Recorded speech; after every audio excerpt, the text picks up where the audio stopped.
我娘生我当天被8条大蛇噬咬致死，父亲在旁目睹一切，却并未阻止，而是独自跪到了祖宗牌位前。直到3天后被人发现四肢扭曲，死状诡异。爷爷白发人送黑发人，村民们都以为老爷子受不了打击，却不料他当场大笑3声，只因他在院中的棺材里发现了一个啼哭的孩子。我家世代传承麻衣道法，到我爷爷这一代更是成了一代神像。然窥探天机者自受5弊3缺之命，到我这一代本该绝户的，可父亲不甘心，想要逆天改命，借着麻衣秘法偷了一个即将投胎的魂。可此法有伤天，和被偷者会胎死腹中，世事果然自有因果定数。我出生那天，父母惨死，爷爷说我是2条人命为代价换来的。老爷子本是一代麻衣神像，却因我的出生突然宣布封挂。金盆之礼当天，好多达官贵人争相来劝，其中不乏一些惹不起的人。爷爷被迫带我远走他乡，隐姓埋名。可他一生除了看相以外什么也不会，最后只能靠收破烂养活我。可越怕什么越来什么。有一天，一个叫刘麻子的来到我家，他拎着一堆礼品，请求我爷爷能为他看一下。但爷爷封挂多年，不管刘麻子出多少钱都不答应。可刘麻子不罢休，派人绑架了我，以此威胁。爷爷只能选择妥协。可他曾发下毒誓，不为人算命看相，或是自然会受天道劫罚。所以这一卦他要价60万，只是为年幼的我要来一个保障。刘麻子也是见过世面的，要说他也算个狠人，借贷收水、坑蒙拐骗也没少干。这些年更是靠着棚户区改造发了不小的财，短短几年就垄断市里所有的工程。但俗话说天狂有雨，人狂有祸。前些日子刘麻子在酒吧喝酒，跟人起了争执，就让手下敲掉对面小黄毛的一嘴牙。结果当天凌晨就被好几个电话吵醒，几乎全部是劝他快点跑路。他立刻意识到自己遇到了麻烦，仅仅一夜之间，他旗下的生意全部被封，涉及打架的人一个个都被抓了起来。刘麻子这才知道怕了，可麻烦的是自己得罪的谁都不知道。他走投无路，又不甘心攒下的家业，便想到求神问卜。听我爷爷提到60万，刘麻子倒也不犹豫，吩咐手下去取钱。随着60万现金被对方带到家中，我才第一次见识到爷爷施展相术。他老人家让刘麻子坐好，微微闭目，2只手搭在他的额头，不断移指寻骨之后，他压沉声道：“你的面相全是死气，唯有在骨相中寻找一线生机。颧骨等同权贵，你脸颊此骨粗露，消瘦崩如刀，侧看如山野恶狼。早年克父母，若有兄弟必反目成仇；青年发迹于狠，不狠则不利。”爷爷的手掌向后摸，我看到爷爷的手掌抚住刘麻子耳后，双手一捏，脑后双龙筋锁骨，却龙口大开，贪念不止。幼时无依飘零，流落他乡，因双龙护佑，得以逢凶化吉。22岁度过一场死劫，有幸机缘熬过，气运如长虹贯日，一发不可收拾。40岁运势衰竭，开始逐渐走下坡，筋如蛇绕骨，虚度3次劫难，一次要比一次致命。刘麻子早已被爷爷神鬼莫测的手法所惊愕，他所言一句不差，直戳他的内心。他忙问我爷爷到底该怎么做。爷爷盯着他的面相沉思片刻后表示，他的极恶宫已经浮现青色，分明大凶之兆。可偏偏额头2侧迁移宫依旧丰隆，显然不利于迁移逃窜。于是拿出6枚铜钱，让刘麻子求一卦。卦象中送卦上九，吉凶难测。卦辞为祸兮之盘带中朝3尺之。此卦主遇刺的玉腰带会被夺走3次，意指刘麻子被赋予的钱全命都会被一一收走。第1次收的是钱，第2次收的是，第3次就要收命。刘麻子听完脸色骤变，忙问如何解。爷爷判他八字属沙中金遇土木之年尚有一线生机，可要解释还得去他家祖坟一趟。刘麻子祖坟在200公里以外的海线，爷爷当天被他们开车拉走，临走前摸着我的头安慰我不要害怕。那个时候我很紧张，坐在家门口整整等了1天1夜。可直到3天后的傍晚，爷爷才被人抬回家。不幸的是，爷爷这时不仅瞎了，而且双腿骨折，满身淤青。我吓得哇哇大哭，问他到底怎么了。爷爷不容我多说，吩咐道：“孩子，快点收拾东西离开这里。”那刘麻子是狼骨之相，此骨之人，若性情温顺，则是奴狗之命，被人欺凌，寿命极短。可一旦心性毒辣，必成一方枭雄。刚刚收了他60万，对方一定会回来报复的。爷爷让我拿着钱离开，去哪都行，不要管他。他泄露天机太多，本想将最后一卦留给我，可昨日刘麻子的变数让爷爷无能为力。如果他执意不算，我会死；但是给刘麻子算卦，他会死。爷爷宁愿死，也选择让我能活下去。可我怎么能抛下他独自离开？我自小就没有父母，都是爷爷照顾我。他如今瘫痪在床，我怎么能忍心见他孤苦无依？当时我决定带着爷爷一起走。我跑出去借3轮车，赶回家中，就见刘麻子的手下已经登门，屋内聚集着8个彪形大汉。爷爷被摁在地上，任他们欺凌辱骂。当中叫二虎的男子指着爷爷说：“钱呢？一卦要60万，真特么疯了！我大哥不告你诈骗，已经很给你面子了。”我去求他们放了爷爷，结果这几个人把我抓住，贴进煤气罐，脸冲下，贴向火炉。二虎说如果不把钱还给他们，就烧了我的脸。最终那60万分文不剩，被他们全都抢了回去。我看着爷爷浑身的伤痛，不甘心吃这样的哑巴亏，哽咽着问爷爷：“难道真的要白白吃这份亏吗？”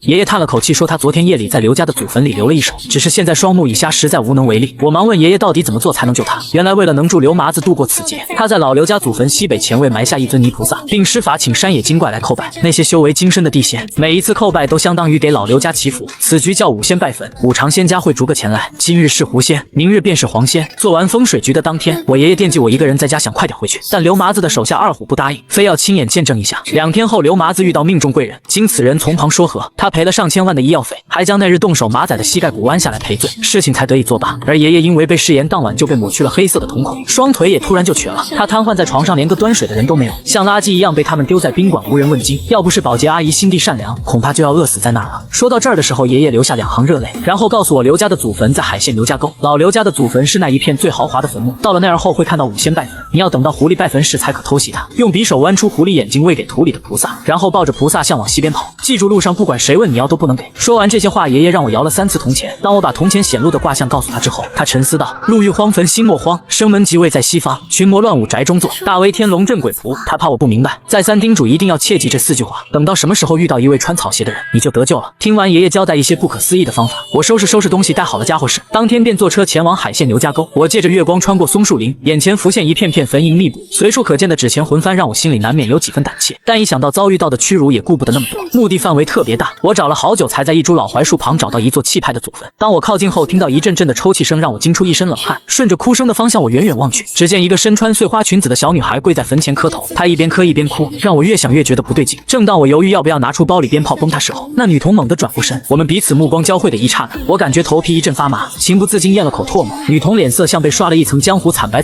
的十分诡异。可想起濒死的爷爷，就算是死也不能跑，否则爷爷就没命了。这时女童开口问我是不是也想拜神，我定了定神说好，于是藏好匕首进了刘家祖坟。可一想起将要做的事情，紧张的浑身颤抖，冷汗不知不觉打湿了后背。当我走近后，才看清他所说的菩萨竟是刘家祖坟。女孩缓缓跪地，她屁股后面露出一条毛茸茸的尾巴。我深吸了口气说：小朋友，你拜菩萨为了求什么呀？她转过头说：当然是希望菩萨恩赐，能准我们早日成仙离开这个鬼地方。她的五官在狐狸与人之间相互转换，一会儿阴森恐怖，一会儿又变得天真可爱。我定了定神，想起命不久矣的爷爷，终于狠下心来，一把揪住他的头发。对不起了，若有下辈子，算我欠你的。心一狠，挥刀扎在女童的胸口，她眨眼间变成一条毛茸茸的白狐狸。我真的不想这么做，只是爷爷生死未卜，要怪就怪刘麻子阴险吧。狐狸停止挣扎，一双漆黑闪耀的眸子十分明亮。我将他双眼弯了出来，然后迅速徒手挖坑，不到30公分的深度，就看见一尊西瓜大小的泥菩萨。庙里见到的神像都是菩萨低眉慈悲六道，眼前这尊面目狰狞，还张着嘴，散发着一股恶臭的味道。更诡异的是，泥像在呼哧呼哧喘息，每一次喘息都有五彩光晕被他吸入腹中。我按照爷爷交代的方法，将那一双狐狸的眼睛分别塞到泥菩萨口中，然后快速用衣服包裹，抱着他往西边跑。一路上我抱得特别紧，生怕有什么闪失。可泥像很奇怪，不仅一点不冰，反而热乎乎的，就像一个小火炉。西边是坟地的后山，那里人迹罕至，荒无人烟。刚开始还有小路，但越跑路越窄，到处都是灌木。跑着跑着，手电也不知道丢在哪里，我只借着朦胧月光前行。经过一番折腾，我已满头大汗，感觉没人追来，我的脚步也跟着慢下来。借着昏暗的月光定睛一瞧，茂密的古树遮住一片片荒坟乱冢，显得阴森诡异。我大概又继续走了20分钟，耳边忽然听到一阵吹吹打打的声音，不远处突然走来一行迎亲队伍，前面是高头大马的新郎官，后面跟着一顶6人抬的红轿子。走到近前，那位骑马的新郎官勒紧缰绳：这位朋友，你是哪家的人？男子上上下下打量我，目光最终定格在我怀中的泥菩萨。他眼神一阵欣喜激动道：兄台随身携带如此贵重礼品，莫非是参加我黄某人的婚礼？婚礼？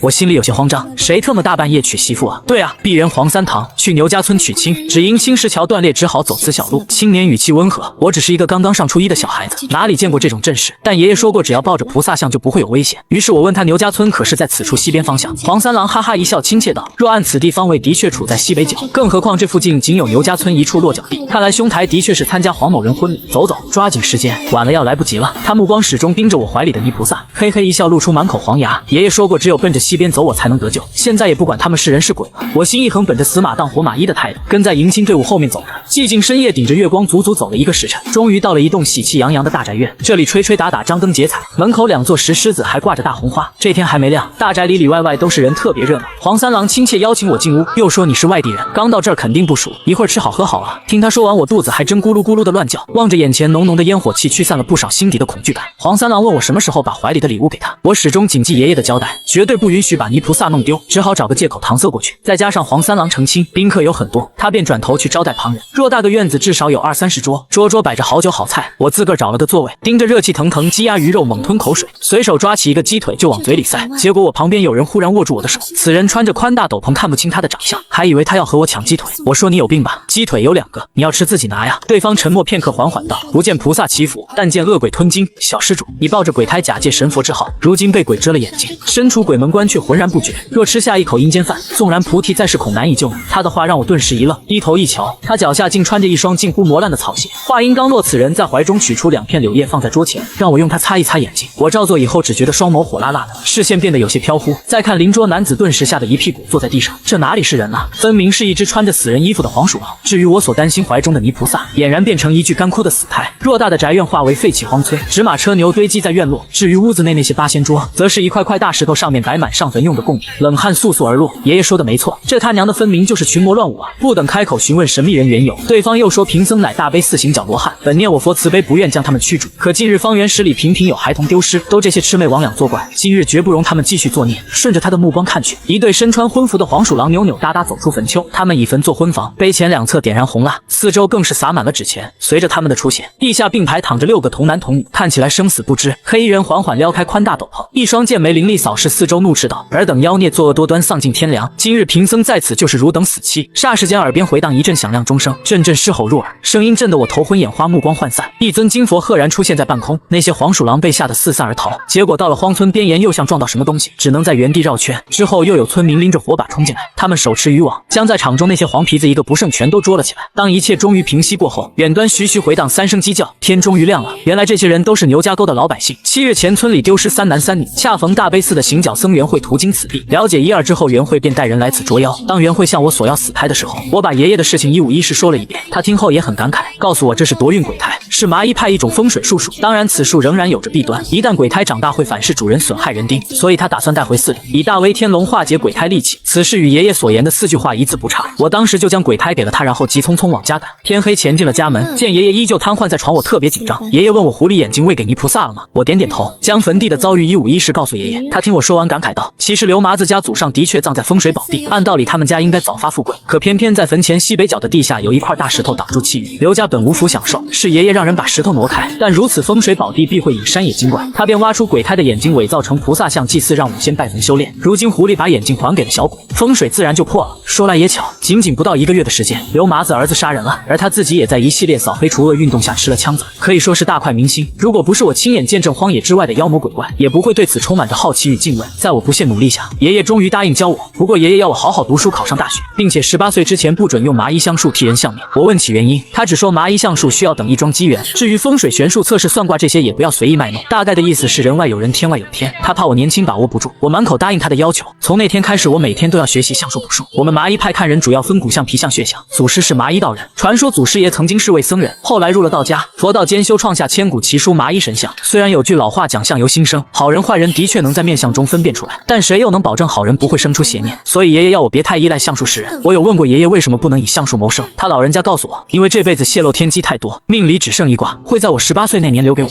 虽然爷爷没说，可我知道他在那最后一卦后就会死。我当时就哭了。爷爷只说有些事情是命里注定的。就这样，转眼我便长成了大小伙，也有了自己喜欢的女孩。虽然没有确立恋爱关系，可从小到大也算是青梅竹马。高考前夕，我给张娜传过纸条，她答应考上大学做我的女朋友。高考完，我骑着28自行车去东北餐馆，到了那就见到张娜上了一辆红色的保时捷，司机是我们班倒数第一的李帅，他父亲是开发商，据说为了进入我们高中读书，他爸为学校捐助100多万。李帅的面相我记得很清楚，的确祖荫深厚之人，可他纯薄无肉，颧骨高耸，典型的心性薄凉之相。对方经过我身边的时候，故意轰了几下油门，伴随发动机的轰鸣声，擦着我的胳膊消失在道路尽头。我知道这场还没开始的初恋就这样结束了，我的心情特别抑郁。但君子安贫达人之命，我们家就这个条件，拿不出彩礼，更没有学区房，强扭的瓜不甜，我也是一点办法没有。回到家，看到爷爷坐在藤椅上，那副毫无惊讶的神色，似乎一切都在他的预料之中。爷爷咳嗽了2声，孩子，这些年我让你清贫度日，就是想让你看清楚人与人之间的关系。这世上春冰薄，人情更薄，嫌贫爱富乃人之常情。今天这件事过后，你也该长大了。爷爷说的对，这世上从来不缺乏善良的人，但谁又规定善良的人就一定无私？而就在这时，2名西装革履的中年人走进了我家院子，见到爷爷2人客客气气的拱了拱手，见过陈师傅。爷爷点点头道：前些日子我就看出城中村有舞龙移位的征兆，你在卯13刻登门应了木土相克，找我来怕是想询问这拆迁时辰的事情。拆迁？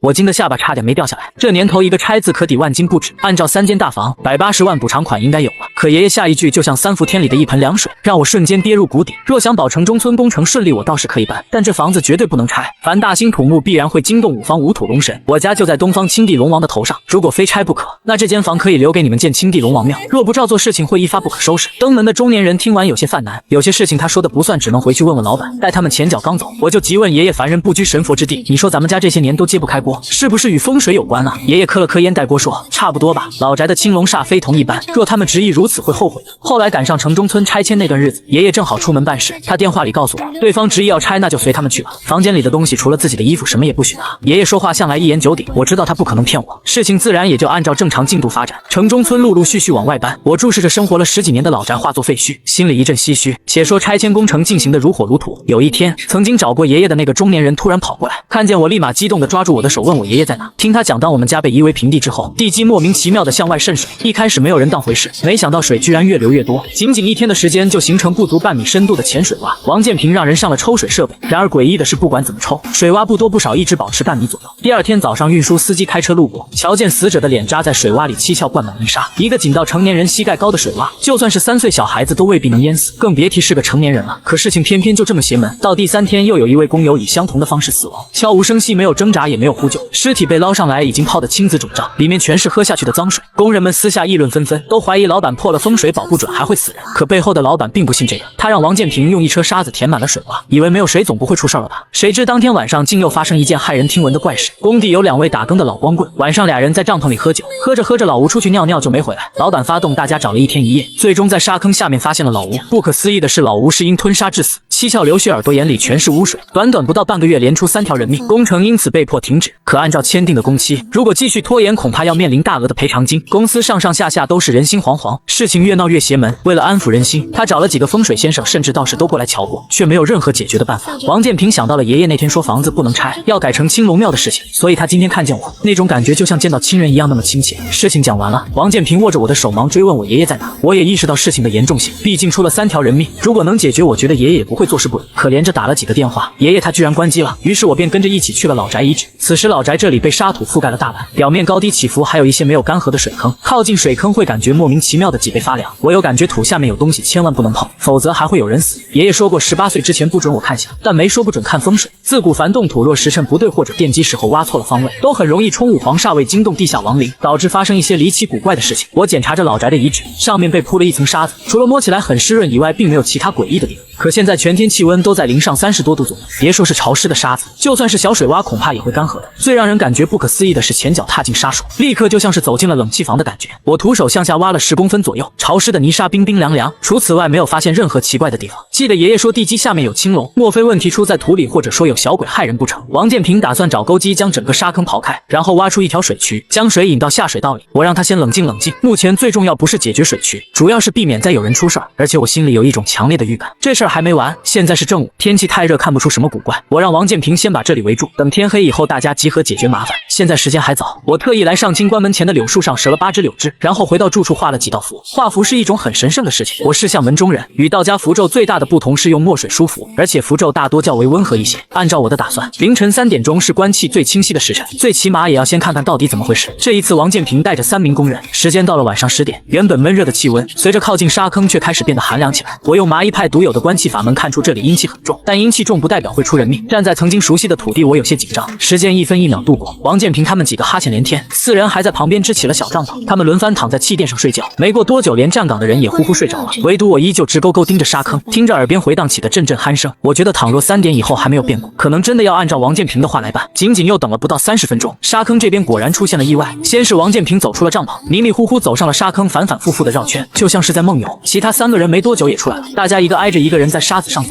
每一步都会留下脚印。很快那些脚印又被灰掩盖住。记得老吴吞沙死亡的事情至今是未解之谜。4个人表现得越来越不正常，我怀疑与老吴当初遭遇的一样，他们连续绕了好几圈后，突然就蹲下身子开始徒手挖沙。我担心再出点什么事儿，凑过去大声叫他们。4个人眼神木讷，没有任何回应。很快我亲眼看到让我毛骨悚然的一幕：王建平双手捧起沙坑溢出的脏水，大口大口的吮吸，喝光以后又抓一大把的泥沙塞进嘴里，咯吱咯吱的咀嚼。再看其他3人同样如此，有的竟然将头扎入坑里，像蚯蚓一样往下面钻。诡异的一幕令我至今记忆犹新，不管怎么喊都没用。为了避免他们继续被邪气肆虐，我当即以灵符分别贴向4人命宫，4人立刻僵直身体伫立原地。我好不容易救下他们，却在不经意间回过头时被吓了一大跳。沙坑中间不知什么时候多了模模糊糊的人影，他们跪在地上也不知道在干什么。三个人穿着工地工作服，隐隐约约我还闻到一股臭鸡蛋的味道。冷静下来，我握紧了柳树鞭，有它在手心里特别有底。记得爷爷说过，鬼的怨念可以影响咱普通人的五感，普通阴魂只能影响你的眼睛，让你看到他的惨状吓唬你。一旦3把阳火衰弱，厉鬼会趁机附体上身，更厉害一点的厉鬼会散发出味道，不需要扑你阳火就能害人性命。虽然前2个是被水淹死的，最后一个是吞沙窒息而死，但3人都算是枉死鬼。其中水鬼5行绝土像无根之树，没办法进入阴曹地府，困在水中不得投胎转世，除非能找到替死鬼才可以离开。可在我的记忆里，我们家老宅从未淹死过人啊！他们3个跪在那儿一动不动，这时我心里特别纳闷。为了尽快解决水鬼害人的风险麻烦，我握紧柳树鞭慢慢靠过去。待我刚抡起鞭子准备动手时，发生一件让我意想不到的事情。那3个人同时抬头看向我，他们的脸被月光一照，脸皮就像豆腐渣一样缓慢脱落，头发开始疯长。去你大爷的！我大吼一声给自己壮胆，抡起柳树条抽过去，结果地表忽然刮起莫名的旋风，眨眼之间3人消失得无影无踪。此时我精神高度紧张，冷汗已经浸透了全身，站在原地看着荒凉四周，心绪难平。刚刚所见的一幕实在是太真实，耳边徐徐传来的3声鸡叫将我的思绪拉回来。整件事情的经历，我越想越觉得有点蹊跷。下午时，王建平又和我取得联系，叫我一同去工地看看，还说今天老板也来查看，想要商讨一下办法。到4点多，我再度赶到城中村，只见里里外外聚集着全是人，工程车辆早已就位，其中有一位大腹便便的秃头中年人，被密密麻麻的人群所簇拥。王建平见到他，立刻屁颠屁颠过去打招呼。可我万万没想到的是，李帅和张娜竟然也在这儿。没等我开口，王建平主动道：“李总，这位就是陈神香的孙子，昨天我们在这边遇到点怪事，相信我一定会处理好的。”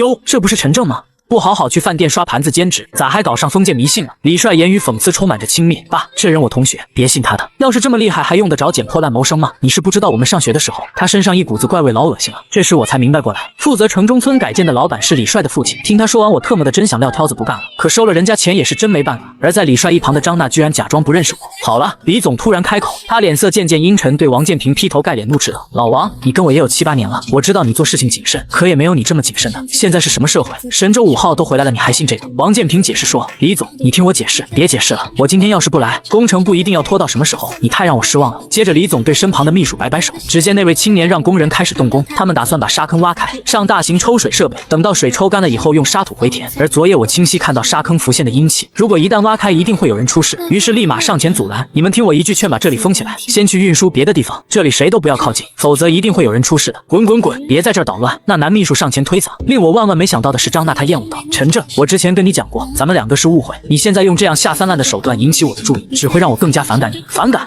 听他说完，我气得肺都要炸了。尤其看到张娜的双眸，相由心生，其实指的是眼由心生。一个人的喜好、性情、善恶都会通过双眼表露出来。我和他之间已经结束了。李帅指着沙坑道：“大白天的装神弄鬼，挖开瞧瞧，我就不信有什么不能挖的。”挖掘机开始有条不紊的工作，第一铲子下去，湿哒哒的黑色泥沙被挖出来装车，一股子腐烂发霉的味道令在场众人不禁掩住口。随着阵阵阴气弥漫的时候，我断定还会有人出事儿。不出我所料，开挖掘机的司机也不知道抽什么风，突然转动方向，巨大铲子当时就把现场一位工人的脑袋砸碎。不等大家回过味儿，那用来运输的翻斗车又发生侧翻，又砸死一位看热闹的妇女。如此诡异的事情，已经由不得人不相信了。现场立刻乱作一团。可在忙碌救人的过程中，气氛同样陷入一种诡异般的安静，众人的目光纷纷投向我，就连那李老板也是一脸惊愕。我叹了口气，我说不要挖，你们不相信，现在出事儿也来不及了。我走过去盯着污水坑，要说不惊讶是假的，自己生活10几年的老房子下面竟然会有这样的污秽的东西。一步步走到大坑前，大多数人都听过煞，但煞的种类有很多，比如你脚下的土地，可能几百年没有人挖过，但一切生物的排泄物、脏水、死尸这些东西都会埋在土里，逐渐形成煞气。若是在某一天被挖开，会冲害凡人的运气，更有甚者会因此丢掉性命。风水先生能通过计算得出某一天的煞气坠入，通过祭祀等等手段消除煞气。最早懂这行的人应该是鲁班。听着耳边哗啦啦的抽水声，我回头道：“你们回家以后要全身一起泡澡，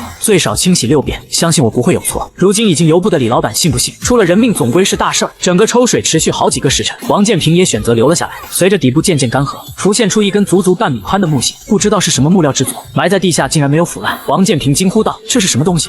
当看到木屑表面雕刻的符咒时，我愣了小半晌，为了确认，甚至还跳下去仔细检查，结果却令我大吃一惊。不出所料，凌晨遭遇到的3个冤魂皆因他而起。生活10几年的老房子到底有什么秘密？当我触碰到木屑时，阴风肆虐，那股腐烂的味道由此散发，视线渐渐有些朦胧。模糊间，我看到之前死去的5个人，无一例外，他们一动不动蹲在地上，脸部朝向木屑。怪不得我会看到3位亡魂，不是他们没有转世，而是被木桩定在原地。我可以确定这是生桩，打生桩源自鲁班术，古时候建立大兴土木，认为这么做会破坏风水，惊扰地下亡灵，造成工程诸多不顺，甚至人员死亡。在开始之前，施法者会选中特定生辰八字的童男童女压在风水阵眼，多为1357单数，而打生桩只有2个用途：第一，祭祀亡灵，修复风水；第二就是用来镇压邪灵，但不管是哪一个，把它拔出来都不是一个明智的选择。想到这儿，我觉得脑壳嗡嗡的，整个人都觉得非常不好。倘若是普普通通的鬼魂作祟，可能3-2下就解决了，偏偏这里出现鲁班升庄，天知道底下到底是个什么东西。我现在非常怀疑，10几年来日子清贫与他绝对有着一定的关系，而且我心里有一个怀疑，意外惨死的5个人，他们死因到底是不是意外？王叔，那死去的几个人，你有他们详细的信息吗？有近期照片会更好。王建平露出奇怪的眼神，人都死了，你要这个干什么？打升庄目的是压住地下的脏东西，可接二连三死了5个人，我觉得事情有点蹊跷。如果有他们的生辰八字，我想看看有没有可以利用的线索。王建平让我等一等，随后找财务那边翻出了死者的身份证，我为他们5个人批了八字，越看越觉得心惊。5个人分别是中年克妻、儿时克父、老实克子、女人克夫，以及身体残疾有缺。如此看来，他们犯了鳏寡孤独残，这是借命局。借命？开玩笑，命怎么能借？王建平摇摇头，说什么也不相信，连我的命都是借来的，所以我非常确信自己所看到的风水局。我心里愈发有了眉目。第2次跳下地坑，沿着升庄周围挖坑，周围尽是腐烂的臭味。好在腐泥松软，挖掘起来很容易。没过多久，我在升庄周围找出5口仅有30公分大小的黑棺材。看到棺材的时候，王建平脸色一僵，问我这个东西是干什么用的。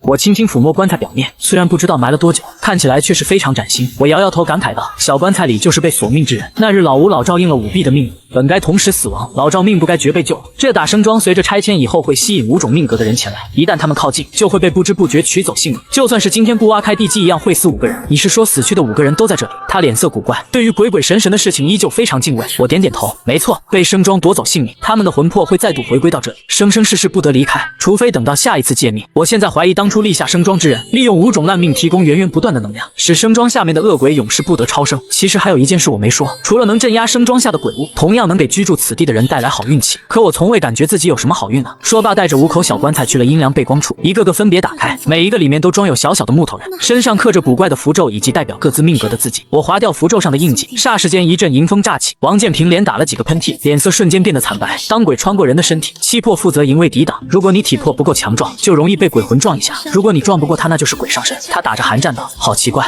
怎么这么冷？”没事了，他们5个已经走了。我松了一口气，可下一秒却发生了一起意外。只见王建平不断揉眼睛，一边揉还一边流眼泪，同时语气不清道：“好奇怪，我的眼睛怎么看不清了？”王建平五官渐渐僵硬，不仅脸色变得惨白，眼神里更是怨气冲天。尤其在他面部属于命宫的位置，以肉眼可见的速度凝聚成一块小小的黑斑。在我们相识的眼中，此处出黑那是将死的征兆。王建平依旧揉着眼睛，也意识到有些不对劲，赶紧问我怎么了。伴随夜幕逼近，他瞳孔泛出密密麻麻的血丝，不到片刻开始大口大口的喘粗气，就像一头即将发怒的野兽。我当即反应过来，王建平是被邪气给呛到了。按照当前时间是下午6点45分日落，那往前推1刻钟就是极阴时辰，一天12时辰当中有3个极阴时，若犯了八字刑克或流年不利，很容易被邪气呛到，做出匪夷所思的事情。王建平突然不再理我，他低着头自言自语道：“让你们欺负我，妈的，老子兢兢业业工作赚钱，凭什么瞧不起我？欠我钱，欠我钱，该死，我要杀了你，杀你全家！”说话间，他的脸色已经变得愈发青紫，狠厉的眼神就像要吃人一样。我感觉到一种刺骨的寒意，心底弥漫出一种说不清楚的恐惧感。如果不是与王建平熟悉，我恐怕早已慌不择路的逃窜。稳定心神，我回想起爷爷教我的议政心法，心法中有一门叫观身术，先将双手的食指与中指并拢，交叉在胸前，并点向自己的双眉，左眉叫嫉妒，右眉叫罗喉，这2位置如果封住，人是可以看到平时看不到的东西。果然，王建平身上3把阳火中的天灯熄灭了，并且左右肩膀2盏阳火变得暗淡无光。人若是没了天灯，就好比敞开门的豪华别墅，谁都可以进来住。我本打算帮助他重新点燃天灯，刚凑过去就发现他的身后站着一个身穿红袍的身影，因为弓着身子躲在王建平的背后，实在看不清楚他是男是女。虽然心里早有准备，可我还是被吓了一大跳。按照相门对鬼的划分，分别有灰白黑红青5种颜色，红衣的确称得上是厉鬼，倘若一旦红色转为青色，别说是我，就算我爷爷来了也得掉头就跑。若是遭受厉鬼上身，必会有横事发生，不管最终倒霉到谁头上。作为相师，既然知道了这件事，那绝对不能坐视不理。当前难就难在必须瞧见鬼的真容，才能通过鬼的五官找出命门所在，并以相门打鬼法破了他的魂魄。可对方根本不抬头，脸死死贴在王建平的后背，红衣鬼2只手捂着脸颊，披头散发。我想距离近一些，原本低头自语的王建平突然转身，他的脸几乎与我紧密贴在一起，那双毫无感情色彩的双眸令我浑身战栗。他厉声道：“你要干什么？”“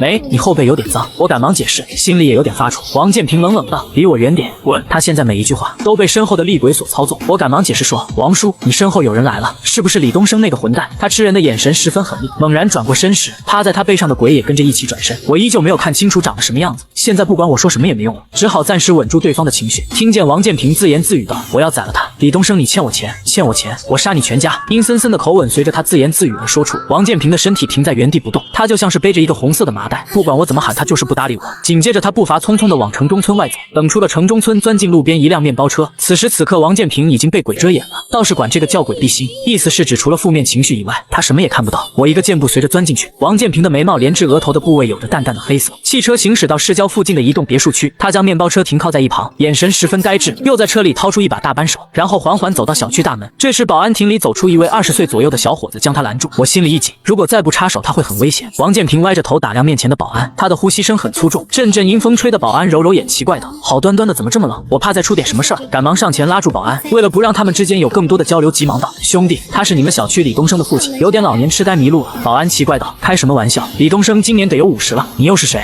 我们这里是高端小区，没有邀请外人是不允许入内的。我刚想解释几句，街道上的风力突然变得越刮越大，我忽然感觉脑后有一阵凉风，好像有什么东西冲过去。就在风停过后，王建平不见了，我和保安都傻眼了。我心里不由一沉急切道：“李东升家在哪？快点，再晚就来不及了。”保安被刚刚突如其来的状况也给吓得不轻，好端端的一个大活人，说不见就不见了。他见我眉头紧锁，有些惶恐，我来不及做更多的解释。李东升家的别墅算小区楼王的位置，处在幽静深处，别墅2米多的院墙上拉着电网。我没有看到王建平，于是跑到大门口摁了一下门铃。没过多久，对讲机里传来李帅的声音：“陈正，你怎么找到我家的？不好意思，我家没有破烂。还有我们高档小区，你一个捡破烂的是怎么进来的？”我又听见对讲机里传来他对别人说话的声音：“娜娜，快来看啊！陈正追你都追到我们家来了。”另外有人问：“李帅，这谁啊？”李帅对旁边介绍：“我是他同学，还是一个捡破烂的骗子。”屋内传来哈哈笑声，他们貌似正在开 party。紧接着李帅又说：“保安呢？”保安把头凑到对讲机位置，整理了一下帽子，恭恭敬敬道：“业主你好，我是保安小马，你特么怎么工作的？随随便便什么人都放进来，我们业主的安全怎么办？”李帅劈头盖脸的一顿训斥：“我必须给你们经理打电话，什么阿猫阿狗都往我家这边领，你什么身份自己不知道吗？对不起对不起，求求您不要投诉，经理知道会罚钱，我很需要钱。”当我想要说几句公道话的时候，保安一下把我推开，焦急道：“都怪你，一旦投诉我会被开除。”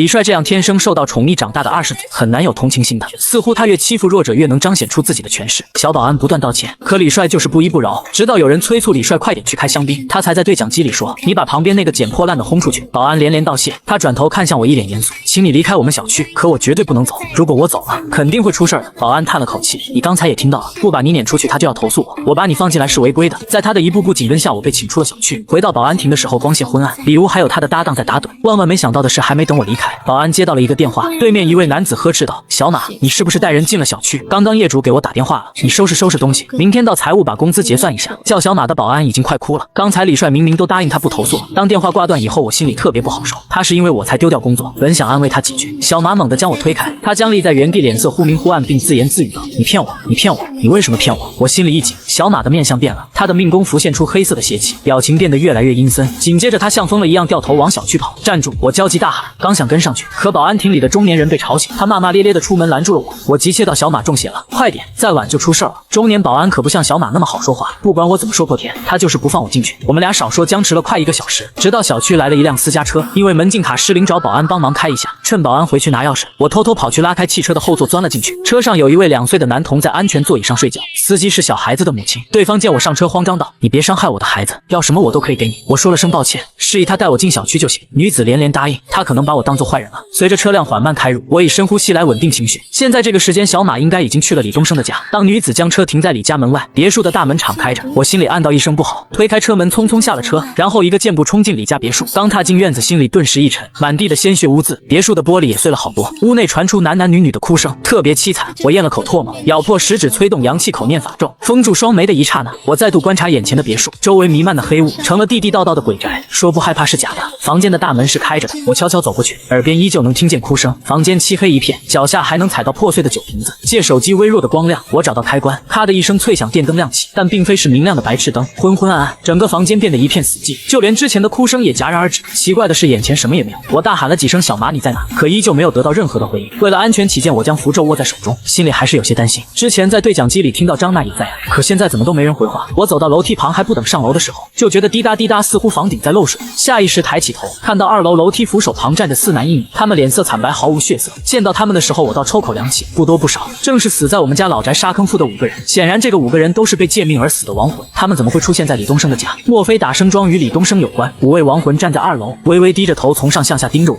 气氛特别令人压抑。我同样不敢乱动，盯着他们5个，左右已经掐好掌心雷，随时准备动手搏命。在气势上，我绝对不能弱。命门已经封住，天灯火旺，只要心神不慌不害怕，对方就对我无可奈何。正好楼梯位置挨着厨房，我看到台面上摆着好几双碗筷，这让我心里一喜。筷子不就可以打鬼吗？筷子分阴阳，一根动一根不动，动者为阳，静为阴，阴阳从动可以交替互换，是我国早期的阴阳哲学，而民以事为天。筷子又是世上唯一大过天的东西，拿着筷子去打鬼，你不懂术法，最多能碰到他的身体，但在我们这种人的手里，却是就地取材的法器。现在一屋子人都没了踪迹，红衣厉鬼也不知道躲在哪去了。万一真不怀好意，今天只能殊死一搏。我跑过去抓了9根筷子，围绕裤腰插了8根，手握1根，这叫阴阳从动，九子离火通天门。对上厉鬼，只要将筷子插在鬼的天灵盖，他必然会魂飞魄散。说干就干，等我匆匆上2楼，还没等动手，那5位亡魂缓缓跪了下来，并不断向我磕头。这一幕太突然了，连我都懵逼了。其中有人抽泣道：“求求您了，陈正师傅，您能把鬼兽还我吗？”5个人阴森森的面目表情，怨毒的眼神，狠戾不甘。纵然是烂命一条，可谁又真的愿意死呢？可是他们究竟是怎么知道我的名字？这5位死者生前，我们是没有见过面的。我不敢放松警惕。五鬼口中所说的鬼兽，是指剩下的寿命。假如一个人阳寿80年，他活到70岁去世，余下10年则叫鬼寿，需要回到阴曹地府过了鬼寿以后才可以去投胎。所以民间一直有一句话叫寿终正寝，可他们的鬼兽又与我何干？莫名其妙的一句话，让我心里有些意外。我又问他们几个怎么还在这儿？当初打开5口棺材，不是已经把他们放走了吗？阵阵哭泣声再度回荡，他们如泣如诉道：“我们是被一双手拖拽着被困在棺材里面出不去，虽然现在被您放出来，可我们如今鬼兽不全，无法去阴曹地府报道。可我压根儿就不认识他们，他们的鬼兽我的确帮不了。”他们听我说完，当时就急了，赶忙道：“我们的鬼兽都在你那里，还给我吧，求求你了。”越说越急躁，声音渐渐嘶哑，他们颤抖着身体，眼神由外。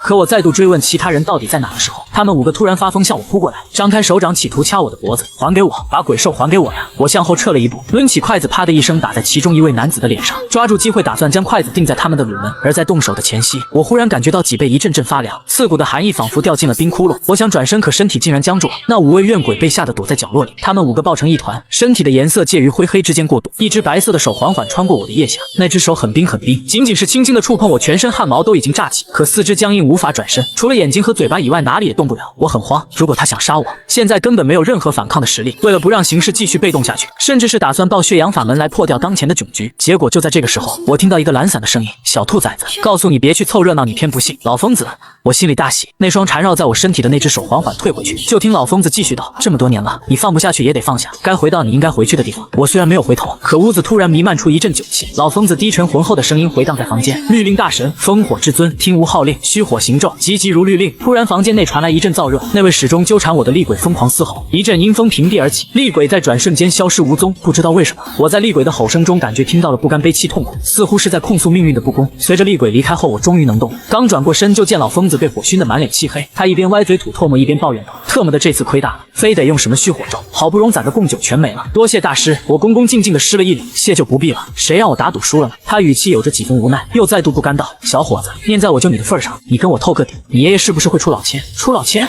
我有些不解，老疯子眼睛冒着金光，连连点：“对，就是出老千。他出门的时候找我石头剪刀布30遍，整整30遍，我一遍都没赢。想贫道堂堂陆地神仙，怎么可能这么点背？妈的，一定是他出老千，想要我关键时刻出来救你一命。我爷爷让您来的。”一瞬间，我终于明白了老疯子为什么会那么清楚的知道我们家的事了。可是爷爷离开这么久，音信全无，到底去做什么事情了？还有刚才那红衣厉鬼到底怎么回事？你爷爷去见一个人。老疯子的眼神似乎有着畏惧，他深吸了口气，叹息道：“那厉鬼的事儿你就别管了，事已至此，放就放出来，但是生桩绝对不能拔出，尤其是你这几天就跟我住在一起，不许乱跑。生活10几年的老宅下面有着一个生桩，这种事情换作是谁听了也会急躁。”还不等我追问，老疯子转身道：“走，回家。”回什么家？那个王建平还有保安小马，他们不知道怎么样了，而且被厉鬼附身以后，我怕他会做出格的事情啊！我急切道。老疯子叹了口气说：“你来晚了，上面已经死了4个，你如果抓点紧，或许能救下几个。”什么？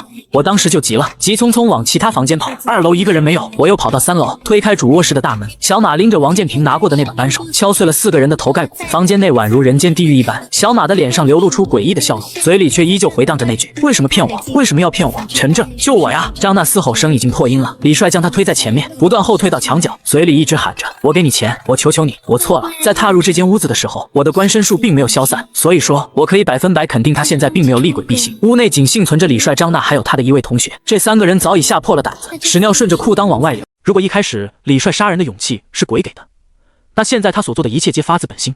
就像世上流传的那句话：“老实人心中有一座佛，若你把佛逼成了魔，连哭的机会都没有。”我大声喊道：“兄弟，你别再做傻事了，回头是岸啊！”小马缓缓转过头，他的脸上全是血，比我刚刚所见到的厉鬼还要可怕。他声音低沉道：“是他先骗我的，都是他的错，我已经活得很难了，为什么还要欺负我？为什么？”李帅急忙说：“你应该怨他，如果不是他出现，你怎么会走到今天这一步？他奶娘的腿儿的，都什么时候了，还有心思推卸责任？”看到张娜惶恐的模样，我于心不忍。初中那几年，多亏了王姨资助，帮我挺过一段难熬的岁月。后来是张娜对我学习上的帮助，让我能在高考时超强的发挥。算起来，他们一家人对我有恩情，我不能因为一点点私人恩怨与偏见，否认他人曾经对我的帮助。都什么时候，还在这说风凉话？我转头呵斥李帅，又说：“小马，你先放下武器，一切都还有机会。不管与李帅之间有什么矛盾，我必须制止事态继续恶化下去。”我的话音刚落，小马停顿了几秒，然后缓缓道：“我已经没有机会了。”等等，你有机会，相信我。我深深吸了口气，继续道：“我可以为你看一下。”看相？他轻轻摇摇头，继续向李帅他们3人走去。这3个人已经被堵到了墙角。他们虽然2男1女，可小马能连干死4个，绝对不是外表看起来这么简单。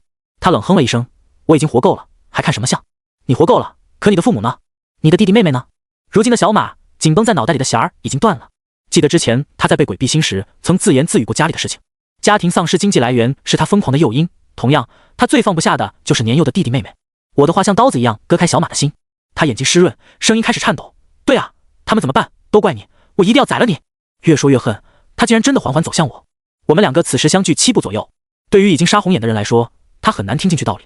于是我做出一个大胆的决定，以7步绝相，7步之内为他看一下，将那根已经断掉的弦儿再重新接上。我沉声道：“人一出生，命格是注定的，命格为骨相，命运则是皮相。骨相虽是天生，但后天可以通过皮相改运。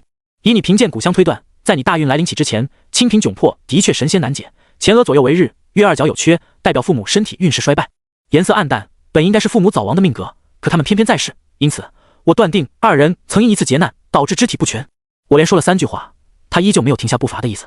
脚下的鲜血让地面很滑腻，他每向前走一步都可以听到扑哧扑哧的声音。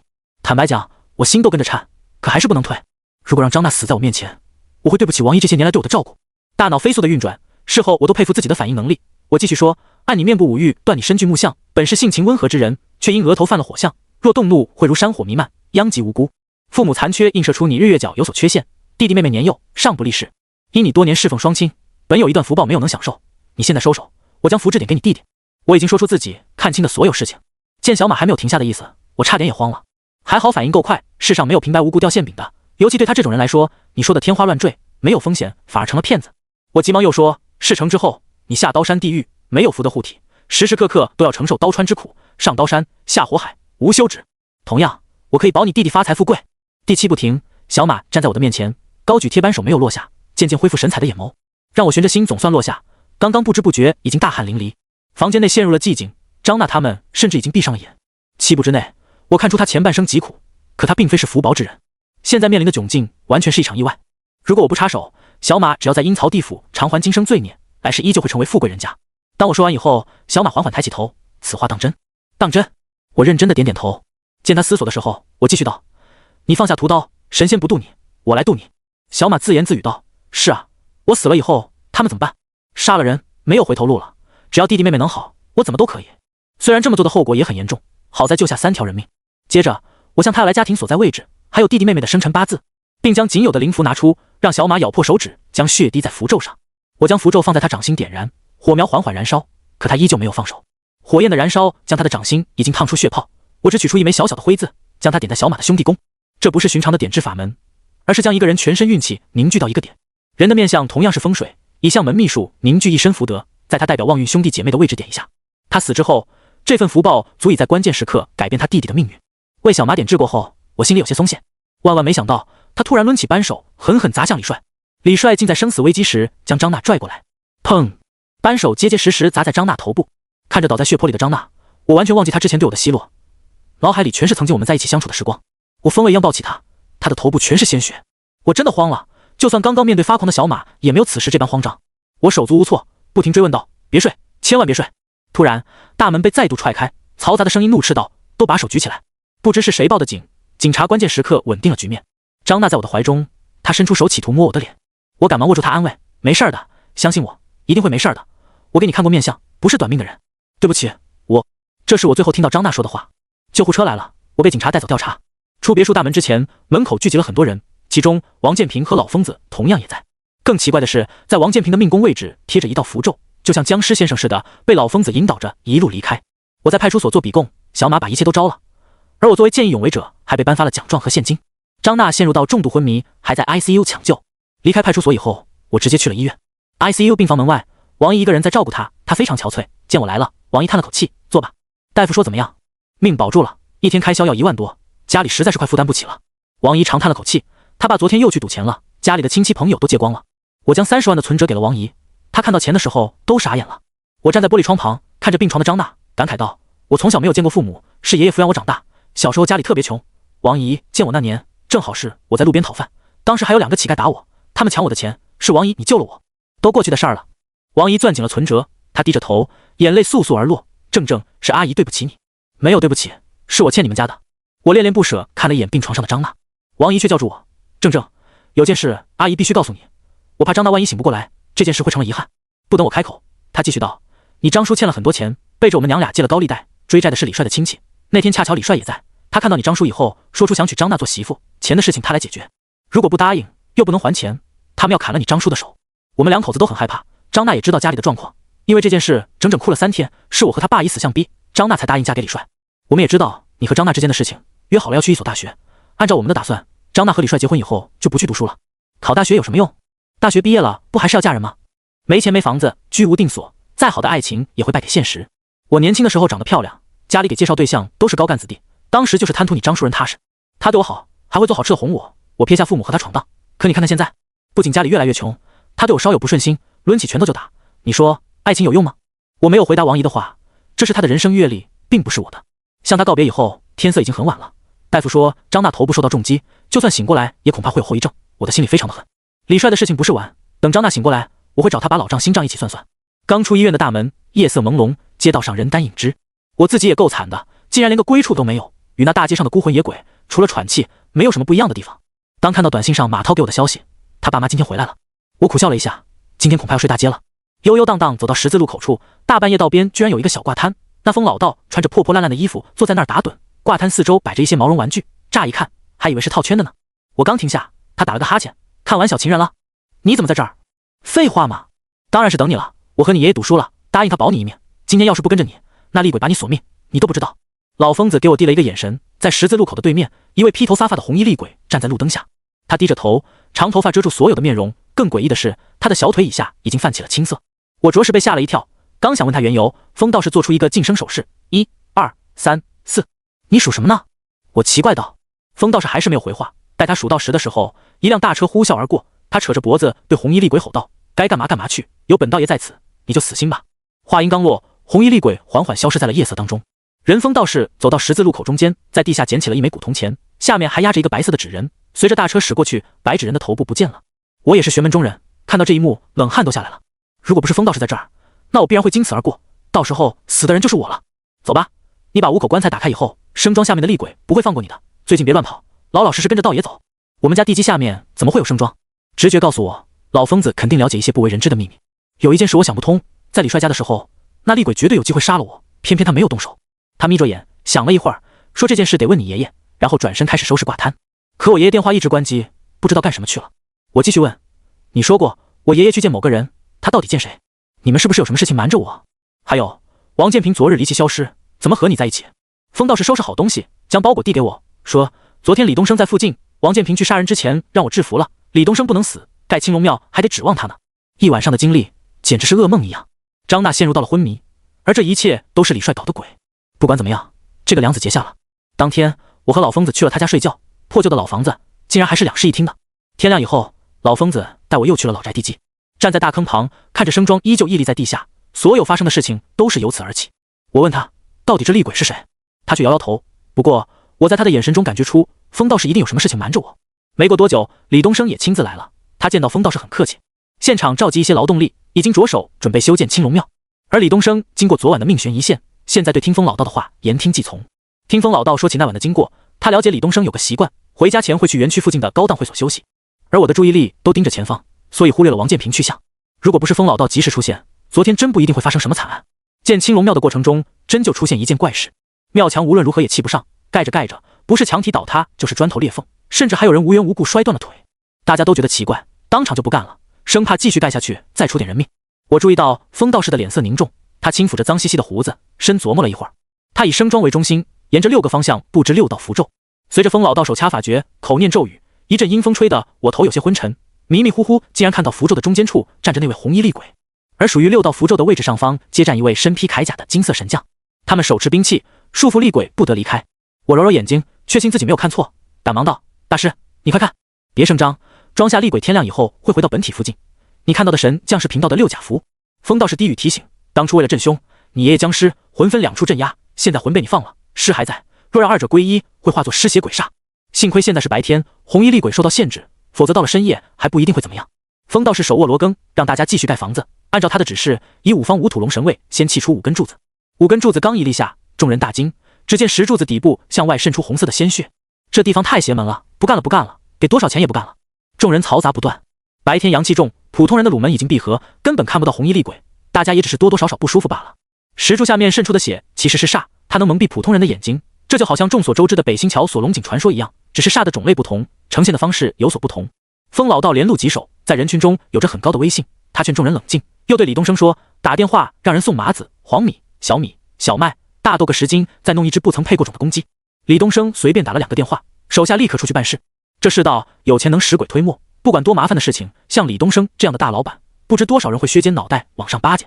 我隐隐约约察觉出了一丝不妙，被6甲符的困住的厉鬼非常凶厉，而且特别抵触青龙庙的修建。好在风老道的6甲符非常厉害，使他受困其中，无法脱身。所要的2样东西很快就被人送来，5种粮食是出自《周礼》记载的五谷之精，五谷养5脏精魄，同样可以降服鬼怪，招财纳福气。过去大户人家会将五谷包好放在屋内必经的角落，有招财效果。风老道用五谷沿着6甲符周围撒了一圈，用2块砖头摆在五谷内，外2侧将灰色瓦片摆在石头中间。他正对红衣厉鬼面前点上3炷香，感慨道：尘归尘，土归土，阴阳有别，何苦执着于世上。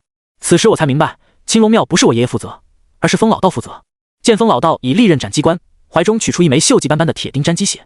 他跨过五谷，走到厉鬼近前，对不起了，受人之托，忠人之事，你有什么放不下的执念，也该放下了。黄泉路上莫回头，贫道助你上金桥，过阴曹地府。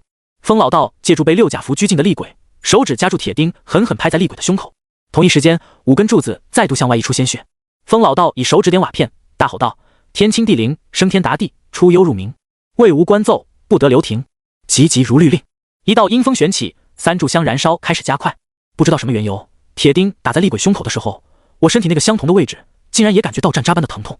我下意识撩开衣服检查，一枚拇指大小的红点浮现，那是一种说不出来的感受，特别疼，心慌难受，甚至有一种想哭的感觉。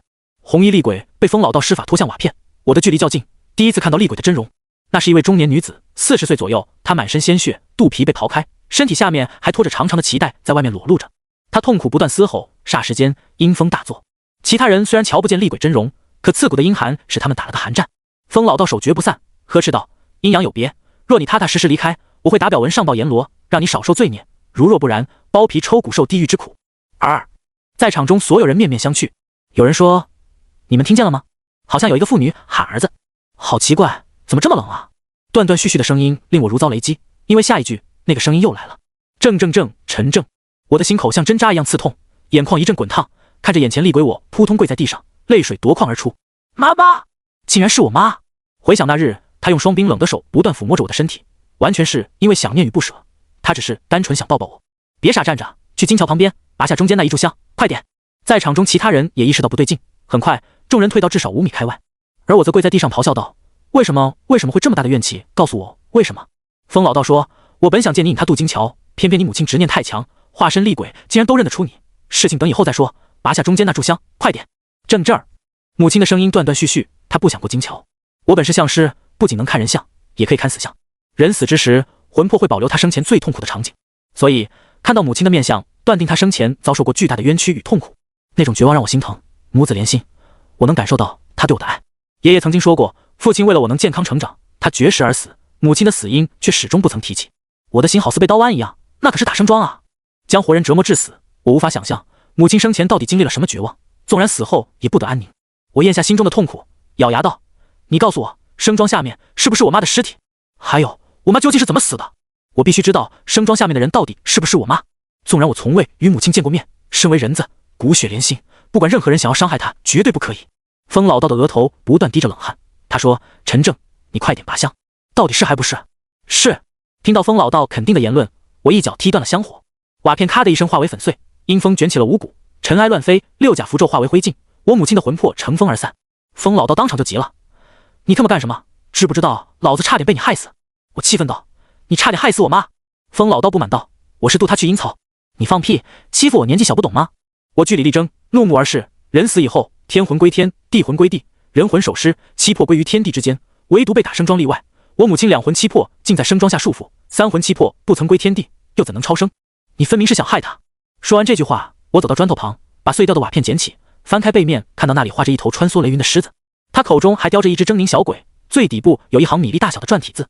我冷笑道：我曾在书中看到过记载，此物叫雷云踏邪，能引来9天神雷。听你的，我妈可真的是永世不得超生了。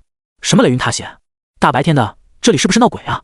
李东升急忙跑到风老道近前：还有啊，道长，您之前说过，咱青龙庙建立成功以后，我就会大发特发，你们这咋还吵起来了呢？我盯着风老道：鲁班术最为邪门，非僧非道却可降妖伏魔。雷云踏邪最初是用来建立荒山古庙所用，在房顶埋踏邪，能躲避雷击，还可以避免山精鬼怪混入庙宇。风老道竖起了大拇指，他耸耸肩，已经认定我所说的每一个字。鲁班术的出现要比道教要隔着2个朝代。封建社会工匠的地位非常低，帝王将相修建陵墓时，为了避免墓穴泄露，都会在完工后杀死工匠。鲁班对此深深痛恨，他创下鲁班神术，分为上下2册，上册为机关术，下册以害人为主。眼前一个小小的瓦片，他摆在大雄宝殿佛头顶部，受人顶礼膜拜，早已有了灵性。被我认出瓦片的身份，风老道感慨：还是太低估你了。刚刚我利用你来引出你母亲的魂魄，失败了不说，还搭上老子一块宝贝。李东升说：你们俩有什么分歧我不管，但道长你可答应我改风水了。我盯着老道士的眼睛，他的突然出现本就充满意外。别他妈磨磨唧唧的，老子答应你就一定帮你做，再废话，信不信我刨了你家祖坟？风老道语气不善，当着所有人的面儿，李东升这样的大老板竟然一句都不敢反驳。我们2个四目相对，风老道在兜里摸出一支烟点燃，深吸了口气：你小子的命是你爹活着的时候借来的，到18岁就要还回去。这间青龙庙立下，你以后归龙王管，阴曹地府不能拘你的魂魄，借来的命也就可以赖账，不用还了。怪不得死去的5个人向我索要鬼兽，原来这一切都是爷爷做的。我定了定神，沉声道：我妈是怎么死的？你爷爷杀的。他轻描淡写的一句话戳中我内心的痛点，愤怒瞬间涌上天灵盖。我揪住他的衣领：你放屁！再说一遍，我他妈宰了你！他牛鼻子仰天，无所谓道：你爷爷杀的，你爷爷杀的，你爷爷杀的，就是你爷爷杀的，怎么着？大实话还不让说了，小瘪犊子！道爷我闯荡江湖的时候，你爹还穿开裆裤呢，敢揪我衣服，刺啊！我气得发疯，失去了理智，狠狠地抡起拳头。风老道握住我的手腕，一记简单的推手把我甩了出去。我重重趴在地上，李东升赶忙到风老道面前点头哈腰：道爷息怒，这小崽子敢惹您生气，我找人废了他。风老道一把将他推开道：去，你爹当年就是一身的铜锈味，你比他还难闻。我不相信他的话，母亲化身厉鬼时的惨状让我记忆犹新，我无法想象爷爷如此狠心。打开生桩，我缓缓站起身，扑了扑身上的尘土，一字一顿道：把生桩打开，就算我会死也不要紧，只要真相，让他入土为安，不在生桩下面受到折磨。一旦开棺，你的命格会完全破掉。我不在乎。我严肃道：好吧。风老道摆摆手：你愿意怎么着就怎么着。陈二狗说了，路是你自己选的，一切都是天意。秦师傅，那我的事儿怎么办啊？李东升在一旁眼巴巴地追问。风老道随口敷衍了几句，那李东升不仅言听计从，恨不得像供祖宗似的把他供起来。好不容易砌好的砖墙，在老道士的一声令下，原本看热闹的工人再度被折腾起来。虽然大家挺不情愿的，可谁让李东升有钱呢？我追问好几次，我妈到底是怎么死的？可关于18年前的事情，他绝口不提。等待挖坑的期间，他倒是与我吹起了牛掰。风老道叫秦广德，据他自己说，小时候被父亲送到龙虎山学艺。原本一心修道的他，曾去山中采药途中，经过一处温泉池，瞧见一只碧绿色的大蛤蟆蹲在温泉池旁吐泡泡。秦广德发现蛤蟆长了一对双眼皮，越看越有意思，他手欠把泡泡捅破了，结果导致蛤蟆被雷给劈死。蛤蟆死后去龙虎山告状，经过山里上上下下开会，一致决定把秦广德逐出师门。年轻的时候，秦广德赶上打击牛鬼蛇神那几年，好悬没被小兵们祸害死。是李东升父亲偷偷给他送饭，为了报恩，平反以后的第一件事就是帮李东升的爷爷选一处风水宝地。天黑前，生桩再度被清理出来。可当利用钩机去拽时，那根木头桩子竟然纹丝不动，仿佛与大地连成了一体。我皱着眉，有点摸不到头脑。工人走来问：“老板啊，怎么拽都拽不开，怎么回事啊？”秦广德感慨道：“这是鲁班术中的千斤坠，如果生拔会被煞气冲体反噬。你爷爷啥时候学的鲁班术？我认识他这么多年，怎么不知道？”别说秦广德不知道，我跟爷爷生活了10几年，也从没听说过他会鲁班术啊。工人问秦老道：“这生桩到底是怎么回事？”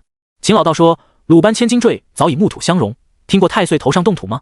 钩机师傅点头道：“当然听过，干我们这行的，那是在土地爷里嘴里抢饭吃。以前我有个同事挖到一块太岁，卖了2万块钱，钱还没等花，人就没死了。”秦老道围着大坑走了一圈，说：“千斤坠可比太岁厉害多了，你要是把它拔下来，命丢是小事儿，搞不好还会殃及6亲啊！”真的假的？那我可不干了。我站在一旁，鲁班术这种法门我也是第一次遇见，不过瞧秦老道那副胸有成竹的样子，问题应该不会太大。小李子，让你的人送一把杀猪刀和一个纸人。秦叔啊，这个时间了，我上哪给你找去？李东升无奈道。秦老道眉毛一横，不把东西找来，你信不信我把你给戒了？得，您说的算。李东升转过给司机打了个电话，吩咐手下满城里给寻摸。杀猪刀拥有破开一切恶障的功效，是一种至刚至阳的织物。古时候的杀猪匠和刽子手一样，刀要代代相传，什么时候这把刀断了，必须退出此行，否则伤子4人丁。猪在12时辰中属亥时，属阴水，是一天之中阴气最重的时辰。杀猪刀意思破除世间一切阴晦，多用来斩鬼。万物离不开阴阳的道理，杀猪刀用好可以辟邪，若放在家中凶气太重，很容易适得其反，伤害自己的运气。至于秦老道要的扎纸人，我有点摸不到头脑。夜幕渐渐降临，挖生桩的工程浩大，工人们也很好奇，想要对此一看究竟。现场很快被拉起电灯。等李东升的司机把纸人开车拉来以后，现场室里3层外3层，一个个抻着脖子，生怕落在外面。而我的心情很低落，生桩下面是我的母亲，我活了18年，就代表她受了18年的苦。秦老道接过那把有着一层血锈的杀猪刀，反反复复摸了几下，感慨道：“是一把好刀，煞气也够。谁过来把纸人扶着点？”其他人立刻退到远远的，寻常老百姓都嫌这玩意儿晦气。我主动接过纸人，问秦老道该怎么做。他让我把纸人挨着生桩扶正了，我这边刚照做，秦老道把自己的手指头划破，对着纸人2只眼睛一戳，随后他抡起刀对着纸人的脑袋削了下去。本是用藤条编织的纸人，让杀猪刀一下敲了个零碎。奇怪的是，在木桩的表面渐渐浮现出一个人形的阴影。秦老道抡起杀猪刀对着人影咣咣连劈3下，木桩子竟然哗哗往外淌血，一股臭鸡蛋的味道弥漫的到处的都是。秦老道特别损，因为坑比较深一些，他骗我说地下有东西，我也实在，刚低头，他踩着我的肩膀往上爬，嘴里还不停地念叨着邪气勿进，道气长存，祖师爷保佑。一听这话，我也吓了一跳，眼看他要爬上去，我蹦起来揪着他的裤子往下拽，刺啦一声，秦老道的红裤衩非常刺眼的露出来，拇指大小的窟窿眼十分辣眼睛。上面的人就秦老道，我抓着他裤子往上爬，好不容易折腾上来，他骂骂咧咧的要和拼命，可我看到渐渐腐烂的生桩时，心瞬间提到了嗓子眼。千斤坠被破掉，生桩只是一根普普通通的木桩子。我沉声道：“秦道长，我娘的魂魄呢？我以邪鬼祭祀破了千斤坠，她现在恐怕已经尸鬼归一，待子时一到，你娘将化成了尸邪鬼煞。二狗子说了，若被你发现，那一切都是天意，不过子时之前必须烧掉尸体。”说话间，秦老道已经重新提上裤子。没想到18年来第一次与母亲相见，居然会是这样一幅场景。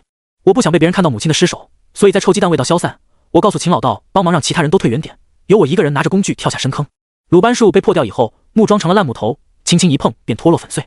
我一点点的刨土，一口红皮棺材渐渐浮出表面，小心翼翼沿着棺材周围向下挖，直到它完全显露，我要来撬棍将棺材盖打开。我母亲成了干尸，大致可以看出，在她皱皱巴巴的皮肤下面有血丝流动，这是秦老道担心的缘由。尸邪鬼煞是大地煞气的集合体，由厉鬼的怨气催动这些煞气去害人。子时一过，母亲会在棺中爬出来，会先吃家禽的血，再吃大畜，最后转为害人。母亲肚皮是被刀豁开的，双手双脚被木楔钉在棺材里。我闭上眼，脑海里全是她生前遭受的折磨。最可怕的是，哪怕算死后也不得安宁。从小到大，我在外面受到欺负，会特别羡慕别人家的小孩子有爸爸妈妈。我经常会被人嘲笑是没爹没娘的野孩子，心里虽然难受，可我不恨他们。就像爷爷说过的，我爸为了我给别人家还债，活活把自己饿死。虽然没有体会过像别人一样的家庭生活，可我依然坚信他们是爱我的。我跪在母亲的尸体前，无法想象杀害我母亲嫌疑人竟然会是我最亲最爱的爷爷。一时间，我竟然不知道该怎么做。感觉母亲双手在胸前，似乎抱着什么东西。我上前仔细检查，果然看她衣服下的有一个红布包。等我拆开以后，是一个比手机大不了多少的小棺材，上面还贴着一道符。这是天棺，在古代用来藏匿小鬼、精怪所用，因为多数会放在房梁上，所以才叫天棺。天棺虽然有各种样式，我麻一派的符咒却是只有一个。我的世界仿佛都要崩塌，深深吸了口气，狂躁的情绪被我安抚下来。我撕开符咒，缓缓打开了小棺材，里面是一个小小的木头人，他的双手、双脚、头部分别写着棺、卦、独、残，腰间缠绕着一节风干的脐带。而小人的背部赫然就是我的名字陈正，以我母子血脉为纽带，借5种烂命鬼兽。没错，老宅下面的打生庄所收益的人就是我。为什么？真的是爷爷杀了我母亲吗？我整个人像被雷击过，木讷原地，不知所措。当缓过神来，我心里只想找到我爷爷问清楚。我跪在母亲的棺材旁，红着眼说：妈，我不知道该怎么办，真若泉下有知，希望您能托梦告诉我，我该怎么办。尸血鬼煞可以吸收天地精华，我将母亲的棺材打开以后，晒过月亮，她的五官也渐渐变得清晰。我站在原地等待时间的流逝，眼看母亲身体渐渐有了血色。她是一位相貌端庄的女人，在面相看起来是那样的质朴。人死之后，五官是僵硬的，停止气血循环，岁月的在脸上留下的痕迹也会随之消散。但麻衣派依旧能通过蛛丝马迹看出死者生前过往。我站在母亲尸体旁为她看相，我看出了她年轻时候家庭富裕，有3个哥哥，全家人都宠溺她。她祖荫深厚，只是20岁以后走了下坡。还看出13岁的时候母亲受过伤，以母亲骨相推断，她8字命薄，被山精鬼怪上过身子。老爹一定是在那个时候救过她的命。她长大以后嫁给了父亲，自那个时候开始，她的面相气运会随着年纪的增长走了下坡。父亲是相师，帮人驱邪攘阵，难免会触犯因果，母亲自然会受到他的牵连。看完了母亲的前半生，不知不觉早已泪流满面。突然，秦老道在我一旁叹了口气：快到时间了，节哀。秦师傅，真的是我爷爷杀的吗？当初到底发生了什么事？我红着眼问。秦道长说，当初我是在你娘死了以后才回来的，二狗说是他动的手，至于什么原因，他没与我讲过，我觉得你可以去问问他。居住10几年的老房子拆毁，爷爷不知所踪，我孤独留在这个城市，像是飘荡的野鬼。这一刻我真的没有家了。我深吸了口气说，我爷爷在哪？二狗说了，如果你看破生庄的秘密，让你去省里中华路北街58号找他。秦道长抻了个懒腰，又说，按照我和你爷爷的赌约，待你母亲尸体烧掉，我渡他魂魄去地府报道。我点点头，母亲在打在生庄里，生前痛苦的折磨使他化身厉鬼，母子连心，所以他会在出来以后纠缠我。可阴阳有别，被厉鬼纠缠会损害精元，破命格伤运气。我甚至怀疑李帅险些被杀的事情，也是母亲见我受到欺负，他本能所为。你来点。秦老道递给了我一桶汽油，月光精华滋养着母亲的尸体，她已经恢复生前的模样，看起来更像是睡着一般。秦老道看了我一眼，感慨道，当然，你若是下不去手，我来帮你也行。我定了定神，我还是自己来吧，生前没有机会尽孝道，死后我也想送他一程。汽油洒在尸体上以后，我强忍着泪水点燃尸体，看着熊熊大火燃烧的一刹那，我情绪彻底崩溃，鼻涕眼泪的往下流，沙哑的吼声已经分不清自己到底是嚎还是哭。秦老道随身拿出一张黄符，他感慨道，这是九龙命符，人生在世除了寿终正寝，莫过于意外横祸。你母亲临死前受到痛苦折磨，心中又因对你的不舍而生起执念之心，化身厉鬼难以解脱。正所谓九龙福命开，地狱得清闲。平常我都是卖9980，念在你我之间的关系，送给你了。他将符咒丢向熊熊大火，随着符咒化为灰烬，我母亲的尸体也伴随着大火消失。而我早已泣不成声。秦老道摇晃三清灵，起手挥洒一把纸钱，浑厚带有唱腔的声音回荡在夜幕之下。太上敕令，超辱孤魂，鬼魅一切，4声沾恩。有头者超，无头者生，枪书刀杀，跳水悬绳。明死暗死，冤屈屈亡，债主冤家，讨命二郎。跪无台前，八卦放光，战砍而出，超生他方。赤臼等众，急急超生，赤臼等众，急急超生。大火燃烧结束，是我亲自为母亲收了骨灰。事情处理完，我去秦老道的家住一夜。当晚，我做了一个梦，在梦中我看到了母亲，她穿着一身白衣过来看我，她什么话也没说，只是匆匆瞅了一眼，然后消失在我的梦境。秦老道嘴上挺抠门，行为上却非常够意思，借我一些钱，把母亲安放在了殡仪馆。后来我买了一张去省里的火车票，秦老道那天特意来送我，他还说过一阵也会去省里找我爷爷再战一局。我的心情很乱，以至于他后来说什么我也没听清，只想着当面见爷爷，把一切事情问清楚。这是打记事起第一次离开家远行，来到这所陌生的城市，脑海里全是母亲的惨状，我提不起精神，甚至有几分胆怯，脑海中无数次幻想，当见到爷爷以后，我该说什么？为我母亲报仇吗？可他是养了我18年的爷爷，也是我唯一的亲人啊！我从未陷入过如此纠结的处境，可该面对的还是要面对，我必须给自己一个交代。下火车以后，我拦了一辆出租车，告诉司机师傅去中华路北街58号。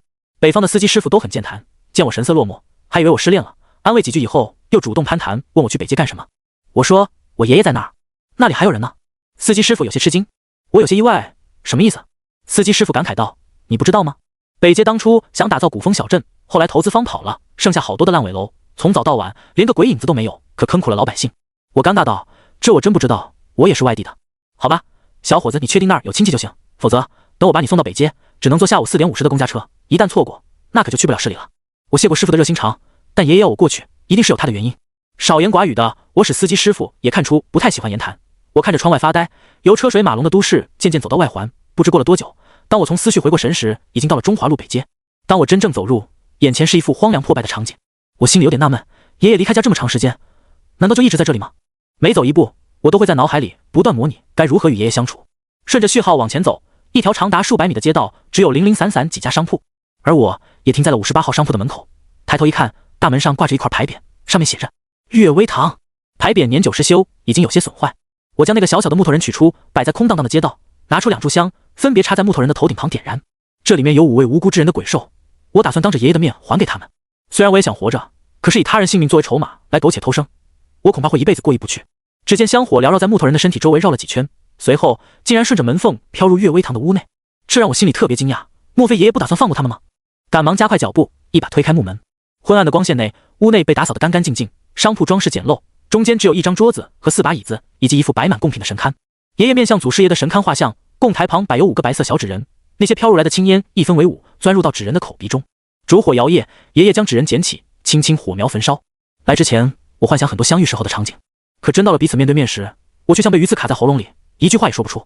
屋内光线较暗，木头人旁边点着红蜡烛，屋内的一切看起来是那样的诡异。爷爷又剧烈咳嗽几声，我下意识想要上前，刚迈出第一步，我有所犹豫了。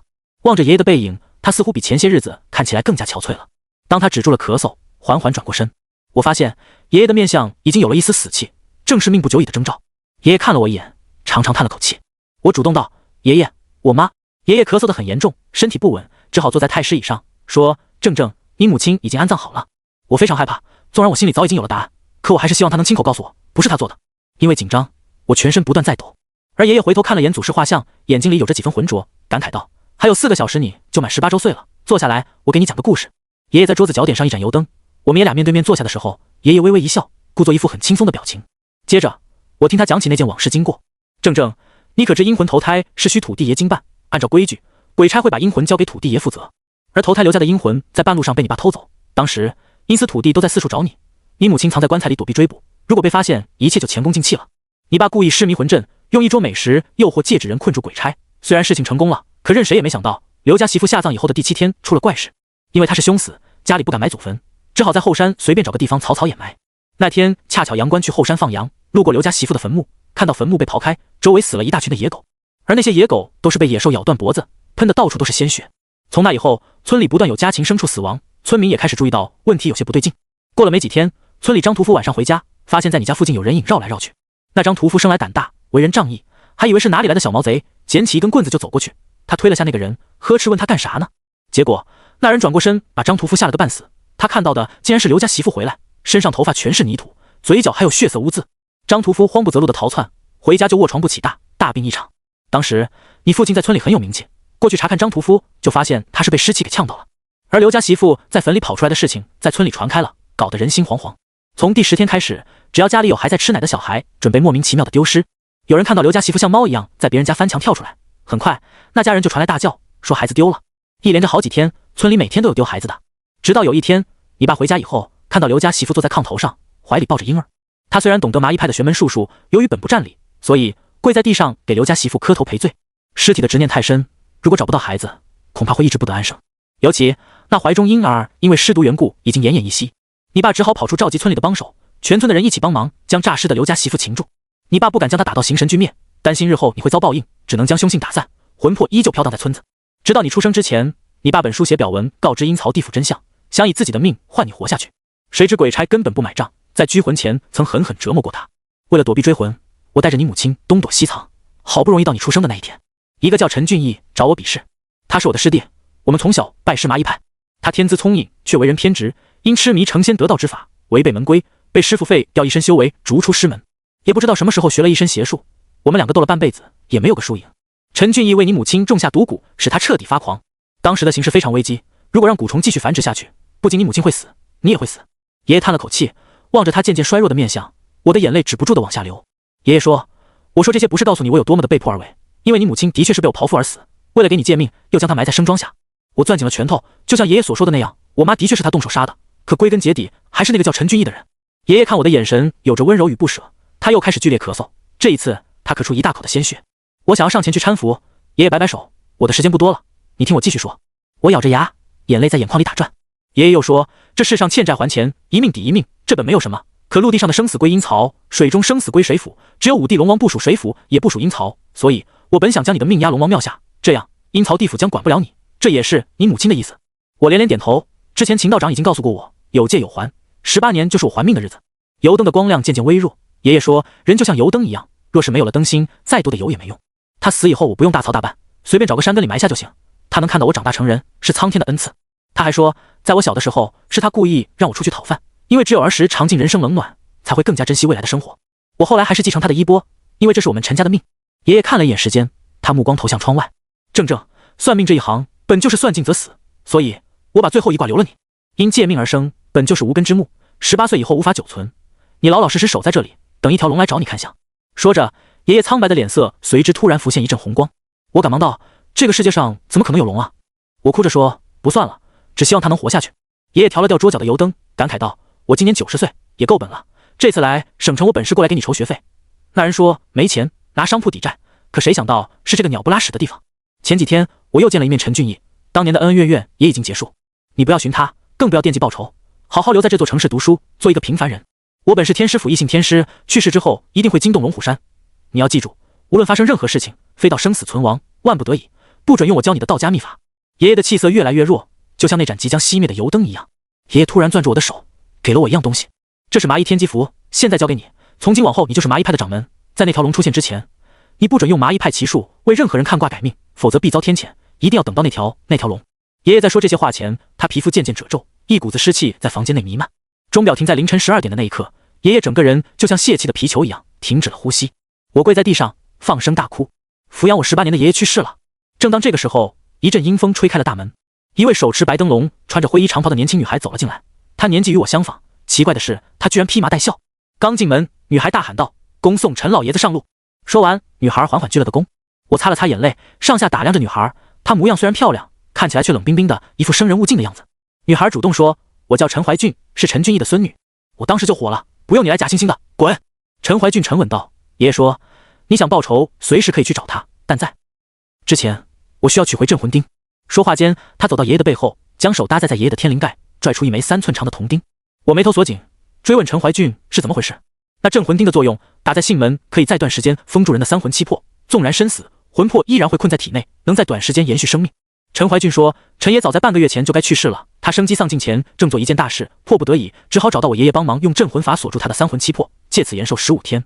陈怀俊擦了擦钉子，把它放在红色手绢收好，回头道：来之前我爷爷说了，他与陈爷爷的恩怨已经放下，你是他唯一的后人，以后遇到什么困难都可以找我。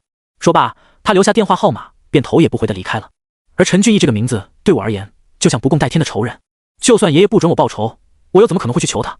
因为没有钱，爷爷的葬礼很简陋，没有灵车，也没有送葬的亲友。昨天凌晨下了场小雨，湿地面散发出微微凉意。我雇了一辆推车，一个人拉着棺材走在街道上。结果我刚出了十字路口，就见到数十辆豪华轿车停在路边，路中间还有8位身穿清朝官袍男子，他们戴着宽大斗笠，遮住了面孔，只是肩上扛着龙头石棺，非常霸气。待车门纷纷打开，所有下车的人皆披麻戴孝。说实话，我的确被眼前的阵势所震惊，可管来者是谁，我不会退后半步，我一步步缓慢前行，直到靠近头车的近前。他们人群中有一位戴着墨镜的中年人走在最前面，他与我面对面时摘下眼镜，突然跪在地上，双手抱拳喊道：恭送陈天师羽化登仙。众人高呼，声震如雷。有一位身穿道袍的老道士，手持3清铃，引8位官袍男子抬棺而来。这8个人身上散发出浓浓阴气，随着舞的岩石，可不难认出他们都是僵尸。8位尸魁停在了的面前，眼前黑压压的人群同时下跪，只剩下我一个人木讷原地。石棺被道士打开，他说自己叫张擎苍，是天师府长老，而我爷爷是世上唯一的异姓天师，死后应接回天师府受封仙官，供奉祖祠。我不想答应，他却告诉我，爷爷如果不回龙虎山，他的亡魂会入阴曹地府接受地狱酷刑，有祖师庇护，可免于这些苦难。而且天师府最高规格的接引，本就是青龙护棺，尸魁开路。8大尸魁是天师府斩妖除魔的利器，用来抬我爷爷回去，已经是他所能承受的最高规格。我深吸了口气，为了爷爷能够超脱苦海，任凭他们将爷爷的尸体抬入龙棺。尸魁开路，千人送葬。爷爷去世了，可他从未与我提过天师府的任何事情，只告诉我等一条龙来找我。爷爷的葬礼在被尸魁接回天师府之后而结束。很长一段时间，我都处在悲伤的情绪中无法自拔。可在悲伤过后，又要面临一件很残酷的事情，上大学的学费怎么办？我考上省师范，每年的学费和生活费对我而言都是一笔巨大的开销。经济上的窘迫，我只好放弃了大学梦。开学那天，我特意去了大学校园的马路对面，看着莘莘学子被家人送到学校的那一刻，我承认自己真的羡慕了。可没有办法，这就是我的命，也是我陈家的命。在省城打工的日子，趁着闲暇时，我回了一趟老家，想找秦老道问个明白。关于我爷爷，还有天师府有很多疑点，需要我去求证。可当刚踏入胡同口，就看见秦老道在那儿给一位少妇算命。他今天打扮的有点奇特，戴着墨镜，一边摸着人家的手，一边摇头晃脑的感慨：这位原主，你双手有握富贵之命，却因命里多犯波涛，实在是坎坷呀。大师，我该怎么办呢？妇女一脸希冀。秦老道说：女原主不用着急，贫道既然算得出，就能解的了。你心上之人就像握不住的风中柳絮，你买我一道黄龙符，晚上贴在金钩，保证从今往后他离不开你。少妇一愣神，忙问秦老道哪里是金钩。秦老道摆摆手，把他叫到近前，贴在耳边说了几句。那少妇俏脸羞红，轻咬着嘴唇说：哎呀，道长，你好讨厌。付了1000块钱挂金以后，少妇脸皮薄，羞答答抱着符咒匆忙离。秦老道见人走远了，摘下墨镜丢在一旁，随手叼起一支烟猛嘬了几口，一抬头正好瞧见我。卧槽，你什么时候回来的？秦老道惊道。我说：道长，你不是应该说无量天尊吗？张嘴闭嘴就卧槽，实在影响您老人家的形象。还有啊，你用春药骗人的事儿可不地道啊。刚才我一眼就看出来了，秦老道给的那道符咒是一种比较霸道的催情符，旧社会生产劳动力低下，用来给猪马牛羊这些家畜催情所用。秦老道说：你懂什么？猛药还得猛药医，贫道慈悲为怀，助人为乐又为钱。我刚想说他不要脸，话到嘴边又噎了回去。他又问我爷爷现在怎么样了，我说我爷爷去世了，尸体被天师府接走。秦道长，你说自己在天师府修行过，那里到底是个什么地方？你还是别问这些了，天师府的事情不是咱们这些人能参与的。秦老道摇头晃脑，显得神神秘秘。为什么天师府自从创立以来，历代天师都姓张，我爷爷却姓陈？我又不是你爷爷。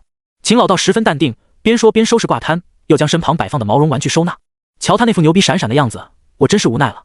见实在是问不出半个屁来，我索性也不再自讨没趣，顺便去了一趟医院，得知张娜虽然苏醒了，只是忘记了很多事情。而王姨的有意渲染下，张娜认为多亏了李帅的帮助，她才得救。每个人对人生的选择不同，有的人为了钱放弃感情，有的人为了感情放弃前途，命不同，路也不同。30万的事情虽然憋屈，可小时候欠王姨家的情分，也随着这笔钱算是一笔勾销了。何况张娜看我时那双陌生的眼神，我就知道她已经变了。回省城路上，我还接到烧烤店老板的电话，他催我快点上班，还威胁我押金不退给我了。想想也真是头疼，没学历，没技能，唯一会的相术还不能用，没等饿死也得累死。也不知道那条龙到底什么时候出现，但爷爷是绝对不可能坑我的。然而刚到门外就发现家里大门被人撬开了，我当时就火了，妈的，这尼玛还到底有没有人性？老子穷得连裤衩子都要穿不起了，还有人过来偷我东西。可等我一把推开门，却见到一身白衣的陈怀俊站在祖师爷画像前，抬头仰望。坦白讲，他长得很漂亮，恬淡的五官给人一种清新脱俗的感觉，在他的身上很难看到一丝烟火气。但我对仇人家的孩子没有什么兴趣，认真道：我记得走的时候已经锁门了，一会儿我检查检查，看看有没有少什么东西。陈怀俊拿起3炷香为祖师爷上香以后，回头轻蔑道：看看你自己现在的样子，陈家到你这一代真是没落了。我皱着眉：你是来找事儿的？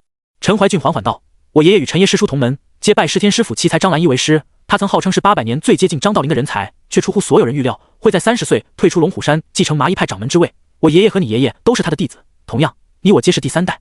其实我爷爷一直夸我是100年一遇的天才，所以自己什么水平不用他说，我心里很有数。只不过我始终都在等一条龙罢了。你把我家门撬开，进屋不是就为了故意讽刺我几句吧？如果是的话，你可以走了，我心好痛，好难受。你满意了？我无奈道：烂泥扶不上墙。陈怀俊冷哼了一声，随即给我丢过来一张金黄色的折子，我瞄了一眼，上面用金线刺绣缝制的古朴字迹写着仙官渡蝶4个字。我说这是什么东西？陈怀俊说龙虎山找到我爷爷，想要他认祖归宗，可天机符在你那儿，龙虎山的弟子说得天机符者才是正统掌门，他们昨天来了，结果你不在，就让我转达一声，让你今年10月1日去龙虎山授武雷路。不去。我摇摇头。你疯了？知不知道龙虎山代表什么？陈怀俊的眼神就像是在看外星人一样。其实爷爷临终前也说过，麻衣派交到我的身上，我就是麻衣派掌门人，可到了龙虎山还得受制于人。我不相信这个世上有那么好的事儿，更何况我还要等一条龙呢。爱去你去吧。龙虎山问，就说从今以后你是掌门，那你把天机符给我。过分了呀，都让你当掌门了，咋还索要东西呢？得寸进尺实在不是什么好习惯。我是连连摇头。先不说天机符到底有多重要，单凭这是我爷爷的遗物，肯定谁也不能给。结果见陈怀俊居然拉了把椅子坐下，单手拄着下巴，一双美眸像是审视商品一样盯着我看，这让我有些不满，他也太不把自己当外人了吧。我还自己擦擦眼角，问他是不是有眼屎。陈怀俊说，陈爷爷临终前找我爷爷聊过你我之间的事情，我爷爷要求你娶我为妻，才答应帮陈爷爷续命15天，所以在葬礼那天我与你披麻戴孝，持的是孙媳妇礼节。我吓了一跳，刚忙退后半步，告诉他别介，身为黄花大小伙子，我是坚决反对包办婚姻。再说了，陈怀俊的爷爷陈俊义那是杀母仇人，娶仇人家的孩子做媳妇，我爷爷莫非老糊涂了吗？我说不可能，你趁早死心吧，咱俩可是世仇，何况我也不是你轻而易举能得到的男人。他叹了口气，你我婚书早已立下，被天师府盖过印，要退婚只有登龙虎山玉霄宫请天师批准，否则这就是你我的命。她这样大美女非要嫁给我，到底是图个啥？以我对爷爷的了解，他老人家的临终遗言没有交代这件事，就说明不是特别重要。再说了，爱情与婚姻都是自由的，现在都什么年代了，还扯包办婚姻？哪怕长得漂亮能怎么样？我注定是他一辈子也得不到的男人。于是乎，我摆摆手，不送了。目送陈怀俊离开以后，回想起他的面相，心里多少有点不舒服。身为麻衣派的相师，不仅学得精，还要学得杂。单独从眼相来看，冷如刀3个字足以完美解释。而他这个年纪能够拥有如此笃定的眼神，不排除2种人：第一种，经历过大风大浪，看透世间百态；第二种，天生冷血，不管遇到任何事情，一切以利益为重。我觉得陈怀俊跟我差不多的年纪，应该不至于经历过什么大风大浪，所以必是天性薄凉，或者生长在极其有问题的原生家庭。所以说我还是能躲多远躲多远，别哪天稀里糊涂的再被他给弄死。把悦威堂的门关好。其实就我们北街这个地方，连捡破烂的都不来，锁门不锁门的意义不大。爷爷让我等一条龙，可世上哪里会有龙啊？以前我们学校烧锅炉的大爷是真龙天子，你和他说话不把嗓子喊哑了，他根本一个字都听不清。我越想越闹心，索性就不想了。无聊的时候就一个人在家里研究起了天机符。坦白讲，我是真没看出有任何不一样的地方。第二天一大早，我的电话响了，我一看手机，竟然是王姨打来的，我特别诧异。按道理她应该躲我还来不及呢。刚接通电话，王姨说：“正啊，张大的病情我在省里打听到，有一个叫大爱医院的能治，我和你张叔商量着，想带张大过来看看。”其实我们之间的因果已经清了，可王姨在电话里一个劲儿的求我帮忙，我这人心软，毕竟高中3年同窗，我又吃了张大全6年的饭菜，如果我有能力帮上一把，还是尽力而为吧。大概8点多，张大全他们坐车来到悦威堂门外，我去迎接。张大把自己捂得严严实实，脸色有些惨白，一双眼睛很空洞，显然是3魂受到一定的损伤。很多情况这种伤都是不可逆转的，否则你看那么多的精神病恢复，有几个彻底正常的？这鸟不拉屎的地方，你爷爷咋想在这儿给你留个房子？王姨从旁还不忘了抱怨几句，我只是尴尬笑笑，告诉他顶账来的。这里虽然到了晚上就断电，好在有水，我自己出去换燃气罐，只要不缺吃的，倒也能生活。王姨还不忘了嘱咐，上次感谢你救我们家大全，等张娜的未婚夫来了，让他请你吃饭。我特意看了眼张娜，似乎她也没有反对的意思，这让我很无奈的耸耸肩。看来张娜昏迷的期间，王姨真没少编排故事。一夜无话，第二天清晨，我陪他们一家子去了大爱医院。医院的服务态度非常好，但凡遇见的护士，没有不鞠躬问好的。说实话，连我也被如此正规的环境所惊住了。到了导诊台，王姨对小护士说：“我是来找你们张主任的，提前有预约。”护士上上下下打量着我们4个，眼神特别怪异。很快，护士露出职业般的微笑道：“你好，请到4楼左侧最里边的神经内科，门牌上有张主任的信息。你们张主任是不是最厉害的？”王姨又问。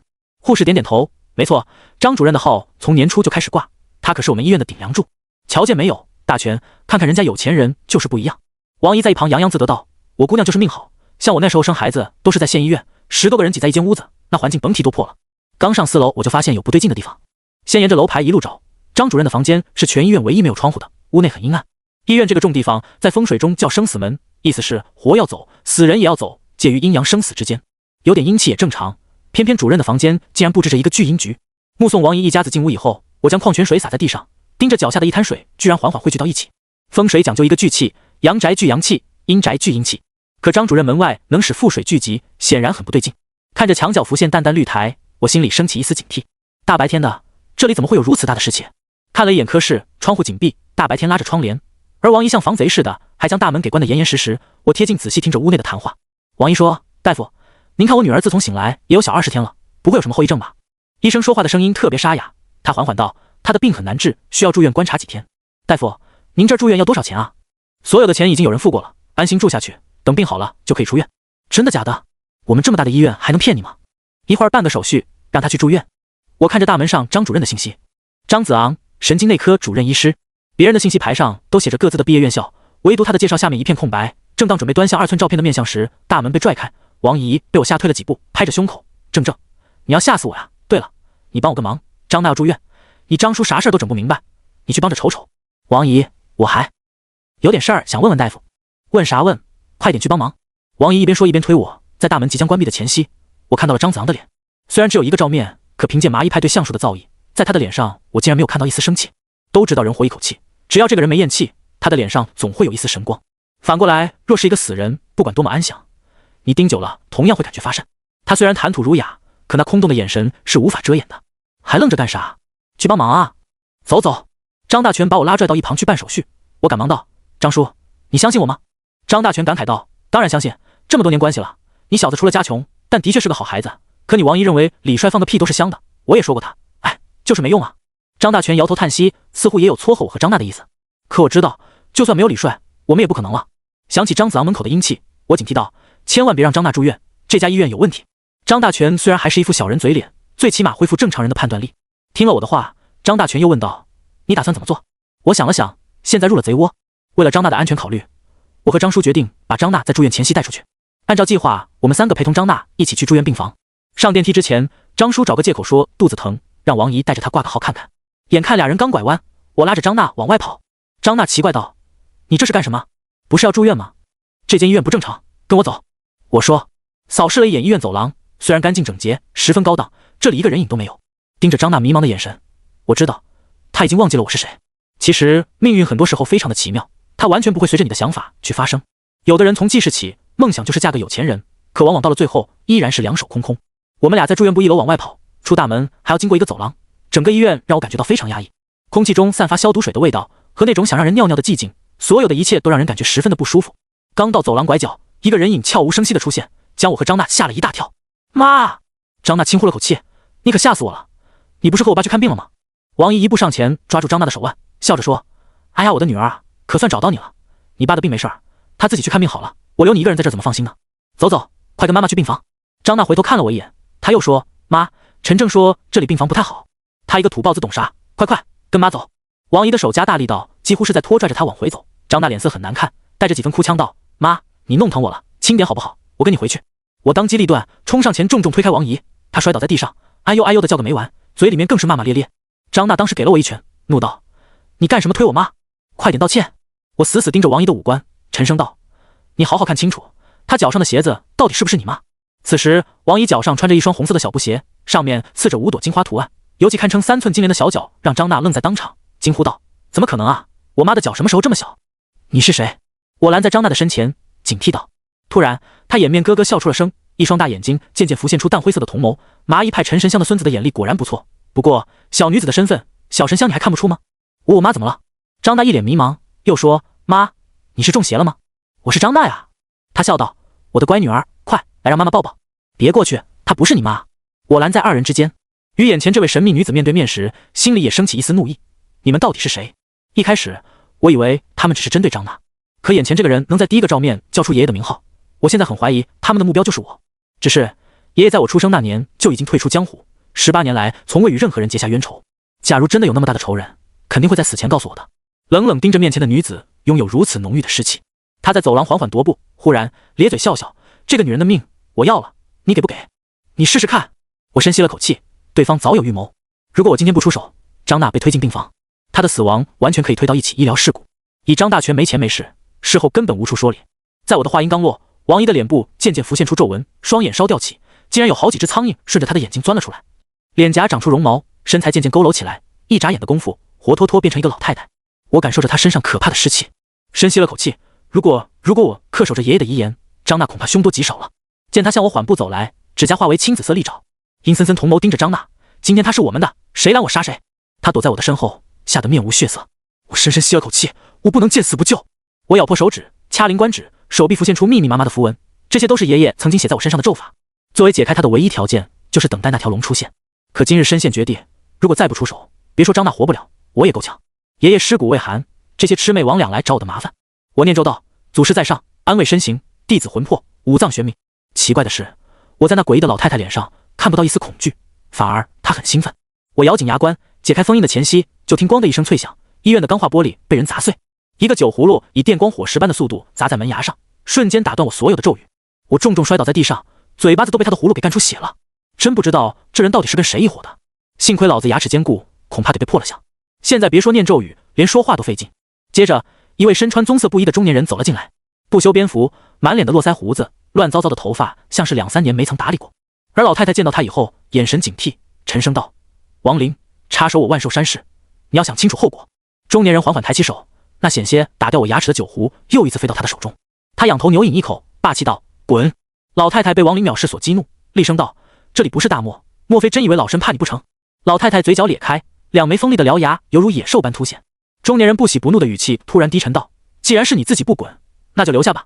他抬起手，握住一张符纸向老太天的方向一丢，他打了一个响指，啪！刚刚酒葫芦飞出的路线突然升起烈火，符纸化为灰烬，变化出一道巨大的龙头，龙身穿过烈火，围绕在老太太四周，灼灼热浪扑面而来。那老太太当时就慌了，激动道：“王林，我万寿山与你大漠井水不犯河水，若你敢杀我，山主绝对饶不了你。老子行走江湖，就没有不敢抓的鬼，不敢杀的妖。”王林一仰头，将酒葫芦一饮而尽，张狂道：“天地无极，万法归一，烈火化龙，为我道心破！”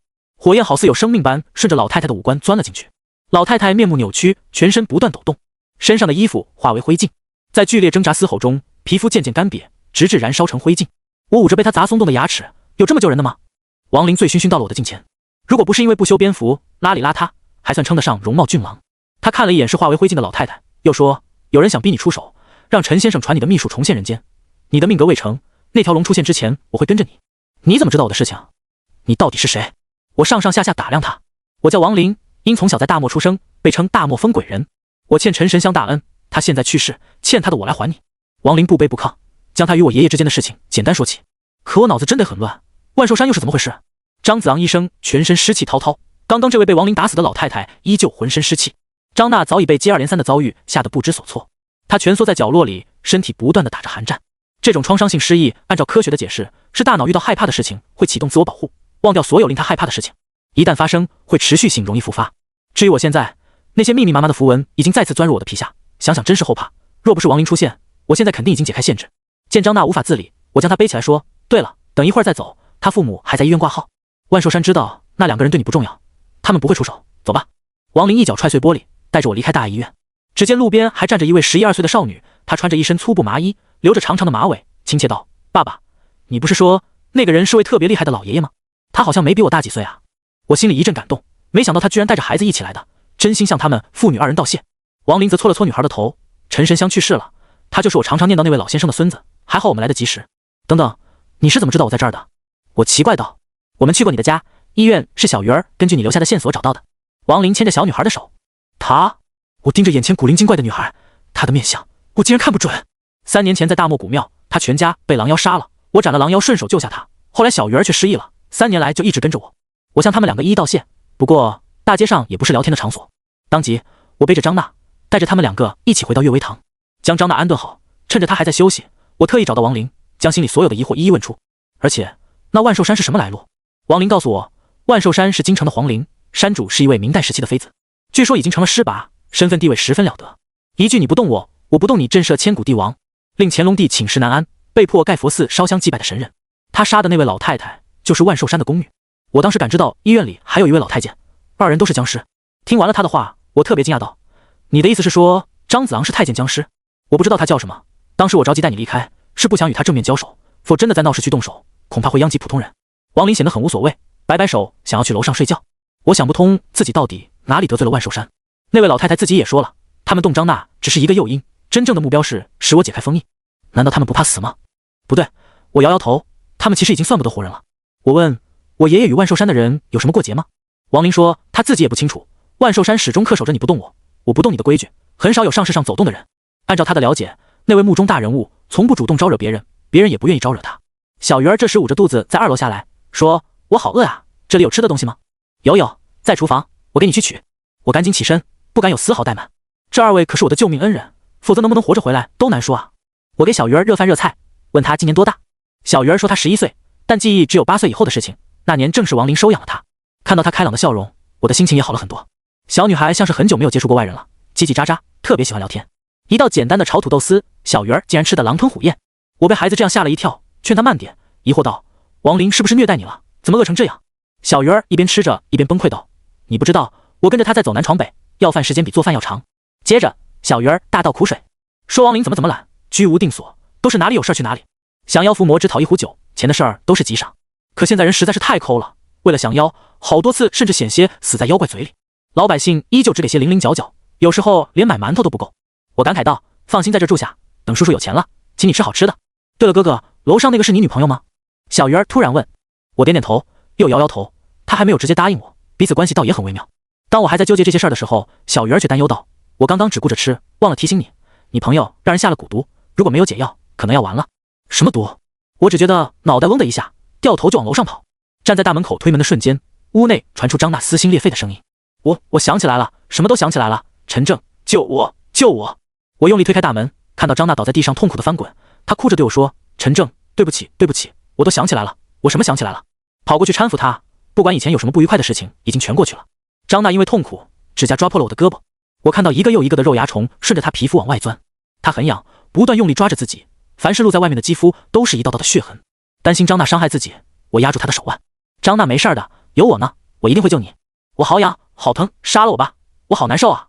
听着张娜痛苦哀嚎，我觉得一定是那个张子昂在看病的时候下蛊。张娜已经无法说出完整的话，肉芽虫顺着她的手臂、掌心、耳后往外钻，全身出现密密麻麻的血点。我束手无策，忽然听到身后传来小鱼儿的声音。他中的是干蛊，这种蛊毒很厉害的。我好像记得他是追随气血运行，每隔20秒发作一次，直到把人的五脏六腑掏空才会停止。好可怕！我回头看去，王林和小鱼儿并肩站在一起，小鱼儿的手中还捧着我做的那一盘土豆丝，吃得满脸都是油渍。如果普通的小孩子看到张娜现在的模样，肯定会吓得大叫。可他不仅认出来，天真无邪的眼神像是完全没有被影响到。我急切道：“怎么救他？救不了，除非再中一种蛊毒，以毒攻毒，将他杀死在体内才可以，否则只能等死了。”小鱼儿将大米饭泡土豆丝吃得一干二净，眼巴巴盯着我，又说：“哥哥，还有吗？”我没吃饱。张娜已经开始抖动，她的瞳孔涣散，已经失去了知觉，皮下的那些虫子却没有放过她。我眼睁睁看着她被折磨，自己却无能为力。王林这时碰了我一下，他在他腰间锦囊拿出一把沙子，这是大漠幻金沙，能够镇压一切阴毒，你压在他的舌头下面。我迫不及待地照做，他身上的肉芽虫果然没有再次复发。盯着张娜沉沉的睡去的样子，我恍然想，学校时候的点点滴滴。小时候爷爷常说，要忍常人所不能忍，才可以担当大任，所以他让我讨饭，尝尽了人情冷暖，同样也使我比一般人更加懂得感恩。他若死在我的面前，恐怕我一辈子都不会心安。转过身的时候，王林拦住我：“不要冲动，是有人逼你出手。”盯着王林那双平静的眼眸，大丈夫有所为有所不为，我想救他。王林依旧双手背负，巍然不动。让开！身上鬼纹渐渐浮现。我咬着牙，我不认识什么万寿山，有什么冲着我来就好了，干嘛要牵涉其他无辜的人？我一步步走向王林，隐藏在皮肤下的符文好像锁链，将我紧紧地包围着。我能清晰感受体内那团被压抑着的力量。爷爷曾叮嘱过，使我变得仿若猛兽，无可匹敌。王林无奈道：“那些人果然把你摸得很透彻，知道如何才能真正激怒你。不过，我还是不会答应你去的。是你逼我的。”我缓缓掐起灵官指，低沉道：“祖师在上，安慰身形。”王林摇摇头，还是太年轻。他什么意思啊？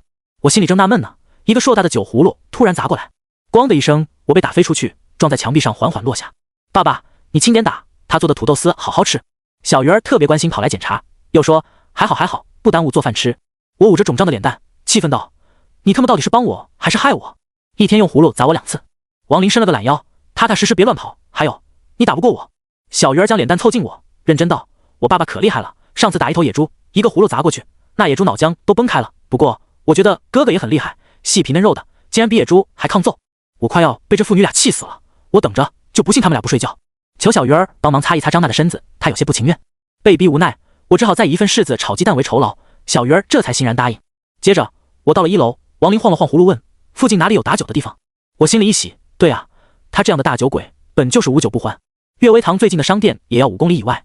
我压抑着心里的喜悦，说：“最近的还要10多公里呢，得从这儿出发往南边走，看到有高楼的时候，楼下才有商店。”王林舔了舔嘴唇，很无奈道：“这是什么破地方，还不如我们大漠方便。”我是故意瞎指挥的，能给他支开多远支多远。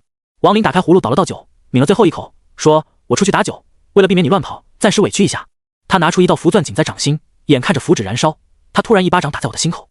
当时我觉得似乎有什么东西往那胸口钻了一下，每一次心跳都有种特别不舒服的感觉。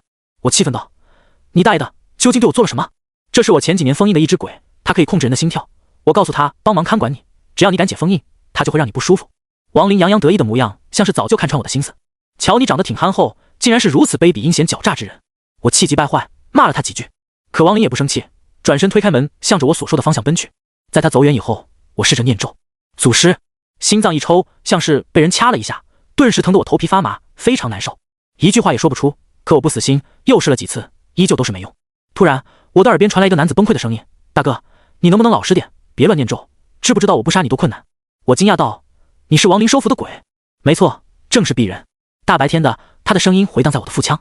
我赶忙劝他别再听王林的，从今以后跟着我，等解决完了眼前的事情，我找咂纸匠给他烧点金银元宝，再扎俩大美女伺候他。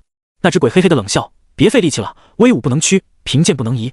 老子是鬼，不是人，绝对不能干那种背信弃义的事儿。”我竟然被一只鬼顶撞得哑口无言，无奈地拍了下大腿，真尼玛的气人啊！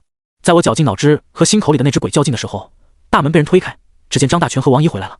他们一进门，我赶忙说：“对不起啊，我回来时候太着急了，忘告诉你们了。”张娜呢？王姨问。我指了指楼上，王姨和张大全俩人匆匆上楼。可我忽然间觉得有些不对劲，按照王姨的性格，我今天把她扔在医院，她竟然没骂我。想到此处，我猛然回头，看到张叔的后脑勺竟然飘着一根长长的大辫子。这哪里是张大全两口子，分明是被控制的僵尸。道家书籍里有记载，魂乃阳性神灵，附于人的气，主宰精神思维活动；魄乃阴性神灵，附于人之形，主宰人的形体活动。而人死之后，三魂各有归处，唯独七魄散于天地之间。倘若七魄不散，人将形同于野兽，也就是常说诈尸。看过英叔的电影，僵尸是跳着的，是因为人死以后关节僵硬，没有办法像常人一样走路。而且入殓装葬时，尸体双脚会被捆绑，导致大多数僵尸片里面僵尸一直给人一种跳跳的形象。但并非所有的僵尸都是跳着的，被人祭炼过的僵尸或者刚死不久的行尸都如常人一样。他们两个人不搭理我，我意识到不对劲，大喊道：“小鱼儿，把门锁好，千万不要开门！”以我们家的隔音效果，他是绝对能够听清的。张大全突然回过头，一双眼睛变为猩红色，看起来极为凶狠。我问他们是不是万寿山的僵尸，结果那俩僵尸压根就没搭理我，直奔着张娜的房间追去。我很清楚，这是在逼我出手。他的阳谋要比阴谋可怕多了。我受制于胸口的鬼，没有办法去帮忙。听着楼上传来咣咣的砸门声，我激动道：“大哥，你别耽误我了，行不行？”“那可不行，做鬼要有原则。王林说了，你要敢施法念咒，我就收拾你。”我崩溃道：“你有眼睛吗？看到刚才那俩僵尸没有？我又不瞎。”他有几分不满：“那不就得了？你不帮我可以，可小鱼儿总得救吧？”我动之以情，晓之以理，希望能说通他。很遗憾，他是犟鬼。我甚至怀疑他生前试过犟驴，所以被人打死的。实在没办法，我说：“鬼大哥，你冷静点，别搞我，我不施法去救人，你千万别关键时刻掉链子。”我的再三祈求，终于得到那只鬼的同意。我赶忙走到祖师爷画像前，挪开香炉，底下有5枚铜钱。做我们这行的人，香火案台上的东西都是法器，眼前的5帝钱已经被供奉许久了，早已有了灵性。接着我恭敬道：“祖师在上，借点您的香火，斩妖伏魔，为我正道。”我用案台旁边的红线穿好5帝钱，捧着祖师爷香炉就往楼上跑。只见门框已经出现裂纹，再晚来一会儿，他们俩就真的撞进去了。大胆妖孽，还不住手！5帝钱沾着祖师爷香灰，我抡起来砸在假张大全的背后。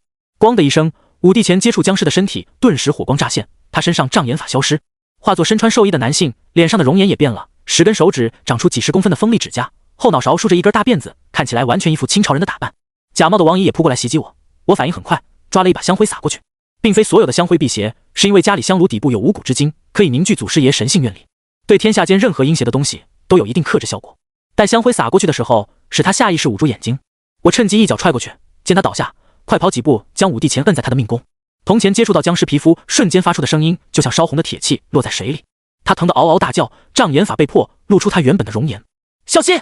腹腔传来鬼的提醒，我猛地抬起头，张大全不知何时已经爬上房顶，他四肢贴在墙上，像一只壁虎般爬来。女僵尸的脸皮被5帝钱烫坏，我本想一举灭了她，可形势危急，只好在男僵尸扑来的前夕退开。谢谢鬼大哥！我深吸口气，稳定好翻涌的气血，让我解开封印，否则他们会死。他赶忙说：“不行不行，做鬼有原则。”我心里一沉，当前亡灵被我支开，一来一回少说几个小时。我被2只僵尸堵在墙角，他们露出尖牙，虎视眈眈盯着我。可当我看到大门口，恍然意识到现在正是白天才对，僵尸怎么来的？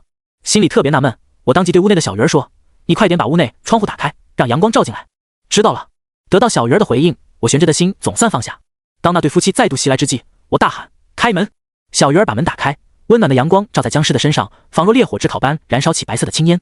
他们捂着眼睛向后退，可还不等我太过高兴，耳边再度传来一阵阵的清脆铃铛声。那一对僵尸受到铃声控制，向后一个空翻，跳到1楼。接着，一位身穿蓑衣、头戴宽大斗笠的男子缓缓走了进来。他随手丢出2副斗笠，精准无误盖在僵尸的头部，遮挡阳光，僵尸变得无比平静，同时回到男子的两侧，一动不动站在那儿，犹如左右护法。男子缓缓拍手，笑道：“精彩，不愧是陈师傅的孙子，你是万寿山的人。”我心里这个苦啊，有点后悔把亡灵支开，自己如今简直就是羊入虎口。身为赶尸人，怎么可能会受僵尸的奴役？他冷笑了一声，又说：“我这次过来是想找你谈一笔生意，否则你莫不是真以为我的金银双狮杀不了你？”说话间，男子缓缓抬起头，露出他极其丑陋的面孔。他不仅满脸脓包，还口歪眼斜，当咧嘴笑笑的时候，简直比真正的鬼还要吓人。这世上之人本就是无事不登三宝殿，既然来了，我让他把话说清楚。赶尸人说：“万寿山一直逼你出手，可知为什么？”我摇摇头，爷爷让我等待一条龙为我补足命格，可万寿山不断引诱我，甚至不惜以毁灭为代价，也要我出手。我想不通自己到底哪里得罪他们，或者是万寿山阻止我为那条龙算卦。赶尸人说：“ 50年的金龙之祸使陈俊生得到了这次机会，所以那些人的后裔都在虎视眈眈，想要劫走真龙气运。他们绝对不会让你顺顺利利为真龙看相。我无奈道：我命格不全，爷爷临终说前说过，不为那条龙看相，我活不长。没错，这是你陈家的宿命。赶尸人突然语气一顿，又说：只要你答应我，待为龙看过相后，命格出城的第一卦留给我，我可以帮你化解里面女孩的干骨。原来他是求卦的人，算命并不难，难就难在改命。而麻衣派神相之所以闻名天下，皆源自能够逆天改运。若我命格出城，昭告天下，世上权贵必会蜂拥而至。而第一卦称生死卦，是可以逆天改命的一卦，也最准的一卦。没想到眼前这位赶尸人竟然是抱着这样目的。他继续道：我知道里面的人对你很重要，你可以不答应，但张子昂一定会逼你出手。我隐约中感觉到很多人并不希望我命格出城，包括龙虎山在内，想让我10月1受禄，同样也是让我避开为龙看相。可如果我连身边的人都保护不了，就算生死卦能换来富可敌国的财富，又能怎样？我点点头道：好，我答应你，但同样你也要答应我一件事。说。赶尸人面色大喜，陪我杀了张子昂那个老太监。我咬牙道：就算张娜所中的蛊毒能够化解，可那老太监肯定还会想别的办法来找我麻烦。赶尸人有几分为难，在原地踱步半晌，摸着自己歪斜40-50度角的下巴，十分纠结。不过我很快看出他的心思，未达到目的，我突然哈哈大笑起来。赶尸人十分纳闷，他问我笑什么。我说：你一个赶尸先生竟然会害怕僵尸，既然如此，我看你趁早烧了什么金银双尸，踏踏实实回家种地得了，窝囊废一个。他当时便暴跳如雷，指着我怒道：你骂谁呢？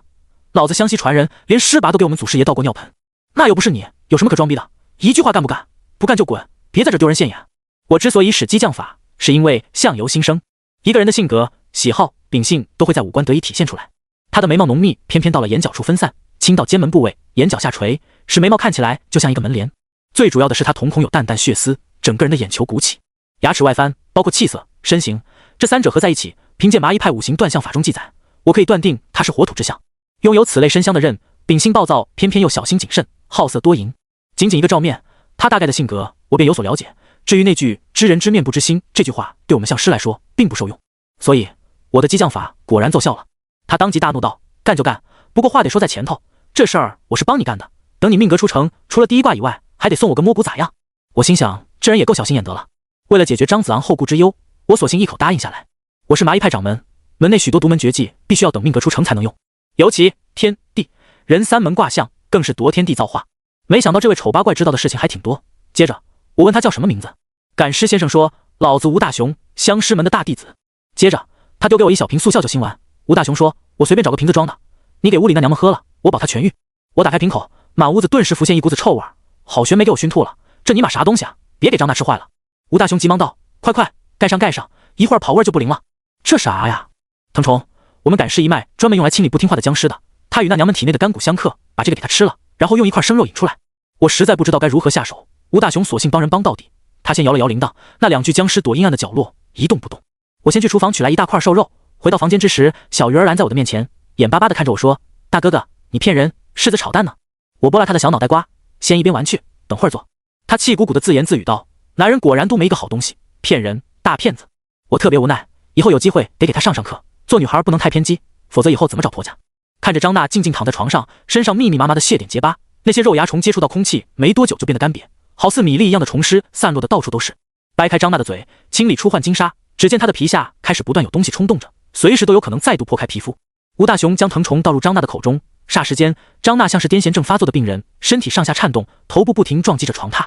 我帮着摁住，不管怎么喊她的名字，张娜依旧不省人事。接着，吴大雄用匕首划开张娜的脚心，鲜血流出的时候，他动，很快将瘦肉贴在伤口。张娜的皮肤就像气球一样反复鼓起收缩，大概过了半分钟，吴大雄才将瘦肉揭开。我看到那块瘦肉上面布满黑白色肉虫，十分恶心。烧了吧，这娘们夜里就能醒过来。他将瘦肉递给我，见我本能有所迟疑，他笑着说：放心好了，只要皮肤没有伤口，他没有办法把你怎么样。多谢。谢就不必了，记得第一卦留给我，我在龙陵山公墓守墓，先撤了。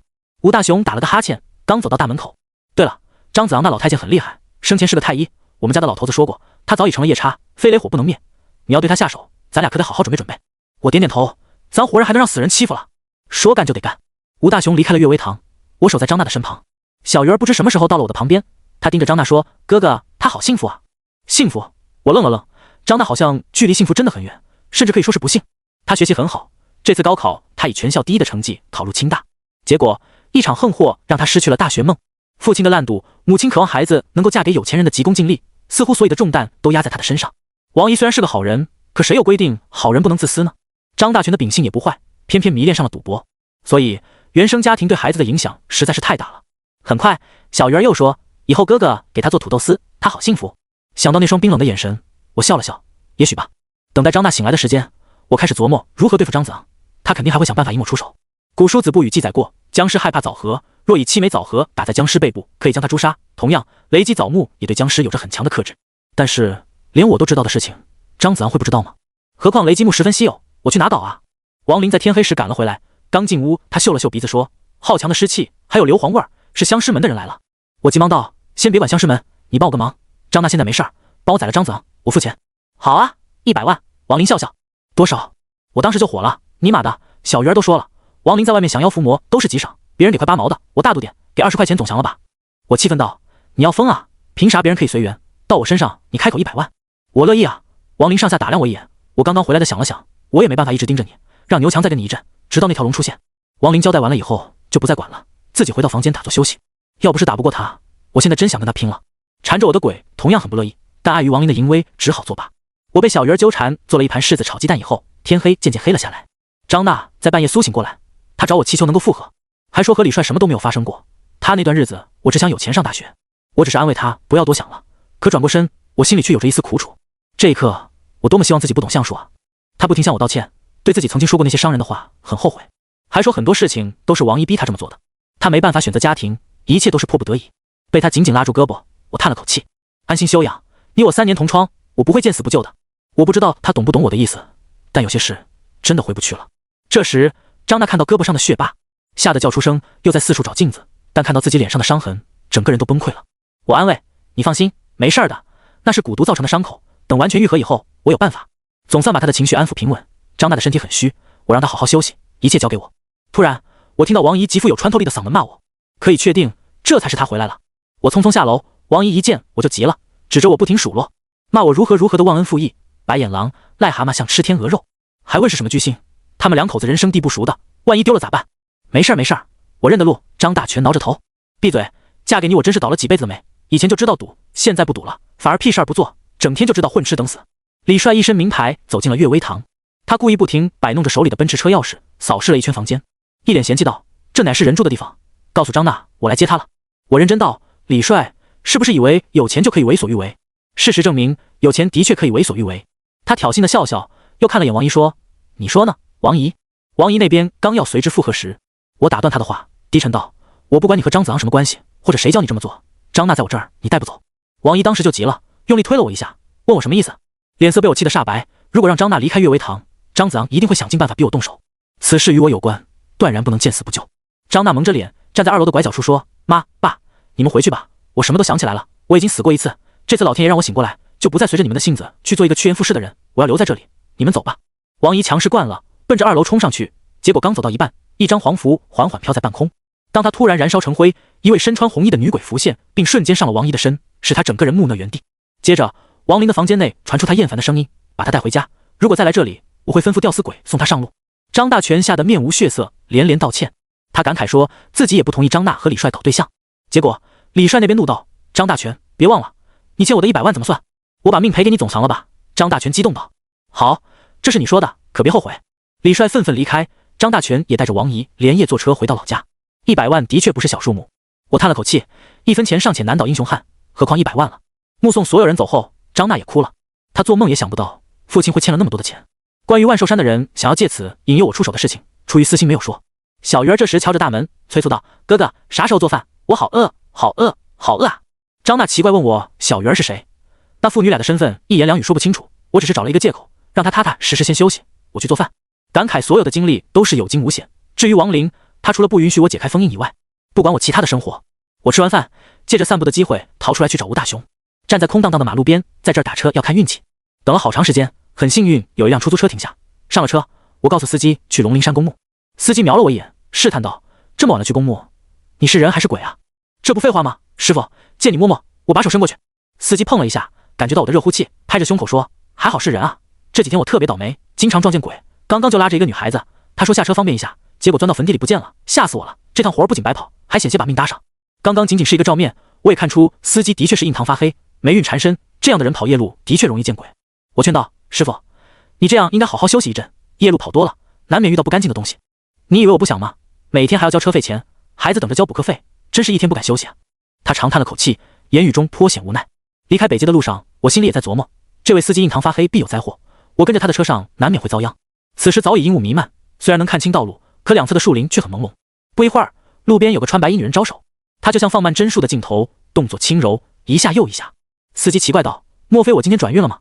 以前大白天经过都不见到有人打车，今天竟然看见个女的。兄弟，我捎着她一下，赚个油钱。当时他打开了右转向灯，随着距离的接近，那个女人的五官渐渐清晰，她面无血色，穿着医院的病号服，身体看起来特别僵硬。别停！我大吼一声，司机被我突如其来的吼声吓了一跳。我继续道：你好好看看，他的手腕缠着只有太平间死士才有的编号，快走！我尼玛！他被我吓了一跳，加快速度窜了出去。我们俩透过后视镜，刚刚的女孩不见了，取而代之的一处路边深坑，哪里是在打车，分明是招命啊！我又看了一眼司机的面相，死气愈发浓郁，也不知道我俩到底是谁影响谁，但依着目前的状，今天这条路恐怕不会太好走。我说：师傅，你踏踏实实往前开，不管遇到谁打车也不要停。我的天啊，赚点钱太不容易了，白天拉客，晚上拉鬼。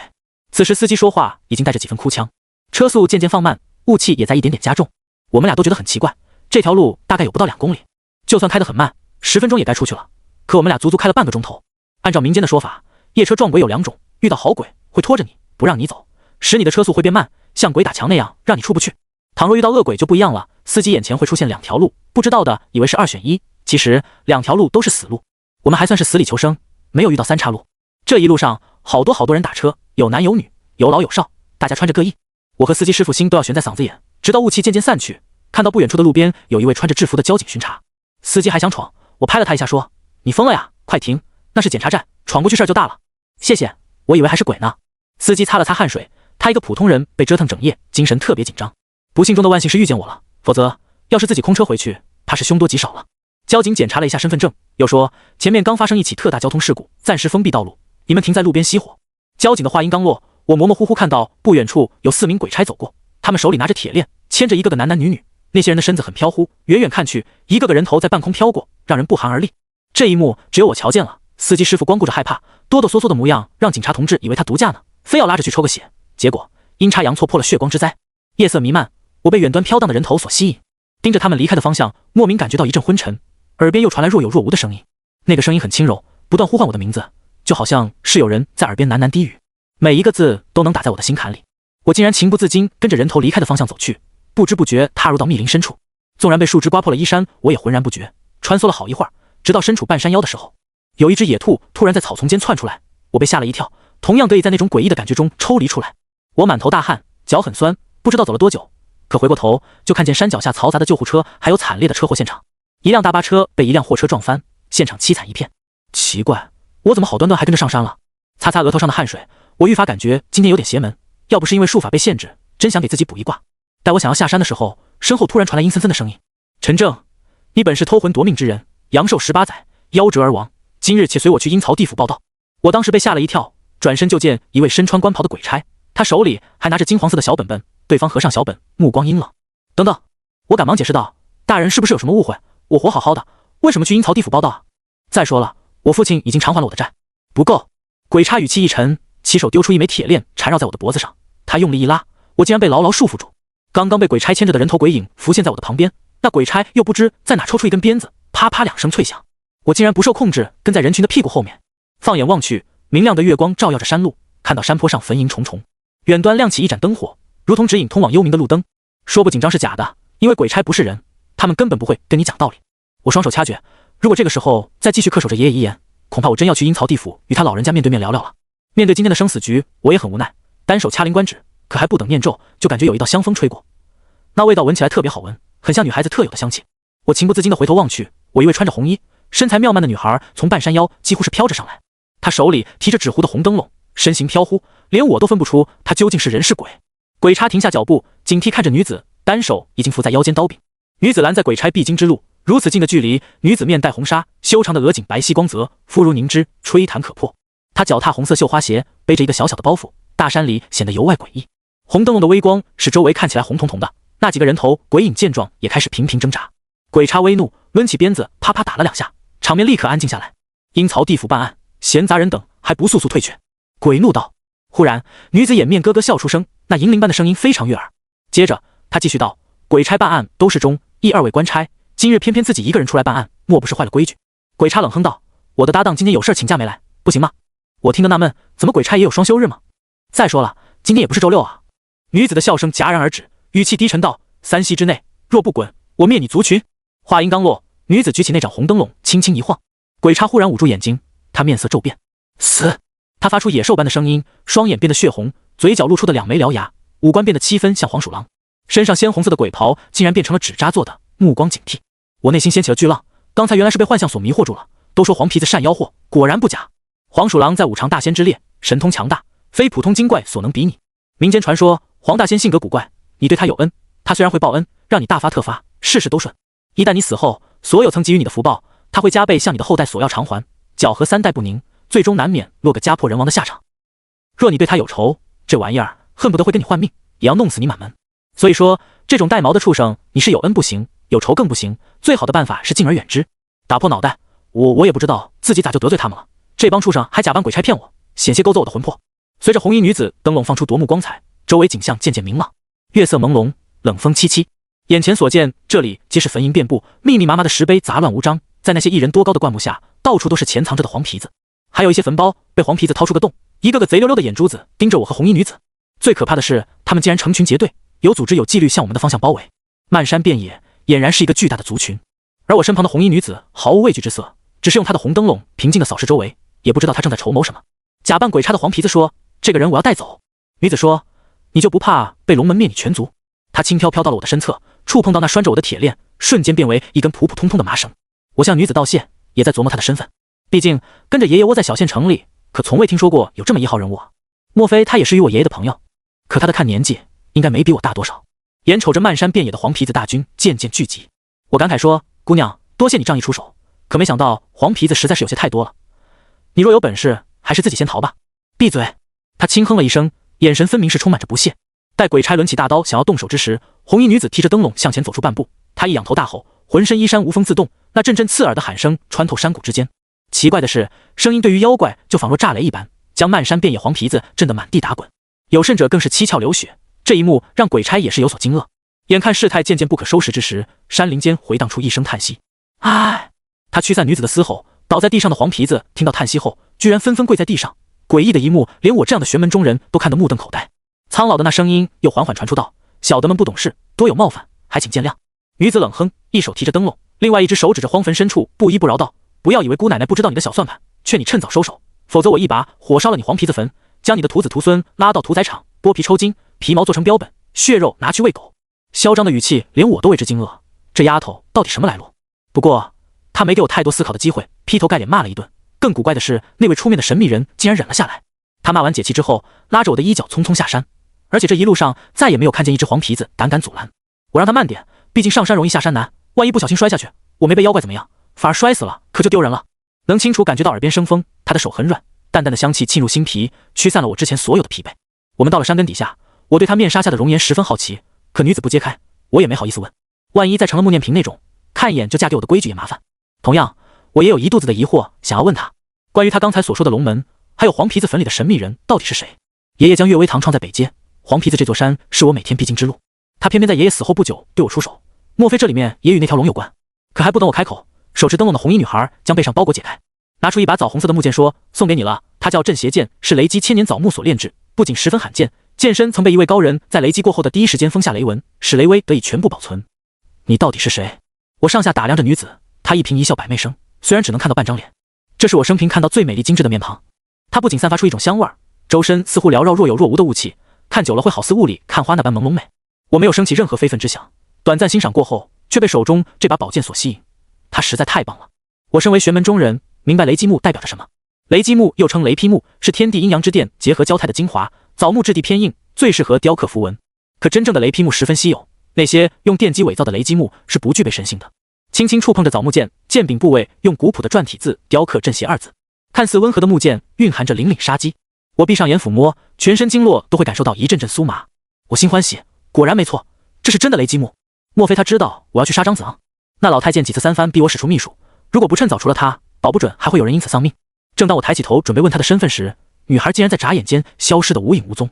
我很茫然，看到她所站的位置，如今只剩下一片红色的梅花瓣。将花瓣捡起，放在鼻子尖前轻轻一嗅，醉人的香气仿佛她再度出现我的面前。我站在原地左顾右盼，扯着脖子大喊道：“喂，你到底是谁啊？”我阵阵的呼声仿佛能穿透很远。过了小半晌，忽然那神秘的红衣女子以一种低沉凄婉的语调缓缓念道：“飒飒秋风生，愁人怨离别。含情两相向，欲语气鲜艳。新曲千万端，悲来却难说。别后为所思，天涯共明月。”那声音由近忽远，直至渐渐消散于夜色之中。除了手握那枚梅花的我一脸懵逼外，夜色再度变得静悄悄。我站在夜幕之下，看着女子消失的方向，心里特别纳闷，她到底什么意思？好端端的，为什么我问她是谁，她给我念一首情诗？作为半个学霸的我，当然知道她所说诗词的含义。根据字面上的含义，这是一首夫妻间因为某些不可抗力的因素导致彼此诀别的情绪。可我们俩压根儿就不认识啊！我现在真的是一头雾水，不会又是我爷爷偷摸给我定下的一门亲事吧？我挠了挠头，又掂量一下枣木剑。介绍对象我倒不反对，可好歹介绍点正常的。看着宝剑上面所雕刻的雷纹清晰，以我的眼力能分辨出它必是出自名家之手。清晰纹理雕刻，剑身内蕴藏的雷威，必是在第一时间采集到的先天雷罡之气，以道家秘术及时封印，这让雷的属性保存完整。宝剑虽好，可如今身处荒郊野外，路途遥远，又让我犯了难。我走着走着，身后亮起了汽车灯光，我欣喜万分，回头开始不断摆手，希望对方能拉我一程。很幸运，那位司机果然停下来。对方先是打开车窗，探出头，特别认真说：“坐我车之前，你得跟我说清楚，你他妈到底是人是鬼？是鬼的话，我可不拉你。”我定睛一瞧，这不正是之前拉我的司机吗？他也认出我了，可还不等我高兴，对方竟然要走。情急之下，车子竟然憋灭火了。司机惊慌道：“误操，忘拉手刹了！”我趁这机会拉开车门钻进去。他忙说：“鬼大哥，我上有80老母，下有年幼小儿，真的不想死啊！你之前都坐我车没付钱了，咱就算是坑人，也不能就可我一个人坑吧？”他本身脸上的肉特别多，此时因为太过纠结，皱出满脸的褶子，简直成了大包子。我明白了，原来他把我当鬼了。奇怪，我们不是之前见过吗？又把手递给他摸摸。司机又说：“大哥，咱别闹了好不好？将近20里地，你跑得比我车还快，说自己是人，你逗谁呢？再说了，你好好照镜子看看，有你这样的人吗？”这时我才看向后视镜，镜子里的自己脸上被莫名其妙涂一层白灰，脸颊两侧更是画着红脸蛋，看起来极为诡异。我也被自己的造型吓了一跳，擦了擦脸，说：“去龙陵山公墓，给你钱。”虽然肉疼，可我还是拿出100块钱。司机眼珠子一亮，放在手里搓了搓，还小声嘀咕着：“不是冥币吧？”确认无误，他又咬着牙哆哆嗦嗦的继续说：“兄弟，我心脏不好，你可别吓唬我，万一你把我吓死了，我也成了鬼，到时候咱俩都是鬼，面对面还真不一定谁干得过谁。”我被他气笑了，用力掐他的脸蛋，故意阴森森道：“带我去龙陵山公墓，我要回家，再他妈啰嗦，我请你去我家做客。”司机就像打了个鸡血似的，握紧方向盘。他不敢看我，低声说：“系好安全带。”算了，都死过一次了，系不系无所谓。我也没搭理他，我闭上眼养神，感受怀中枣木剑的能量，那种丝丝入骨般的温暖打通我全身的经络，更驱散这些日子来所有的疲惫。到了龙陵山已经很晚了，山上有着微弱灯火。吴大雄是山里守墓人，千万别以为守墓人是没人干的活儿，那些都是忽悠人的，他们可是正儿八经的事业单位，好多人削尖了脑袋也进不去，福利待遇特别好。由此可见，吴大雄他们家肯定还是有点门子。此处依山傍水，风景秀丽，曾有风水先生给这里看过，断定此地有麒麟送书之寓意，代表金榜题名，是罕见能够对后代子孙的学业有所帮助的风水宝地。学区房墓地的噱头导致墓价越炒越高。你现在一眼望去，漫山遍野的坟墓都埋着有钱人的祖宗先人，可他们的后代子孙都会考上好大学吗？恐怕也不尽然吧。我大半夜翻墙进了公墓，先是去了值班室，刚推开门，那位留着辫子的清朝僵尸猛地扑过来，还好我反应够快，连连向后退出几步。吴大雄，你个王八蛋要害我吗？没有任何回应，清朝僵尸再度要杀我。危急时刻，我将镇邪剑拿出来，只要我不试图解封印，心口窝里的老鬼还是很守规矩。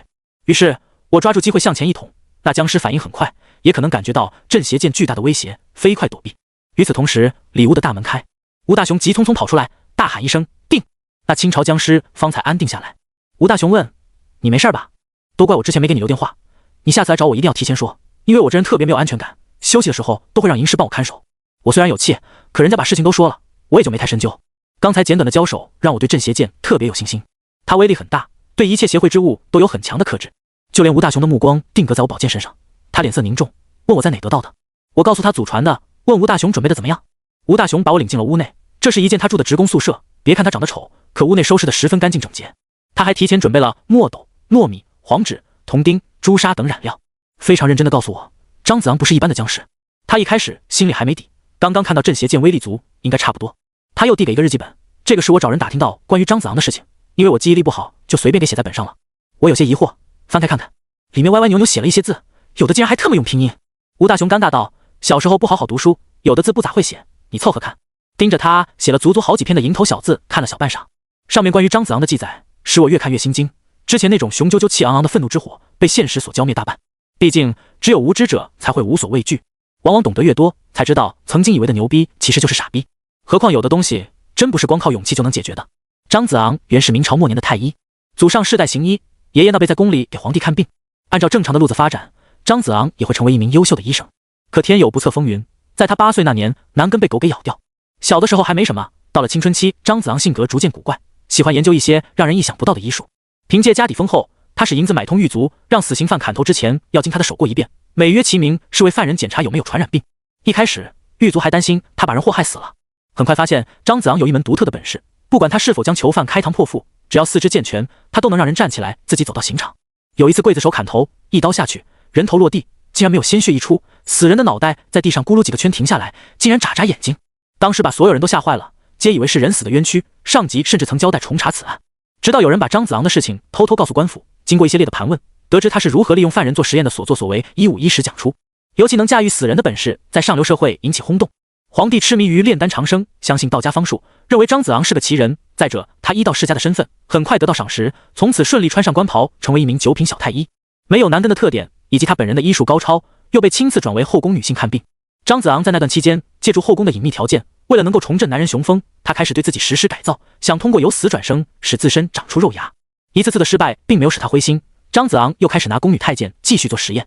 他还攀上珍妃娘娘，也就是万寿山那位精通奇门遁甲的高人。其实珍妃娘娘当时已经暗中观察张子昂很长一段时间，对这位科学怪才了如指掌。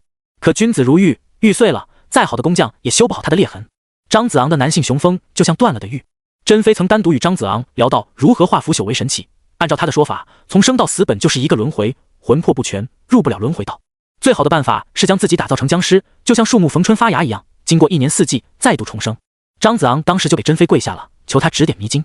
珍妃说，僵尸不属6道之内，而你现在本是活死人，占了一个人，差一步才可以化僵。接着，珍妃指出万寿山附近72处凶煞地穴。张子昂这才知道，珍妃要天罡地煞守墓，一直以来都在寻找合适的人选，张子昂恰恰就是其中之一。于是，张子昂按照珍妃的要求，躺在地煞墓长眠100年。当时那位皇帝死后被埋葬在紫薇穴，按照计划，他同样本该修成僵尸。结果，眼看要成功的时候，却遭遇一场史无前例的大爆炸，天雷伐体，将他炸得粉身碎骨。从此以后，万寿山由珍妃娘娘一个人主导。数百年来，那些老怪物们早已不像过去那样长埋地下，而是励精图。又经过几代人的发展，从事医疗行业。吴大雄又说，张子昂早就不畏阳光，像常人一样行走世间，咱俩拿着墨斗、糯米，真不一定能干得过他。当然，如果大漠风鬼人出手，就另当别论了。想起那个烂酒鬼，我疑惑道，王林很厉害吗？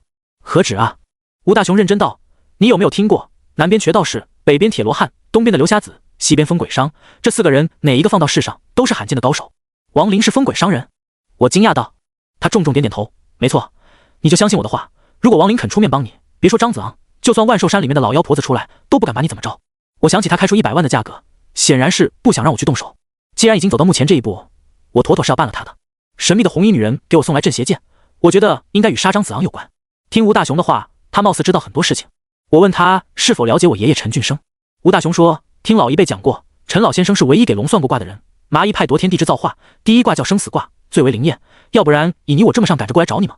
至于张子昂的行踪，吴大雄也打听出来，每个月的15，他会去明月山温泉泡澡晒月亮。明月山是全市最佳观月的温泉，当然那里消费也挺高的，深更半夜回去也不方便，索性我就在龙陵山休息。到了第2天一大早，我们俩开始筹备如何弄死张子昂。天黑之前，又去了明月山买大众票泡温泉。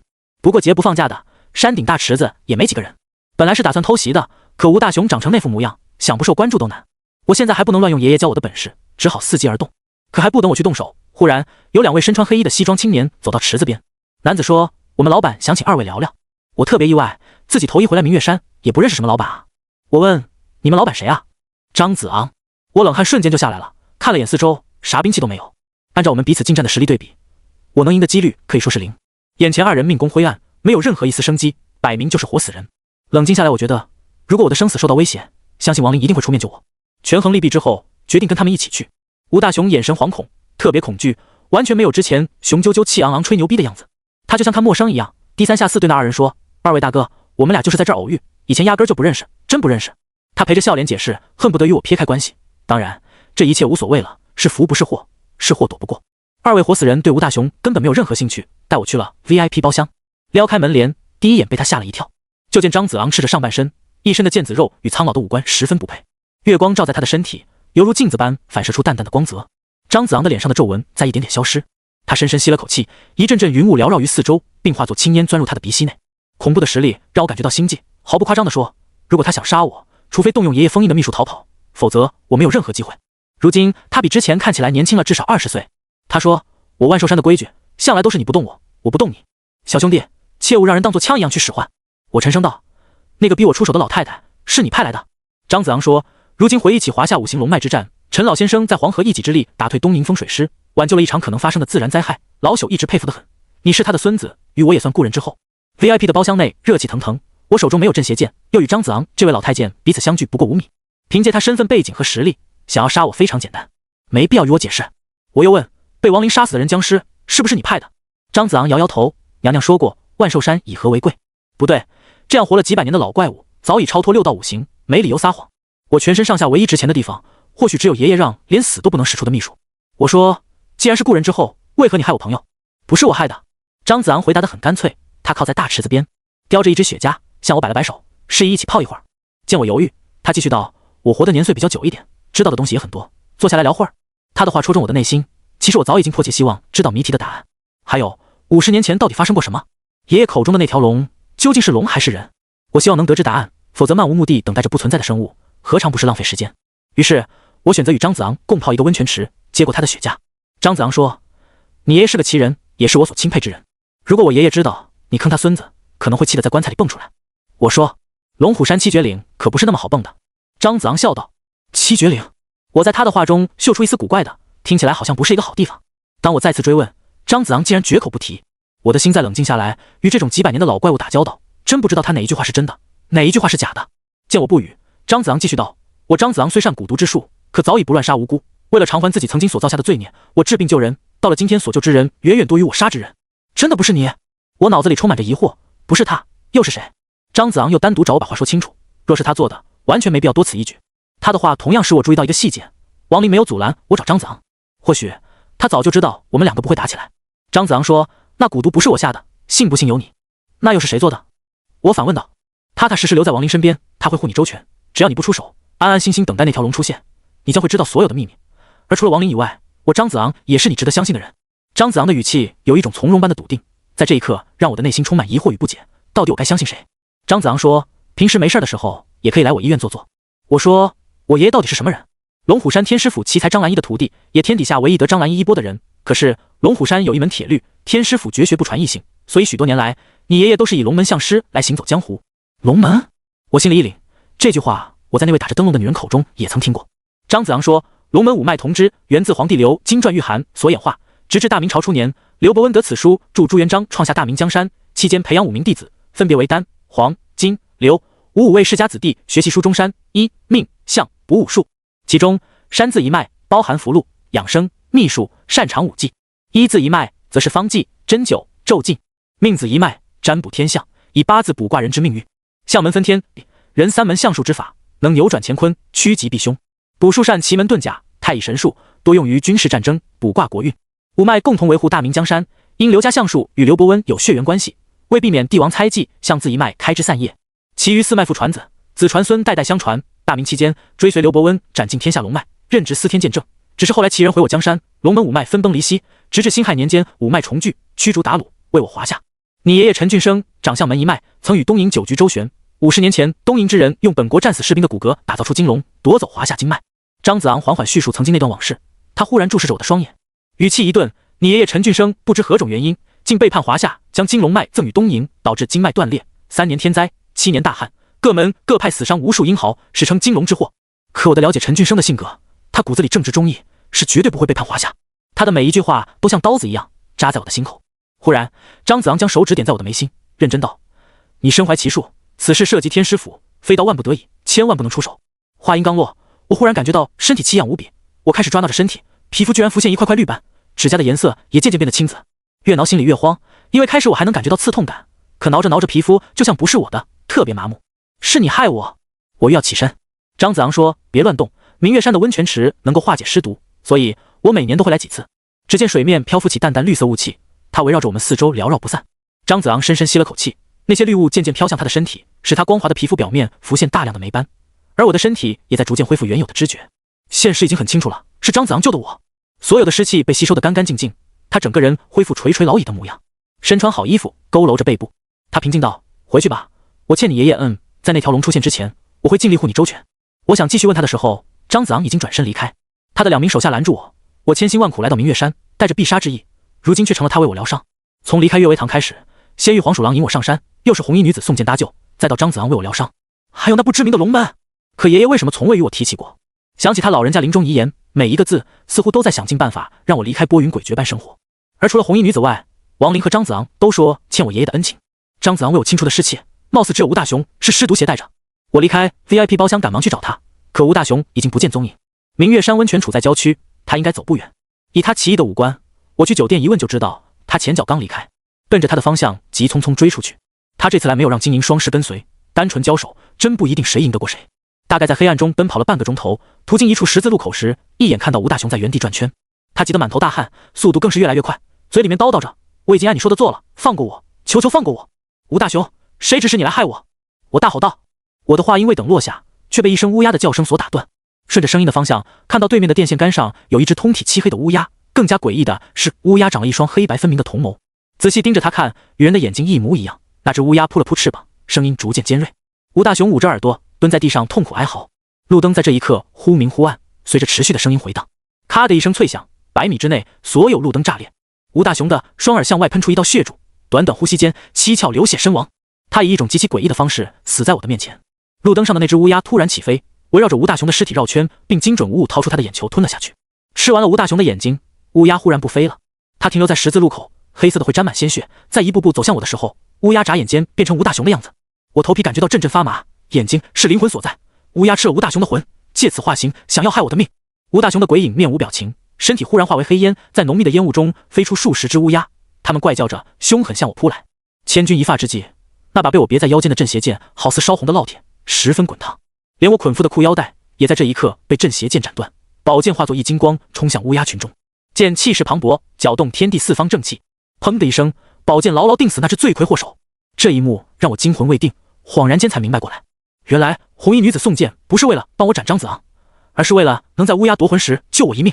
收起镇邪剑，那只乌鸦渐渐化为一滩血水，看着空荡荡的街道。对于真相的渴望知道，好似有万千只蚂蚁爬过般那样难受。为什么等待一条龙？他究竟是人还是妖？凭什么他才可以救我的命格？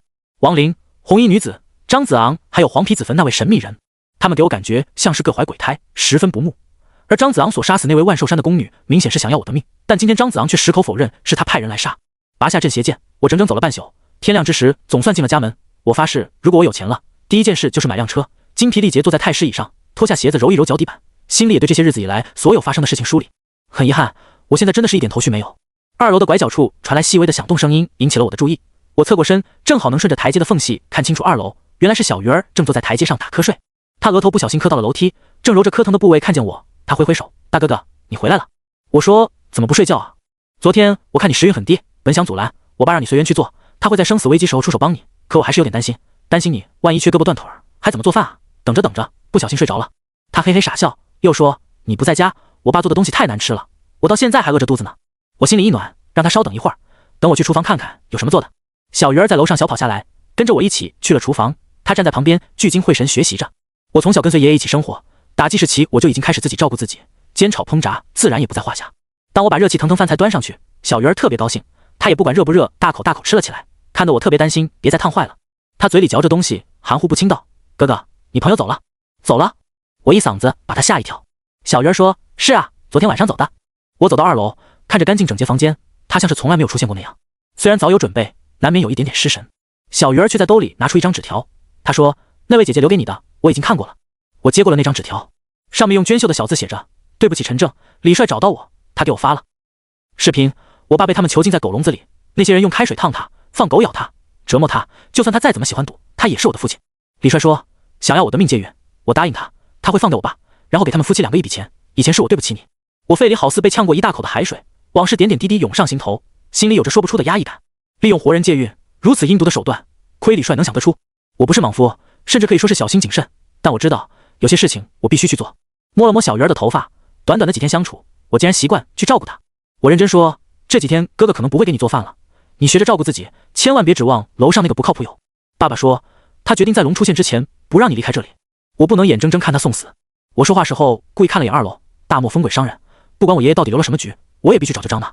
小鱼儿劝道，你不要与爸爸生气，他脾气很倔，认定的事情不会改变，但他的心眼不坏，做事情一根筋，还特别固执。有时候小鱼儿也生气，哥哥，你别跟他一般见识。我也倔。说话这句话，我向大门口走去。王林的声音淡淡传来，我答应陈老先生保你一命，所以从今天起，你不出屋子半步，老子不用你保护。我愤怒一脚踹开太师椅，疯跑向大门口。刚掐灵官指，身上符文逐渐蔓延到我的全身。当他化作澎湃的力量爆发的前夕，体内那双鬼手狠狠掐在我的心口。他使我全身战栗，气血倒灌入全身经络，好似泄了气的皮球，四肢瘫软，毫无任何力气。我真的很疼，全身都在哆嗦。而这仅仅是一只不起眼的鬼所为。他听从王林的话，住在我的心里，就像某个开关一样，将我牢牢束缚。我重重摔倒在地，就算是爬，我也要爬出去。小鱼儿跑过来搀扶我，急切道，哥哥，你就听爸爸的话吧，他不会害你的。我大口大口地喘着粗气，几乎用尽全身力气站起身。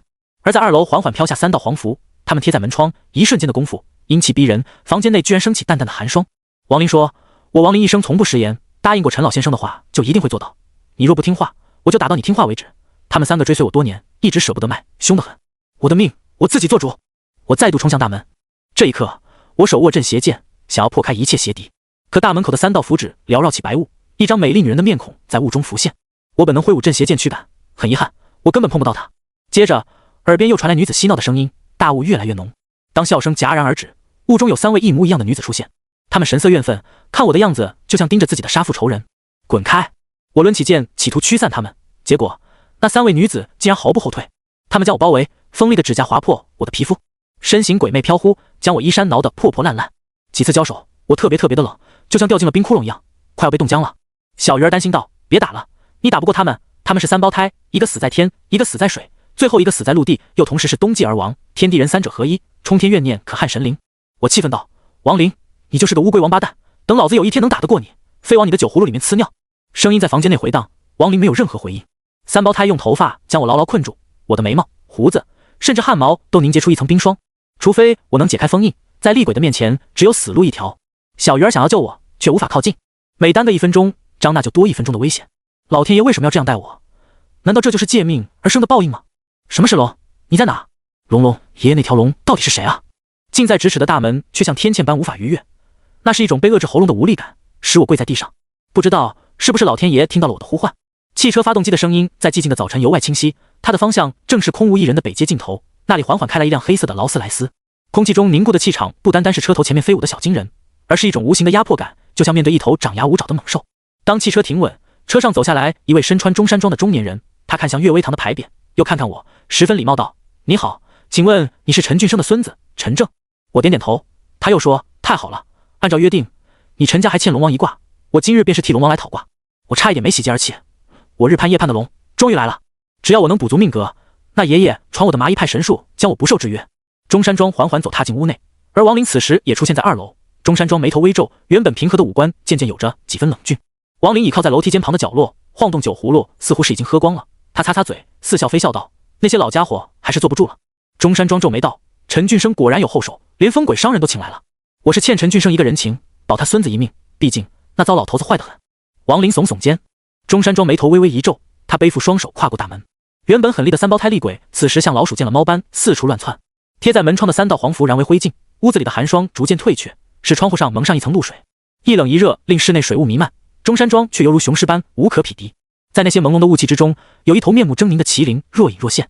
中山装淡淡道，陈俊生当年违反规矩，若不是老头子念他有功，以陈家的罪孽足够株连满门。莫非是关于金龙之祸的事情吗？看着王林与中山装之间，好似把我当作空气一般所忽略。记得爷爷葬礼那天来了很多的人，这位中山装倒是有几分面熟，只是我们没有任何交流而已。王林不屑道，什么有功无功，还不是为了龙象术？那个糟老头子心眼太多，还总想装好人，我都烦死他了。他一步在2楼跃下，轻飘飘的身法仿若蜻蜓点水般，没有发出一丝声响。他与中山装2人面对面，明明邋里邋遢睡不醒的模样荡然无存，凌厉的气息好似一把刀子，咄咄逼人，摄人心魄。两个人的鼻子间仅相距不到5公分，针尖对麦芒，岳微堂的桌椅滋滋作响，仿佛快要承受不住而崩溃。中山装低沉道：“你打算与我等为敌？”王林说：“我一介布衣，怎么敢惹龙门13太保？这小伙子人不错，有情有义，除了缺心眼，哪里都挺好。你若能保他一命，我王林可以立刻离开。”我能感受到，在王林出现以后，中山装已经有所忌惮，而这仅仅是忌惮。中山装点点头，答应保我一命。突然，王林竟然笑了笑，凝固的气氛瞬间有所消散。中山装微回头看向我道：“我叫唐林，走吧，别让龙王久等。”不行，我焦急道。哦，唐林用一种疑惑的眼神盯着我。我把自己当前的遭遇解释了一遍，我朋友出事儿了，我必须去救他。但王林说有人一直在引诱我出手，形势危急，我怕再晚了可就没命了。唐林说：“也好，你先坐我的车，帮你解决完后顾之忧，你再随我一同去龙门。”谢谢，非常非常谢谢。我真的很慌，关心则乱，如今的我还没有达到可以控制情绪的能力。唐林的身份绝对不会像看起来那么简单，他气度沉稳，面相刚毅，一身若有若无的气，面对大漠风鬼人王林都不落下风。尤其两个人还聊到某个很厉害的老头子，我听得出来爷爷生前与他们很熟。我必须要有耐心等下去。王林说过，只有为那条龙算卦以后，所有的疑团都会解开。我的心里不断祈祷，希望张娜不会有事儿。一路上我虽然有很多问题，可不知道该从哪问起。出于职业病的原因，我喜欢先为人相面，相由心生，就算不能剖析他们全部的秉性，了解个七七八八还是能做到的。但是我很快发现自己竟然没有办法集中注意力，盯着他看久了，在他的面部就好像有着一团雾气，而且他的面相无时无刻都在变。忽然唐林笑道：“不要白费力气，以你的实力目前还看不破我的面相。”我趁此机会反问道：“你们到底是谁？还有那条龙？”唐林说：“等到替龙看过相，会给你一个满意的答案，包括你的爷爷事情。如今你只需要服从命令就好。”他态度鲜明，说话的语气干练。服从命令？我在他的话中嗅出一丝别样线索，索性不再言语，因为在这个世上只有一种人是以服从命令为天职。回到老家的时候已经下午了，唐林开车带我去直奔李家的别墅，保安还是之前小马的搭档。不过他之前对我十分蛮横的规矩，在看到唐林的劳斯莱斯却转为另外一副嘴脸，堆着笑容，连大气儿都不敢喘。唐林提出要找李东升父子，保安也没有我们登记，主动放行。只不过因为李东升家的别墅是凶宅的缘故，早就已经挂牌出售。我特别焦急，把电话打给王姨，却提示我他已经关机了。我又试着与李帅联系，依旧还是没有任何回应。最终还是唐林打了几个电话，得知李东升已经好长时间没回公司了，心里特别着急。如果利用张娜借运，那他的时辰一定与李帅相互匹配。我虽然不知道具体的时间，可已经失踪超过24个小时了。唐林又通过一些特殊渠道让人帮忙找一找。在我们等待消息的同时，有一位抱着孩子的美丽少妇三步两回头经过我们身侧，见她眼神闪躲，莫非是知道什么消息？我也是病急乱投医，跑上前拦住少妇。她被惊吓的叫出声：“啊，别杀我，我什么也没看见。”感觉对方有几分眼熟，但一时间又想不起来。我说：“杀你干什么？您别误会，我想问问您知不知道这家人去哪了？你是来灭口的？”他睁大眼睛试探道。我很无奈，他是真把我当坏人了，耐着性子给少妇解释了一遍。他深呼了口气，继续道：“你上次我还以为你把这里炸了，结果你没炸。那天我听你的没在家住，结果第二天真死了好多人。”我说：“你是那个开奔驰的小少妇？”他脸一红，有些不好意思道：“别少妇的，多不礼貌啊，叫姐姐。”我赶忙道歉，一时口快，的确有些狂妄了。他说：“这家别墅死了很多人，还闹鬼了呢。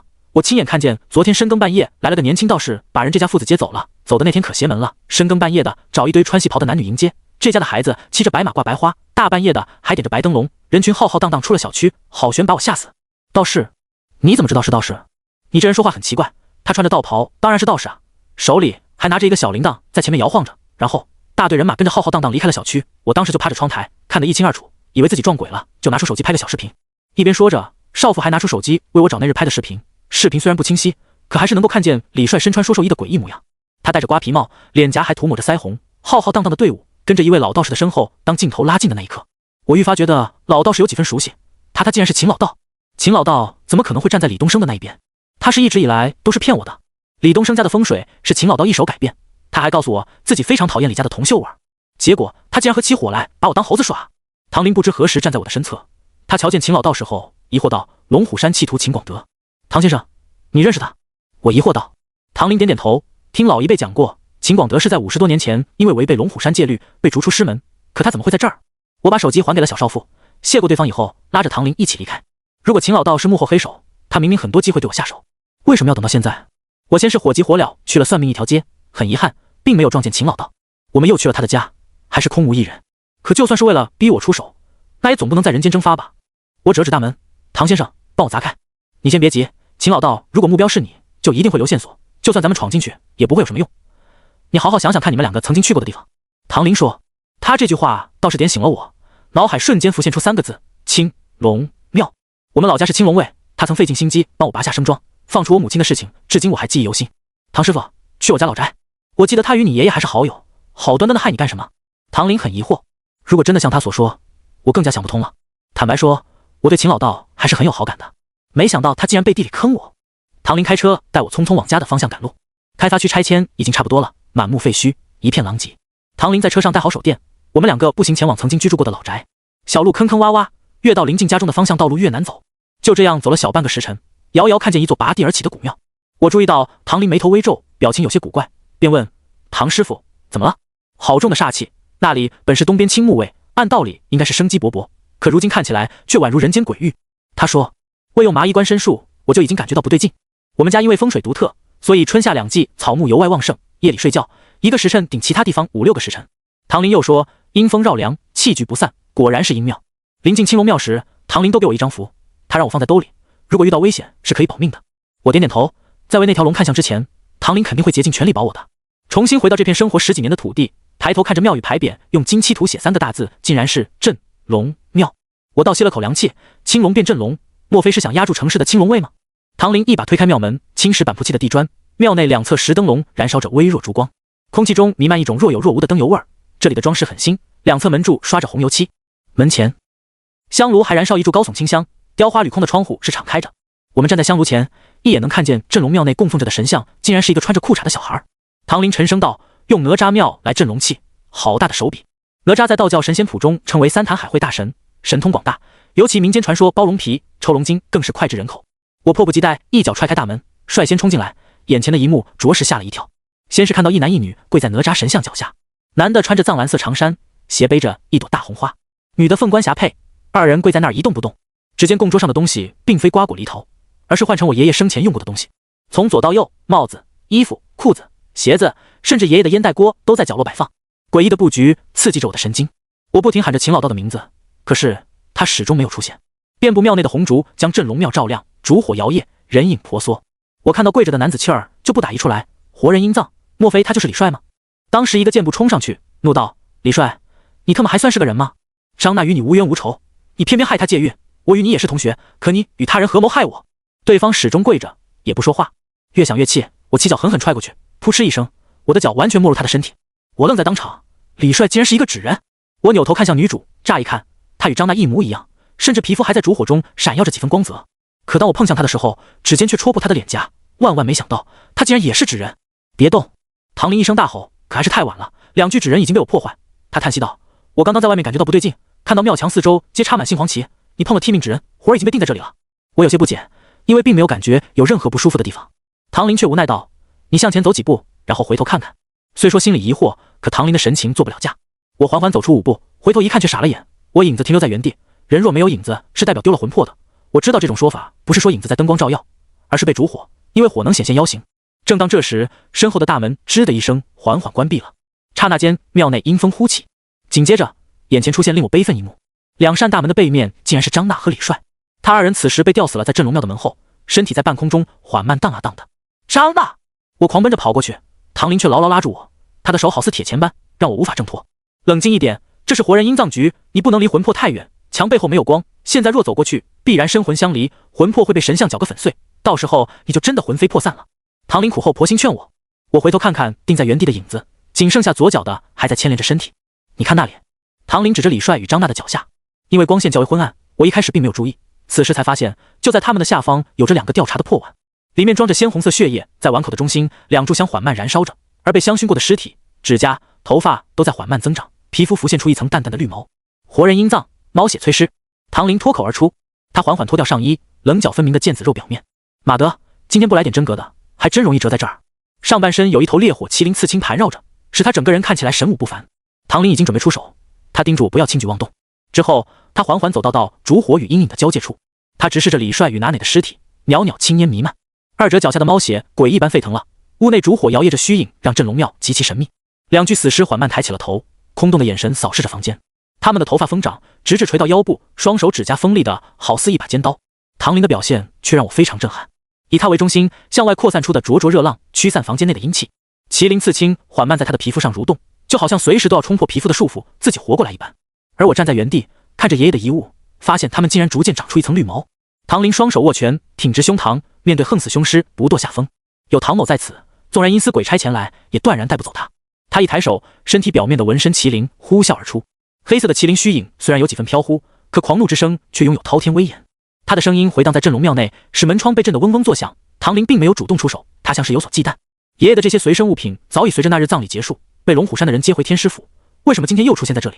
难道说一直以来引诱我出手的人是天师府？当我碰触到爷爷遗物之时，突然像过电般，令我全身瞬间麻木，眼睛好像被什么东西蒙住了一样。我不停揉着眼角，越揉越痒，眼眶变得很热很热，缓缓流下2行血泪。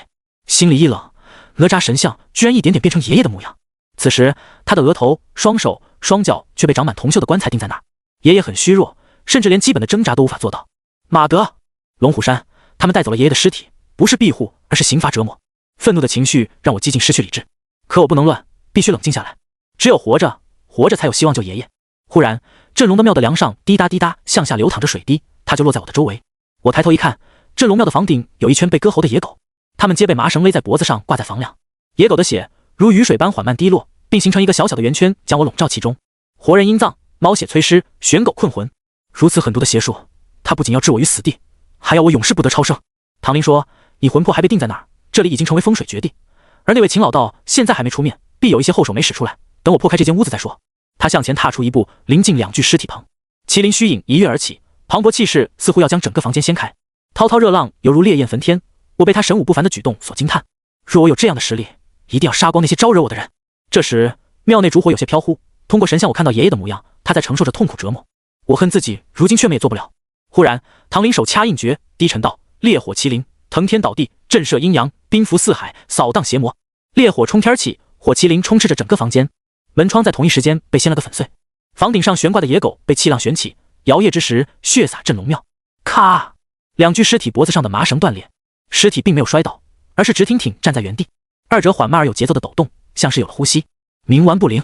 唐林冷哼，火麒麟化作熊熊烈焰，满地的血水气化成雾，空气中弥漫着一股酸腐的臭味。当烈火冲向2具尸体，强大的威压似乎要将这片天地揉碎。除了爷爷的遗物以外，庙里但凡能点燃的东西全部在火麒麟的威压中化为灰烬。2碗猫血砰砰传出爆炸的声音。除了李帅与张娜的尸体站在原地，我们已经可以看到外面的环境。杏黄旗随风而动，骤然刮起的阴风形成一团黑雾。当头压下之际，唐林背负双手，赤着上半身与那团黑雾正面相抗。麒麟在空中飞舞奔腾，让人不可思议的是，我们2人同时听见一阵战马嘶鸣。骤然降低的气温让冷热交替，凝结成露水，战马的嘶鸣声越来越近，隐隐约约还有一阵喊杀的声音，就好像有千军万马正在奔腾而来。几秒钟的功夫，镇龙庙外的大门敞开，外面阴雾重重，一阵阵唢呐声接踵而来。这是丧曲，古代要由专人来吹奏，从开始出殡一路到下葬，偏门行当里这样叫喇叭将。喇叭将有一送一招2项绝活，厉害的匠人可以通过唢呐破开地狱，让亡者上路，免遭黄泉路上的一路劳顿。据说唢呐一响，野鬼退避。很多去世的人，他们并不认为自己已经死了，会眷恋尘世间，生死却浑然不觉。若是亡魂纠缠于家中，小孩子难免会因此生一场大病。另外一个招是指可以叫招来地府阴兵，丧曲悲歌，战马奔腾。秦老道既然破开地狱，引阴兵应将来抓我们。我也握紧了镇邪剑，如果真的冲进来，那只能拼了。可奇怪的是，为什么那些阴兵只是围绕着庙外不进来？然而李帅与张娜的尸体已经满身的绿毛，他们突然抬头，空洞的眼神摄人心魄，一左一右向我和唐林2人追来。我知道张娜已经死了，七魄被困于身体，经过术法催尸成了毛浆。唐林的拳头将李帅打飞了出去，张娜又如野兽般扑来，麒麟烈焰围绕着他的周围熊熊燃烧。外面唢呐吹得急骤，化作毛浆的2人越战越勇，烈火没有将他焚烧，反而激起了凶性。唐林用一种鼓舞拳术打的毛浆毫无还手之力，待将2者重击打出门外。我听到一阵阵清脆的铃铛声，门外唢呐高低起伏，阴兵应将骑着高头大马闯入进来。唐林站在院中，横刀立马，一人可抵1000万军。他豪放狂笑，毫无任何为畏惧之色。无数的阴兵不断冲进来，被唐林斩杀后化作一个个纸人纸马，可他们就好像杀之不尽，院子里的纸人更是越来越多。万万没有想到的是，唐林被阴兵牵绊，李帅与张娜却趁此机会闯入庙内。我被困在原地，依旧以镇邪剑抵挡。李帅被我戳爆了眼球，却并不影响他动手抓我。毛浆力大无穷，我被一左一右锁死。唐林身陷重重包围，那些纸人虽说对他无可奈何，偏偏就在这时，秦老道站在房梁上，他手持火把沉声道：没想到龙门唐林今日会来，若你身死，贫道会将你好好超度。秦广德，我要杀你！我愤怒挣扎。秦老道手握一沓符纸，再用火把点燃后撒向半空，那些符纸化作火雨落在唐林四周，原本被他斩杀的阴兵阴将却成为最好的易燃品。只见唐林四周眨眼间化作一片火海。秦广德感慨道：陈正，安心上路吧，我也不愿意这么做，可有人要你必须死，要怪就怪你命不好，欠你的，我秦老道下辈子偿还你。秦老道摇晃着三清铃，声音逐渐加快。李帅将我束缚，张娜则突然动手撕碎了我的衣服，他的肢体僵硬，一切皆靠着秦老道的铃铛所操纵。看着曾经喜欢过的女孩变成行尸走肉，我的眼泪无法抑制。镇龙庙院外一片火海，唐林已经被淹没在熊熊烈焰，被焚烧过的阴兵形成气旋，缭绕不散。奇怪的是，爷爷生前穿过的遗物竟接连浮现在我的身上，包括连烟袋锅都出现在我的衣服里。实在是想不通，秦老道究竟是什么目的？为什么要让我换上爷爷的衣服？见他一个人主导着阵法，杏黄旗在他的控制下凝聚镇龙庙的气场。我深呼了口气，大声对那只附在我身体的鬼说：亡灵让你看住我，不要解开爷爷留下的封印，可再不动手我会死。身体内传来一声叹息，那只鬼说：放心好了，烈火里面的那位爷没啥事。丧曲依旧在夜幕下回荡，可唐林明明已经没什么动静了。这时我被他们拖到神像镜前，李帅在供桌下面拿出一枚棺材钉，接着他缓缓将钉子放在我的天灵盖。我感觉到死亡的威胁，对着门外大声道：唐先生，你再不出手，明天可能会把我的尸体拉回去。镇龙庙阴庙的格局，如果是普通人根本难以分辨，因为阴庙与阳庙外表上看起来都差不多，唯一的区别是阴庙常年不见光，它必然是朝北的，北方又在道教典籍记载又是众神归处，就连野外尿尿都不准冲北，一般都是北偏西一些。但镇龙庙的格局是正北，风水中叫天门对地煞，不仅会破掉城市的风水，在这间庙里死去的人上不入天，下不入地。唐林听到了我的吼声，烈火之中传来他的一声叹息道：我本想等一等那位藏在幕后的黑手，现在看怕是等不及了。烈火之中浮现出一个人影，他浴火重生，身体笼罩麒麟之内，周遭火焰无法近身。唐林的眸子逐渐变为红色。秦老道大惊：怎么可能？我的阴兵为何没有把你拉到地府？唐林缓慢向前，一步一个脚印，镇龙庙墙角四周的杏黄旗噗的一声焚烧为灰烬。秦老道面如土色，他拼命摇晃着三清铃，可唐林缓缓抬起手，用力一握，他手中的铃铛竟然碎了。当他走出烈火，抬头环顾四周，冷哼道：吾作此庙如龙盘，雷火吞尽百万兵，地狱若开我休憩，哪个妖邪敢作声？烈火麒麟盘旋镇龙庙，将残存的火焰皆被吞于口中，滔滔烈火散尽，麒麟再度回到我他的身体，化作狰狞的纹身。仅仅一己之力斩阴兵灭尸煞，未曾出手已经让秦老道丧失抵抗。无论术法还是拳脚，唐林绝对是罕见的强者。原本灰蒙蒙的天空随着乌云散去，明月高悬天边，月光洒满整个镇龙庙。我身上所穿的爷爷遗物一点点换成纸扎活儿，大火燃尽后的灰烬弥漫，上有一些纸扎人马停留在庙外。李帅、张大上的绿毛也被灼灼纯阳之气所化解，似乎一切都归于平静。就在这时，秦老道依旧负隅顽抗，他在腰间拿出一枚木头人，咬破手指，点在木头人的眉心，嘴里念念有词。当时我就认出他所用乃是养鬼术，模糊中一个5、6岁的小孩子一跃而出，眨眼间就到了我的近前。他此时完全不亚于是一位绝顶武林高手，我的魂魄还困在原地，那只小鬼居然扑向我的影子。没有李帅和张娜的束缚，我也不是什么软柿子，手里的镇邪剑突然斩下，将那只小鬼牢牢定在地面。小鬼显形后是一个光屁股的小男孩，他龇牙咧嘴挣扎，露出一对尖牙，目露凶光，十分狠毒。爸爸救我！小鬼不断嘶吼。我看到秦老道的眉宇之间有着一缕黑气，沉声道：你可真够狠的，用自己的骨血练鬼也不怕遭报应。此法最初是暹罗养鬼术，传说暹罗有个将军，孩子死后他就让法师在遗体上写下经文，然后把孩子带在身边。将军经历大大小小的战斗无数，可从未受过一点点的伤，而且他的梦里经常会看见一个小孩子喊他爸爸，还要保护他。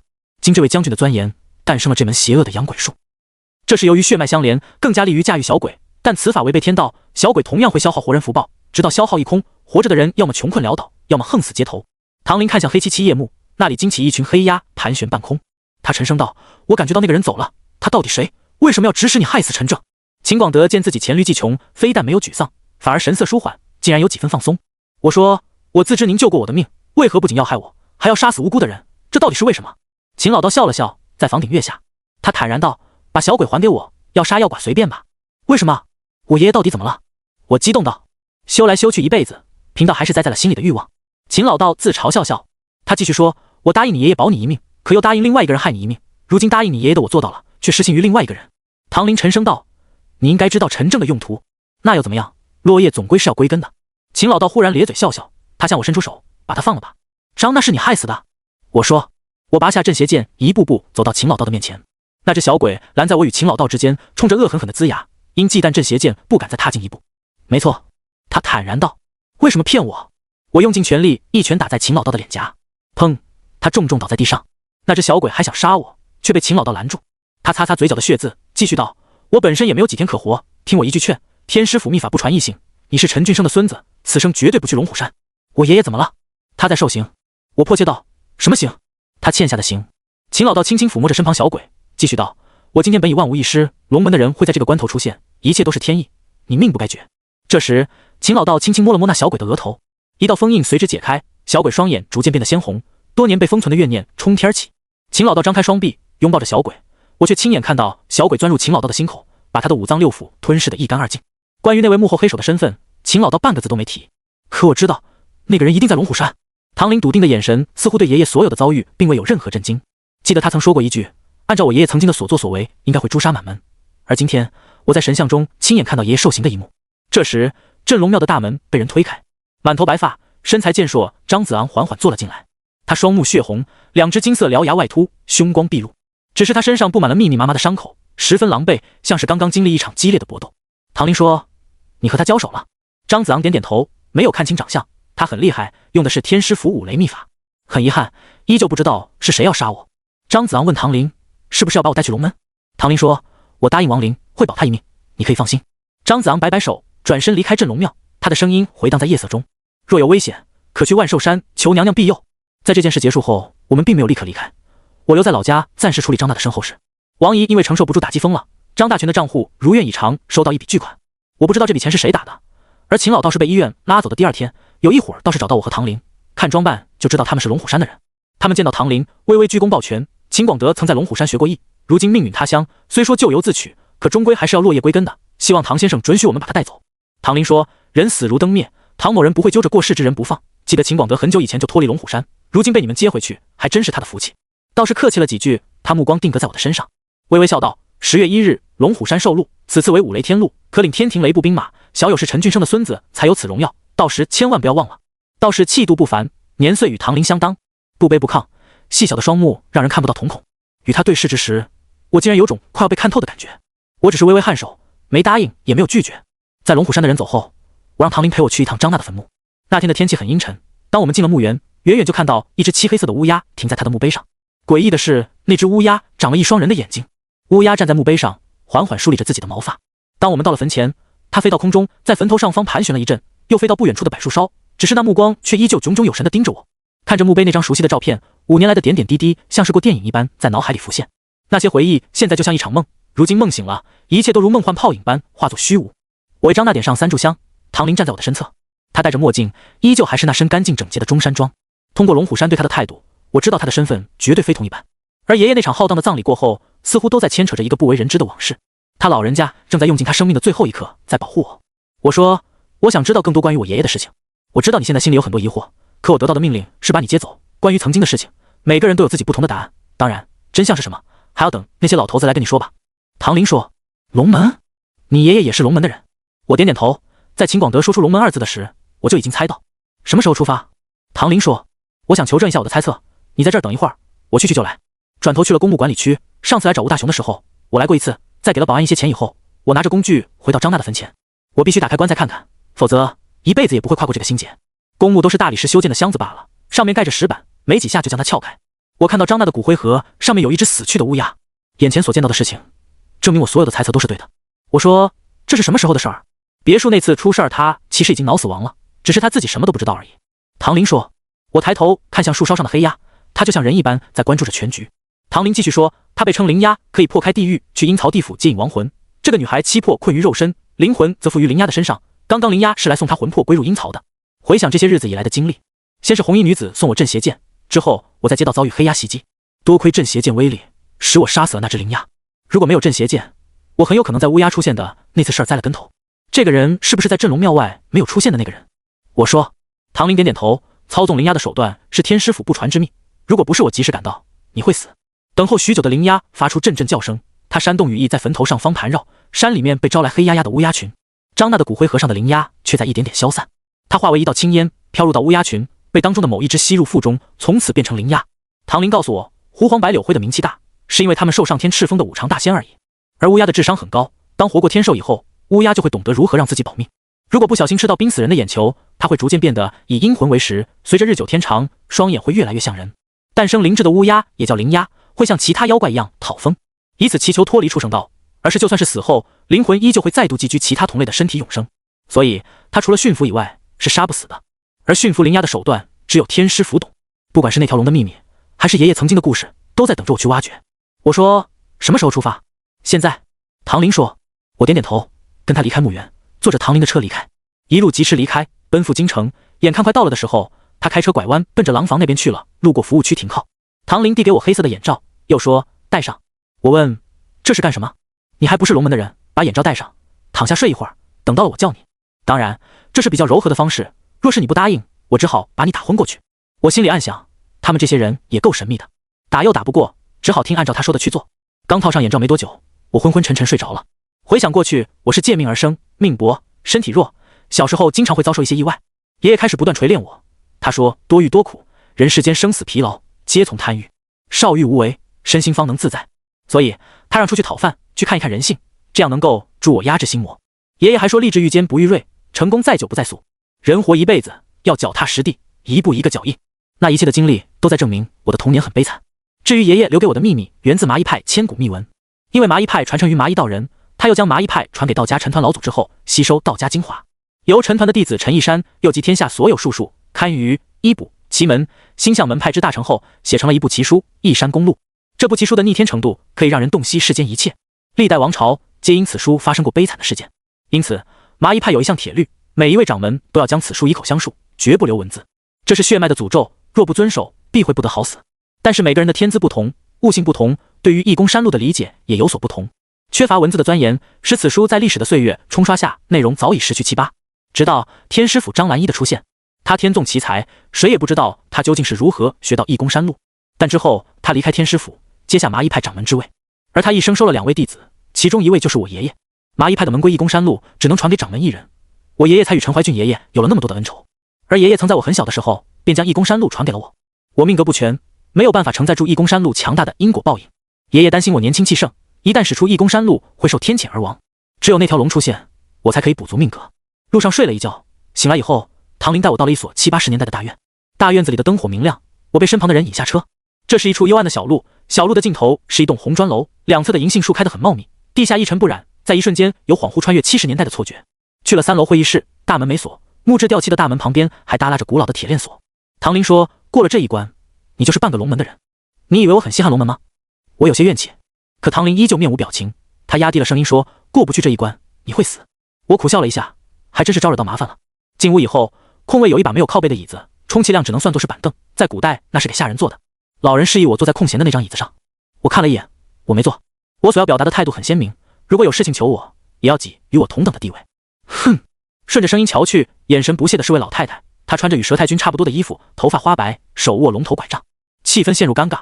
而那位老人又说，别紧张，有情有义桥下过，无情无义刀下亡。你没有背叛过龙门，我们五脉自然就是一家。算上我在内，对面一共坐了4位老者。心里也在琢磨着，爷爷让我等待一条龙，现在龙没等到，倒是等来龙门。接着最先开口那位老头平静道，你看看桌子上的是什么？我也注意到圆桌上的东西非同寻常，一开始我以为是玉，但如果是玉，他们也没必要费尽周折的找我。我们门派是相术，其中有一门绝学叫观气，无论人还是物品都会自己独特的气场，比如墓葬挖出来的古董会有一种阴气，杀过人的兵器会有杀气等等，所以任何有灵性的物品都会有一层气。我们讲的这个气与佛家常说般若含义相同，都是博大精深。这东西表面有一层很强的煞气，薄片似玉灵，倒是与传说中的龙灵有着几分相似，但我感觉它的气场不对，如果真的是传说中的龙灵，恐怕没有人能挨到近前。于是我闭上眼，全身精气凝聚于太阳穴，默念麻衣派口诀。这时候我的瞳孔颜色会加深，外人看起来就像妖怪一样。盯着玻璃罩子内的鳞片仔细瞧了半晌，上面若有若无的红晕，有着很强的戾气，这种气场只有怨魂才会显示得出，所以我觉得这是人骨，而且是取自肩胛骨打磨成薄片。在风水学中，人的无形的运气也可以成为劫走的目标，其中有一门邪术是用自己血脉亲人的肩胛骨打磨成薄片，放在对方祖坟中可以掠夺运，与这个东西很像。大到一国，小到一村一宅，都会有这样的事情发生。山川大河都可称为龙脉，人的肩膀称龙翼，如果数量足够，埋在某处可以截取一方水土气运。周围人的目光纷纷向我聚焦，显然大家似乎也对我非常好奇。于是我把自己所看出的点点滴滴一五一十告诉所有人。那位老头听后轻轻鼓掌，缓缓道，不错，外观皮相，内观骨相，没有丢了麻衣派的手艺。接着他又对身边人说，换一把椅子。不一会儿，门外的唐林抬着一把相同规格的官帽椅进了屋内，把那小板凳带出去。老头说，这回坐吧。谢谢老人家。我抛开之前的紧张，我只坐半个椅子，这也是老一辈留下来的规矩。老头又问，你爷爷可曾与你讲过龙门？我曾在别人口中得知龙门，但对于金龙之祸还是一知半解，请前辈赐教。我摇摇头，态度谦卑道。单无涯叹了口气，老夫名为单无涯，山字一脉掌门。至于金龙之祸，乃是50年前东瀛人用本国战死士兵的骨骼打造出金龙，夺走华夏经脉。你爷爷陈俊生便是当年寻龙之人。听明白了，这是在往我爷爷身上扣屎盆子。对于至亲之人，我还是打心眼里信任的。抬起头，咧嘴笑笑，反正已经死无对证，你们怎么都有理？单无涯旁边呢？老太太眼睛里充斥着不屑与鄙夷，指着我开始对大声讽刺。单一命相不乃中华远渊之瑰宝，陈俊生不光精通相术，天师府无上心法也一清二楚，又兼人相、地相之奇术，曾数次带领五脉与东瀛争夺3元9运。东瀛在黄河埋伏龙关，盗取水脉，陈俊生率众人以山镇魁罡局逼的东瀛术士死伤数百。当时华夏大运走五黄之运，运其火土，百废待兴，金龙属财运，正值蛰伏之际。陈俊生居然与东瀛阴阳师勾结，找出华夏金龙之位，设7玄关，被东瀛以数万把武士刀融成的钉子打穿龙脉，致使金龙出血。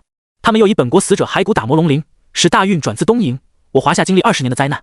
当时陈俊生受一位叫木村拓哉的阴阳师以学术交流带去东瀛，进入一世神宫接受召见。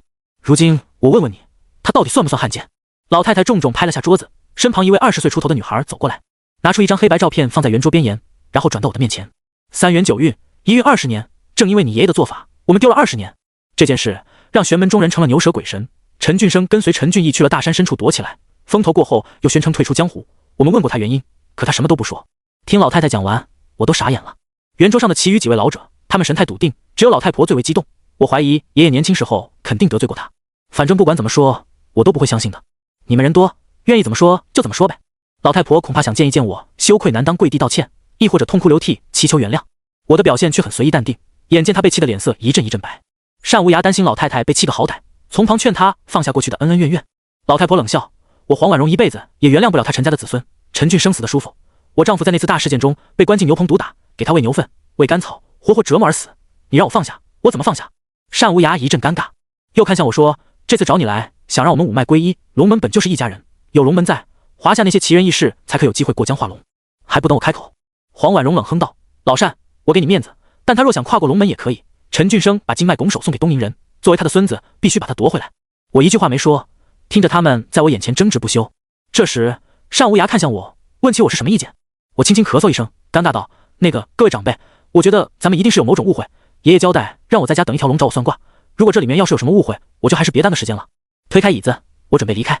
黄老太太身边那位妙龄少气愤道，你真当龙门是菜市场呢？告诉你，让你回来是看得起你，知不知道有多少人削尖了脑袋想要过龙门？我无奈道，我都不及你急啥？没听见刚才你奶奶给我的提的条件，她让我单枪匹马挑战东瀛神宫，疯了？单无涯看向周围几位老者，低声道，别着急，金龙之祸的事情可以暂时放一放，此次叫陈家后人来京城，主要还是为了另外一件重要的事情，当然也包括陈俊生为后人所留的龙像。这句话可算是把我拴结实了。坦白讲，我的命格不全，无法承担义公山路的因果报应。这些日子我无时无刻都在怀疑，这世上到底有没有龙？12生肖有11个是我们见过的，唯有龙更多时代替着一种精神。但是东北外5行大仙，其中就有青龙大仙。我惊愕道，这世上真的有龙？单无涯点点头。我迫切追问道，在哪？北新桥锁龙井。对方兜了这么多圈子，最后才说这件事，我总觉得有点问题。果然，单无涯又说，但龙门有规矩，藏龙种地，非龙门之人不得入内，你还不是龙门中人，所以我不能带你去。我睁大了眼睛，这帮老狐狸故意玩我，召我入龙门。黄婉容不答应，她不答应我入不了，入不了龙门就不能给龙看相，不能给龙看相，我就成了一个普普通通的江湖相师。我深吸了口气，老爷子，我能说您在玩我吗？稍安勿躁。单无涯一副老奸巨猾模样，让人看得很不舒服。他缓缓道，当初金龙脉被窃走之事有很多蹊跷的地方，按道理凭你爷爷的本事没办法把那么大个家伙送出国内。至于此次东瀛人来进行佛教交流会，一明一暗，明着的是僧人讲经说禅，暗的是阴阳师。我盯着他的双眼，所以呢，强忍着被他们一会儿拱起一会儿熄灭的怒火。我发誓，如果我有的选择，打死我也不愿意与他们再有任何交集。自从龙门蛰伏之后，已经很多年没有切磋，这一次他们将金龙脉带了回来，故意引我们出手。单无涯让人拿出一张照片，我转到镜前一看，照片中是一位被镀成金身的僧人，他们曾用人骨劫走华夏气运，又将经脉封存于高僧体内，接受凡人供奉香火，达到窃取气运的作用。这就是我找你来的第二件事，麻衣派的观气法能看得出物品的气场，龙象术又能分辨气运强弱。我们几个老家伙都不相信他们会有如此好心，可是观经龙脉又不能不慎重。你的本领我们见识到了，前些日子又足以断定你与木村家没有任何来往，所以你负责这次接待，找机会查清楚。倘若真的是金龙脉，我们不惜一切代价也会让他留在华夏，若不是，倒也免于一场争端。黄老太太说，我们家老廖临死前最大的愿望就是让将被夺走的气运再夺回来。你若助我等办完此事，我答应你归龙门。我耸耸肩，现在还有的选吗？不帮他们忙，这些人就不带我去锁龙井。单无涯说，这几天你先留在京城，我让黄慧仪安排你的住宿，3日后你可做志愿者相随，到时候会有很多高手前来。若事情办妥，我第一件事带你去见龙王补足命格，准你归入龙门，设下龙门相门一脉。我心知肚明，这几个老狐狸肯定有什么事儿藏着掖着。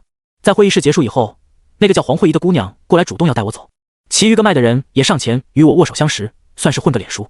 跟着黄慧仪一起离开，出了门，唐林又起手招呼我们过去。他微微一笑，黄姑娘，这几天我负责当司机了，能让13太保唐林当司机，我回去以后可有的吹了。黄慧仪笑道，很有名气吗？为什么起了个这么土的名字？我看向唐林，结果他板着脸告诉我，这些秘密等什么时候入龙门才会知道。离开之前，我如今既然来到京都，也使我想起了一个人，也许他能知道一些不为人知的事情。于是我忙说道，对了，你们知道万寿山在哪吗？唐林和黄慧仪对视一眼，似乎对我的要求很不理解。我看出他们的眼神，奇怪道，有什么问题吗？你是去旅游还是？唐林问。我说，见一个朋友。张子昂。唐林又问。我点点头，更加确信龙门的人早就把我摸透了。照此来看，张子昂那天与我说的话都是真的。如果能见到那位珍妃娘娘最好，见不到也想让他们帮忙联系一下张子昂。既然来到京城，总得见一见熟人不是？黄慧仪冷哼道，要不是万寿山的无心之人还算守规矩，我们早就联合起来灭了他们。还有阿陈正，你是龙门的人，总得注意点大家的形象，他们再怎么也是妖怪。我现在还不是龙门的人，你要是有事儿就去先忙，等我回来再联络。我向他摆摆手，拉开车门上了唐林的车。黄慧仪估计是得到老太太的命令，走一步跟一步。之后我们一行人去了万寿山。京城的人很多，万寿山当年就是皇家园林，现在也算是5A 级的旅游景点。我们在东城区往西城区去，路途挺远的。在车上的时候，我故意闭目养神，发现黄慧仪一双大眼睛时不时的偷瞄，眉宇间充斥着好奇。我故意戳破道，美女，你林哥哥那么帅气个人物在你旁边，你却时不时在后视镜偷瞄我，说吧，是不是看上我了？呸，你也够不要脸的。再说了，你不看我怎么知道我看你？他反驳道。黄慧仪像骄傲的小凤凰，恨不得挑事儿过来掐一架。唐林感慨说，龙门4脉已经延续很多年了，若给你单独立一脉设堂口，怕是难以服众。打住，我可从没想过回龙门，还不都是你们给逼的。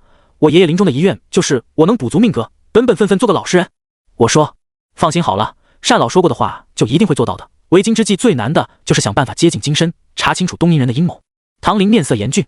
黄慧仪认真道，我们会想办法让你靠近金身，但你必须小心，木村家族本身就是搞特务出身的，他们的警惕性很高。我在他的话中嗅出一丝另外的讯息，他提醒我小心木村家。如果我们是一伙儿的，干嘛要小心？所以那几个老家伙在骨子里其实相信爷爷不是汉奸。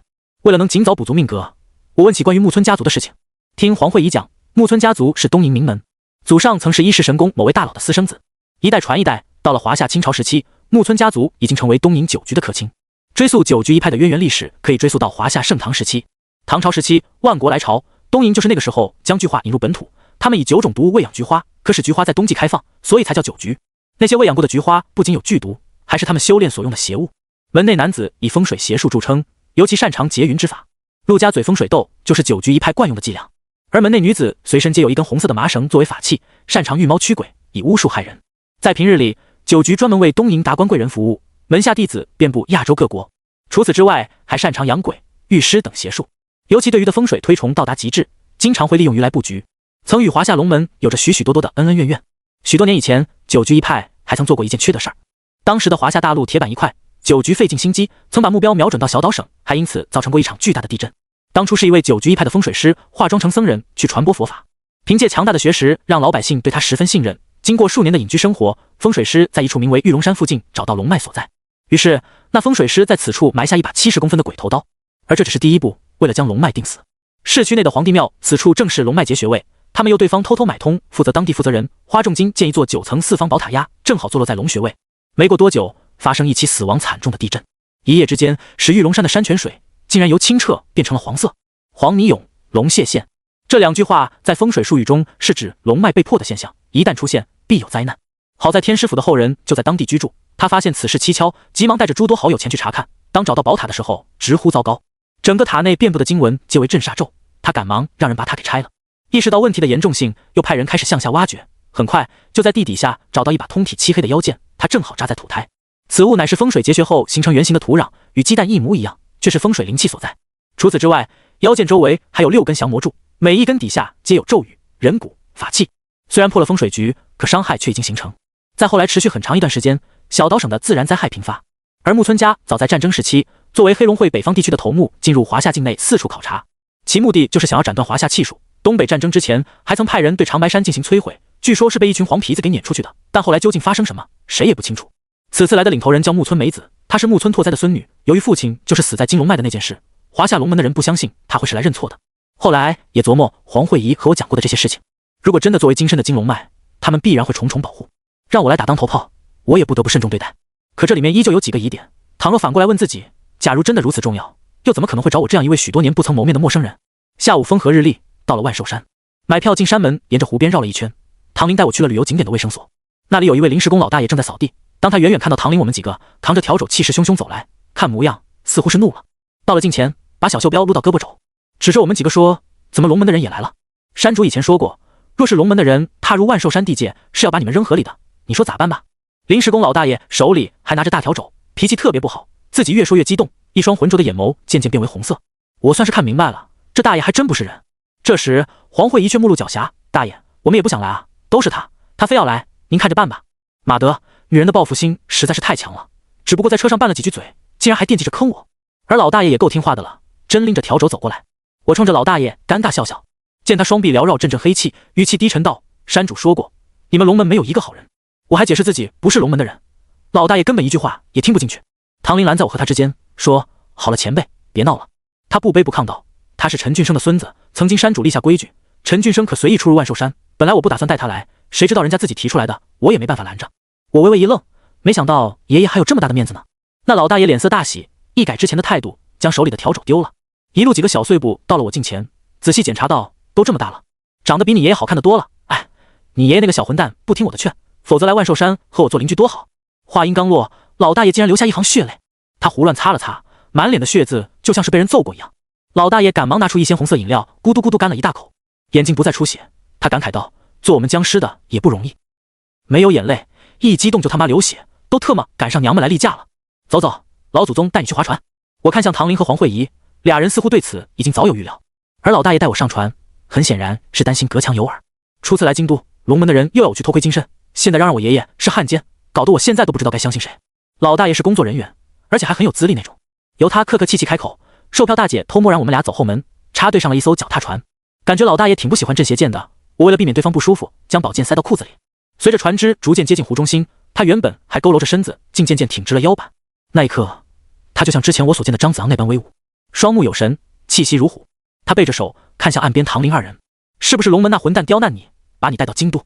我把最近经历的事情大概说了一遍，又偷瞄了一眼老大爷的面相，毫无意外。虽然他威武不凡，可命功也是断绝的，没有血色，阴气森森。身为僵尸不怕光，确实让我很意外。老大爷感慨道：“我叫马大帅，你叫马大爷就行了。以前我是给皇帝养马的，40多年前，陈俊生帮我斩了望月扇，夺了2颗龙珠，我和张子昂一人一个，这才不怕阳光。这是天大的恩德，否则我可能还在棺材里面睡觉呢。你可以放心，我绝对不会害你。还有张子昂那个老太监也是一样。”话音刚落，马大帅又压低了声音道：“有一点你记住了，不要和别人说，在京都如果遇到任何危险，你就往万寿山跑，上了山就有娘娘护着你，谁也不敢把你怎么样。多余的话我也不想多说，在万寿山内你安全，以山下歪脖子老树为界，几百年前我不欠人情，几百年后也不会欠。”简单的叙叙旧，马大帅递给我一枚挂坠，那是一枚泛黄的獠牙，乍看起来倒是挺像狼牙的，而锋利的部位已经磨光滑，表面还包浆了。在我还在纳闷时，马大帅叮嘱我，这是娘娘留给我的尸牙，只要放在水里轻轻沾一下，就能要人的命。至于解药是牙髓，用细针戳进去，取出一点便可以解毒。我嘴上说不在意爷爷是汉奸，心里却依然想着为他平反。我说：“马大爷，您知道金龙脉是怎么回事吗？”马大帅沉思一会儿，说起一件关于金龙之祸的事情。爷爷当时是五脉之主，也是龙门的龙头。那次东瀛人过来交流，有一位叫木村的阴阳师与他是旧相识。当时他们俩偷偷离开京都，去了玉门关。当地有一条乌金河，有村民在河里发现小龙。至于后来他为什么帮助东瀛人用人骨劫走小龙，谁也不清楚。可确实因为这件事导致玉门关风水破碎，千里黄沙席卷关口。若不是鲁家后人拿出镇山之宝，以一棵千年古木衔接风水，使玉门关没有溃败，恐怕会有更大的损失。正因如此，那边整整几十年寸草不生。他讲的事情让我感觉特别困惑。爷爷是一位刚正不阿且很有骨气的人。既然如此，爷爷为什么要将金龙卖给东瀛人？这件事我想不通。可事情真的像单无涯和黄婉容说的那样，我的确有责任帮忙把金脉夺回来。在船上，马大帅又与我聊了一会儿家常，便带着我靠岸。唐林与黄慧仪始终站在一边等候。我们离开时，我问唐林，在京城万寿山算妖怪吗？黄慧仪摇摇头，妖怪可算不上，他们都是一群死人，埋在土里，只要你不动他，他也不会出来。别看他们窝在潮湿阴暗的地下，被毒虫爬过身体，但依然不愿意去死。而僵尸是由七魄而生，没有三魂就没有往生，他们很胆小，自然不足为惧。我点点头，怪不得是你不动我，我不动你。照此看来，张子昂能发展那么大的医疗行业，还是很有经济头脑的。这时，黄慧仪的电话响了，那边好像还催促的挺急。他挂断电话，急忙说：“林哥，送我去一趟天州社区。对了，陈正，你也得跟着一起去。我奶奶让我24小时看紧你，要不然你睡觉也跟着得了，反正我是不会介意的。”我无奈道。黄慧仪瞪了我一眼，似乎并不太敏感我的玩笑话。唐林说：“我今天的职责算是完成了，这个时间我下班了，我把车停到地铁口，你们两个坐地铁去。”黄慧仪哀怨地看着唐林，不过唐林对此完全免疫。他说：“看我也没用，你嫂子等我回家做饭呢，下车下车。”实在没辙，我们被好男人唐林赶下车，转头去坐地铁前往东城天州社区。刚到小区楼下，发现那里拉着警戒线，一些个身穿制服的警官在现场。他们见到黄慧仪，纷纷打招呼。这时我才知道，原来黄慧仪是一名法医。这地方有人跳楼自杀，但死得很蹊跷，一男一女浑身赤裸，貌似在阳台做着某些不可告人的秘密，然后失足落下。看似很平常，但是整栋楼没有阳台。我在旁边听到他们讲述这件事，似乎是3层后的玻璃碎裂导致2人掉下来。看黄慧仪蹲下身子检查尸体时，我打了个寒战。她瞧尸体的眼神怎么与之前看我的感觉那么相似呢？黄警官，我们没敢动尸体，您瞧瞧这个。一位警官掀开被单，那是一个红色的手印，而那双手比正常人的要大上1圈，除此外有8根手指。按照这个鲜明的特征找起来并不麻烦，可大家一直有个困惑，这家人的门是反锁的。黄慧仪身为医道高手，她工作起来与之前判若两人。她仔细检查又说，先按调查一下8只手，尸体带回去做进一步化验。等一等，在她检查尸体的时候，我就已经觉得不对劲。明明2个人虽然已经摔得面目全非，如果是外部用力去推，那么一定会造成周围的淤青，可是为什么2人背后的掌印红得像血一样？怎么？黄慧仪看了我一眼，我把自己看到的情况说一遍。黄慧仪听后点点头，她也看出来了，所以才要把尸体带走检查一下。我说，给我点时间，我在这里就可以帮你断定死因。什么意思啊？你想在这儿解剖？有青年惊讶道。我解释道，麻衣分为皮相与骨相，大道同归，用来验尸也没有什么问题。何况你不想知道手印是怎么出现的吗？所有人的目光都投向我，看着大家惊讶的眼神，我向后退了一步。当然，如果不同意就算了。来到京都以后，爷爷所说的命格龙像就在眼前。我意识只要不惊动秘书，爷爷的封印不会对我产生克制。而此时，我单纯是想帮忙而已。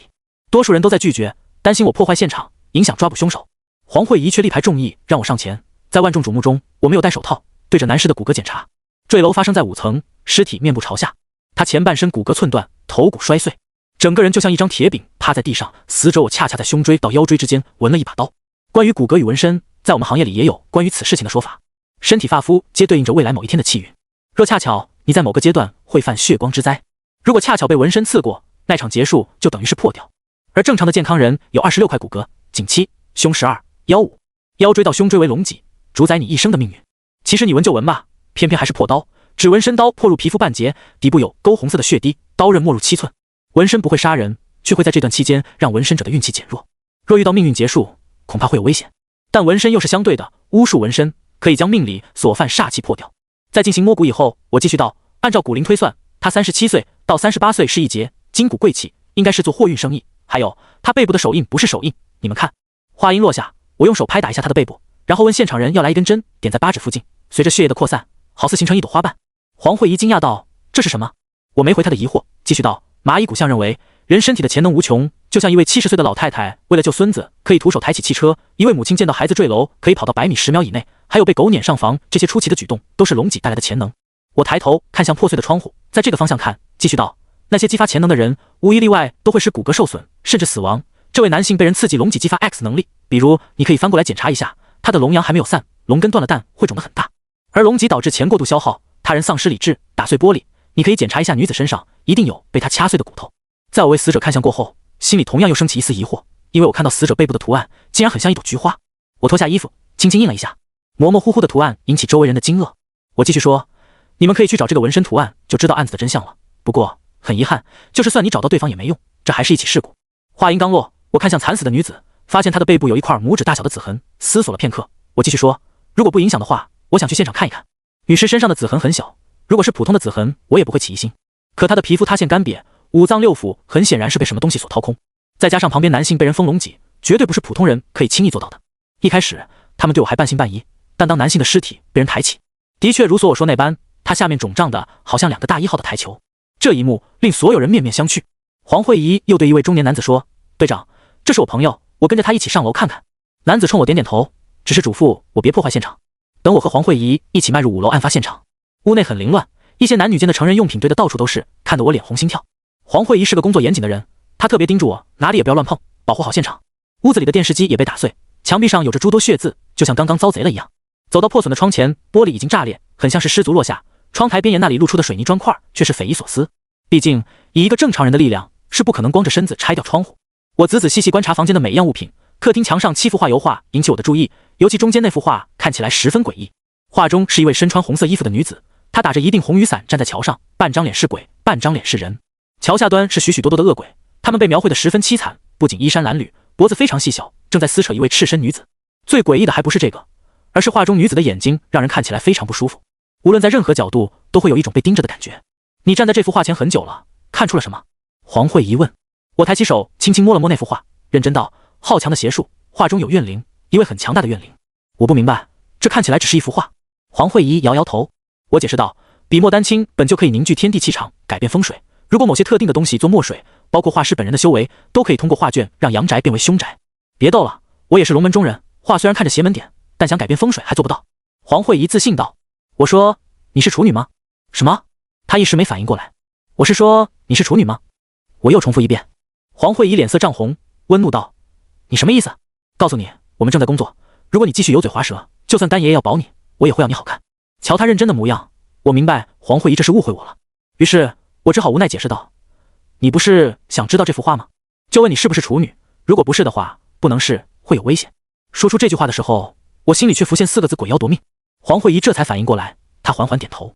我说：你站在这幅画前，割破你的食指，把血擦一擦画像的嘴巴，若不是处子的话，画中半面鬼妖的脸会全变成鬼，这时会来夺命，反之鬼妖的脸会成为绝美女子。这么神奇的东西我还是第一次听说，但我还是很好奇你是怎么看出来的。黄慧仪用锋利的指甲将食指划破一道细小的伤口，用力挤出血滴，她到画卷近前轻轻蹭了一下，霎时间画中女子竟然动了。她缓缓地转身，娇羞般用雨伞遮住半张面部，属于妖怪那边也在一点点变为人的样子。动了，真的动了！黄慧仪惊呼。如果不是处子，魂魄会被吸入到画中，桥下的恶鬼会将你的魂魄吞噬干净。继续检查着古画，确认不会有任何危险。我继续说，封建社会时期，因婚前不守贞洁，被新婚丈夫知道以后活活打死，魂魄死后会对贞洁2字产生嗔恨，只要非处子之身接近，都会受到他的迫害。那桥下的亡灵都是野鬼，女子害命夺去的魂魄会被桥下鬼魂吃掉，继而济公画者带来财运。你是怎么知道？多看书就知道了。我指着画卷说，女孩应该就是被这幅画给吃了。你仔细看看小鬼中间。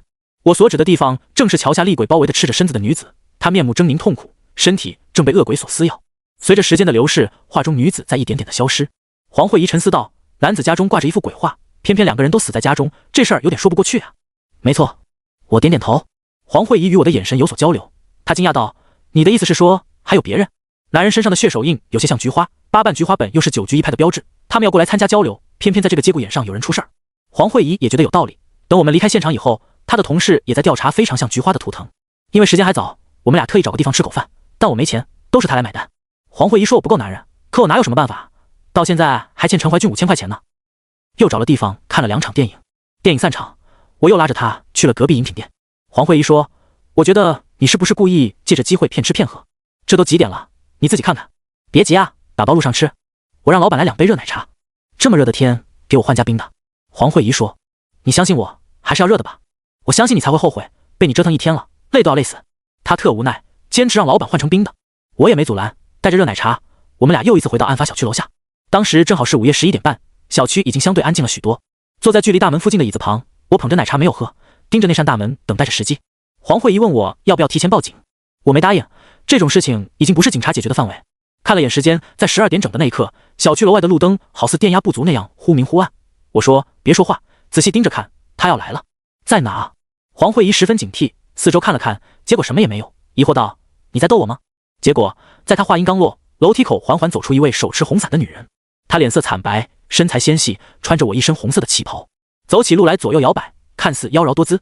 黄慧仪被吓得打了个嗝，怔怔地说：“他是画中人。”我站起身，伸了个懒腰，瞧黄慧仪被吓得不轻。我说：“你要是害怕，就回家睡觉。”她不满道：“开什么玩笑？我可是龙门的人。”我告诉她，因为没买热奶茶，最好在我屁股后面紧跟着，一步不能超前，老老实实我去哪她去哪。黄慧仪瞧我特别严肃，惊讶地问我：“这和奶茶有什么关系？总不会我和店家是合伙骗她钱吧？”我真想大声夸她脑洞真聪明。只见画中女鬼已经出了大门，奔着街道左边飘去，催促她别再耽搁，快步紧追。画中女鬼是被另外一幅画吸引，但自古以来都是鬼跟踪人，还没有人跟踪鬼的道理。正常解释是，鬼追人走的是阳间道，人追鬼则是阴阳路，稍有不慎，可能一步就进了阴曹地府，回不来了。奶茶是温的，相当于一个导航。如果走着走着突然变得很冰，说明这条路不对，再走下去会出事儿，必须停下来。若一直温热到自然冷却，这样是安全的。画中女鬼的速度忽快忽慢，我们俩跑着也很累。黄慧仪嘴上不吃亏，但骨子里还是一个非常懂规矩的人。大概追了有3条街，奶茶也是忽冷忽热，直到画中女鬼钻入了一家名为大河刺青的店面。原木色的门框装饰很像东瀛鸟居，这个时间是后半夜，店面却是开着的，白色的门帘接刺着东瀛百鬼图中代表性的9颠童子和般若。在刺青店的玻璃上写着营业时间23点到3点40。出乎意料的是，店里的客人很多。喝了口冰冷奶茶，这玩意儿太甜了，实在是喝不惯。听到店里面凌乱脚步声，我和黄慧仪对视一眼，一左一右站在门口两侧。我做个噤声手势，待门帘被撩开，竟然走出一位50多岁的妇女。她长着梨形身材，鲜红色的指甲油和一身脸颊的香水味让我很不适应。乍一看，还以为哪个地方的老鸨子跑出来了。妇女见到我们俩的眼神有些躲闪，她左手故意遮挡手腕，急忙忙奔着远处逃离。我心想，不就是个纹身吗？年轻的时候不敢，老了偷摸纹一个倒也不算啥。但妇女的眼神显然是在遮掩什么。我和黄慧仪对视一眼，同时进了这间刺青店。一进屋是个大概20-30平米的展厅，小屋举架倒是挺高，屋内摆满玻璃展示箱，里面装着各种各样的纹身样稿。所有的样稿不是裁剪好的图案，而是纹在细嫩的羔羊皮上。这里摆着的工具和装饰都显得极具古风。我扫了一眼里屋挂着黑色的门帘，听着纹身机器的声音，不一会儿传出阵阵女子因为疼痛的轻哼声，那种声音听得面红耳赤。我毕竟还是个初哥，长这么大哪经历过这种事儿啊？不过我很快又在屋内展厅看到一件熟悉的纹身样稿，就是那把刀。等我近距离仔细观察，屋内的门帘掀开，里面出来2位光着膀子的壮汉，他们俩二话不说亮出匕首，奔着就扎过来。我被吓了一跳，不敢阻拦，急忙向后踉跄了几步。若不是反应快，这一刀可就真见红了。而黄慧仪的身法灵活，下盘特别稳。她一脚踢开匕首，拉开安全距离以后，像是一头迅捷的母豹子，目光死死盯着2位光头大汉。黄慧仪毫无畏惧，呵斥道：“天舟小区坠楼的事儿，是不是你们做的？”俩光头没搭理黄慧仪，依旧大步走来，看样子是打算继续动手。我向前一步，冷冰冰地问：“你们与9局1派什么关系？还有刚刚的女鬼呢？”听到我的话，2位光头突然一僵。我悬着心落地，到了人家的老巢踢馆，首先也得保证自己的安全。黄慧仪退到我的身边，皮动肉不动地说：“你这么抛头露面，还怎么去观察精神？小心搞砸了，大家可饶不了你。”我自有分寸。我向前一步，示意黄慧仪先别紧张，温和对着眼前2人道：“谁是老板？出来见一面，有些事情我还想问一问你，否则今天我们俩从这儿走出去，你的店明天就要关门了。”屋内依旧是纹身机转动的声音，2位光头没有再继续动手。接着听到轻飘飘女子声音传出：“客人还没有结束，坐下来等一等。”黄慧仪想打电话给长辈，但被我阻拦了。咱们来这儿登门拜访，你偷摸找家长成什么事儿了？我说。黄慧仪低声威胁道：“身为龙门中人，在京城出现这么奇怪的店铺，不管管才是怪事儿呢。”哟，什么奇怪的店铺？我们这里可是正经营业，有执照的工作室，你上来就说我奇怪，我瞧您才奇怪呢。刚刚又说什么9局，抱歉，我花粉过敏。软绵绵的声音入耳，就像2只小猫钻到你的身体里，轻轻用那猫爪子挠着你的心肝。我一抬头，好悬没说出卧槽2个字，主要是她太漂亮了，里面没穿内衣，红袍 V 字领，高分叉的连衣裙，雪白肌肤的若有若现，女人化着红妆，媚眼如丝，吐气如兰，走路扭动的腰胯就像夺命刀，刀刀扎在男人心。忍不住连吞了几口唾沫，女子见怪不怪的神色显然已经很适应了。黄慧仪挺起胸膛，不服道：“怎么不奇怪？哪里大半夜开门的纹身店？还有，你店里阴气森森的，一看就不是好地方。”我阴气森森？红衣女子捂着嘴，笑得前俯后仰，像是听到什么特别有意思的事情。笑了好一会儿，继续道：“我说小姑娘，您这天天与尸体打交道，还说我阴气重。”黄慧仪被她噎得脸通红，而我她诡异的模样都看在眼里。我说：“姑娘腰间的那根红绳上面可是有着不少的冤魂，咱们打开天窗说亮话，我叫陈正，陈俊生是我爷爷。”你疯了，这是咱们的秘密。黄慧仪激动道：“既然是秘密，怎么可能会让你也去参加大会？在场中20多人，又怎么可能会叫秘密？”我盯着眼前的妖娆多姿的美艳女子，继续道：“何况咱们在明，他们在暗，若是还相信秘密，你就天天真了。人所经历的事情都会在脸上留下痕迹。对于相师尚且没有秘密，何况被几十个龙门人盯着，又有什么秘密可言？听了我的话，那位妖娆的女子轻笑了几声，她忽然一步上前，几乎要挨着我的鼻子尖，带有香气的呼吸和俏皮的微笑，看起来很迷人。但是她眼眸深处的残暴却无法在一名相师面前遮掩。小帅哥，我根本不认识什么九居一派，也不认识陈俊生，更不认识你，我就是一家纹身店的老板，你要纹身，我可以给你打折哦。女子故意抛个媚眼。我继续道，那个被刺激龙脊的男人是你杀的。我打开门做生意，他想要开龙脊，付了钱，我自然要帮他做。至于售后会发生什么事情，与本店无关。女孩说。我竖起大拇指，高手，画中女鬼可以摄人魂魄，再以小鬼催财，那么宝贵的一样的东西，你会放在一位顾客的家中？我暗恋他，所以送给他的，你管得着吗？女孩回头看了一眼屋内，她继续说，你们要是不纹身，那就别耽误我做生意，屋里还有人呢，送客吧。她最后一句话是对两位光头说的，二人做事要用武力解决。可我始终都在盯着屋内，在女子即将回屋时候，我说，屋内的客人是打着伞的女鬼吧？眼看对方身体一僵，我知道自己的判断是正确的，我继续道，别装了，你就是九居一派的人，只是我想不通为什么要帮普通人做鬼纹。女子脸色有些僵硬，我说，她刚刚不想让这俩傀儡伤害我们，就是怕引起龙门警觉，如果我们俩前脚离开纹身店，你也会离开。这俩大块头不是人。黄慧仪很吃惊。我说，二人的面相都有死气，眼睛不藏魂，很明显两个人的魂魄被打散了，按照九局的做法是在百会穴打入镇魂钉，封印着狗魄，毕竟只有狗才是最听话的，我说的对不对？我本来不想杀你，可是你逼我动手的。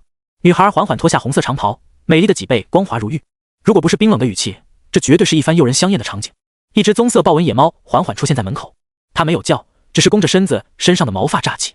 陆陆续续又有7、8只野猫到了门口，声音低沉，明显已经有了攻击性。黄慧仪站在我的旁边埋怨道，都怪你，我说打电话你不让，一会儿出事儿了，我可不管你。我依旧很淡定。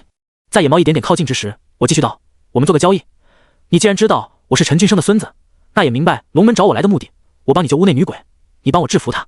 我指了指身侧的黄慧仪，她听我说完都懵了，一时间竟然没有反应过来。很快她暴怒道，陈正，你特么就是无耻之徒。黄慧仪突然在腰间拿出银针要扎我，瞧她的手法就是奔着我的命来的。她忽略了九居一派诡异的手段。那位红衣女子虽说衣服已经脱掉半截，她手里的那截红绳才是真正的法器。突然门口站在最前面的野猫惨叫一声，它的脖子瞬间被勒紧，野猫身体不断挣扎，就像被一个无形的绳索套住。同一时间，黄慧仪的脖颈浮现一道紫痕，她僵在原地，表情由外痛苦，一双大大的眼睛充斥着疑惑。我说，好一招御猫夺魂，厉害。黄慧仪被制服了，老老实实僵直在原地。怎么治？女子问。你不应该请我进屋吗？我指了指。她眼神警惕，我心里却也是在赌。在去锁龙井之前，我必须搞清楚龙门目的。龙门让我找经脉，结果经脉自己送上门，这难道不蹊跷吗？还有在万寿山马大帅提醒我的那些话。所以到了京城以后，我给自己定下的准则就是只相信我自己。女子将红衣服穿好，为我轻轻撩开门帘，命令道，你们2个看好她。我跟着她一起进了里屋，一张纹身床上躺着一个身穿东瀛服饰女子。她看了我一眼，继续慵懒地躺在床上。我说，你叫什么名字？梅子，你是怎么知道她受伤了？女子语气冰冷，不再如刚刚那么风尘。但刚刚店里走出去的老太太很古怪，她只是容颜衰老，但五官年轮却不过29岁，所以我断定你借寿养鬼。我们只是做了一些交易而已。梅子点点头，继续道，她想嫁给富二代，可是没有那个命，我帮她改命，用50年寿命换5年富太太的生活。刚做完纹身，身体虚弱，明天早上她依旧会恢复29岁的样子。真亏啊，5年换50年，这样的人每天有很多。女子深吸口气，盯着椅子上的女鬼，平静道，你说过帮我救她。我点点头，人有人命，鬼有鬼命，你不断以阳寿补她的阴寿，就是为了让她像人一样活着，但早早晚晚还是会被天道诛杀。我可以帮她看一项，解决鬼心执念，总好过再人不人鬼不鬼的活着。梅子看女鬼的眼神明显有些不对，一开始想不通她为什么要将画卷放在男人家，现在我却想通了，两个人的关系不一般。你的意思是让她投胎？女子语气有些温怒。我们这边讲究入土为安，她现在这样叫永世不得超生，难道我还不是救她？我淡定道，见她随时可能发飙，我距离女鬼非常近，借此机会突然将镇邪剑取出。此剑最大的特点就是杀鬼，当剑放在女鬼的脖颈，霎时间那红衣女鬼神色十分痛苦。梅子大怒，你要干什么？把她放了，要不然我就杀了门口的女子。你觉得自己能威胁到我吗？我十分淡定，镇邪剑向下压了一下，女鬼痛苦哀嚎，门外的野猫也在同一时间纷纷进了屋内。剑拔弩张之际，我继续道，我已经偷偷告诉唐玲了，她应该就在赶来的路上，我只有一个问题问你，龙门要我去关气，是不是你们故意的？我死死盯着女子的眼睛，见她闪烁不定，总觉得有事情瞒着我。当然我的镇邪剑也不含糊，雷击木特有的纯阳属性是天底下一切阴魂的克星。我继续道，留给你的时间并不多，告诉我实话，我放你们走。终于梅子忽然笑了，又一次恢复媚眼如丝的神态，她妖娆道，你觉得比金龙脉更重要的东西是什么？你只需要告诉我，是还是不是？身为玄门中人，有些禁制诅咒是深入到宿命的，所以我只需要一个答案罢了。至于过程或者他们有什么难言之隐，对我来说都不重要。梅子点点头，是。我一把抽回了镇邪剑，将它收好。那被我压制的女鬼暴怒而起，身上的衣服化为鲜红。梅子急忙掐诀念咒，使女鬼被收入画卷中。她说：“你确定要放我走？别跑婆妈妈的，要走赶紧走，等唐林来了你就走不了了。”我说。梅子的眼神复杂，我很敏锐观察到了她的古怪，在眼神中我竟然看到了一丝同情。但是一个心狠手辣的女人怎么可能会同情我？她收了话以后，门外传来一阵虎啸龙吟，大整个掀开，强大的气场将房间内的布局冲了个七零八落。接着唐林一脚踹翻两位光头，气势汹汹直奔着屋内走来。当他掀开门帘的时候，梅子已经离开了。我放他走还有一个至关重要的原因，因为爷爷的给我封印同样是鬼纹。我琢磨了许久，没有想明白爷爷当初是怎么做到的，直到看到梅子，愈发觉得与东瀛鬼纹有些关联。只我要触碰义宫山路的禁区，就会有无数双手出现，死死勒着我的五脏六腑，恨不得把我扯个稀巴烂。没事吧？唐林看了我一眼。我站在原地盯着打开的窗户，情不自禁地咧嘴笑了，因为事情正在一点点的豁然开朗起来。东瀛人和龙门以经脉为借口，私下却在筹备某件事，而这件事一定与义宫山路中的龙象术有关。我摇摇头，继续道：“那个女的确实挺漂亮的。”陈正，我要杀了你！黄慧仪声道人道，大长腿直奔着我的头部踢过来。我脚底下一滑，险些被踢在太阳穴。这娘们下手真狠啊！就算我躲得及时，依旧被她脚风刮破脸颊。你疯了？你没看见刚才是我救了你吗？要不是我，你就被那俩野狗给吃了。放屁！你个汉奸！今天我要为民除害！黄慧仪撩开衣服，我发现她腰间缠绕着银针，那副模样比东方不败还要猛一点。意识到不妙，我跳窗户飞速逃窜。黄慧仪在身后一边追一边怒吼。我俩整整跑了至少10多公里，终于她被我跑服了。在黄慧仪发誓以再动手就肥胖50斤的毒咒为代价，我才答应不跑了。后来唐林把我们安排到郊外一处宾馆，这里很古朴，有点80年代大车店的感觉。进了宾馆，装修却很豪华，该有的东西一样不缺。但我做梦也没想到，这娘们竟然偷偷给我下药。最可耻的还是春药，可我还是想不通，她一个纯洁少女为什么随身带这种东西。整整一夜，我辗转反侧，脑海里控制不住的乱想，直到第二天起来，双眼全是红血丝，差点没被折腾掉半条命。按照约定，我今天要负责去观察金身。黄慧仪幸灾乐祸看着我，手里还拿着什么东西。我疲惫道：“你们龙门是不是都这么无耻？一个小姑娘给我这样的大小伙子下春药，你到底什么企图？这是我奶奶让我给你下的。那老太太都快入土的人，怎么还这么无耻？”我惊讶道：“滚！你才无耻呢！”黄慧仪微怒，接着她用不知道什么东西向我洒过来。我顿时连续打了几个喷嚏，只觉得听觉、嗅觉、触觉、味觉都变得无比敏感。我被吓了一跳，问黄慧仪这是干什么。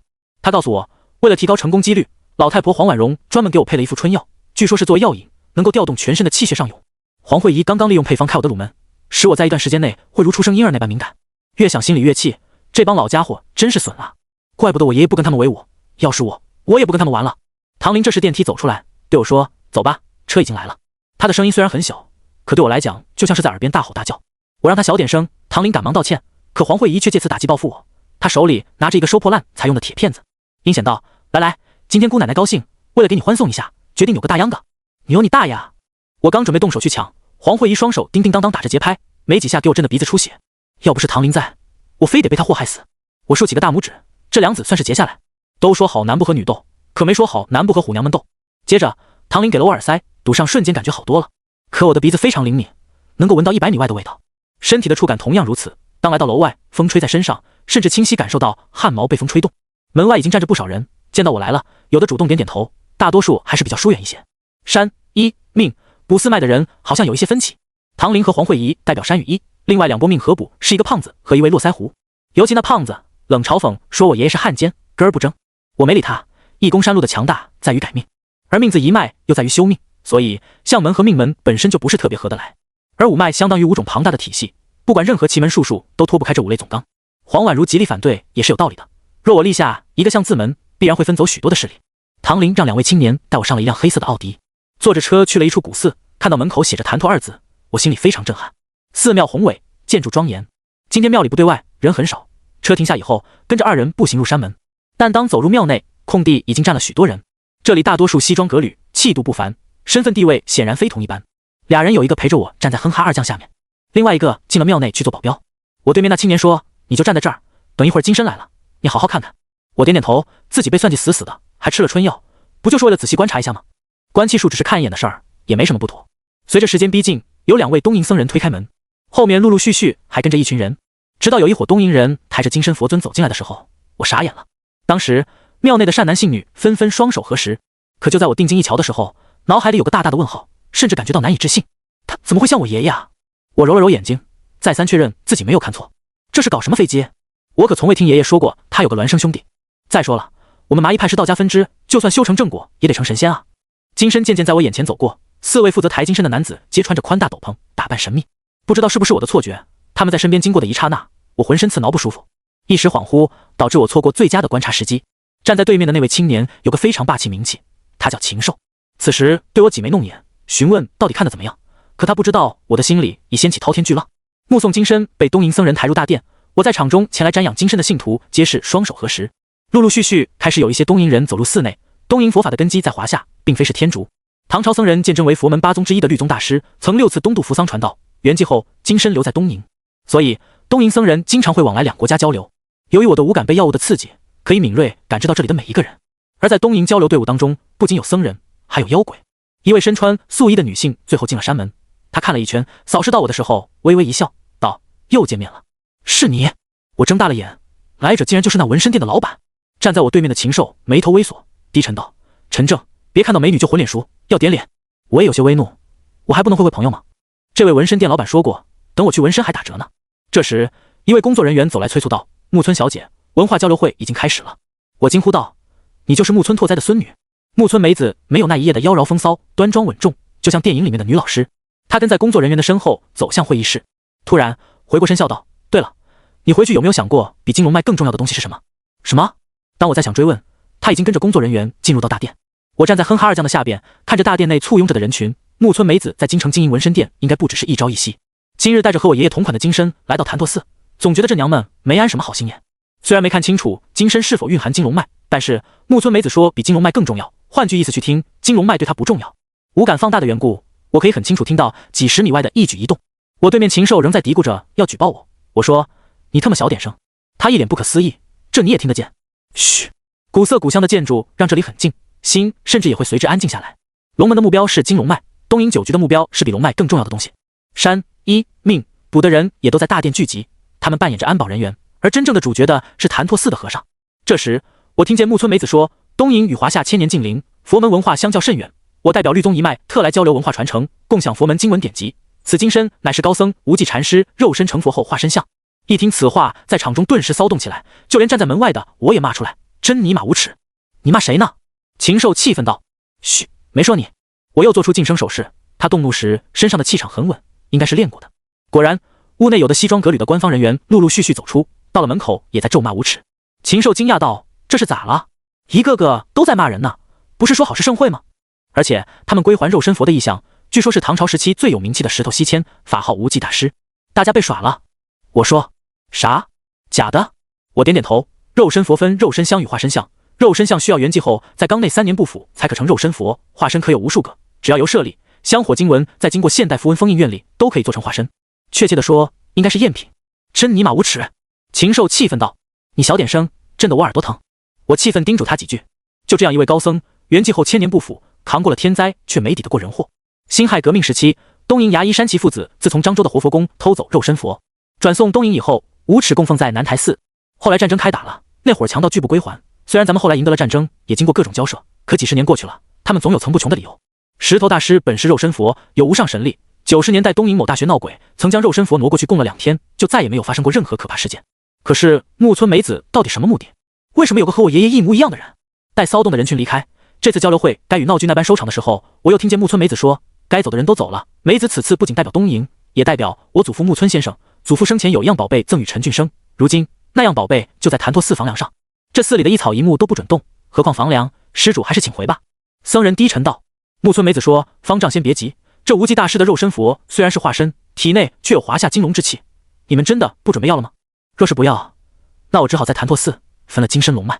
你在威胁我们？”“没错，潭柘寺之物乃是祖父遗物，如今祖父身亡，梅子只好收回属于他的东西。”寺内立即剑拔弩张，凌厉的气氛就连我都已经清晰感知到。突然，草木青青的院内眨眼之间起了一层冰霜，天边缓缓飘下白色的雪花。卧槽，下雪了！禽兽惊呼道。我走到院内，伸出手捡了一枚，它接触到皮肤会有种灼辣之感。我说这是毒菊。菊花瓣缓缓而落，在很短的时间覆盖大地表面，凡是菊花所覆盖之处的花草纷纷枯萎腐烂，遍地的白菊凄美之间又蕴含着凛凛杀机。唐朝时期，东瀛人来朝贡，对白菊花尤为推崇，他们将花朵引入东瀛种植，在他们的认知里，认为白菊就是死亡的化身，菊花凋谢代表死亡的瞬间。木村梅子等人前来咄咄逼人，不知道他们想要东西究竟是什么。可是我看到白菊就知道今天注定不会平静。我观身术特点配合黄婉容对我开颅门后的作用，我的五感特别强大，不仅能观测气场，甚至足以看破对方的本体。那阵阵妖气冲天而起，恨不得将大殿的房顶掀开。不过我觉得他们胆子也够大的。有句话老话讲，先有潭柘寺，后有京城。一个古老而又有底蕴的寺庙，倘若仅凭借的是烧香拜佛，又如何能挡得住强盗肆虐？如今木村梅子带着一伙人远渡华夏，登门潭柘寺，直接开口索要人家房梁上的东西，这若是不被人家打脸，我都觉得都对不起他们。果不其然，人群中传来一声低吼：放肆！佛门重地，岂能容你撒野？此等金身既然是假的，那就别在这儿碍菩萨眼。霎时间，仿若雄狮雷音自四面八方而来，滚滚震荡，似乎要将大地掀开那般。这竟然是佛门金刚狮子吼，据说此法能破诸天邪魅。可是如今最他妈遭殃的人是我啊！五感被扩大无数倍，就连禽兽小声咳嗽几声，我都觉得耳朵发炸。我被剧烈的震荡口吐鲜血，撞击在大门口，重重摔倒在地下。禽兽当时就懵了，跑过来问我到底怎么样。我极其虚弱道：你他妈小点声。勉强把耳塞戴上，深呼吸，缓和了小半晌。再看大殿内外，门窗同时被震开，卷起的气浪吹动着尘沙，在香炉的位置掀起一个小旋风。四周不仅没有一点香灰洒落，其中一柱该灭了檀香竟然再度缓缓燃烧。至于木村梅子他们一行人，除了他以外，仅有5个人还站在那儿。视线穿过人群，看到潭柘寺那边站着一位身穿长袍的僧人，他身材高大魁梧，面方口阔，浑身的肌肉与电视剧里的鲁智深有着几分神似。而木村梅子在4个抬金身的黑衣人斗篷被掀开，3男1女，个个都很年轻。他们脱下斗篷，重新戴好高高的帽子，露出猎兽仙衣。女子则在夏季穿着毛茸茸的皮大衣，浓妆艳抹，生了一对淡黄色的瞳孔，浑身上下妖气冲天。而木村身边还有一位年轻的僧人，他穿着律宗灰白色的服饰。对方回头的一瞬间与我四目相对，我当时鸡皮疙瘩就起来了。不是说他长得有多吓人，而是我长这么大还从未看到过如此妖艳的男人。你想啊，一个男的长得比女人还漂亮，眼神中充斥着媚态，被这样一个人盯着，简直就是今儿太美啊！我打了个哆嗦，不过观身术也准确看到那尊与爷爷一模一样的金身。金身的周围散发一团若有若无的黑气，那是某种强大禁止外放的一种表现。而在金身的心口处有着一个万字的符号，并在这个字的缝隙有坤、离、泽、坎4个八卦符号。这些符文我构建出成了一个古怪的封印，使整个金身看起来就像是没有爆炸的炸弹。我觉得如果那团力量出现，一定会引起巨大的破坏。结果一道霸气的气场顺着金身体内肆意而出，我大意了，没有闪。金身霸道气场犹如一辆卡车，将我先翻个跟头。禽兽急忙过来将我搀扶起来，问怎么回事，看出了什么？我说金身上有封印，我还没有办法确认是不是经脉。那也够了，等我打个电话。禽兽拉着我到了哼哈二将附近，这里虽说没有菊花瓣，可是那种诡异的花香却有着很强的致幻能力。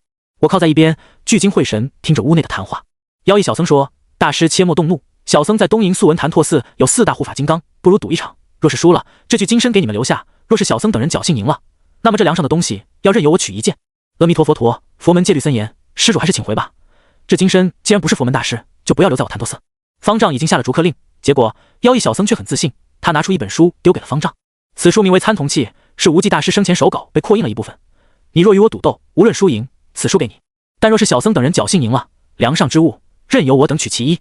不知道梁上到底有什么？传说潭柘寺的10余那是献给龙宫的宝贝，还有大石锅以及各种宝物。这些人到底咋回事？干嘛非要盯着人家房梁不放？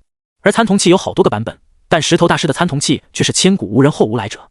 此书乃是佛门禅宗经典，包含石头大师一生的感悟，其中有一念成佛的要诀。最遗憾的是失传了，导致仅在文献中出现，但它就像我所学过的易公山路，皆为天地之间所不容之物。果然在此书出现以后，方丈松动了。怎么赌？妖异小僧轻轻挥动袖袍，认真道，他们4个皆属秦明神社，听说此次入华夏交流，对华夏大乘佛法十分有兴趣，这才追随前来，还请诸位大师多多指教。妖异小僧微微施礼，我看出来这是来踢馆的。禽兽咂咂嘴，惊愕道，哥们，你看看那个和尚是男的是女的？还有来4个厨师干什么？要比做菜吗？厨师？我愣了3秒，高高的帽子，身穿宽大长袍，的确有点面点师风范。这4个人脸色甚白，煞气很重，明显与鬼物打交道时间多了。尤其那妖异的女子，宽大的长袍10有8九是挡着她的妖怪尾巴。东瀛人是有备而来啊！我担忧道。没事，谁不知道谭拓寺宝贝多，上百年的传承，没点压箱底的本事，怎么降服得了妖怪？禽兽自信道：再说了，林哥他们办完事就过来，靠他们几个人翻不起啥了。但出家人不打诳语，方丈已经答应了，龙门的人不能再出手，我还是有种不好的预感。我依旧很担忧，紧紧盯着大殿，观察起接下来的事情。那位身材强壮的僧人主动上前道：走，别在庙里打，去院子里。4位阴阳师用东瀛语交流，结合派出他们当中的一个人。虽然不知道他叫什么，但这也是我第一次看到阴阳师动手。对方一步跨到门外，未见脚步移动，就像是一只飘荡的厉鬼。突然停下之时，周围的菊花瓣飞舞而起。那位阴阳师抬起手，白色的花瓣自空中飞舞，在他的掌心凝聚出一枚花朵。他的盯着谭拓寺的僧人，花朵竟然一点点的枯萎。随后，一双双鬼手僧人脚下浮现，接着他的脚下又出现一道六芒星的图案。好强怨气，这帮阴阳师有点邪门。我脱口道。禽兽拉着我坐在台阶上，递过来一支烟，放宽心，咱们的任务已经完成了，好好看着就行。谭拓寺的大师兄那是13太保排第一，连林哥都不是他的对手，你怕什么？又一次听到13太保的名号，我有些纳闷，问禽兽到底神是13太保？禽兽简单讲起，就是京城13大家族中年轻一代的佼佼者。只不过在金龙之祸发生以后，13太保家族已有7位都离开京都，但13太保中公认最厉害的是风和尚，原名宁无缺，原是8级门的大师兄，堪称500年一遇的练武奇才。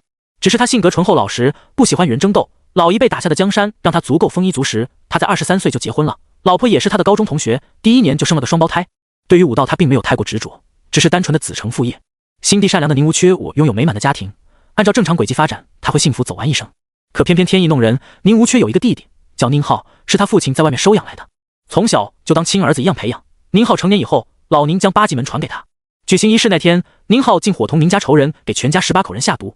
宁浩杀了老宁，说他一直都知道自己亲生父亲是被老宁打死的，母亲因此而殉情。现在他长大了，要为父母报仇，但是在过去的年月，互相比武都是签了生死状，若是一方不幸被打死擂台，导致孤儿寡母无人照料，则由胜者代为照顾。老宁做到了，可宁浩却上演农夫与蛇的故事，将宁家满门屠戮。那一日，宁无缺在外加班，回来晚一点，当推门而入，看到满屋子的尸体和死去的妻子老婆，肝胆欲裂。埋伏4周的宁浩等人袭击宁无缺，他们都以为宁无缺是个不懂武技的软柿子，没人知道他却是8级门问世以来唯一超过祖师爷的练武奇才。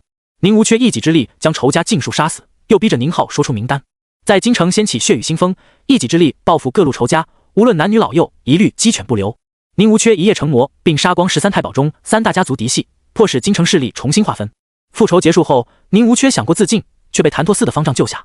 一番点化过后，他决定出家为僧，从此却疯疯癫癫，性格怪异。老方丈圆寂之后，曾让在宁无缺双脚锁上10吨，并告知弟子一个奇葩的理由，说是什么时候宁无缺肯答应洗头，那就把10吨给他打开。听禽兽说完，我有些懵逼，老方丈留下的是什么口谕？还洗头？那个神秘的疯和尚，莫非好多年没洗过头？听他说完，我还是捏了一把冷汗。毕竟老祖宗留下一句话叫不是猛龙不过江。木村梅子等人不远万里前来，怎么可能会没2把刷子？对面早已交上手。禽兽说大和尚叫鲁镇远，谭拓4弟，雷、风、火属雷金刚，而那位东瀛阴阳师身材瘦小，给人的感觉好似弱不禁风，彼此语言不通，也听不懂他在说什么。东瀛阴阳师与华夏的道家殊途同归。爷爷以前和我说过，春秋战国时期的阴阳家邹衍曾创立早期的阴阳五行学说，后来的徐福曾远渡扶桑，将方术传了下去。阴阳师分式神、咒法、幻术、阵法4大系列。和鲁镇远交手的阴阳师擅长式神手段，遍地菊花瓣内隐藏着无数厉鬼，可佛门雷音降服诸天鬼魅。眼看那些毒菊花仿若旋风般乍起，鲁镇远被包围其中，他身上浮现一层金光，密密麻麻的经文在身上若隐若现。鲁镇远突然瞪起双眼，金色瞳孔宛如金刚下凡，他面向无数双鬼手一拳打过去，山崩石裂，以摧拉枯朽般的破掉所有的鬼手。邪魔外道，在佛祖面前作祟，我定要将尔等再次超度。鲁镇远拳头重重打在掌心，单脚用力踏地，强大的力量掀起的气场吹散阴阳师操纵的毒局，并打碎6芒星阵图。而那些被阴阳师所操纵的鬼手却在此时一拥而上，铺天盖地般将鲁镇远包围其中。他在拼斗之时，身后白色的菊花瓣化为粉碎，并凝结出一道女人用的腰带，企图缠绕他的腰部。滔天妖气与庄严肃穆的古庙相互争辉，而当众人为鲁镇远捏了一把汗的时候，他单手举起怒吼道：大威天龙！双手合掌，至刚至阳的掌拍下那些鬼手。这一招是大力沉，雷音响彻天际，整个谭拓寺的空地上的菊花瓣在雷音下化为粉碎，掀起气吞万里之香，让人惊愕。纵然木村梅子等人也被鲁镇远的实力所惊叹。这时鲁镇远一拳打在地面，并将一只女妖拽出来。那女妖身穿红色东瀛服饰，披散着头发，佩戴白色面具。鲁镇远的杀伤力太过强大，突然间将女妖面具震碎。对方一张脸上没有五官，反而是密密麻麻的眼睛。阴阳师一抬手，女妖化为粉末，顺着他的掌心凝聚成一朵白菊，他轻轻放在鼻子尖上嗅了嗅，显得十分诡异。啪！白菊花再度消散，被吸入鼻中。他看向鲁镇远，嘀嘀咕咕，不知道说了什么。突然，他张开嘴，竟然有一只手在他喉咙里伸出来。我和禽兽都被吓了一跳。他惊讶道：“啥玩意儿啊？这尼玛也太恶心了，吓死小爷了！”我说：“东瀛式神本就是邪灵，来自另外一个维度空间。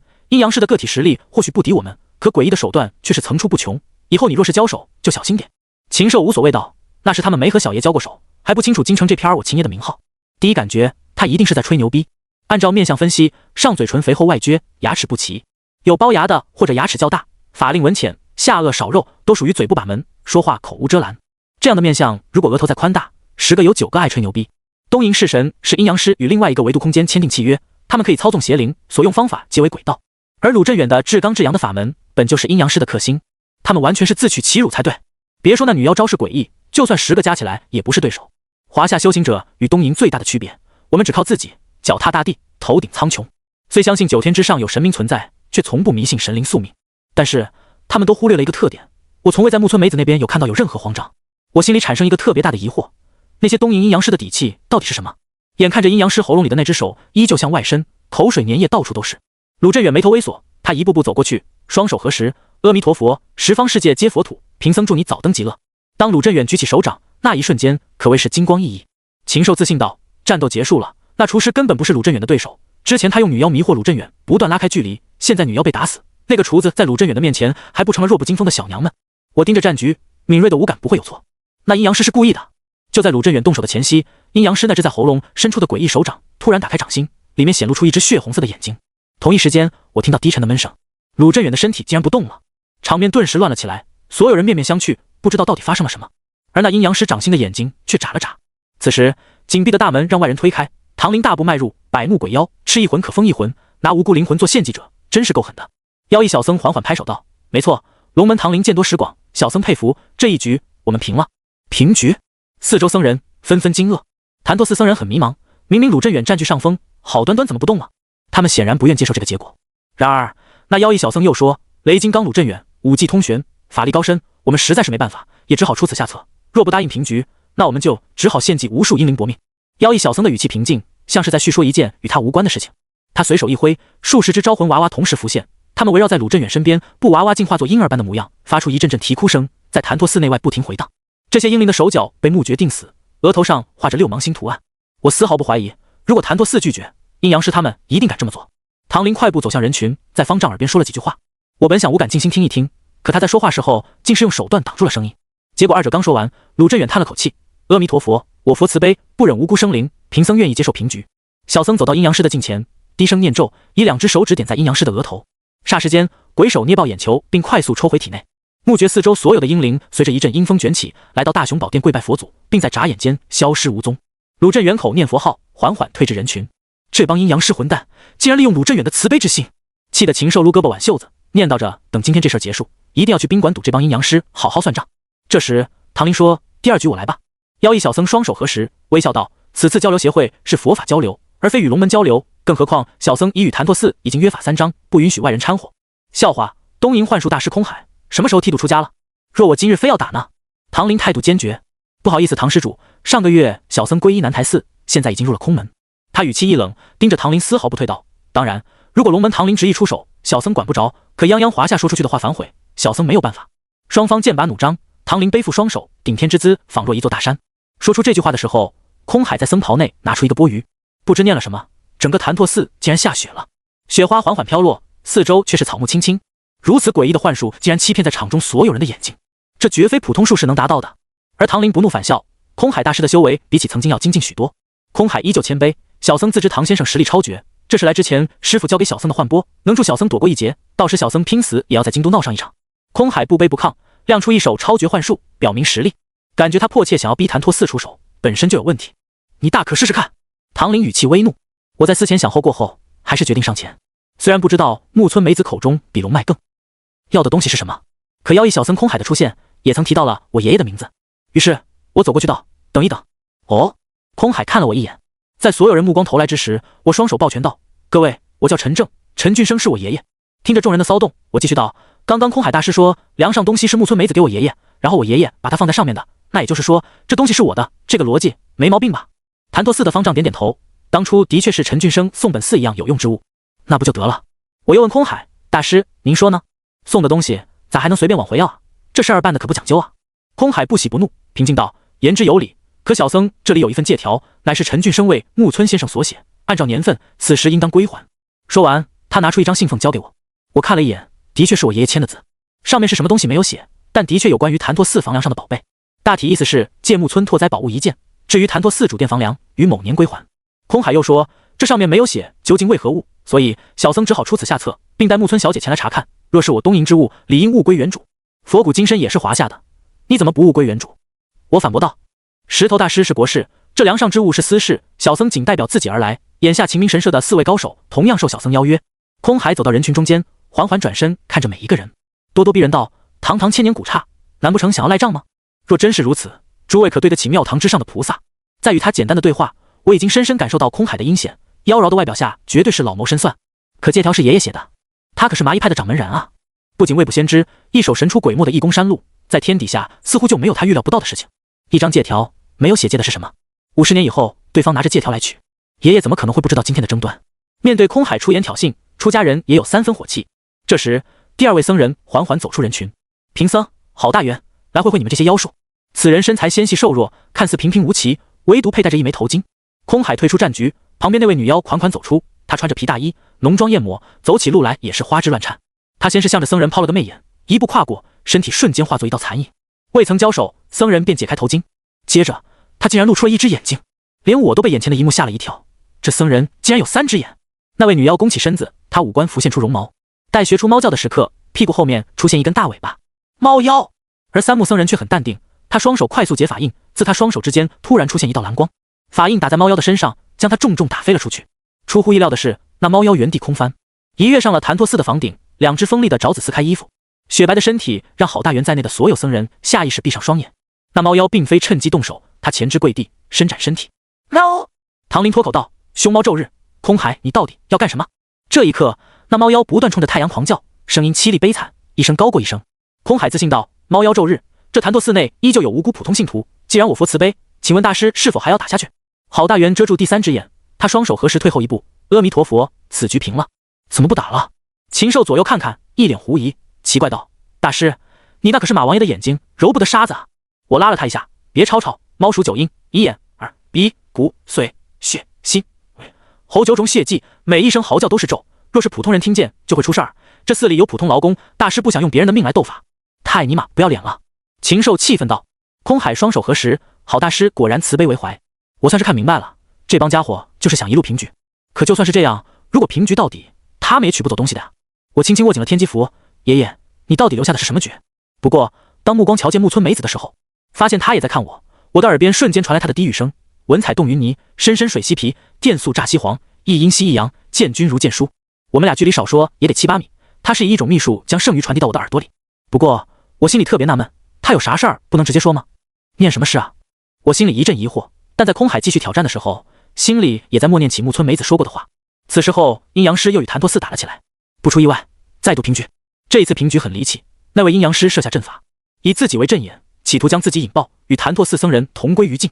明明谭拓寺实力明显强于东瀛阴阳师，却因太过善良被逼平局。所有人都为空海的举动疑惑时，谭拓寺深处传来一阵平静的脚步，而在脚步后面拖着哗啦啦的铁链。所有人的脸色骤变，就连唐林也惊愕道：他怎么还出来了？嘈杂的谭拓寺变得寂静无声。空海等人聚集到了一起，他们的目光投向谭拓寺深处。一位蓬头垢面的男子蹒跚走来，他身后拖着长长的铁链，乱糟糟头发让人看不清模样。在男子身侧跟着2位小沙弥，距离的逼近使他们渐渐清晰。我看到2座巨大的石狮子，极其震撼。禽兽更是反应激烈，他就像是老鼠见了猫似的，惊呼道：卧槽，真的是宁无缺，他怎么出来了？我很纳闷，问他至于吗？禽兽却连吞了几口唾沫，他说：你根本不懂，没见过当年宁无缺到底有多猛，他不仅杀了那次的参与者，还有与宁家一切有仇的家族都遭受劫难。禽兽还说，当初他父亲与老宁有过争吵，好在宁无缺那天没找上门，否则他也够呛能活下来。此人仿若被锁住的猛兽，一举一动似乎都在牵动每一个人的内心。可我却在空海的眼中看到一丝兴奋。3场争斗，3场平局。号称13太保第一的8级门宁无缺拖着2尊石狮子缓缓走来。空海缓缓拍手道：小僧远在东瀛，也曾听说过13太保人魔宁无缺，今日一见，果然气势非凡。待其中一位小沙弥跑到方丈近前，被追问怎么回事。那小沙弥说他也不知道怎么了。宁无缺突然推开房门，说出去晒晒太阳。结果他拖着2尊石狮子便来到大殿，面临最后一战，若4场平局，檀陀寺倒也能接受。檀陀寺又派一位僧人，空海说先不急，最后一场比斗的选手马上就要来了。什么？四周皆惊。宁无缺站在人群旁边，有着一种仿若猛兽般的压迫感，而这仅仅是猛兽被捆缚着，一旦打开，后果不堪设想。空海目光投向宁无缺，然后拿出一只金簪。谁知道宁无缺看到金簪以后就像疯了一样，身后2尊石狮子被用力拽起，眨眼之间他冲到空海面前，他的手掐在空海的脖子，四周阴阳师本想出手救人，宁无缺的石狮子被他拽，砰的一声巨响，撞碎阴阳师的符阵，令对方当场口吐鲜血。空海忙对其他人说了一些什么，随后他对宁无缺说，这是个交易，我想要一样东西。宁无缺沉吟了数秒，在周围人一片指责声中，他松开手，平静道，把铁链打开。空海早有准备，另外没出手的阴阳师竟然擅长断锁，也不知道他念了什么咒语。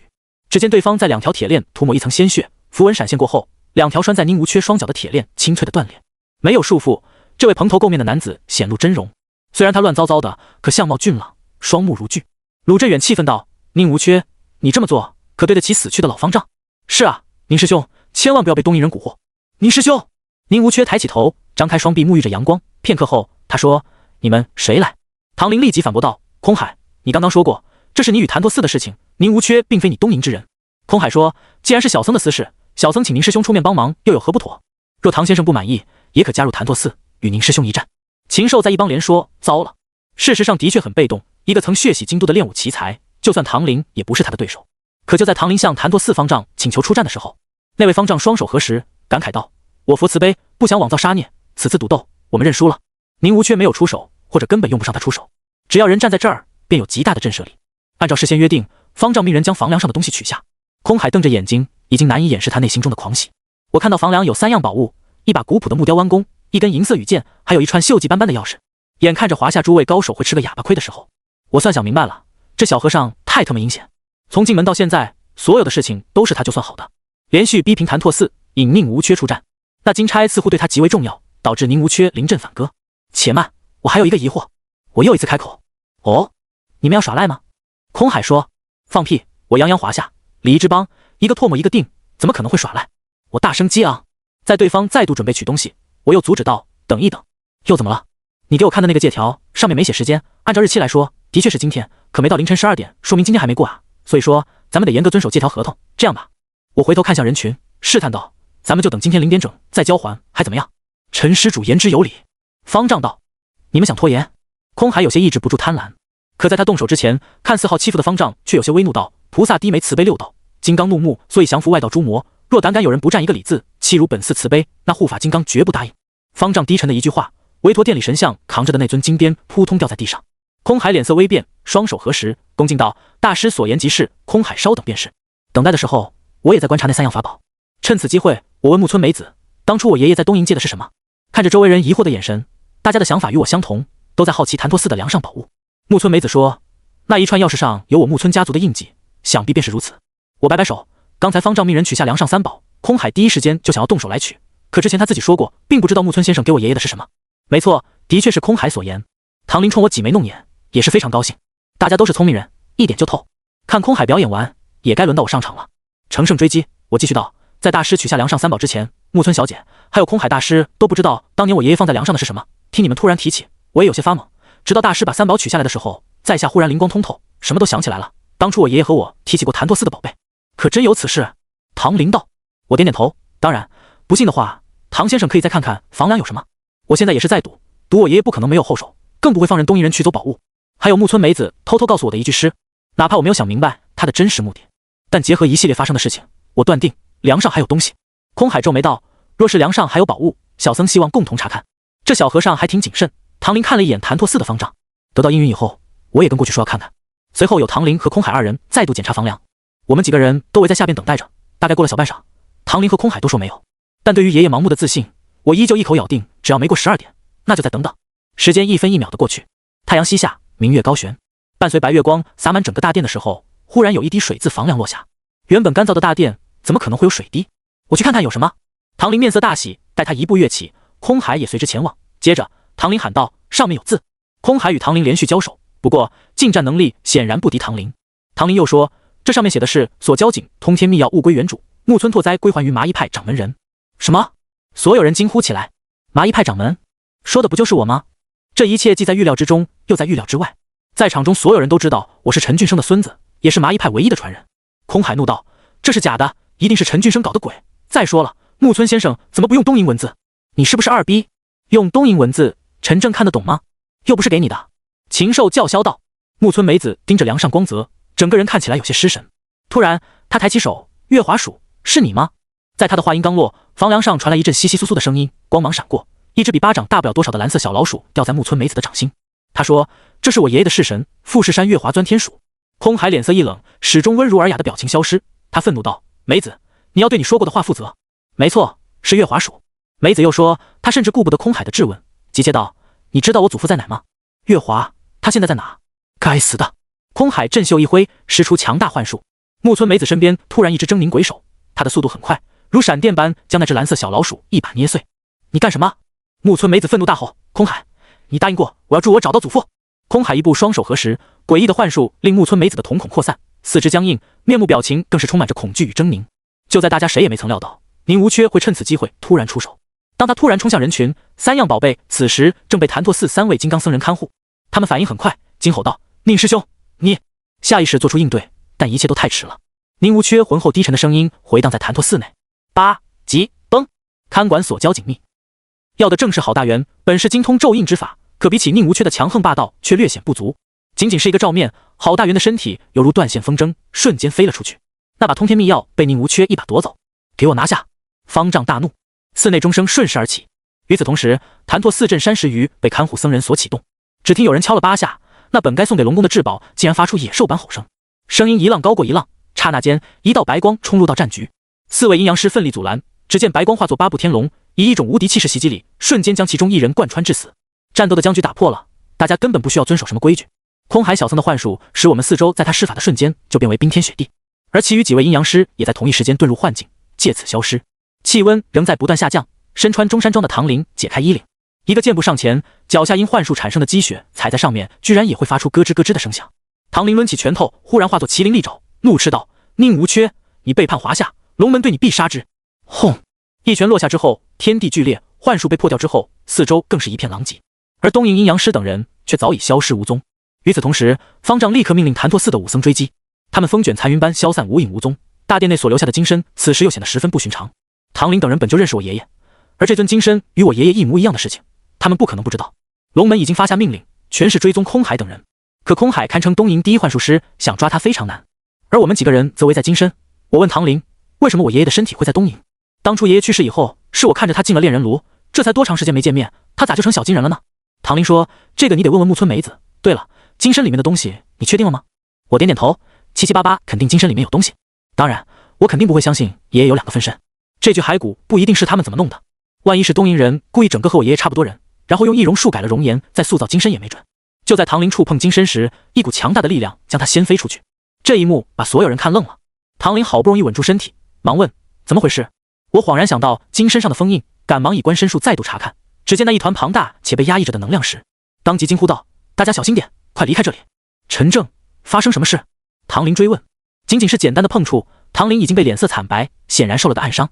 糟了，金身龙脉内有一个封印，它原本是按照坤、离、泽、坎4个八卦符文来排列，能够排列出12种规律，并呼应天地间的12个时辰与12月，诞生1000多种变化来压制金身内的能量。现在偏偏少了一个坤字不见了，使封印犹如大地无根，正在一点点溃败。我深吸了口气，认真道：这里面被封印金龙脉不假，可龙脉无主无魂，没办法融入大地，一旦脱困会引来无法估量的灾难，甚至很多人因此而丧命。他们费尽周折，也就是那个所交警通天密钥，金龙之脉拿到潭拓寺，像是一个定时炸弹，一天12个时辰，一年12个月，他带走了一个坤，让整个八卦局破裂。而万字符文依旧不断旋转，谁也不知道下一秒会不会金龙脉溃散，到时候损伤的不仅仅是龙脉，还有无辜的人命。这招果然够阴险啊！听我说完，禽兽急了，这也太尼玛不要脸了。林哥，抓他们的事儿算我一个，必须得让他们知道华夏老秦家的威名。而我看向潭拓寺的方丈，认真道：如果单纯的想要引爆金龙脉，更应该放在木属性的山林之内，以金克木，可造成万里杀兽吞鹿林，但他们偏偏选择寺里，我想知道为什么。可能东瀛人自己也不知道为什么。禽兽打断道。我摇摇头，不对，这么简单的事情他们不会想不到。话到此处，我看了眼寺里深处，当与谭拓四方丈四目相对的时候，对方叹了口气，有些欲言又止。寺里气氛陷入寂静，所有人都看向方丈，等待着他能给出答案。方丈双手合十道：“阿弥陀佛，寺里有一口石锅，能镇天地间一切外道邪魔。这把公和剑本是刘伯温所留之物，可镇龙气。若12个时辰之内不能重新封印金身龙脉，就必须用寺里宝贝镇压。那个时候……”他的语气一顿，回头看向紫禁城的方向，感慨道：“那个时候，所交警的恶龙就会出来为祸一方。东瀛人取走通天秘药，就是为了那条龙。”他的话使我倒抽了一口凉气，呆呆站在原地，脑海里不断回想着爷爷临死前说的话。原来爷爷和龙门都没有骗我，这世上果然有龙。在方丈说出此话的时候，所有人都沉默下来。这是一个传说，早些年在京城天津卫地区住着一条恶龙，这恶龙只要摆尾，永定河必发大水，一吐火，北京城就得旱3年，旱涝交替，民不聊生。于是有了刘伯温设计捉拿恶龙之后，把它镇在了北新桥的海眼的传说。虽说用新桥救桥的说法忽悠住了老龙，可你想啊，千百年来，一条龙能那么缺心眼的遵守承诺吗？这里面必须要有一个武力震慑，就有了后来的谭拓寺，并且用一支箭作为防务的大梁，箭头直至恶龙咽喉。如果恶龙敢逃出来，此箭必会将老龙射杀。包括永乐年间紫禁城修建时的高度，必须要比谭拓寺的大梁低1寸，目的就是怕皇宫阻挡了箭可以射到北新桥。如果打开电子地图，会看到有一条直线直指北新桥。那条老龙被锁链拴着，当年东营士兵曾拽锁龙井，拽了3天3夜也没有尽头，直到井下传来一阵阵的嘶吼声，这时向外冒出大量的黑水，眨眼间吞并当时所有的东营士兵。北新桥的事情大家都清楚，连唐林也问方丈，为什么空海等人不夺神功，神剑偏偏取走了一把钥匙？方丈感慨道：“北新桥一直都在那儿，你可知为何世人不见所交警？”在众人疑惑之时，方丈的眼神却是一脸愁容。他继续道：“所交警一直都在明朝通天地宫下，只有持通天秘药才可进入地宫，而这把钥匙就是打开闸门所用。火烧谭拓寺，水淹京都城，那恶蛟就会出来，到时必将是生灵涂炭。明朝历代皇帝哪都好，唯独爱修仙是个毛病，铅汞等重金属像糖块似的嚼着吃。为了成仙，不知哪位皇帝秘密修建了地宫，而老方丈讲起的一番言论，无疑给所有人心头蒙上一层阴霾。宁无缺叛逃，空海带着阴阳师消失，留下的金身龙脉又是一个无形炸弹。若是不能重新将金龙脉封印，宫与剑就不能离开，更别提震慑蛟龙。”唐林连打了几个电话，又拍拍我的肩膀：“你做得很好了，等这件事结束以后，丹老爷子想让你归龙门，人多，我也不好意思绝他的面子。”客客气气地答应下来。方丈又说：“唐处长，你可以告知龙门，找到通天地宫，提前将他们阻拦，否地宫若开，会有很多的麻烦。”方丈放心，身为龙门中人，自当以百姓安危为重。唐林双手抱拳，接着他叫着我和禽兽以及其他的人一起离开谭拓寺。上了车以后，我问唐林：“我爷爷曾说过的龙象是不是所交井下面的那条龙？还有木村拓哉口中要送我的秘药，是否与龙象有关？”唐林说：“这是机密，你不需要知道太多，配合就好了。”机密？我笑了，不知为何，脑海却想到万寿山下的马大帅。我再度反问：“你认为我很傻吗？”唐林摇摇头：“不会，所以我让你来了。”我竖起大拇指，好一招釜底抽薪。禽兽看看我，看看唐林，完全是一副懵逼的状态。他还问唐林到底发生了什么事，如今通天秘药不见了，该怎么找？唐林说：“一会儿去宾馆，你跟景晨正，哪怕他去拉屎，你也站在旁边。”雾草，林哥，你确定没有说错？拉屎都跟着，万一他拉屎臭怎么办啊？服从命令。唐林平静道。此时的禽兽一脸个不情愿。我没有反抗，除非解开义公山路，否则他一只手能虐我20个来回。可这并不代表我接受眼前的结局。我说：“其实在空海来谭拓寺之前，你们也不知道通天秘药在哪，而且那把钥匙以前是我爷爷的，只有我在谭拓寺，东瀛人来取钥匙，我们才能名正言顺夺回来。”唐林不语，依旧缓慢地开着车。我继续说：“可是谭拓寺那位撞钟老僧很厉害，名不正言不顺，就算是龙门也不能拿走秘药，所以你们想借东瀛之手将秘药带出谭拓寺，好一招螳螂捕蝉，黄雀在后。早上出门的时候，看到有很多人都在门口守候，偏偏到寺里之后，那些人却不见。如果我没猜错的话，空海等人应该中了埋伏。”看着窗外的景色，空海自问智谋高人一筹，连13太保中最难搞的宁无缺都被他利用，但龙门的人却已经布下天罗地网等待他们。龙象鹤，怪不得需要我去看相。等到他们夺走通天秘药，就该到我上场的时候。到了那个时候，必然人为刀俎，我为鱼肉，生死之间全在龙门掌握之中。我想到了万寿山，那是爷爷为我留下的一步后路，万一到那生死一刻，也只有万寿山能救我。汽车缓缓带我去了宾馆。让我崩溃的是，我们2个大男人开了一间大床房，就连洗手间都是透明的。也不知道空海等人到底怎么样，但无论最终胜利者是谁，都会找我。毕竟天地之间，只有我一个人懂龙象术。禽兽伸了个懒腰，看他年纪与我差不多，短短的相处，我发现他很健谈，而且有好几次都是欲言又止。休息时，我用宾馆的纸笔写下木村梅子给我的那首诗。他主动找我聊天，摆明是预料到后续事情的发展。我反反复复琢磨时，禽兽终于憋不住凑上来了，上下打量着我说：“哥们，那个会算卦不？”我说：“你要干啥？”“算一卦呗，给我瞧一瞧姻缘。”禽兽咧着嘴，一脸谄媚。我故意说，你这么帅，还怕没对象？谁知道禽兽竟然很认真地回答我，现在的女孩子太害羞，见到我这样特别帅的男人，可能都不太敢主动。我心想你也够不要脸的。我问你谈过几次恋爱？他很不好意思地告诉我，还没与女孩拉过手。我想了想说，这样吧，姻缘讲究一个姻缘都是需要碰的，你8字是什么时间？禽兽想了想，还是决定告诉我。我简单说了几句他儿时的经历，包括算命常用的江湖话，把他唬住。又说，我算出来，你今日红鸾心动，大吉西方，得出去碰一碰，咱俩绕一圈，看看哪里有姻缘。我操，你不会是想带我去大保健吧？你一定是想借此机会来贿赂我。禽兽警惕道。我说，你放心，我比你还穷，根本去不起大保健，一会儿带你去找姻缘，去不去？红鸾心动，错过了还真不好碰。对了，我忘了，唐林让你服从命令，他说什么你就得听什么，是不是杠我？禽兽当时就急眼了，他一拍大腿，怒道，按照辈分，唐林得叫我老叔，只不过叶云13家分了族谱，否则我秦家大少爷怎么可能会怕他？赶紧穿衣服，走走。此时我竟然觉得他有点可爱，如果换一个墨守成规的人，我可能连宾馆的大门都出不去。禽兽带着我出了宾馆，我们俩奔着西边方向一路步行。有时候撞见些漂亮女孩，他总会贱巴巴地问我，这个是不是姻缘？我会一本正经教唆他去搭讪，看上的就去说话，万一成了呢？没想到这二逼竟然还当真了。最无奈的是，他问人家属啥的。一路上共挨了4、5个大嘴巴子，禽兽终于对他的颜值产生怀疑，并大骂我是骗子。我告诉他，时机未到，姻缘本身就是天注定，凡事不能强求。听着他的抱怨，和我看着街道上忙忙碌碌的人群，心里有了几分凄凉。他们看似为了生活平凡而奋斗，可恰恰也是生命中最为历练的修行。而我呢，本该最好的年纪，却背负了太多沉重的东西。回想阔檀拓寺关闭山门时，无数达官贵人能来瞻仰佛骨金身，这本就是对普通人阶级的践踏，像我一样被他们软禁起来。还有寺里重新被吹燃的香火，每天会有那么多的供香，但有些人的香依旧不会被人拔掉。当神庙道观这些地方的大门关闭的时候，依然有人还能进得去。人生下来就有阶级，每个人都在不择手段的向上爬，既身处群魔乱舞人间，又哪里会有什么净土？天色很快黑了下来，当走到熟悉的街道之时，禽兽一愣神说，这里距离天州社区很近了，等会儿我给黄慧仪打个电话，吃点小烧烤。我说，先不急，万一你姻缘来了呢？禽兽当时就给我竖起大拇指，夸我想的真周全。随着拐入小小巷子尾，我看了一位步伐蹒跚的老太太，她扶着墙敲打着一大门紧闭的商铺，商铺没有牌匾，像是好久没有出租过。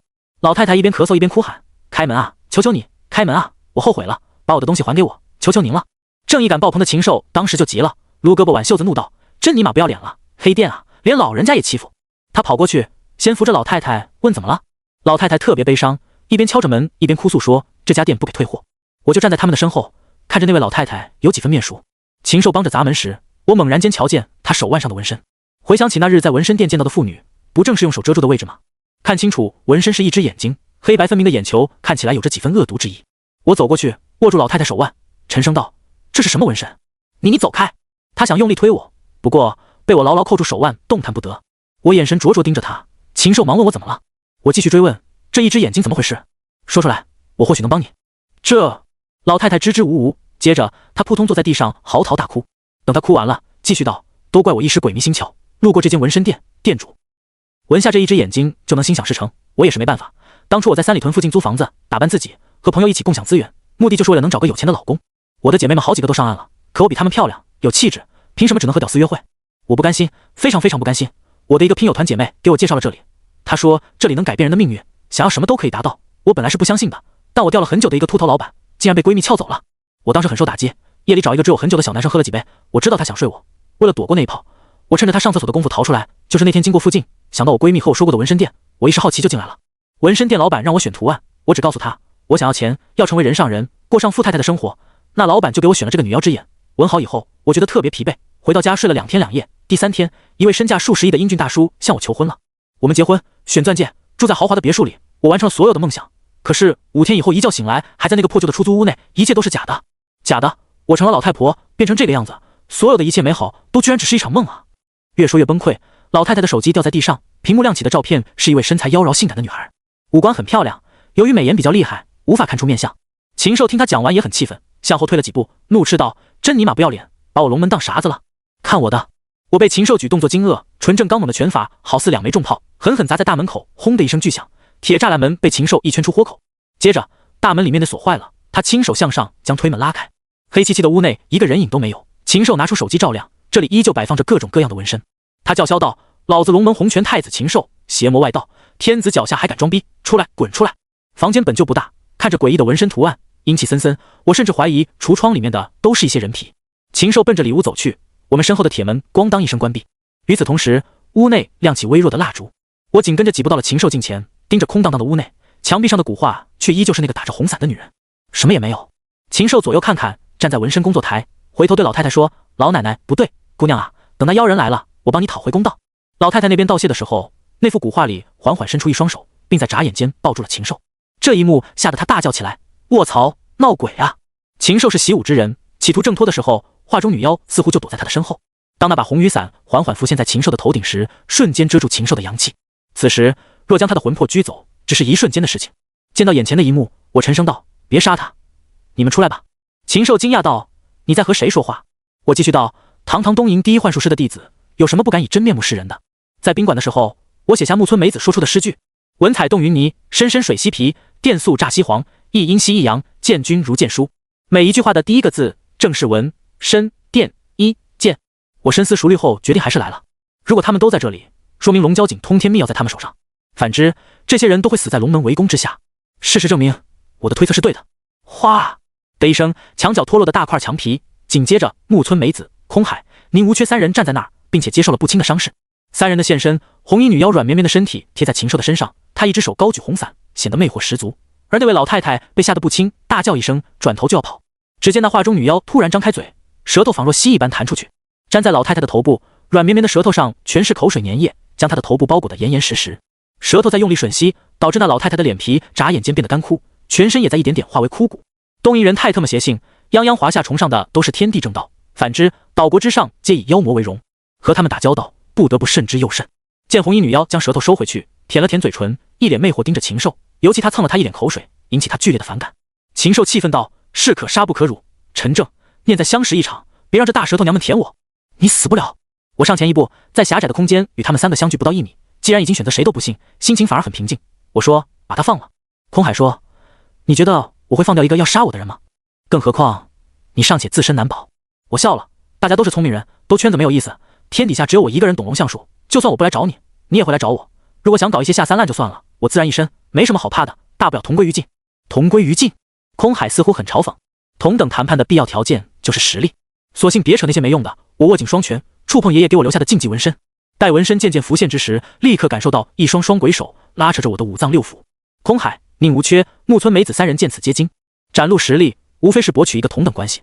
散掉禁忌，恢复如初之后，我继续道：“这纹身应该是木村老爷子留下的。前些日子我在老家那边度生死劫，在此之前，我爷爷特意去了一趟沈城，当时我还以为他只是去见陈俊义那个老混蛋，现在想想，我觉得应该是木村老爷子。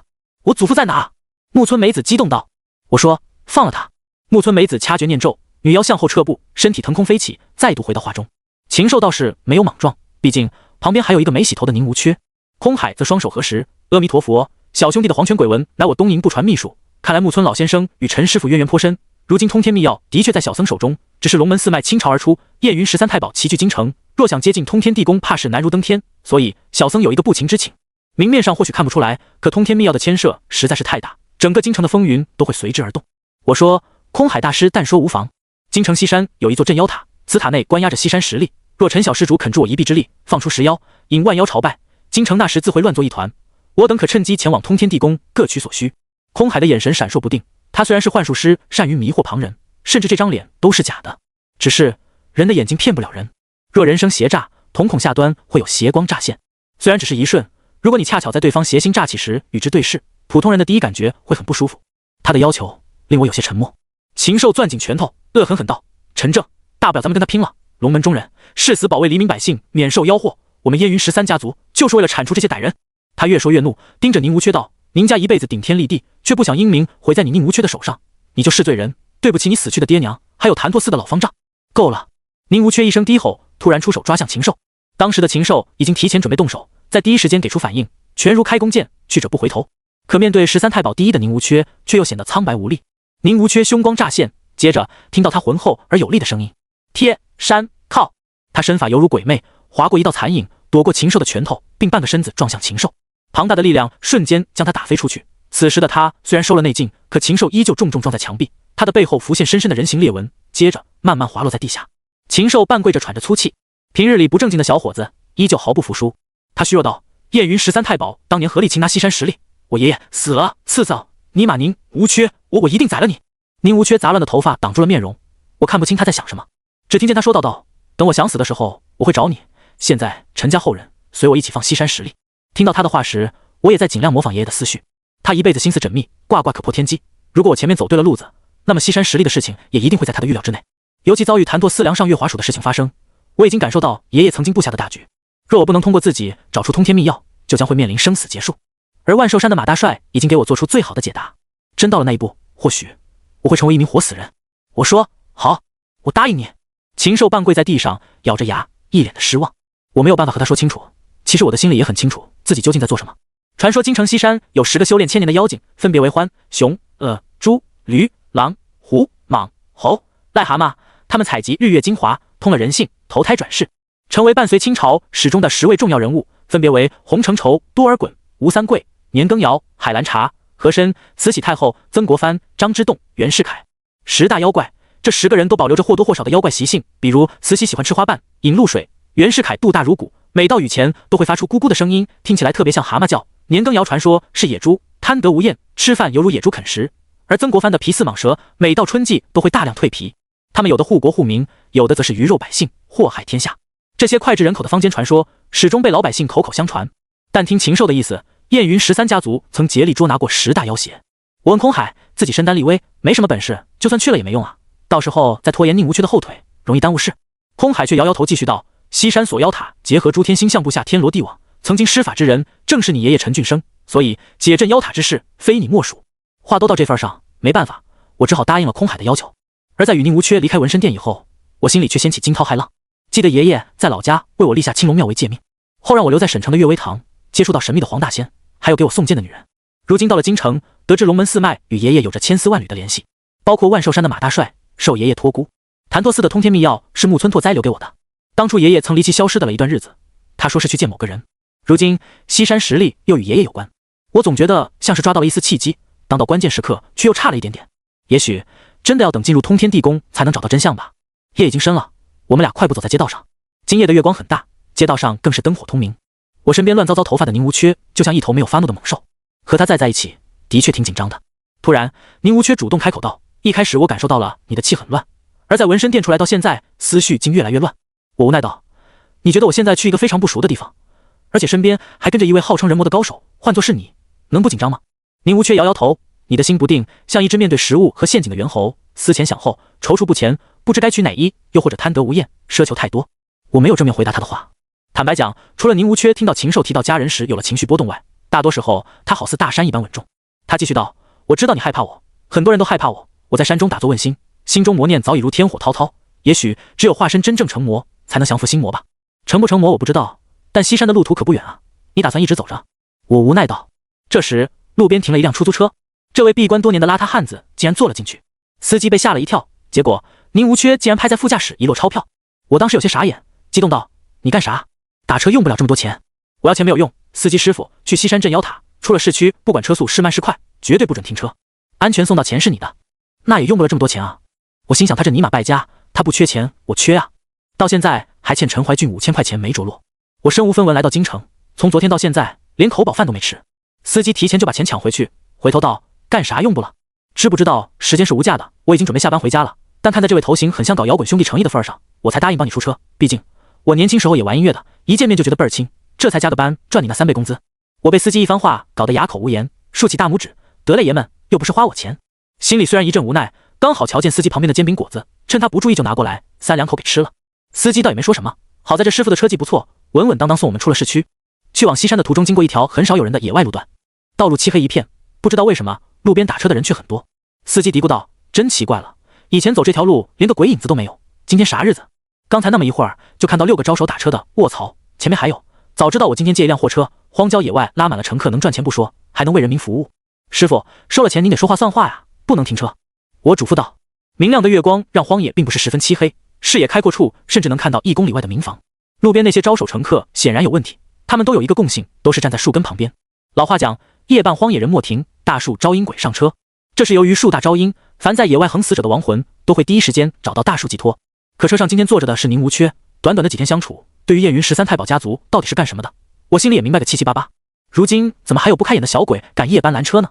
最主要的是野鬼数量一直都在增加。回想上车时候的经过，似乎宁无缺就已经知道会有这些事情的发生。司机一边惊愕一边缓慢开车。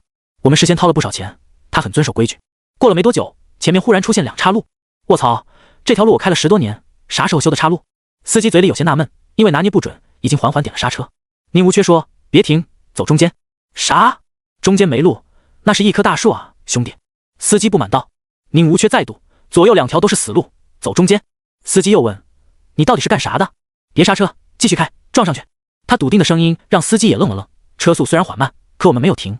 司机吞了口唾沫，紧张道：“开夜车时候就听说别人半路撞鬼，我还尼玛真碰上了。是哦，我奶奶说的对，鬼打墙是鬼救人，2岔路是索命路。奶奶个爪的，死就死吧。后面哥们听好了，是他让我撞的，万一车坏了得赔钱啊。”司机也是横人，一咬牙才死了油门，嗡的一声响动，老捷达猛地窜出去，撞在大树的一瞬间，大树消失了。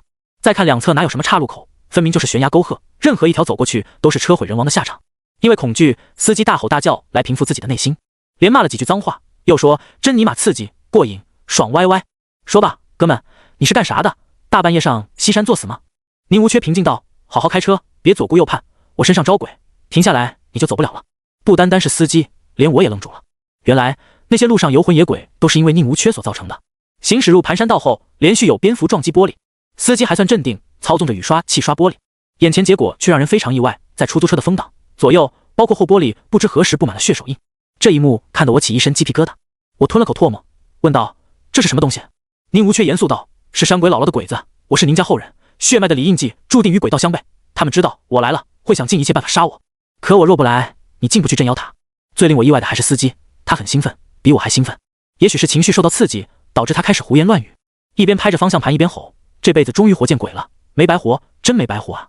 宁无缺说：踏踏实实开车，只要路上不停车，你就没有危险。结果司机正嗨的时候，只听砰的一声巨响，好像有什么东西被撞飞了出去。宁无缺继续道：别停。司机惊恐道：糟了糟了，撞到人了，老子200万全险，又没有酒驾，干嘛要跑？撞到人这车必须得停，对不起对不起。可一切的事情发生得太快，我也没看清是不是人，但的确是撞到东西了。司机刚要下车，宁无缺拉了他一下，叮嘱道：切记，等一会儿上车哪也别去，在车里等到天亮以后你就安全了。神经病！司机骂了一声。他下了车以后，宁无缺让我也下车，站在空无一人的郊外，回头看到刚刚被司机撞飞的竟是一个花花绿绿的纸人。司机抱着纸人往回跑，他语气惊慌道：姑娘你可千万挺住，大哥也不是故意撞你，刚才车里有俩人都看得清清楚楚，我这就带你去医院，挺住。一边说着，他小心翼翼将纸人抱到了出租车后座。诡异的一幕让我看得清清楚楚，司机居然让鬼给掩住了。当他喊我和宁无缺过去帮忙的时候，宁无缺摆摆手，司机低声骂了几句，然后坐在车里开始摆弄着方向盘。他的一举一动看起来就是在开车，但出租车并未启动。我有意摸向镇邪剑，宁无缺说：不要插手，车钥匙我已经拔下来，他不会有事。我还是很担心的，可万一他下车呢？宁无缺说：那就是他自己的结束，与我无关。说完，他大步走向西山镇妖塔的方向。当我路过出租车，看到后座的纸人竟然诡异般冲我眨眨眼，非常瘆人。学艺多年，我也是第一次遇到这种诡异的事情，看得也是一哆嗦。待我拿出镇邪剑，宁无缺抓住我的手说：不要插手，纸鬼与司机的魂魄纠缠，一剑下去，这人也就废了，走吧。你眼睛看到的不一定是真的。我深吸了口气，差点成了好心办坏事。我们俩以月为引，一路到达西山脚下。苍翠青山小路延绵，那座宝塔黑漆漆矗立在山顶。登山前夕，树林深处缓缓出来一顶轿子，轿子前后左右簇拥的随从仪仗队，气势不凡，堪比新宿老怪出游。最前方有2位驼背老头，一人举着活人，另外一人则举着回臂，后面跟着8位赤胳膊的力士抬着轿子，左右丫鬟提着灯笼，微弱的火光照耀着，隐隐约约能看到红色透明薄纱的轿子内坐着2个人。那些随从陆陆续续上前，指着我和宁无缺呵斥：大胆，见到姥姥还不跪下！大胆，若再不下跪，就打碎你的脑袋，吃你肉，喝你的血，挖了你的心肝。他们相貌古怪，7分像妖，3分像人。我说：轿子里面是山鬼姥姥。宁无缺点点头：没错，100多年前他养鬼狐害人后，被我宁家祖父打碎腰身，谁知他命大，竟然占了一株千年老树的躯壳活下来。轿子里缓缓传出道：哟，这不是宁家的小兔崽子吗？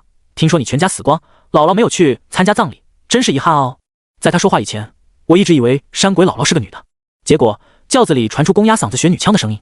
我当时被吓得退后几步，惊呼道：卧槽，人妖啊！大胆，放肆！2位驼背随从怒目而斥。我吞了口唾沫道：既然他恢复了腰身，你们怎么没有把他再砍了？宁无缺没搭理轿子里的山鬼姥姥，又是对我说：砍不了，他落下的那棵老树曾经是一位高僧原成佛之处。我说：镇妖塔的事情怎么办？我自己一个人也不知道该怎么解开封印啊，要不你先叙叙旧，我在一旁等一会儿。宁无缺说，当初那位高僧成佛以后，以一棵菩提树封印西山实力，山鬼姥姥占了菩提树。这么多年以来，他只要不害人，就没有人去管他。我会在这儿拦住山鬼姥姥和他的鬼子鬼孙，你上山去挖断他的根儿，然后等我去找你。宁无缺的话音刚落，山鬼姥姥撩开轿子红纱，只见他妙曼的身材下是一张苍老的男人脸，掐着腰怒骂：好啊，你个小兔崽子，竟然想动老娘真身，小的们给我上！小鬼随从一窝蜂的扑过来，那些魑魅魍魉也不知道是什么东西变的，一个个张牙舞爪。而我也是第一次看到号称13太保的第一的宁无缺出手。八极二字源于《淮南子》，书中所写天地之间，九州八极，拳法所指乃是全境可达四面八方极远之地。宁无缺又拳击左掌，抱元手一，听他怒道：镇手！单脚狠狠跺地，强大的拳劲掀起一道宛如浪潮般的气场，并掀翻魑魅魍魉。鬼姥姥大怒，用力拍下轿子，8个人抬的花轿被轿夫丢出。随着距离逼近，我才看见那一尊乌黑的棺材。宁无缺不退反进，弓步续进，瞬间发力，鼻腔哼哈二音，犹如天雷阵阵。顶、卸、肘，手肘犹如重锤般将棺材砸得稀巴烂，散落木材飞散空中。这时，宁无缺的脚下忽然出现老树盘根，将他双腿死死纠缠。趁此机会，鬼姥姥的那些小鬼一边怪叫着奔着我的方向追来。那8位轿夫兵分两路，一部分过来追过，另外一部分去打宁无缺。我一个普通人的脚力根本跑不过那些鬼魅。危急时刻，我将镇邪剑握在手中，打算和他们拼了。依旧被他们锋利的爪子划破衣服，火辣辣的疼，就像被刀子割肉一样。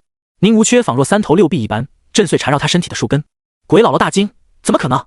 他突然发力，犹如猛虎下山，奔赴到上山之路，将所有小鬼尽数打散。更是一个人拦在山脚下，拦住鬼姥姥的鬼子们。他沉声道：你去镇妖塔，山下的事儿不用管，我有在这儿谁也上不去。我站在山坡处，看向那些狰狞的妖邪，心里由外震惊。宁无缺所表现出横刀立马般的气魄，乱糟糟的头发让人看不清他的五官。可宁无缺站在山下，就像一座无法逾越的大山，如此英雄人物，为何会落下个凄凉下场？无数的小鬼不敢踏前半步，接着又有一伙人匆匆赶来，随着嘈杂的脚步停下，为首一人身穿武士布衣，他身材瘦弱的，眼窝凹陷，脸色枯黄，病怏怏的模样，看起来很像个痨病鬼。他此时却冷冷道：宁无缺，你若敢动西山实力，那是华夏罪人，不管龙门还是燕云13太保，都会不惜一切代价将你斩杀。想杀我的人多了。宁无缺没有退后的意思，他长吁了口气，平静道：我有自己的打算，你们走吧，这么多年我已经不想再杀人了。狂妄！痨病鬼脸色一僵，冲着山坡喊道：陈正，你身为5脉之一，自当以天下百姓为重，西山实力乃燕云13太保以惨痛代价封印，你若擅自打开，就是龙门的罪人，我陈太乙必杀你。他以内劲传音，每一个字都清晰打入我的耳朵里。我不认识谁叫陈太乙，可看他能面对宁无缺不落下风，身份地位应该不会很低，但我现在已经不顾上了。我快速攀爬着台阶，没多久已经气喘吁吁，回头看向山下，阵阵激荡的拳风打得树木乱飞。宁无缺和陈太乙貌似势均力敌，二人对决，外人根本插不上手。妈了个锤子的，看来我还真得罪一个猛人。我爷爷是相师，与山医命相捕属，华夏5脉传承，燕云13太保却是5道传承，他们的存在就是为了铲除那些隐藏在凡人之中的妖孽。真要是打起来，我肯定不是对手。匆匆爬上西山，到了一座古塔脚下，抬头仰望，此塔高度在15米左右，7层8角密岩式建筑，塔基底部均有须弥座，座上雕刻莲花佛陀，塔身另外一侧有着介绍牌匾，写着此塔来历。既然这里是爷爷当年参与过的封印，他一定会给我留后路。找到菩提树，它被栅栏围上，严加看管，如今已枯萎。而按照北方的气候，并不适合栽种此树。围绕着菩提树走了一圈，因佛祖曾在菩提树下证到觉悟，所以菩提树也称智慧树，寓意着涅槃重来。可就这么一株神树，怎么就轻而易举被山鬼姥姥给占了？我绕来绕去，在树下找到一块直径半米左右的石盘，表面光滑如玉，更像是修行者用来参禅的位置。我没有傻了吧唧贸然挖坑，为了搞清楚爷爷的目的，我选择坐在当年僧人悟道的位置。此处正对着西山镇妖塔，若是日落之时，此塔会挡住太阳的方向。我盘膝而坐，将镇邪剑横于腿部。一开始闭目，我的心思很乱，无法快速入定。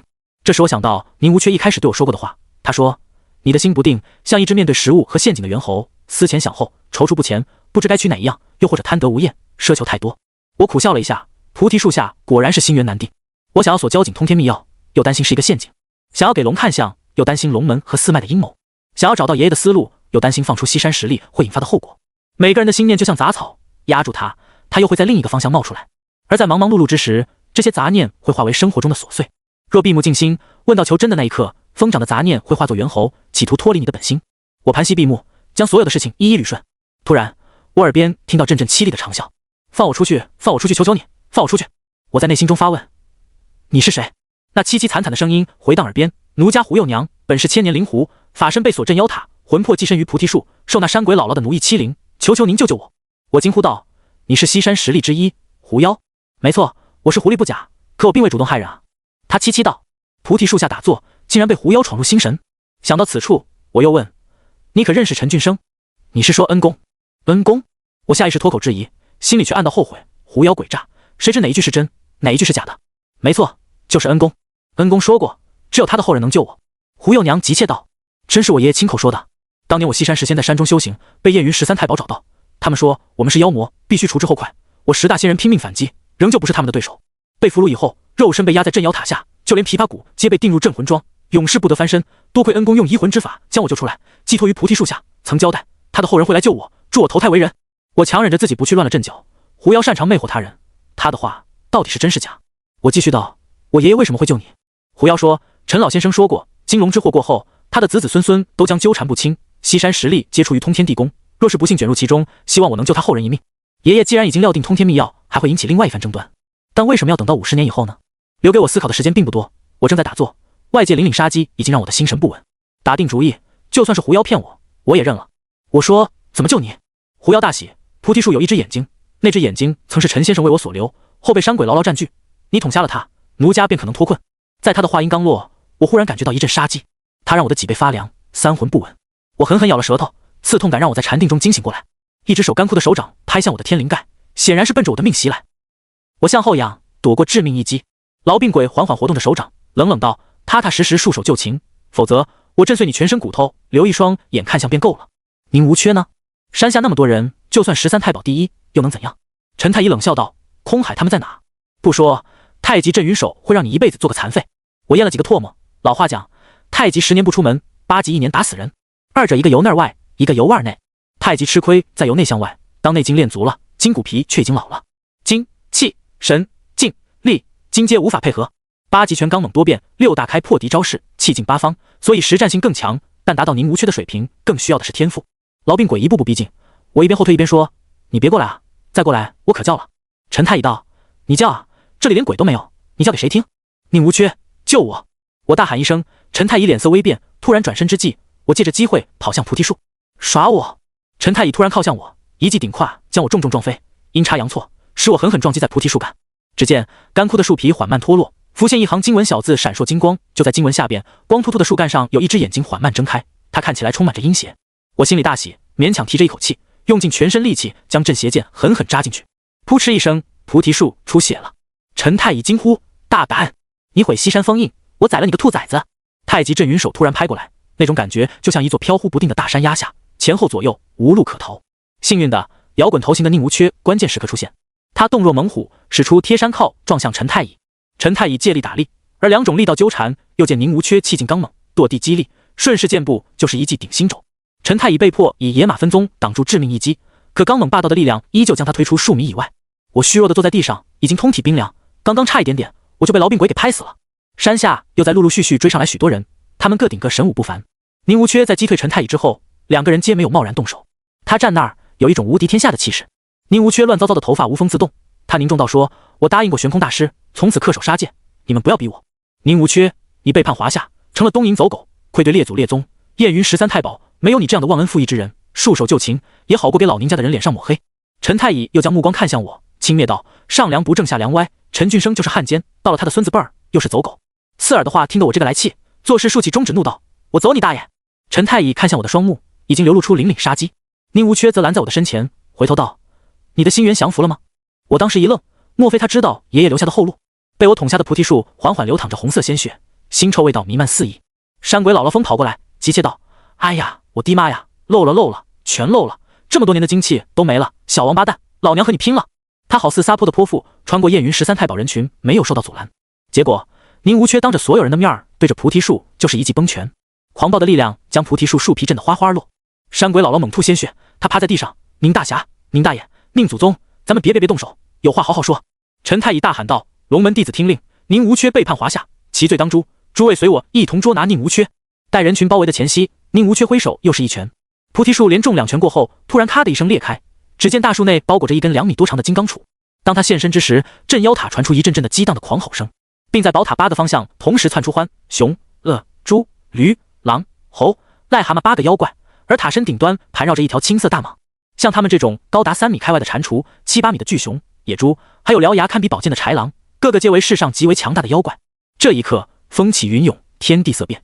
西山实力曾经将妖怪本体藏匿，使灵魂转世修炼；有的凭借曾经积累的功德，拥有着莫大气运；有的甚至做过华夏古宫之臣，受万人敬仰。在人间修行之时，也在积累自己的实力。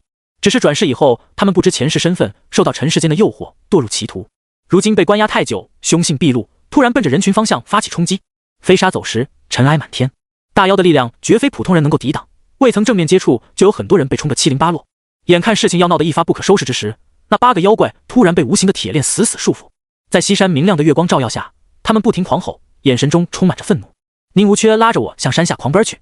由于镇妖塔的阻拦，那些人没有办法追击。与宁无缺死里逃生到达山下，依旧可以听到阵阵野兽嘶吼的声音。这一夜，西山注定不会太平。我很担心那位叫胡幼娘的小狐狸有没有跟出来。这么长时间始终没个动静。回想到宁无缺打在菩提树的最后的2拳，我说是不是那根降魔杵一旦拔出来，西山实力就会逃出镇妖塔？宁无缺没有否认，他说走吧，单凭实力当年造成的后果，燕云13太保和龙门的人不会不管，何况那几位老家伙还没有出面。我突然停下，盯着宁无缺的背影，一种强烈的预感由心底升起。我说喂，你是不是知道我爷爷留下的后手？我要去通天地宫，有一件重要的事情，与你爷爷无关，那只狐狸或许能帮得上忙。宁无缺笃定的眼神已经说出了答案。我闭上眼，能够感知到身旁跟着什么东西，她应该就是胡幼娘，毕竟她只是一道魂魄，若没有依托附体的地方，也许一阵微风就可以要她魂飞魄散。接下来去哪？我说。宁无缺抬头看了一眼天空，说要下雨了，京城看来又要不太平了。什么？我被他没头没脑的一句话说懵了。今夜月朗星稀，哪里有下雨的兆头？待我再次追问，他却没有任何回应，神神秘秘的模样，也不知道在琢磨什么。我们回去再度途经出租车时，那司机还在车内做出驾驶的姿势。宁无缺拉开车门，把司机和纸人同时丢到一起，然后让我坐在副驾驶，由他开车直奔向市里。回头看看那诡异的纸人，工艺精湛，绝非平常人能够做出来的。我问宁无缺，纸人是谁的？他告诉我，这个世上有很多人想要杀他，只要他离开潭柘寺，曾经的敌人就会蜂拥而至。至于对方的身份，他不在乎，也不想去理会。也许这就是强大实力所给他带来的自信吧。再度回到纹身店，天已经快亮了。禽兽被空海的幻术迷晕，躺在小屋里呼呼大睡，不知道做着什么美梦。我们也没有立刻去通天地宫，而是先由空海设下幻术，选择暂时蛰伏下来。空海一直在疗伤，听他的意思，那4位清明神社的阴阳师已经被俘虏了，而纹身店是木村美子秘密据点，除了他自己，没人知道。一夜过后，京城莫名其妙被大雨覆盖，可天气预报明明说没有雨，外面的瓢泼大雨宛如银河倒泻，从早上到晚上下个没完没了。他们3个怀鬼胎，谁也没主动提起通天地宫的事情，而木村美子显然是被空海所限制的。我们被大雨束缚1天1夜，木材美子还是忍不住过来问我他爷爷的行踪，还说他已经找了木村拓哉快5年了，却连一点消息都没有。画中女妖是他爷爷临走前留给他的宝贝，4年前在与仇家交手时受到损害，木村美子一直都在想办法修化。我其实也猜测过木村拓哉的行踪，爷爷在去世前曾回了一趟省城，分别见了2个人，一个是陈俊义，另外一个则是草堂的原房主。我怀疑那房主的身份应该不会简单。这些猜测我没告诉木村美子。借此机会，我问道，之前空海说我身上的是黄泉鬼纹，它究竟是什么？这木村美子有些为难。我无奈道，大姐，这玩意儿毕竟是纹在我的身上，没准还是你爷爷纹的，有什么不能说的？木村美子大大眼睛盯着我不放，足足半分钟，一句话说不回应。我摆了摆手，想什么呢？木村美子认真道，我看到你身上的鬼纹图腾手法，的确是我爷爷的所赐，此纹身号称木村家族最难的图腾。木村美子的话让我心里大喜。我说，只要我碰触到某些禁忌，立刻会感觉好像有无数双鬼手拉扯我，这是怎么回事？梅子说，有的人天生命薄，享不了富贵，所以黄泉纹能够以他人阴魂作为染料，帮助补命所用，纹在身上并不会显现，但关键时刻能用于化解灾难，寻常人最多不会超过9个，你身上的数量有些多，那到底是几个？我问。他摇摇头，我看不出来，只知道很多很多。鬼纹的另外一个作用是封印，它极其耗费心神，我想知道祖父为什么会帮你，或者你体内到底封印了什么。帮我倒是没觉得，但鬼纹给我的感觉就像一双无形的大手，将我死死遏制。爷爷是天师府异姓天师，在我很小的时候，他只是告诉我不允许用天师府的法门，也不允许利用义公山路为人看相。爷爷临终前交代过，让我安心做一个普通人。可树欲静而风不止，有种无形的力量将我拉到致命的漩涡。我感慨道，这些等见到你祖父以后，咱俩一起问问他。对了，咱们什么时候去通天地宫？在一旁的空海说，雨水太小，再等一等。我看向窗外，乌云遮天，已经分不清到底几点了。瓢泼大雨让许多街道汪洋一片。我奇怪道，这雨怎么回事？下得好突然啊！入了所交警你就明白了，好好休息，养精蓄锐。空海说，他的话让我心里这个气啊，妈了个锤子的，跟他们几个合作真是太难了，不仅要背着汉奸称号，现在还要每天靠猜谜过日子。瓢泼大雨下个没完没了，连我都意识到问题有些不对劲。雨水成涝，到处都在闹灾。到了第3日夜幕降临，外面黑漆漆的，只能听见雨水哗哗的声音。空海却说：“时机已到，走吧。”木村美子拿出已经提前准备好了工具，4个人分别背好行囊，穿着一身雨衣、雨靴出发。空海走在前面带路，深更半夜才到了东直门大街和雍和宫大街的交汇处。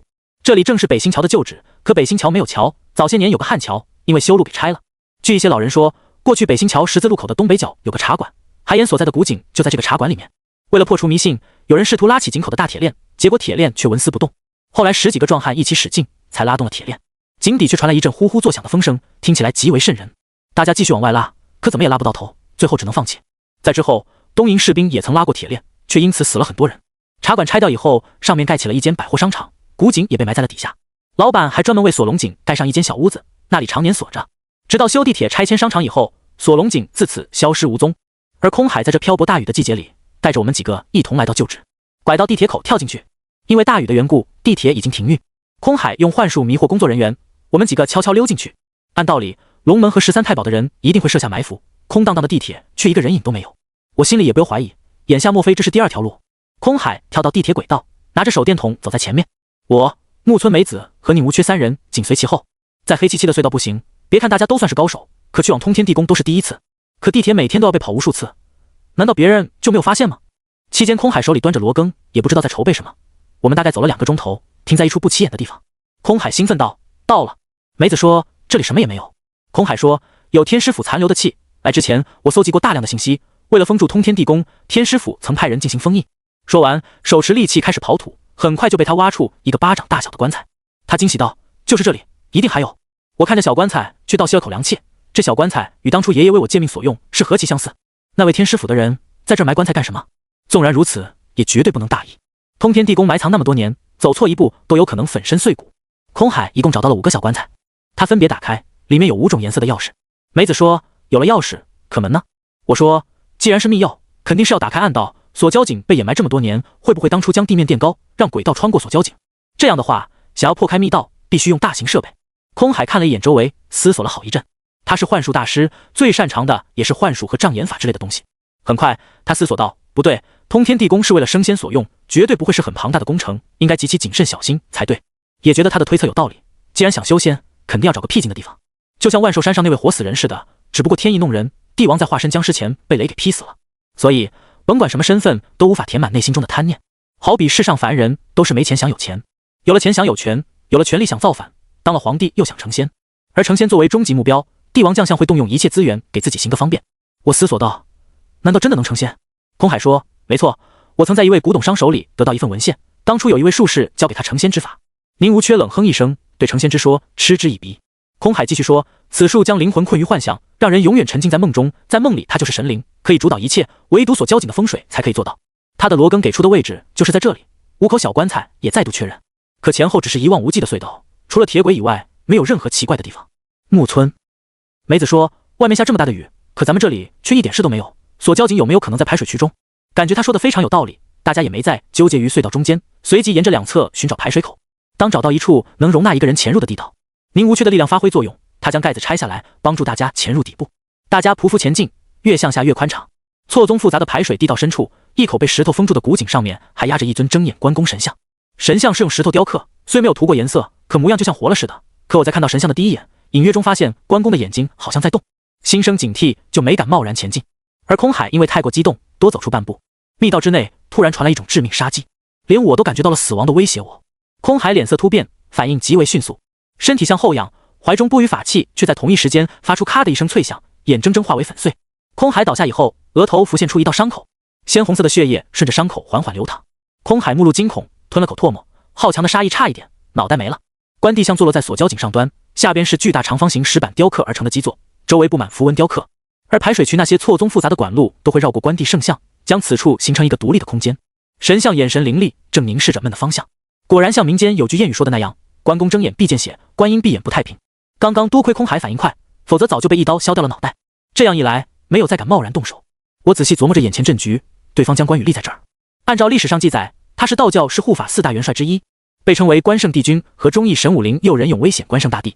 而关帝与佛家的渊源则是在隋朝，有一位高僧在玉泉山超度亡灵，给关羽的灵魂授佛门戒。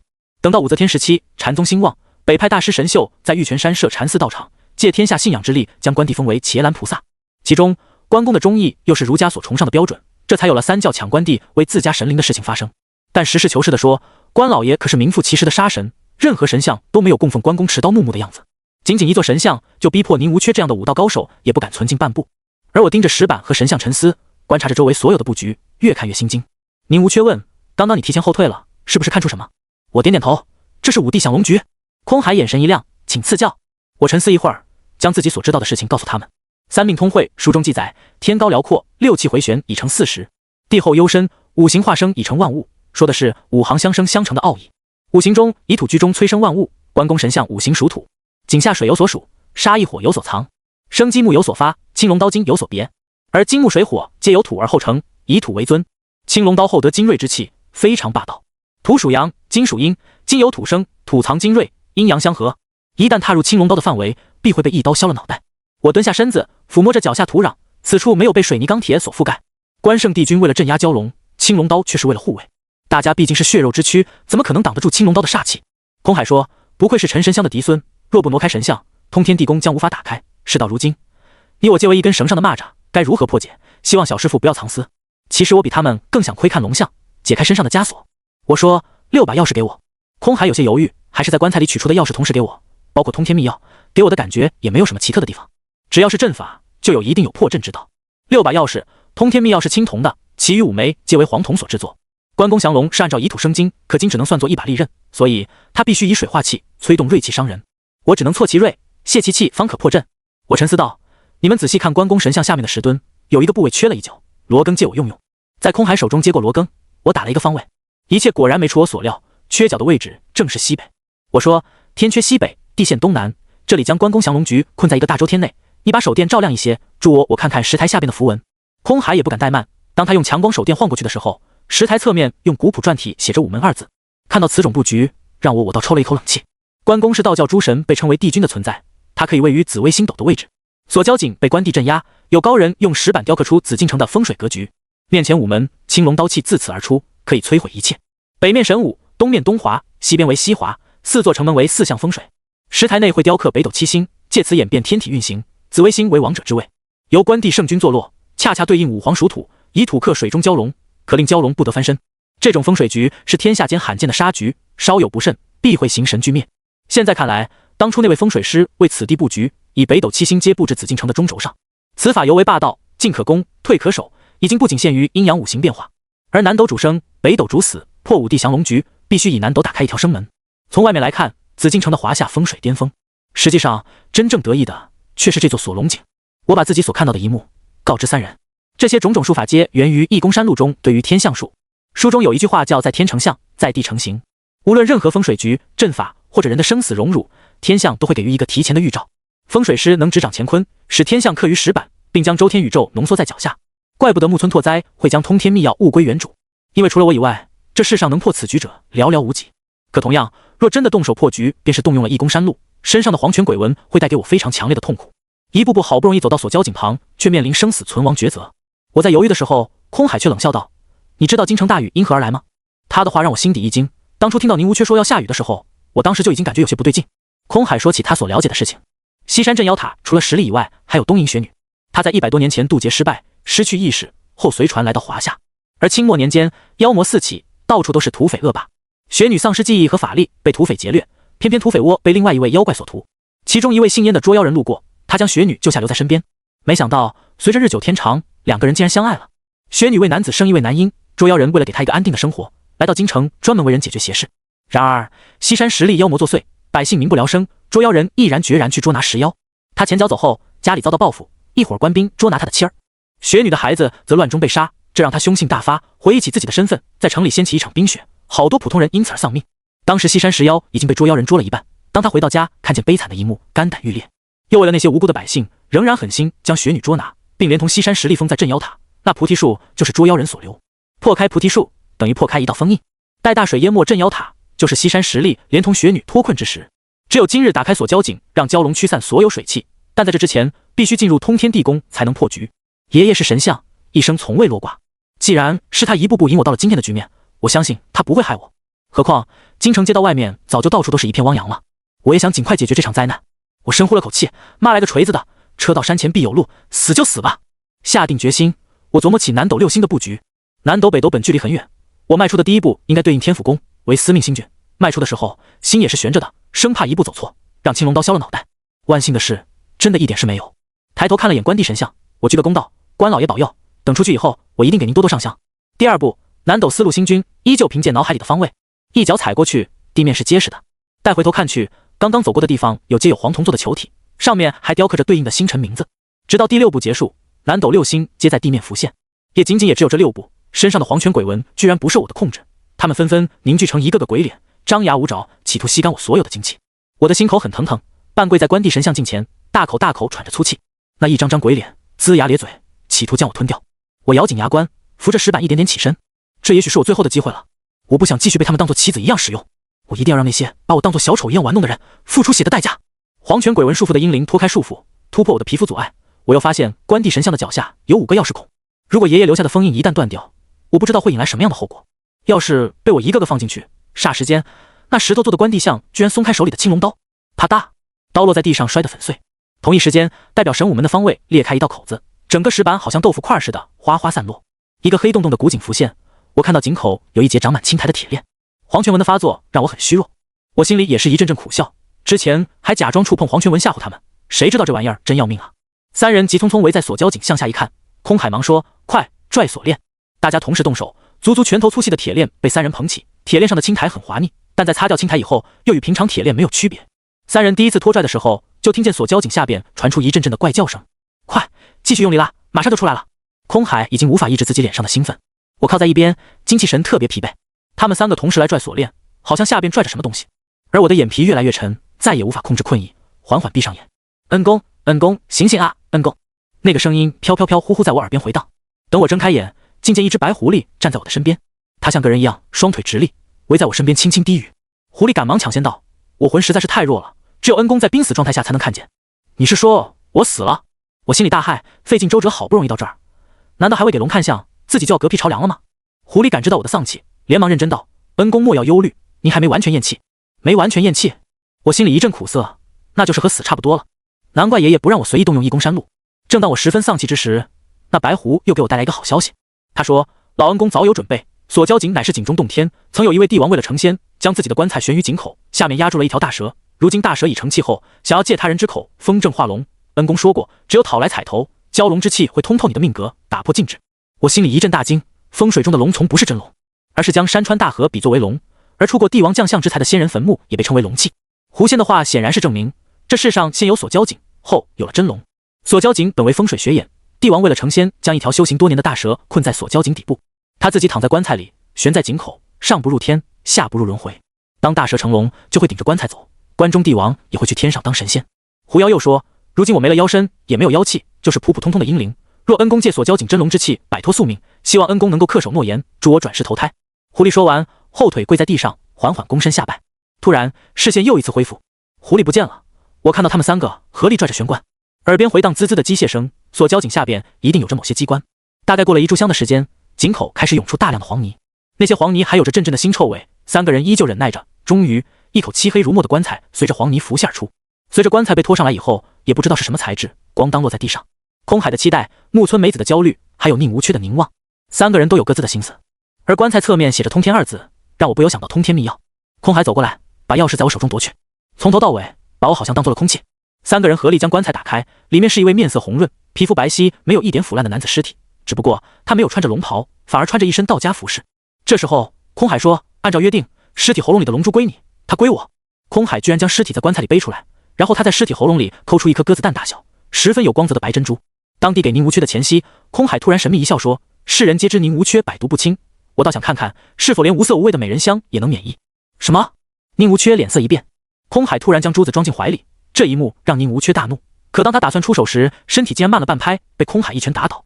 空海说：“美人香，顾名思义，食骨吞金，杀人于无形之中。你越强，毒素越强；你打斗的越激烈，毒素会越猛烈。见你连连争斗，也该到了毒发的时候。王八蛋，我要宰了你！”宁无缺睚眦欲裂，空海却很无所谓。他背着尸体道：“大蛇出洞，必惹风雨。雪女即将脱困，劝你自求多福吧。”而在这时，锁交井缓缓爬出一条巨大的蟒蛇，它通体鳞片漆黑，一双猩红的眼睛好似两盏大灯笼。他的出现让周围的气氛顿时凝固下来，就连本打算离开的空海也不由止住脚步。然而那大蛇缓缓爬向我，他前脖梗缓缓抬起，几乎填满了整个洞内。我耳边随之缓缓回荡起一句话：你看我长得像不像龙？一会儿我该往哪边走？狐妖的帮助下，我回光返照，身体又恢复了力气。此时能清晰感觉到鬼纹的松动，可我并没有着急回复他的。大蛇有些不耐，又一次重复刚才的话：蛇大为蟒，蟒大为蛟，蛟大为龙，但蛟不能飞。他在化龙之前要借狂风暴雨、江河暴涨之势顺流而下，所以有了大蛇出洞必惹风雨的说法。而走蛟的城中产生的强大冲击力会造成巨浪、漩涡，若有行船恰好碰到走蛟，往往是船毁人亡。京城连日雨遮天，水漫西山百妖出，锁蛟井开蛇走蛟，风正化龙入沧海。走蛟非常非常难，像一些山区的老一辈人都知道，当夏季涨大水的时候，有大蛇会沿着水走，一路很多农田、桥梁都会被冲垮。蛟龙不能经人脚下，所以桥梁上有人，大蛇不可以通过，江水却不会因大蛇而停。这个时候，蛟龙会想尽一切办法兴风作浪，摧毁所遭遇的一切。可往往这个时候，如果遇到有人说了一句好大一条蛇，那数千年的苦修就白费了。人家大蛇虽然没化为龙，可修为还在啊，嘴欠那位的后果自然是可想而知。我现在有一个绝好的机会，只要告诉他你像坐拥四海一条龙，乘风破浪穿九州，那他距离化龙就已经成功一半了。而我出了彩头，蛟龙精纯的修为会助我补足命格，从此不再受上一辈子的因果所扰。但是如果大蛇离开这里去走蛟，京城到渤海这一路上恐怕会有很多人陪葬。想到这里，我沉默了。世间万物有灵，而人是为万物之长，主宰这片世界。老话讲，日月山河、树木花鸟皆有灵魂，就连笤帚、琵琶一切都可成精。这些精灵到了突破枷锁的最后一刻，就需要人来帮助。但凡能被选中之人，皆是有德行或者祖上积大德之人。黄泉鬼纹在我身上覆盖了许多阴灵，它让我的灵魂凝实，我才有机会吸引大蛇讨风。一句话，我与大蛇皆可改变命运。大蛇已经蠢蠢欲动，再不说就来不及了。我在脑海中剧烈的挣扎过后，咬着牙道：我看你像条龙。只见大蛇十分兴奋，头顶逐渐凸显出一块骨头，在身子的下方缓缓浮现出4个肉芽，乍看之下就像是没长出来的4肢。而话到此处，我还没有说完，下一句便涉及走蛟。我继续道：我看你像是一条龙，上不得天，入不得海。耳边立刻传来一阵怒吼：你回本座修为，我定会将你挫骨扬灰，代代不得安宁。风正开始，冥冥之中我们两个已经升起了契约。此时所说的每一话都是有神性的。我冷静道：土不能掩，水不能浸，化为5帝龙王镇北方，伴随5色祥云凌人间，弘扬天地宣道法，救苦难，治水泄洪，度众生，普降甘霖。大蛇估计是被我说懵了，他像去走蛟入四海，我反其道而行，封他为5帝龙王，坐镇北方。5帝龙王本是道教诸神，是宋徽宗集天下信仰之力封为的龙王，后来被道教文化吸纳民间信仰体系。我本是一介凡人，却干起了封神的活儿，不仅没那实力，大蛇也同样不具备此等功德。他愣住了，我却依旧咬紧牙关继续道：化龙艰辛路难行，上天无路，入地无门，受人香火，解灾除恶，3生3世积累福德。大蛇听得鳞片开始脱落，身上散发阵阵黑气，弥漫着一股强烈的杀意。他原本需要走蛟化龙，却随着我的一句话，在这暗无天日的锁蛟井旁化龙。如果檀陀寺的神剑还在，定将他灰飞烟灭。空海、宁无缺、梅子3人皆没料到我会如此说法，我赶忙大喊道：梅子，把你的那幅画丢给我，快！木村梅子还在犹豫，我继续道：别愣着了，我封他为5帝龙王，那是特么人能干的活吗？他不可能成功的，一旦熬不过去，他会大杀四方，到时候咱们都得死。空海听到我的话，被吓得大惊，准备逃走的前夕，却被大蛇盯上。他背着的尸体可压制大蛇数百年，化龙失败的前夕，大蛇一定会将怨念爆发出去。仿佛高速行驶的货车重重撞击向了空海。幻术师的法门对大蛇无用，砰的一声，空海口吐鲜血，那具尸体掉落在木村梅子旁边。他见大蛇袭来，脸色巨变，也来不及考虑，将那画卷丢了过来。我接到手，在地上一个翻滚，打开画轴，对着大蛇喊道：腾天达地，五龙造化，受供香火，速速化龙。只见大蛇身体越来越干瘪，仅仅在眨眼间，它竟化作一条10几公分的小蛇，并在此时一跃而起，撞在我手里的画轴，仿佛画家泼墨那般，顿时形成一条栩栩如生的神龙。而画中厉鬼皆随神龙出现以后化为乌有，包括那个打着伞脱离了画轴，他躲在梅子身边，像是死里逃生。一股温暖的热流贯穿着我的身体，黄泉鬼纹缓缓脱落。我知道再也没有封印能够限制住我，丢失的命格随着我封龙过后由此而补足，那些阴灵也随之消散。空海再度背起尸体要跑，见我在身后追赶，连忙掐诀念咒，使周围的管道变成狰狞的毒蛇。高等幻术师不仅可以迷糊你的感知，甚至连灵魂都能催眠，他们甚至可以在睡梦中杀死对方。我手持镇邪剑，盯着那密密麻麻的毒蛇，六曜顺行，原始徘徊，华金盈明，元灵凝聚，五行化空，急急如律令。普通的观身术只能看见对方的气场，那是源自易公山路的简化版，真正的观身术应该叫观神术。目光凝聚，我在杂乱无章幻境内一眼看到空海，他在我的眼里就像透明的，甚至他的一举一动都在变慢。空海的气息很乱，身体受到暗伤，大蛇之前的袭击对他影响很大。我的镇邪剑突破幻术，打在空海的脖颈。他倒在地上时，所有的幻术纷纷溃散。空海还要动手，我说我这把剑是雷劈木所制，有很强的雷罡之气，若你乱动，这一剑足以破你命格，让你生不如死。易宫山路，空海眼睛一亮，我没有反驳。其实易宫山路的神奇在于玩弄命运，能够勘破天体运行所产生的宇宙能量，凡人没有办法去与天地抗衡，只能顺应天命。同样，凡人那点微不足道的命运，对于天地来讲，甚至不如一粒尘埃。这与佛经和道经所阐述的道理一模一样。但看破这一切，他的幻术对我就已经失去效果。为了更保险一些，我活动下拳头，怒道：对了，之前让你特么的威胁我，老子今天揍死你！我真的是越想越气，对着空海就是拳打脚踢。他的幻术对我无用，我的每一拳头每一脚都踢在他重要的部位。空海让我一顿胖揍过后，我缓了口气说：解药。空海捂着脸：什么解药？我说：少特么废话，我问你美人香的解药。空海这才说起美人香压根儿没有解药。我气得还准备动手，可空海告诉我那是东瀛剧毒，除非能找到与之毒性相同的，以毒攻毒，否则什么都没用。宁无缺脸色煞白，全身上下都是冷汗。梅子也点点头，承认了这一点。宁无缺摆摆手，求我帮忙拿回龙珠。虽然空海很不情愿，依旧被我抢过来。他如今不是我的对手，多半与他碎掉的钵盂有关。没有了钵盂，空海就好像魔术师失去了道具。我又问：你背上的尸体怎么回事？空海并没有打算讲。我又问木村梅子，拿他祖父的事情威胁。他再三考虑后，还是决定告诉我为什么空海会执着于此尸体。空海大怒，威胁木村梅子，如果说出去就会宰了他。显然他忽略木村梅子找他祖父的执着。他说仙师根本没有死。怎么可能？我摇头不信。你听说过龙台关吗？木村梅子看了我一眼。我点点头。木村梅子又继续讲起关于棺材的事情。他说早些年在华夏的长江、黄河流域的人们，每到雨季都会受到许多自然灾害的困扰。当时老百姓认为是龙王爷作祟，或者游走交经过。老百姓为了祭祀龙王，将活人装进棺材里，推入河水，将它称呼为龙棺。曾有一位年轻女孩惨遭陷阱，众人亲眼看到棺材被鱼群拖入水下。可谁也想不到，仅仅过了小半年以后，那尊棺材竟然又离奇回到岸边，并发生一件匪夷所思的事情。好多人都瞧见了其中的古怪，有胆子大的把棺材打开，发现那被献祭的女孩不仅活着，还怀上身孕。女孩被村里当作不祥之人，活活逼死，连未曾出世的孩子也死于非命。当时黄河泛滥，淹死了很多人。可潮水退却以后，有人看到一口乌黑的棺材被9条大蛇拖拽，逆行于河水之上。帝王派人过来查看，后在上游找到此棺，又以死伤1000人的代价诛杀9条蟒蛇。当棺材被人打开，里面竟躺着一位道士，他的尸体不仅没有腐烂，血液依旧在流通着。这事儿一路被告知到龙虎山，山上特意派仙师过来查看，在尸体口中找出一枚龙珠。而棺材又是罕见生龙棺，指的是人躺在棺中，灵魂可以升仙，唯独肉体留了下来。但这个仙界并非是真正的仙界，而是梦中。他会在死后进入自己脑海中假想的世界，成为独一无二的王者神仙。肉身不腐，梦境也就不会破坏。龙珠最大的作用是能够让尸体经迫困于体内，千年不腐。我恍然道：烂柯山有南柯一梦，枕中既有黄粱一梦。既然一切由龙棺而起，那棺材才是宝贝啊！这尸体有什么用？成仙，因为空海的师傅不想活在梦中，他要真正的成仙。而锁交井下面的关中人就是他的希望。木村梅子随后又担忧道：现在很麻烦，蛟龙没有带走雨水，雪女一旦脱困，难保会有普通人受伤。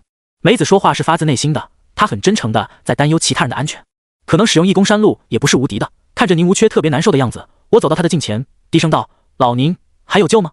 宁无缺摇摇头：帮我个忙。什么？我怀里有一副金钗，这是我妻子之物，她还没有下葬，我想龙棺、龙珠都给她。怪不得宁无缺不顾一切来到了这里。世人常说人与魔之间的区别在一念之间，可宁无缺与魔之间的界限只有执着于放下。最爱的人死在面前，又岂能说放下就放下？这时我将尸牙取出，说：这是万寿山的尸毒，世间至阴至邪之物，我用它给你下毒，你有一半的机会活下来，失败了你将会灰飞烟灭。空海说到以毒攻毒时，我就已经想到了。宁无缺点点头，告诉我他已经没有什么可畏惧的了。他向我道谢，如果能活下来，算是欠我一个人情。人不人情不重要，重要的是接触以来，我发现宁无缺不像外人想象的不可理喻。我用尸牙扎在他的脖颈动脉，宁无缺咬牙道：不入魔如何斩魔？斩不得魔又怎能成佛？宁无缺受了尸毒，脸色一阵青一阵白。当空海还想趁机逃窜的时候，万万没想到的是梅子突然出手，他的刀割破空海的脖子，然后将他整个人栽入锁交井。我竖起大拇指，够狠！他若不死，那死的人就是我。梅子平复了一下情绪，又道：感觉怎么样？快点走吧，早点离开这里。我说：你帮我个忙，在这里照看老宁等我回来，这件事结束以后，我带你去找你祖父。梅子点点头，小心点，在帮我找到祖父以前，你不准死。放心吧。离开锁交井，回到京城的街道上，此时大雨并未停止，许许多多的人都在受难，而这一切竟然菩提树的封印所导致的。龙门也好，燕云13太保也罢，他们皆会拼全力阻止这场灾难，而我也绝不能袖手旁观。没有了束缚，从小跟随爷爷学习的精气再度回归于体内，虽比不上13太保，但也比普通人强出很多。去往西山没有车，只能靠步行。瓢泼大雨的灾难来临，没有人能独善其身，而这场雨是必然的，因为天地阴阳之气交泰，若阳气强盛则是旱灾，阴气强盛则为大雨。等过了这一劫难，必然又是蒸蒸日上的景象。只不过那些妖魔不想放过这次机会。后半夜抵达西山，雨水将我的全身打湿，借助龙图的缘故，我皮肤依旧很干爽。此时山脚下已经站着里3层外3层的人群，我的出现引起人群的关注。陈正，你个叛徒还敢回来！有人认出了我，黄慧仪跑过来用力推了我一下，怒道：你和宁无缺背叛华夏放出实力的事情是不是真的？让我过去，再晚就来不及了。我说：杀了他！也不知道谁喊了一嗓子，而我立刻激起民愤。这时一位身材矮小强壮的小老头在人群走出，他说：我那个不争气的儿子呢？什么儿子？我说：少装糊涂，老子是13太保镇魔红拳，你说呢？小老头仰起头，眼神挑衅，除了说话的语气神态，俩人长得一点也不像啊。我说：您是禽兽的父亲老禽兽，你这么说倒也没毛病。老禽兽有些尴尬，我接着把禽兽的情况告诉他。老禽兽忽然打断，忽然问：明暗化刚4大境，你到了什么水平？我解释说自己不是习武之人。老禽兽冷笑，装，继续装，雨水沾身不湿，能达到这一水平的人可不多啊。按照武学说法，只有刚劲儿才可以做到。听到他的话，我才恍然大悟，原来是被误会了。随身携带的龙王图本是蛟龙所化，蛟龙能避水，这才可以雨水不沾身。我又说：老先生相信我，我绝对不会背叛华夏。今日妖魔若是脱困，陈正宁愿粉身碎骨，也要竭尽全力诛妖。老禽兽一拍大腿，够意思！走走走，我老秦就喜欢你们这种热血青年。老禽兽让别人给了我一顶斗笠。我们待再次到达西山顶时，镇妖塔已经聚集着大量人群，个个都是如临大敌。那8只大妖企图挣脱无形锁链的束缚，开始疯狂挣扎。人群中有一位身穿全尸服装的老者，双手背负，身上散发若有若无的气，推开大雨。而与他前方不足1臂的距离，正是狂吼着想要挣脱的8大妖怪。老头干瘦的身材，却有一夫当关的气魄。宁无缺和他比起来，更像个长不大的娃娃。我深呼了口气，震撼道：他是谁啊？看起来这么厉害。老禽兽说：老孙头一天天神出鬼没，除了特重要的事情很少回山。今天西山实力作祟，恰巧他在京城就来了。那老孙头一人与8大妖怪僵持，光凭这份气度，就不是常人所能比拟。听到老孙头对8大妖怪说：时辰已到了，你们考虑的怎么样？太平盛世，妖魔出世必受责罚，更何况华夏并非没人能治得了你们。这寂静的夜幕下，频频有闪电划破长空，风雨急骤，雷声滚滚。镇妖塔身浮现出一道道裂纹，8大妖怪竟然隐隐有几分脱困的兆头。老孙头叹了口气：哎，冥顽不灵，既然如此，只能动手打倒你们服了为止。话音刚落，他划过一道残影，拳如惊涛拍岸，气如乱石穿空，率先一拳打在蛤蟆的头上，拳风乍起，将那比牛犊子还要大的蛤蟆击飞。老孙头没有后退，他在选择如猛虎般闯入8大妖之间与其缠斗，行云流水般的身法，仿若一头下山猛虎，拳拳到肉，而8大妖怪竟然碰不到他。我吞口唾沫感慨道：这也太强了，还是人吗？我也是这么想的。对了，你刚刚说怎么奉妖？老禽兽问。差点忘了正事儿，除了西山实力以外，在镇妖塔下还有东瀛雪女，而西山实力只是一个契机，他们的出现会使封印松动，到时候那些妖怪会借大雨脱困。盯着不远处的降魔杵，他屹立百年不倒，非同一般。自从被宁无缺打碎菩提树后，降魔杵再度回归天地之间。忽然一道道闪电接连劈在降魔杵身上，众人面面相觑之时，凛凛寒意随之弥漫，并以降魔杵为中心不断向外扩散，脚下积水逐渐凝结化为冰霜，这股寒意还在不断增强扩散。老秦脸色微变，有没有解决办法？我点点头，让我靠近降魔杵，我有办法。老秦赶忙在前面带路，可就在这时，四周隐隐约约传来一阵女子哭泣。凡是脚踏积水之人，他们的眼睛便突然呈蓝色，所有人都跪在地上不断狂吼，情绪同样也是越来越暴躁，随时都有可能会失控的样子。镇妖塔附近的那些人变得狂躁，并向我们追杀过来。老秦身材虽然矮小，但拳法由外刚猛，他带着我横冲直闯，临近降魔杵，发现原本菩提树下成了一滩积水，水的颜色漆黑，寒意皆在水中向外扩散。降魔杵立于水面，虽闪烁着金光，唯独兵器上的经文符号在一点点受到侵蚀。老秦站在我身后，帮忙抵御那些已经疯狂的人。我将龙王图画轴拿了出来，看到画中小龙瞪着一双怨毒的眼，我说：你不用这个眼神盯着我，咱把话掰开了说，封你做北地龙王是救了你。你想想啊，潭柘寺有神弓神箭，就是为了守着锁交井。若你企图走蛟化龙，可能没等到海边，你就得让人给灭了。别看你现在只是一条小小的画中龙，可后面的日子长着呢。随着我修行积累，你受人香火，我会再度助你封正，化为真正的五帝龙王。我动之情，晓之以理劝说他。好在这条龙还算讲道理，看到画中龙的眼神煞气淡了许多。我说：你帮我降妖，等时机到了，我再让人给你重塑个金身，让你受万人香火敬仰，成为真正的北地龙王。我说的是实诚话，大蛇废尽心思成了蛟，如今有机会化龙，可龙要归入四海。说到底，他依旧还在尘世间摸爬滚打，无法超脱三界。北地龙王沾了一个地字，那就是帝王之龙，岂能是海中蛟龙能比拟的？终于，他妥协了。我听到他浑厚的声音回荡在我的耳边：若你骗我，他日我定会让你后代子孙男的为奴，女子做娼。接着，我把那幅画挂在降魔杵上，恍惚间有一条神龙潜入幽潭，那些还在扩散的寒意荡然无存，被操纵的人群更是一脸迷茫站在原地。我看到单无涯、黄婉容以及另外2位老者都来了，正与老孙头纠缠的8大妖邪同样大惊。结果龙门的人掐诀念咒，在镇妖塔附近浮现出一道八卦太极图。单无涯随即挥手画出一道巨大的黄符，重重打在镇妖塔。山一命卜早已埋伏，合力布下大阵，使天雷勾动地火，8大妖怪气息瞬间萎靡。老孙头如虎添翼，将他们再度逼回镇妖塔。奇怪的是，爬在塔顶的蟒蛇纹丝不动，所有的雷劫对他没有任何作用。那大蛇身体盘绕，半吊在塔上，就连8大妖怪与老孙头交手的时候，也依旧一动不动。此时越看越觉得有问题，那大蛇竟然将身体盘绕成了一个王。我记得以前听过一个故事，曾有一位书生夜间赶路，忽然雷声阵阵，他担心下雨，便进入古庙休息，结果干打雷不下雨。过了好久，书生也觉得有问题。当他仔细观察的时候，发现佛祖头顶上有一条1米多长的大蜈蚣，身体盘绕成一个王。他觉得奇怪，就用旁边木棍戳了一下，蜈蚣的王字被破，一道闪电从天而降，将蜈蚣化为灰烬。眼前的蛇妖竟然如此相似，他忙说他在界塔内菩萨渡劫，千万不要让他成功。15米高的镇妖塔，老孙头几步就窜了上去，大蛇不敢挪动，被老孙头揪到了尾巴。当他向下一拽的那一刻，5道电光从天而降，蛇妖难逃劫难，魂飞魄散。这时大家才知道，原来8大妖怪是为了保护蛇妖渡劫，一旦他渡劫成功，其他8妖就能借此突破。计划好的局面被老孙头破坏了。至于我这边，画中景象变成了一条龙嘴里面叼着一位女人。老孙头强悍武力硬抗8妖，单无涯等人合力打开镇妖塔，将西山实力中的8大妖怪再度镇压。随着西山实力和雪女再度被镇压过后，京城瓢泼大雨终于有所收敛。后续关于金刚杵需要修复的事情，已经不是我能参与的。单无涯叫着我一起离开西山，把这里的事情交给手下人去办。我整整1天1夜没休息，跟着他们又来到第一次见面的那栋70年代的老楼。我那天已经换上一身干净的衣服，被领到会议室，一进门就看出现在要比上回热闹多了。除了四脉的人以外，还有燕云13家族的人也来了。这种盛大的场合，竟连像唐林、陈太乙这样的高手连座位都没有。能坐在这里的老家伙，个个都是一手遮天的大人物。我想得很开，大家问我什么，我就回答什么。唯一值得我高兴的事情，是命格经过蛟龙讨风，成功齐全。义公山路的因果报应，让我能够担当得起。光凭此法，各大势力拉拢我还来不及呢，怎么可能会动手？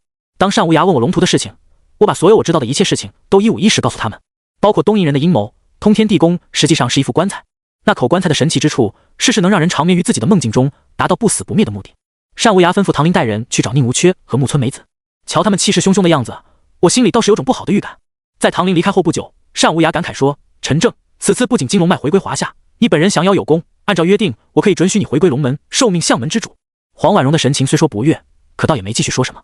那位老孙头在龙门说话极为有分量，原本我爷爷汉奸身份还会被大家议论，可老孙头忽然说：“我认识陈俊生，相信他的为人不会是叛国之贼。从今往后，若遇到什么麻烦，可报我的名字，我叫孙北堂。”在场中所有的人纷纷做出回应，来保证日后绝不再犯。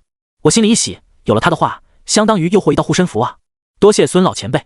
你考虑的怎么样？命字门的老者问。我说，就像我最初说的那样，我并不想加入龙门，也没兴趣带领相门走向辉煌，所以回归的事儿就先算了吧。你当真要拒绝？黄婉容拍了下桌子说：“陈正，别不识抬举，龙门可不是菜市场，谁都能进的。陈正在外面闲散懒漫惯了，自知才疏学浅，还不够资格加入龙门。多谢诸位抬举。那个，如果没什么事儿，我就回去了。出来也这么久了，我挺想家的。”站起身，没给其他人继续开口的机会，推开椅子，头也不回离开所谓的会议室。对于这种约束的生活，我很反感。若立相门一脉，的确会有无数的人蜂拥来投靠，可那又能怎样呢？龙门是他们给的，相门也是他们给的机会。说到底，还是活在别人的掌控之中。等离开以后，我觉得一定是老孙头故意在会议室说出的那句话。回想大家古怪的眼神，我更加确定，正因为是他的一番话，导致13太保家族没有一个人敢再多言。而我离开龙门以后，心绪不宁，又眼皮跳个没完没了，总觉得会有一些不好的事情发生。看着路边的出租车，我本想去纹身店，但为了保险起见，我说：“师傅，去万寿山。”这么早去登山，那里好像没开门呢。司机说：“我说谢谢师傅了，快点开，我有点急事。”早晨街道上没人，司机也没与我计较，一路飞驰向万寿山。一开始在城市区还好，可路过一处小路的时候，司机把车停下了。怎么了，师傅？哎呀，我去，太他妈奇怪了！你看看那一堆黄鼠狼干啥呢？司机被吓了一大跳，连连惊呼，边说边在找零钱。常在路上跑的司机都比较相信这些古怪的事情。但凡遇到畜生拦路，都要给钱。老话讲，此钱也叫买路财或买命财。我也觉得奇怪，这个时间怎么会有黄皮子拦路？结果在后座探头一看，整整齐齐10多条黄鼠狼拦在路中间，他们双膝跪地，直起身子，竟不断向我们作揖。他几枚钢镚丢过去，不见黄鼠狼离开。司机开始慌神，疑惑道：“这白天的咋还没完了？”他摁喇叭滴滴几声，见黄鼠狼依旧不让路，回头道：“兄弟，要不咱掉头？”我摇摇头：“师傅，再等一会儿看看。”见过黄鼠狼都知道，他的眼睛是纯黑色，拦路的黄鼠狼却是黑白分明的，这种眼睛与人眼很像。何况拦路多为救命，领路才是害人。耐心等了大概6、7分钟，黄鼠狼这才纷纷散去。司机松了口气：“兄弟，今天可有点邪门啊！我就是东北的，我们家那边都说黄大仙邪性，他要是出现，没事儿都得整出点事儿。”我有一句没一句和司机聊着，大概又开了6、7分钟，在一处拐弯的位置发生一起车祸，有一辆轿车撞击在路边隔离带，司机和副驾驶当场死亡。出租车司机在帮忙打完报警电话以后，带着我继续赶路。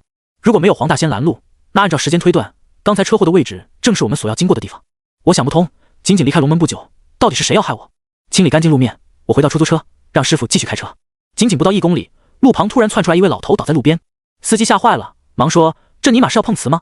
兄弟，你得给我作证，我没碰到他。”说完，他摁了几下喇叭，摇开窗户道：“大叔啊，你碰瓷找个值钱点的车行不？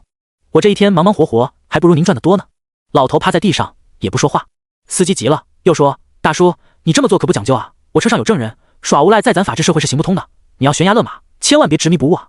老头依旧反应，可他拦在道路中间，我们没办法前行，继续靠在这儿也不是一回事。司机准备报警的时候，那位老头竟缓缓站了起来。当他转过身的一刹那，司机忽然大叫了一声：“卧槽，鬼啊！”关键时刻，汽车打不着火，司机吓得连车都顾不上了，推开车门，我掉头就跑。看到他模样，我却有些傻眼，他竟然是穿着寿衣的纸扎人，不仅模样逼真，看向我的时候还眨眨眼。胡幼娘的声音再度回荡耳边，他催促道：“恩公小心点，这是血衣鬼煞，一旦被扑上就死定了。”我深吸了口气，既然对方咄咄相逼，恐怕唯有一战才能解决。我抽出镇邪剑，下车指着前面的老头怒道：“刺奥你大爷的，老子不发威，你们真当我是病猫吗？到底谁要害我？滚出来！”泥人还有3分火气呢，这么欺人太甚，真当我是软柿子吗？纸扎的老头晃晃荡荡飘过来，我当即布下奇门诀。麻衣派绝学义功山路之所以被天地所不容，是由于道家陈抟老祖的弟子陈一山则在集天下所有术数、堪舆、医卜、奇门、星象门派之大成后写成的奇书，书中包罗万象，既阐述天下术数，自然也可以破解。我嘴上张狂，暗地里小心。所谓血衣鬼煞，是指在横死者身上扒下来的寿衣，在以指人偷魂，被这样污秽东西沾上，就会重演对方死前的悲剧。我布下奇门局，以我脚下为轴，八卦符文各立8方，五行皆有所属，开、休、生为3吉，死、金、伤为3凶，度、景为重平。用八卦记载方位，配9宫记载天象及地象之交错，再以8门分析对方的动作预测。我比不了诸葛孔明以古战场布局的本事，但对付这样的血衣鬼煞还是绰绰有余。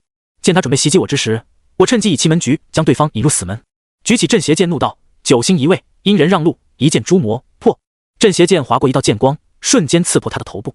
仅仅触碰之时，那我击中的血衣随即被火焰所覆盖，火焰噼里啪啦燃烧，纸人倒在地上翻滚，甚至能听见老头惨嚎声。我心里蒙上一层阴霾，黄鼠狼拦路预警，血衣鬼煞前来害命，迹象表示有人在追杀我。朗朗乾坤，青天白日，接二连三发生诡异的事情，让我觉得不可思议。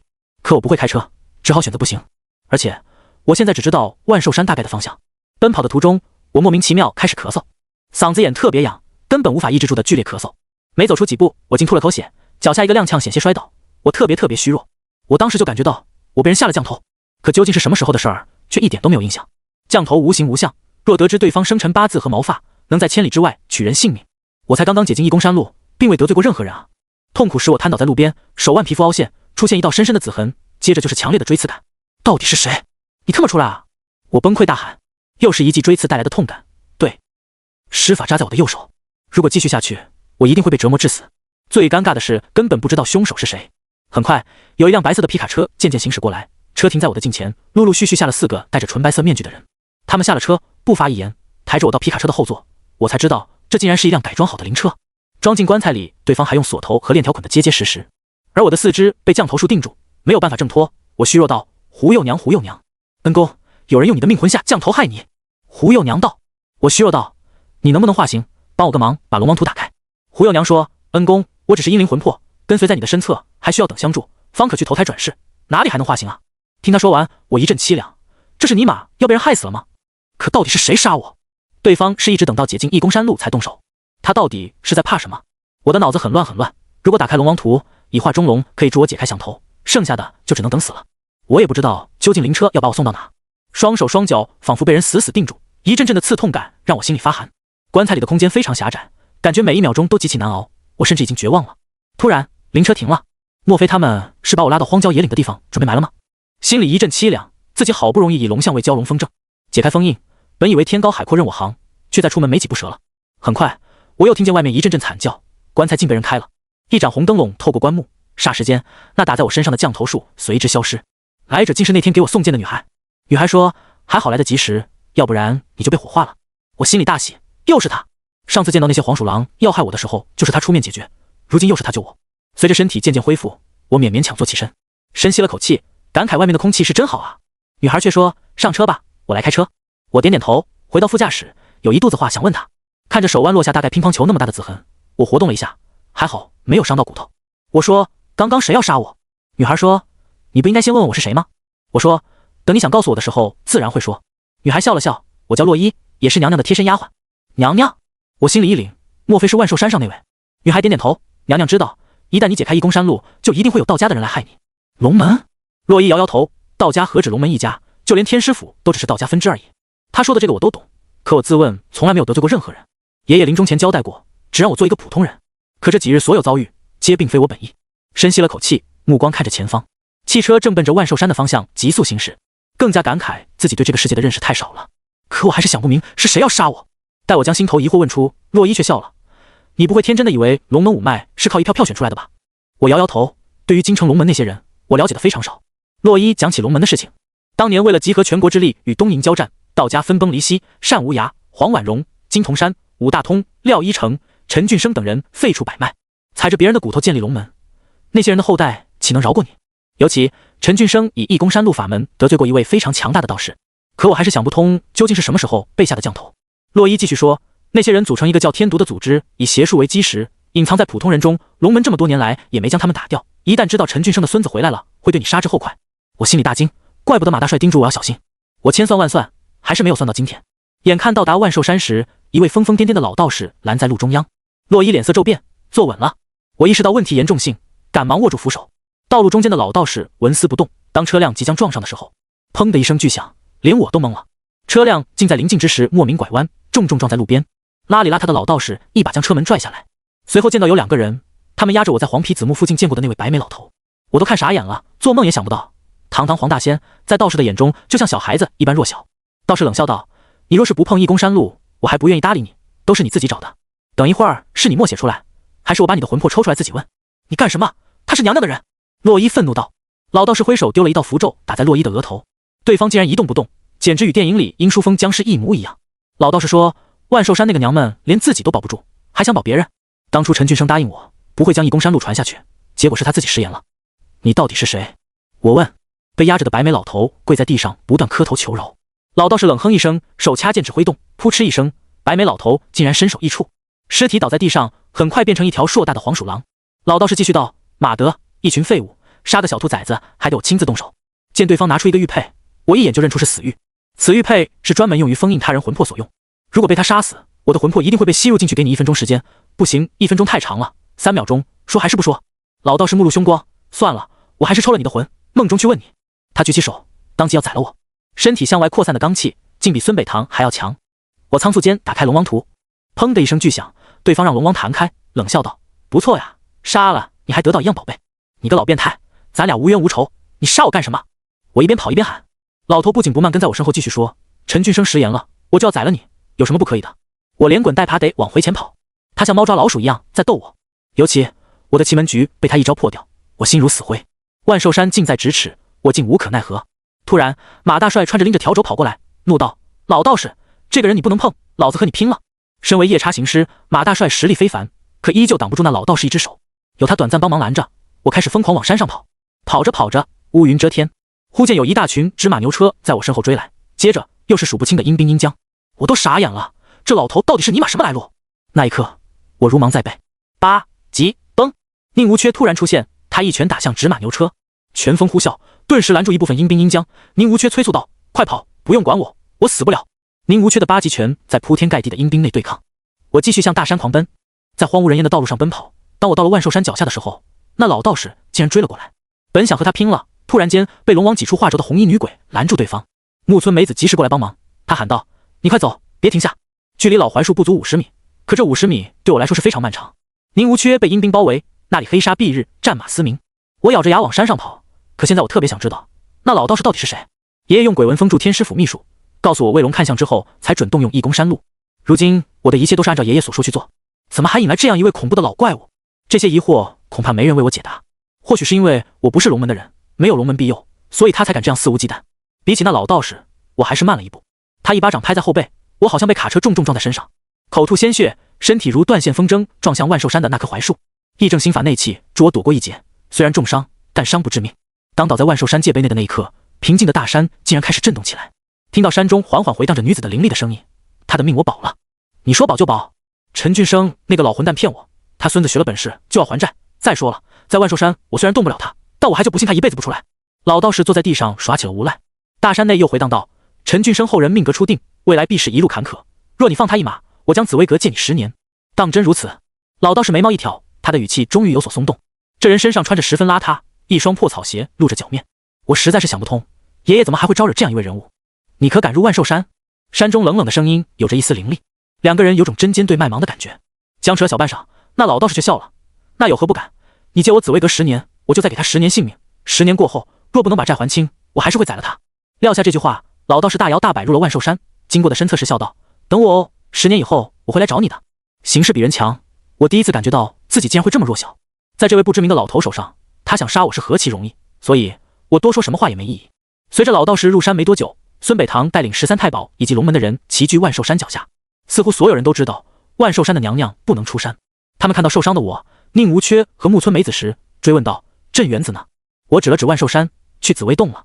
人群脸色突变，孙北堂向前一步道：娘娘这么做事情不合规矩。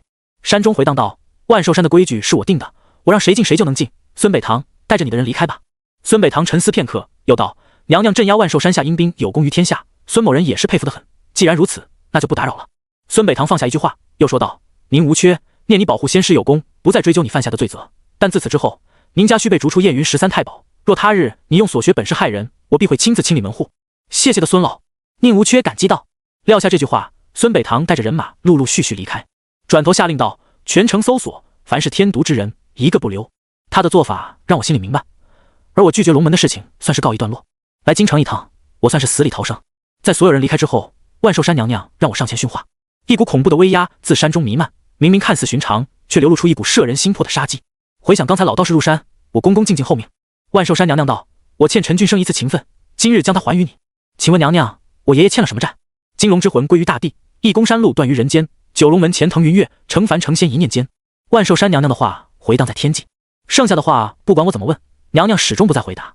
一股无形的力量将我推出万寿山数10米外，我跪在地上，恭恭敬敬拜过娘娘救我10年大恩。离开京都，木村美子和宁无缺2个人与我一同离开京城。听说没过多久，京城有好多个娱乐场所被封，因为添毒之人皆是借邪术发家的人，他们从事的行业多为偏门。宁无缺没地方去，木村美子让我帮他找爷爷，2人跟着我一起回到北街老店。等我刚到家，却发现曾经冷冷清清的北街不见了，取而代之的是草木茂密，环境优美，到处都是一片喧闹的人群。万万没想到，北街这片竟被重点整治成了漂亮的城市公园，又专门通了20多趟公交车，交通的便利让附近的大学生经常来这边搞对象。我带着他们俩刚进门，没想到发现陈怀俊也在，他竟然在打扫着房间，见到我们3个也没有任何意外，只是微微一笑道：你回来了，我在这儿已经等你好多天了，我们什么时候去订婚？我被他突然问懵了。什么订婚？我说：大姐，就算我欠你5000块钱，也不至于用肉偿吧。陈怀俊直接走到梅子近前，眉头微皱：你是酒局的人？梅子点点头：你好，陈小姐。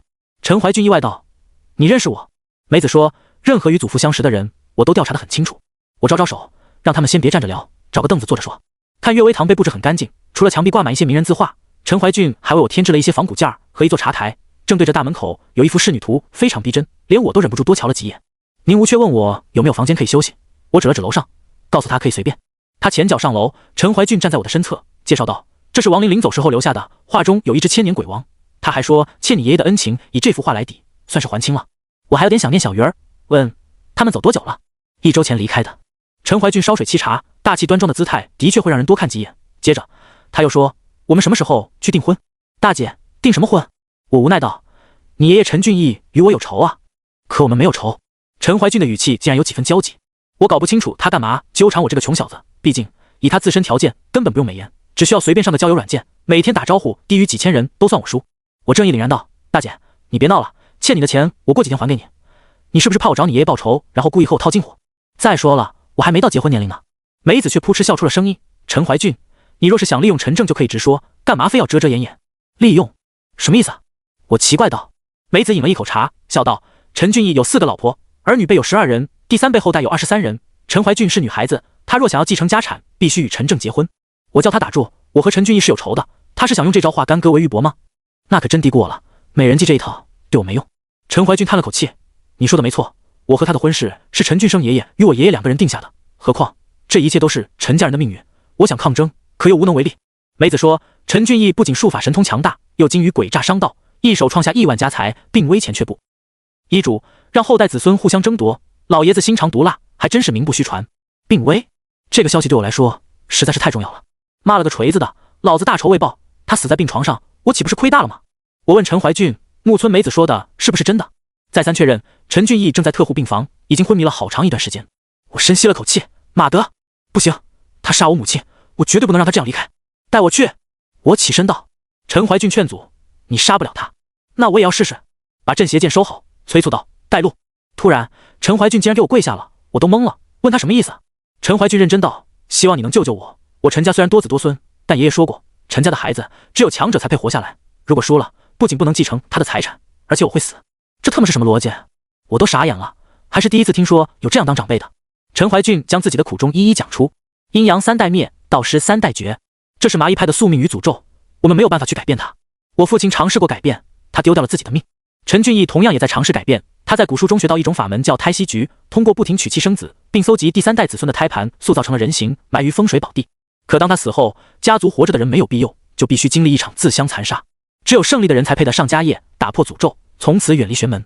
陈怀俊说，陈俊生爷爷在我爷爷闭眼前见过一次，爷爷说，我们陈家欠你的，所以将我许配给你，若你能助我活下来，陈家的一切都是你的，而我不想死。他睁大了眼睛，充斥着一股子强烈的求生欲。我说，你爷爷是我的仇人。陈怀俊起身拉住我，你没有办法接近他，我爷爷身边有一个影子保护他的安全，我们全家都没有见过他的真面目，可连亡灵都忌惮他，如果你能轻而易举杀死亡灵，就当我没说。梅子说，他说的没错，陈俊义一生的仇家数都数不清，可始终没有一个人能接近他，若你真的想报仇，还是算了。陈怀俊说，你虽然杀不了我爷爷，可你能杀死我的兄弟姐妹报仇，这是我的命，也是陈家的命。我的心久久不能平静。陈俊义本无名无姓，祖师先收的我爷爷为徒，后收了他，赐姓为陈，取俊义2字，希望他一辈子能够义薄云天。可后来陈俊义却是麻衣派史上最有钱最毒辣的人。我让陈怀俊回去等我考虑考虑，3天以后给他消息。陈怀俊说，我周4过生日，生日结束以后就将进入陈家的诅咒，希望你能帮帮我。我点点头，还有15天就是10月1，天师府的授禄大典开始之前，陈怀俊的事情必须给他一个交代。在他前脚离开以后，木村梅子问我什么时候带他去找木村拓哉。其实我哪里知道木村拓哉在哪呀，一切都是猜的，让他安心等一等，心里想着是私下见一见前房主。经济上的捉襟见肘是当前最大的难题，我又不好意思借钱，思来想去，只好自己先想办法搞钱。义公山路的封印解决，我在陈怀俊前脚离开，自己找了几张大白纸，写上风水、寻龙、点穴、看相、算命的字样贴在大门上。北街被改造以后，傍晚零零散散已经能看到一些人散步，就在当天还真就来了客人。说实话，这段时间我都快穷死了，欠了外债不说，身无分文，再过几天搞不好就得断粮，饿死街头。能客人，我也特别高兴。进门的人50、60岁，看面相就是财大气粗，一开口就是纯正的东北话，这嘎谁是师傅？会看风水不？听说风水能旺气运，我打算改分。我心里感觉有点奇怪，探头时能看见门外停着的一辆奥迪，他的面相气色无一例外都是1等1的旺运之人。我疑惑道，风水倒是可以，可您的运气旺盛，只需要按照规矩埋入祖坟就可以，为什么还要改运？男子感慨道，哎，你不懂啊，人这辈子有钱不如有权，我是做买卖的，前几天让一个小干部把我心爱的哈雷借走了，然后就说车丢了，其实丢个鸡毛啊，那摩托车让他给小舅子了。我说，你可以报警啊。男子抱怨道，报警？别逗了，这世道阎王好惹，小鬼难缠，这帮家伙黑着呢，我就当上坟烧纸送给他了。可我刘某人一辈子哪里遭过这样的嫌弃，所以啊，我就想让儿子当官，儿子也争气，考上的好单位，但这些年我钱没少送，孩子就是不升官啊。我解释道，官运不属5行大运，靠风水没办法旺，只能由因果天定，凡人干涉是会有报应的。男子说，我听人一个老板说，北街这边有个能人，绕来绕去就你这么一家。有人说，莫非谁在试探我？男子说完，给我拍了1万块钱，又邀请我去给他瞧瞧。毕竟老爷子眼看快不行了，这些事儿都得提前准备。我说，你带我去你家祖坟附近瞧一瞧，若是有望官运的地方，我只能给你指一个大概的地方，但风水学我不能点，一口价4万，少1分钱，我这事儿就算了。男子虽然不满，也很犹豫，但最终还是给我1万块钱定金。我坐车跟着他去了老家县城，在当地酒店住了1夜。第2天清晨去了他家祖坟，坟后的一座山远看很像一个盆儿，盆里有活水，有财但不外露，属于1等1的风水宝地。不过当他开车带我登高俯视山下，有一处水库却引起了我的注意。我眺望道：你瞧瞧那水库的位置。男子说，那是团结水库，现在都是一群养殖户，那里怎么了？从上向下看，水库宛如一兔一蝉，山下有灵泉水，所以养殖户才会丰收。我以地象之法凝视，水库周围有紫气腾腾，那灵兽多半已经成了气候。我继续说，等一会儿帮你圈出大概的范围，此穴你可找其他风水师来点。为什么？师傅你不行吗？男子有些不满。我摇摇头，谁要是点这个学会遭大霉的，可这世上毕竟人为财死，鸟为食亡。你只需要将我说的话一五一十告知风水先生，你许诺他大量金钱，让他帮忙点穴，一旦成功，你儿子官运亨通，势不可挡。但有一点切记，此事绝对不能隐瞒，否则必会遭报应的。男子听了我的话特别兴奋，他连连道谢，拍着胸脯表示他一定会完全按我说的话照做。下了山坡，我们一同回到市里。在路上，我问他是谁让他过来找我的。男子笑道，身为陈神香的孙子，就算继承1/1000的本事，也足够逆天改命。官运的风水，除了麻衣一脉，无人敢看。小师傅年纪轻轻，名不虚传啊。你叫什么名字？我问。鄙人姓刘，日后有什么需要我帮得上忙，可以随时联系我。刘先生拍着胸脯说，在一位相师面前，所有的伪装都是多余的。他与我聊天所展现出的大气与豪爽都是假装的。我要他4万块钱出血，他躲我还来不及呢。刚到市里，刘先生说自己还有事儿，就把我扔在路边。时间还早，我给陈怀俊打了一个电话，他十分兴奋。你答应了？法定结婚年龄不要紧，我们可以按照古代老礼办，先拜堂。我一个大小伙子被小姑娘追着结婚，心里更是十分尴尬。我打断他继续说下去的冲动，不是，你出来一下，等我把钱还给你，然后你帮个我忙。陈怀俊有些失落，好在问我要了地址，没多久踏着一辆豪华跑车来接我。刚坐在副驾驶，我点1万块钱给他，连本带利，这回咱俩不欠了。你是打算和我划清界限吗？陈正，我们两个都是苦命人，难道你就不能帮帮我？陈怀俊有了几分哀求。我这人吃软不吃硬，听到他语气，确实有几分不忍。何况如果与陈怀俊走近，可以通过他去找陈俊义报仇。我说，咱俩的事情先等一等。北街岳微堂前房主，你认不认识？陈怀俊说，认识。前房主叫李神婆，年轻时候他与你爷爷赌斗，结果输了一套房子。说起来，我也好久没去看他老人家了。对了，你找他干什么？本来想敷衍他几句，陈怀俊却是打破砂锅问到底，不说清楚不开车。我最终只好将答应木村美子的事情告诉他。陈怀俊特别严肃提醒我小心九局一派，他们是东瀛地下最为邪恶的组织，能够成为骨干精英必要条件是磨灭掉人性的修行者。我把座椅调到舒服点姿势，说，你先开着，到地方告教我。昨天出去帮人看风水，一天一宿没怎么睡觉。话刚说完，我上下眼皮打架，沉沉的睡去。后来我越睡越冷，竟然打了几个喷嚏。要知道他开车空调虽然凉，但也不至于冰寒刺骨啊。一睁眼发现天色昏暗，我说，大姐，您车空调是冰箱吧？怎么这么冷啊？身旁的驾驶位没有任何反应。我坐起身，看到开车的陈怀俊，我气得大喊，卧槽，你疯了，我睡觉你也睡觉，你在开车呢，知不知道？我这么一嗓子，陈怀俊打了个哆嗦。他睁眼道，怎么回事？我心想，他不会是已经开了很久吧？陈怀俊看着外面，惊慌道，我记得马上就要到了，为什么天黑了？看到这般，我也总算明白过来，怪不得他会什么也不知道，甚至睡觉开车都不会有事。原来我们被人施法掩住了。看着黑漆漆的窗外，道路没有尽头，我后背瞬间被冷汗打湿。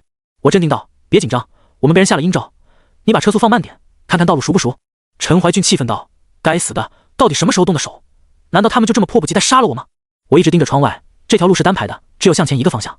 开了许久，看到路边有个站牌，让陈怀俊立刻刹车。当我打开车窗，一股冷风迎面出来，站牌上写着断头路3个字。断头路顾名思义是道路走着走着突然就没有了，多数是修建在山道，如果继续往前开会跌入悬崖之中。我当机立断让陈怀俊把车停下。坐在车里，我意识到一个问题，对方的目标是杀了陈怀俊，跟我有什么关系呢？除非我是被意外卷入进来的，也就是说车有问题。可陈怀俊也是学过那家心法的人，拳脚功夫和玄门造诣都很深，连他都显得焦躁不安。很显然，陈家第3代子孙之争非同一般。我说，这辆车之前谁动过？昨天司机开出去保养了，其他人并没有动过。陈怀俊深吸了口气，司机是我父亲的嫡系，不可能害我。现在已经不是谁设局的问题，这台车既然离开过视线，问题多半出在此处。我冒险下车，让陈怀俊把机盖子打开。果然，我在发动机舱里面找到一只黑猫，它的眼睛被人扣下来，脖子被红绳和铜钱勒紧，车头的位置还贴了2张黄符，一张写着命归阴曹，另外一张写着送魂离去。我深吸了口凉气，这是要把人往绝路上领，因为邪局专门是给陈怀俊准备的，我在车上才有机会将他叫醒。如果今天只有他自己，那后果不堪设想。我将2道符咒烧了，又放了黑猫的束缚，再次回归到车里以后说，掉头往回开。邪术还没有完全破掉，陈怀俊按照我说的做，往回开了5分钟，我让他把车停下，然后掉头再往前开。前前后后折腾了有好长时间，直到明月当空，前方的路也渐渐浮现出双向道路，而我和陈怀俊只是停在路边，并没有移动。刚刚是因为邪术的干扰，让我们以为车在动，其实是心在动而已。我让他来回折腾，唯独不过断头路，因为断头路代表着终点，穿过此路，陈怀俊会迷迷糊糊开上车，然后死于一场车祸。惊险的遭遇让我领教陈家人的恶毒，感觉好点没有？我问他，点点头，谢谢。如果不是你在这儿，我可能已经死了。我说，吉人自有天相，遇见我，你死不了。他脸色大喜，追问，你是答应帮助我了吗？我连忙告诉他，自己是卖艺不卖身的，千万不要误会。切，看你说的，好像本姑娘非你不嫁的似的。他剜了我一眼，继续说，我刚刚看了一眼导航，还有30多分钟，你做好心理准备。那老太婆性格古怪，我怕她会刁难你。我让她放心，自己又不是富家少爷，就算被一位老人刁难，还有什么承受不住的？等到了村子外面，门口立着牌匾，写着李家庄。因为时间比较晚了，我问陈怀俊要不要在车上睡一觉，等到明天早晨再去。陈怀俊只是笑了笑，然后没搭理我。村子已经通了柏油路，家家户户的房屋都很大气漂亮。陈怀俊把车停在外面，下车带我步行去了一户人家。他敲开门，不一会儿听见人说，这么晚了，谁啊？二就是我，晨晨啊。哎呀，这都好长时间没见了，你个小丫头片子，总算想起你二舅了。急促的脚步声过后，门被拉开，站着一位穿着背心的小老头。他看到我，惊喜道，你男朋友？是啊，怎么样二舅啊，帅不帅？陈怀俊一把拉着老头的胳膊，亲昵地往屋里走，帅，当然帅，只要你看得上，就是一头猪我也说他帅啊。我一阵尴尬，他们村儿都这么夸人吗？跟着进了屋子，陈怀俊的二舅一家人很热情，他二舅妈拉着陈怀俊聊天，二舅摆好炕桌，非要拽着我喝点酒聊聊，我实在是盛情难却，就陪着喝点。一开始还以为他二舅酒量过人，谁知2杯酒下肚，他嘴就瓢了，翻来翻去就是车轱辘话，说什么陈怀俊不容易，还说他妹妹嫁给陈怀俊他爸就是这辈子最大的错误，否则也不会好好的年纪就去世了。说着说着，自己躺炕上睡着了。他二舅妈收拾好客房，陈怀俊送我去休息，就剩下我们俩的时候，他说，谢谢，让你见笑了，请我吃饭还谢我干什么？早点睡去吧。我笑了笑，看他的神色有着几分落寞，我的心也有着几分感同身受。从记事那天起，我生命中只有爷爷一个人，还从未体会过有其他亲人惦记的感受。他离开房间，我自己一个人思绪良多，一晚上都在胡思乱想，摸不清爷爷到底在想些什么。万寿山的事情是他给我留后手，可那位神秘老道的身份却没有一个人告诉我，还有爷爷被困七绝岭，好多的事情压得我透不过气，一晚上都没睡好。次日一大早，陈怀俊过来叫我起床吃饭，和他们全家一起吃的早餐。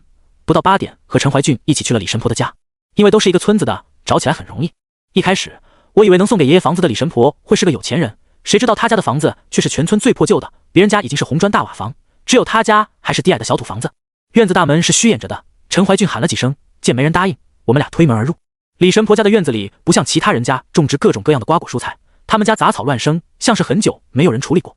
就算那间房屋也像是年久失修的样子，随时都有可能会倒塌。我说，李奶奶，您在家吗？我是陈俊生的孙子，我叫陈正。屋里头没有动静，我还以为一大清早他人出门了呢。结果刚转身就外面回来一位老太婆，我心里被她吓了一跳，不是太过突然，而是老太婆长得有些吓人，不仅满脸的褶子，一双纯白色的眼珠子已经瞎了，大白天的，我看到她都觉得皮肤发紧。李奶奶，早上好啊。陈怀俊打招呼道，这位是陈正，陈俊生爷爷的孙子，他来看您了。哦，怀俊啊。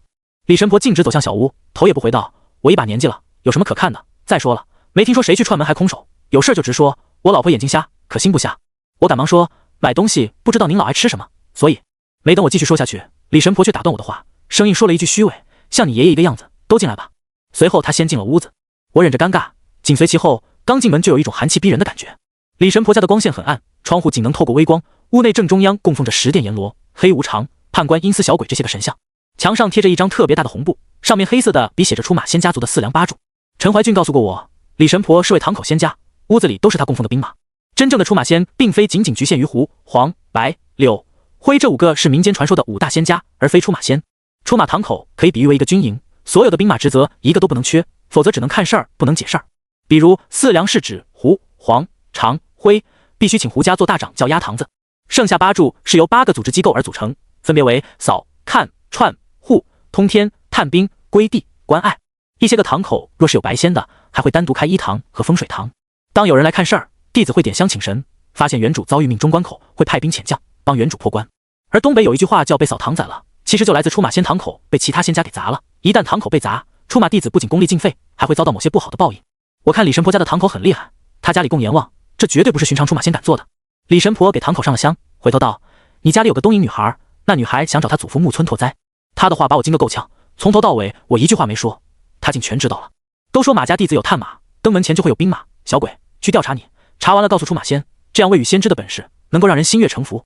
但还是要多提一句，东北出马仙10个有9个是骗子，多数马家弟子根基不稳，没有师承，只是仗着阴灵入窍，很短的时间内通晓神通。这些人有个特点，你让他们去算，可以说是分毫不差，但算出灾以后却解不了。那些出马仙以农妇居多，没文化，不通五行命理，自身贪婪的人性早已大过神仙使命，拿着一些虚无的事情吓唬你，然后漫天要价，索要钱财，一般2-3年仙家就会离开大仙。这时候你会发现他算什么都不准，说出的事情都是连蒙带骗，过不了几年会遭报应，轻则儿女离异，重则自身残疾，最终晚年疾苦，克六亲。我答应过木村梅子帮他找祖父，在李神婆说出以后，我便直接追问李奶奶，那个东瀛人现在在哪？你有消息吗？李神婆闭上眼睛，嘴里面叨叨一些我没听过的话，我怀疑她在请兵马，也就没敢吱声。大概过了有3-5分钟，她睁开眼道：“不瞒你说，他祖父在一处幽暗深潭下，被一块石头压着，他很痛苦，那里不入天不入地，需要永生永世承受折磨。”我心里猜出个七七八八，木村拓哉多半是出事儿了。我忙问李奶奶，他到底是哪？李神婆一字一顿道：“七绝岭。”又是七绝岭。我双手瞬间冰凉，心里有着极其不祥的预感，急忙问道：“李奶奶，那里到底是个什么地方？”李神婆凝重道：“我那里很危险，而且生人勿近，死人不宁。7岭分别为败绝岭、死绝岭、魂绝岭、清绝岭、银绝岭、病绝岭、苦绝岭。那木村拓哉受困于病绝岭中的害死泉。”他的话让我心里又惊又恐。爷爷是被龙虎山的人带走的，秦老道也说过，龙虎山带爷爷认祖归宗，让他有神灵庇佑，偏偏又在7绝岭受苦。更没料到的是，木村拓哉也被困在那儿。我脑子里一团浆糊，本来是追问木村拓哉的，结果又牵扯到我爷爷。我焦急问李奶奶，你看得见7绝岭在哪吗？李神婆继续道：“我虽然看不到准确的位置，它西南方向，那里层峦叠嶂，毒虫遍布，山精鬼怪多不胜数。我的兵马假借阎王令才得以靠近，寻常的修行人一旦进去，恐怕尸骨无存啊。”我深深吸了口气，龙虎山收录仪式也快到了，如果爷爷被关在7绝岭，事情绝对与他们有关。谢过了李神婆，心里已经有所打算，这几天就准备东西去龙虎山。正当我准备走的时候，李神婆却叫住我。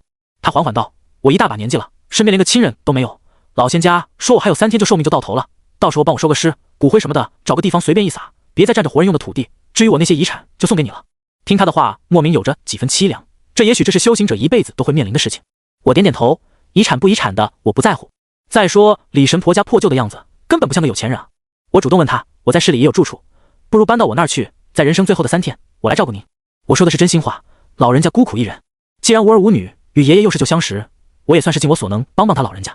李神婆却摆摆手：“谢谢你的好意了，我还有点私事没处理，3日后你过来为我收尸，老身就已经感激不尽了。”李神婆又在箱子里翻出一个红布，里面包裹着一样东西，她让我打开。我里面是一副掌心大小的令牌，沉甸甸的，正面画着一座大山，背面是2扇门，底部是一些密密麻麻的蝌蚪纹。我问这是什么？李神婆说：“我的遗产之一，你先拿着，记得3日后过来给我收尸。”我谢过了李神婆以后，与陈怀俊又回到市里。他想住在我这儿，虽然生日还没到，其他人已经磨刀霍霍，准备动手要他的命，一个人回去不安全。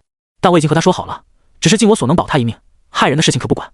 赚了刘老板4万块钱，感觉无比舒畅。千万不要以为修行者不需要钱，相反，我们比任何人都需要钱。像钟南山每年那么多追求修仙的隐士，打听打听身价，个个都十分殷实，否则也住不起高等洞府。回到岳微堂，我找到梅子，把我所得之消息告诉她。梅子听完以后很焦急，要去寻找她的祖父。我何尝不是迫切想要去7绝岭，只是去之前还有很多事情没搞清楚，包括他究竟在哪，我们也是一头雾水。我说等我处理完这边的事情，与你一起去，何况咱们根本不知道7绝岭在哪。对了，宁无缺呢？他说今天上午走了，他说自己去做一件重要的事情，忙完了以后会来找你。我心里也有几分失落，但仔细想想，其实每个人都有自己的使命，我也不会天真的认为仅仅靠着帮他一次忙，宁无缺就会留下来给我卖命。家里住着的2位大美女，这2位却都是惹祸的祖宗。我当时正在1楼研究王林给我留下的那幅画，坦白讲，我没看出有啥不同的，但画中女子却给人一种惊悚的感觉，盯久了会情不自禁的起鸡皮疙瘩。傍晚时又有人登门了，这次还来了2个人，一位20多岁的青年带着一位暹罗法师，对方身材干瘦，穿着法袍，露在外面的皮肤布满大量的刺青纹身。青年穿着一身高档品牌，十分嚣张道：“那个谁是这儿的老板？”对方带着法师来的，踢馆的意思已经再明显不过了。可我自问没有得罪过他的，我点点头，我就是老板，怎么了？陈怀俊是不是在这儿？让他出来见我。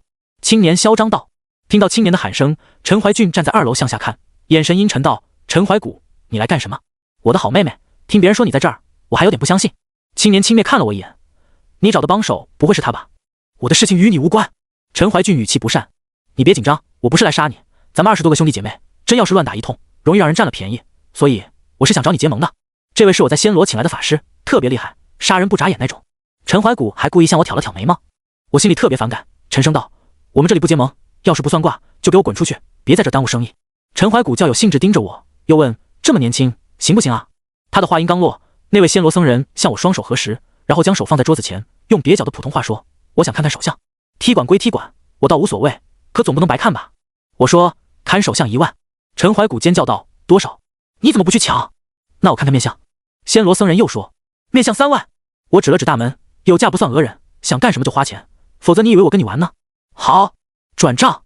陈怀古咬咬牙，恶狠狠道，帕山大师，一定要让他好好给你看看。我把银行卡号告诉他，见到钱进账，我礼貌直接道，来吧，你想问问什么？手相虽是麻衣派的入门，但有一个特点，需要皮骨同桥。比如一个人的手掌颜色、骨节粗细，包括纹理，都是要结合着看，单论生命、智慧、姻缘3线去看是不准确的。可对方明显是来踢馆的，我也不敢大意。暹罗法师说，我想问一问寿命。我看了一眼他的手相，掌纹已经没有血脉纹理，常年与阴物打交道，他手掌有着一团浓浓的阴气。这些修行者看似是佛教，其实早已经脱离佛法的范畴。达摩祖师将心印传递给5个徒弟，佛门根基早已在华夏花开5朵，成为天地正统。所以说，你看华夏的寺院威仪，国外的往往很阴森。我平静道，关阳寿几何，需要去阴曹地府查一查，光看手相还是没有办法的。不过大师的手相，我却可以看出您是去年3月份死的。开什么玩笑？那你现在面前的是谁？年纪轻轻，怎么张嘴就胡说八道？陈怀古冷嘲热讽道。我不满道，你懂个鸡毛？问问他，我说的对不对？陈怀俊在旁边扑哧笑出了声，有道，对啊，你懂个鸡毛？帕山点点头，你说的对。陈怀古有些傻眼，忙问怎么回事。我说，我在你的眼睛里看到另外一个人，把你的小聪明收回去，否则我破了你魂，让你不得超生。随着我的一声低吼，挂在家中的龙王图突然传出一声龙吟。暹罗法师脸色骤变，急忙起身，对不起，打扰了。撂下这句话，他匆匆起身离开。陈怀古恶狠狠瞪了我一眼，转身也跟着追了出去。陈怀俊问，你和他交过手？我揉了揉眼睛，有几分疲惫。外人看起来或许没什么，只有我2人清楚，刚才经历了一场对决。我点点头，是啊，这位叫帕山的法师是一体双魂，也就是在娘胎的时候有个兄弟，其中死了一个，另外一个魂魄和躯体相融，魂魄未分出主次之前，很像一个精神分裂症。我观他面相瞧出了死气，有夺魂而生的征兆，刚刚是想借着我看手相透我魂魄。你说上次咱俩险些出事儿，是不是他做的？陈怀俊沉思道。我摇摇头，不是，这位擅长遇鬼，害你的是下3毛术数，送魂归路比他可厉害多了。趁着时间还早，出去买了一些符纸和泰山石，然后在家里接连布置阵法。陈怀古那人小心眼，肯定不甘心，还会再来的。不出我所料，当晚有黑气顺着门缝飘进来，模模糊糊中，那团黑气化成一个人形，并将大门人打开，只见帕山鬼鬼祟祟进了屋子。当时，而我和陈怀俊躲在暗中，隐隐有着几分小兴奋，还是真白天那个暹罗人。我说，我怕失手给他打死了，等会儿我去给他套上麻袋，你就给我往死里打。陈怀俊做出一个 OK 的手势，只见帕山拿出一个小瓶子，打开以后往地下开始撒东西。闻到一股古怪的味道在房间里弥漫，大门外开始陆陆续续有鬼影飘进来。如果我是普通的术士，光这些鬼影入宅足够耗掉我的精气神，若早晨起床以后，必然会形如枯槁，寿命无多。感觉时机差不多，我把事先布置好的7星满鬼阵打开。房屋4个角落已经摆好泰山石，每块石头下压好1枚铜钱，按照9宫格方位布置雷池，一旦他引小鬼入宅，雷池就可以将他们完全隔绝。这位帕山没见识，我屋子里有2幅画，一幅是鬼王，另外一幅是真龙。他若是人，2幅画或许不能把他们怎么样，可请来的阴魂入宅，又哪里敢久留啊？未等帕山反应过来，我的麻袋已经给他套上。陈怀俊抡起棍子，咣咣就是一顿乱揍，打得他嗷嗷叫唤。感觉时间差不多了，我把灯打开。帕山被打得奄奄一息，跪地哀求，而陈怀俊竟然打得起劲儿。我严重怀疑这娘们有暴力倾向。对于那些想要害我的人，我从不手下留情。为了给他点教训，我用家用的绣花针沾白醋为他刺青，破掉他身上一小部分的污咒，之后还将帕山身上的法器洗劫一空。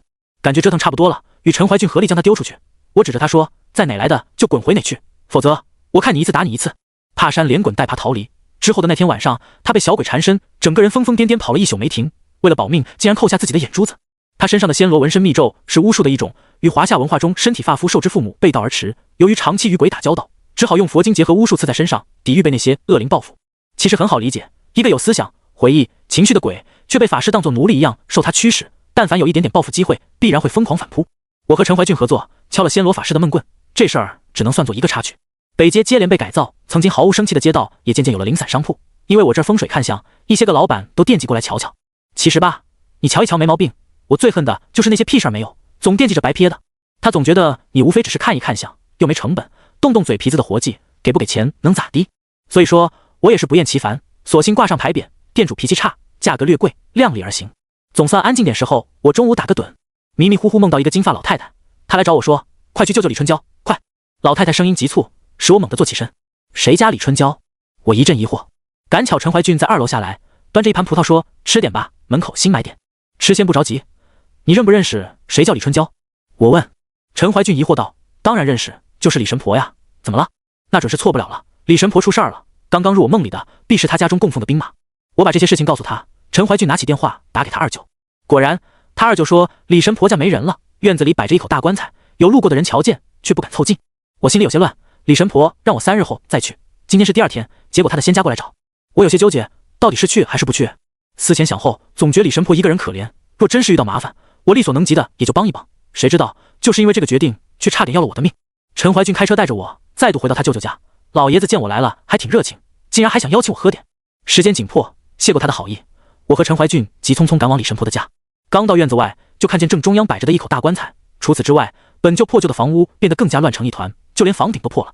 我走家门，看见他家的堂口竟然被砸了，家具碎得乱七八糟，连阎王神龛以及那些小鬼都成了稀巴烂。李神婆都那么大年纪了，莫非是遭遇到仇人了？出马仙家之间打斗与过去的土匪差不多，但是很少有仙家会带兵马登门砸窑的，毕竟伤敌1000自损800的事情，非生死大仇也不会有人会去做。我走到棺材旁，这时陈怀俊的二舅也来了，他气喘吁吁跑过来说，晨晨啊，你舅妈让我问问你在家吃不？他好出去买菜。陈怀俊看了我一眼，问他舅舅说，咋地？你和搞对象说话不好使啊？没事儿，他要是敢欺负你，我肯定办了他。我说，叔，这棺材里是李神婆吗？你打开看看不就得了？他说。我摇摇头，现在是正午，我担心他魂魄没有完全离体，被眼光灼瞎了眼睛，下辈子会是残疾人。他舅舅想了想说，突然出了个棺材，有好奇的就把棺材打开看了一眼，没错，里面是李老太太。李神婆无儿无女，连遗产都要我来继承，怎么可能会有人把她放进棺材？再说了，农村家家户户都沾亲带故的，出了这么大的事儿，肯定会人尽皆知啊。所以我怀疑是那位害死李神婆的人给她装进棺材。但李神婆为什么要我3日再来？我对着空荡荡的房间喊几嗓子，想问一问那位梦中将我叫醒的老仙家到底是谁，可不管我怎么喊，依旧没有任何回应。他舅舅看不过去了，说，你缺心眼吧，喊啥喊，人都死了你喊给谁听？村里意思大家找个地方给埋了，毕竟好多人家都受过他的恩情，你要是不忙啊，今天就在这儿住下，明天早上跟着一起送李神婆最后一程。我点头答应了，毕竟我现在住的地方都是李神婆给的。至于他说的遗产不遗产的，根本就没有任何想法。老话讲，人死以后就会阴曹地府继续生活，当活着的人对逝去的亲人寄以相思，他便不会成为孤魂野鬼。梅子一个人留在悦薇堂，我很放心。那个姑娘搁在民国时期，那就是典型黑龙会特务。我就打算留下来受料理完李神婆的身后事，再去龙虎山。做好决定，我和陈怀俊商量一下，他故作娇羞道，我现在可是嫁鸡随鸡，嫁狗随狗，你要留下来，我自然要陪你啊。我尴尬笑笑，这门亲事我可没答应啊。小声嘀咕被他大舅听见了，撸胳膊挽袖子，眉毛一挑，问我啥意思。我连说口误，陈怀俊笑盈盈拉着他大舅走在前面，我其实也挺无奈的，除了我不是他轻易能得到的男人以外，他爷爷也是我的仇人。这2天一直都是朝夕相处，看起来也朋友一样，但陈怀俊心思很深，他让我深刻明白，哪怕神乎其神的义公山路，依旧看不透女人心里到底想什么。在他大舅家吃过饭，我没喝酒。李神婆没有子孙后人，人死之后，棺材旁边是要点灯的，因为死者去了黄泉路，路上很黑，点上一盏灯，能帮助照亮阴曹地府的道路。陈怀俊想陪我一起去，被我拒绝了。吃过饭，他二舅给了我好几捆纸钱，说让我带给李神婆，也算是他自己的一番心意。于是，我自己一个人拎着纸钱去了李神婆的家。杂草丛生的院落，只有李神婆的棺材孤零零摆在这儿，除了我以外，一个人也来过。这些我都能理解，多数人能做到帮助李神婆下葬，就已经很了不得了。天色渐渐黑下来，我将油灯照好，添了些灯油，夜风吹得草丛哗哗作响，更是特别的安静。夜幕3更，李神婆家的木门被人推开，我以为是陈怀俊过来看我，可听脚步声却是鬼鬼祟祟。因为我是坐在棺材旁边，正好被大棺材挡住，对方看不清我，我却能看到他，但他的身影不像是陈怀俊，有些短粗胖，很像个男人。我本想开口，话到嘴边咽了回去。李神婆被人装进棺材这事儿本身就有问题，家里被祸害成那个样子，仙堂也砸了，我不认为送棺材的人会是李神婆的朋友。对方渐渐靠近，他站在棺材旁，微弱的油灯照亮他的五官，绝对称得上是奇丑无比。他背着手站在李神婆的棺材旁，咬牙道：“李老太太，神木令到底在哪？”我一愣神，他怎么对着棺材问话啊？接下着我才发现，男子往棺材表面撒一些土，距离较近，能闻到一股很刺鼻的硫磺味儿。当时我就愣住了，这是古代封建社会酷刑。用一种香火、黄泥、赤霄、雷公藤以及一些锅底灰等一些材料，通过秘法祭炼晒成干枯的碎土，如果以此与尸体埋葬，会创造出火烧地狱。死者的魂魄无时无刻都在承受着煎熬，时间越久，炙烤越强，直到灰飞烟灭前，求死不能，求生不得。我随手抄起地上的一块石头，作为一名修行中人，我总觉得街头打架要比斗法更实际。我冲着人影大喊一声：“刺奥尼玛！”一步窜出来，抡起砖头，砰的一声砸在他的脑门。奇丑无比的男子被吓了一跳，捂着头向后退了几步，气愤道：“你是谁？李春娇早就没后人才对，小王八蛋，竟然敢偷袭本座，我一定将你挫骨扬灰！”我愤愤不平，人家都死了，你还特么让他受罪，到底有没有良心？他怒道：“真没想到老太婆孤苦一辈子，竟然还有人为她出头，既然你想死，那本座就来成全你。”话音刚落，我看到中年人腹部鼓起，这给我一种非常不好的预感。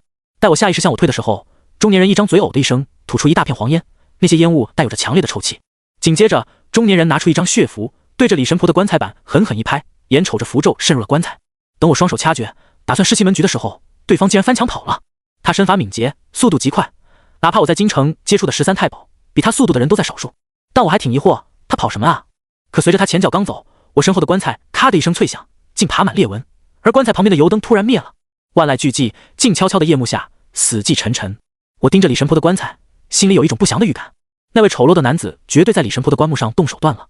棺材上的符咒若隐若现，忽然周围传来一阵阵野猫的叫声。黑咕隆咚的夜幕下，墙头、房顶、院子内外到处都是野猫。更瘆人的是，那些野猫冲着我龇起獠牙，身上的毛发炸起，完全是一副攻击状态。我回头看着李神婆的棺材，它不是完全裂开，而是密密麻麻的纹理遍布整个棺材，好像干枯的大地被皲裂。此时连风都是停了下来，棺材板表面的符咒鲜红如血，在黑夜里闪闪发亮。关气法门能让我看到，就在棺材周围弥漫大量黑红色的气场。我倒抽了口凉气，好重的煞气啊！那个丑陋的男子到底对李神婆做了什么缺德事儿？煞气招惹野外动物，除了野猫以外，还有老鼠。只不过老鼠对生气的敏感很强，比如老鼠洞都是朝着一个方向，就算是表面方向不同，深挖到地下，老鼠也会将洞打成一个 S 形，学距洞口朝向必是生气流通的方位。野猫对煞气的敏感度很强，因为这种气会让野猫不舒服，没有办法交配，甚至怀了孕的母猫也会流产。因此方圆10里内的野猫都像遇见天敌，纷纷前来与之拼命。而这恰恰也是最恐怖的，猫属9阴，能够催亡者诈尸。像很多年前哈氏猫脸老太太的传说那样，煞气越接近猫会越凶残。我现在的处境非常尴尬，只要棺材炸裂，所有的野猫都会冲上来，李神婆只需要任意一只接近，她会立即诈尸，野猫将会成为她的口粮，吸了猫血会更加凶残。真到了那个时，整个村子的人恐怕都会遭殃的。我吞了口唾沫，心里特别紧张。现在最好的办法就是烧掉尸体，他的魂魄困在体内，被烧掉是会有痛觉的。虽然于心不忍，但我还是咬着牙掀开棺材。月光照在李神婆的脸颊，看到她的模样，她双目微闭，指甲不知何时长得又长又锋利，胸腔起起伏伏，唯独没有鼻息。她仰头张着嘴巴，直挺挺的模样非常恐怖。不仅如此，李神婆的裹尸布竟画满了密咒，白天看不出来，可是被月光这么一照，全是仙家的蝌蚪文。这些文字皆与满文相通，不仅我不认识，能认出来的人也在少数，包括写这些符咒的仙家也未必认识。李神婆的头顶盖着一根生锈的铁锥，双脚被铁链锁着。棺材里面但凡都有缝隙的位置，皆填满了碎魂钉，并且还挂着秤砣。显然，那个丑陋男子是想让不得超生，而且李神婆是张着嘴的，可以吸收月光之气，让尸体变得宛如兵器。随着月上高悬，我认真道：“对不起了，李婆婆，如果让这些野猫接近，您会诈尸害人。晚辈相信您也不愿意自己成为行尸走肉，日后我定会找法师超度您的亡灵。”将灯油洒在尸体上，可当我点火的时候，却发现打火机无论如何也无法点燃。这可是新买的防风打火机，怎么好端端还不好使了呢？可就在这时，棺材一阵阵轻颤，躺在里面的李神婆突然睁开眼，我被吓了一跳，感慨说：“婆婆您别怪我，我也是为了您好啊。”结果她突然嘴角一咧，笑了。围绕院子的那些野猫一个个试探着往前来，我心里大惊，再不点火就出事儿了。为了防止打火机被风吹灭，将手伸入棺材里，一次次点火失败，李神婆竟然动了。她死死抓住我的手，她的手臂硬邦邦的，锋利的指甲连衣服都划破了，手指关节非常有力，我甚至使出全身的力气也没有办法挣脱。此时我与她的距离很近，李神婆瞪着眼睛，竟然露出一个诡异的笑容。我不敢怠慢，既然没有办法结印，我咬破舌头尖儿，用了一招含血剑，此法专门打鬼，非常有效。麻衣橡树助我找到弱点，我喷在她的脸上，李神婆竟然发出野兽的嘶吼声，身体快速震颤，砰的一声巨响，棺材炸裂，李神婆掉在地上，四周的野猫一拥而上。我本以为这次就完蛋了，谁知道一道比野猫还要速度的身影出现在我的身前。此人身穿一身长袍，手里拄着拐棍，虽是满头白发，可气势不减。老太太催促道：“我是堂子里的大掌教胡金花胡三太奶，你快点背着李春娇的尸体走，我这里抵挡一会儿，出了家门往南边，到小河边等我，快！”胡三太奶那是修行有成的地仙，民间江湖黄、白、柳、灰分为5大仙家，每个仙家可以有各种各样的名字，但只要他们受人供奉，不准供自己的名字，只能供胡三太奶、胡大爷、黄二爷、黄三奶奶、白老太太、白太爷、柳三先生、灰四爷、灰太奶。大掌教胡仙修为高深，今日却为了救李神婆显形，等于破掉自己100年修为。我心提到嗓子眼，急忙将李神婆背了起来，听着周围诡异嘶吼声，我们被围攻，根本出不去。结果胡三太奶突然对着月亮一拜，我的前方出现一条银色小路。感谢这是胡三太奶给的机会，我赶忙快步小跑，踏上这条路，急匆匆逃离这片是非之地。现在想想，李神婆家里一片凄凉，必是被人施了法术。就连她家棺材坐落的方位，也是风水八宅中的煞位，都怪自己没有细心，否则早就应该看出问题。大半夜，我背着她硬邦邦的尸体走在乡间小路上，唯有靠着月光指路。一开始还好点，但更崩溃的在后面。李神婆的头部耷拉在我的肩膀，使我可以清晰听见她在我耳边喘气的声音，就好像有人拉着风匣子，忽快忽慢。哪怕我是个修行中人，也觉得浑身发麻。搁谁身上背一个会喘气的死人，他也受不了。尤其李神婆的重量特别沉，越跑越累，越跑越沉。四周黑灯瞎火的，看不清楚路，我只能按照大概的方位去跑。没多久就已经气喘吁吁。可是我注意到一个特别奇怪的事情，刚才那么折腾，我竟一滴汗水没有。就算现在是冬天，背着个死人奔跑，恐怕也得被汗水打湿了。何况我还气喘吁吁的。想到这儿，我就慢下来，感觉后背的尸体越来越热，可我却越来越冷。显然，身上所散发的热度竟被李神婆给吸了。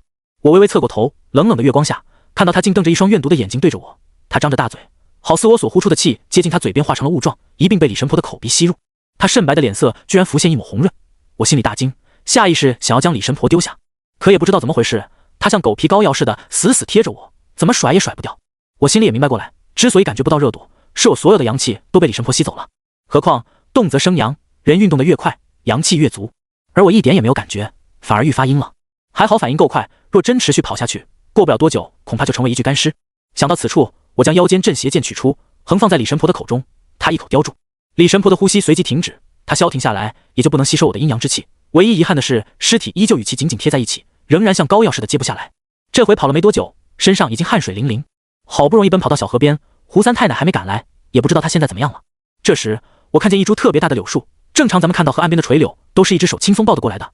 而眼前的大柳树至少3人合抱还要绰绰有余，枝繁叶茂的柳树就这样孤零零地立于河边，我实在是精疲力竭。李神婆又像膏药似的粘着，于是我靠近大柳树，将李神婆顶着树干。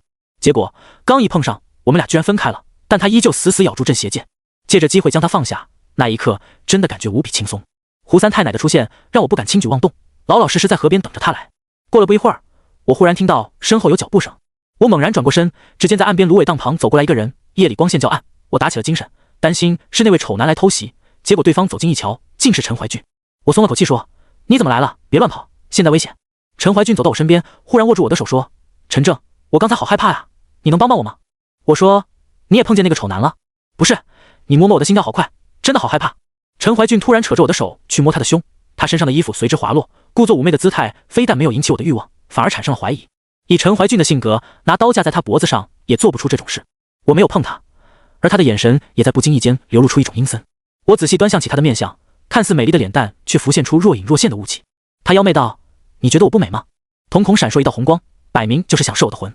前几天我刚办完爬山，交手的时候他也是这招，不过比眼前这位要高深多了。我没你个锤子！抡起拳头砸过去，噗的一声破开他脸上的一层雾气。眼前站着的是一位披头散发、光着脚丫子的女鬼，她眼窝凹陷，露出阴森森的笑容。好狠心的人啊，居然还打奴家漂亮的脸蛋！女鬼像模像样的哭了几声，突然她瞪着眼睛怒斥道：“既然这般心狠，我就把你的心挖出来瞧瞧。”话音刚落，女鬼身影消失了，下一秒出现在我的身后，死死抱住我的一刹那，我周围环境变成死水潭，翠绿色带有着腐烂味道的池水一点点向上蔓延，转眼间到了我脖子的位置。那位女鬼的头发企图往我的喉咙里钻，我不动如钟，感慨道：“你真的以为障眼法能迷惑我？就算我站在这儿不动，你也没办法把我拽到水里。你竟然是金刚骨，怎么可能？”女鬼大惊，她仓皇逃窜。随着我的周围池水退却以后，我一脚踩住她，幻境溃散，我依旧站在河边，脚底下踩着一只绣花鞋。看着绣花鞋上弥漫的阴气，我施法咒将它打散，然后一把火烧了鞋子。至于女鬼生前有什么屈辱、冤屈，这些是阎王该管的事儿，我能做的就是送她去见阎王。不过水鬼能认出我的秘密，确实让我非常意外。看着死去的李神婆，想不通她究竟隐藏了什么秘密。我一屁股坐在大树下休息，过了不一会儿，一抬头看见那位满头银发的老太太，她手里拄着拐棍，看起来倒是有几分憔悴。见到我问：“你怎么样？有没有遇到危险？”有了前车之鉴，我对眼前这位同样很警惕。见过胡三太奶，到底发生了什么事？究竟何种深仇大恨，能让人如此狠辣，连一个死人都不放过？我感慨道。他说：“还不是为了神木令，李神婆说令牌给了你，你先将它拿出来，我告诉你一个秘密。”我下意识摸向兜里，突然我停下来，借着月光一瞧，胡三太奶身上的确有仙家灵气，可我总觉得哪里有些不对劲。递过去的前夕，我想起第一次见到胡三太奶托梦，她喊的是李春娇，眼前这位却叫她李神婆，毕竟哪有仙家这样称呼弟子的，显然不对劲啊。于是我停了下来，说吧，你到底是谁？他咯咯冷笑了几声，脸色僵硬道：“不错，看来我还是小看你了，破掉李神婆的尸煞，还躲过水鬼夺魂，难怪李神婆会将神木令交给你。第一次见李神婆的时候，他率先给了我这块令牌，莫非是他早就知道今天的遭遇？也幸亏我把李神婆背出来，如果真留在村子里让野猫给劫气儿，恐怕现在会闹出大事儿了。就算我也未必能镇得住。对方的实力不容小觑，众所周知，民间鬼怪多不胜数，唯独水鬼最凶，对方能驾驭水鬼，绝不是普通仙家能做到的。我说，你与那位丑男是一伙的？老太太点点头，将神木令交给我。胡金花没有时间来救你，百毛局正是为他精心准备的。听他说完，我心头火起，呵斥道：纵然你们身为仙家，可折腾一位死去之人，也不怕遭报应。老话讲，人死如灯灭，生命随着身体机能的衰退而消失，可灵魂却依旧存在着。当魂魄脱离肉身，会像永化蝶般退掉肉身，身体的五感会放大数百倍，哪怕细微的震动都会好似炸雷一般回响脑海。所以刚刚去世的时候最痛苦，对方偏偏在这个时候施法，不让李神婆的魂魄离体，承受10倍100倍的痛苦，所以我才说他缺德。老太太冷笑道：我坐镇堂口，治病救人，这些年不知道有多少人受过我的恩惠，又有多少人因我而脱离苦难，不还是世人口中的妖怪，善无好报，我又为何助人行善？神木令本就是仙家的东西，拿来。对方冰冷的语气让我想起在京城所听到的一个词汇。我说：你是天毒的人。老太太说：没想到你还知道有天毒存在。没错，既然老天不容我们就要改了这片天。最后问你一句，交还是不交？战斗一触即发，但令牌到底是干什么的？李神婆提前交给我，一定有她的原因。今天看来是一场恶战了。为了搞清楚心里的疑惑，我又说：刚才水鬼纠缠我的时候，你应该听见他的话。我有蚂蚁骨相中最为霸道的金刚骨，能破世间阴邪，咱们两个真若是生死相搏，你未必能讨到便宜。何况这块神木令对我没什么用。老太太说：既然对你无用，可把它给我，无论权钱命，我都可以给你。你告诉我它究竟是干什么的？我说。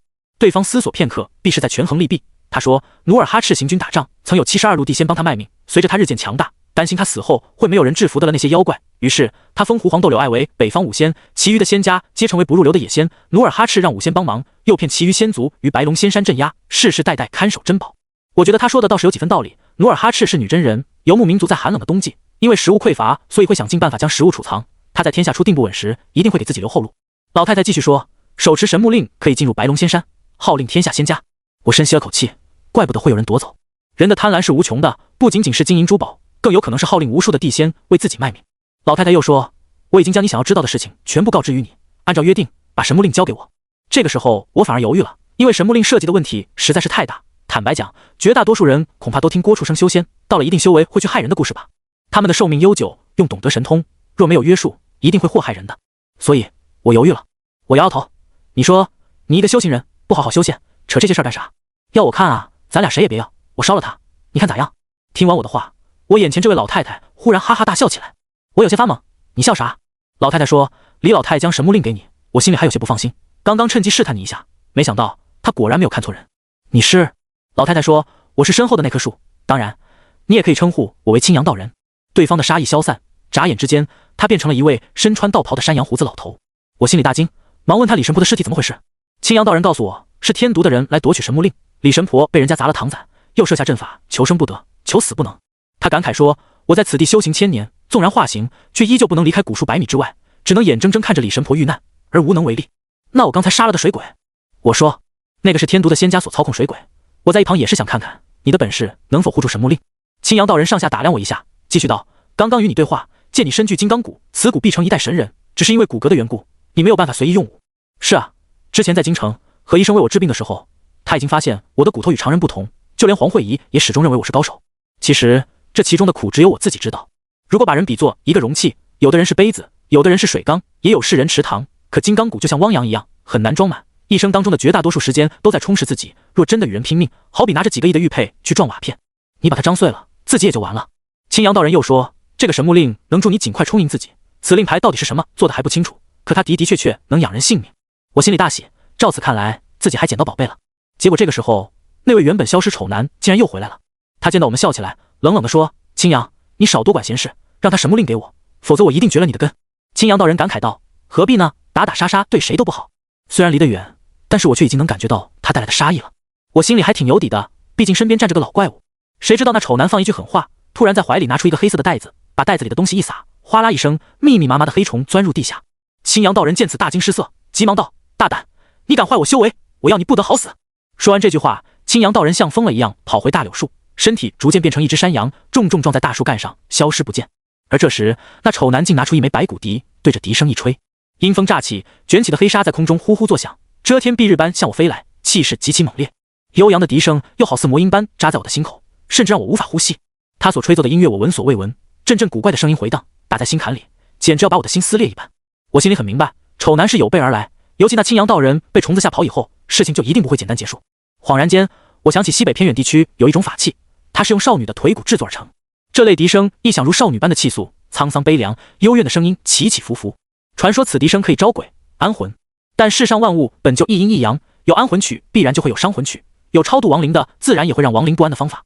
黑沙铺天盖地的袭来，带有着很强的煞气，匆忙下只好起手应对。我向后撤了几步，脚踏北斗魁罡，手掐九字真言诀。此法在道家抱朴子那篇说过，凡九字常当密铸之，无所不辟。我不敢怠慢，施以藏甲印，手画四纵五横，左手放于腰部成象征刀秧状，右手成剑状，印法一出，迅速归位，道气出鞘。砰！手印所挥出的道气与那煞气迎面相撞，我以藏甲攻守兼备，先护体后破煞，就算如此，仍被那巨大的冲气撞得人仰马翻。至于那丑男身旁飘着一位红衣少女，看似是丑男吹笛，实际上是那少女在吹。朦胧间，许许多多鬼影被笛声招来，他们个个肢体不全，完全是死前凄惨的模样。随着笛声愈发激昂，原本跪地的厉鬼竟在此时不约而同地转过身，阴森森盯着我。霎时间，我整个人就像掉进了冰窟窿，心里也是又惊又恐。幽怨古笛招来方圆百里的厉鬼，他们充满着憎恨，就算是庙堂之上高坐的佛陀，尚且需要高大的围墙拦住他们，我一个修行者对付一两个还行，若数百只同时扑过来，我连死都不知道怎么死的。黑风煞气卷土重来，厉鬼乘风而起，近距离的接触使我看清那些黑色沙尘内是许多张狰狞的鬼脸。当我以道法打过去，对方根本不给我喘息的空间，密密麻麻的厉鬼在风中挣扎着往外跑，令人毛骨悚然。我看了一眼大柳树旁的李神婆，她叼着的镇邪剑是万寿山娘娘给我的罕见法宝，宝剑有天地间最为纯正的雷罡阳气，当前的这个局面，恐怕只有她能帮我破掉对方的煞风。短暂的交手，少女的笛声削弱了我的力量，反而增强了厉鬼的实力，并将所有的厉鬼凝聚成煞风，此时更像滚雪球般越滚越大，可能过不了多久会达到我无法承受的力量。想到此处，我当下以奇门局画出阵势，接连变换方位，借此躲避煞风。我咬咬牙，如果再拖延下去就完了，用尽全力奔着镇邪剑的方向跑去。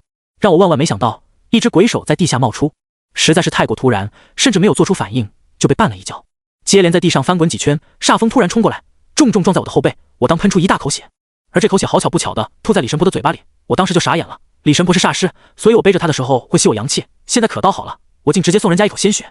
李神婆的尸体猛地瞪起双眼，连眉毛都跟着挑了起来，她的舌头在镇邪剑附近打转，胸腔高低起伏，鼻孔里呼出两道白气。这时镇邪剑吧嗒掉在了地上，我现在真是哭的心都有了，豺狼没打走，又惹了虎豹，还尼玛让不让人活呀？尤其一开始吹牛逼的青阳道人说什么自己是千年树妖，牛逼吹得震天响，我现在都快被弄死了，也不见他出来帮忙。我在地上打了个滚，将镇邪剑再度捡起，有了他心里多少还算是有点底。丑男说，乖乖交出神木令，否则我要你死后连鬼都做不成。虽然接触天毒的人机会不多，可他们都是一群偏激到不可理喻的精神病，包括在万寿山追杀我的神秘老道士，他已经强大到不可理喻的境界。何况李神婆信任我才将神木令给我，若我就这么交出去，不仅对不起他老人家，更对不起日后受迫害的普通人。想到此处，我重新恢复斗志，以剑诀来催动镇邪剑内的雷罡之气，迎着黑风煞气一剑所指，镇邪剑身浮现出一道天然的雷纹，雷罡之气瞬间打过去，咔的一声脆响，丑男手里的骨笛被打裂开，少女鬼影也随之消失，黑风被击溃，我也没了力气，靠在树边。丑男冷笑道，年纪轻轻能破我百怨笛，若你现在束手就擒，入我天毒后，我可保你不死。而我却字正腔圆回了一个字，滚。大丈夫虽然逐利，但绝不能舍义。天毒本身就是一群混蛋组成了混蛋帮，既然如此，我就让你死在身边人的手上。话音刚落，丑男拿出一张符咒，快速念咒后丢出，符咒化为灰烬之时，他手握铜铃快速摇晃，只见李神婆竟扑棱蹦了起来。赶尸派，我脱口而出，赶尸一脉的弟子入门第一个条件必须长得丑，越丑越好。百怨笛虽然被破，可他摇晃的铃铛操纵李神婆，变得好像发怒的公牛袭击我。被迫之下，只好以镇邪剑回击。诈尸后的他力大无穷，几次无法力敌，被他双手死死卡住肩膀，将我重重顶在柳树上。我用脚去踢，每次都像踢到铁板似的。他的双手上移，正准备掐住我咽喉，身体忽然僵住了。我还纳闷到底怎么回事，李神婆竟好像碰到烧红的木炭，快速抽回双手。丑男加快摇晃铃铛催促，脸色也有了几分焦急。李神婆却无论如何也不再向前半步，不知道是不是我多想了，感觉她竟非常恐惧。对了，尸牙，那是万寿山娘娘成为不化骨之前所留下的尸牙，对于行尸来讲，就像老鼠见了猫，起到强烈的血脉压制。之前李神婆煞尸还没有成功化成煞尸，所以感应不强烈。可在我的一口血喷出，再到丑男的操纵，等于一个有意识的行尸对尸拔的牙本能感觉到恐惧，将尸牙取下，奔跑向李神婆，用尸牙扎在她的脖颈。只见李神婆好似泄了气的皮球，重重摔倒在地。我借着机会抄起镇邪剑，直奔向丑男。妈了个锤子的，狭路相逢勇者胜，只能拼了。再起奇门局，此法助我推测出对方的行动方位。我一剑所向，镇邪剑触碰到丑男的身体，因为此剑非锐器，只能破掉对方的法术。结果丑男却笑了，万寿山娘娘连挣到钱的尸牙都给了你，我还真舍不得杀了你啊！我心想，他肯定是黔驴技穷，在这装大尾巴狼呢。结果丑男竟将一张淡黄色的手帕放在地上，咬破手指奔在黄手帕上，手掌向上拉起，把青阳道人在地下拽了出来。山羊胡子老道哭丧着脸说：“对不起了，我是被威胁的。”他话音刚落，我脚下浮现大量的树根，快速地将我的双脚捆住。丑男阴森道：“你自己多管闲事，死不足惜。”说完，他亮出锋利的匕首，步步向我逼近。双腿被困，不管怎么挣扎也没用。人脚踏于大地，一身力量，道法皆源于大地而起。青阳道人临阵反水，让我现在的处境非常被动。丑男已经举起匕首，我想反抗已经来不及了。正当我紧闭双眼，准备等死的时候，突然一阵风掠过，只见胡三太奶及时赶到，一棍子敲飞丑男。他虚弱道：“青阳，我好心求你帮忙，你为何反过来坑我？”青阳道人感慨道：“我也不想啊，可若是不答应，他会破我500年的修为。虽说欠了李春娇的人情，等他下辈子投胎以后再还他也不迟，反正我又死不了。”胡三太奶咳嗽几声，他用拐棍指了一下我脚下，树根随之溃散。看到这里我明白了，胡三太奶和青阳道人是朋友，本是帮助李神婆的，结果让丑男给反水了。有一点也足以证实青阳道人有着极端利己的性格，他不会吃一点点亏，更别提为了李神婆丧失掉自己500年修为了。丑男说：“胡金花，神木令本就是我关家的，你若肯归顺于我关门仙府，3大掌教必有你一席之地。”呸！不要脸的小人，若不是你趁李春娇去阎罗殿还账偷袭堂口，吾等早就将你碎尸万段。胡金花指着他：“关家背叛仙门，本就死有余辜，你不仅不知悔改，还加入添毒，如今惦记着神木令，真是仙门耻辱。”丑男不怒反笑：“我劝你还是识时务，李春娇的堂口被砸，你还怎么与我斗？”他从怀中取出一副红榜，直奔着大柳树方向丢过去。那红榜悬挂在树上，缓缓打开时，关门仙府4个古朴大字气势不凡，4个大字往下皆写着密密麻麻的名字。我注意到，除了8大堂口外，兵马一栏竟写着10方万灵，此牌位可不一般，那代表10方世界的亡魂。若真的供关家堂口差遣，岂不是成了无数阴兵？关家堂口里的仙家为了保护自身修为，并没有像胡金花这样显形。但是丑男所亮出来的堂口竟足足有10几米，看到胡金花脸色骤变，我才明白过来，怪不得丑男一直都很淡定，原来是看家本领没有使出来罢了。堂口斗法叫盘道，李神婆的堂口被砸，对方摆下仙榜，明显是打算先收胡金花，把她归入兵马差遣。胡金花说：“千万不能让李春娇的尸体落在他们手上，你助我立下堂口，将散掉的兵马招回来。”他的话使我有些疑惑，召回兵马，我哪里懂这个啊？胡金花递给我一张相同大小的红布，平铺在地上，一会儿脑子里有谁的名字你就写谁的，千万要快，一气呵成，中间不准停留片刻。兵马写完，立刻按下血哨手印，奉请众神归位。见我还愣在那儿，胡金花有些着急，我被猫妖所伤，怕坚持不了太久，立堂口会有野线串窍，你一定守住心神，把名字写下来，否则今天咱们都得死。撂下这句话，胡金花化作一道金光，撞向大柳树上的堂口。丑男还打算偷袭我的时候，仙榜竟然闪烁金光，将他震退出去。他一脸震惊地望着我，不可能，李春娇的堂仔已经被扫了，为什么还会有神明护卫？我恍然大悟，因为在立堂口之时，旁人不得干扰。更大的麻烦也在这儿，出马先立堂口的危险是有目共睹的，若成功出马还好，倘若失败，弟子必会被折腾得非死即残。也就是说，我现在打碎了牙齿，也得把堂仔立起来。坦白讲，我对仙家没什么偏见，只是每天身边跟着一群仙儿，连你上厕所，他们都会盯着你，那是一种时时刻刻被监视的感觉。而正儿八经的出仙堂会有大神二神，一人手持文王鼓，另一人拿打神鞭，唱着请神央曲，引一个个仙家上身，文王鼓招仙，打神鞭震慑。可我现在什么也没有，只能硬着头皮往前上了。说起仙榜，真的特别奇怪，我仅仅是拿起笔，脑子里却真的浮现出无数个人名，他们就好像过电影般，在我的脑海里不断闪现。下笔如神，密密麻麻写出一个又一个的名字。至于撞入关门仙府的胡金花，在对方家的堂口里面搅动风云，红布上的笔墨一个接一个的消失，而我脑海里的名字却越来越多。我感觉到了一阵阵的冰冷，大脑有无数个声音在与我说话。如果是普通人，没有前辈把关，这个时候恐怕就已经疯了。我现在就算没精神分裂，也快差不多了。写着写着，神木令竟然传来一阵强烈的温热，多亏了他，使我在濒临疯狂的状态下清醒过来。与此同时，我面前浮现出一男一女，女的穿黄袍，男的穿白袍，年纪看起来30多岁，女子长得秃头张脑，眯着一条缝的眼睛内闪烁着邪光。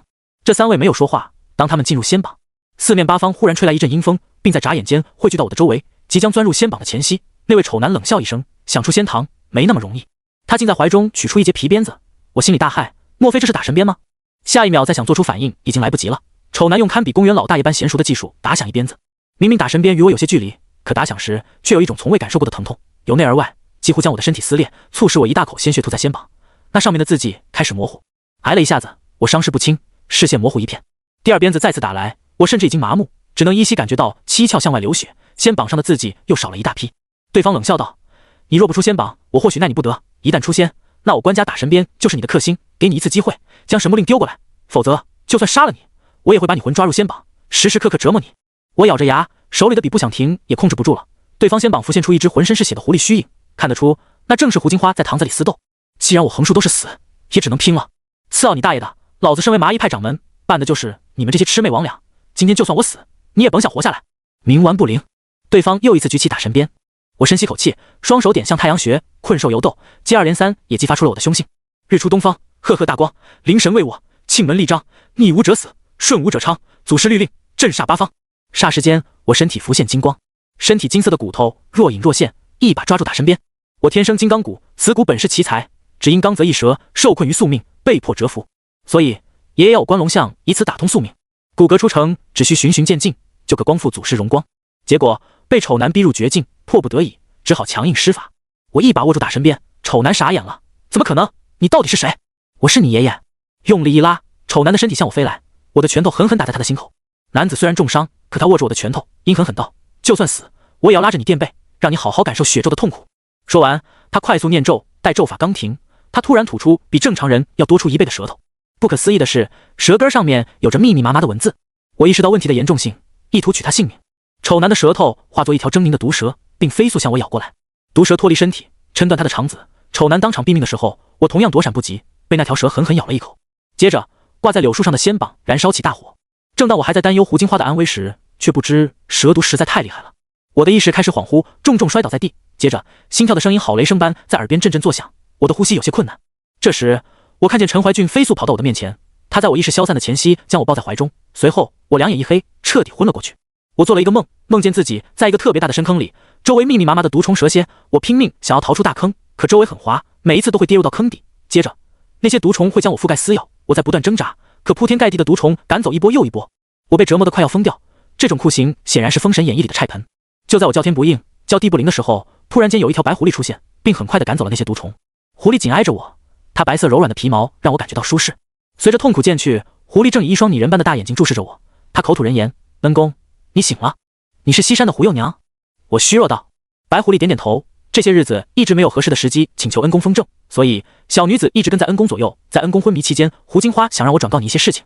我问胡三太奶现在怎么样，她叹息道：我们畜生修仙本就是逆天而行，稍有不慎就会形神俱灭，她赶回普陀山养伤，要恢复修为恐怕要等上一甲子的时间。记得与丑男最后拼命，仙榜自燃，胡金花当时也是九死一生。白狐又问：你了不了解自己中的血咒？我摇摇头，之前与丑男搏命的时候，我被迫使出金刚骨破掉对方的打神鞭，一拳震碎了他的心脉，说什么也没想到他的舌头会变成毒蛇，距离太近，我躲闪不及被咬了一口，剩下就什么也不知道了。白狐告诉我，这是萨满最厉害的毒咒，毒蛇的牙齿将诅咒烙印在灵魂深处，它不会立刻让我毙命，却能消耗掉我所有的精气，诅咒会在睡梦中以酷刑那般带给我无休止的折磨，醒来以后，毒虫造成的伤害又会使人全身溃烂，奇痒无比，最终慢慢的在痛苦中死去。我心里一阵后怕，忙问白狐到底该怎么办。他感慨道：胡金花离开之前让我叮嘱你，若想解此血咒，必须以千年食人乳冷敷伤口才可以。听到他所说的药材，我都懵了，这特么的不就是判死刑了吗？食人乳很多人没听过，但食中乳并不陌生，在我国西南地区的洞窟很常见。那些食乳形状奇特，有的好像玉柱垂直于地面，经过千年来的演变，吸取日月精华，滴落的水滴可以入药。可食人乳与之却是两个意思，前者只能算是地宝，后者却是天灵。而世间天才地宝受到日月精华的滋养，幻化人形，比如金银童子玉娇娘、珍珠小妹、食人玉娘、奇气丑郎等等。食人乳就是食人娘娘的乳汁，传说徐福长生不老仙方里就有这一味药。想到这里，我不由冷汗直冒，千年食乳尚且难寻，更何况是夺天地造化的食人娘娘了。她早已成精通晓修为，先不提我能不能找得到，就算找到了，问人家能不能给我挤点奶，她打不死我都算我命大。急忙问狐妖，胡金花离开前有没有留下其他线索？白狐说，食人乳唯有西南之境才有机会找到，而李神婆身上有一块血骨头，那本是她留给你的，可现在却出了事儿，只能由你自己去取，有了血骨能勉强压制血咒，可剩下的事情只能看你自己的造化了。交代完了这些事情之后，他还深深地看了我一眼，起身渐渐向黑暗中退隐，缓缓道：“恩公，血咒每隔半年发作一次，一次要比一次凶狠。在恩公寻找食人乳的途中，莫要忘了小女子投胎转世之事，实属感激不尽。”随着狐狸的身影彻底消失以后，我在梦中猛然惊醒过来，耳边是滴滴滴的仪器声。我躺在医院的病床上的，身上插满了输液管，好在神木令没有丢，始终在我的身边。我特别虚弱，身上不知何时已经起满红色的水泡，有的已经被抓烂了。昏迷的过程没什么感觉，睁开眼以后，那种好像别虫子啃咬着皮肉的痛苦让我无法呼吸。朦朦胧胧，我看到陈怀俊也在病房。当我忍不住痛苦低吟的时候，引起了他的注意。医生，醒了，他醒了，医生。陈怀俊特别激动，出病房为我叫人。冷静下来回想菜盆内的遭遇，内心的恐惧无法言喻。如果不能破掉血咒，真的还不如一死了之，免得再次面对那种痛苦的折磨。陆续医生进来，一位大夫检查了一下我的瞳孔，说危险期是脱离了，还得住院观察一段时间。我虚弱道：“我要出院。”不行，你也看到身上起的麻疹，化验虽说没有传染性，可一些个抗生素根本没用，我们必须对你的生命负责。如果出院的话，难保会有危险。医生说。我说：“陈怀俊，帮我出院，我的病这里治不了。”大夫苦口婆心道：“你可不要相信那些江湖郎中，万一把命搭上，小伙子，你可还年轻啊。”陈怀俊看出我话里有话，接连签了很多的字，才准许我离开医院。他买了辆轮椅推着我，还自嘲说以后让我对他好点，否则真要是老了做手术还得他签字才能治。我说：“李神婆的尸体怎么样了？”陈怀俊说：“已经烧了，我埋的。”我心里特别担心，李神婆的血骨头可千万别丢了，我身上的血咒还要靠他来镇压，否则单凭现在半死不活的样子，真的就只有等死了。我赶忙催他快点带我过去，能不能像正常人一样活动，就指望他了。陈怀俊听我讲完也挺着急，我们俩出了医院大门，又一次开车去了他舅家。挖坟的事情比较隐蔽，整件事只有我们两个知道。陈怀俊把我带到距离河边不远处，他告诉我，一个是李神婆的，另外一个是丑男的。丑男死的时候最奇怪，他第一次看到人死后骨头竟然缓慢融化，最终只剩下一堆人皮埋葬。我点了点头，丑男本身就很邪门，听胡金花的意思，关家曾经还是一个很有名望的家族。挖开了李神婆的土坑，陈怀俊搀扶着我走到近前，看着坑里面烧焦的骨头，我一眼就瞧见一块指甲盖大小的黑色晶体。老百姓管这块骨头叫血骨头，仙家则叫它仙骨，而有这种骨头的人招仙。仙家将人体九窍比作房子，血骨头就是打开房子的钥匙，没有钥匙，血骨头仙家进入体内会进行串窍，最终搞得出马弟子疯疯癫癫。若有仙骨，这一步的流程也就省了。我捡起那块血骨，还不等仔细观察，它竟在手中融化了，化作2道黑烟飘入鼻腔，进入到我的身体。陈怀俊惊讶道：“你脸上的疱疹退下了，现在感觉怎么样？”我长呼了口浊气，身体有所恢复不假，可现在又有一个让我不得不接受的现实。我本是麻衣派金刚骨，爷爷说这种骨像世间罕有，传说天师府张道陵是龙虎仙骨，所以才有机会成为神仙。金刚骨与此骨齐名，全身骨骼密度结实，若运行气脉会有淡金色的浮现，若走修行这条路，未来的成就不可限量。同样，此骨像奇特，必招天妒，稍有不慎就会夭折。如今我却阴差阳错的使血骨头污染了自身的金刚骨，也就是说，在我全身骨头的某处有一块指甲盖大小的黑点，是福是祸还不得而知，一切只能听天由命了。谁知我刚有所恢复，青阳道人在树丛中缓缓走出来，笑眯眯道：“小伙子，好点没有？如果好了，咱俩商量点事儿，我给你准备个棺材，你留我这儿睡个10年8年的怎么样？让我把根儿扎到你的骨头里，等来世我保证报答你。”千算万算，把青阳道人这个2面3刀的混蛋给忘了。以我目前的状况，想要对碰这个老妖怪，一点胜算都没有。陈怀俊问：“陈正，这人是谁？怎么回事？”我说：“人要脸树要皮，他是既不要脸也不要皮的老混蛋。”青阳道人缓慢走向我，真是精彩啊！你把老关家的孽种都给弄死了，万一天毒的人过来找麻烦，我也好有个交代不是？我心里一惊，本以为宰了丑男，拿走仙骨事情就结束了，老妖怪的一番话却让我敲响了警钟。天毒可是与京城13太保还有龙门的周旋，他们本身就是一伙奇人奇术的恐怖组织。就像接触过的丑男，本以为他是赶尸先生，没想到他另外一重身份竟是神秘的官家子嗣。今天他死在我的手上，我往后的日子恐怕都得加倍小心。眼前这位老怪物性格多疑，对自己的羽毛极度爱惜，若我现在惶恐不安，他肯定会动手取我性命。我在心里稳住情绪，冷哼道：“青阳老贼，一大把年纪了，风往哪吹，你往哪里飘，与天毒的人勾勾搭搭，也不怕被外人知道，所以我杀了你们就没人知道了。”青阳道人冷笑道：“你不会认为我是贸然前来的吧？”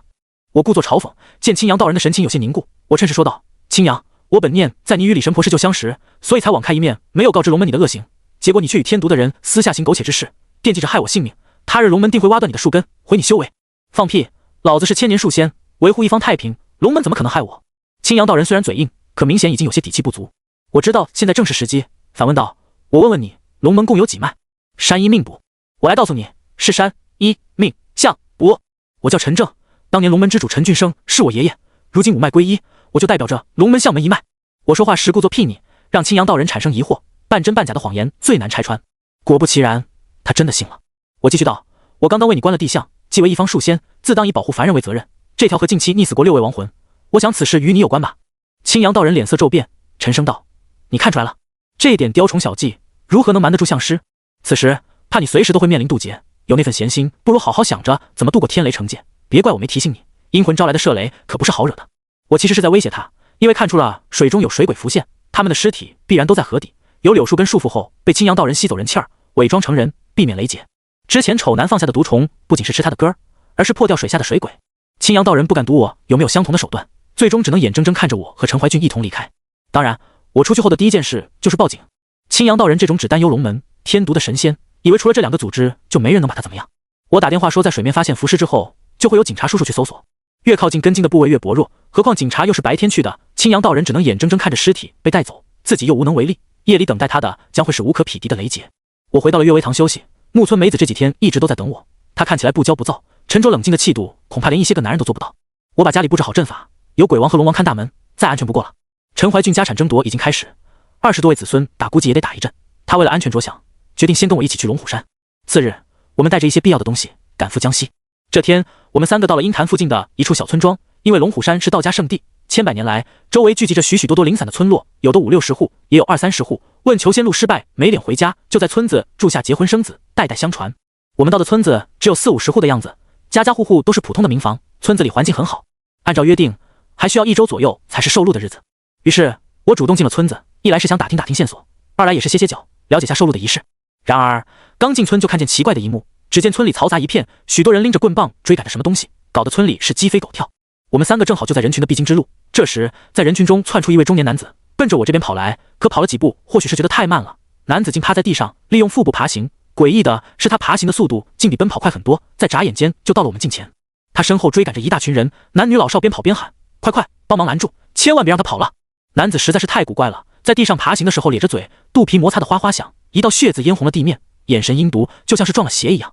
听到人群大喊大叫，我心里也有了眉目，那些人可能是想要帮助男子驱邪，这才跟随身后驱赶。当时为了救人要紧，我抢先一步拦住，结果男子竟一个迂回，在我身前躲过去。我说：“别看着，你们俩也帮忙啊！”木村梅子突然一脚踩在男子的脚踝，直接就将古怪男子定住身体。我竖起一个大拇指，实在是佩服。结果让人不可思议的是，那男子腰椎就像一条毒蛇般弯曲了，回头张开嘴咬向梅子。还好我就在近前，用力一脚把他踢开，跑过去掐住男子的脖子。僵持的时候，男子非但没有痛苦，反而笑得更开心了，咧着嘴嘿嘿的傻笑，口水顺着嘴角往下流，还带有着一股恶臭。当我以橡树窥看他时，却忍不住倒吸口凉气，脱口道：“好重的邪气，这人到底惹到什么东西了？”对方力气大得很，好几次险些将我甩飞出去。这时村民趁势围上来，其中有一位女孩手里拿着麻绳，她一边哭一边用麻绳将中年男子捆住。万万没想到的是，男子被绳索捆住后竟然出奇的安静下来，然而那原本还是冷笑的脸此时变得格外狰狞恐怖。其他人指着男子你一言我一语，跟着破口大骂。这边骂人不像北方那么简单粗暴，而是翻着花的骂，就像个绕口令，突来乍到，一听还以为自己进了某个小剧场呢。这时有人碰了我一下：“小伙子，你是外乡人吧？快快帮着一起骂，刘家老二冲撞了神灵，这是惩罚他呢，大家帮着骂，把他的罪业消除，这人也就好了。”这些人当中绝对不乏那些借机报复的，骂人的时候还吐唾沫，更过分的竟有人吐黄痰，还美曰其名，这是辟邪。那位撞邪的中年人不发一言，目光阴冷扫视着其他人，他的眼神很古怪，正常人如果四处乱瞄，会情不自禁地瞪起眼，绷紧了四处乱看，可他却是眯着眼，只有瞳孔在滴溜溜地转，特别诡异。他旁边的妻女在那儿泪流不止，这场面我是看不下去。其实从面相中看，他分明就是撞邪，而山野村农的驱邪方法本就不对，如果继续下去，难保单个病情啊。于是乎，我走上前喊停了众人。有人不解，问我这么一个外乡人过来捣什么乱啊？我大声道：“各位有所不知，我本是此次前来龙虎山求道之人，因祖传学过一些驱邪攘阵的方法，今日见此人饱受折磨，实在不忍啊，还请让我一试。”就听大家七嘴八舌的吆喝起来。没什么可是的，还不是因为得罪了山神，连我们村子都跟着遭难。可不嘛，村里养的蚕都死了，还有井水也枯了，我们也是为了给山神出气。瞧着大家情绪激动，我感慨现在也就是法治社会了，要搁古代非得搞出个杀人祭天。听大家把话说完，有一位年轻的女孩哭喊道：“我爸变成今天这样，是他自己鬼迷心窍。可说到底，你们就没责任吗？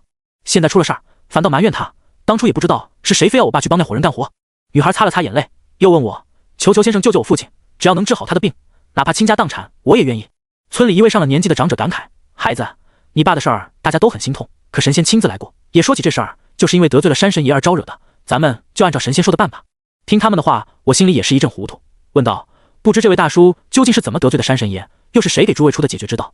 中年大叔现在分明就是撞邪，如果因为一点点小事不敬，或者哪一句话说错，却被所谓的神仙折磨到家破人亡，这样的神仙分明就是邪神。见我提出质疑，那位长者又说：小伙子，不要以为自己学过几天本事就目空一切，我们村子现在的困境都是因为刘二柱对神仙不敬，所以村里的水井才开始干枯，现在连家家户户养殖的牲畜都病了。不信你可以问他女儿。那位女孩擦了擦眼泪，站在我的身边，我问她，莫非真是因为得罪山神导致的？女孩叫刘丽，在市里读大学。她父亲刘二柱除了种植水田谋生以外，还是一位捉蛇人。由于南疆一带多蛇属毒虫，山民又靠种田为生，时常会遭遇蛇患。刘二柱靠着祖传的手艺捉蛇赚钱，补贴家用。偏偏在某一天，水田里竟存不住水了，麦苗没有水根本活不了，眼瞅着水位一天天下降，真是急煞村民。直到村里来了一伙穿着中山装的男子，当时一共有5个人，手里拿着各种各样的仪器检测。这伙人又找到村长，说田里的下面有空区，很有可能是东瀛人留下来的防空洞，由于地壳变迁，防空洞塌了，还要村民近期不要靠近，他们会想办法维护。接着他们还特意去镇上找来工程队，选择在田地中间打了一口井。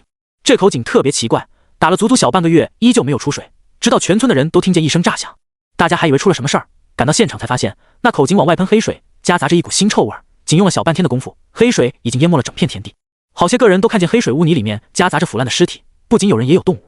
村长本想将这件事报告上级，可那些中山庄给了村长好多钱，把事情压下来。有一日，工程队的人找到刘二柱，问他，听说你会捉蛇，我有点事儿想求你帮个忙。刘二柱感觉这些人有点邪门，就不愿意与他们打交道。那时候是村长过来天天劝刘二柱出手帮忙，那些人还给他一沓子钞票，说这钱是定金，什么蛇都行，一条100块钱，但一定要活得。刘二柱看在村长和钱的面子上，开始着手准备捕蛇。他用的是一种老方法，天黑以后牵一只大黄狗到毒蛇经常出没的地方，在狗的背部划出2道深口子，然后用棍子驱赶它在山里狂奔。等过了1炷香的时间，方圆100米的毒蛇闻到血腥味儿都会沿着这条路聚集，然后再拎着麻袋和醉蛇药，沿着狗血一路捕捉。刘丽听父亲讲过，当时的他跟着狗血不知不觉间就走到了大山里面，袋子里整整装了上百条蛇，按每条100块钱，那可就是好几万。当时大概是晚上10点多钟，在山里竟然看到了同村的李寡妇。十里八乡都知道李寡妇20多岁没爷们不仅身材好，长得漂亮，还为老公守寡伺候公婆。可那晚的李寡妇鬼鬼祟祟的，刘二柱怀疑她大半夜出来肯定是跟哪个男人约会。想到这儿，他就忍不住高兴。他担心被发现，又不敢点灯，只能远远跟着。也不知道跟踪了多久，人竟然被他跟丢了。农村不像城里灯火通明，没有月亮的时候黑得不见五指，树林茂密，枝繁叶茂，白天都阴森森的，到了夜间更是黑咕隆咚的。刘二柱当时就惦记着往回走，可一回头就傻眼了。这条路压根就没来过，周围的杂草有1人多高，月光透过黑漆漆的云朵洒满大地，透过杂草间的缝隙看到前方不远有一处破旧的山村。可他在村里住了20多年，并没听说这里有村子。这般场景让刘二柱心里直哆嗦，前方已然无路可走，他只好硬着头皮走向村里。到近前才发现，这里早已破破烂烂，有的房屋甚至没了房顶。让他万万没想到，更古怪的事情还在后面。谁知道他前脚走进村子没多久，村里面就开始热热闹闹，不仅人声鼎沸，小商小贩也有很多，而且干什么的都有。他想打听打听路，反而这里的人就像看不见他似的，没有一个人搭理他。就这样漫无目的走了不知多久，迎面忽然走来一个人，把他给拉住了。他一抬头，被吓个半死。此人正是李寡妇死去多年的丈夫杨三。去世之前，刘二柱和他还一起喝过酒呢。刘二柱一屁股坐在地上，紧张道：兄弟，咱俩以前可是朋友，大家生同村死同地，你要把我吓死了，我以后也是鬼，到时候你真不见得干得过我。杨三说：你胆子可真大呀，连老太君请的子子孙孙都被你抓走了。刘二柱一阵疑惑，杨三指着他肩上的麻袋，把他们放了，我好给你求求情。刘二柱知道事情邪门，哪里还敢不答应。他把麻袋口打开，向外一倒，那些被麻醉后的小蛇四处乱爬，没多久，空地上竟多了好多个小孩子。借着月光端向那些小孩子，他心脏一触，这些小孩子瞳孔内散发着黄色凶光，脖子位置还有鳞片。就在这时，来了一位身材佝偻的老太太，她穿着一身黑色长袍，沙哑道：真是稀客呀，山里的捉蛇人，我的那些蛇子蛇孙可没少被你剥皮泡酒，送你点教训。那老太太随手一指，有一条斑斓小蛇顺着刘二柱的嘴巴钻了进去。老太太继续说：回去以后好好做人，还有啊，那望月禅就是你们村的山神，守护你们村子数百年了，今日想要度一次生死劫，所以才将你们村的泉眼给堵住。回去告诉村民别急，等个3-5日便能恢复。还有，把那几个中山庄都撵出去。刘二柱被杨三送出村子，一路上虽说有惊无险，早已吓破了胆子。回到村子以后，他第一件事就是按照原话告诉村长。谁知村长也是狠人，主动找刘二柱商量。他认为来者身份不凡，看样子也是财大气粗，趁着机会引诱刘二柱陪他一起狠狠敲诈一笔。那些人根本没还价，给了一部分钱以后，并且收蛇的价格翻了3倍。刘二柱见钱眼开，特意坐车去了几百里以外的地方捉蛇给那几个中山庄。当时村民都帮忙清理田地里的淤泥，几乎所有人都把那几个人当作财神爷一样供着。直到农历15那天，中山庄等人动手了。刘二柱因为好奇，躲在暗中观察，也不知道这些人用了什么办法，竟用网兜抓住一只牛犊子大小的蛤蟆，又有人以桃汁射瞎蛤蟆一只眼，然后用一个葫芦瓢挖蛤蟆的眼窝，每次瓢里的血倒在金盆里，那血水就变成一颗颗的珍珠。越挖那蛤蟆体型越小，眼看奄奄一息之际，四周刮起一阵阴风，无数条毒蛇在草丛中纷纷出现，中山装被迫让毒蛇撵走。刘二柱被眼前一幕吓坏了，他打算连夜离开村子，偏偏当天就开始闹邪病，整个人在床上疼得死去活来，早上起来就不会说话了，直到今天这样，活脱脱像个妖怪。那3日后，有一个独眼的道士来过村里，将村里山神以及缺水闹灾的事情原委告知村民，还要求村民必须严惩刘二柱。刘丽把整件事情讲完以后，擦擦眼泪道：“先生，我父亲也是一时糊涂，可他是受了人的蛊惑才做错事的，求您一定要救救他。”我说：“那位李寡妇呢？”村民感慨道：“前些日子，李寡妇被老公公偷看洗澡，一时想不开，在杨三的坟头上吊自杀了。”看得出村里人对刘二柱除了恨铁不成钢以外，更多也是同情和无奈。毕竟这种连科学都解释不清楚的事情，放在谁身上都不知道该怎么办。我把事情捋顺以后，心里也清楚了大概。刘二柱遇见的那位老太太必是附近修行的常大仙，而山神则是村里守护的蛤蟆。在山神、土地思想融入华夏之前，民间所信奉的是自然之道，大到一国一城，小到一村一宅，都会有吉神守护，包括一些千年古刹也会有成精的动物守护。独眼的道士10有8九是那位山神，而中山庄那些人的做法很有可能是传说的鳖宝人。因为望月禅最厉害在于望月2个字，身居于井下，抬头望月修行，左眼属阴望月，眼窝里凝聚月华宝珠，此物是一种罕见的宝贝，能让女人保持青春。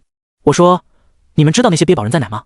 刘丽思索说：“我爸昏迷前告诉我，那些人曾被毒蛇咬伤，曾放下狠话说一定会再来报复的。”我不动声色，其实帮他们也是有着一定的私心，因为我的血咒需要食人乳，可食人玉娘我上哪找去？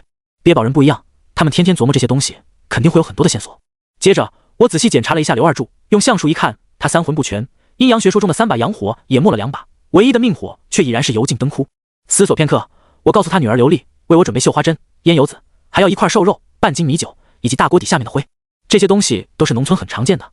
刘丽问我要这些干什么，我说：“你父亲现在的病症与他遇见常大仙被钻入腹中的小蛇有关，如果不把他引出来，过不了几天人也就废了。”刘丽一听说父亲有救，赶忙去准备东西。村里人听说我能驱邪，有的害怕得罪山神爷，也有的是好奇过来瞧瞧。那天里3层外3层确实有狠人，待一切妥当后，我尴尬道：“其实还有一样东西，若是人少，我没办法开口。虽说现在人很多，可依旧还是有些难以启齿。”有不嫌事儿大的在一旁吆喝：“你这人怎么婆婆妈妈的，到底还行不行啊？”刘丽也说只要能救他父亲，怎么都行。我说还缺一味药引子，只不过这药引子有些奇特，必须年满18周岁以上的处女的乳汁才可以。一听我这么说，村里炸了锅，更有一些二流子打起了口哨。虽然我被骂是骗子，可当时是为了救人而迫不得已。刘丽疑惑问：“处女怎么能有乳汁？”我说：“无论男女，刚下生那天都会有一丝先天乳，只是男人的会逐渐散掉。女性若在18岁以后没有与人发生过亲密，是可以用汤药引出。我的方子可以驱蛇骨，救你父亲的命。若不是处女呢？”刘丽有几分难以启齿。男女之事在农村可是了不得大事儿，隐隐约约我已经注意到大家的眼神有些古怪。我解释说，如果不是的话，会引蛇毒反噬，当场毙命。刘丽这一句话俨然是已经落下村民的口实。老百姓的口舌如刀，这把刀往往杀人不见血。我话锋一转，给刘丽一个台阶，不是每个处女都行，还需要看命格，否则就算是也未必能治得好。不如你把八字写在纸上交给我，待我批过以后再做决定。刘丽很聪明，与我对视时投来感激的目光。刘二柱的惨状的确触动着村民的神经，大家除了同情以外，也有些心虚。刘丽向着村里人祈求，希望能有姑娘帮帮忙，可涉及到了自己的隐私，哪有人肯站出来啊？我让每个人写好生辰八字，待我查过以后便知。很遗憾，一个没有。或许这就是他的命吧。我悄悄把事情告知刘丽时，他眼眶通红，跪在地上不知所措。陈怀俊这时碰了我一下，说实话，你这么想救人，是不是看人家女孩长得漂亮？我说，修行修的是一个机缘，既然碰见，已经证明彼此之间的缘分。刘二柱虽然鬼迷心窍，始作俑者还是那些鳖宝人，按照因果来看，他并非十恶不赦的人。这样吧，那我帮你。陈怀俊说。我一怔，你是？废话吗？他瞪了我一眼，前几年一个混血帅哥追我，我都没答应，还不是因为与你有婚约，所以啊，你可别想赖账。看着他的眼神，我心里有种说不出的感觉。刘丽听后大喜，立马跪在地上感谢陈怀俊。我们几个先去了刘二柱家，当时我给他配了一副药，这是一位走方郎中告诉爷爷的偏方，这些人手里拿着虎称、铃铛，走街串巷，专门治疗邪病，而且他们供奉祖师乃是扁鹊，和我们像门殊途同归。当刘丽去帮助陈怀俊取药，我和木村美子站在门外，他很不解，说如果要驱邪，可以直接震碎对方五脏六腑内的蛇骨，或用鬼纹来压制。我没答应，如果真的那么做，与常大仙的梁子就算结下了。他虽然不能把我怎么样，一旦我离开村庄，遭殃的还是村民。梅子说，华夏的道术我领教过一些，可你的方法我并未见过，比如绣花针、锅底灰、烟油子，甚至又要酒又要肉，难不成你要炒菜吗？我笑了，道术并非害人术，古时候的修行者观天地自然，临摹出与之对应的符文，这才有了道术。所以道术既源于自然，又用于自然，可由于所用之人心术不正，世上自此才有了邪术。绣花针也叫娘子针，虽然锐利，却可以缝制衣服，供人取暖，正是一攻一守，一阴一阳。而锅底虽常年不见光，会被炭火灼烧，又印证万物阴阳的道理。两样物品配合，可击出对方体内的邪气。我再以米酒催吐，瘦肉人乳为饮，烟油为辅，自能破解。梅子似懂非懂地点点头。其实强盗之心体会不了华夏对万物和谐共处的追求。一切妥当以后，我为刘二柱驱蛊，锅底会为他涂抹全身，让他将那块瘦肉含在嘴里，舌头伸出来，烟油子涂抹耳朵、鼻子以及屁股，最后以银针扎他的舌尖。此法是72番邪病中治疗方法。一针过去，刘二柱全身颤抖，他瞪着眼，脸皮开始凹陷，皮肤收紧干瘪，好像有什么东西在吸干他。随着眼睛布满的血丝，鼻腔喷出2道鲜血之际，我见时机一到，上前抓住瘦肉往后一拽，一条斑斓小蛇顺势钻进了肉里。村民们议论纷纷，见刘二柱没了动静，还以为人死了。可过了不一会儿，他躺在地上虚弱道：“好饿呀，我想喝点小米粥。”村民顿时沸腾了，我的心也随之沉入谷底。就在这时，人群中看到一双阴森森的眼睛注视着我。待对方转身离开之际，我赶忙找借口有事儿，让陈怀俊和梅子等一会儿，奔着那个人影追过去。穿过人群以后，对方却没了影子。我不死心，前前后后找了10几分钟，然而在村里一处柴火垛旁看见凌乱的脚印。我悄悄绕过去，见一个8、9岁的小男孩蹲在角落，他双眼很利，手里拎着一只大老鼠，当着我的面一口塞到嘴里，咕嘟就给吞了下去。他伸出舌头在嘴唇边舔了舔，舌头尖在顶下巴时分叉了。纵然是我也看得一身鸡皮疙瘩。我怀疑这个小孩是外面混进来的。我沉声道：“你是后山那常大仙的徒子徒孙？”小男孩恶狠狠道：“呸！常奶奶下的毒你也敢破，真是活得不耐烦了。告诉你，你救了也白救，他们破了全眼，毁掉望月禅的修为，全村一个都活不了。”眼前这个小男孩一脸的死气，他古怪的行为正是民间记载的一种畜生附体重生。一般来讲，有小孩子刚刚去世，会被懂修为的畜生盯上，赶在头七前借尸体出去玩玩。刚刚他多半是饿了，所以会按照本能捕捉老鼠。这个小家伙唬普通人还行，对上我却是有些不够看。我把他堵在墙角，小男孩龇牙吓唬我。我乐了，你还是老老实实告诉我，为什么全村都会出事儿？要是继续装神弄鬼，别怪我打你的7寸，把你捉住挤出蛇胆，交给刘二柱泡酒。小男孩感觉到了危险，他向征信往后退。我看出他脸色僵硬，意识到这是准备金蝉脱壳，万一给我剩个死尸，真没法说清楚。我上前一下子掐住他的脖子，卡住咽喉，不让精怪离体。这时他被我吓得不轻，他拼命的挣扎，瞪着眼睛对我拳打脚踢。我冷冷道：“安静点，再挣扎我就给你灌雄黄酒，让你求死不得。”经我一吓唬，小男孩老实许多，也不挣扎了，就连凶狠的眼神也变得平和。我掐住他的中指寸关节，把他拉回了琉璃家。不久，我们重新登门。小男孩进门以后，看到满屋子的蛇酒，嘴里发出嘶嘶的声音，眼神更加阴沉，跟我走到最里屋。他看到一个大玻璃酒桶泡着一条银环蛇的时候，竟然再也绷不住，抽泣起来。梅子和陈怀俊见我回来牵着个孩子，一脸意外，连刘丽也搀扶着他父亲走进屋向我道谢。谁知小男孩见到刘二柱就像疯了一样，挣扎着要与刘二柱拼命，恶狠狠道：“我娘亲来村里车马关，结果被你给捉去杀害，该死的！我一定会报复你，报复你子子孙孙，代代不得安宁。就算你死了，我也要掘你的坟，挖你的骨灰。”有人不理解，一条蛇而已，杀了能怎么样？道家戒律中写得很清楚，不准无故打杀龟蛇。不仅是因为龟蛇很有灵性，它们还是真武大帝的护卫。最主要，任何动物都有苍天设定的寿元，比如狗的平均15年，过了15年就有机会成仙，要是吃了这样的狗肉，会遭报应的。其他动物也是如此，过天寿就不再是畜生道的一员，老天爷会在冥冥之中保佑它。其中，龟蛇2类过天寿的比例是自然界最多的。可刘二柱子是职业的捉蛇人，他炮制的药酒也能给村民治病，能都是他的错吗？只不过是天道轮回，生灵都有自己的劫数罢了。今天既然插手，自然也要说个明白。我说，车马关是仙家必须经历的劫数，在这劫数期间，你母亲只能变回普通的蛇，要在车辆驶过之前被人救下。但世上之事皆是偶然，老天爷都将他认为是劫数，你又何必这般执着？他日你娘亲投胎转世，也许会有另外一番机缘。我呸，虚伪！若我杀了你亲人，告诉你这是他的劫数，你会怎样？还不是欺负我们畜生修仙不易？刘二柱这时也清醒过来，他颤颤巍巍走到前面，给小男孩跪下，说：“那天我就是骑车路过，真的没有。剑啊，再说了，我们捉蛇人都有规矩，不捉过街蛇，不捉过河蛇，若真瞧见，肯定会帮一把的。哼，别假惺惺了，我来这里就是想亲眼瞧瞧你们所有人是如何不得好死。”他恶狠狠道。梅子皱皱眉，看他的模样，已经打算动手了。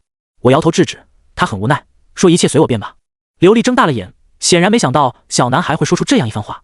而他爸跪地哀求，事情似乎是真的。我知道这小孩子恨意太重，属于那种生死大仇，没办法化解，除非动手杀他。可真那样做的话，又与刽子手有什么分别？我思索了一下，继续道：“这样吧，我管你刚刚通了灵智，不如让刘丽做你的弟子，借此治病救人，为你积累功德，不仅可以福泽死去的母亲，还能修成正果，总要好过沦为担惊受怕的爬虫。小男孩听完我的话，的确松动了。他沉思片刻，想要考虑考虑。畜生开灵智非常难，他既然钻尸体出来闲逛，说明小男孩非常想做一个人。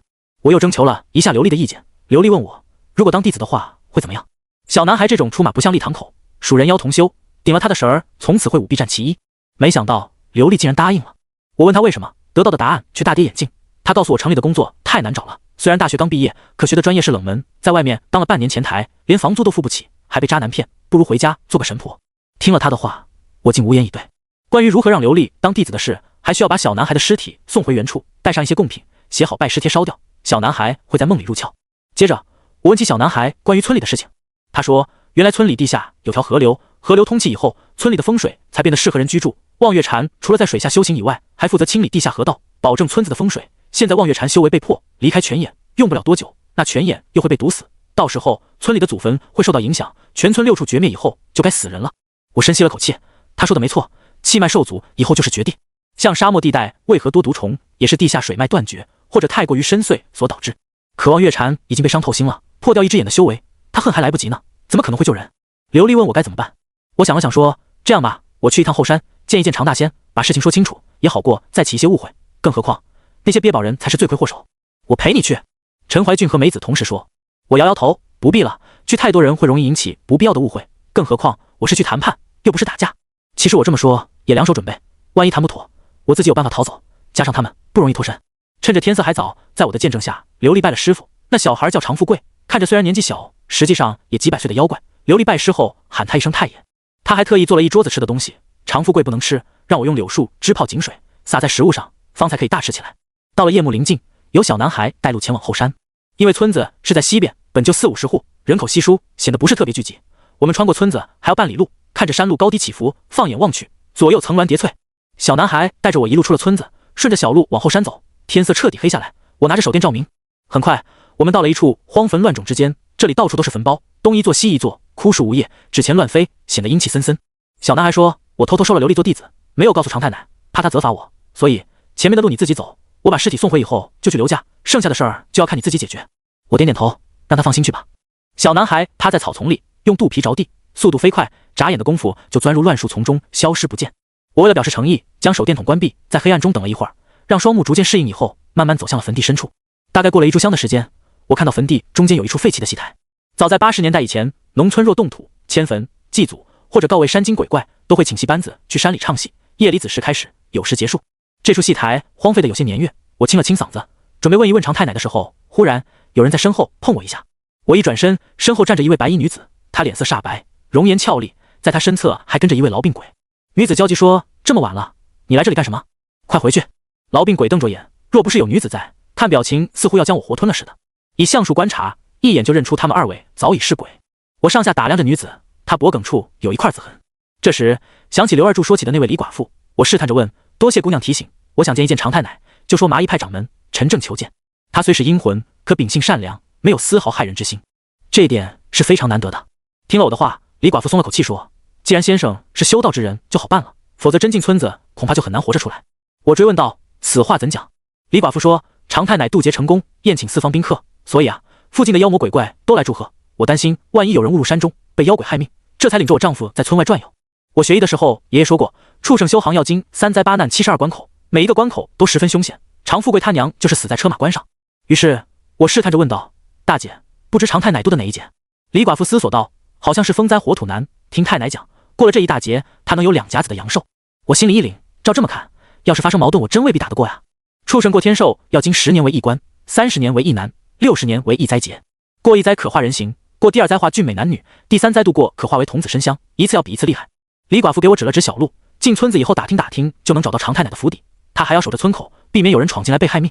当我准备离开的时候，李寡妇却叫住我，几次欲言又止。我说，大姐，我知道你本性善良，哪怕含冤而死，依旧不存怨念去害人，若有我能帮上忙的，一定会竭尽所能。李寡妇一脸感激道，我自杀后，公婆并未将我与丈夫合葬，我的骨灰被他们埋在乱坟岗一棵树下，没有立碑也没名号，使我成为孤魂野鬼。而我丈夫同样也是如此，只求先生能将我夫妻合葬，我3生3世都忘不掉您的大恩。说完这句话，夫妻2人跪了下来，我将他们搀扶起身，保证自己一定会遵守诺言。后来我孤身一个人走向幽暗的小路，穿过一片乱树，借着月光，前方朦胧小路隐约中有数十个纸人赶路。打头的是2排分别吹着唢呐和敲锣鼓的纸人，奇怪的是根本没有声音，后面紧跟着的纸人竟然扛着一尊石菩萨。那菩萨大小在2米出头，盘膝而坐，下面是雕刻成的莲花座，负责抬菩萨的几个摇摇晃晃，走了没多久，居然变成赤膊大汉。我这次来是代表麻衣派，从气势上根本不能输。当眼前被阴雾笼罩的荒村渐渐变成一番热闹的景象，我已经跟在纸人队伍的后面抵达一处大气古宅门外，就听见有人喊道：“我们是听常太奶的话，给他送观音来的。”话音刚落，古宅的大门缓缓打开，里面出来一位小厮接待。我当初误入驱魔乱舞的妖怪聚会，所以面对这种场景还是比较淡定。小厮打开门邀请我混在队伍里进了大宅，院子里热热闹闹，不仅有小孩子追逐打闹，更有谈笑风生的男男女女。而这些精怪与常太奶不同，他们大多数都是假借人魂化形，没有实体。队伍将菩萨抬到了空地，来的时间应该也是不早了，正赶上吃饭点。随着陆陆续续摆满的山珍海味，回想以前的经历，可真不敢乱碰啊。正当这时，那位常太奶竟出现在现场。她鹤发童颜，除了一双眼睛还是蛇瞳以外，在外表上看起来完全就是普通的老太太。随着周围安静下来以后，就听常太奶说：“大家能来给老身祝贺，实在是感激不尽。”四周人群纷纷起身，不断说着一些祝贺的话。我在一旁看得啧舌，怎么畜生也喜欢拍马屁，搞领导讲话这一套。忽然，常太奶话锋一转，继续道：“各位仙家，实不相瞒，请诸位来，还有一事。今日咱们龙凤山泉眼被鳖宝人给破了，望月道人的眼睛让他们挖去。最可怕的是风水气脉没有镇守灵兽，长此以往，龙凤山将会龙死凤凰飞，老身恐怕将要带着徒子徒孙另谋他处。”我躲在人堆里，听见有人小声议论，话里话外是讽刺常太奶想找大家过来要地盘。领地意识是动物的本能，不仅畜生的地盘意识强烈，人也是如此。比如一些地方因为盖房子占地，差一个墙角都能跟几十年的老邻居玩命，甚至欺辱孤儿寡母。眼前这些畜生也差不多是这样，若常太奶真的开口讨地盘，他们就算打死也不会答应的。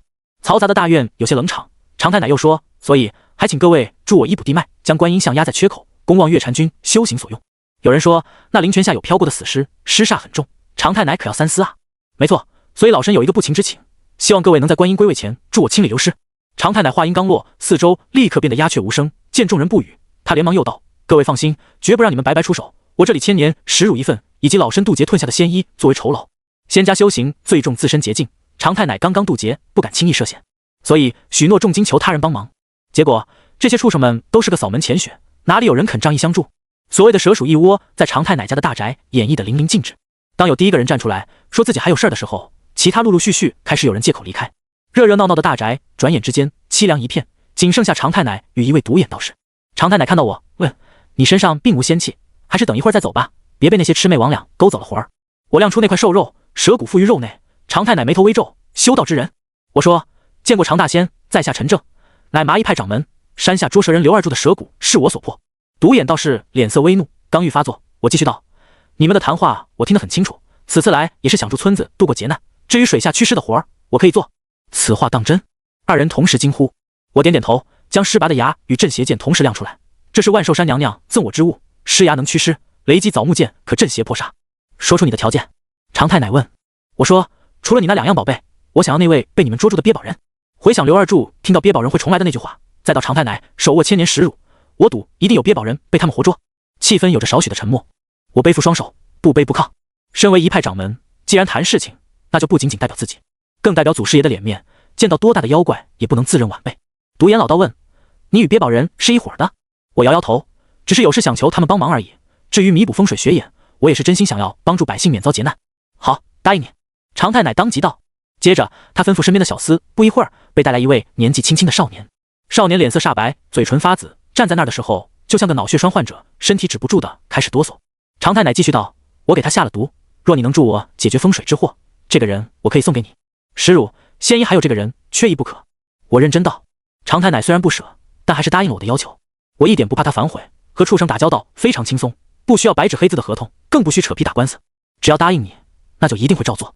冥冥之中的因果天道，要比一纸文约的约束力还要强大。约定第2日上午开始放观音像，事情比较紧急，常太奶和望月蟾蜍没有办法帮忙，这一切都要靠我去找村民。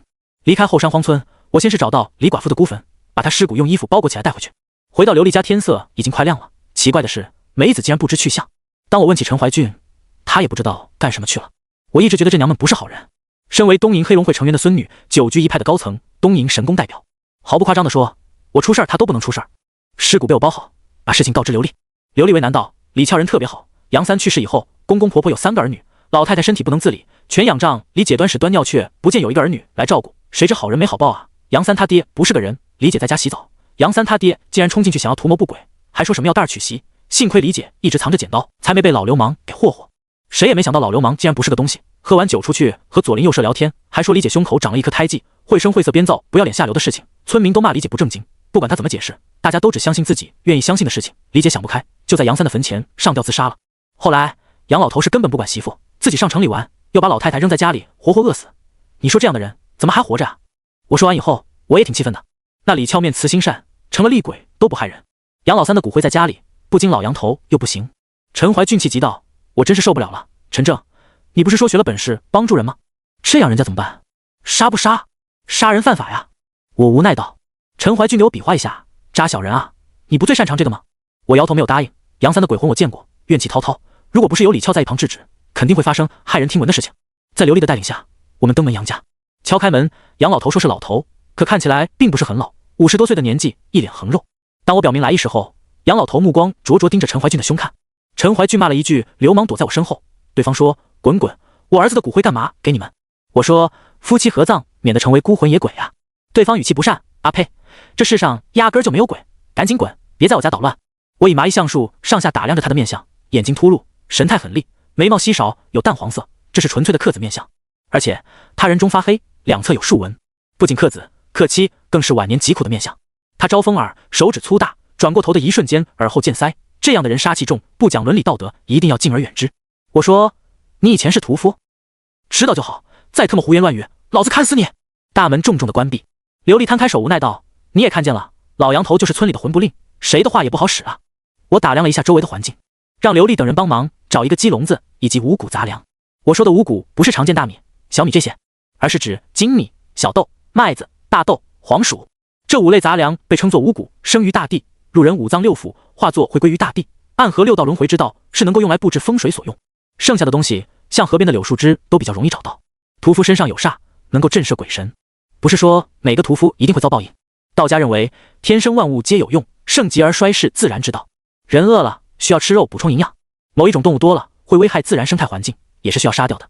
但古时候的屠夫有很多讲究，包括现在农村屠夫杀猪都是一刀毙命，因为第一刀屠夫代表老天爷杀猪是天意，若第2刀扎进去，猪灵死前会诅咒屠夫。除此之外，还有亥日不杀，以及3杀、6冲这些皇历上写的日子都不准杀等等。我看那杨老头脸色凶狠，又是杀猪的出身，活到这个年月克死妻儿，偏偏自己没事儿，家中一定有凶神。将鸡笼子用木棍撑起，就像农村小孩用来抓麻雀似的，远远的用一根绳拴着，底下放着一些香灰。施法前，杨老头家的门口被我撒上一层白灰。做完这一切，我解开裤子，在老杨头家门口即位撒泡尿，然后他用五谷打他家的大门。此法叫五谷打神，目的是要破掉煞气。我这边噼里啪啦着打着，没多久，大门被打开，老杨头瞪着眼睛，手里拎着一把屠刀，脸上身上密密麻麻的红点。王八蛋，是你自己找死！老杨头用刀指着我，这一幕可把刘丽吓坏了。他打算去叫人的时候，我手里有着柳树条抡起来，对着他的脸狠抽了一下，紧接着又以相门打鬼法破他的命门。老杨头身体不停地颤抖，我镇邪剑顺势抽在他的脸上，一系列的动作行云流水，他被我打懵了，突然喉结翻动，吐了一大口的污血，整个人像泄了气似的快速衰老。我说快，你们向后退！我急切大喊。陈怀俊与刘丽躲在我的身后。忽然杨家的大门刮起一阵阴风，竟将地面白灰吹散，沙尘散去，只见我一只堪比小马驹大小的蝎子出现。更可怕的是，蝎子的尾钩勾着一个血淋淋的人头，可把我们3个吓得够呛，连我也是起了一身的鸡皮疙瘩。我心里暗道不好，大喊道：快分头跑！蝎子窜出门以后，不管刘丽和陈怀俊，直奔着我追来。我只觉得身后呼呼生风，被蝎子逼出了潜能。本以为杨家有个煞神，结果是妖怪啊！此时哪还敢耽搁呀？如果被这畜生给追上了，必死无疑。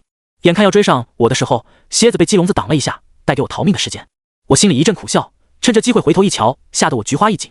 蝎子近距离我不到2-3米远，就他那黑黝黝的尾钩，别说真蛰上，就是碰了一下，今天也难以活命。为了逃命，我顺着山坡往下滚。奇怪的是，原本晴空万里，天空发生骤变，转眼就已经是灰蒙蒙的，黑风呼啸，云朵压下，似乎要下雨了。很不幸，我被一棵树拦住，心里真的已经绝望。我不懂武道，金刚骨前些日子受损，在蝎子的面前，我没有任何还手之力。眨眼间他追来了，巨大尾钩像一把利剑顺势遮下。我闭上眼等死，就听轰的一声巨响，天雷震战，再度睁眼，那只蝎子竟已被天雷诛灭，粉身碎骨。倚靠在大树旁休息了许久，现在话也说不出，只能大口大口地喘着粗气。站在山坡向上看去，蝎子刚刚留下的轨迹，那真是草木枯萎，碎石乱飞，整个山坡都已经糟践得不成样子。至于蝎子停留的位置，只剩下一个深坑，它的残骸却已经荡然无存，似乎被磨灭掉所有的痕迹。突然，树梢上落下一个人头，在我缓过神儿，定睛一瞧，他竟是光秃秃的，而且头顶还点着香疤。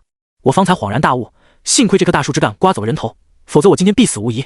其实，之所以蝎子离开杨家大门没有立刻被天雷诛灭，他多亏了这颗血淋淋的人头。他用伪针勾住僧人头颅，假借神性抵御天雷。《西游记》中四探无底洞那一卷就有白毛鼠妖勾引僧人，引诱僧人犯戒，将他杀害。因为僧人修行时体内是有神性的，也叫无漏之身，可一旦动了邪念，自然就漏了。这时候妖怪趁机把僧人杀害，夺走修为，能用来滋补身体。被天雷诛杀的蝎子精多半也是此类妖魔。不一会儿，刘丽和陈怀俊喊来村民帮我。有的人还埋怨刘丽胡说八道，哪里有什么大蝎子？当然，他们不懂，但凡被天雷诛灭，是真正意义上的灭。在众目睽睽之下，我恢复力气，再度回到老杨家的时候，那杨老头真成了老头，不知发生了什么事，逢人就问我儿呢，还有我老伴儿怎么都不在了。大家眼里的杨老头和老年痴呆患者没什么两样，但只有我心里清楚，现在的神色才是属于他自己的。进了他的家门，我说：“你什么都不记得了？”“不记得了。”他脸色很难看，这到底怎么回事啊？我走进屋内，一眼就瞧见了桌上供奉着一张年画，画中是个小男孩，穿着红布兜，别人家都是抱着鱼，他家画中却是踩着一只黑色蝎子。我摸了摸供桌，表面附着一层潮气，又端起杯子放在鼻子间闻了闻，竟是新鲜的血。我说：“这幅画你是什么时间得到的？”“前几天啊。”老杨头很疑惑。我明白了，他是被凶神操纵。我说：“老人家，你别激动，这幅画到底是谁给你的？”老杨头不假思索道：“龙虎山的一位老道长，我不知道他叫什么，可他在街边算卦非常灵验，我就去算了一卦。他送了我这幅画，还告诉我这画里的神仙能够保佑我发家。怎么了？到底怎么了？你有话就说啊！”四周村民有嘴快的把事情一五一十讲了一遍，更有甚者还说起老杨头企图爬灰，对儿媳妇图谋不轨的恶心事儿。老杨头听完了，脸色骤变，不相信这是真的。我怕他气急攻心，就让刘丽一同帮忙把其他人请出去。我摸了摸画卷，蝎子在童子脚下，可画中已经没有任何神性，说明这个童子早就已经走了。可为什么是龙虎山？天黑以后，听到外面有人敲门，我让陈怀俊等候，自己去将大门打开。李俏、杨三夫妻二人直接就给我跪下了。那李俏说：“多谢先生大恩大德，赶走了那位凶神，让我们夫妻二人有机会合葬一起。哪怕我回到村里以后，也始终没有怀疑过你，还以为你是因为担心丈夫弑父，等到了阴曹以后遭报应，现在才知道，原来是房子里住着凶神，是你不敢来。先生赎罪，我也是没有办法。常太奶说凶神惹不起，就连那望月蟾蜍也对他敬而远之，我实在是走投无路，所以才将希望寄托于先生身上。”李俏跪地磕头，为了给先生赔罪，我知道这院子里共埋有12位僧人，他们都是被蝎子精引诱杀害，其目的是供养一颗邪骨舍利，这个舍利子才是那位道士的目标。听他说完，我扫了一眼院内，的确有一个位置被人挖开过，也就是说，在我之前，对方已经取走了邪骨舍利。至于僧人究竟是哪里来的，李俏告诉我，距离此处大概50里有一座法术寺，寺里有很多和尚，蝎子精就是去那里钓鱼害命，引到偏僻无人的地方，由杨老头负责杀害。我说：“我要修补地下的龙脉，你应该已经知晓了吧？”“知道。”“那就好，我将你夫妻二人尸骨一同葬于泉眼，你们留在那儿世世代代守护地脉。如果能做到，我就留你夫妻魂魄；如若不然，必将你二人打散天地之间。”我语气严厉，不管是算计我的人还是鬼，也甭管他出于什么目的，让我以德报怨的事情不可能。李俏夫妻二人答应下来，而杨老头竟在极度悲伤之下疯疯癫癫离家出走。我找到了杨三的骨灰，并与李俏合在一处，剩下的事情都是刘丽负责。他现在已经做好当神婆的打算，找到村长聊起修风水的事情，山里人非常信这个，听说我免费，特别高兴。至于老杨家院子里的尸体，得尽快取出来，否则时间长了容易生变故。我让陈怀俊帮忙，我们俩接了一盆又一盆的水洒在院子里。他很不解，问我这是干什么？当然是寻尸，有煞尸的地方阴气重，等一会儿哪里没干，就说明在哪里。我指了指院子地面，几乎所有的地方都洒满了水，感慨说：12具煞尸没有邪骨舍利索取养料，100日以后必会尸变，村民那个时候可就遭殃了。不出我所料，大太阳灼灼炙烤，没多久，院子里的水渍开始相继干涸，最终剩下12个碗口大小的水洼，我一一做好标记。直到刘丽找来村民帮忙，一开始还没人愿意答应帮忙，被逼无奈，陈怀俊特意花了5000块钱，那些村民这才懒洋洋的开工，感觉好像我欠他们一样。我并不想去计较。果然，12具被僧袍裹着的尸体相继被挖了出来，这12个人竟然没有一点腐烂迹象，栩栩如生，像是睡着了。村里的人被眼前诡异的现象吓住了，加上我忽悠几句，他们这才没有报警。而我担心夜里尸变，于是让村民帮忙找12捆草席，把尸体裹起来，用墨斗线弹上墨汁。墨斗线直来直去，是天下最镇邪之物，用来困住煞尸，能万无一失。最后又雇了辆3轮车，把尸体并排装好，等着这边忙完了，好给法术寺送过去。好不容易忙忙碌碌整利索，就听见村里有人大声吆喝：“大家快来看啊！九龙送观音，太神奇了，快来啊！”我也紧跟着去瞧瞧。一尊观音石像正被9条斑斓大蟒蛇拖拽，缓缓走田地内。当到达了目的地，那9条大蟒蛇转头向我的方向爬过来，全村人都瞧见这样诡异的一幕，大家纷纷向后退。当见到9条大蛇对我行礼时，人群虽然依旧无声，但看我的眼神明显有了变化。可想而知，我在他们心目中的地位已经是直线上升。待大蛇离开村子以后，我在与村民说话，没有一个人不聚精会神地听着，告诉他们将观音像用绳索吊住，然后把我先放到井底打探情况。村长为了顺利进行，还将自己以前在外打工得来的矿灯借我用用。我带着头灯进入古井的一刹那，冰凉的井水扑面，此处犹如深渊，深不可测，却又带着某种强大的吸附力。我明明被吊着，可就好似一双大手握住了我的腰，迫不及待地向下拽。我终于到了井底，按照约定，需要扯动3下绳索为令，他们将会放下观音像。本以为井底会有大量的浮尸，结果我不小心滑了一跤，呛了口水，发现地下的泉水甘霖，入口微甜。我很快就被井水吞没到腋下，脚下踩到某种坚硬的地面，勉强稳住身体。不对劲，我刚刚明明险些呛水，为什么我没有窒息的感觉？我还注意到，当我到达底部以后，水竟然变成了温的，暖洋洋的感觉轻抚着皮肤。莫非这是羊水？没错，感触越来越清晰，好像这个世界上没有什么会羊水让人觉得温暖。我抬起头，顺着井底向上窥看，望月蝉有望月2子，那他躲在这里又如何望月？我记得很清楚，这口井可是鳖宝人后来打的，周围羊水带来的养分滋养着身体，连我所遭遇过的暗疾也在一点点的恢复着。被耗空的金刚骨有所弥补，也难怪望月蝉那么大的个头，按照这个补法，它再大上几倍也有可能。稳了稳身体，我用头灯向下一照，脚下竟然有一尊大棺材，正是这个棺材卡住了血眼。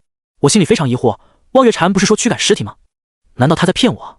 清澈的水质一眼见底，我凭借手电的光亮看到石雕棺材表面是一尊龙头雕塑，它栩栩如生，那2只龙眼则由红宝石镶嵌。我被眼前所看到的景象所惊愕。对了，我记得常太奶说过，此处名为龙凤山，在风水中所指的龙从不是一种生物，而是大江大河、山川地脉，包括生机走向。而凤是指的是山形，比如凤凰飞舞、凤凰孵蛋等等。可大地下的泉眼所散发的竟是羊水，如果以羊水滋养棺材，若棺材里装着是邪魔，后果简直不敢想象啊！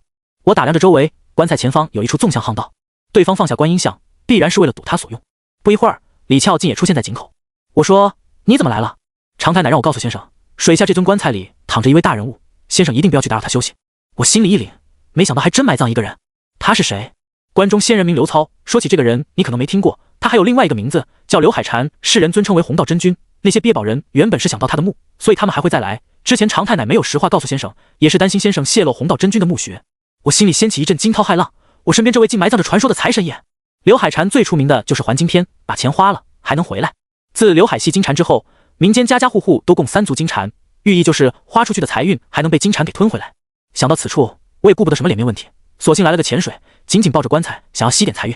这一幕把李俏都看傻眼了。先生，您……我擦了擦脸说，凤凰飞梧桐不栖，金蝉飞财地不居。我见到金蝉的主人，传说中的财神爷，太过激动，想沾点财运。没办法，修行者也喜欢钱。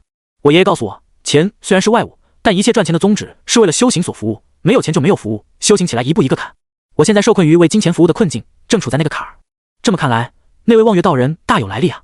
要是金蝉的话，等出去以后，我得好好跟他套套近乎。说起金蝉，比如咱们供奉的金蝉都是3足，背上有北斗7星，头顶太极2仪，口衔铜钱，铜钱是可以转动，代表着赚钱。钱要对着屋内，坐落在与命格相克的位置，弥补财运外流。口里没铜钱，要金蝉嘴巴冲着外面，正对大门是不准确的，要微微斜着点，迎着车流移动方向。因为动者为水，水又属财，可汽车、人流火气比较旺，金蝉偏偏属金，容易被反克，所以切记有金蝉一定要供水。我好歹也是在北街开店的，能与财神爷近距离交流，心情自然大好。在我接二连三触碰关尊后，李俏又说：“先生，常太奶说要趁着白天，否则一旦天黑，阳水就变成阴水了，您就走不了了。失态了，抱歉。”我点点头，又对棺材说：“财神爷，今天我保你，等以后你得保我呀！做人一报还一报，做神仙更不能欠人情，我可记住你了呀！”李俏告诉我，观音像不能压在刘海禅的棺材上。我点点头，底部的空间非常窄，放下2米多观音石像不碰触棺尊也有点难度，但我还是拽了3下，让上面的人放观音像。等待的途中，我仔细观察了一圈古墓，发现棺材只有龙头，没有龙身，而且在棺材板中间部位有一个八卦符文，竟是周易中的潜龙勿用。我眉头不由所起，此卦为蛟龙引符，而不为世所知。同样，此处是龙脉血眼，深居于地下，占了一个潜藏、蛰伏的意思。莫非刘海禅是故意躲起来？不过，我记得苏东坡曾在《东坡易传》中也说过一段话：潜之所以取龙者，以其能飞能潜也。飞者其正也，不能其正而能潜，非天下之至见，其孰能知？这句话的意思是反驳潜龙勿用不如飞龙在天，认为潜也是一种厚积薄发的做法。而刘海禅在民间传说中记载是当了神仙，如今有人告诉我神仙埋葬在墓穴里，我顿时产生一个连我都无法相信的结论：莫非墓中刘海蟾没死？在我思考之时，观音像已经被放了下来。我将神像横置于井底，勉勉强强挡住，但还是有一块缝隙。待我研究是不是应该用工具把这里填充好时，耳边传来一阵窸窸窣窣的声音，很快又是阵阵低吼。这时，在观音像另外一端，一只没有人皮、血淋淋的手透过观音像的缝隙，竟直奔着我的脖颈抓来。危急时刻，我下意识拿起镇邪剑挡了一下，血手好似抓到了火炭，瞬间抽回。我着实被吓了一跳，现在明明是白天。奇怪的是，如果是地下行尸，怎么会有血？不知道什么原因，羊水渐渐不再那样温暖，棺材板上的2颗龙眼闪烁一道红光。李俏急忙道：“先生快点走，阴天了。”阴天？我一时间有些没反应过来。他告诉我，羊水不仅随白昼变化，若赶上阴天下雨也会这样。接着，李俏的魂魄与观音像融合，她丈夫不久后也出现在古井下。这次那痨病鬼脸色看起来要比之前好许多。李俏说，有神像在此抵挡，煞尸没有办法夺走仙棺，希望先生多多保重，切勿在此地久留。看着许许多多的血手顺着缝隙往我这边冲，场面一度非常震撼。深吸了口气，扯动绳索，让上面的村民把我拉出去。缓慢上升的过程，我有机会俯视龙棺。这口井钻出的宽度足有2到3米，棺材并非是直接平放在地下，而是半截藏在土里，微微昂起，有种展翅欲飞的模样。看到这儿我明白了，按照《义公山录》记载，此处为龙吸水，若是泉眼吸干，关中人便可以复活。我倒吸了口凉气。《山海经》记载有一个不死族，族中人死后都会埋于地下，时隔多年以后会像植物般脱离大地生长出来。那些所谓的神仙，莫非是找了某个风水宝地藏起来了？夺棺的血尸或许也想离开幽暗的地下吧。我当作英雄般被人拖出井下，后期填土的事情交给村长去解决。我带着陈怀俊去了一趟后山，在那里，我将李俏夫妻2人的尸骨合葬。再次见到常太奶以后，他如约将3样东西给了我。骑着借来的3轮车前往法术寺，那位鳖宝人自始至终没有多发一言。离开村子以后，我说那几个人死了吧？他点点头。你怎么知道？我去过井下，那个东西很宝贵，无论是常太奶还是望月蟾蜍，都不会让你们活着离开。我很淡定。青年却笑了，既然知道，你还敢离开村子？一开始我并不知情，可自从踏入井下，看到那尊雕刻的龙棺以及血尸后，心里便有所怀疑。以刘海蟾神仙墓的价值，常太奶与望月道人会踏实放我走吗？毕竟在世上只有死人才最能保守秘密。我想找食人鱼娘，有没有线索？你不关心我们为何到神仙墓？关心也得有命关心。我说。正当谈话间，道路被大石头拦住，树林深处隐隐约约站着几个人影。男子说：“他们来了。”比起这个，你更该担心你自己身体里的毒。我说。男子笑了笑，竟有几分认命。他说：“我们哥几个盗取天灵地宝之时，在一只玳瑁的表面发现刘海蟾的踪迹，我们来了，挖了望月蟾的眼睛。7日后，大家相继死亡，我是唯一的幸存者。本想把那些珍珠还回来赎命，却让村民捉住，扭送到了后山。”陈怀俊紧张道：“那些村民有人在劫道，个个都拿着武器。”我让他放心，不用紧张。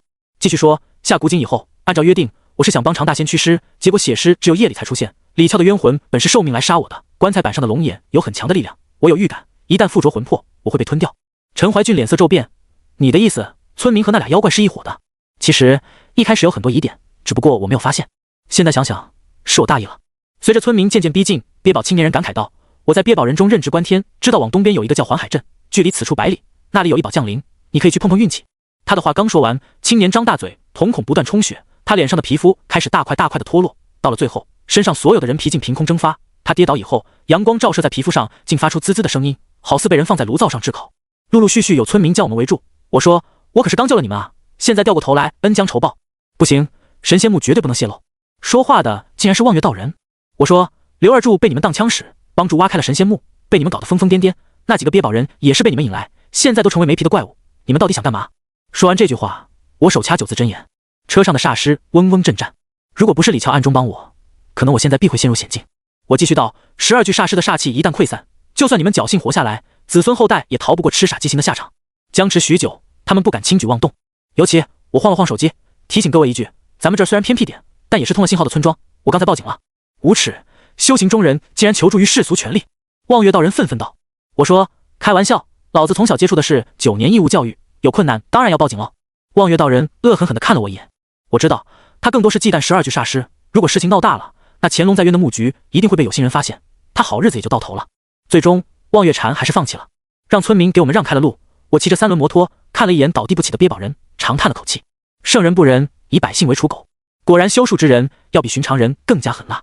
离开了村子，我心里一阵后怕，差一点可能就永远出不来了。多亏了李俏，我帮他出了凶神，他又救我一命。离开村子以后，我先是去了法术寺，把尸体给他们送过去。距离受禄的日子越来越近，一天也耽搁不得。到了法术寺以后，我眉头皱起，此处不仅风水不对，气象也不对，尤其大门半遮半掩，哪里是庄严寺庙该有的样子？门口摆着的石狮子，横眉立目，尖锐獠牙。我走过去一看，狮子眼睛竟被涂抹了朱砂，这叫凶兽开眼，恶煞临门。好端端的寺庙，搞这个干什么？陈怀俊竟打了个哆嗦。他说：“要不咱们俩把尸体放在这儿先走吧，感觉挺古怪的，别再出点什么事儿。”我说：“对了，你和陈俊义都学过什么？”打坐、养气、修身、术法一类的爷爷没过多传授，武道也学过一些，但拿不出手。他微微一笑：“怎么了？没什么。”我没有继续过多纠缠这个问题。在外表上看，寺庙没有任何不同。陈怀俊一语道破，有些不同寻常，显然是最大的不寻常。长期的接触让我快要忘记她是一位在家族厮杀中长大的女孩。把三轮车停在外面，走到寺庙门外。古代只有寺庙皇宫的大门是红色的，红门代表着隔绝，半遮半掩，表示阴阳门。只有在放鬼尸时砍头杀人才开一个小门，斜着过去。陈怀俊自己留着不安全，他跟在我身侧，一同进入古庙。有扫地僧人见我，礼貌道：“施主，本庙不对外。”我点点头，外面有12具尸体，应该是你寺里的师傅，你去收一下，我准备走了。僧人一愣，双手合十道：“多谢施主，贫僧叫几位师傅一同帮忙，你且在这里等候一下。”说完这句话，他转头就回去喊人。我瞄了一眼身旁的陈怀俊，你看出什么了吗？感觉有些冷。他不由摸向双肩，打了个哆嗦。在那位僧人离开后，我听到阵阵抽泣声，只见门外4大天王神像的后面缓缓走出一个小男孩，他身体藏在阴影处，很怕光。我上下看了他一眼，你是庙里的小鬼。小孩子跪在地上，一边磕头一边抽泣。等到那位僧人叫来帮手，小男孩的鬼魂转眼消失。12具煞尸陆陆续续进了法术寺里端。那位僧人虽然口口声声感谢我，就是拦着不让进。我说：“大师，我远道而来，也想拜拜菩萨。”僧人说：“阿弥陀佛，施主请回吧，本庙概不对外。”我说：“佛家常说众生平等，广开方便之门，不能渡你不渡我吧。”僧人笑而不语，只是站在那儿不说话。陈怀俊扯了我一下，小声说：“还是走吧。”开玩笑，一开始我只是来送12具尸体，可同鬼的抽泣让我不得不停下来一探究竟。我盯着僧人的面相，好人坏人，眼睛中的善恶是掩盖不住的。僧人身形消瘦，双目微闭，他眼神不对，一般人的眼睛是左右露白，可他的眼睛上下左右皆露白，典型的上3白眼，为人阴险，无情无义的狠辣之人。他注意到我灼灼目光有些闪躲，又说：“施主的眼神有些不礼貌。”我说：“我懂相法，大师要不要看一相？”僧人说：“我6岁出家，已遁入空门，不知小施主能看出贫僧能否成佛吗？”在与他谈话间，偷偷使出观神术，若是常年礼佛之人，身上会有淡金色的神光；其他人好比读书之人身上有白光，道士身上有青光，当官的身上有红光等等。结果眼前这位僧人什么都没有。我说：“成不成佛是佛祖说了算，不过你身上所穿之衣名为海青，只有真正守戒之人才可穿着此衣，而那些假借僧佛名号骗人害人的，到了阎罗殿定是要被剥皮的。施主等一下，我需要禀告住持，能否准许施主拜佛？”他转过头的一瞬间，我一步上前，单手掐住他的脖颈龙脊骨，向门精通穴位。对方不是修行中人，我还是有把握制服他。我还是与你一起去吧。我礼貌的道。陈怀俊叹了口气，埋怨我多管闲事，胁迫他跨过弥陀殿，直奔大雄宝殿。当我进去，却发现寺庙的佛头皆被蒙上一层红布，所有的罗汉都是面向墙壁的。我不必再假装不知情，走到供桌前，一把掀翻。只见桌子底下是一口小棺材，半截没入地下，半截在地上。我冷笑道：“雀巢鸠占阴阳关，可招阴财，欲邪鬼。你们到底是谁？为何占据法术寺？”我冷冷地盯着那位身穿海青的假和尚。在南方有一些偏远的地区会有假庙，庙观建设都是需要审批的，而且若有守观、守庙之人，也要经协会批准才可以。但有些老板没有人性，投资修建古庙，找1、2个方式冒充僧人敛财，更有甚者，建庙供鬼。可神佛眼皮底下做坏事，他们为了找心理安慰，会将神佛的转过去面壁，或者用一块布罩住佛眼。有人来砸庙了！假僧人一吆喝，陆陆续续7、8位中年人聚集在大雄宝殿，真是不知死活。我们本不愿意搭理你，非得自己找死。大哥，我看那个娘们不错，留着吧。把男的宰了，埋后院。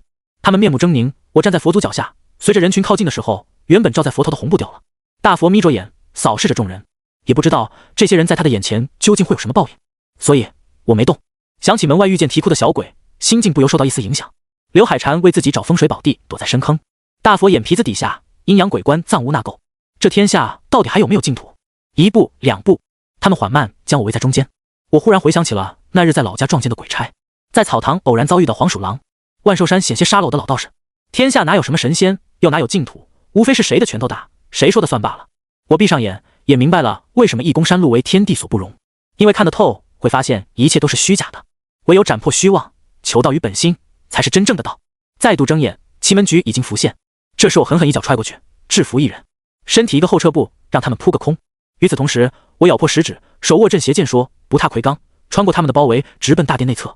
12具尸体就在不远处。我能清晰感受到一股很强的煞气。待冲入僧舍，发现正有人忙着将煞尸装缸里。我奔跑过去，打倒迎面来的人，咬破食指，一次又一次为12具煞尸开眼。他在这儿，被让他跑了。8个人追了上来。就在这时，煞尸却忽然跃起，12对8，没有任何悬念。很快，僧舍内就是一片人间地狱。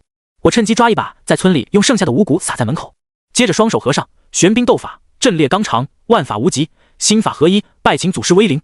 豆子噼里啪啦的乱跳，金光闪烁间，五谷排列整整齐齐，将房屋阻拦。此法古神拦路，一些老百姓家里摆着杂粮贴画，在不招虫子前都是有辟邪退煞的作用。做完了这一切，我又回到大雄宝殿，走向阴阳鬼关。陈怀俊却拦住我，刚刚那种混战，他毫发无损，证明我之前所有的猜测都是正确的。他说，能用阴庙来聚运势之人，必是江湖上的亡命徒。咱们这次来是参加龙虎山受禄，一旦离开这里，他们肯定会报复的。我说，我要是怕报复，还不如死在京城。撂下这句话，我将鬼棺打开，里面是一个木质的空心的小玩偶，表面雕刻许许多多的符文，里面则装着小孩干尸。就在这时，大雄宝殿四周的18罗汉竟然缓缓动了，神像缓缓转过头，每一尊皆是鬼脸模样，双眼流血，面目狰狞。与我目光相对之时，我竟觉得一阵阵头昏眼花，身体开始摇晃不稳。罗汉气血，煞气扑面，如果被煞气彻底摧毁神魂，恐怕今天就彻底交代了。下意识用尽全力推开陈怀俊，将他顶出大雄宝殿。18罗汉将我围在中间，滔滔煞气一次又一次袭击我的三魂七魄，身体有些摇晃。陈怀俊大惊：“陈正，你怎么样？别过来！”话一出口，我吐了一大口鲜血。千钧一发之际，手指狠狠点在胸口位置的膻中穴，此处乃是人体阳穴，激发自身阳气的泉涌速度。霎时间，那种昏昏欲睡的感觉消失不见了。这时，阴阳关中的木盒子炸裂，一只长着尖牙的小鬼缓缓爬出，他身上流着黄脓，看起来非常的恶心，直奔着我的方向蹒跚走来。见此状，我握紧镇邪剑，向后退出半步。这小鬼必是法师炼制的有鬼仔，此鬼是用铜尸并结合9种横死妇女尸油炼制，实力非常强大，藏在阴阳关内，供奉于大佛之下，接受凡人香火，从此不惧阳光。我猜测是有人借此地炼制本命鬼，以此来催财避灾。幸亏镇邪剑是雷击枣木所制，枣木属阳，带刺，对付邪鬼煞尸有天生克制。突然，那有鬼向我扑来，原本蹒跚的姿势竟骤然加速。我幸好提前有所准备，八门方位变换躲避。待有鬼靠近之际，咬破舌尖，此处血在道家法术被称血灵子，凝聚丹田之气，猛地喷出一口血剑，打中有鬼之后，就听见四周阴风肆虐，庙宇中的风铃作响，阵阵鬼哭声回荡在庙中。佛祖本是慈悲为怀，此处颠倒阴阳，让佛门清净之地变成了藏污纳垢的鬼域之所。18罗汉形成的聚阴地让我坚持不了多久，镇邪剑几次打退了有鬼仔，可对方却是越打越凶。就当我琢磨着怎么样才能逃出去的时候，耳边传来几声炸响，门口摆着的大水缸让陈怀俊给砸了。与此同时，那18罗汉竟然开始阵战起来。外面的陈怀俊跑到大雄宝殿门口说：“快出来，快点！”听了他的话，也来不及细问，我用尽全身力气向外狂奔，前脚刚踏出大雄宝殿的门，就听咣当一声，韦陀手持的金刚杵掉落在地上。与此同时，庙里回荡起阵阵梵唱，有鬼刚踏出大门槛，就被无形的力量拦住。还在我纳闷的功夫，一道金光自大殿顶棚落下，眼睁睁看着有鬼身上的尸油化为污血，只剩下一具干枯的铜尸。陈怀俊急切道：“谢天谢地，我刚才看到门口有2个大水缸，里面打得热火朝天，水缸竟然出现了漩涡，我怀疑是风水阵，然后把砸碎了。幸好你没事儿，要不然我还没结婚就成了寡妇。”我长呼了口气问：“多谢，快走吧，估计一会儿这庙的主人该来了。”陈怀俊催促道。我出了门，回头看了一眼韦陀神像，佛门庙宇以韦陀为护法，韦陀手持金刚杵，此法器寓意降服诸天众魔，有3种姿势，分别是抗在肩上、横于万间、放置于地下，3种皆有不同含义。前2种意思是此寺为大寺庙，可以接纳4方云游僧人免费挂单，后者意为是子孙庙，不接纳云游僧人吃住。切记第1种扛肩不是寻常庙宇，此处必有得道高僧。破阴庙毕竟死过人，我没有隐瞒，报警以后就匆匆离开了这里。刚骑着3轮车行驶没多久，被一位赶路的老大爷拦住。正巧对于立阴庙之人，我心有疑惑，问起庙宇的时候，老大爷告诉我，这庙也有几10年了，他小的时候就存在，据说特别灵验，各地都有来烧香拜佛的。10多年前下了一场大雨，劈掉了房梁，寺里换了一批僧人，从那以后就开始频频出事，只要是烧香拜佛的，回家就会生病不起，时间长了也就没人去了。我思索道：“除了这些，您还知道些什么？”大爷合计半晌说：“不过有一点挺奇怪的，以前有位算命先生路过此地算卦，说这庙求好事不灵，坏事灵，比如你诅咒谁家孩子生病，老爷们出轨，或者怎么受伤，磕碰的事情特别灵。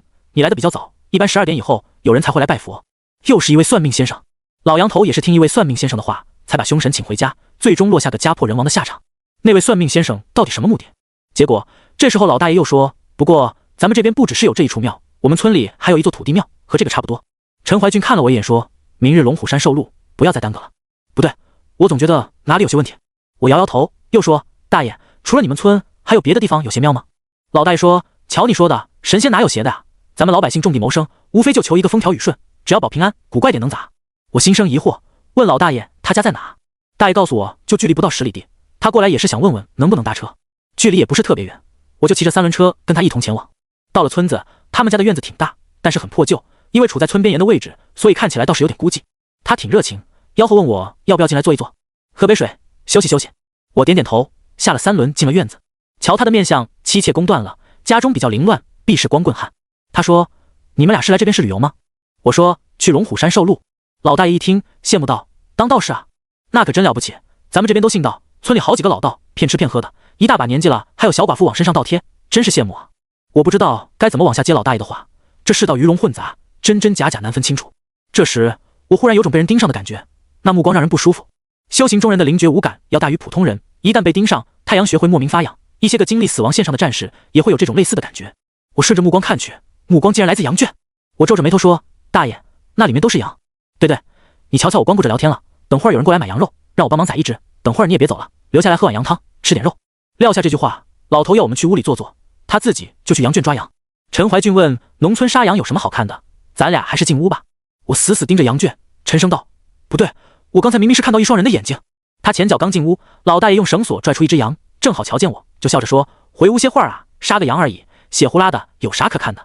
我扫视了一圈院子，发现院子内有一处屠宰区域，地面已经被血染成褐色，充斥着一股子羊膻味。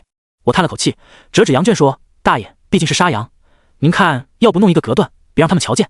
万物皆有灵性，杀猪宰羊虽然是为了生活，出于慈悲之心，还是不要让其他同类瞧见。”老大爷笑道：“一个畜生还懂什么呀？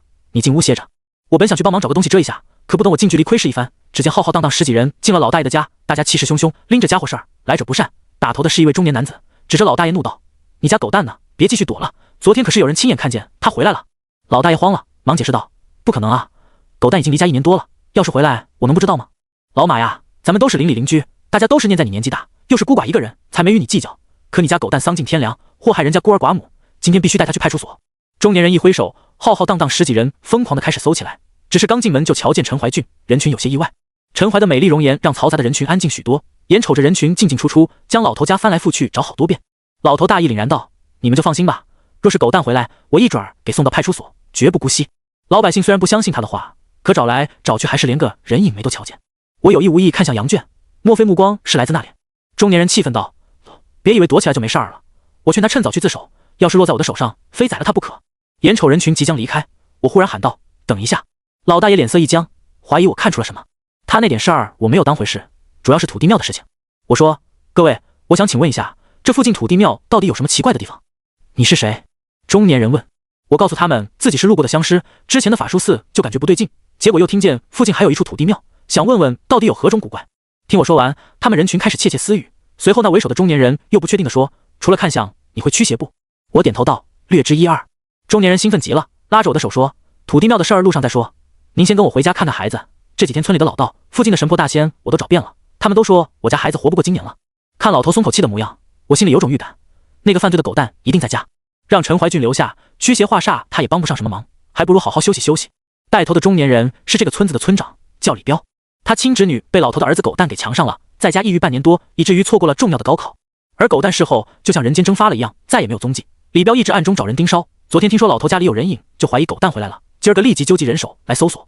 至于他儿子，前几天出去和朋友喝酒，回来就被冲成傻子，有很多顶堂的师傅都认为他儿子是撞了邪病，但又都称自己道行低，根本解决不了。我主要担心土地庙，身为修行者，若是撞见这般害人的邪物，袖手旁观也是一种罪责。要是能顺手给灭了，那得是个不小的阴德。路上李彪告诉我，他们村的土地庙与别处不一样，曾有一个煤老板专门建立的大祠堂供奉土地爷。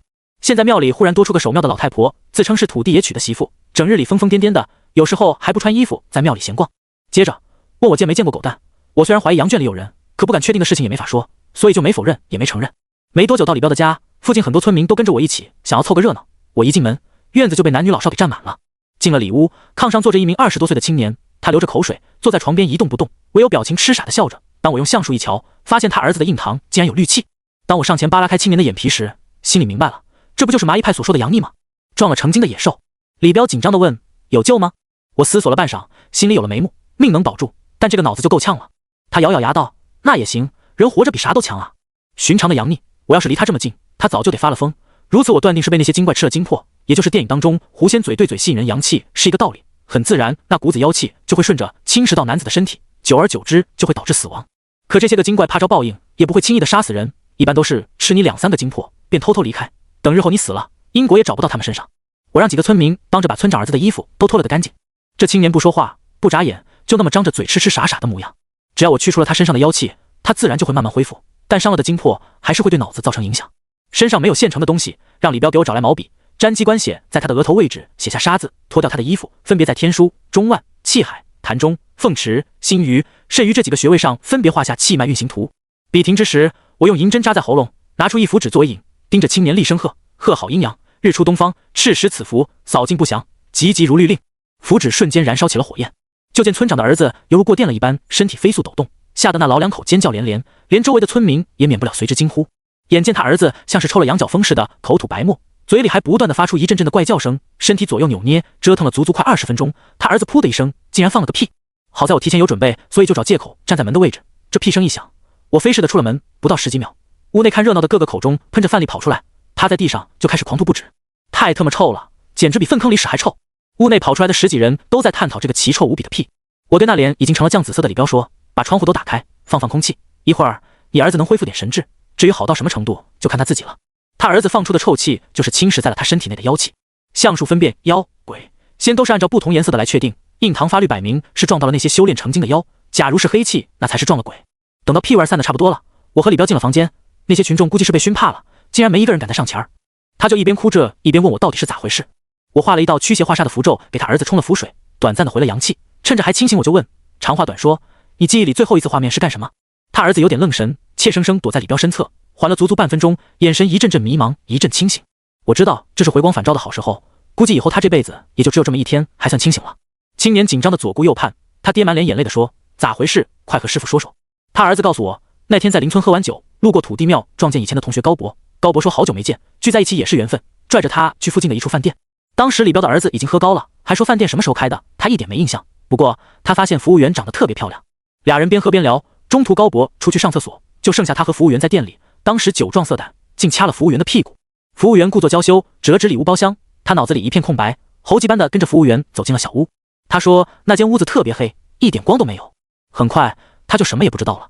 可提到高博的时候，李彪惊呼道：你说的是高老二家的孩子吗？对对对，咋了？他儿子一脸迷茫。那孩子去年就死在外面工地了，你确定没有看错？他连连点头，还想再说一些，却打了个哈欠，告诉李彪他困了，话到一半就晕晕乎乎睡了过去，不管怎么叫也没用。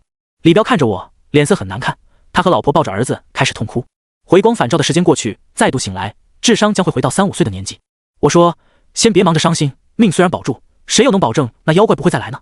大师说的有道理，可我们完全不知道他说的饭店在哪啊？老百姓感慨道。我问李彪，土地庙除了那个老太太以外，还有什么奇怪的地方？包括那个叫高博的人死后有没有葬在村里？李彪说，高博是村里的人，落叶归根，人死了以后都得回村的。不过那老太太深居简出，很少看见她在外面，有时候不穿衣服乱跑，我们都怕吓着孩子，几乎都躲着点走。记得爷爷以前告诉过我，这世上越是看起来干净的地方越黑暗，邪魔外道往往躲在神佛脚下。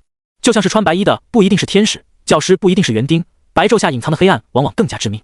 我觉得法术寺12煞师应该是庙里原有的和尚，后面的人都是背后老板派来的职工看守有鬼。这俩地方相距不远。我问了李彪知不知道法术寺的事情，李彪说那个和们这里的土地庙差不多，都是好的不灵坏的灵。我点点头，世上没有如此巧合的事情。李彪子在昏迷前经过土地庙，二者一定有关系。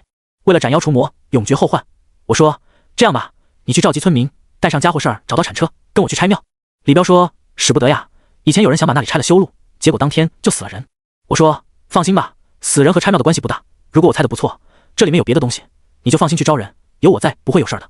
告诉李彪一份物品的清单，让他们着手准备。撞见撞鬼这件事在农村来说还是比较容易接受的，毕竟神鬼怪传说从古至今都是由乡土民间流传出来。那天去土地庙的时候已经下午2点了，几乎半个村子的人都到了，有的胆子小的站在稍远一点的地方，有的人喜欢凑热闹就距离我近一点。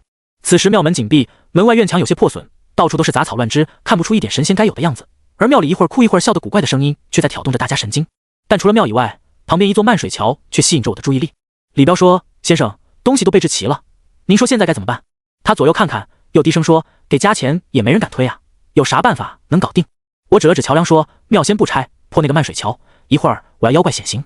听我说完，李彪连忙摇头，拆桥干什么？有个桥大家伙出行也方便啊，真要是拆了，恐怕就得趟河了。我停了下来，问他一句话：今年这桥死了4个人了吧？周围一下子炸了锅，更有几个农妇更像是被我说中了伤心事儿，哭了出来。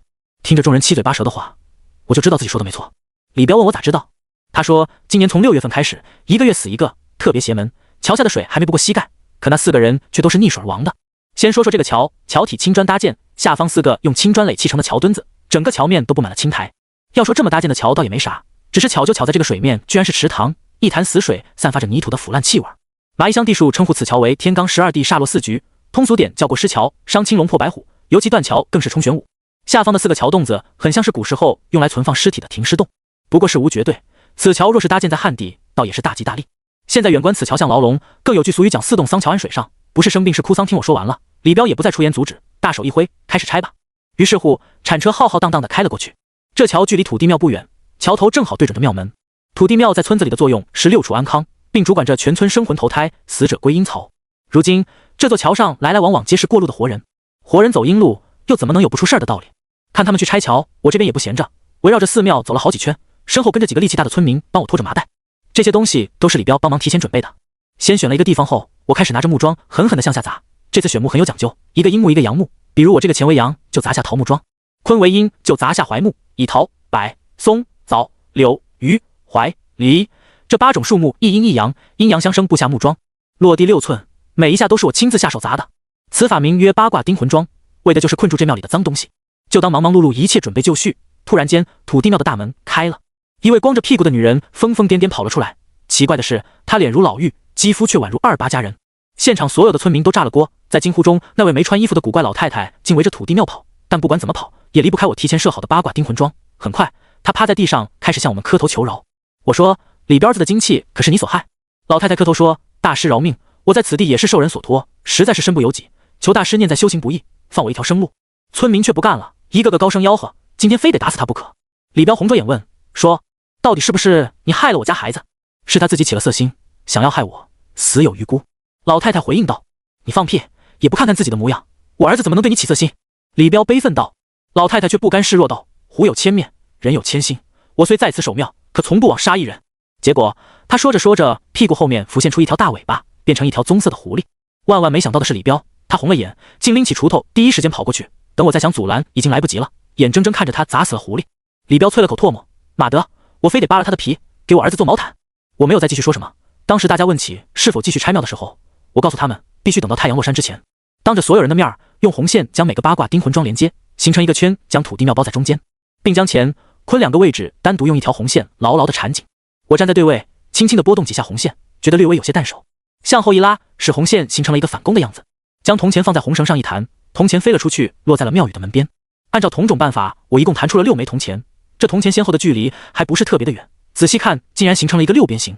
身后有见过阴阳先生择坟的老人开口说：“这小师傅了不得，他这个叫阴阳指路法，我小时候见过有人用这个择坟，老厉害了。弹铜钱有啥？我弹玻璃球还厉害呢。”又有人说，老头虽说辩解，可他并不明白里面的五行之道。铜钱属金，红绳属火，木桩属木，脚下是土，然而还缺了一位水。真穴含有水气，而金能生水，二者相生的关系便会冥冥之中掉落在一起。取的乾坤位是因为乾为天，坤为地，若是土地庙底下有邪物，肯定会以天地镇压，取6数，暗合6爻之意。当一切完毕后，我走上前看了眼卦象，下6卦大凶，煞气改变了卦象，显露出了大凶，这就证明我的位置算是找对了。用木棍做好标记，我对李彪说：“就在这点火，一直烧到夕阳西下，土地庙下面有东西，用火驱煞，太阳落山之前方可拆庙。”交代完了以后，这庙我也没动，只是告诉李彪，所有的村民都不允许触碰这个八卦钉魂桩，看守火堆的人保证火不能灭，不准离开红线，否则会有危险。随后我便与李彪离开了这里，负责看守火堆的是李彪的外甥。对于古怪的土地庙出现妖怪的事情，村民们早就深恶痛绝，我的办法自然也就得到了大家广泛的认可。与李彪一起回了家，刚进家门就听见他媳妇在那儿哭，声音显得非常的悲痛。到了近前才知道，他儿子已经傻了。我们走了以后，他儿子睡了一觉，睁开眼就像是个8、9岁的小孩子一样，瞅什么都好奇。见我进屋，他还很有礼貌的叫我叔叔。那李彪叹了口气，真是上辈子做了孽啊，怎么好好个家就散成了这样？我们老李家到现在也没个后代，真不知道以后还有没有人肯嫁给他。这个咱就说不准了，毕竟谁家的姑娘愿意嫁给一个傻子？可他又说，实在不行啊，我也花几个钱找人买个媳妇去。听他那认真的语气，不像开玩笑。要知道倒卖人口可不仅仅是犯法，而且还是伤天和。于是我立刻制止道：“大爷，买卖人口可是犯法的，你可别给你儿子添孽了。可我们老李家没后也不行啊。他掏出了烟袋锅吧嗒几口，又说那老码头以前还买过呢，你看看人家现在那是活得比谁都硬朗。先生，你说这老天爷到底有没有报应啊？作孽的人很多，受苦的还是我们这帮守法的老百姓。按照过去，我把那老光棍焊一棒，吊起来打个半死，我就不信他儿子不出来。可现在人跑了，报警去了派出所，又说证据不足，可怜我那侄女啊！哎，这可让我震惊不少。老码头那么大岁数还买过媳妇？问了几句才知道，原来老码头的老伴死得早，家里算得上是很穷，也没有再找。可是他有一天在自家的田里刨出了古董，卖了不少的钱，这才又在不远的地方盖起了房子。只是他儿子天天的不务正业，十里八乡有名的一条臭鱼，而且偷盗成性，好几次差点没被别村的人抓着给打死。老码头有钱也觉得寂寞了，就在外面买了个媳妇，可据说没多久那女的跑了，他也不差钱，没多久就又花了3万块钱买了一个。结果呢，没2年的功夫，这个又跑了，还卷走他所有的钱。我听他说完，心里确实有些震惊，买来的2个媳妇都失踪了，这个在农村来说很不可能发生。试问谁花了几万块钱买个媳妇不得看得死死的？又想到了今天羊圈里古怪的眼神，包括我是在阴庙出来以后就撞见他的，总觉得不对劲。忽然间一个念头升了起来，难道说老码头和那个口中的算命先生认识？当时冷汗就下来了。陈怀俊现在有危险，说我怕朋友出事儿，快跟我一起回老码头家。李彪倒也算是个麻利人，一边奔向他的3轮车，一边说道，老码头家在村边沿，跑过去也得10几分钟，开3轮车速度快。刚出院子没多久，3轮车竟然熄火了，接着就听李彪指着前面说，有狐狸。路中央趴着一条灰色的狐狸，一双大眼珠子极其拟人的盯着我，尾巴左右摇晃着，就好像是为了在等我一般。心里明白，多半这狐狸已经成精了。我就让李彪把车停下，自己下了3轮车，双手背负站在狐狸面前，厉声说，为何拦路？话音刚落，就见狐狸起身，我见他腹部下面压着一个刺绣的布袋，随后他叼起布袋送我近前，前爪又做出一个作揖的动作。我弯腰捡起布袋，打开后一看，吓了我一跳，里面有好几根黄澄澄的金条和一道黄符。盯着黄符熟悉的纹络，我沉声道，天师府。狐狸低着头不敢看我，我又问他与守庙的老太太是不是一伙的，结果他竟亮出左爪，那里有一块黑色的斑点。李彪瞬间惊呼道，我记得高伯左手也有一块黑色胎记，你是高伯？狐狸竟拟人般点点头，可我看出他的道行并不足以讨封，体表上邪气弥漫，瞳孔里闪烁的凶光。我说，土地庙下面的东西对那个人很重要。狐狸头匍匐在地，磕了几个头。我冷笑了一下，心里明白，那八卦丁魂桩定住了土地庙，一旦破了土，庙地底下的东西就藏不住了。我把金条丢了过去，轻哼了一声，天作孽犹可活，自作孽不可活。如果他真是天师府的人，这道符咒我会拿去面见老天师，让他当面说个清楚。奉劝一句，天威浩荡，日月昭昭，不要以为懂点法术就可以为所欲为。还有你，念在受人指使，本师姑且饶你一命，若下次遇见，必将你剥皮抽筋。那狐狸听我说完，叼起包裹，一溜烟的功夫就钻入了树林里。李彪看得都傻了眼，吞咽了口唾沫。金条，若是要钱不要命，那就当我没说过。催促李彪快点骑车赶路，很快赶到老码头的家，踏进门就喊陈怀俊的名字，竟得不到丝毫回应。我真急了，一脚踹开他们家的大门，挨个屋子看了一圈，还是没有人。我盯着羊圈，急忙跑过去，打开栅栏门轰出羊群，可找来找去还是没有任何异样，我真的有些慌了神。想起之前看到的阴狠目光，绝对没有错，羊圈里面肯定有人。我在他家翻到一把锄头，围着羊圈开始刨地。李彪见此也来帮忙。不一会儿，我竟发现有一处红砖砌出的烟筒，将掌心贴过去，呼呼的凉风吹出。马德，这里有个地窖，你过来看看。李彪吆喝一声，在羊圈的角落有一处上锁的铁板，我在他们家找来锤子，咣咣凿开，就见到一条小隧道向下延伸。李彪咬着牙说，怪不得有人说瞧见那个畜生，马德，抓到他，我一定活剐了他。我俩拎着家伙事走下地道，很快发现一些女人衣服。等下到底层以后，就见陈怀俊迷迷糊糊坐在角落，旁边是已经被打昏过去的青年。李彪一眼就认出这人是马老头的儿子狗蛋。我上前抱住陈怀俊，醒醒，到底发生什么事了？我没事，那老东西给我下药，让他儿子非礼我。你看看他有没有被打死？如果没死，帮我打死他。说完这句话，陈怀俊趴在我的肩膀沉沉的睡去。李彪还想动手宰了狗蛋的时候，被我阻拦。我说，送警局吧，你看看那里还有死人骨头，他够判了。地下坑道被挖成了单间，角落是专门存放东西的地方，有几件散落的女人衣服，还有枯骨，已经足以证明老码头父子俩的恶行。他之前把我和陈怀俊骗进来，就是看我们俩是外地的。如果不是李彪带人闯入，他必会在羊汤里下毒，此时也许已经动手了。没过多久，老码头也折返回家，被我和李彪制服。爷俩见事情败露，就开始互相埋怨。他爹说他儿子不争气，已经提前打好招呼，不准擅自行动，可偏偏绑架陈怀俊。一起罕见的恶性案件被破，我们翻出3具尸体，马氏父子2人死刑肯定是没得跑，只是可怜那些无辜的受害者。等待警察来的期间，李彪把马氏父子关在羊圈里，还派人在门口守着。那天也巧了，院子里那些羊竟主动回到羊圈。就在大家还未在门口商议要不要动私刑的时候，羊圈发生一起惨嚎。我当时也在现场，跟着大家冲进去以后，发现马氏父子不见了。接着李彪把地窖掀开，大家都看到让人头皮发麻的一幕，马氏氏父子全身血淋淋地躺在地下，周围有3只羊围着他们的尸体啃食，蠕动的上下嘴唇拽出血淋淋的肠子，让在场中人纷纷歪着头呕吐。羊吃人的怪事在当地极为出名，但我看到3只羊仇恨的眼神，想起那被他父子害死的3条人命，也许这就是冥冥之中的一种复仇吧。后来派出所来了人，把尸体一次性的拉走，我也参与了笔录。好在李彪说我是他表亲，免去了很多的麻烦。而在当天晚上，为村里报仇的3只羊就被视为邪物给勒死了。这边忙忙碌碌刚一结束，太阳也渐渐落山了，再度赶回土地庙，摸了摸附近的泥土，在无潮湿感的时候，让李彪叫村民来土地庙集合。而我又画出一道破土符，将符咒点燃以后祭祀苍天。由我动手刨下第一锄头，瞬间一股子强烈的煞气顺着镐头冲我脑海，可后劲儿力道明显不足，我只是轻微晃了3下便恢复正常。华夏民间传统中认为，动土皆会惊扰地下亡灵，所以会举行一些隆重的仪式，其实是将大地比作一个罩子，封印住地底下污浊腐烂以及一些不好的气场。风水先生会算出日子时辰来避开。一切准备就绪，我指着火堆燃烧后的位置，就是这儿，大家帮我一起挖。只见泥土先由黑入黄，再由黄入红，直到挖到了深红色，已经过了1个时辰左右。忽然听见人群有人喊是挖到东西了。我几步走到近前，只见坑中是一个用黄布包裹巴掌大小的物体。见有人下意识要碰，我赶忙制止，都别动。那是五方布，那是玄门正宗的道术，专门用来封印邪物，谁要是碰了会遭殃的。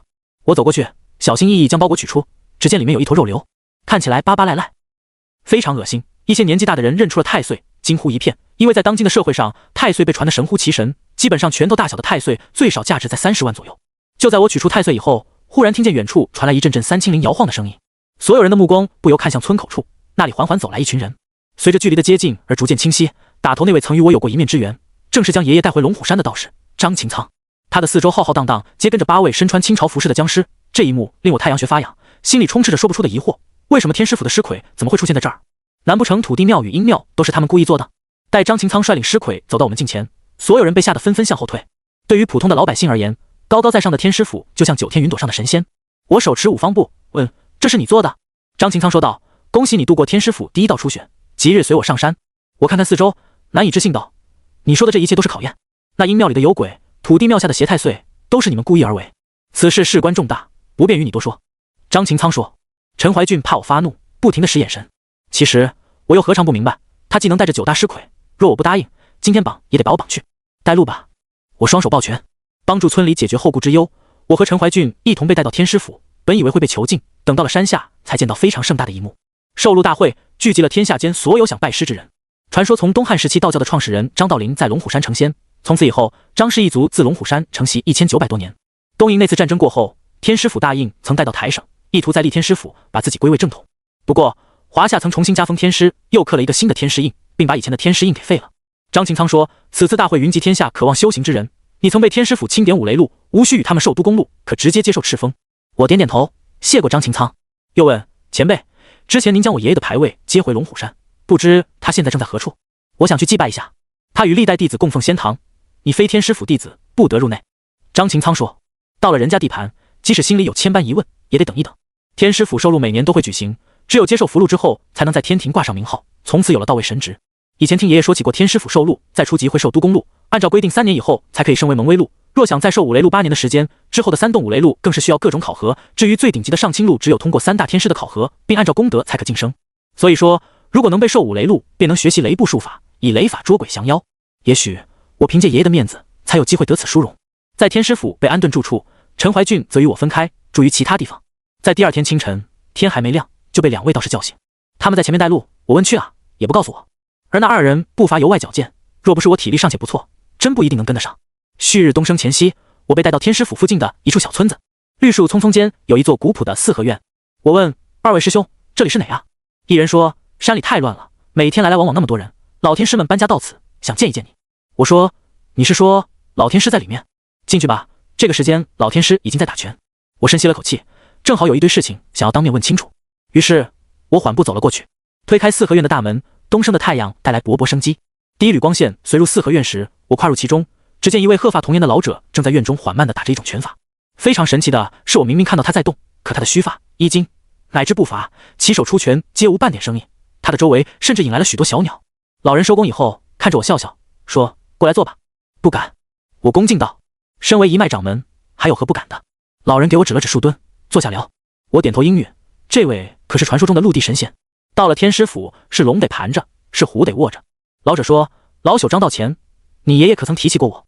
我摇摇头，爷爷从不与我说起天师府的事情，只是告诫我，天下玄门皆以龙虎山为尊。算起来，你也与天师府有缘，把你叫到这里，我知道你心里有很多疑问，现在给你机会，问吧。我心里大喜，以他这样的身份，没必要骗我。于是我提出七绝岭。张道乾叹了口气，没有直接回答我的话，而是反问道：你这一路走来，可曾注意过什么？我回想起一路经历的事情，不管是赶诗人官家与李神婆的神木令之战，还是阴庙内所见到的有鬼，包括土地庙下的太岁，似乎好多的阴邪生物都生活在我们周围，只因为许多人无法窥看他们的存在，所以才坚定认为鬼和妖是不存在的。我感慨道：这世上一直有妖邪存在。天师府修行之道，在于入世斩尽魑魅魍魉，还天下一个清清白白。自从你们被选中以后，就已经有人在暗中跟随。张道乾说：那我爷爷七绝岭是怎么回事？我正视着他的眼眸，这件事必须有一个准确的答复。张道乾说：你爷爷修行过天师府不传之秘，埋于七绝岭镇守妖魔10年，这就是规矩。我想救他。我说：10年7绝，受刑期过方可登入天庭为仙，在此期间任何人不得插手。张道乾说：不管怎么样，我知道爷爷现在正在受苦，生不如死，熬过10年。我吞了口唾沫，继续道：如果我同样修行过天师府禁术，此次来龙虎山是不是就出不去了？这一点张道乾没有否认。他说：龙虎山异姓不封天师牵涉一件远古秘文，谁也无法更改。陈俊生既然修炼过，就必须经七绝岭一遭。听到养我18年的爷爷被他们以冠冕堂皇的理由折磨，我心里有气，咬牙道：如果我拒绝受禄呢？他说：那你将会失去天师府庇佑的机会，不要忘了万寿山那位老道士。京城的遭遇依旧心有余悸，那老道士的身份至今为止都是个谜团。10年以后会发生什么事，我心知肚明，但我还是拒绝了。五雷路虽好，但张兰一脱离天师府之后，曾加入麻衣派，成为一派掌门。我身为麻衣派的后人，如果真的答应，不亚于欺师灭祖。我双手抱拳道：若你想杀我，我自知不是对手，除非能放了我爷爷，否则受禄之事我拒绝。结果张道乾脸色一板，凛凛杀机让我通体冰寒。他沉声道：3个时辰之内离开龙虎山地界，必杀之。话音刚落，张道乾挥手丢出一道符，打在我的心口。胡幼娘的精魄瞬间被打出我的身体，接着包裹太岁的五方不燃烧。我急忙将太岁丢出时，张道乾又捉走我的镇邪剑。他压根儿就没再与我多言半句。其实我真不想动手，只是打算借机要挟一下，谁知这老头有点酸脸子啊。他继续说：这把剑我先替你保管，日后可让万寿山那位亲自出面索回。正午12点，若能躲过必杀令，从此便与龙虎山再无任何关联。我心里1万只草泥马奔腾而过，这根本就是不讲道理啊！可说出去的话，泼出去的水，现在反悔人家肯定不能答应。索性我咬咬牙，3个时辰也够了。青山不改，绿水。没等说完，张道乾振臂一挥，将我轰了出去。那2位站在门外的小道士特别惊讶，他们围过来盯着我的时候，脸色骤变，纷纷又在腰间拿出木质令牌，皱着眉头说：掌门必杀令，竟然是黑的！张道乾翻脸比翻书还快，身旁2位道长盯着我的眼神已经目露凶光。我很快捕捉2位手持的令牌，在贴近我的时候，实木颜色的牌子竟一点点变为深黑色。我深吸入口气，那老家伙说的真想杀我啊！虽然镇邪剑被没收，心里很不痛快。至于黑令到底是什么，我还在一头雾水。待那2位年轻道长亮出长剑，屋内传出浑厚的声音：太阳落山之前，若他不走，则与妖魔同论。莫！2位道长向4合院行礼。我自知跟他们这些人也没办法讲道理，时间紧迫，只好匆匆先往龙虎山上赶，打算叫着陈怀俊一同离开。毕竟我们是一起来的，别到时候牵涉到他，可就不好了。可随着入龙虎山以后，几乎所有的道士都来现场，大家把我包围城里，3层外3层，山上山下足足有数千人。我倒是比较看得开，反正人家说了，12点之前离开就行。陈怀俊见我以后，低声道：你把龙虎山祖坟给刨了吗？怎么来这么多人？我说：赶紧跟我走，别到时候迁怒于你。为啥？他问。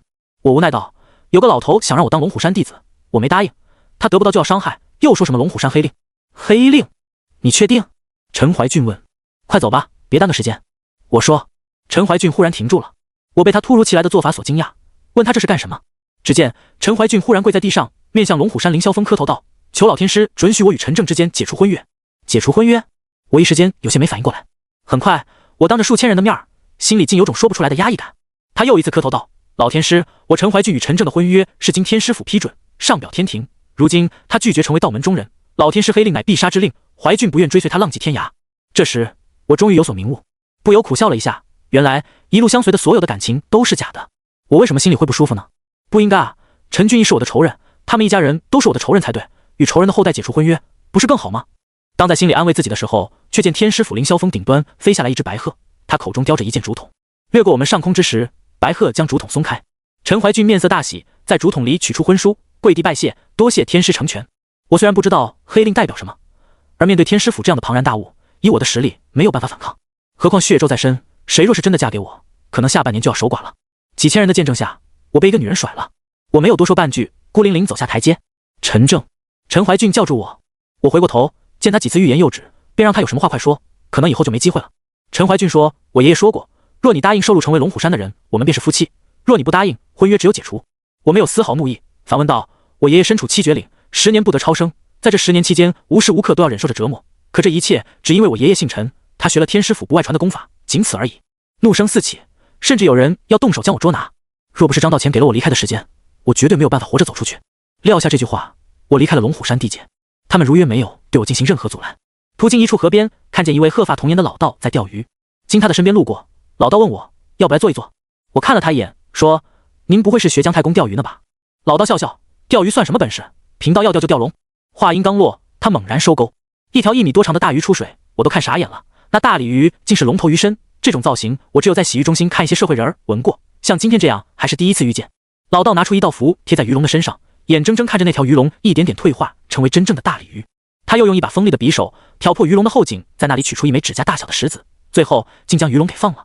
我目睹了这一切古怪的做法，知道老者来历不凡，沉声道：“你是来抓我的？”老道士摇摇头：“不是，我只是想提醒你一句，天师府不是在害你，而是在救你。”什么？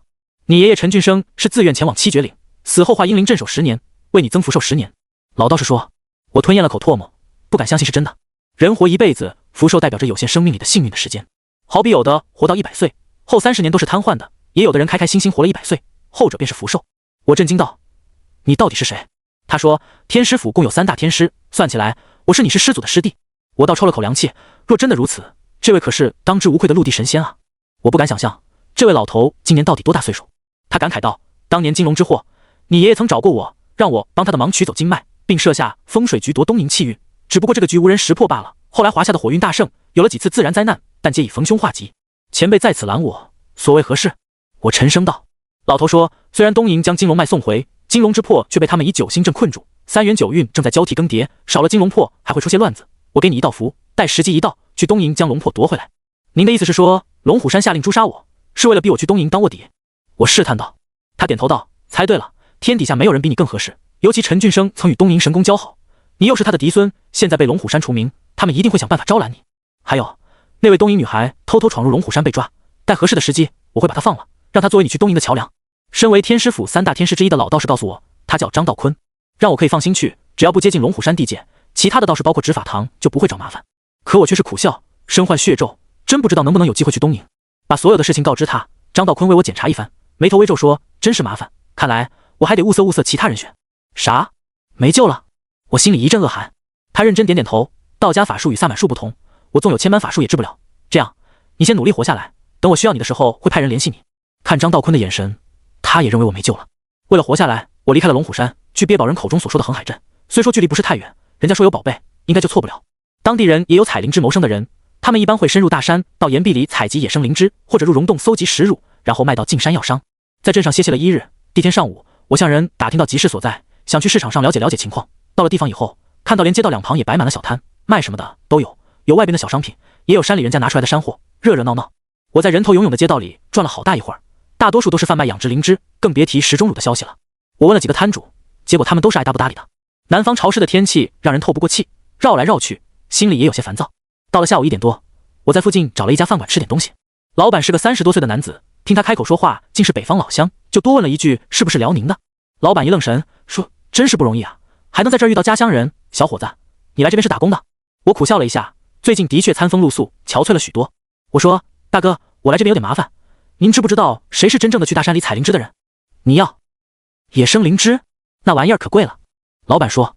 我说：“大哥，实不相瞒，那些采灵芝的人经常出入大山，见多识广，所以我真有些问题想要讨教一下。”老板思索道：“采灵芝可需要攀登悬崖峭壁，实在是太冒险了。况且这几年养殖的人太多了，真假难分，就算以前专门干这个的人也改行了。”听他说完，我心里有些失落。接着我又问老板，知不知道哪里有溶洞？他摇摇头，说附近的溶洞都被开发旅游景点了，10万大山的密林深处或许有，可他也没有去过。老板又说：“不过经常来我饭店吃饭的一位客人叫赖文，长着络腮胡子，以前就是干这个的，要不你去打听打听。”我心里大喜，急忙吃过饭以后，匆匆前往赖文的摊铺。过了正午12点，陆陆续续已经有人撤摊了。到了老板告诉我的位置，却发现是空的。我心里感慨，看样子今天是找不到了。想想真是让人闹心啊！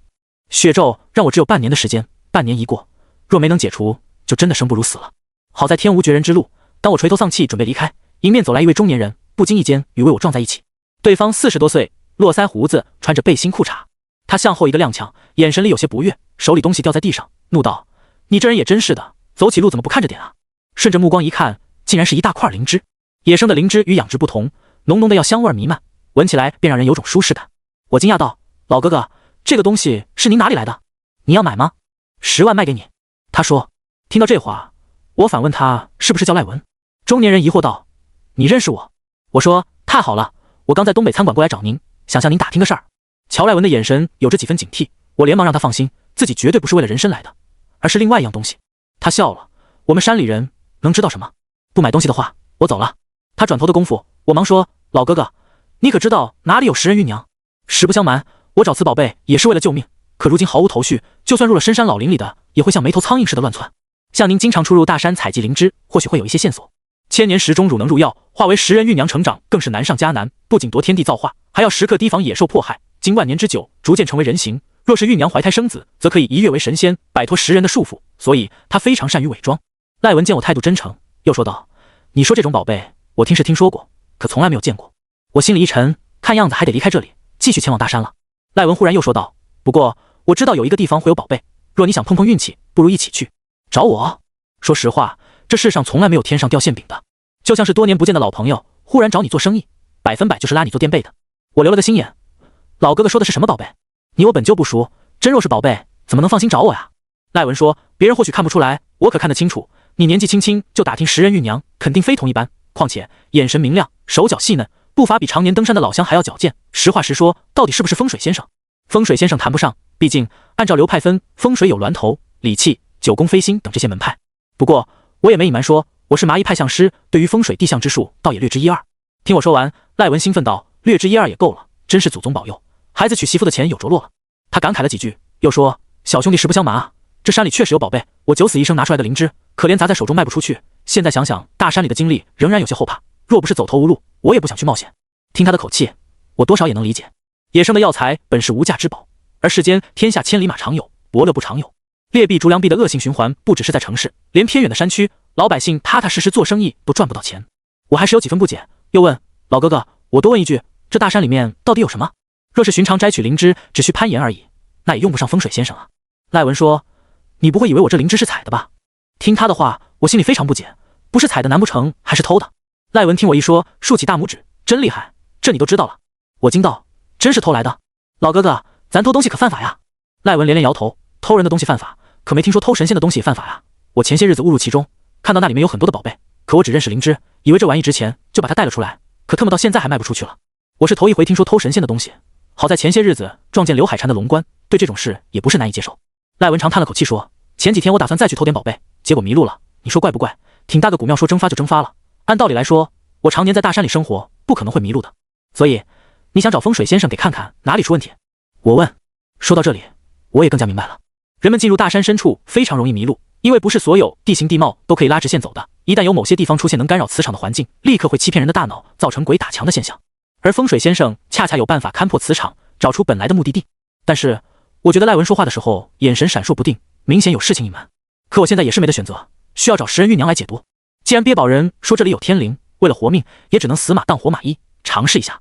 何况在我看来，世上压根就没神仙，只是因为天下的百姓去相信，大家都信它存在，那么就是存在。至于修道者是让自我的升华，成不成神仙的事情，千百年来也没人验证过。至于一些古庙道观，年头久了，往往会有一些修道的地仙精怪镇守，假借菩提道果，受凡人跪拜。他们一般是不会害人的，毕竟祸害人的妖孽也难逃天理惩戒。至于赖文口中所说的那些话，我也只能半信半疑。接着赖文给我讲起了深山古庙。那个位置距离村子大概有100多里地，在一处悬崖峭壁上开凿成的山洞，洞中有一处神庙。赖文能够撞见此庙，也是自己命大，攀岩采灵之时不小心跌进去的，若不是有那个山洞，恐怕早就摔死了。他说山洞里面都是一些奇珍药材，可他只认识灵芝。事后回想起来，庙里的香炉碗好像是金子做的，黄澄澄的，一点灰渍铜锈都没有。这几天越想越闹心，他孤身又去了几次大山，皆无功而返。万般无奈之下，才想起找风水先生。可他一个山里人，怎么单凭一面之缘就知道我懂风水术？当天我们俩坐车入大山，踏入悬崖古庙之前，还有一处叫望海村的小村子。到了地方，我们买了一些进山要用的装备和吃的东西。傍晚，赖文带我去了一户老乡家，听他讲，以前入山采药都会在这借宿，和老板非常熟。当晚我们聊了一会儿，说一说古庙大概的位置。为了保证明日充足的体力，早早就各回个房休息。我独自躺在床上，心里琢磨着接触赖文一系列的事情，总觉得有点不对劲，可他的表现却没有任何不妥。也许他是怕找到当地人说起秘密，然后被泄露出去，所以才会找到我吧。既然胡金花说过食人玉娘大概的方位是这里，只要有一点点希望，也不能放弃。若是再能侥幸发点小财，就更好了。最近经历的事情有些多，导致我心思忧虑，辗转反侧，难以入眠。可迷迷糊糊之间，房门却被人推开了，天很黑，看不清进来的人是谁。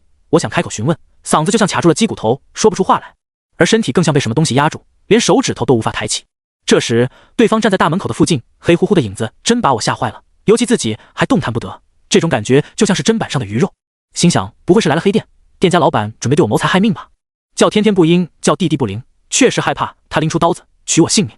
这种全身被束缚的感觉真的让人难受。情急之下，我默念爷爷传我的议正心法，此法门虽然没什么特殊的本领，却能够尽快集中注意力，方便画符念咒。一股热流顺着脚底板上涌至百会穴，我终于能动了。猛然坐起身，大声质问：“你特么是谁？莫非真以为我怕你们黑店不成？”对方依旧站在墙角没有回应。我随手去触碰电源开关，不知怎就停电了。借着朦胧月光，勉强看出对方大概的轮廓。虽然他没有动，也没有说话，但是我心里却更加发毛了。不管是人是鬼，好歹我也是修行中人，稳定了一下情绪。我站起身向他走过去，结果到了近前一看，我真惊住了，竟是赖文。这老家伙半夜3更不好好睡觉，来我这干什么？他眼睛直勾勾的，连眨都不眨，看起来就好像是一位梦游症患者。都知道梦游的人被忽然叫醒会有疯掉的危险，我只好低声骂一句。可就在这时，赖文突然咧嘴笑了，尖锐笑声就像是被掐住嗓子一样，五官不停的颤抖，全身哆嗦，整个人的脸部几乎扭曲了。我不是怕鬼，而是怕他出点什么事。我该如何去找那悬崖古庙？这时，赖文突然抓住我的双肩，睁大眼睛，用一种忽男忽女的声音说：“神仙神来了，救救我！救我！救救我！”我被他突然的怪样子搞得一头雾水，急忙问：“什么神仙？在哪？”赖文咧着嘴，抽风一样不停的怪笑。他举起一只手，握着那红彤彤的灵芝，疯狂道：“你看，这灵芝，它竟是神仙的心脏，帮我还回去，否则死！”听到这话，我仔细一看，这他娘的哪里是灵芝啊，分明是一颗还在流血的心脏，而赖文的胸口正是一个黑漆漆的洞，缓慢淌血。话到一半，赖文直挺挺倒下。我吞了几口唾沫，死人虽然见过，像赖文这样诡异却是头一遭。他右边脸颊狰狞恐怖，左边却是诡异的邪笑，嘴角大幅度咧起，直至左眼角。就算是心里一早有准备，还是被吓出一身的鸡皮疙瘩。深呼了口气，怎么会这样？说好了明天一起出发，他半夜还特么无缘无故的死了，而且他的心脏是谁挖出来的？看着那一脸古怪的表情，很有可能与悬崖古庙有关，保不准是被庙里的邪灵弄死的。对了，我记得他说过自己在古庙偷了一颗灵芝，那颗灵芝的颜色鲜红，大小也与赖文的心脏差不多，莫非二者有着关联？想到这儿，我跑去赖文的房间，推开门发现屋内只有一把血淋淋的刀子，那颗灵芝依旧放在桌角，看不出丝毫不同的地方。莫非是这家老乡做的？不对，如果真的是黑店，赖文也不可能会多次住在这里。再说了，我们两个是一同住进来的，也不能只杀他不杀我吧。赖文突然的死亡，还有他莫名其妙找上我，让即将会去的神庙充斥着浓浓的不安与危险。我想不报警，可现在没办法说清楚，总不能告诉警察是赖文把自己心脏剜出来晾晾。现在我的时间可是耽搁不得，万一安上犯罪嫌疑人，折腾了几个月过去，我除了等死，恐怕别无他法。定了定神，我决定尽快离开这是非之地。我和赖文没有任何肢体接触，就算是查起来也没有实质性的证据，还是先找到食人玉娘，把血咒除了再说。一开始我或许没觉得有多严重，可随着张道坤的一句话，清楚认识到自己6个月的寿命绝不是闹着玩的。我又看了一眼灵芝，赖文死时候的惨状历历在目。正所谓人之将死，其言也善。他让送回灵芝绝对不是随便说说。我擦掉房间里的指纹，半夜3更离开房间，按照我俩天黑前聊过的方向，就在距离不过20-30里地以外。我心里也挺忐忑的，如果真的是神仙害了他，现在灵芝在我手上，神仙会找我报仇吗？心里不免有些不安，不过我还是长叹了口气，安慰着自己，管他娘的什么神仙，什么地精鬼怪，这些我见得多了，一个个全是冒充天上神灵招摇撞骗，老子既然都能亲手除掉，若悬崖古庙真的有邪灵，一并除掉也算是积累阴德。这样安慰了一番，心里倒是平静了许多。离开老乡家，我入了深山老林，夜里很黑很黑，靠着翻来的手电筒勉强分辨方向。20-30里地，又是高山，所以我只要往眼前所见到的高山方向走准备没错。按照正常人的速度，山路恐怕要走上6-7个小时。我步伐矫健，太阳升起时候已经快到山根底下了。赖文说过，他记得那座山是梯形的，找到以后需要登山行进一段平稳的山路，抵达半山腰之后，最上面全是悬崖峭壁。他只记得自己攀岩找灵芝，结果到了山顶时失足摔下，好在他命大没有死。找我的目的就是想在群山叠翠间找出那座梯形山峰。可西南10万大山都是一座山挨着一座山，想要找准目标，与大海捞针没什么区别。正当逐渐接近大山时，视线前方竟然有3处帐篷，周围还布置防猛兽的陷阱，天色蒙蒙亮，隐约看到帐篷里似乎正有人准备东西。不一会儿，他们在帐篷里钻出来，一位青年端着一把弩指着我大喊：“别动，站在那儿别动！”眼前是4个人，3男1女，其中有一位年岁较大，但是我发现那位老教授的身体状况似乎不是很好，眼窝凹陷，气色萎靡。我忙解释道：“大家别误会，我也是来入山的，咱们可以互不干扰。”呸！大清早入山还背着这么多的东西，一看你就是来踩点的盗墓贼吧？青年说。众人看我的眼神不太友善，似乎很痛恨他口中的那种人。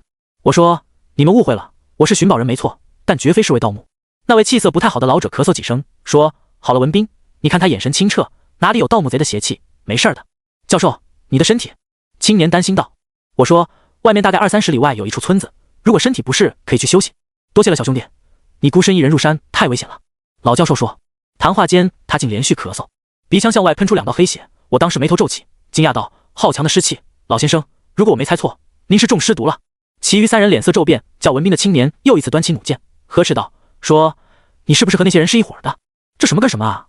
我一头雾水，几位快点让老先生去帐篷里休息，尸毒不宜长久接触阳光。见几个人依旧处在那儿不动地方，老先生咳嗽更加剧烈，我也急了，别傻站着啊，快点！他们面面相觑，最终还是按照我说的照做，把老先生带回帐篷。我几步跑过去说：“让我检查一下，你们这么多人，还怕我一个小伙子吗？”文斌问：“你会治尸毒，还是先检查再说？”我随后钻进了帐篷，他们有不放心的，也跟进来一个。老先生气色缓和一些，一同进来的青年帮忙缓缓撩开老先生的衣袖，他小臂像被野兽撕咬过，奇怪的是没有一滴血流出，伤口部位颜色发青，清晰能见到肉芽不断蠕动着，特别恶心。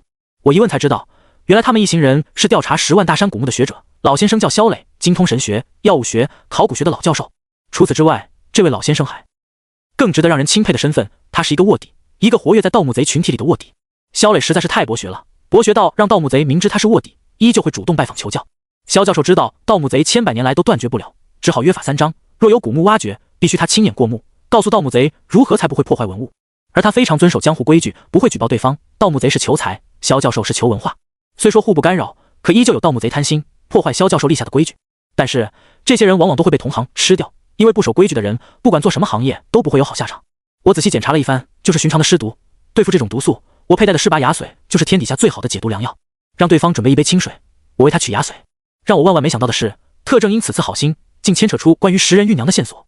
我小心翼翼拿出狮牙，取牙髓泡过的水是淡绿色的，一部分帮助肖教授涂抹过伤口，另外一部分让他口服。仅仅不过半个钟头，肖教授的脸色渐渐红润起来。我说：“老先生感觉怎么样？”他满脸惊讶道：“好奇怪的感觉，这是什么药？我活了这么多年，还是第一次遇见。万寿山的珍妃娘娘果然没有骗我，尸髓还真是天下尸毒的克星。”他深吸了口气，胸口淤血不再像那么淤堵，舒服多了。旁边的青年大喜，急忙冲出帐篷叫其他人。趁着老教授气色缓和，我便借机问起食人玉娘的事情。肖教授一听，疑惑道：“你是鳖宝人？”我叹了口气，将自己身中血咒的事情告知于对方。肖教授听完也很惊讶，问我是不是传说中那些奇人异事。我觉得真正奇人还算不上，只能是懂一些行走江湖的道术罢了。肖教授突然沉思道：“你说的食人玉娘，我倒没有亲眼见过，不过在之前去过的地方，听我朋友提起过一位奇怪的孕妇。”我特别兴奋，希望教授能与我详细说上一说。肖教授说，有一个朋友不远万里找到他，拿出一样在遗址中找到的古董瓶子，因为瓶子是封口的，对方担心如果打开会影响价格，然而更纠结瓶子里面的宝贝，若是要比瓶子本身值钱，那岂不是亏大了？于是找到老教授帮忙长眼。教授递给我一张照片，瓶身是典型的蒜头瓶，已经布满铜斑，瓶肚围绕着我八卦鹿河图，延伸至瓶口却是一条飞蛇图案，蛇头张开延伸至瓶口，底部有一块独立的图文，非常像一只眼睛，整体表面雕刻着大量的经文，上面的符文我越看越觉得熟悉，竟与亡灵酒葫芦的纹理相同。我深吸了口气，惊呼道：“这是道家的封妖瓶！”我果然没有看错，小兄弟的确是江湖上的奇人异事。肖教授说，看着其他几人好奇的目光，我也挺不自然的，貌似好长一段时间没有和正常人在一起了。这个瓶子之后打开了，我说。肖教授叹了口气，我的那位朋友的确按捺不住好奇心，便将瓶口打开，谁知道瓶子里飘出一道绿雾，好友吸入雾气之后竟然疯了，多亏了身旁有其他人，否则我也未必能活下来。您的小臂就是那个时候他咬的？我追问。教授点点头，没错，可这还不是最可怕的，绿雾之中竟有一只绿油油的大苍蝇，撞碎了我家的玻璃，然后消失无踪。这种事我还是第一次听说，要是亡灵在身边就好了，以他的见识，肯定没有任何问题。教授的那位朋友应该是位盗墓贼，而此次您能来10万大山，怕是为了手臂的伤而来的吧？我问。我在京城最好的医院做过检查，这是一种罕见的细菌感染，除了来这边碰碰运气，更重要的是找到那处古墓。听那位朋友讲，这种一模一样的瓶子有很多。他深吸口气，竟然露出几分惊惧。我亲眼看见一个好端端的人像野兽一样疯掉，那些瓶子可想而知到底有多可怕。可他找我来长眼，竟是因为有人开出高价想收他的瓶子，我担心盗墓团伙折返回去，重新将所有的瓶子拿出来卖掉。听教授讲完，我心里也很钦佩，这样一位明知自己没救的老人，想的不是救自己，而是阻止这些封妖瓶落入他人之手。我忙问，那食人玉娘呢？莫非也在古墓之中？萧教授说，这个我不清楚，不过当墓葬的石门被打开，里面倒是跑出一位孕妇，盗墓贼也没见过怀着孕去挖坟的事情。那位孕妇跑得极快，想追都追不上。我心里有些激动，天灵地宝都有着自己特点，我虽然不懂食人玉娘，可在棺材跑出的孕妇，没有比这个更直观的线索了。可是当问起古墓具体的位置，他同样大摇其头。那位朋友死得匆忙，其余的盗墓贼又联系不上，他现在根本无从下手。见教授气色越来越好，想起他还是一位植物学家，赖文在悬崖古庙偷来的灵芝在我包里，一夜之间赖文无心而死，这一切与灵芝有着密不可分的关系。于是赶忙在包裹中翻找出来，想让萧教授帮忙看看。结果打开看包裹，我傻眼了。灵芝的表面蠕动着血管，就像是密密麻麻的蛆虫聚集到了一起，看一眼就忍不住起了一身的鸡皮疙瘩。卧槽，这玩意怎么活了？我惊呼道。萧教授脸色骤变，这竟是仙草。我当初也只是看出灵芝药香味很浓，但今天这种模样却还是第一次瞧见。其他几位青年也围上来了，大家对此都是特别好奇。萧教授叫我快点用新鲜青苔包裹，否则会流失药效。听他说完，我更担心的是古庙，因为此物是偷来的。不过我还是想不通为什么会有大量的血管，整片灵芝的表面就像蛆虫一般蠕动。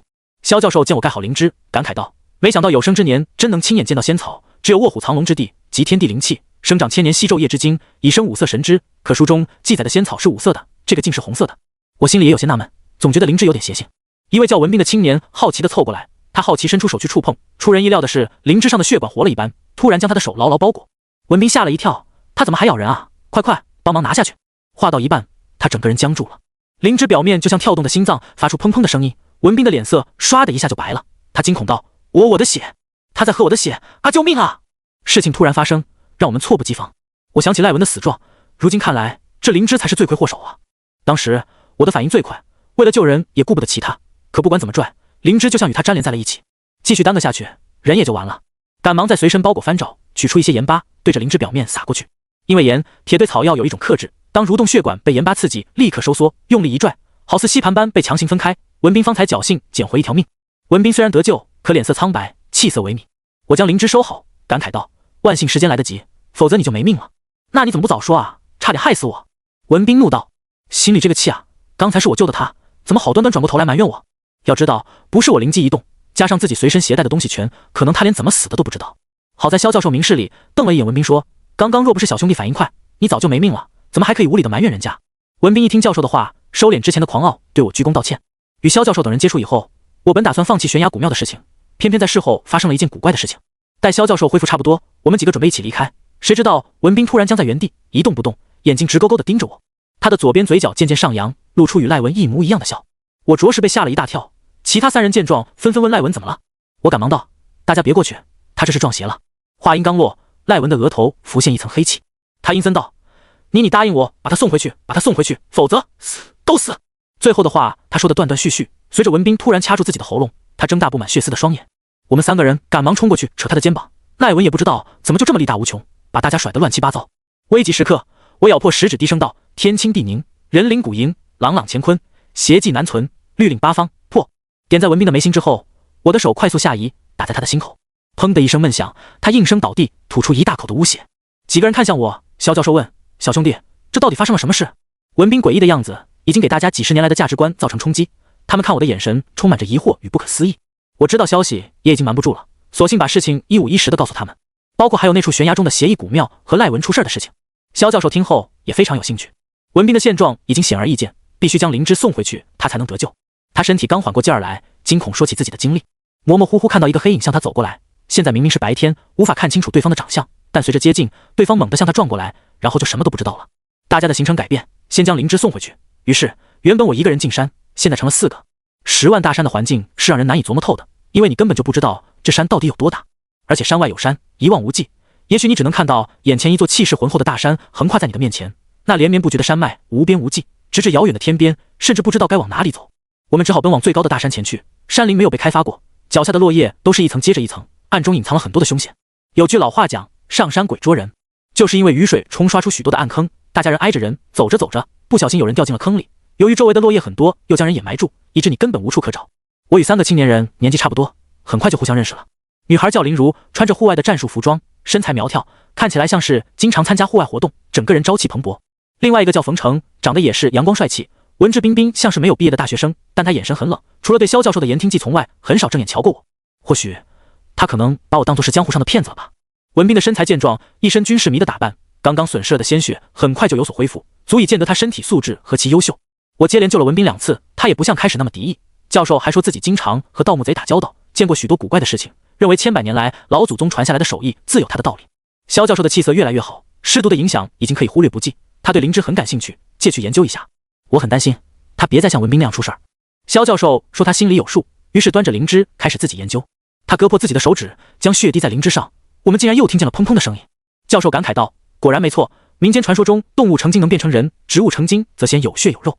冯成质疑道：教授，植物进化动物的事情根本不符合我物种的进化论，这种事情还是当作传说故事来听会比较好。萧教授笑笑，没有过多与冯成争论这件事。天色慢慢的暗了下来，我们一行人不知不觉间进入了大山深处，距离视线所及的最高峰已经越来越近，算下来少说走了40-50多里的山路了。深夜登山会很不安全，当下大家准备搭帐篷休息。我看了看周围的环境，发现有些许不对劲的地方。当前所在的位置正是两山之间，这种位置叫天斩煞，大山沟面也称作阴兵马道，意思是鬼魂过路所要经过的地方。如果在此处安营扎寨，很有可能会被邪风伤了身子。所以我立即告诉他们，这个地方不适合过夜，大山里面人迹罕至，没人的地方不代表没鬼。四周都是参天大树，茂密的叶子会挡住早晨的阳光，何况人在睡梦中最为脆弱，在大山里面睡觉还是尽可能小心一些。一听我说风水、阴兵、小鬼，几个人不由一愣。冯成嘲讽道：我虽然不知道你是怎么救的文彬，可这里有大树和石头，能够避免我们被野兽围攻，很方便设下陷阱。听着话里话外针对的味道，我冷笑了一下，不再理他，对萧教授说：老先生，有些东西不是你不信他，他就没有。萧教授思索了一下，说：还是听陈正的吧，这里土地潮湿，晚上再有邪风，万一大家吹成口歪眼斜就不划算了。冯成虽然有些不满，可也没说什么。萧教授又问我哪里合适，我看了一圈周围，在我们所在的北边方向1公里左右有一处山丘，那里很安全。老教授也赞成了我的话。至于其他几人，文彬对我还是有几分信服，林如一起听老教授安排，唯独冯成有些不满。大家跟在我的身后，一边走就听见冯成小声抱怨，还说都这个时间了，要是继续耽搁，不一定什么时候可以休息。文彬搂着他的肩膀，劝他少说几句，大家出来是跟着萧教授学习的，苦点累点也是应该的。1公里也并不是很远，不一会儿我们到了目的地，恍恍惚惚间看到丘陵脚下挂着2盏红灯笼。林如小跑几步，兴奋道：你们快看，那里有一户人家。大家都挺兴奋，包括我也是一样，毕竟能看到活人打听打听线索，也好过四处乱窜。没多久，我们便来到了房屋脚下，只见眼前是特别宽敞气派的老宅，宽大的徽派门头上挂着一张牌匾，日久天长，使得牌匾的字迹不再清晰。门外有着些许杂草，孤零零的房屋显得有些诡异，而且毫无一点生机可言。我刚想提议离开，谁知风云突变，夜空中电闪雷鸣，3个年轻人急忙往老宅跑，哪里还顾得上我的话。大门被拉开的一瞬间，忽然吹出一股子邪风，风卷起枯叶四处乱飞，3个人竟然同时被掀出个跟头。我定睛一瞧，冷汗瞬间打湿了后背，这他娘的是个凶宅啊！3个人显然是不知者无畏，竟彼此间互相嘲笑，埋怨对方摔倒才将自己牵连。我急忙叫住3人，大家别进去，这房子是间凶宅，刚才刮的邪风说明至少60年没人打开过，贸然进去会有危险。冯成听我说完，当时就火了：你快拉倒吧，马上就下雨了，要是不进去咱们住哪？这一次连萧教授也没站在我这边。谈话间大雨倾盆而至，大家急匆匆地往老宅里面跑去，皆庆幸能找到这样一处避雨的地方。可我的心却悬了起来，因为这不是一间普通的宅子，按照风水格局来看，的确是被山面水，身后虽是丘陵，可左右互衬，老宅正前方还有着一处平坦的空地，这一切都是阴宅的格局。更奇怪的是，门口竟然寸草不生，建筑也有问题，大门前有广场就算了，侧面还用石头搭建的戏台，这种规格只有古代官宦人家才能享用的。我跟着大家一起踏入，进门就是回廊，中间有天井，极其气派。冯成用手电筒晃过四周，林如顿时啊的一声尖叫，整个人被吓得坐在地上，整个人花容失色。冯成也被吓得不轻，再度用手电照过去，左边的屋子有着一个黑乎乎的人影。文彬小声问我，如果真是鬼怎么办？要不要跑？萧教授比较沉稳，对着黑乎乎的人影道：实在不好意思，我们也是赶上下，没有办法才来借宿，您放心，我们不是坏人，还可以付钱。可喊了几声，对方没有任何反应。我们几个人互相对视了一眼，接着冯成壮大着胆子走过去，可了近前，他松了口气，这不是活人，也不知道是谁做的扎纸人，在这边摆着呢，看起来像真的一样。文彬凑过去惊呼：卧槽，还不如是个鬼呢，这玩意也太瘆人了。大家才看清楚，原来房间的角落站着一个纸扎的新娘子，戴着红盖头，如果不是手脚纸糊的纹理，还真的很难以去分辨。山野老宅撞见这么一个东西，包括我在内也有点害怕。我们又去了另外的屋子，路上走着，萧教授还问起我关于凶宅的事情，在市里但凡死过人的都叫凶宅，这样的房子比较便宜。我告诉他，除了死过人是凶宅以外，还有就是风水大凶之地，前者是鬼魂作祟，阴气缭绕，久而久之会生病。后者是天地风水的排斥，往往会连续影响3代子孙。眼下老宅建筑在荒郊野外，不仅采光不好，门前还无草，从风水来讲属于绝地。试想一下，连野草都不长的地方，能是好住处吗？这就好像在城市中居住，家里无论如何也养不活花草，也是风水出了问题。若仅仅是火旺还好说，倘若真的被天地排斥，难免会伤害运气。这座老宅很像是因为风水的原因所造成的，而且这里已经好多年没有人进来过。大雨倾盆，院子里依旧寸草不生，不仅不像被人精心照顾，倒是有着几分荒凉阴森之感。回字形的老宅阴气森森，所有的房屋都已经破烂无窗，雨水拍打在房檐哗哗作响，我都担心能不能把房子给掀开，接二连三的闪电照亮的房屋。这时文斌突然指着前方大叫：鬼鬼，有鬼啊！林如之前就被吓破了胆，让文斌一吆喝，竟然吓哭了，一下子躲在我们几个的身后大声嚎：我想回家，我想找我妈。我也是不敢怠慢，下意识准备来场对决。冯成由外冷静，手电照着前方说：别一惊一乍的，根本不是鬼，你们好好看看，这间屋子也有纸人。没错，第二间屋子又是纸人，轮廓上看起来又是一对老夫妻，穿着灰褐色的衣服，做工特别精湛，连面部皱纹都扎得栩栩如生，纸人却唯独没有眼睛，所以给人一种诡异的感觉。林如上前推了文斌一下，生气骂他：你一个1米8多的男人，怎么还一惊一乍的？我替你丢人不说，还好学妹把我吓坏了。文斌尴尬道：抱歉抱歉，你也知道我都中邪2次了，可不想再有第3次，一时间神经紧张没控制住。回字形的大宅一共有4间屋子，结果2间都有纸人。别看他们嘴上说没事儿，心里也是慌的一逼。等我绕了一圈，发现4间屋子一共有8位纸人。深更半夜看到这种东西，说不害怕都是骗人的。只不过为了避雨，我们到了最后一间屋子，这里相对干净一点，床上躺着只有一位8、9岁的纸扎小孩，纸人是穿着红衣服，戴着瓜皮帽。我进了屋子，对他双手拜见，不好意思，山中大雨实在无处可去，借贵宝地休息一夜，天亮便走，若有打扰，非礼勿怪。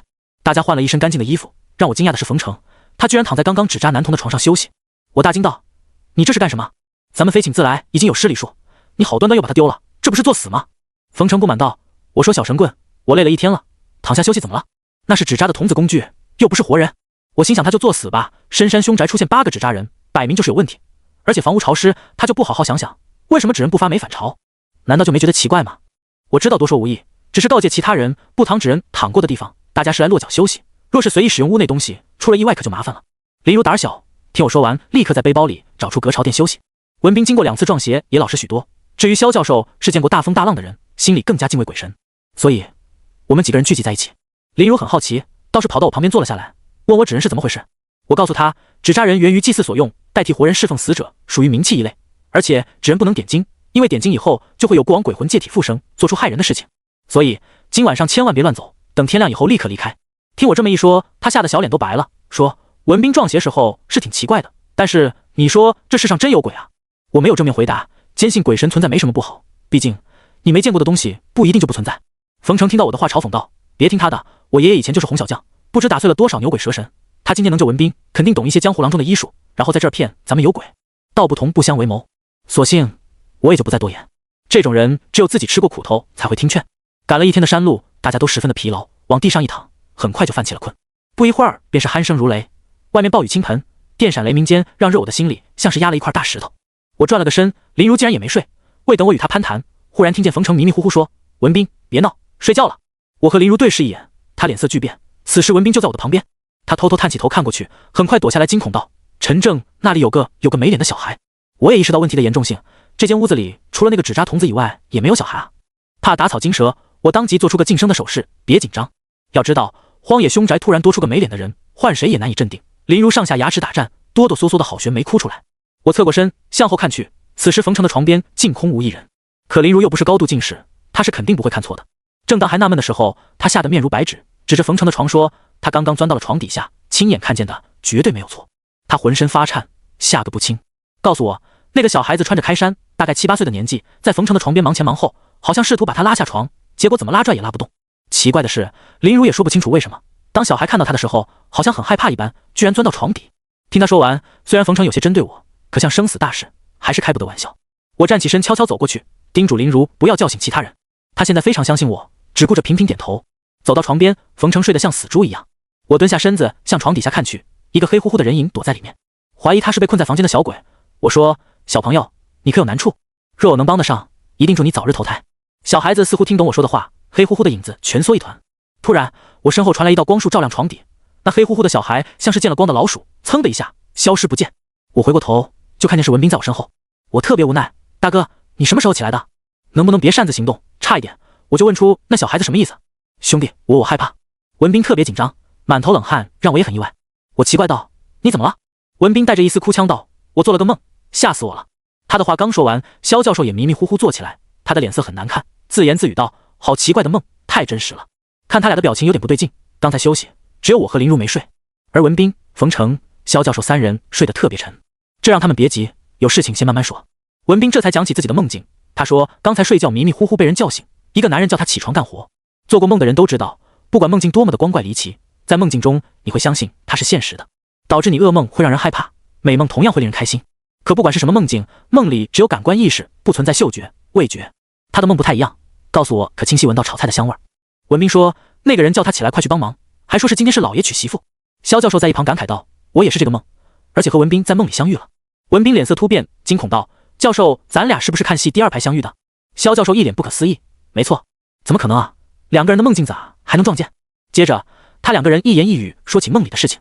谁也没想到冯成在梦里结婚了，他成了这间大宅的老爷。冯成不记得文斌和肖教授，完全沉浸在美梦中，更无法自拔，高高兴兴迎娶新娘子。虚虚实实的梦境让文斌和肖教授几乎疯癫。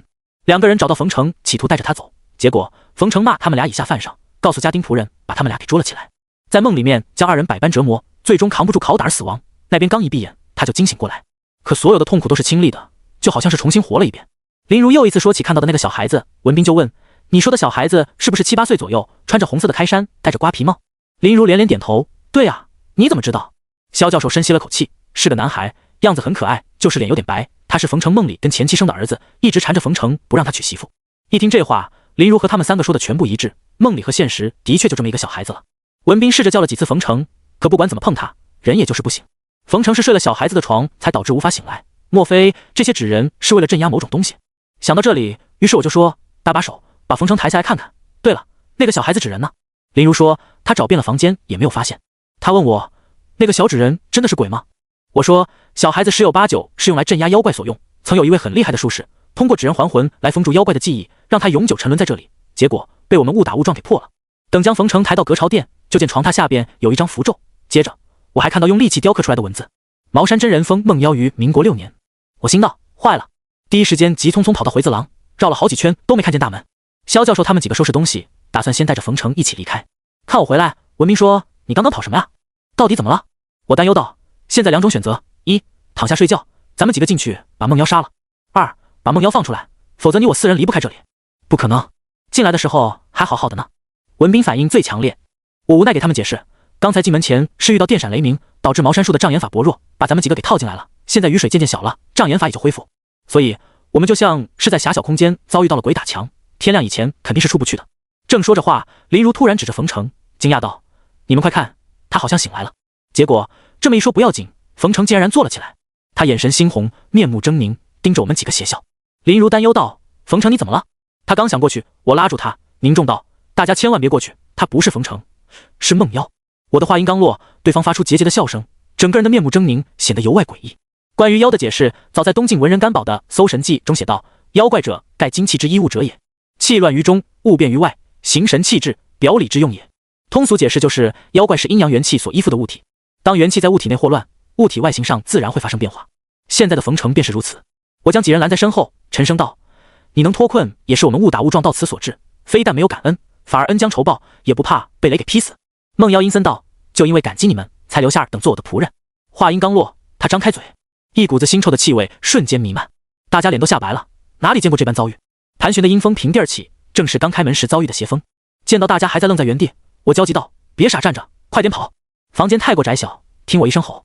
大家也看出冯成被妖怪给夺了身体，不敢怠慢，一窝蜂的往门外跑。忽然乍起的阴风吹烂了门窗，连我们带来的包裹也被吹得到处都是。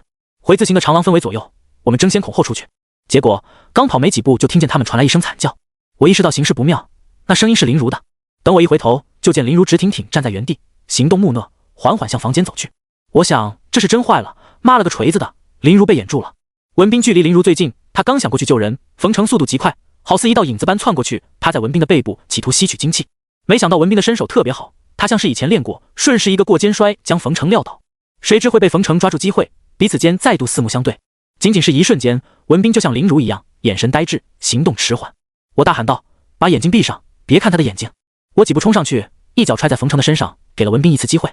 见他打了个哆嗦，瞬间惊醒过来，看他愣在原地，我催促道：“跟过来一起帮忙，别愣在那儿，快！”梦妖躲体后的冯成力大无穷，被他反手抓过来，要不是反应够快，向后逃出半步，这条腿必然废了。我当即手掐法诀，以奇门局躲避对方。可奇门局的优势是逃命，缺点是只能逃命。好在这狭窄的空间，我可以推测出他的移动位置。文斌过来帮忙，他身体灵活，很擅长格斗术，尤其擅长巴西柔术。在冯成追我的时候，他突然偷袭，给对方来了个十字锁。可冯成的力量实在是太强，文斌脸憋得通红，吃痛道：“马德，我快撑不住了，这小子也太有劲了，再挺一会儿。”我心里也很焦急，天亮之前老宅是没有门的，想逃跑根本不可能。于是我决定为冯成看相，找出弱点。通过他的五官能够分辨出冯成当前的状态。鬼气凶煞主夺命宫，而妖气则夺双眸，双眸形同日月，可通达心魂。麻衣相术有句话说：“眼如日月要分明，凤目龙睛切要清。最怕黄芩尖翅脉，一生凶害活无成。福大阳经必主凶，身孤无着祸财空。细身多是无心腹，眼视之人不可逢。”相术最难的是相眼，因为额、鼻、口、面骨各一分，而眼睛独占5分。被梦妖夺体后，冯成的眼睛变得细小，瞳孔有着淡淡诡异的绿光，十分凶厉。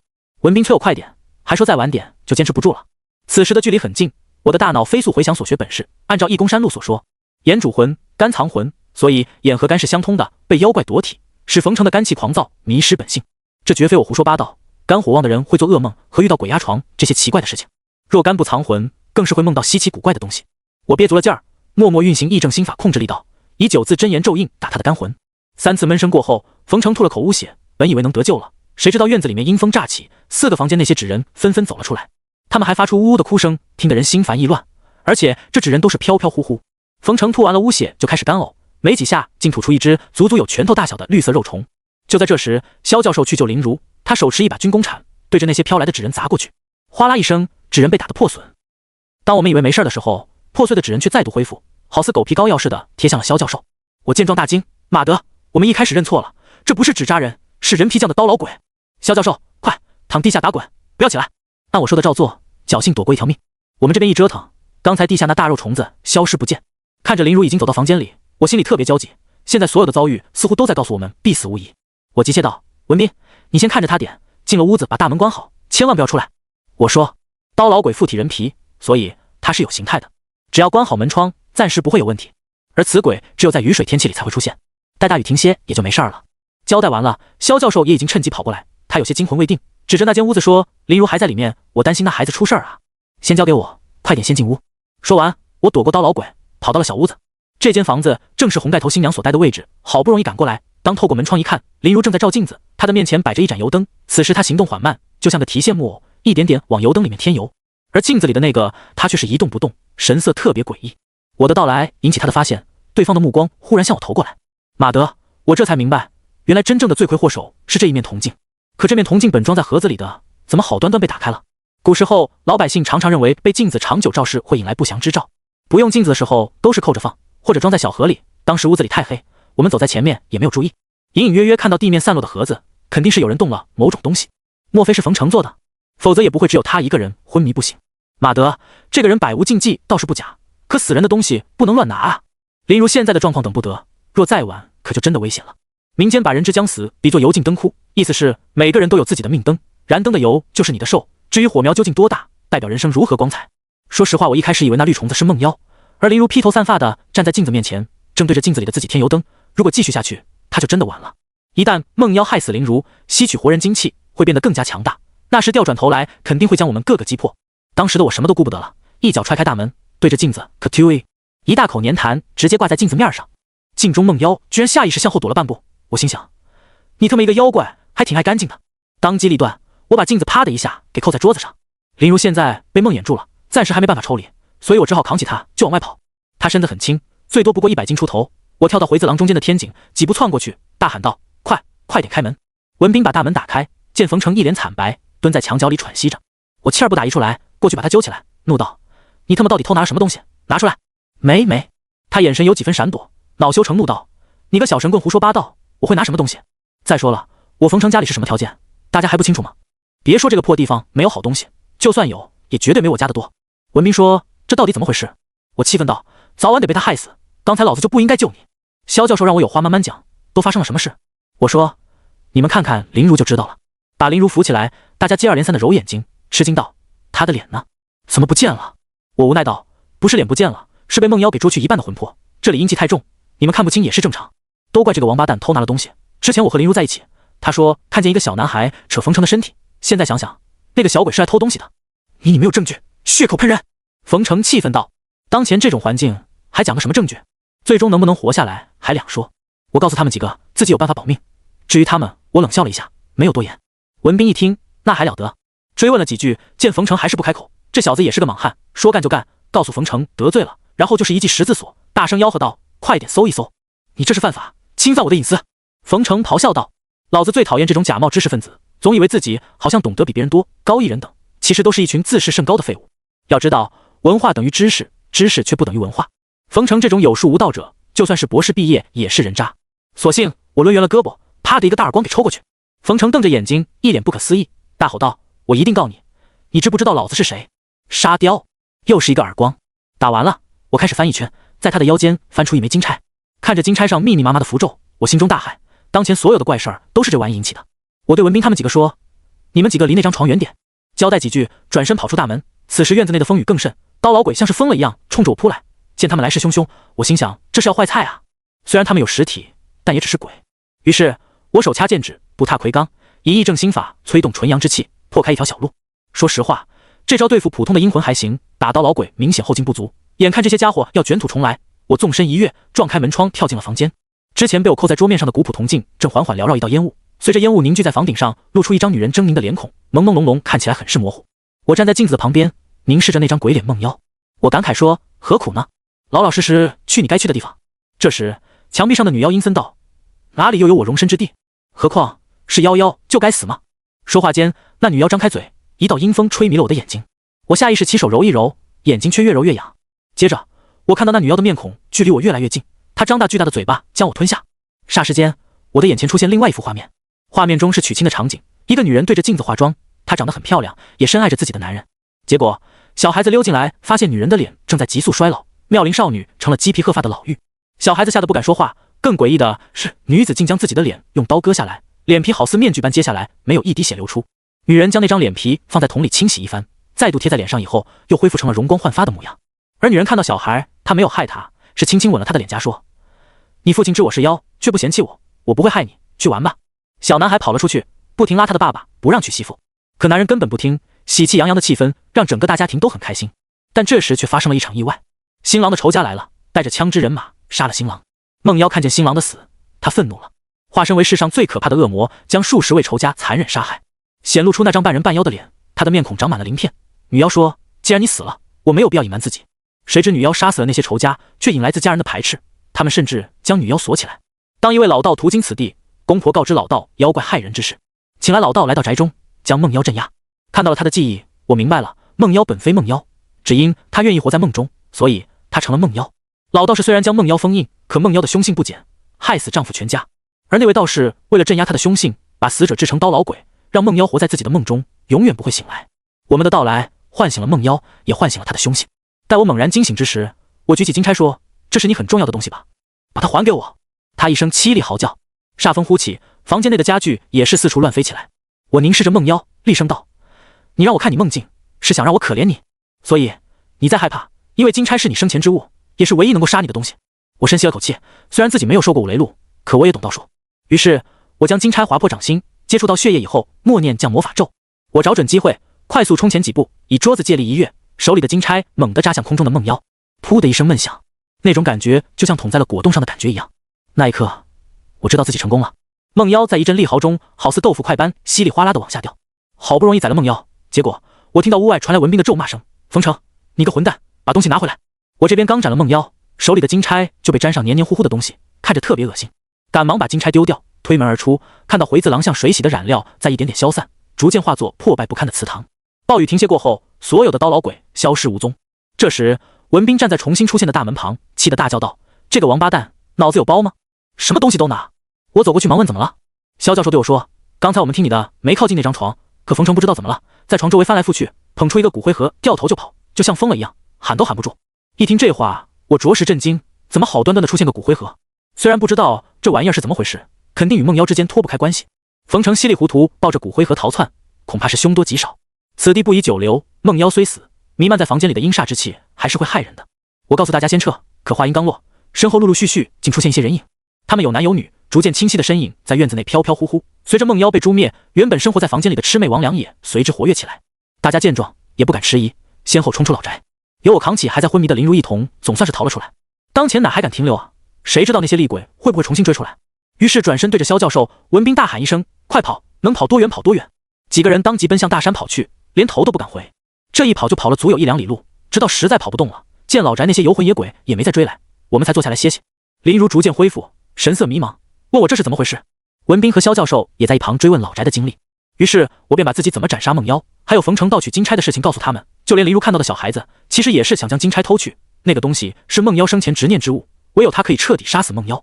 林如很气愤，和冯成认识1年多，没想到他是这种人。之前再回自廊，我看他进了屋子，还担心他出事儿，没想到他是去偷东西去了。萧教授颇有几分无奈道：“不管怎么样，他也是我的学生，哎，希望他能平安吧。”路上的时候，我就发现冯成对林如有好感，结果出了这么一档子事儿。这里面一定与妖怪祸心是分不开的，可归根结底还是人心掀起邪念，才给了妖怪可乘之机。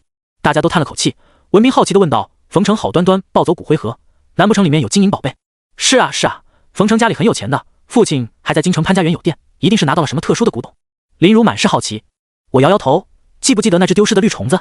林如一脸迷茫，他当时被梦妖摄魂不得而知，萧教授和文斌却看得清楚。文斌说：“是啊，那大虫子到底是什么东西？难道冯成带走的是他？”我没有否认，当然，这一切也是我的猜测。天下妖怪种类太多，我认不出来也是正常。而且我和冯成又不是朋友，生死安危，只能让冯成自求多福了。刚才那么一折腾，萧教授早已跑不动，我们只好在原地休息，等待天亮继续赶路。谁知这时，文斌突然指着身后说：“你们看，有个没脸的小孩。”一听这话，确实把我吓一跳。难道那小鬼追来了？可回过头看去，黑漆漆的林子里什么也没有。林如和萧教授也四处眺望，找来找去，就问是不是文斌看错了。何况这么黑的天，就算有也看不见的。文斌说：“我真没骗你们，也不知道怎么回事。那个小孩就像会反光一样。说真的，之前林如也没有脸，现在好很多。可那个小孩比林如还要严重。”林如嗔怒道：“说谁没脸呢？你是不是找打？”我真没瞎说，不信你问问教授。文斌委屈道。林如挥起拳头就要打文斌，俩人的嬉闹也算是缓解之前压抑的情绪。结果萧教授却惊恐道：“你们看，他在那儿。”感觉有些不对劲，文斌不可能会胡说八道，更何况教授也这么说。待我们几个同时转过身，果然那个穿着开衫、头戴瓜皮帽、没有五官的小男孩躲在一棵树的旁边，因为没有五官，特别诡异。只是想不明白，他跟着我们干什么？萧教授说，他会不会是那梦妖的孩子，过来找我们报仇吧？我说，不可能，这小鬼很弱小，之前与林如对视的时候还被吓到床底下，现在却跟着咱们，我怀疑这小鬼原本就不属于老宅。当然，现在最直观的解释就是阴魂不散。大家彼此互相看了几眼，留在这里也不太安全，距离最高峰的大山已经越来越近，再说天也快亮了，索性还是继续赶路。身后跟着一个小鬼，也是一件让人很不舒服的事情。我倒是还好，万一他们当中任何一个人被小鬼缠上，后半生恐怕难以安宁。打定了主意，于是我们开始继续前行。此时天色已经蒙蒙亮，密林之中全是参天大树，茂密的植被让四周阴气森森的。过去老一辈人都知道，人若进了无人深山以后，是不允许大声说话的，就连道士进山也要斋戒3日，沐浴更衣，请神庇佑。我们都带着手电，小心翼翼在山中穿梭，加上一轮明月，倒也能分辨方向。一开始还好，可走着走着，我们就发现了不对劲的地方。不仅月光消失了，周围还弥漫淡淡的雾气。要说现在距离目标已经很近了，就算是望山跑死马，可时间不会说谎啊。走了好几个钟头，不仅没有接近目标，连天色依旧灰蒙蒙的，就有些说不过去了。看一眼所在的环境，身处在大山脉的山坳里，四周都被高山包围着。抬头遥望前方的远处，一片漆黑。按道理来说，本不应该啊。我让大家先别走了，站在山林里，瘴气很浓，灌入鼻腔，带给了我一丝丝的眩晕感。萧教授问我怎么了，我说：“你们谁有罗庚，拿来看一眼。”我的手表带指南针的。文斌低头一看，惊呼道：“奇怪了，表针怎么转得这么快？”林如也拿出指南针，与文斌的手表相同，都是如此。我知道此处磁场已经彻底乱了，抓一把土闻了闻，有着很重金属硫化味。你看出什么了吗？咱们走了挺长时间，感觉好像还在原地呢。萧教授低头沉思。我说：“这样吧，你们几个继续前进，我在这儿等着。”你傻呀，四周雾气这么老大，周围也没个人，荒郊野外的，万一我们出去了，那你就得死这儿。文斌说。文斌说话也够臭的，刚说完林如没脸，现在又说我。我反驳道：“放心吧，你死我都不会死，赶紧往前走，别墨迹了。”真不乐意管你。文斌抱怨了一句，大步走在前头。萧教授他们3个继续前行，我目送3人的身影渐渐没入密林。山林茂密，隐隐约约的瘴气弥漫。可我总觉得哪里不对劲。我尝试着用观神术，不知怎么就失灵了。大地的磁场完全受到干扰，所有的电子设备已经失灵。我拿出入山前准备的3个铜钱，摇了摇向地上这么一丢，当时我就愣了，3个铜钱居然全都立住了。此现象代表无阴无阳，我们只需要老神儿待在这儿等着阴阳分开，就能出去。看着他们离开的方向，我心里有了一丝明悟。无阴无阳，说明此处有什么东西干扰了五行，让阴阳不分，一片混沌。土地上的硫化物隔绝大地带给我们的生气，使大家很像被悬在空中，是瘴气让我们产生了错觉，觉得自己在向前走，其实仍原地。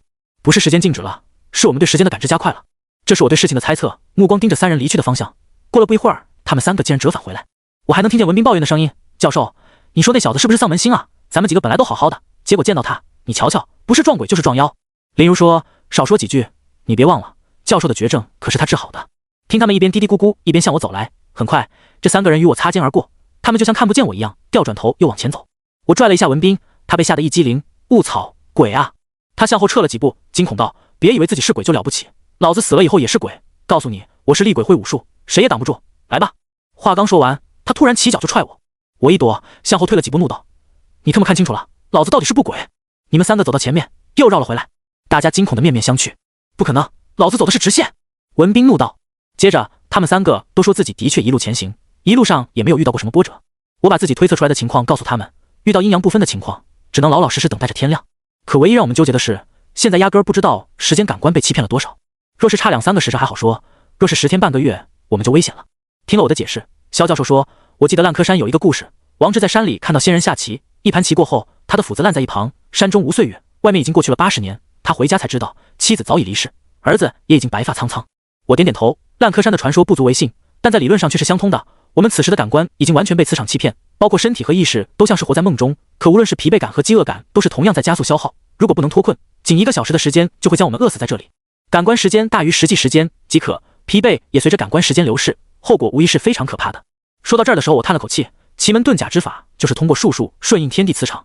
坦白讲，对于眼下的情况，的确非常棘手。几个人都看向我，当前状况完全是超自然现象，运用科学的手段根本解释不清。我心里却起了一个怀疑，之前的老宅梦妖是茅山道士所镇压，其中茅山术分上3毛和下3毛，下3毛阴损毒辣，为达目的不择手段，而上3毛与之相反，渡人、渡鬼、封妖，从不残害任何生灵，无论多么穷凶极恶，上3毛也会给他一线生机。莫非我们眼下所遭遇的事情，曾是上3毛所留？恍然间我想起了赖文说过的话，他打算找风水先生帮忙寻找目的地，自己是误打误撞才跌落悬崖古庙。为了保存体力，我们停留在原地，周围依旧是雾气蒙蒙。可就在这时，又看见那个没脸的小男孩站在不远不近的地方。不仅是我，其他人也瞧见了。文斌愤愤道：“这小鬼还真是阴魂不散。小时候听我奶奶讲，小鬼缠腿，走到那儿都会拖着他，所以才走不出去。”我摇摇头：“不对，鬼缠腿是很累，绝非如今这般遭遇。那你说该怎么办？”林如问。这是迷魂阵，要想出去，必须找出阵眼才可以。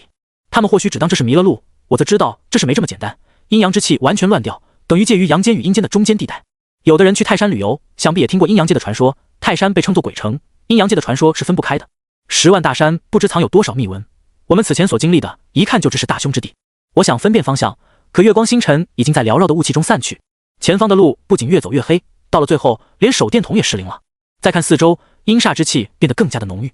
我的意思是往后退，想看看摄阵之人有没有留下一线生机。然而刚叫大家一起离开，却被眼前所见的一幕给惊呆了。那个没脸的小孩再度出现，他躲在萧教授身旁的那棵树，缓缓探出头。此时小孩子长大了，变成12、13、14岁的少年，五官竟有几分朦胧的轮廓。我真被吓了一跳，始终被那孩子跟踪不说，一转眼他竟长大了。我忙说：“教授小心，那个小孩在跟着你。”大家的神经都在紧绷的状态，听我的一嗓子，萧教授也被吓了一跳。他下意识捡起地下的石头，连退几步，举起石头怒道：“别过来！”林如和文斌也被诡异的少年所惊吓，二人若不是担心跑丢了，恐怕早就四散奔逃了。我主动一步站在他们身前，随时准备干他。结果文斌惊慌道：“教授，你的手里举着的是人头啊！”林如嗷的一嗓子尖叫出来，萧教授也被吓了一跳，下意识把手里的东西丢下，眼看着人头骨在地下滚了几圈后跌落出去。刚刚教授捡起的哪里是石头，分明是一颗早已干枯的人头骨。萧教授脸色都变了，因为正处在迷魂阵之中，想走也走不出去。可就在这时，那个无面少年出现在人头附近，向我们缓缓地跪下来。他的身影逐渐消散，我们几个彼此对视，互相看看对方。最后萧教授试探道：“你说有没有可能是他在向咱们求助？”我点点头，也觉得有可能，否则小孩子也不会一路跟在我们几个身后。脚下的树叶一层又一层，表面还有绿苔。我深吸了口气，再度走向人头的位置，捡起来一看，发现整个头骨面部五官是被磨平。环顾着周围茂密的树林，沉声道：“怪不得会有迷魂阵，这条路被人以奇门八卦阵栽下迷魂术，这不就是普通的术吗？”文斌还用手敲了敲。我举起无面人头骨，把他们吓得连连后退。林如更骂我变态，我不知道他是怎么逃出来的，刚刚的却是他将咱们引到这里。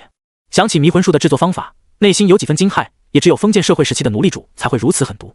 我继续道：“迷魂术要将活人埋入土下，手脚不仅要用钢钉封魂，还要裹上渡鬼经文的尸衣，再将槐树的种子栽种在人头的位置。随着树木长大，所有树根最终都将成为人的模样，因为每一棵树的根都处在八卦位，导致隔绝天地阴阳，让阵中阴阳不分，入阵者神魂颠倒，困死其中。现在来看，少年是想咱们渡他出苦海，所以说我们现在正处在一个亦真亦幻且诡异的阵法之中。”林如很紧张，问我怎么办？难道真的要困死在这里吗？我想了想，既然是阵法所设，那就一定有破解之道。周围的落叶很厚，我扒开脚下的树叶，除了人头骨以外，还没有任何新的发现。我尝试着刨土，肖教授递给我一把工具，我接到手中，一铲子下去，土地竟是无比的坚硬，感觉好像砸在了铁板上。接着，耳边听到一阵闷哼，脚下的土壤竟一点点向外流出红色的液体。林如第一个惊慌道：“是血！你们快看，怎么会有血啊？”这还不算完，距离最近的肖教授脸色忽然变得煞白，毫无一点血色，身体止不住的颤抖着，突然呕出一大口的鲜血，整个人站立不稳，险些摔倒。好端端的，怎么还突然吐血了？当下我赶忙过去把他老人家搀扶起来，追问道：“肖教授，您这是怎么了？”肖教授缓了几口气，继续说：“刚才也不知道为什么，当你刨土的时候，就像是砸在我的心口，好悬，没有背过气去。这好端端的铲子是铲地，怎么可能还会砸到他的身上？我也是一头雾水，尤其地表向外溢出的红色液体，有一种说不出的诡异感。”我仔细观察了一圈，又说：“肖教授，你把脚底板抬起来，我看看。”他按照我说的做，我们几个人都看见肖教授的鞋底长满绿苔，大家疑惑地问我这是怎么回事。我心里却是非常紧张，告诉他们这不是寻常的绿苔，叫慧藓，是迷魂术用来捕捉猎物的手段。它的生命力很顽强，还特别隐蔽，只要沾上一点，就会在很短的时间内覆盖你的身体。刚才我那一铲子打在慧藓上，强横的煞气正好冲撞到了肖教授。他们几个听我说完，纷纷开始检查自己，除了我以外，所有人的皮肤表面都起了或多或少的霉斑。这种类似的情况，我倒也不是第一次撞见。之前在我家老宅的打生庄，生庄附近那些污秽浊气，与当前所遭遇的相差不多。包括我爷爷为了给我借命所用的小棺材，也出现了类似的情况。我之所以没事儿，或许可能是我从小修行议正心法有关，身体阳气充足，能辟邪百邪。可他们几个就没有那么幸运了。为了不出大事，我当下在他们三个身上分别找出四阳穴，以指力刺激体内阳气。这时候的人会变得很热，就像发烧一样，身体越热感觉越虚弱。唯一的好处是能避免被慧藓彻底侵蚀身体。那个时候人会出现非常可怕的幻觉，被迷魂术吸引到近前杀害，吸取你的尸体作为养料。那个跪地祈求的小鬼让我有所猜想，他有可能是被迷魂术残害过的人。我们一直被跟踪，迷迷糊糊踏足到此地，十有八九是被那小鬼给引过来。之前也说过，迷魂术的根茎是长在人尸体的头骨，进而能够凝结阴气，帮助阵法的运转。那些曾经被杀死的人，不仅成为养料，还化作慧藓，这就好像被老虎杀死的人会化作伥鬼的道理相同。所以那些妖鬼害人，会把人迷困在一个地方出不去，慢慢耗尽所有的阳气，再把人命害死。当下我让他们几个稍稍躲远点，被我刺激体内四阳穴之后，生命危险问题暂时不用考虑，可拖延久了，身体还是会出问题的。我继续抡起铲子挖，只要砸断了迷魂术的根茎，就一定可以破解当前的局势。这一次地表不再如之前那般坚硬，面前的老槐树又高又粗，其实以我一个普通的工兵蝉想要把它挖断，无疑是天方夜谭。但是我的目的不仅仅是挖断根，而是找到树根底部的妖怪。我还对他们三个交代，从现在开始，无论看到什么听到什么都不要相信，老老实实站在原地不要动。迷魂术一定察觉到了危险，会想法设法的害死我们。接二连三的遭遇已经由不得他们不幸。挖到一半，我为了找准方位，割破自己的手指，将手插入土壤里，闭上眼感知半晌，就好像等待鱼儿咬钩。突然我感觉到手指被什么东西裹住，当机立断，猛地抽出手指，只见一条树根竟然飞速般向后退去。于是我猛地用铁铲斩断根茎，剩下的另外一半却快速抽回。我看到一条细小的蟹线沿着它快速向下挖，没多久我挖到了一块骸骨，因为只有小部分分不清楚到底是人还是畜生。大树千年累月已经通了妖气，在风水中也认为树木不允许直接坐落在尸骸的上方，因为树大招阴，不仅能会把周围的阴气聚集，还会随着日久天长与树下亡灵融为一体。包括一些想不开的人在老树上吊，老百姓也会把那棵树砍断，避免鬼魂亡灵缭绕不散，抓替身去害人。一些个道家正统法术也经常会借用大树封魂，而且有的少数民族在人死后会安葬于树洞之中，这种方法也叫树葬。他们坚信人随着大树相融，永生不死。就在这时，可以清晰地看到浓浓阴气从树根下面向外涌出，接触到空气，化作红色的液体。我沿着煞气周围向下挖，看到一张没有腐烂的死人脸，他样貌诡异，面部全是树皮纹理，甚至连头发丝都清晰可见。他张着嘴，浓浓的煞气就是从他的口中向外吐出的。下一步需要用刀割下树下冤魂的脸皮，再点上一把火，就算是万事大吉。我伸出手道：“你们谁有刀和汽油，借我用用。”过了小半晌，竟然没有任何回应。我心里非常纳闷，难道听不见吗？于是我又大声了一些，可还是没有人应答。我下意识赶忙回过头，被吓了一跳。一开始让他们站在原地的几个人竟然没影了，可是他们随身的包裹还都在地下放着，好端端的人怎么可能不见了？我眉头一皱，急忙往回跑去找他们几个，现在也顾不得其他了，大声呼喊他们几个的名字，用手电四处寻找。忽然看到3个人正围在不远处的一棵大树发呆，我总算松了口气，这几个人也没打手电，要不然也不至于找不到。看到这，我急得跑了过去，推了文斌一下。文斌身体一激灵，然后转身问道：迷魂术破解了吗？除了他以外，萧教授和林如也站在大树旁边，谁也没回头。我心里有几分不悦，问道：不是说好了让你们老老实实站在原地等着，不要乱跑吗？不是你刚才喊的我吗？文斌一脸不解，忽然脸色骤变，惊恐道：难道刚才让我们3个过来的人不是你？我也被吓了一跳，莫非他们几个中了迷魂？我说刚才自己一直都在想办法破解迷魂阵，从未喊过他们啊。接着赶忙问到底发生了什么事。文斌说：你挖到一半，告诉我们来这边帮忙，我们几个就过来了。按道理来说，我们距离也不是很远，怎么可能会看不见我？我又去碰林如和萧教授，他们2个也像是大梦初醒。可就在这时，旁边的一棵大树后缓缓走出一个人，他手持与我一模一样的工兵铲，此时竟指着我对其他人大声道：大家千万小心，他是迷魂术变的。这下我可傻眼了，好端端怎么又出现个一模一样的人？而身旁文斌再度看向我的眼神有了一丝警惕。坦白讲，以他强健的身板，并且还精通巴西柔术擒拿，近身交手，我毫无任何机会啊！我下意识向后退出几步，我竟发现脑海中原本可以判断对方行动的奇门局失效了。妈了个锤子的，这一定与磁场被搅乱有关。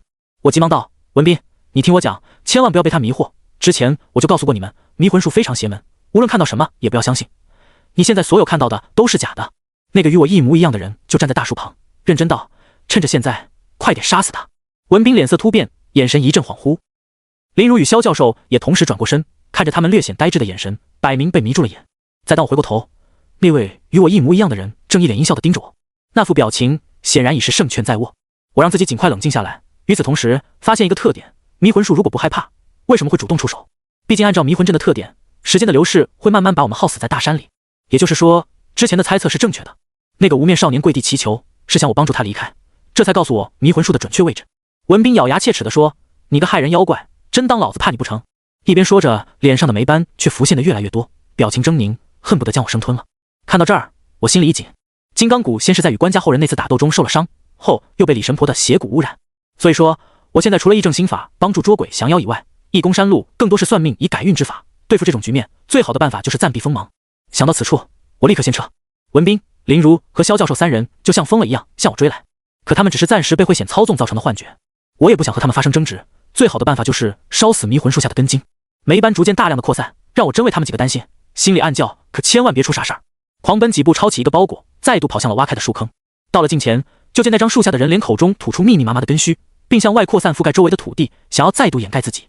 文斌的速度最快，又精通格斗术，在他临近的一刹那，我抡起了背包砸过去，就听 "doom" 的一声，没想到包里竟然藏有坚硬的东西，一下子就将文斌撂倒。虽然萧教授和林如也被慧显操纵，毕竟实力却在那儿摆着呢，不足为惧。等我好不容易赶到树坑旁，将包裹里的东西全都倒出来，里面有着一个嘎石灯和一块矿石。但愿文斌没事儿吧，否则真拍死我可就杀人了。情急之下，我找到一把军工刀，趴在地下割断了所有的根须，一刀划破那张诡异的脸皮。当我用力撕下的时候，身旁的大树竟然一点点枯萎。文斌倒地不起，林如和萧教授已经抓到了我的脚踝，他们很疯狂，张嘴就咬。我拼命挣扎，将嘎石灯点燃，用力打碎。火焰丢进去的一刹那，地坑里瞬间燃烧起了大火。火焰的弥漫让萧教授和林如2个人失去意识，至于我身后已经枯萎的槐树有了倒塌的征兆。我意识到危险，起身抓起他们2个向旁边跑去。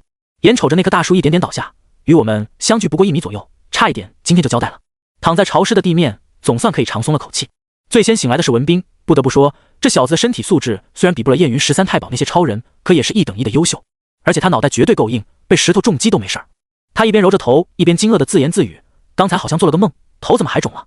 听他的话，我算放下心来，现在我的状态很糟糕，万一他再发疯，可就凶多吉少了。我坐起身，喊文斌过来别乱跑，盯着四周那些接二连三枯萎的古树，直到旭日渐渐东升，大地再度被阳光普照。迷魂阵破掉，惊魂的一夜其实仅仅不过是1-2个时辰罢了。文斌同我检查萧教授和林如，把他们唤醒以后，2人对于之前很多的记忆都是断断续续的。不管怎么样，好在有惊无险。我缓缓起身，走到那个燃烧后的树坑，想起之前无面小鬼的一路跟踪，就是为了我把他们引到这里。我心想，既然人家救了我们一命，理应帮上一帮。于是我清理树坑下面的灰烬，越往下土壤越松软。文斌几人问我在干什么，我说你们要是没什么大碍，过来帮下忙，迷魂树下面有东西。找出2把工兵铲帮忙，除了表面的土层结实以外，下半部分都是一些腐泥。迷魂术这样的邪术是不会让土壤稳固，相反，它会吃掉底部许多的沙土，造成水土大量流失。没过多久，我们竟然挖到一个地洞。肖教授赶紧过来帮忙检查，他貌似运气很差，我们谁踩都没事儿，唯独他一只脚踩在地坑里，扑通一声，整个人竟然陷进去了。黝黑小地洞可把我们吓坏了。文斌和林如大声呼喊，问肖教授怎么样。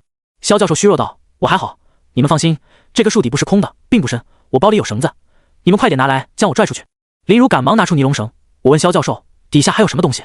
肖教授说：“底下黑乎乎的，什么也看不清楚，快点把我拉上来。”林如放下绳索，我们3个人一起向上拽。当肖教授得救以后，身上全是污泥，他在清理的时候一抬头，我们3个有些傻眼。林如惊恐道：“教授你的脸！”什么？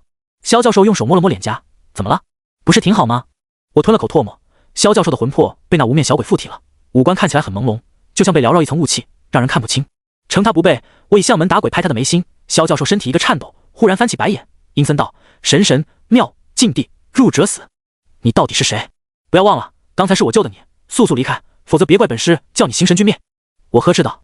肖教授嘿嘿冷笑：“动神妙物品者死。”我咬紧牙关，触碰他眉心的手指竟感觉到一阵阵灼热，就好像水滴在烧红的烙铁上，疼痛令我下意识撤回手。肖教授就像是发了疯似的，趁此机会奔着大山的方向跑去。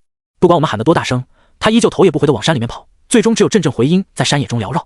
这下大家可都急了，也知道出事了。2人问我教授怎么了，我叹了口气说：“我之前说过的那座悬崖神庙，无面小鬼应该与神庙有关，他必是借教授的身体向神庙赶回去。”望着不远处的高山，悬崖古庙必在此处，可教授说的那句入者死却像压在我心里的梦魇。可如果不去，教授必死无疑。看着包里的灵芝，我也非常无奈，毕竟这玩意真不是我偷的。看到文斌和林如2人没什么大碍，担心肖教授出事儿，我们3个奔着他离去的方向匆匆追去。现在天色已经很亮了，破掉迷魂阵，在山里赶路倒也容易。吃了点压缩饼干，文斌在前面带路，他拥有非常强大的野外追踪能力，通过肖教授沿途所留下的蛛丝马迹一路追踪。我们穿过一片密林，临近高山之前，林如啊的一声尖叫，我和文斌急忙问他怎么了。林如指着树丛：“你们快看，那个人是不是教授？”距离大概200-300米，有个模糊的人影坐在树丛中，因为只能看出个轮廓，文斌大喊：“肖教授！”我制止他不用喊了，现在肖教授被无面小鬼控制，不管我们说什么，他也听不见。我们兵分3路，小心翼翼地围向肖教授，而对方却一动不动地站在那儿。文斌第一个冲了上去，我喊道：“你小心点，被鬼附身以后，人的力气会变得很大，千万别掉以轻心。”文斌也算是有点经验了，他加快了几步，可等到了肖教授身旁，他却愣在原地不动了。我心里大骇，莫不是文斌也出了事儿？想到此处，我也是急了，快跑了几步，怒道：“本师好心度你出苦难，如今反过来恩将仇报，莫非真以为我治不了你吗？”话音刚落，我方才看清2人竟注视着一尊青石碑，上面用一行红色的字迹写着：“古庙禁地，生人勿入，阴人绕路。”上面只有短短几个字的碑文。石碑左侧是一块石墩，古代管这个叫拴马桩，荒山野岭则叫歇魂桩，模样相同，只不过一个是给人用的，另外一个是给阴兵用的。现在看来，那无面小鬼是将肖教授当作马一样赶路到此。文斌见我也来了，说：“兄弟，你有没有感觉出哪里不对劲？”恰巧林如也追过来，他问肖教授怎么样，看着我们俩都站在原地不动，很纳闷，问我怎么了。太静了。文斌说：“大山里面当然静了，难道不对吗？”林如奇怪问。文斌说：“不是这个意思，你听听四周，连个虫鸣鸟叫都没有。”没错，实在是太静了，静到让人害怕。趁着肖教授没什么大碍，我到他身边帮助换魂。一般小孩子会出现惊吓以后掉魂，会连续做噩梦发烧，只需要去事发地喊魂便可以。成年人的难度要大点，道理却是殊途同归。我轻轻安抚着他的后脑，原本已经熄灭的天灯竟缓缓有了恢复。我问他们2个，得知肖教授的全名叫萧炎，生辰八字没有也不要紧，贴在他的耳边以咒语唤魂，轻轻抚摸着他的后颈。过了不一会儿，肖教授的眼睛渐渐恢复神采。他苏醒后的第一句话问我这是在哪？刚才晕晕乎乎，像是做了一场梦，梦里被一个人拖拽着往前走。我安慰肖教授别担心，被鬼附体都会出现一模一样的情况，成年人不会有什么影响，休息休息就好了。如今摆在面前就是2条路，掉头离开，还是继续去那个悬崖古庙。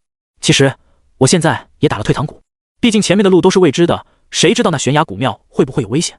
更何况食人玉娘的事情，肖教授曾听那位朋友提起过，至于神庙的灵芝，又不是我拿的，把它丢了不就得了？可还不等我把自己想法告知他们，肖教授却一脸兴奋道：“没错，就是这里。我那位朋友去世前讲起，此山横看如苍龙入云霄，山脚下凸起纹络，就像一排排铁链，不信你们看。”我有些傻眼，追问道：“您老没看错吗？之前是一座古墓，可这大山怪石嶙峋，山间草木生气不旺，根本不适合做埋骨之地。”肖教授仔仔细细看了一遍，惊喜道：“绝对没错，他描述的地方就是这里，飞龙山。”听他的话，简直是雪上加霜。在这座山走出去的人，赖文死了，肖教授的朋友也死了。我又看了一眼石碑，生人勿入，阴人绕路。难道这一切可能是巧合吗？马德，血咒让龙虎山都束手无策，半年的寿命就像拳头上的刀，这把刀在固定的时间一定会落下。也许这就是冥冥之中的天数吧。打定了主意，也是没有办法。我把山里大概的情况和猜测告知他们几个，没想到这不仅没有让他们产生畏惧，反而激发起3个人好奇心。尤其林如，女人的好奇心很多时候会很矛盾，就像看恐怖片，既害怕又想看。于是，在3位半无神论者的坚持下，我们踏入了禁地。一路上，萧教授都被四周奇花异草所吸引。自从踏入禁地以后，这里不见虫鸟，不见走兽，偏偏自然环境特别优美，一路上走走停停，大自然的美景让人心神放松。恰恰也是这种天地和谐之气，隐藏着巨大的危机。我们终于来到山脚下，如果想沿着它走上一圈，恐怕没有1天的时间是不行的。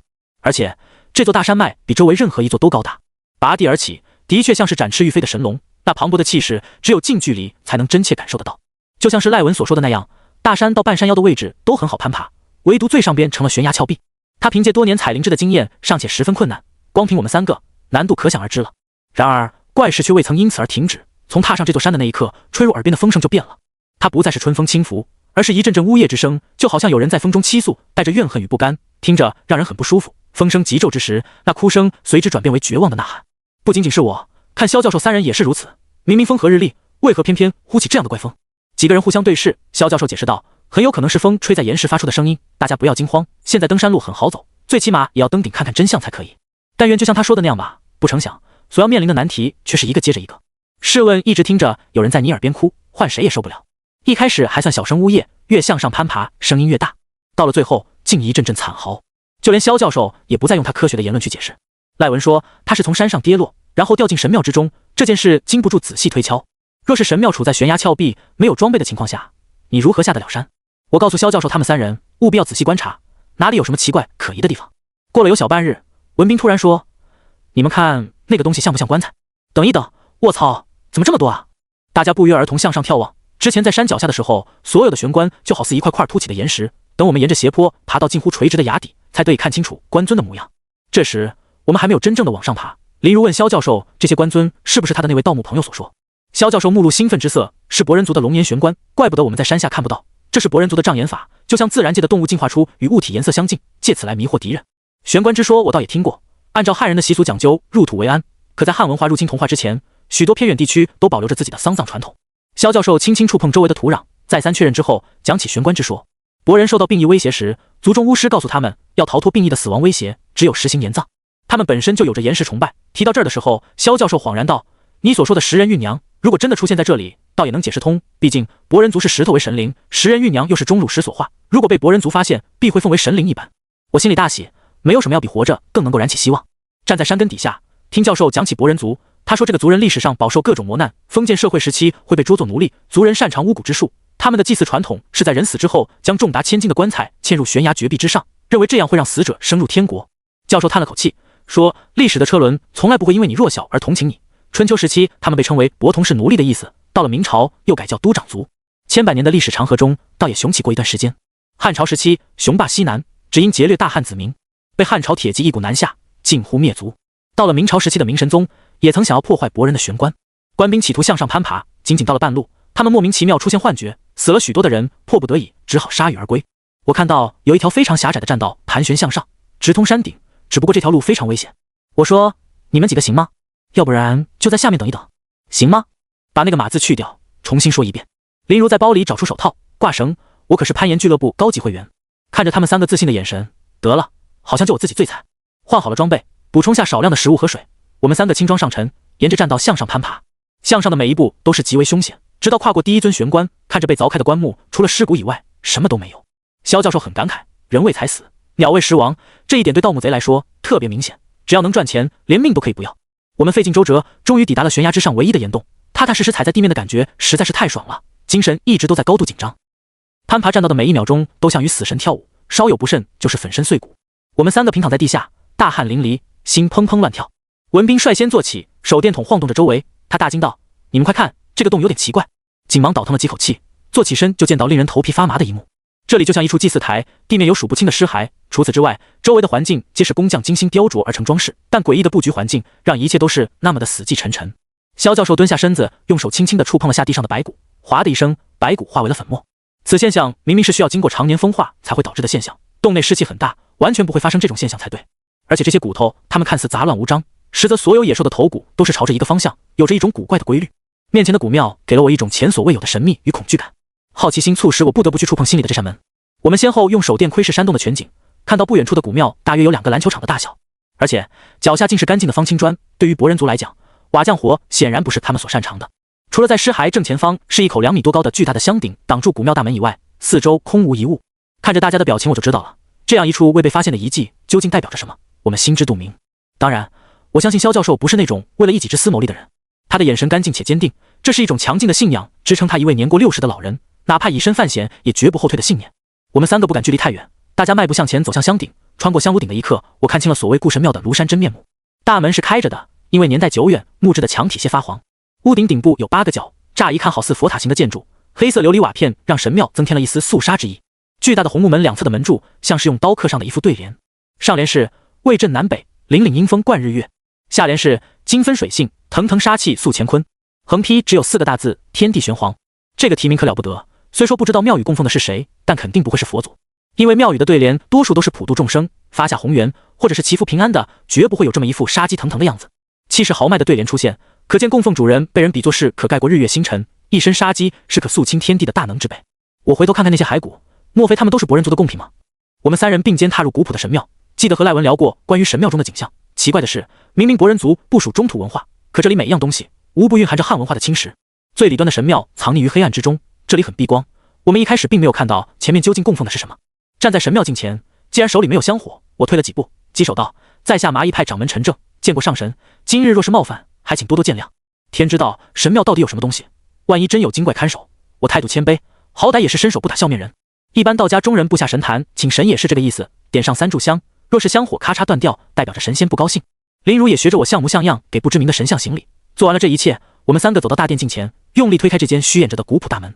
按道理虽然是悬崖古庙，推开必然是尘土飞扬，可这也太干净了吧，不仅没有灰尘，反而吹出一道凉风，清新的空气一点也不像常年没有人涉足的神庙。紧随着眼前的一幕让我抽了口冷气，大殿供奉神像的位置竟是一口占据了房间1半空间的巨大的青铜棺。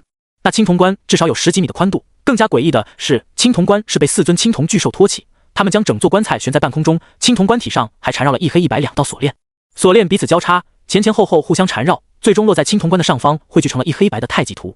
我抬起头看向漆黑色的房顶，那房顶上空布满了红色宝石，星罗密布，那应该是一幅极其复杂的星象图，正好与托棺的4尊凶兽相互呼应。我吞咽了口唾沫，如果按照风水来说，这是一个大大的凶绝阵。4凶兽面向我的是饕餮，它羊身人面，眼睛长在腋下，一双獠牙凸起，却有着人的4肢。饕餮的身侧则是混沌，此兽方如肉桂，无头，巨大的嘴巴长在腹部，呲着大口，外翻裸露獠牙，狰狞恐怖。另外一尊则是人面，虎足，猪口牙，尾巴很长，乍一看像是老虎，这凶兽叫做桃物。最后一个则是穷奇，它外貌像牛，类生双翅，浑身炸起刺猬一般的毛发，威风凛凛。这4凶兽是在荒古时期流传下来的，而且在《山海经》中均有记载。青铜棺被4尊上古凶兽托起，棺身缠绕黑白锁链，代表太极，头上的红色晶石好似浩瀚星空，风水中称玄关为不祥，尤其缠绕锁链更是代表万劫不复的意思。4尊青铜雕像的高度个个至少在3米开外，仔细打量，我发现这4尊凶兽的脚下居然分别点着一盏油灯，到底谁会做下这种凶局来制服一个死了的人？诡异的现象让我心里一震，难道古庙一直都是有人在看守的？除了脚下的石板，整个大殿均是以黑色为主调，越看越觉得头顶上红色的石头有些熟悉，竟与我在刘海禅的龙棺所看到的龙岩一模一样。一个可怕的念头浮现，难道这里也关押着神仙？这世上的确发生过很多无法用科学解释的事情，说到底，那一切皆与鬼怪妖有关。至于神仙的传说自古有之，可又有谁得到过神仙的恩赐？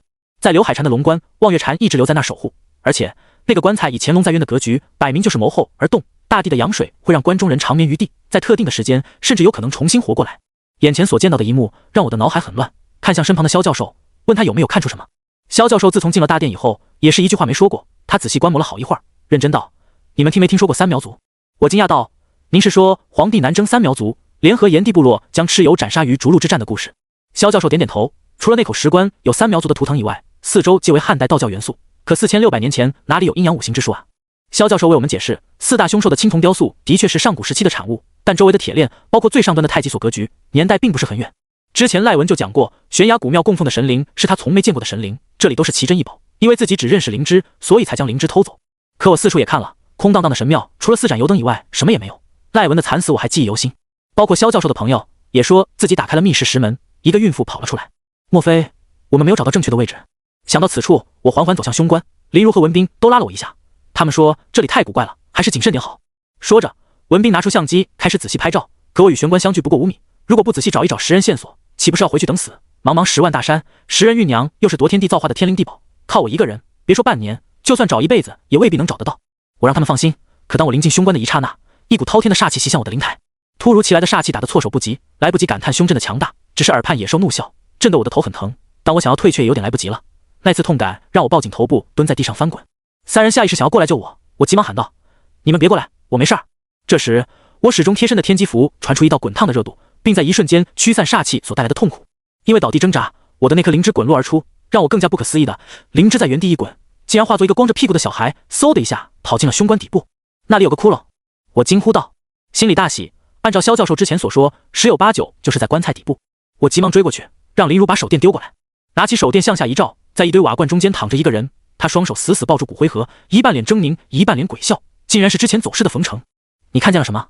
怎么不说话呀？林如问。我心底就直冒凉气，冯成的诡异笑容我在赖文的身上也看到过，非常非常邪门。最可怕的是，这里有好多瓶瓶罐罐都被打碎了。我倒抽了口凉气说，冯成在里面，他已经死了。怎么可能？3人惊呼后同时追过来，被凶关的煞气冲了一下，同时向外呕出一大口的鲜血。奇怪的是，3人不像我的反应那么强烈，他们到了我的近前，看着青铜棺下边的地坑，冯成诡异的死亡，手里却死抓住骨灰盒不放，似乎有什么特别重要的东西。就在此时，冯成的身体忽然一颤，突然睁大了眼睛，把我们吓了一跳。更可怕的是，他手里的骨灰盒滑落，胸口出现一个深深的血洞，那个灵芝像是雨后冒出的蘑菇，一点点浮现在冯成的心口。突然，四凶关神像面前的油灯在一刻竟然灭了，我们顿时被黑暗所吞噬。林如吓得尖叫，我赶忙大喊：“站在原地别动，有手电吗？”萧教授率先打开手电，突然他闷哼了一声，自言自语道：“怎么感觉这么闷啊？好像没有办法呼吸了。”教授，你的胸口！我们几个傻眼了，那枚跳动着的灵芝好像有生命般贴在萧教授的心口位置，正在不断的往他的肉里钻。啊！在教授一声惨叫过后，手电筒竟然短暂的失灵了，意识到形势有些失控，我拉着他们就往神庙外跑。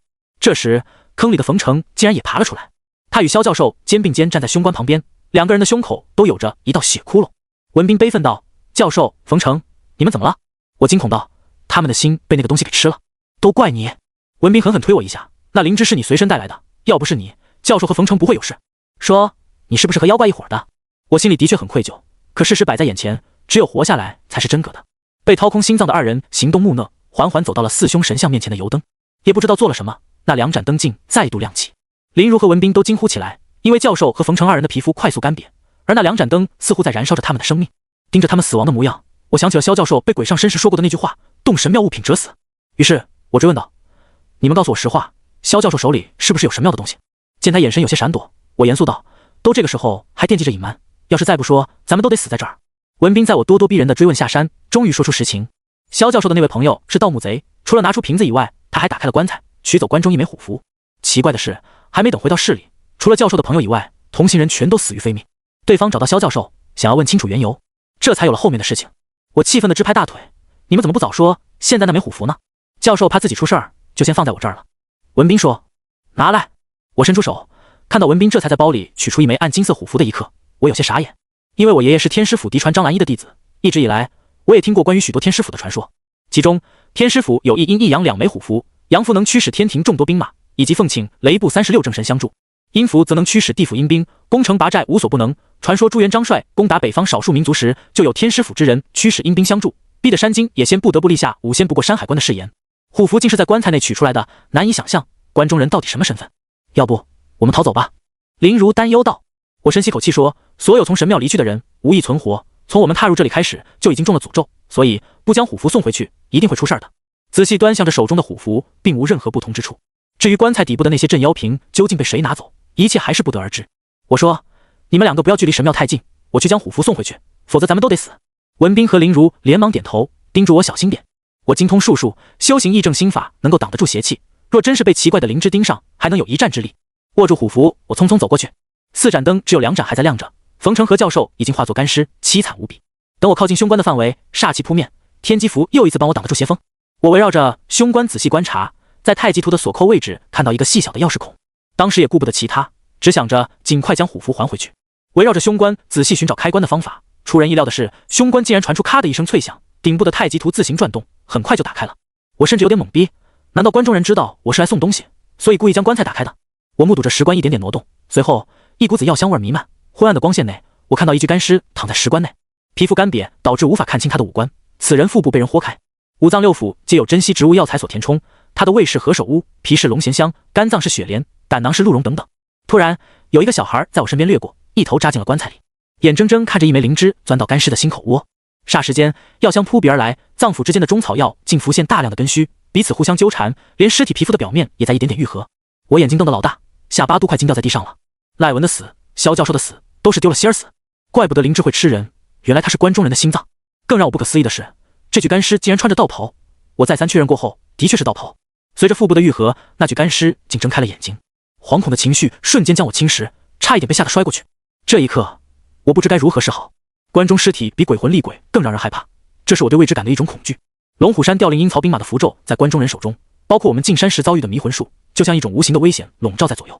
这时，我看到尸体枕头边有一枚敞开的盒子，它的大小正好是放置虎符所用。我大胆猜测，那伙盗墓贼入山时找到采灵芝谋生的赖文，让赖文带路，跟着一起到了悬崖神庙，而那伙人取走了虎符和镇妖瓶。但赖文以前肯定也干过类似的勾当，他了解封建社会时期尸体会有封毒九窍的玉器，甚至有的死者还会在肠子里放入金锭。赖文贪心将尸体开膛破腹，只因他常年采摘灵芝，所以本能的就顺走了灵芝。可是我还是想不通，为什么他不全拿走，偏偏只带走灵芝？我心里也是很紧张，急忙将虎符放进去，也不知道是什么原因，就觉得手掌一阵灼热，好似抓到烧红的烙铁一般，给我烫得不轻。虎符掉在了棺材里，那关中人空洞的双眼始终盯着我，从来没有见过这样的干尸。他虽然不腐，依旧只是没有灵魂的躯壳，透着浓浓的邪性。我将虎符放回去，一步跳下了棺材，看着那枚精致的骨灰盒。冯成临死都抓着不放，但这个宝贝本不是神妙之物，我除了好奇以外，也想知道冯成的死因，索性就将那坛木盒子拿了出来，心里也是默默期望没有人再来这个邪门的地方丧命。等到我在与文斌和林如会合之后，他们问我怎么样，我再度追问道：你们好好想想，神庙的东西一样不准留，是不是都放回去了？林如和文斌纷纷做了保证，我这才放下心来，因为一趟神庙已经有太多的人因此丧命。突然，我看到神庙门外写着一行字：茅山道士郝大宝封彭祖之墓于此，若误入此地，速速离去，默念9天应元雷声普化天尊名号，得以平安。难道说这胸关上方的太极图是由茅山道士所设下的？二人问我小盒子是什么，我说冯成和教授出事儿了，大家一路同行，就算救不了他们，也得知道个死因。对，不能就这么不明不白。文斌红着眼说。于是乎，我们3个一同撬开了檀木盒，一股子奶香味扑面来。接着，只见盒子里装有一个巴掌大小的杯子。更不可思议的是，一条绿色的大肉虫躺在杯子里，下面还沾有乳白色的液体，仅仅是这扑鼻的味道，就使我觉得浑身舒适。陈正，你的脸上起的什么东西？林如惊讶道。恍然惊醒，没想到这一杯液体竟然刺激到了我的血肉。我心里大骇，莫非这是石钟乳？当绿色蠕虫突然惊醒过来时，被我第一时间将盒子牢牢锁住，随即盒子里面就传出一阵阵的撞击声。我特别兴奋，将小盒子闻了闻，看了又看，它的味道能够刺激出血肉的变化，如果真的是千年食人乳，岂不正是救我命的良药？文斌和林如二人的眼睛始终没有离开过我。林如说，刚刚盒子封好以后，脸上密密麻麻青紫色的血管也在消失。我压抑着激动的心情道，那我可能有救了。可能？林如有些不解，指着自己的脸颊，你刚刚的样子很可怕，你确定？绝对没错，我中了很严重的血咒，只有食人乳汁能够化解。说到这儿，转念心里又是一沉，马德，所有的食人乳都被那只该死的虫子给喝了。我心想，大不了出去以后想办法把虫子给炖了，也总好过等死，就算1%的药性，怎么说也能多活上几天。看着古朴的神庙，文斌和林如眼眶红了。我们一起来的，不仅什么也没有得到，还搭上了2条命。我们3人同时沉默下来。的确，人命真的太脆弱了，在未知陌生的环境内，这里到处都是隐藏在暗处的危机。我安慰道，萧教授其实很早就一定做好打算，他来到这里就是为了能够研究这片遗迹，如今能亲眼求证，也算是死得其所。文斌点点头，我已经拍下大量的照片，等回去向上级领导汇报后，一定会让神庙重见天日的。其实我想告诉他，千万不要惊扰关中人，可对于求知欲很强的文斌来讲，这些话恐怕说了也是白说，索性我就闭口不言。带着小盒子，我们3个重新离开了洞口。也不知道是不是我的幻觉，在转身的一刹那，竟看到神庙的大门口站着4个人影，除了萧教授、冯成之外，竟然还有赖文。最后一个人的模样我没有看清，他们4个人站在洞口边沿，向我的方向缓缓挥手，既像告别，又像是在召唤。我打了个哆嗦，急匆匆地和2人向山下爬去。经过栈道的途中，因为之前我的手掌被虎符烫了一下，伤得很严重，当前已经留下一道长长的疤痕，每一次触碰到了岩石都是火辣辣的疼，费了好大的力气勉强到了山底下。我端着盒子打算回去找唐林他们问问，毕竟龙门可是官方第一机构，见识广，人脉多，保不准会有其他的线索。到达山下时，天色已经很晚了，还好运气不错，随行的包裹没有丢失，有了前车之鉴，知道夜里赶路不安全，我们在附近安营扎寨休息一夜。林如和文斌的情绪不高，毕竟4个人进山只剩下他们俩。夜里简单的吃了点压缩饼干，我们3个凑在一起聊起了此行之前的经过。林如、文斌、冯程都是萧教授的学生，正在筹备毕业论文，这次跟着前来也是为了搜集一些素材，也好尽快毕业。谁也没想到会出这样大的事儿。这些日子以来的苦闷让他2人潸然泪下。林如还说，等回去以后就老老实实上学，毕业就去做老师，再也不接触这些稀奇古怪的东西。文斌也说，他其实就是为了玩玩，却好悬没把命搭上。听得出，他们2人对此行都是非常的后悔。不知不觉间聊到很晚，我们各自回到帐篷，林如在中间，我们2个一左一右，文斌还围绕帐篷做了一个小型的警报，万一有点突发状况也能帮上忙。精神高度紧张了一整天，刚一放松，身上疲惫感随之袭来，我也是倒下不久便沉沉睡去。恍恍惚惚，我做了很多梦，有爷爷临死前的模样，还有他在七绝岭受苦的情形，一会儿又成了我娘亲在生庄下走出，以及父亲模糊的样子。这些日子所有的经历都在一点点经脑海中回放，甚至我还梦到了死去的娜娜，以及恨不得与我立刻划清界限的陈怀俊。我在梦里苦笑，与陈怀俊之间的感觉非常奇特，明明是仇人，却提不起一丝一毫的恨意。但是在天师府，他得知我拒绝受禄以后，临阵反戈的行为令我有着几分心寒。这一觉我睡得特别沉，带着一切梦境在脑海中掠过，梦里的情景紧接着一遍，我竟然回到了神庙，站在那座青铜棺材面前。4凶兽前的油灯燃烧着微弱光亮，冯程、萧教授、赖文竟跪在油灯旁边，身体好似蜡烛般缓慢融化。接着我看到最后一尊凶兽旁有个人背对着我，一走过去，他竟然是文斌。这着实把我吓了一跳，可梦里的情形并没有就此惊醒。记得茅山道士喊关中人叫彭祖，可彭祖不是搜神记里的人吗？传说他可是活了800岁的神仙。在梦里我很纳闷，更诡异的，耳边竟然听到有人呼唤我的名字，陈正，陈正。那声音忽远忽近，令我无法控制自己的身体，一步步向着青铜棺走去。突然，棺材上的太极锁咔的一声再度打开，我看到一只干瘪的手缓缓伸出棺材。那一刻，莫名袭来的压力令我快要窒息，幸好在这一刻，天机符再度让我感受到温热，他死死勒紧我，不让我继续前进半步。与此同时，身后忽然有人碰了我一下，我猛然转过身，看见一位诡异的孕妇站在我的身后。她穿着淡青色的衣服，半张脸是邪笑，半张脸又是痛苦狰狞，这样一张十分诡异的模样，我顿时吓了一跳，猛然在梦中惊醒过来。可这时，外面的天色还没有亮，山里潮气很大，里里外外都是露水珠，感觉身上黏黏腻腻，非常不舒服。我特意把帐篷打开，透透气。月影朦胧，淡淡的山雾缭绕在云端，夜色宁静，山水如画，可我心情却非常不爽。想起那位诡异的孕妇，之前赖文死状与她一模一样，真的让我浑身上下都不舒服。还有青铜棺里的人，他到底是生是死？若不是天机符在关键时刻勒了我一下，可能在梦里我已经走到那尊棺材近前。还有陈怀俊，那个与我有婚约的女人祈求天师府退婚，曾经的纠缠暧昧都是假的，我没有看错，她这样的性格天生就是心狠手辣。脑海里不断回想着梦里所见，我的困意全无。埋怨自己没出息的时候，忽然听见帐篷外有撕扯的声音，还夹杂着隐隐哭泣，哭泣声断断续续，像被什么东西盖住一样。我当时也不敢确定，毕竟都这么晚了。可挣扎的声音越来越激烈，顿时以为外面撞见了野兽，急忙打开帐篷窜出去，周围一片死寂，唯独除了那顶属于林如的帐篷。看着有人挣扎，我当时也来不及考虑，一步冲过去撩开对方的帐篷，只见文斌竟然压在林如的身上，把她的衣服扯得稀巴烂，一只手还堵着她的嘴。林如拼命的挣扎，眼看文斌要撕她的内裤之时，我特别气愤，冲上前一脚踹开对方。原本不怎么结实的户外帐篷被撞塌，林如用帆布遮挡身体，双眼已经哭花了。我指着文斌怒斥道 ：“CNM 竟然干出这样的缺德事儿，你他妈还是人吗？”在月光的作用下，看到文斌蹲在不远处，发出是结结结的怪笑声。当随手捡起帐篷里的嘎石灯点燃，看到文斌的双眸好似野兽般凶狠，他的身后浮现出一条长长的尾巴，五官几乎要纠结在一起，尖嘴猴腮的模样哪里还是文斌啊？他在笑时身体还一抖一抖的，就像年迈的老太婆，阴气森森。听得我冷汗打湿了后背，我定了定神，看他的模样好似被野兽精怪串窍所导致的。于是我呵斥道：“大胆妖孽，本师在此，竟胆敢附体害人，毁人清白，真当本师是纸糊的不成？”我当时真的非常着急，文斌好端端怎么被妖怪给上身了？竟然还打算侮辱林如，这种做法也忒他妈下三滥了。畜生修仙讲究一个天道循环，因果报应，只要你不去招惹他们，他自然也不会来招惹你。可刚才我们几个都在睡觉，根本也没干什么。我本想问问对方什么来路，看看能不能把他吓唬住，哪知文斌根本就不理我，只是对着我冷冷的怪笑着，阴森森的眼神流露出一种狠毒。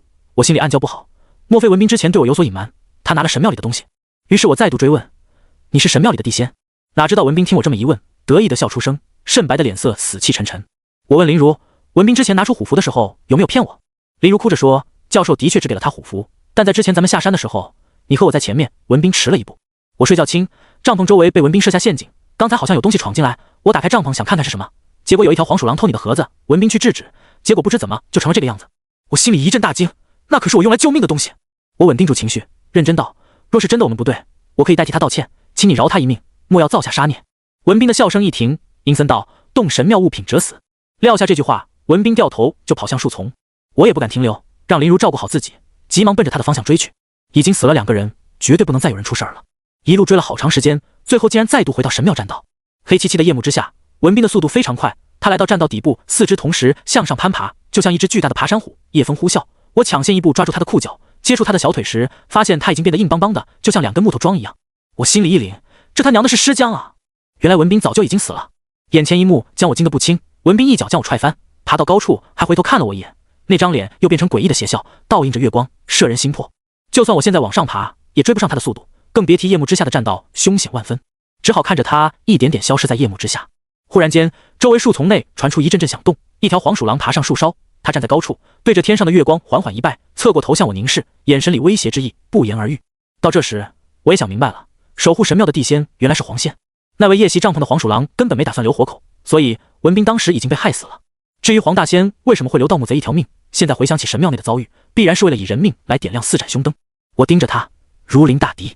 突然，黄鼠狼发出滋滋的叫声，周围眨眼间出现上百只黄皮子，他们将我团团围住，一个个呲起獠牙，非常凶狠。他生性记仇，一旦招惹，往往是不死不休。见他对着月亮3叩9拜，周围的黄皮子凶光毕露，双目逐渐化为嫣红，像见了仇人似的，发疯似的向我追击而来。我现在上天无路，下地无门，被围在山根底下，就算是爬栈道也爬不过这些黄皮子。心一横，打算拼了。突然有黄皮子出其不意，咬到我的裤脚。就在我举起巴掌企图反击的时候，树梢上那只黄皮子领导发出一阵尖笑声。原本气势汹汹的黄皮子大军竟如潮水般向后退却，看得我心里纳闷，难不成折腾了许久，就是为了吓唬吓唬我？这时，树梢上那只黄皮子领导看了我小半晌，一双贼溜溜的眼睛在夜幕之下，好像2颗宝石般乱转，也不知道在思索些什么。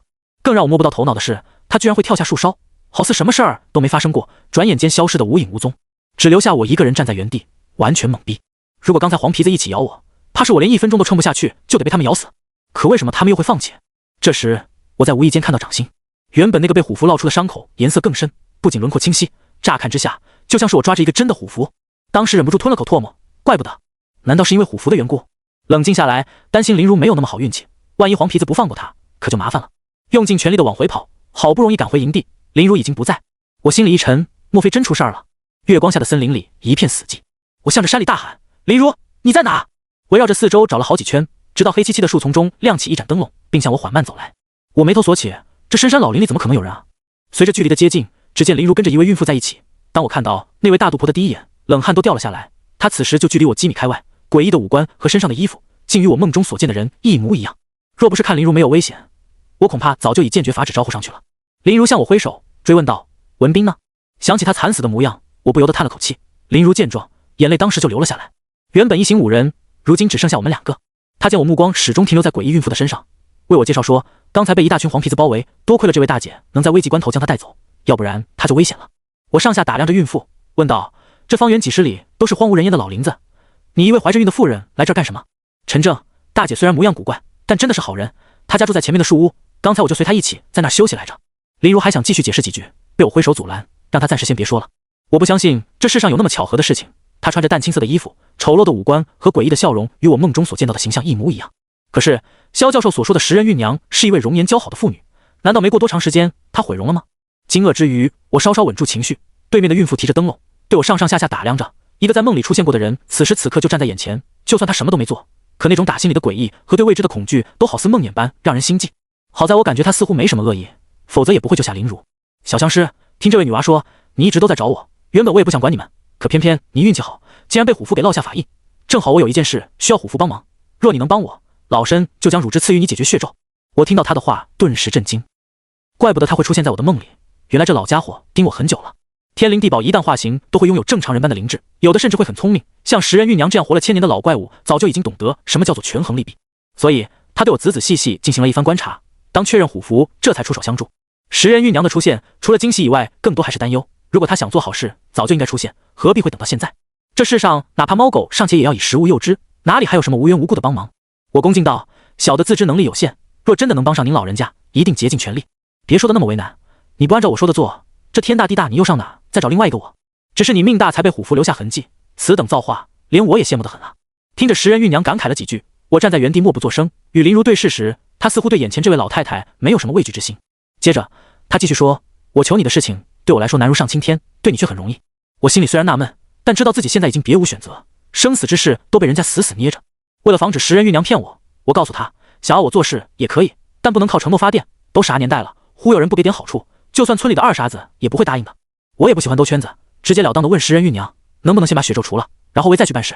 老孕妇嘴一歪歪，哼，男人的嘴骗人的鬼，我要是先给你治病，你反悔怎么办？我琢磨着，他这样的千年老怪物在坟里不知被关了多少岁月，可这些话都在哪听呢？我甚至怀疑几千年前的封建社会，大家闺秀互相聊天，必然也是在吐槽男人。但瞧他古怪诡异的脸，这得多不挑食的男人才会看上他。我说，那咋办？总不能又让马儿跑，又不给马儿吃奶。还有啊，我现在的状态也不怎么好，中了血咒，万一帮你做事情时不小心犯病怎么办？我死是小，担个您的事大。再怎么说，我也是接触9年义务教育的优等生，新时代的好青年，岂能被一个妖怪忽悠了？虽说解毒要紧，可总得有命活下来吧。石人玉娘沉思了少许，又说，这样吧，我把食人乳给你一部分，剩下的等结束以后，我再帮你解决血咒。我点点头，附加条件就是必须得尝尝。让我万万没料到的是，下一秒他竟撩开衣服，我吓得急忙转身，这老家伙也太不避讳人了，果然应了那句，只要你不尴尬，尴尬的就是别人。心想他就算是妖怪，有了人身，怎么说也得遵守点5讲4美3热爱吧。听林如的意思，食人玉娘用掏空的木桶为我装一小杯食人乳，那股味道与被虫子吞掉的液体一模一样。我迫不及待地一饮而尽，潜藏在皮下的血咒一点点浮现而出，密密麻麻在身体表面纠缠着，就像一条条锁链，十分狰狞。此时在食人乳的刺激之下，出现断裂的痕迹，我能清楚感受得到，束缚在一点点消失。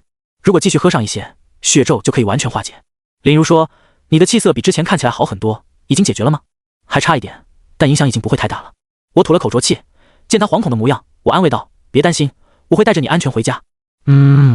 林如重重点头，多谢前辈，到底需要我做什么？你一句话，刀山火海绝不皱眉。我抱拳道。他连连点头，告诉我没什么刀山火海，只是这个地方有点奇怪，唯有手持虎符才能进入。我奇怪道，你也知道我的虎符是赝品啊，能行吗？食人玉娘说，不碍事，虎符已经与你血脉相连，虽然达不到驱使阴兵的作用，但话咱得说在前头，这地方不是寻常的路，而是一股化。化？您在开玩笑吗？我这大活人一个，还能走进化里面？这事儿你就别管了，只要按照我说的做，去化里取出一样东西便可。但有一点，你必须切记，一旦进入化中，绝对不可睁眼。若不是看在他救我命的份上，真以为这老家伙是个骗子。然而我注意到林如的神色有着几分难看，就问他怎么了。林如担忧道，陈正，我刚才随这位大姐回去，也就是不经意瞄了一眼，那副古画阴气森森的让人害怕，而且画中都是些个小鬼地狱，模样逼真，就像活过来似的。林如的担忧的确敲响了我的警钟，她叮嘱我小心点，虽然早就想到事情不会那么容，但现在的我已经没有回头路了。天色这时已经蒙蒙亮起，食人玉娘拎着灯笼走在最前面，不一会儿我们到了一处林间古庙，看似距离不远，可小路曲折，四周的大树遮蔽，模样更是非常相似，若没有人在前面领路，恐怕小半个时辰就会困在这里出去不去。进入庙门，我发现小庙的外表看起来非常破败，但它既不漏风也不漏雨，只因常年被冲刷，看起来很破旧而已。小庙的门口左右两侧是奇怪的雕塑，一位是样貌丑陋的老太太，趴在地上，衣衫褴褛，身上长满黑毛；另外一位雕塑是个男童，长了4只眼睛，嘴唇外翻，两枚獠牙外凸，看着格外丑陋恶心。我盯着两尊雕塑，眉头皱起，就这俩石雕一看就不是什么好玩意儿。我的目光有所停留，食人玉娘缓缓道，这里是那位茅山道士的休息之所，两尊石雕都是他生前镇压的妖怪，便那个叫臭毛奶奶，生前毒杀小孩子，死后化作臭毛，身体肌骨腐烂，即使他用嘴巴呼吸，所以会呕吐不止。为了去掉这个烦恼，他会不停地撕扯体毛，撕得浑身是血，肌肤崩裂，那些毛还是会不停地从伤口长出来，让他更加痛苦。我深吸了口气，爷爷曾经说过，人有千般心，鬼有千种形，这世上所有的鬼怪皆与人心相关，一切魔障皆离不开贪嗔痴慢疑。林如指着旁边的雕塑说，这个小孩看来也好可怕。食人玉娘说，他叫蚩陀罗，也是被茅山道士所镇压，这是旧社会死孩子沟生出的孽障，见妇女生孩子便四处找婴儿的粪便吃，只要吃到了便与此婴终身结缘，让他一生不幸，虽不致死，偏偏让人生不如死。林如说，既然都是妖怪，那茅山道士为什么不将他们杀了？朕在这里，万一哪天逃窜了，岂不是会有别人遭殃了吗？我感慨道，上三毛修行秉承慈悲之念，绝不残害一条生灵，哪怕十恶不赦，道家依旧会给他一线生机。看林如似懂非懂的模样，倒也正常。无论是修道之人还是出家之人，他们看待问题皆会以宇宙阴阳立场去判断，给人一种格格不入甚至呆傻的感觉。食人玉娘把我领到旁边一间小茅草房屋，她告诉我里面有水，擦一擦身子，入庙之前必须沐浴更衣，这倒也无可厚非。进入黑漆漆的小屋，我自己擦了个里外干净，结果她竟然递给我一身特别古怪的衣服，也不知道她到底在哪找到的，上半身是金色小马甲，衣服表面亮晶晶的，穿上以后都盖不住肚皮，下半身是花色的灯笼裤，又宽又大，裤裆里面冒着嗖嗖的凉风，非常不适。我觉得这食人玉娘一定是东北的，否则就这穿着，怎么感觉像是唱二人转的造型？没办法，为了活命，只好按照她的要求照做，把这身衣服换好，走出小茅屋。林如看我的第一眼，竟忍不住扑哧笑出了声。说实话，从一开始踏入10万大山，再到冯成、萧教授、文斌3人相继出事儿，林如已经很坚强了。换做寻常的女孩，恐怕早该成了精神病。那怪异丑陋的老太太用那双让人非常不舒服的眼神上下扫了我一眼，咂咂嘴，还行，就是差了点火候。我说：“前辈，咱们这是干啥？打扮得像个唱二人转似的，您不会再给我弄一副手绢吧？”放心，只要按照我说的做，保你安全。他向我摆摆手，过来，坐在台阶上，我给你化化妆。现在虽然是满腹狐疑，已经来到今天这一步，只能听之任之。被一个妖怪老妇折腾着小半晌，他用黑炭、树浆为我化妆，弄成了一个大花脸，尤其鼻子周围点缀，简直与二人转里的丑角一模一样。这一切我都能忍，唯独忍不了的是，他给我剃了头。可剃头你就好好剃，结果他这个王八蛋给我在天灵盖中间弄了一下子，变成一个闪亮的地中海。试问穿着金色马甲、袒胸露乳、粉红色的灯笼裤，风吹淡微凉，脸上画着大花脸，还被他剃成地中海的头型，就这个造型，大半夜能把人活活吓死。打扮好了，食人玉娘把我领到了大门前，接着她非常恭敬，跪在地上，双手合十，二目紧闭，嘴里面念念叨叨说着一我听不懂的咒语。只见那扇庙门缓缓打开，黑漆漆的庙内点燃着一盏油灯，微微烛光照耀出一幅古朴的画卷，整幅画全是地狱中的景象。我第一眼我就看到画中的拔舌地狱，画中人物栩栩如生，有鬼差在折磨一位妇人，将她的舌头缓缓拽出，用烧红的烙铁去烫，连着肠子一并拽出体外。我都看傻了，每一个人物虽然个头很小，可看起来就像鲜活一般，完全被画家本身赋予了生命。我回过头看到林如捂住双眼，非常害怕。在小庙的墙头，我看到那只围攻我的黄皮子，此时端坐在那儿注视着我，似乎也在期待。这时食人玉娘递给我一把金刀，语气严肃道：“一路往前走，看到一扇朱红色的大门时，用这把刀把门划开，爬进去不要睁眼，一直往前走，更不要回头。等到你什么时候摸到一个南瓜，就把它带出来。还有，这一路上你会摸到金银珠宝，一定不要贪心，否则你就回不来了。”我也是一头雾水，虽然不知道去一幅画里取哪门子南瓜，可那险些害死我的黄皮子也来了，事儿摆明就有些严重。再说了，画中门能用金刀划开，那岂不是要把画给破坏了？虽然身为奇门中人，但也是头一次听说画中有门的怪事儿。深呼了口气，在食人玉娘期待的眼神中，我缓缓走了进去。小庙不大，黑漆漆的，按道理最多不过5、6步的距离就能到头。可奇怪的是，我竟然走了少说1个时辰。明明这里密不透光，可偏偏视线清晰可见。很快，我看到一座古朴的大门，这座城门非常气派，红色的大门表面都是金色铆钉，一左一右还有金色的狮子门环。我站在大门脚下，感觉它少说的有7、8米的高度。回想着食人玉娘的话，我摸到城门边，用金刀从上到下那么轻轻一划，顿时出现一个黑漆漆的窟窿，里面阴风阵阵，吹得我头皮发麻。我站在原地，盯着眼前的窟窿，都傻眼了。莫名其妙出现了一条小路，也不知道这画里的城门等待我的究竟是福是祸。为了化解血咒，也不便多问，硬着头皮顺着黑窟窿爬进去。我摸了摸四周石壁，非常坚硬，也不像是我所经历的幻觉。真没想到如此小庙竟有这般乾坤之地。为了活命，只好豁出去了，反正解不了血咒，最多支撑个小半年，到时候也是难逃一死，不如搏一搏。可不知怎回事，越往里面爬越觉得冷。过了小半晌，我的头发结了一层的寒霜，受冷风刺激出了全身的鸡皮疙瘩。这时我感觉整个小洞口开始逐渐变大，甚至可以站起身子。始终谨记着食人玉娘的话，不敢睁眼，只觉得这里阴风阵阵，耳边还尽是哗啦哗啦的铁链声，心里有着几分忐忑，莫不是真的走进了画里？这里如此空旷，又上哪去找南瓜啊？突然只听见食人玉娘的声音缓缓入耳，现在可以睁眼了。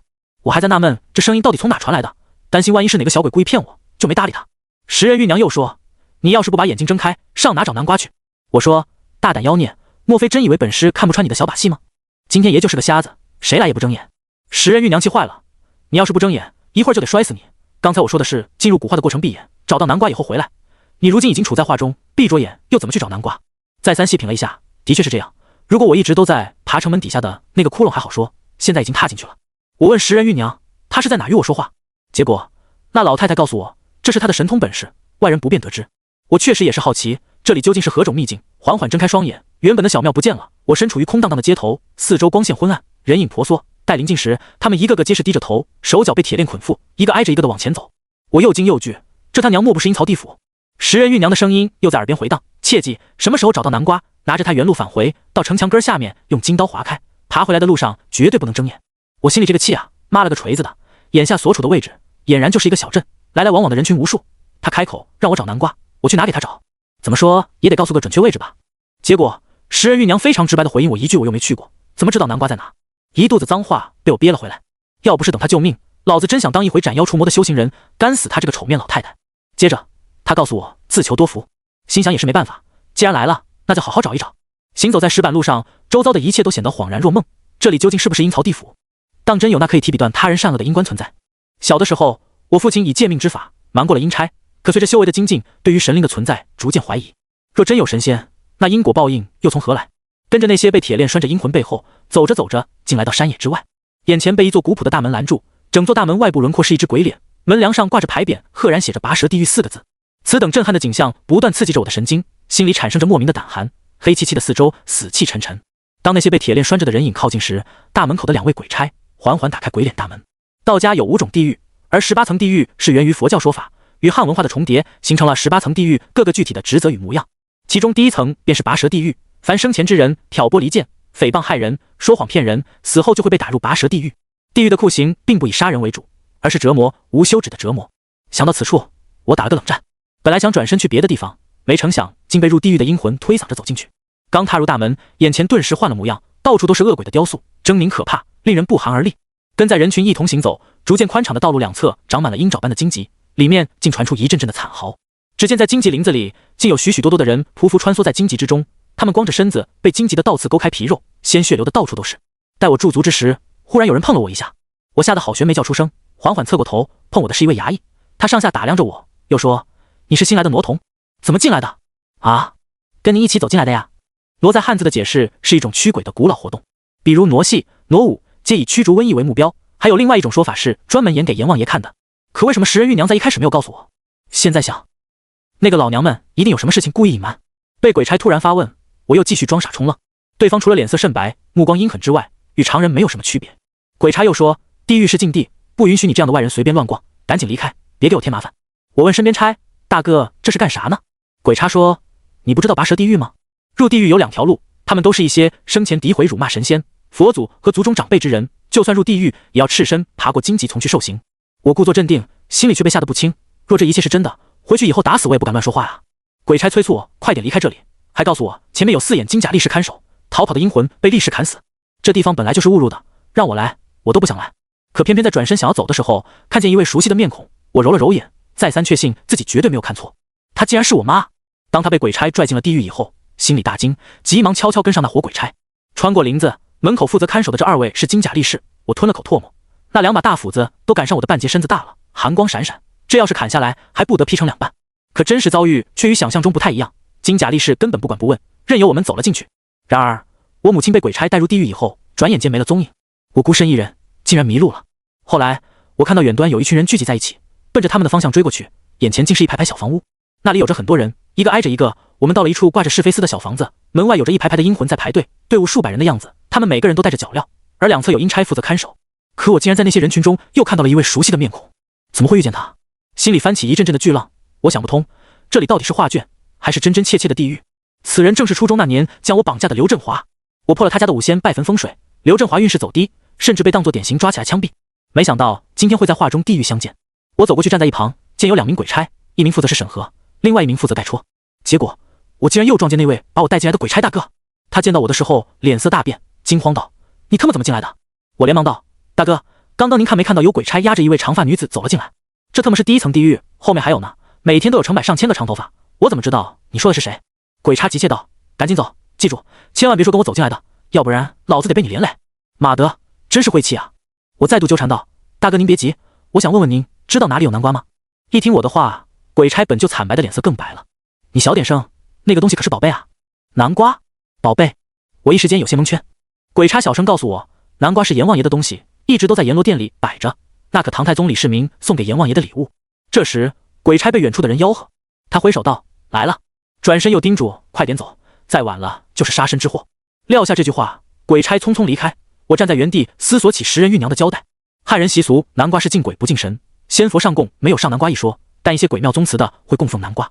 李世民送南瓜，我顿时一拍大腿，想起小时候看过的《西游记》，李世民曾通过好友崔判官向阴曹地府贿赂，将贞观13年修改了生死簿，把一字上下各加一笔改成3字，于是贞观13年也就成了贞观33年。当时所用行贿之物就是2个南瓜。待我琢磨着该如何盗取南瓜时，那位鬼差已经走远了。看到刘振华排队的功夫，向前走了几步，目睹阴曹地府办案。听见审视的鬼差对一位妇女说：“你在世时喜好在背后议论他人是非，判官罚受120天拔舌之罪。拿好了，受过刑以后，把文帖拿回来盖章。若是想偷奸耍滑，抓到以后是要加倍的。”妇女目露惊恐，连忙点头，看得出她确实很害怕。领了文书之后，再去往最深处的行刑司。正当我打算离去，道路尽头浩浩荡荡走来一群人，那些个鬼差簇拥着一位身材高大、穿着大红袄的男子到来。此人一出现，周围的鬼差纷纷起身下拜，参见判官大人。我着实被吓了一跳，随着他们一起跪拜。这伙人拦在道路上，导致没办法通过，逼不得已，我只好躲在一旁等待时机。又过了不一会儿，有一名的鬼差主动走到判官近前，只听判官说：“到底有何事无法定夺？”回大人的话，近日以来时常多些奇特的犯人，小的们实在无法定夺，只好将那些人暂且托管，希望大人能指点一二。说，咱们拔舌地狱几千年来奉行着，议论他人、挑拨离间、诽谤他人、油嘴滑舌等罪责，才会有行刑拔舌惩戒。可是近几年来有点不一样，或已经不走口，改走手，也让咱们拔舌地狱很难做呀。鬼差说到这儿也是一脸为难，我越听越觉得奇怪，鬼差说的不正是键盘侠吗？18层地狱为诽谤、议论所设，可时代不一样了，古时候用嘴议论，结果现在只要动动手机、键盘就能轻而易举造成网络暴力，甚至可以编造谣言、诋毁无辜女子出轨等等的事情，轻而易举毁掉一个人的生活。网络上重拳出击，现实中唯唯诺诺，隔着屏幕照出自己的内心丑恶，人鬼难分。对待周围活得像个人，可当拿起键盘却连狗都不如。我躲在人群中，得知办案的鬼差皆为小判官，只有遇到重大事情犹豫不决才会向上级禀告。接着听着那位鬼差把事情娓娓道来。那位鬼差曾审问过一位阴魂，发现他明明没有口业，却孽债缠身。一查生死簿上的记载，说这个人诽谤许多无辜之人，有人还因他妻离子散，更有人因他命丧黄泉。但当鬼差调取当事人，却发现两个人并不认识。审查之时，并以阴曹地府的赵世敬观此人生前，得知他是资深的爱狗人士，见到有一条小狗去咬小孩，小孩子的父亲及时制止，并踢了小狗一脚，他便掐头去尾，把男子造谣成虐狗人士。之后当事者受到许许多多的言语攻击、谩骂，甚至往他家和单位邮寄花圈等等名气。最终那个人受不了精神打击自杀。小判官也很为难，他一没动口，二没动手，可人死了又与他有关。听到小判官说下面的人办事太难了，经常有的阴魂去领罪，他会说自己从来没有骂过人，也没议论他人、诽谤他人。用赵世敬看了看，果然也是如此。可鬼差发现阴魂的心却是黑的，好几次甚至险些放过那些罪人，直到深刻调查，得知一些人活在阳世，不管什么肮脏的话、恶心的事儿，皆由文字而起。说到这儿的身后，鬼差脸色为难，继续道：“崔大人，按道理他这个罪就是咱拔舌地狱的活儿，可或皆由手起，现有的刑具有不达标，请大人给予指示。”没想到这位竟然是大名鼎鼎的崔判官。我踮着脚偷摸瞧一瞧，发现崔判官果然名不虚传，长得浓眉大眼，五官威仪。他沉思半晌，说：“若由双手所造罪孽，尔等可以用小刀挑开手指，露出白骨，以铁锉磨之，10指为一次惩戒。具体罪责次数，可由判官以天珠算他阳世善恶来定夺。”大人说的有理，可刑具的问题拖不得，还希望大人能尽早禀告阎罗，填一部分新的刀具与铁锉。话音刚落，崔判官忽然看见我，他眉头一皱，指着我的方向说：“你们是谁在看管？”罗同虽是阴阳之人，可地狱重地，岂是他能随便出入的？我心里暗道不好，众目睽睽之下，若想再跑，已经来不及了。自从看到刘振华以后，我已经接受地狱的现实，稍有不慎，万一被捉起来，可就真的生不如死。当时我灵机一动，恭敬道：“判官大人，小的也是误入此地，这就离去，请大人见谅。”崔判官冷哼道：“地府就有地府的规矩，犯了错误就要受到惩罚，道歉又有何用？来人啊，把他给我拿下！”这一声令下，数十位鬼差向我扑来。完了，到了阴曹地府，是龙是虎也没用。眼瞅着铁链把我缠得结结实实，危急时刻，我想到了自救。如今能够利用的只有2样东西，一个是金刀，另外一个就是虎符。硬拼肯定是不行了。当即我举起左手大喊道：“大人，我有虎符！”崔判官目光一正，看向我的眼神中明显充满着惊愕。我心想，虎符好歹也是道家之物，传说中是可以调令阴兵的，现在来到了阴曹地府，他们看在虎符的面子，也得放我一马。企图捉拿我的鬼差是退至两侧，崔判官几步上前，继续追问道：“这虎符你在何处得来？”我觉得判官的反应有点大，恰恰说明虎符的重要性。食人玉娘和那条成精的黄皮子必是看中这一点。于是乎，我灵机一动，扯虎皮当大旗，自信满满道：“此虎符乃是我师父所赐。”判官有着几分不确信，继续道：“当真如此？”我点点头，坦然冒充自己的身份。那崔判官抓着我的手，气愤道：“好啊，施债图长，跟我走！妈来个锤子的！”恍然有种掉沟里的感觉。如今话已经说出去，硬头皮子也得挺着。崔判官将我带出了拔舌地狱，一路来往小镇的正中央，那里是一栋特别气派的大宅，门前有着2尊石狮子，朱红色的大门上边还挂着阎王殿3个大字，歇岩式的房顶庄严大气，乍看之下很像古代那种知府衙门。阎罗殿门口进进出出有着办公人员，我被崔判官领入阎罗殿的正门，2位护卫见崔判官行过礼，经过衙门口第2道一门，便是官员审案办公的公堂之处。崔判官让我站在大堂这儿等着，而我所站在的这个位置，正前方就是阎王爷的办公桌，文房四宝一应俱全，头顶还悬挂着天理昭昭的牌匾。我四处瞄了几眼，阎罗殿侧面有个小门，无人把守。坦白讲，当前是我偷南瓜的最好时机。可现在我却犹豫了，亲眼看见母亲被鬼差拉入地狱受刑，可仅仅是第一层的拔舌地狱就让人生不如死，更何况往下的地狱了。所以我老老实实等待着阎王爷。身为人子，一定尽我所能将母亲超拔地狱，摆脱苦难。站了好长一段时间，阎王爷才姗姗而来。他与我想象中的黑脸包公有些不同，大概20多岁的模样，穿着黑色长袍，神色冷酷，长得瘦瘦高高，头发还有点天然的自来卷，有种当红小生的味道。意识到自己的目光有些不礼貌，我赶忙低下头。爷爷说过，道家中人无论何门何派，见地府官差皆可不必行跪拜之礼。我便双手抱拳道：见过阎罗王。他冷冷道：好大的胆子，冒充罗童穿过阴阳两界，真当本王眼瞎吗？我心底发怵，那10人玉娘对阴曹地府也不熟悉，就凭借着金刀虎符让我以身犯险。本着见招拆招的心态，我认真道：大人为何说我是假冒的？茅山道士可持虎符过黄泉路，入鬼门关，自你踏入阎罗殿正门，赵世敬便将凡间所做之事一一浮现。阎罗王杀气凛凛，沉声道：你父亲陈国强本该绝子断代，偏偏以替魂借命法让你出生，而你阳寿早尽，陈俊生又入七绝岭替你赎罪增寿，今日你已生魂入阴曹，该当何罪？回言罗大人的话，该入孽境地狱。崔判官立即回应道：按照常理理解，如果是过来责罚我，用得着阎罗王亲自出面吗？这里面一定有事儿。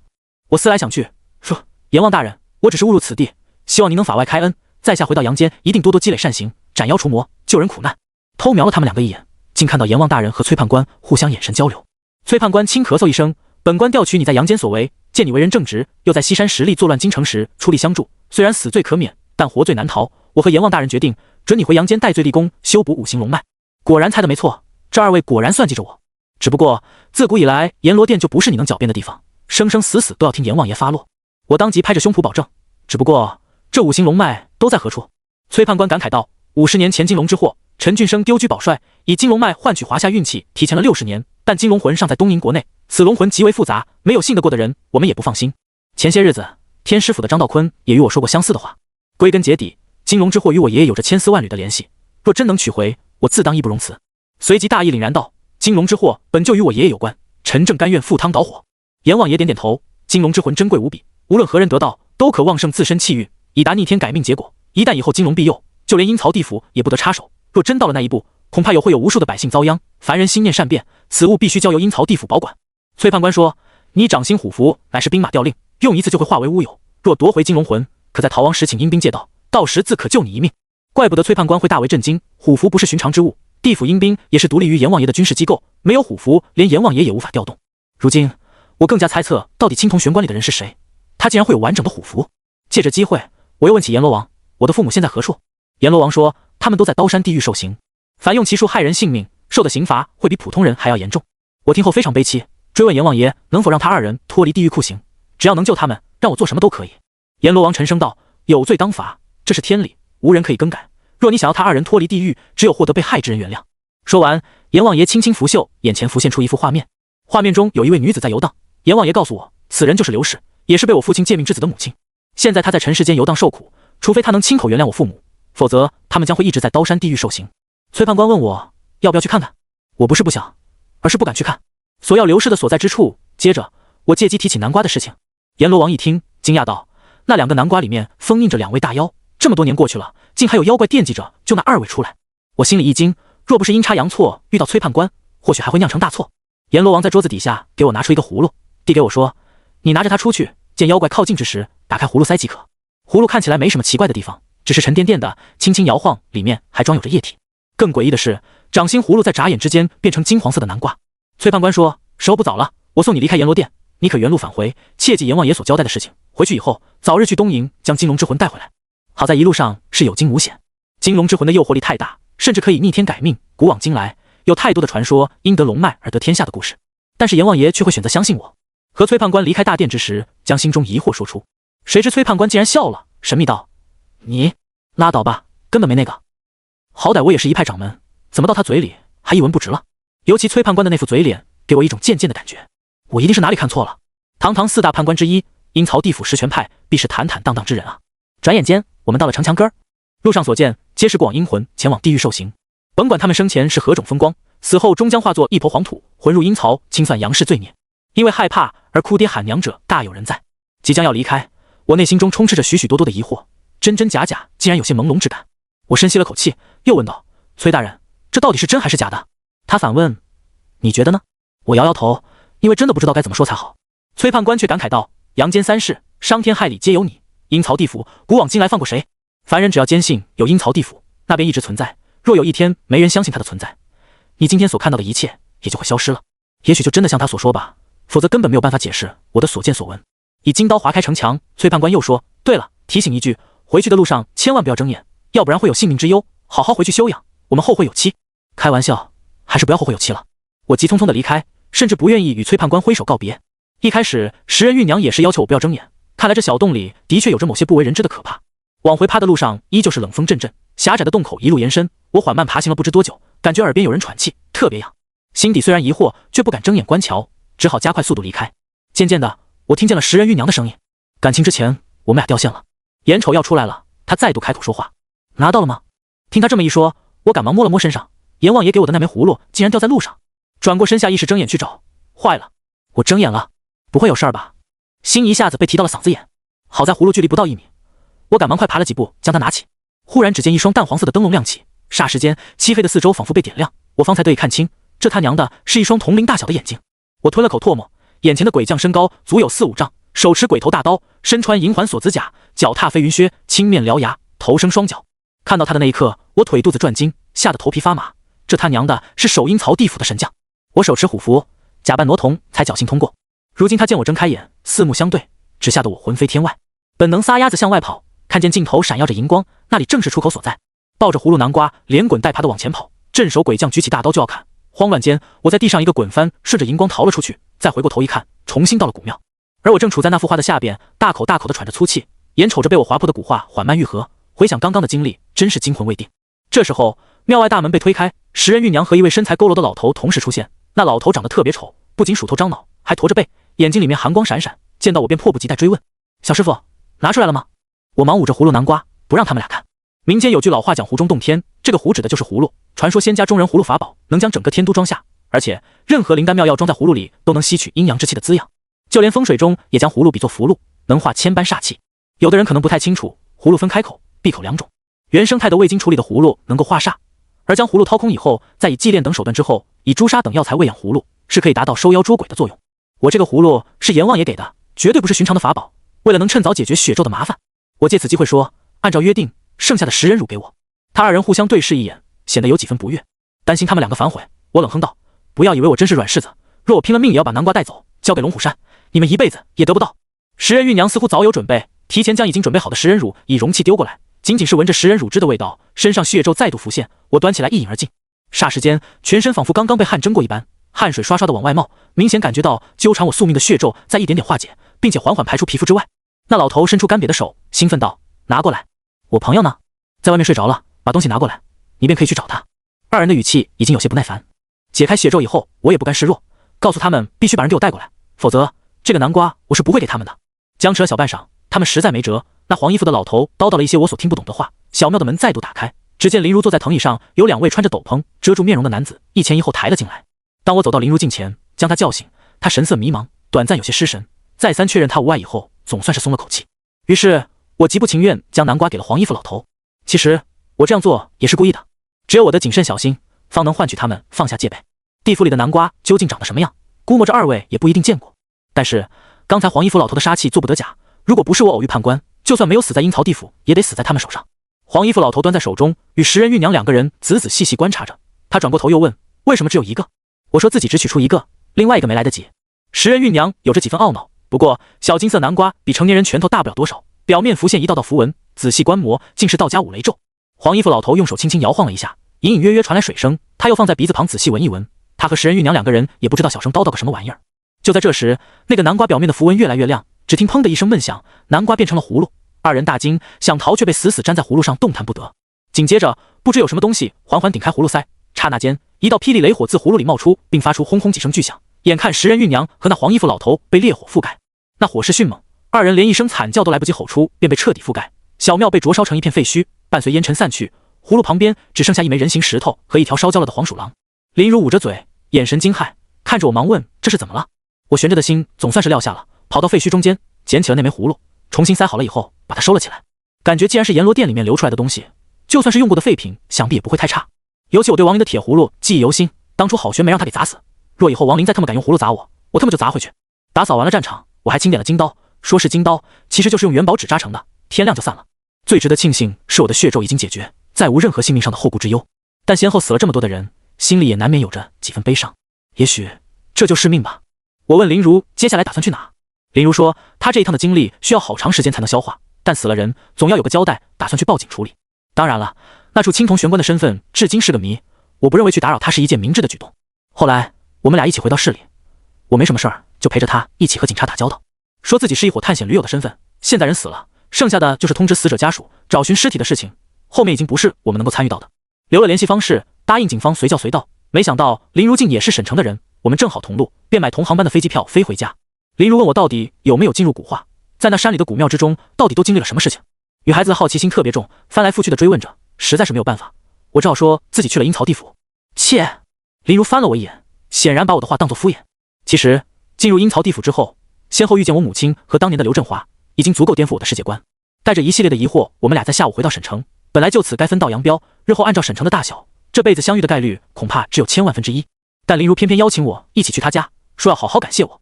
我觉得大家萍水相逢，顺手而为的事情，还担不起大恩，只因盛情难却，便跟着他一起离开。北方自古少秋，从炎热酷暑的西南来到初降瑞雪的东北，一时间倒也有几分不适感。坐着机场大巴车进了市区，他还嘲笑我说，明明自己比他小，为什么总是一副心事重重的模样？问我是不想去他家做客吗？我连忙否认，瞧他一脸失落。我知道自己可能做事情太欠考虑。我叹了口气说，爷爷去世以后，感觉这世上似乎没有我熟悉的地方，就连我最好的朋友也去世了，所以才一时间有些失神。林如，我也一样，小的时候我妈意外去世，我一直都在外面求学，继母虽然对我很好，可我还是不喜欢她。她微笑起来是甜甜的柔美，不自觉感染了我的心情。短短的一瞬间，我竟想起了陈怀俊，我和他谈不上刻骨铭心的感情，只是他让我感受到了一股子挫败感。好胜心促使我总觉得有几分不甘。下了机场大巴，我和他一起打车离开。他所说的小区我没听过，其实就我在北街那片地，和农村没啥区别。我就算来市区也是有数的几次。不知不觉到了一处高档的小区，这里位于城市的中心，算得上地标性的建筑。小区外不远就是省城的百年老街，街道上人来人往，十分热闹。到了林如家，他敲开大门，眼前站着一位30多岁的少妇。坦白讲，我看到他的第一眼有些吃惊，少妇长得格外年轻妖娆，符合大多数男性对于女性的幻想。和林如站在一起，活像对姐妹。她穿着深红色宽松服装，依旧难掩衣服下面傲人的身材，足足1米7出头的身高和出众的气质，不难看出以前肯定做过模特。而林如是一种大学校园内的青春活力，少妇却给人一种夺人心魄般的诱惑之美。和她站在一起，就连林如也稍显逊色几分。扫了一眼屋内的陈列摆放，古玩字画就好几样，300多平米的大平层，实木奢侈的装修，到处都彰显着有钱有品位。少妇打量了我几圈，亲切挽着林如的手说，小如回来了，这位你好啊。后面那个一字没说出口。林如哼了一声，有些不高兴，把鞋子一脱，不满道，叫她红姐就行了。红姐好。我客气道，快都饿了吧，我这就给他爸打电话，这都几点了，老林怎么还不回来？红姐热情地把我领进去。进入他们家，我情不自禁地观察起房屋格局，阳宅3要素，厅、厨、主卧，这3个地方没问题，家里多半不会出现出人命的格局。林家显然找过风水先生布局过，水火不相对，厅大而不散气等特点皆被好好修改过。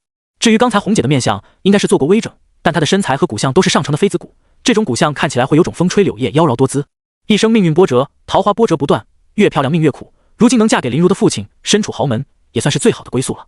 林如的父亲还要等一会儿才回来，我被红姐邀请去大厅坐一会儿，林如则进了自己的房间洗澡换衣。女孩子做事情很磨叽，红姐让我自己随便做，她去厨房忙前忙后，自己一个人被晾在那儿，感觉特别尴尬。可就在这时，冷不丁有一股光线折射出的影子，让我不由锁起眉头。按照9宫格推断，东方正位属于长子位，属木，又称青龙之位，影响到家人的学业发展及财运。东方应略高，谓之青龙抬头，进财进禄，但又不可过高。东方乃阳光洒射之方，过高则数阳，所谓是物极必反。如东方低陷，则见水者急，称作青龙得水。但若低陷无水，或有臭水污水，必会影响家中长子健康。偏偏正位是一座寿山石雕刻，周围有一个茶台，茶台上摆着磨盘，磨盘在风水中叫青龙，滚子则是白虎。绝对不能入宅的，包括在农村家里摆磨都需要挑选后土之位，甚至连开窗落位都有讲究。尤其到家还将磨盘认为是门神，有撵鬼捉妖的功效。茶台旁的磨盘很小，可的确是青龙白虎。夕阳西下，光线的折射令寿山石渐渐昏暗，茶台又仿佛铡刀般横在中间。若是清晨阳光照射进来，所倒映的虚影就好似一把铡刀砍头。若茶水经过磨盘，风水局也就活了。我愣在原地足足半分钟，愈发肯定这他娘的典型害命局。可能是我的职业特点导致很敏感，这里既然是长子位，可林如只是个女孩，又没什么事儿，很有可能是这家人的无意之举。恰恰因为林如是女孩，也就躲了过去。这时，林如在她房间走出，我看到她的时候都傻眼了。她竟然在屋里打扮了一番，特意换上粉色的礼服，高挑的身材极为性感，甚至有意无意投来挑衅目光，瞄了瞄厨房的位置，像是在问我谁长得好看。我摊开手，特别无奈。女孩的心思还真是没法猜。聊天的时候，我也没往寿山石的方向去想。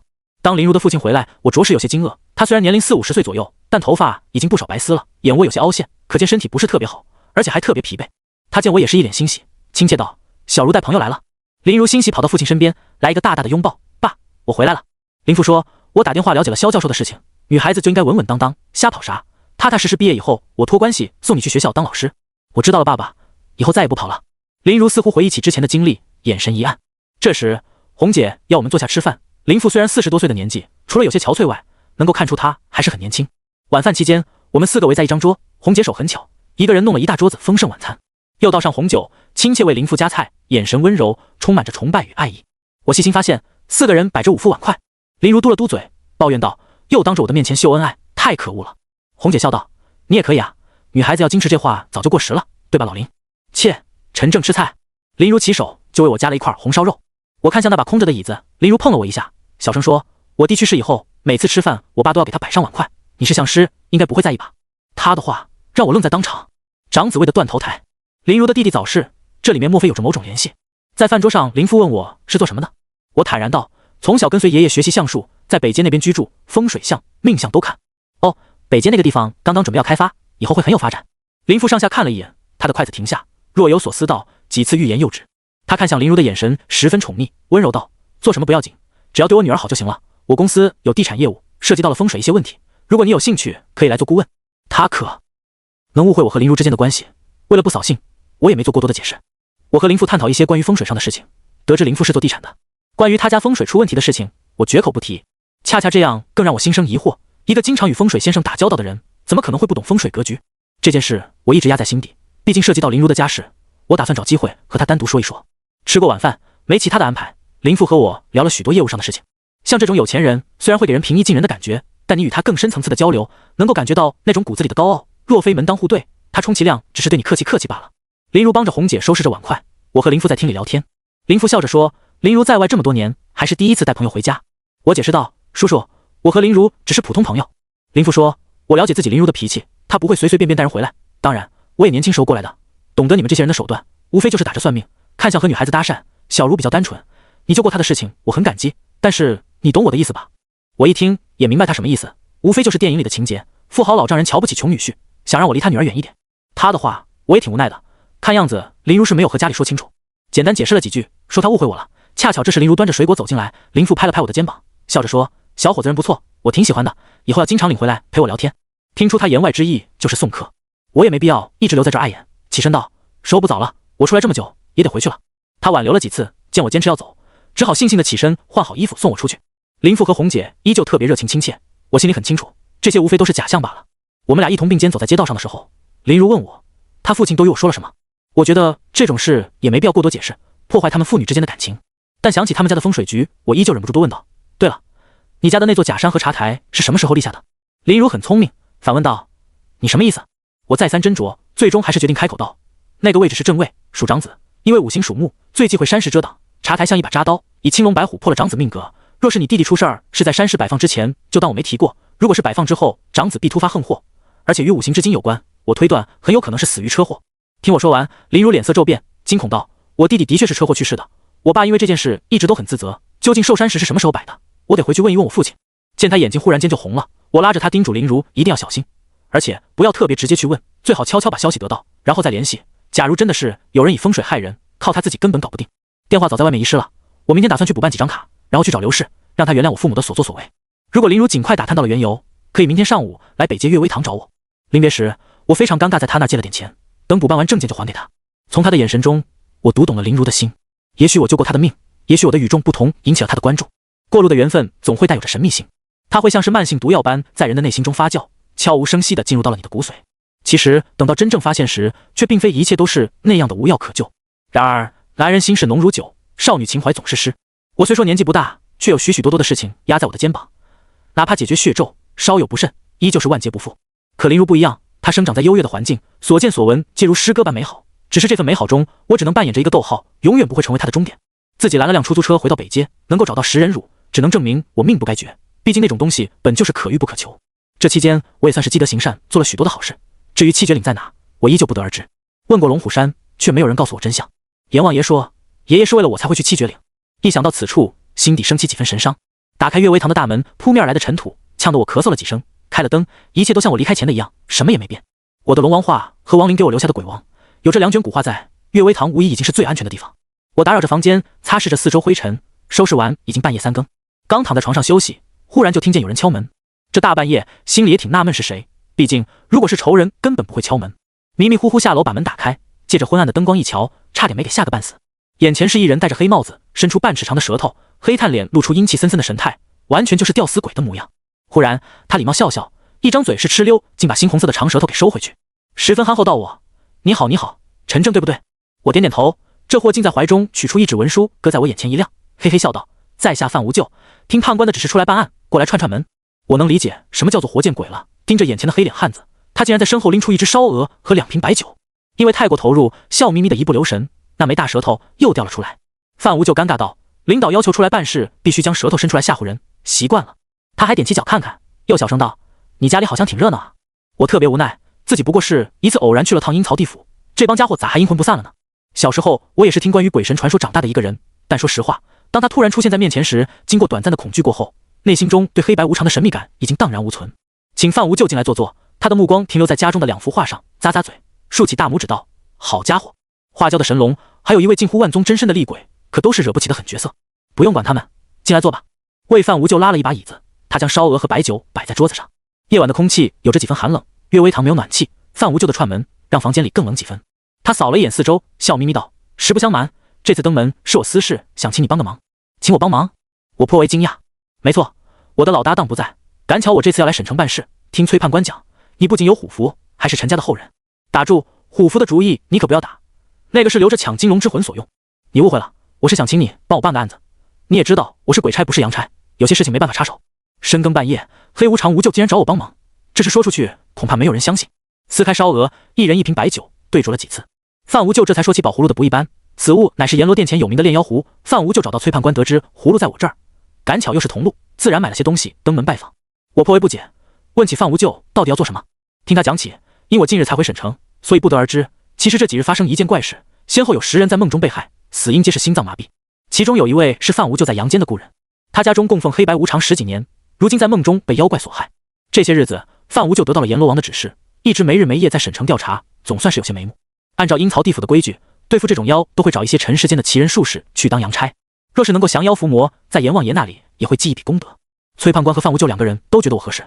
首先，我是借命之人，本身没有福报，我父母又在地狱受刑，爷爷身处七绝岭赎罪，一次借命触碰天机，我全家都受到牵连。但是范无咎告诉我，若我能积累功德，倒也可以功过相抵，让父母少受一些苦难。听到他这么说，我心里一凛，这些话恰恰也正是我的软肋。我忙追问道：前些日子我在10万大山倒是杀了一只梦妖，二者不知有没有关联？他摇摇头，二者绝非同类，此妖更加歹毒一些。他害人死因虽是心脏麻痹，但死者脑髓却被完全掏空。接着范无咎问我有没有吸过鸡蛋，他做个手势，比划一下，眼神也十分愤怒，连喝了几杯酒。我问范无咎有没有什么线索，他得到的消息是所有人都曾看到过一只纯黑色的麻雀。说到这儿，范无咎客客气气道：其实阎王爷对你们麻衣派的印象不错，就是你爹陈国强搞得太过火，当初你下生那天，我4个兄弟都因此事遭到牵连，好好的阴差没得当，全被发配到地狱做监工。我明白范无咎的意思，阴曹地府捉拿鬼犯还行，这种有形象的妖怪多数还是无可奈何。而燕云13太保大多数都在京城，沈城这样的陪都显然重视程度不够，被鬼差相求，我要是拒绝，恐怕会多一位敌人。于是我说：范大人放心，那黑麻雀的事情我一定竭尽所能。范无咎继续道：哎，身为黑白无常与妖本不是一路的，可你不一样，想必不会丢了麻衣派的脸吧？当然，你要是没把握，我去太清观问问倒是有没有空。虽然正一和全真不是一家人，但被道士算计过后，我对这些门派没什么好感。当即一口答应下来，让范无咎放心。他将杯中酒一饮而尽。有人曾见妖怪现身于怀远门，你若有事找我，可以井水洗净，子时拜月，便可通达阴曹。话音刚落，他便转瞬间消失在了夜幕之下。桌前只剩下一面铜镜和一份金黄色的折子。我缓缓走过去，盯着封皮上的2个字：勾蝶。范无咎的离开让我心里明白，一次偶然似乎与地府结下了不解之缘。而地府勾碟是阴司对于世间妖鬼的通缉令。不管怎么样，为了解决刘氏的麻烦，我只好硬着头皮去了。给祖师爷上过香，镇邪剑让特么天师府没收，手里也没一件趁手的法宝。翻箱倒柜，找出一些符纸，画了几道破煞符。画符这种事情很累人，仅仅过了片刻就觉得头昏眼花，索性把东西收拾收拾，上了2楼睡觉。第二天一大早，咣咣催命的叫门声把我在被窝里唤醒过来。我到2楼刚开门，林如一下子就给我抱住了，2行热泪滑落。林如哭着说：“我爸说那个寿山石是我弟弟死之前摆下的，陈正，我想不通到底是谁害死我弟弟。”我把他请进屋子，林如缓了好久，方才稳定情绪。我让他把大概的事情告诉我。林如忽然问我：“你会帮我弟弟报仇吗？”我点点头，放心好了，用奇术害人自有天收，天若不收，我替你收了他。谢谢。他深深看了我一眼，看到他眼神时，我觉得好像要惹麻烦。虽然我也是血气方刚的小伙子，可总不能耽搁人家。我有预感，龙门或天师府的人很快就会找上我。林如进了门，我守着冷冷清清的悦微堂也很尴尬，没有热水，更别提招待了，只能让他随便坐。他情绪有些不太稳定，我安慰他有事情慢慢说，只要我能帮得上，自然是责无旁贷。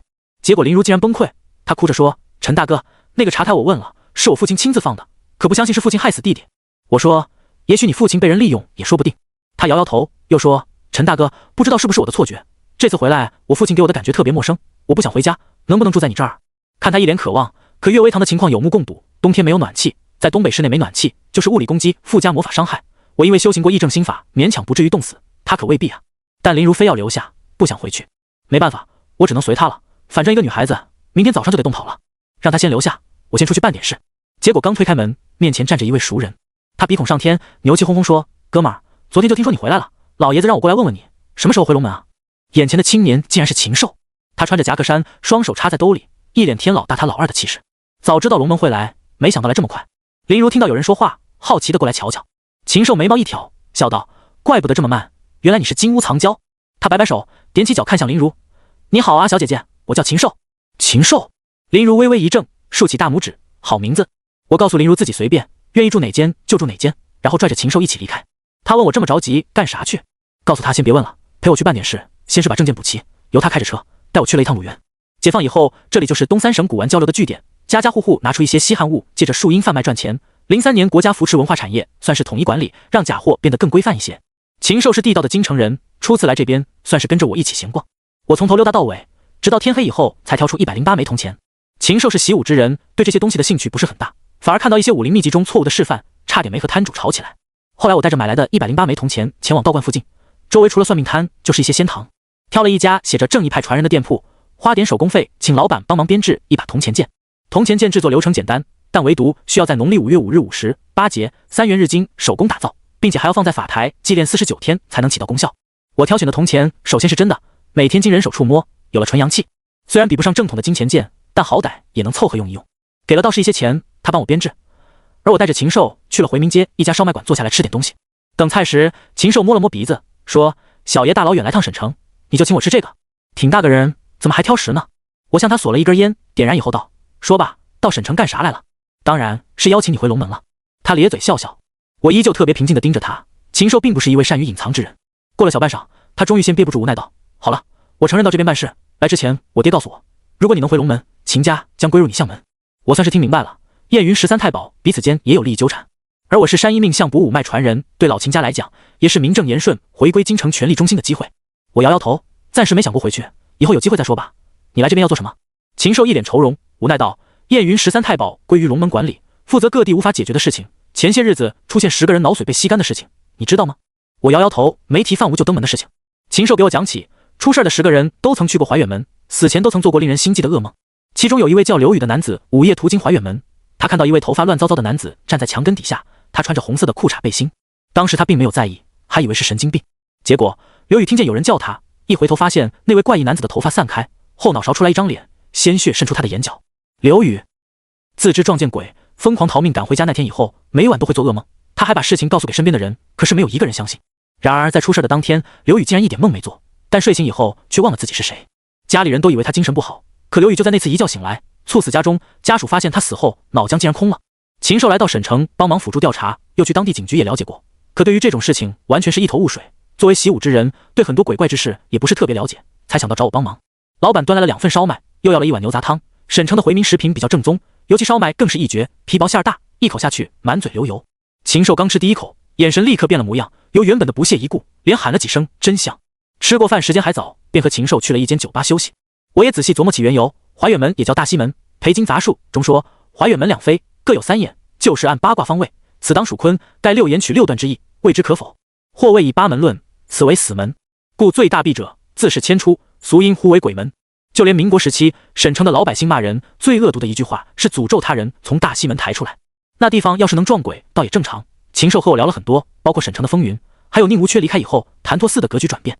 龙门在找机会想要去东瀛索取金龙之魂，此事甚至惊动天师府，只是具体事情还在商谈。若与东瀛三大神功实在是谈不妥，天师府要伙同茅山、全真一同去东瀛索要金龙之魂。现在来看，不仅杨坚想要金龙魂，连阴曹地府对此也是势在必得。拒绝了几位搭讪的酒托，感觉禽兽为人特别坦荡，没心机，甚至可以说是缺心眼。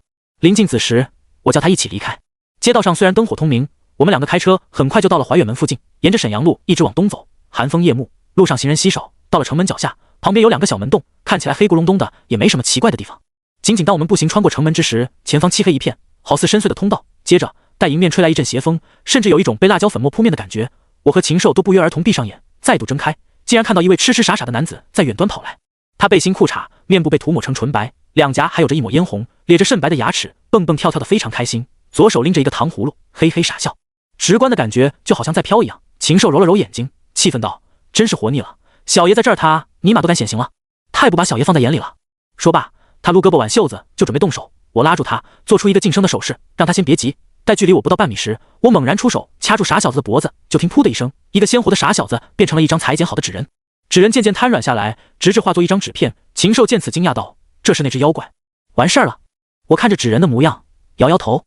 这时城墙上有一群麻雀四散而飞，望着他们离去的影子，我沉思道：“你说那些死者之前都曾接连做过噩梦？”“是啊，和他有联系吗？”“那我就知道害人的妖怪是谁了。”“这你就知道了？”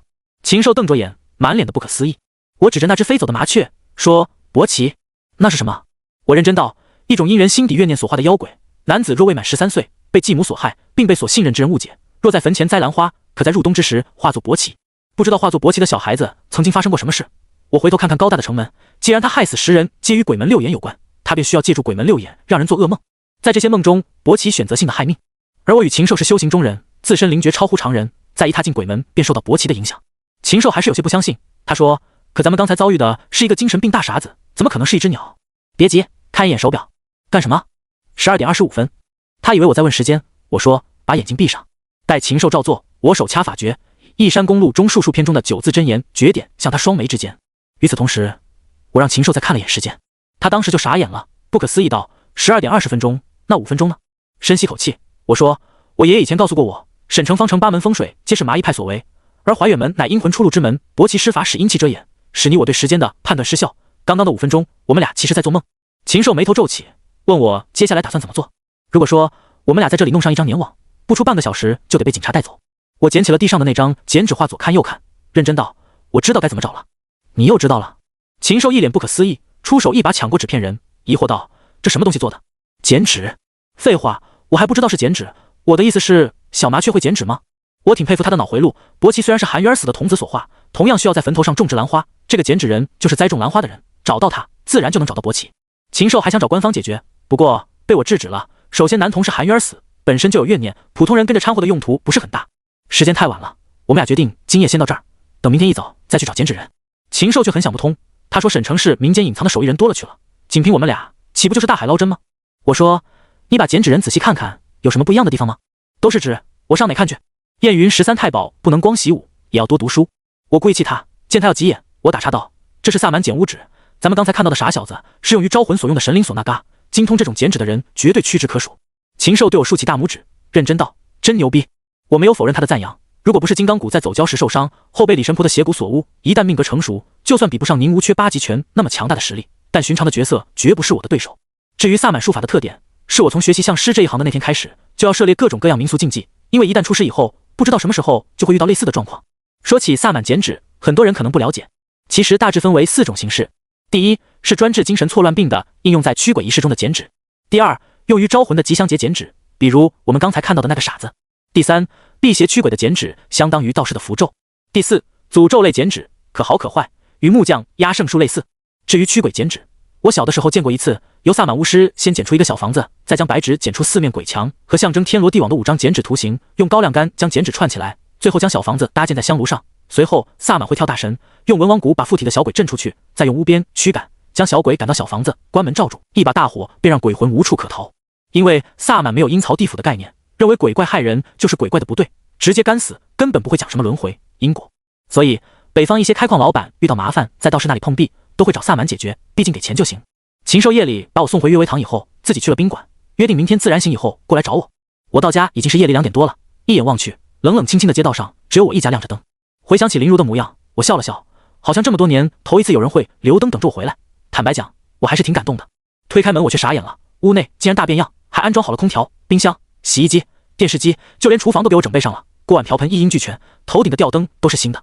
我勒个天啊，如果贴上俩喜字，这简直成了新房啊。到了2楼，3室2床，还有书房，连床铺和窗帘都是新的。林如不会自己开家具城的吧？要不然怎么买东西这么快啊？仅仅1天的时间把这里给我换了个样子。她自己还穿着衣服累倒在床上呼呼大睡。我彻底懵了，这叫啥？喧宾夺主吗？实在是太累了，准备第2天好好问清楚。若是他跟我要钱，我可没有啊。为他隔好被子，我便回到自己屋里沉沉睡去。第2天上午清晨起床，林如正在厨房忙活，我刚下楼就看到她煮了2袋方便面。接着她尴尬笑笑，实在是不好意思，我没做过饭。我指了一圈屋内，问她这是干什么？变戏法吗？还是家有仙妻里的女主角，随手一变把屋子换个样？首先还要声明一点，我可没有钱还呀。林如扑哧笑出了声，说我又没说要你还，我在这儿住感觉不方便，然后就挑了一些东西，都是样品，所以不需要等待，还没有什么刺鼻的味道，我索性都买了。得了，你放心住，房子送你都行。说着我一口气吃完了早饭，禽兽还没来找我，房间有了人也不像开始那么冷清。闲暇的时候我和林如一起聊了会儿天，我告诉她如果害怕就留在这里住下，只要不出这间屋子，什么妖魔鬼怪也进不来。她说自己很担心她爸爸，一觉醒来他爸老林竟然不认识他了，但过不一会儿又把所有的事情都想起来，特别古怪。尤其弟弟去世以后，他父亲始终认为是自己害死他的，已经过去5年时间，他一直也没有放下。我仔细端详着林如的面相，五官秀丽，可面色暗黄，日角平滑红润，说明他父亲很有钱，可偏偏遥遥呼应的月角却未能呈现，眉宇之间一条细纹阻碍了日月相应，与母亲缘分较浅。林如注意到了我的目光，有些不好意思问我看什么。我说你知道我是做什么的，当然给你看相了，把手拿过来。他没有任何迟疑，将手递给我，看了手相又端详了面相后，我盘算了一下，林如的额头上有一颗痣，虽然细小，但很仔细端详也很明显，颜色不是特别好，长在额头应该是早年命苦多灾的相貌。我说你刚小的时候体弱多病，5岁又冲太岁犯火煞，家中大火却被侥幸逃脱，那次火烧旺运之后，烧毁了缭绕家中的晦气，自此以后你父亲经商一路顺利，因火运太旺，你母亲命里福薄，在你13岁那年去世。他睁大眼睛，完全是一副目瞪口呆的模样。话音刚落，我又仔细端详着林如，眉毛属兄弟宫，我看出你有一个弟弟，他本命不该绝，而且我在你卦象上看与继母并不是太合。林如听我说完，只剩下频频点头了。把他的生辰八字要来，传统的批卦是根据天干地支来推测大概的命运，而易宫山路的过人之处在于寻命，可以准确分辨出哪些气场是足以影响人的命运，进而寻到真正的命运。比如一个人，他的阳寿70年，寿终正寝，可偏偏中途发生了意外，遭受病气缠绕，或者被意外残疾瘫痪在床，依旧是70年寿终正寝。那些可能发生但没有发生的事情，世人很难捕捉。易宫山路之所以一卦难求，遭受那么大的报应，皆与寻字有关。其实我也没想到过自己命格出成，第一卦是给林如算的，可当我以易宫山路推算他的命盘，并以寻命诀观察林如之时，我的眼前出现一幅画面，她穿上嫁衣，嫁给了一位死人。之后林如躺在棺材里，让其他人以红绳与尸体牢牢捆绑，盖上棺材，贴好符咒。画面消失以后，我以观神术再次端详他的面孔，此时已经没有之前气场的阻碍，他的肤色暗沉，隐藏之处黑黄叠加，不久之后将会大祸临头的征兆。林如很敏感，她有些慌张问，刚刚你的表情特别丰富，是发现了什么吗？我深思道，一言两语还说不清楚，等我忙完手里的事情，帮你改命，尽量不要外出，就算出去也要选择白天，只要你留在我这儿，绝对不会有任何危险。命也能改？别人不能，但我可以啊。他竖起大拇指，后面的事情我们俩也没再继续深聊。禽兽没来之前，我帮着林如一起收拾东西。过了中午，我接到一个陌生电话，看是本地号，我就接了，结果竟然是禽兽。他说我本来不想走官方的，可唐林知道以后没答应，收拾收拾，等我过去接你。撂下电话，我也挺无奈的，只要和官方打上交道，准会麻烦不断。随手将勾碟和铜钱剑收好，又拿了点蜡烛，拜过了祖师爷没多久，一辆黑色的轿车停在门外。我出去迎接，见禽兽与一位30多岁的男子一同走来，彼此握过手。男子说他叫李战，特殊案件调查员，麻衣派，陈正。这里不错，马上要深度开发了。你要是谈拆迁，咱们就进屋谈；要是捉妖就去车里。李战哈哈一笑，像我这样的年轻人他喜欢，等事情结束以后找他去备案。我问办成了给钱不？我个人出资，可以请你吃一顿烧烤。李战爽朗道。我做了个 OK 的手势，坐到车后给我选了3个地方，分别是一些非物质文化遗产的老师傅。我摇摇头，告诉他这些都不对。李战不解，问我为什么。我说那是萨满剪纸，不是寻常之术。你给我的3个人位置不对，他们皆不住在方城之内。老沈城的建筑格局是天圆地方，8门对8街形成一个方形的格局，并沿着方城向外扩展成圆形。在地图看，早期的沈城就是一个铜钱的模样。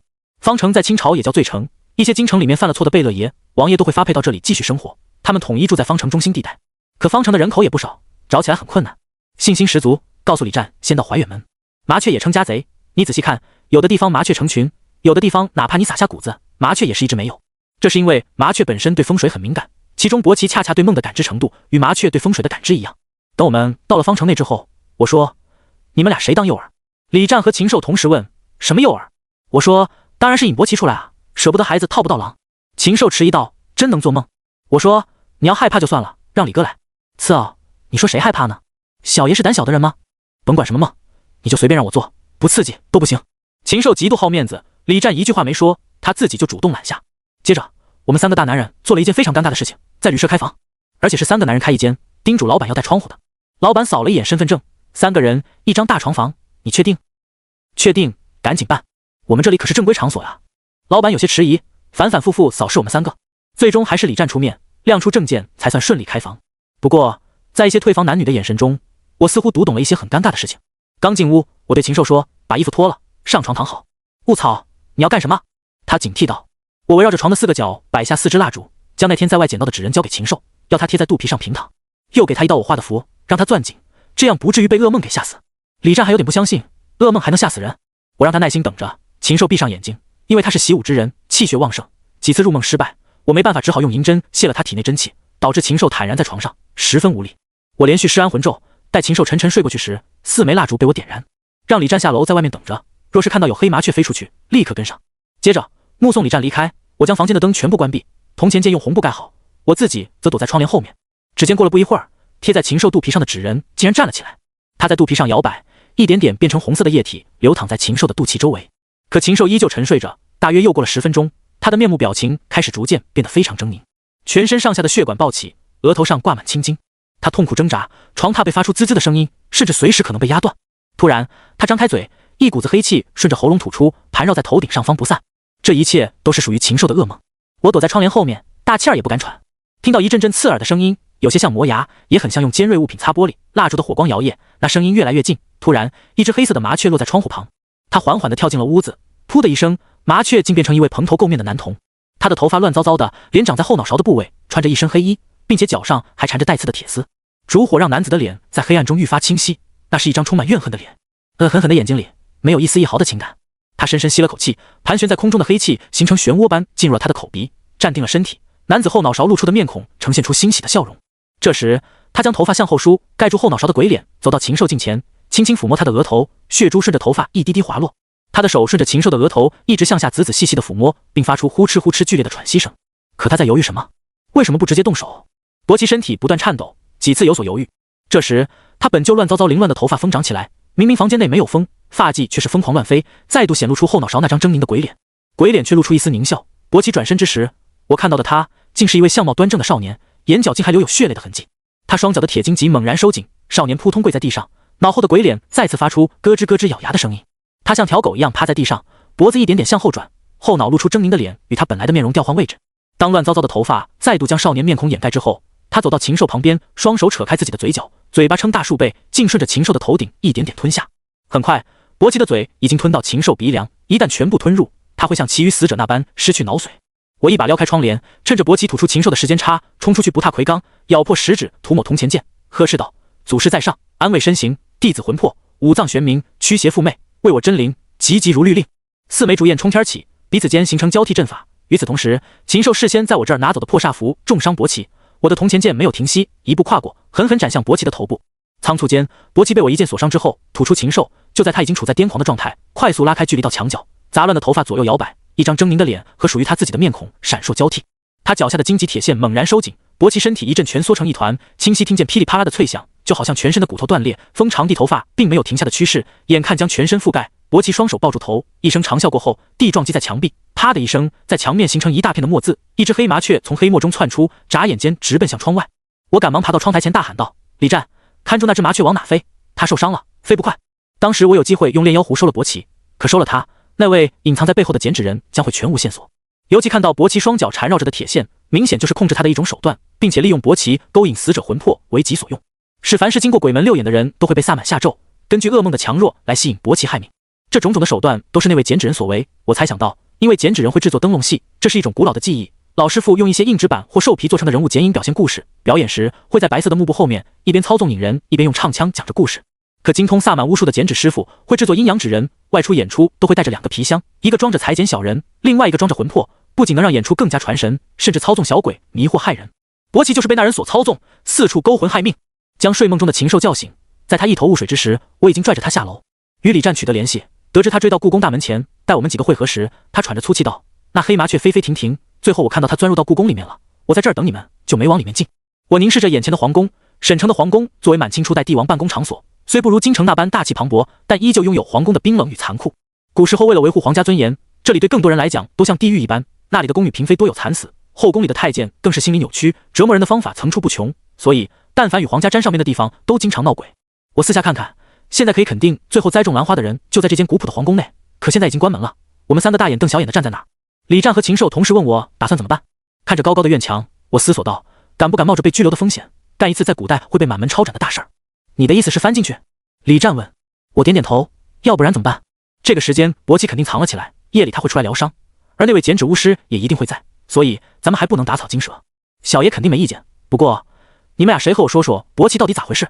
禽兽刚说完，还用力嗅嗅，奇怪道：你们俩有没有闻到一股子怪味？我和李战同时摇头。如果我告诉禽兽自己被妖怪把脑袋吞了，以他的性格，肯定要和我玩命。李战说：那就这么定了，什么时候动手？我思索道：伯奇子时拜月，回去准备准备，今天夜里动手。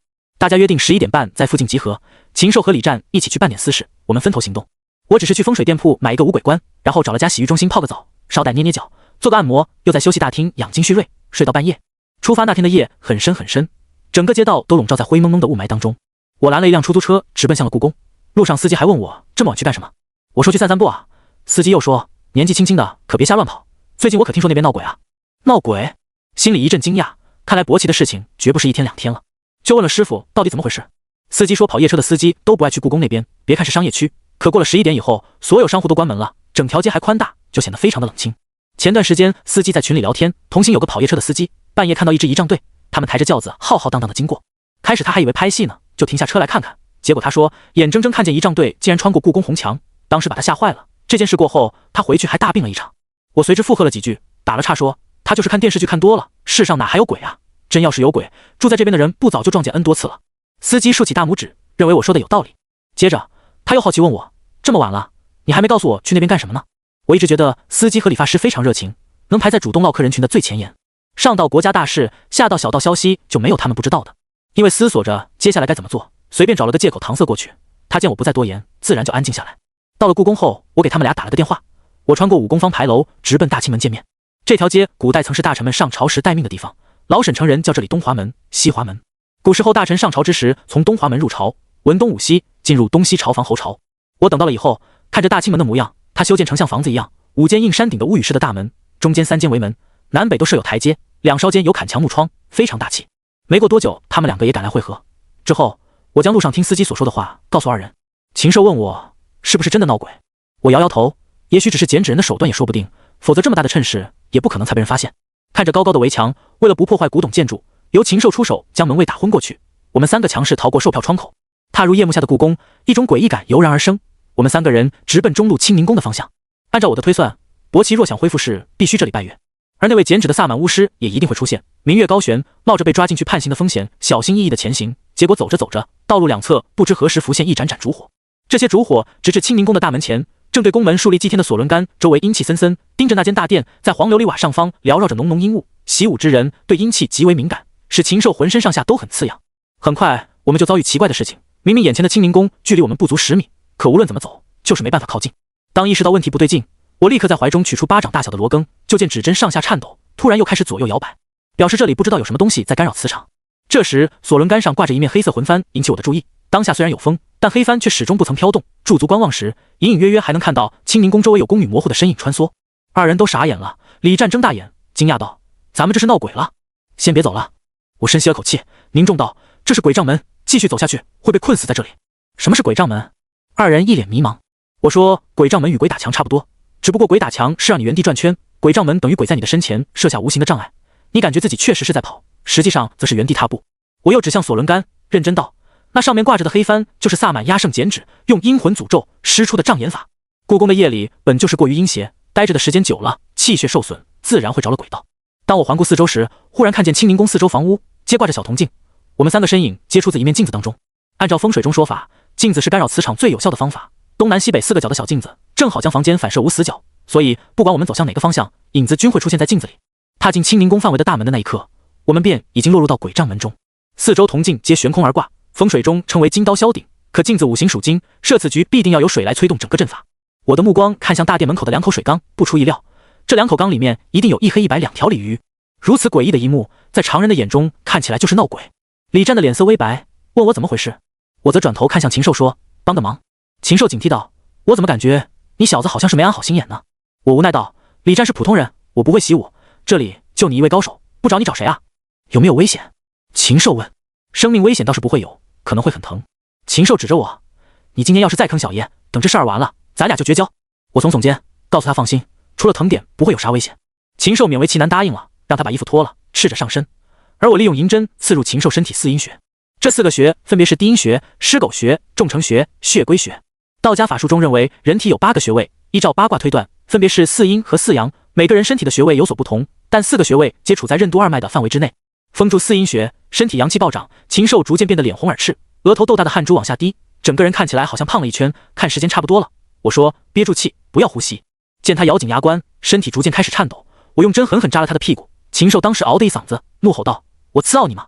歇斯底里的吼声犹如虎啸山林，习武之人气力足，吼声持续时间长，一股子强横的阳气顺着他的声音吼出。因封住阴穴，导致阳气持续暴涨，到临界点刺激他将阳气一鼓作气爆发出去。禽兽喊完就没劲了，瘫软躺在地上，咬牙切齿的要和我拼了。他的吼声过后，索伦杆上挂着的黑色魂幡突然飘动了一下，我抓住机会狠狠丢出铜钱剑，啪一声，精准无误打掉了黑帆。代表鬼杖门的铜镜同时掉落，我快速冲到水缸镜前，掀开盖子，眼见着一条黑鲤鱼蹦出，清宁宫的大门也在此时诡异般打开了。正门缓缓走出一位衣着华贵的女子，后面跟着2位宫女，手里举着圆扇，而我们追踪的伯奇此时正站在女子的肩膀上。这时，旁边宫女用沙哑的嗓音对我们说：“大胆小贼，为什么来这里闹事？活得不耐烦了吗？”我取出小棺材打开，摆在月光下面，沉声道：“你应该认得五鬼拜官，大家都是江湖上的人，我既然过得了鬼杖门，又破了我你的金刀削顶，继续用这些撒豆成兵的法术没什么意义。没错，眼前的几个人影就像我在怀远门看到的傻子，一切无非是萨满的所作所为罢了。”我的话音刚落，只见一位身材佝偻的老头缓缓在清明宫走出来，他手里捧着站杆，经他一招手，黑麻雀伯奇飞到站杆上梳理着毛发。老头盯着我，警惕道：“今天伯奇受伤，我就知道你们一定会找来。”我和李战没有贸然动手，盯着眼前白发苍苍的老者，难以理解他的做法，问道：“为什么害人？”老头在包里抓住一把谷子喂给伯奇，缓缓道：“你说他又为什么会死？”他所指是他站杆上的伯奇，淡淡的语气充斥着一丝不甘，说话间还轻轻攥紧了拳头。我在他的眼神内看到一丝狠辣。对于伯奇的过往经历，我同样很感慨道：“生死天命，人皆有定数，那我杀了他们也是他们的命。”老头不甘示弱，继续道：“伯奇所杀之人皆有他必死的道理，若是不信，你可以问问他。”老头指向近乎沉默的李战。伯奇在这时忽然飞离站杆，在我们上方盘飞了几圈，我也不说话了，看出李战也很纠结。这时李战沉重道：“其实我又何尝不想杀了那10个人，可如果我那么做了，岂不是和他们一样？你们俩是不是有什么事瞒着我？”也不算是瞒，毕竟来这是为了抓凶手，若人有罪，自然会法律制裁，可任由妖鬼祸害下去，那要我们又有什么用？我无奈道：“可你总得告诉我为什么呀？”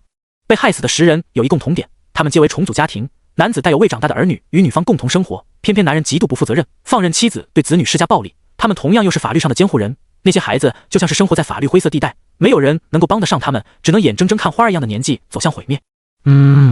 我心头微凛，无法去反驳他的话。金刚经中说，胎生、卵生、湿生、化生4种生命的形态。若小孩子受父母虐待而亡，心有不甘，死后即化成薄奇，因其妖非妖，鬼非鬼，故而称作妖鬼。结果那位老头挥手撒出一把谷子，故宫阴暗的角落竟飞出许许多多的黑麻雀。我倒抽了口凉气，每一只薄奇可都代表死去的亡魂啊。他凝视着我们说：“你看到的这些亡魂，现在觉得他们该不该死？”黑麻雀落下，化作一团黑雾，在雾气中走出一位位披头散发、衣衫褴褛的小孩子。他们头发乱糟糟，行走时似乎能听到咯咯咯筋骨碎裂的声音。每一位小孩子都是天真无邪的脸孔，可是随着他们双手遮掩住面部，后脑那张狰狞的脸孔就会再度出现，空洞的双眼带着浓浓怨念。他们一个个接二连三地用双手扯开自己的嘴角，猩红色的舌头耷拉下来，口水向下流淌到下巴。这些少年都很痛苦，无时无刻都在承受着折磨。天啊，这么多！陈正到底能不能搞定？禽兽惊呼。他想站起来，可阳气泄得一干二净，早已失去了抵抗能力。别急，踏踏实实坐那儿休息。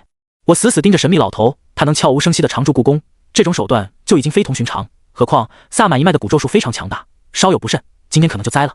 见老头在怀中取出一把纸片，向天空抛洒，阴风卷起了纸人，黑纱弥漫。刹那间，故宫内到处都浮现出男男女女，显得十分热闹。那些狰狞凶狠的薄旗扑向纸片人，疯狂撕咬，发泄着自己心中的愤怒。对方悲愤道：“这些都是该死之人，若天不收他们，我便让薄旗自己去报复。”听了他的话，我深吸了口气。倘若没有去过阴曹，或许很理解老头的做法。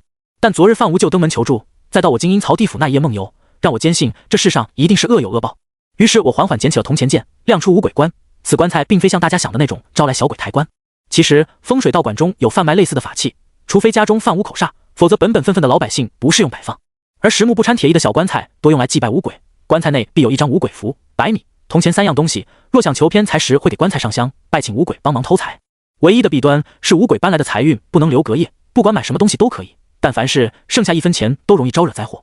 如今眼前的索伦干招魂祭天，驱使阴魂纸人势必受到五鬼拜棺的干扰。我将勾碟缓缓打开，问道：“告诉我那10位死者皆叫什么名字？”李战毫不犹豫地告知我10个人的名字。我问老头可否借毛笔一用，老头思索片刻，振袖挥动，飞过来一杆小号毛笔。我舔下毛笔尖，洋洋洒洒地以小楷写下10人名讳。我认真道：“此乃阴曹地府勾碟，既然勾的是天下罪孽之人，他们虽死，可魂魄也应归入阴曹。”话音刚落，被薄旗撕咬的魂魄竟向勾碟飞来，将上面的墨字染成了红色。老头上下打量我一眼，认真道：“你是阴曹地府的阳差？”我说：“我只是寻常修道之人，可薄旗终归是妖鬼，你是想与我们斗法，还是自己接受押审？修行者体恤天心，积德行善，不可徒增杀孽。但我心里很清楚，那老头绝非寻常萨满，搞不好会有一场恶战。”偷偷紧握铜钱剑，掐好9字真言诀。老头缓缓道：“我不过是在这里看守皇城的一位普通人，当真要赶尽杀绝吗？”李战说：“国有国法，家有家规，你违背了规矩，必须受到惩罚。”听到李战那句话，我也清楚，现在已经到了不打不行的局面。我歪着头看了眼禽兽，说：“你行吗？那个有点腰疼，得休息休息。”禽兽靠在一边：“那你先休息吧，我不敢怠慢，我一步上前。”老头见我奔来，振臂一挥，那被我打掉的黑色魂幡再度飘向半空，阴风乍起，吹得飞沙遮天蔽日，近10只薄旗飞往故宫其他房舍观战。见老头拿出一柄拨浪鼓，哗啦哗啦剧烈摇动，一列皇宫里常见的仪仗队自城墙穿梭而入，他们飘飘忽忽，身形飘动，让整个故宫内的温度降至冰点。我的太阳穴发麻，双目有种刺痛感。此时李战和禽兽都在不停地揉眼，我发现越揉脸越白，尤其我身侧的李战，四肢僵硬，不知何时化作阴森森的纸人。我着实被吓了一跳，这是他娘的萨满诅咒！对方用一个剪纸人想换李战的命。危急时刻，我划破手指，将滴写入小棺材，恭敬拜见道：“拜请五方五鬼显威灵，人催催，鬼催催，命催催，急急如律令。”对方利用巫术招来清朝皇宫里的仪仗队，我拜请五鬼催命与之抗衡。五鬼也称五瘟神、五皇位，无论在风水还是鬼神，都是天大的忌讳。符纸燃烧化为灰烬的一刹那，一道煞气挡住来势汹汹的仪仗队。李战整个人已经全无任何血色，继续耽搁下去，他恐怕就交代了。危急时刻，我在草丛里捡起一块石子，塞进李战的舌根下面。在农村老百姓家的小孩子，若是体弱多病，都会取名叫石头，这是因为石子本身就具有着很强的灵气。但凡是有利必有弊，一些有棱角的大石放在家中，会有克父亲的风险。至于他舌根下是一身精血所在，老萨满施法摄魂，我让李战用石头压住舌头，能够让他变得命硬，暂时不会受到伤害。与此同时，我丢出一道破煞符，符纸燃烧之时，强劲的力道犹如浪潮般冲散了清朝仪仗队。那老萨满见一招不行，又换一招，向后退出半步，狠狠道：“我本不想与你为敌，现在是你自找的。”我单手持剑，凛然道：“若薄旗因天地而成还好说，可偏偏你在无辜孩童坟头栽种兰花，违背天道纲常，又要阴曹地府有何用？”老萨满没有继续与我多言，他竟然向后撤退几步，身形引入清明宫，所有的门窗在同一时间砰的一声合上。禽兽扶着墙壁也站了起来，他检查一下李战，确认没有生命危险，又向我走过来。见他气色红润，头顶冒着腾腾热气，明显是用了某些特殊的办法，使得恢复实力。可就在这时，清明宫内亮起了烛光，一个个纸人虚影在阴影中呈现，手舞足蹈，看模样极为诡异。突然间，老萨满用我从未听过的唱腔演绎了一出鬼戏，剪纸人透过门窗变为一个个衣衫褴褛的小鬼，活灵活现，就像真的发生在眼前。结果那些作威作福的小鬼却被一位身穿红袍、样貌丑陋的男子吓破了胆。我万万没想到，老萨满竟用纸人裁剪出一尊钟馗，身披豹皮，用朱砂染遍全身，一出现便是威风凛凛。那四处逃窜的小鬼皆被钟馗捉住，一口塞到嘴里。他一手持宝剑，瞪着一双豹子眼盯着我们三人。我说：“你现在恢复几成功力？”禽兽说：“13成。”怎么还加了3成？我有点意外，禽兽却不以为然，继续道：“我秦家洪拳刚猛，心无所惧，自然越战越勇，加3成都是少的。”我向后退了几步，认真道：“那钟馗是老萨满以形请神，虽不是真的钟馗，实力依旧不容小觑。你帮我拖延他几分钟。”禽兽挑了挑眉毛，自信道：“放心好了，小爷从下生那天开始，就注定与邪魔外道势不两立。”话音刚落，他一步跃起，犹如猛虎腾跃，气势十足。我了解早期的洪拳分南北，南洪拳早期起源南方传家，水中飘荡不定，需要下盘扎实，很少有过多的移动，攻击手段也多为短打、巧手动作。北洪拳与之相反，特点则是攻击范围较广，多有跳跃动作及飞腿动作，打起来大开大合。禽兽集合南北之特长，当他出手的一瞬间，衣袖炸裂，露出的两臂套着银色铁环，每一只手臂各有4枚，分别雕刻着符文，一出手虎虎生风。不管老萨满的唱曲如何勾魂，竟对禽兽无可奈何。我向后退出几步，咬破食指，对着青石板画下一道符。我爷爷是天师府奇才张兰一的弟子，义功山路同样涉猎山符之术，或许我功力比不上真正的道家真人，但也有把握令沟通天地之力予以化形。咒法准备时间较长，画符的第一笔就已经抽干我全身力气。没想到老萨满的咒法非常强大，那些被五鬼拜官冲散的清朝队伍竟然卷土重来，整个清宁宫大院阴雾弥漫，形成一道旋风直达苍穹。禽兽一个人身线重围，铁线红拳大开大合，萨满剪纸化形的钟馗竟然十分厉害，几次与禽兽硬碰硬，我甚至可以清楚地听到禽兽出拳时筋骨齐鸣的声音。如今阴气越来越重，我知道时间紧迫，低沉道：“吾受命于天，上升9宫，百神安慰，烈士神功，魂魄合炼，五脏华风，火灵交换，以精化气，以气化形，灭鬼除凶，疾虎律令。”是。咒法成时，所化符咒散发出一道摄人清光，夜幕下回荡起阵阵猛虎长啸，所有的阴魂竟开始瑟瑟发抖。霎时间，一头青色的猛虎虚影自地面而出，直奔向老萨满利用剪纸巫术招来的阴魂。青虎的出现让禽兽大占上风，一拳打穿钟馗的腹部，而我也不敢怠慢，趁此机拆掉铜钱剑，因为前过万人手，有很重的阳气。我用铜钱摆成一柄弓，利用疾虎符为剑，只见青虎砰的一声化为一道青光，冲破清宁宫的大门。院子内所有的剪纸巫术皆被大火付诸一炬。等匆匆跑到清宁宫的那一刻，四周看热闹的伯奇铺天盖地向我袭来，我当即打开炼药壶，一道旋风凭空而起，没有了老萨满的控制，一共8只伯奇皆被收入葫芦中。再度进入大门，看到那位老萨满坐在阴暗角落的太师椅上，他双目紧闭，已经被咒法反噬而亡。我们3个有惊无险地抓走伯奇，虽然伯奇只杀那些无良父母，可若当他有一天长大成了气候，谁又能保证他不会乱杀无辜？警察来临之前，我们3个跌跌撞撞翻墙逃出去，天色还没亮，由禽兽开着车载我先回悦威堂。路上车子缓慢行驶着，东方的天空已经有些灰白，禽兽在战斗过后也显露出几分疲态。我看向窗外，有一群麻雀在天空中飞过，当等红灯的时候，又有几只麻雀落在后视镜上。禽兽气得大骂：“老子昨天刚洗的车，你瞅瞅，这鸟粪都掉我玻璃缝里面了。”飞鸟始终追逐不散，我心里明白，鸟兽单纯认为伯奇只是他们的同伴而已。想想也是可笑，让伯奇诞生的因素是狠心的父母，从而造成小孩子心灵上的疾苦与创伤，好似成群的麻雀，胆小谨慎又无处安身。车内李战一直不说话，很低沉，有时候禽兽会主动搭话，问他什么时候请客吃烧烤，李战也只是3、2个字应付着，无精打采，脸色更是无比难看。我想打开扶手箱，可禽兽死死压着不让我乱动，趁他不注意，我翻出一盒中华，他竟气得嘴角哆嗦，说自己好不容易攒钱买的。我没搭理他，拆开给了李战一只。李战接过去点燃，深深吸了口气，说：“陈正，我一直都在想，那个老萨满到底做的对不对？如果我们不去插手，让他用自己的手段去杀死那些坏人，是不是可以避免更多的孩子遭受痛苦？”他说的冠冕堂皇，可你想想，为什么老萨满还要用铁线拘禁伯奇？他是担心伯奇出去惹事？不，你听说过打蛋雀吗？李战摇摇头，禽兽从旁打岔道：“你说的我小时候玩过，那会儿偷偷养过一只白蜡嘴鸟，自己在家孵蛋长大，一点点训练，养到来年入冬第一次开翅能飞，再拉到广场上去较量，因为这事儿差点没被我爹打死。”我给李战讲起，这是过去京城里富家少爷玩的一种娱乐活动，从抓鸟蛋再到孵养，由训练他主动追食，再将鸟追撵食物的距离一点点拉开，等到时机成熟，用骨粉制作成弹珠，到了广场先放鸟，再把弹珠吹到几丈高的天空，鸟以为是食物，会过去捉，触碰时弹珠会在空中炸开，这便算是彩头。而打蛋雀也是赌博的一种。看着他一脸迷茫，我感慨道：“这些蛋雀的寿命只有1年，过了1年，蛋雀就不再追蛋，它们会被主人遗弃。可没有野外生存经验的雀鸟，根本挺不过冬天。伯奇也是一样，萨满不过是将古蛋变成了人魂，训练伯奇去帮他做事罢了。就算说出一大堆冠冕堂皇的理由，可你如果深扒开他的内心，往往更加不忍直视。不知道是不是我说的太多，车内又一次陷入沉默。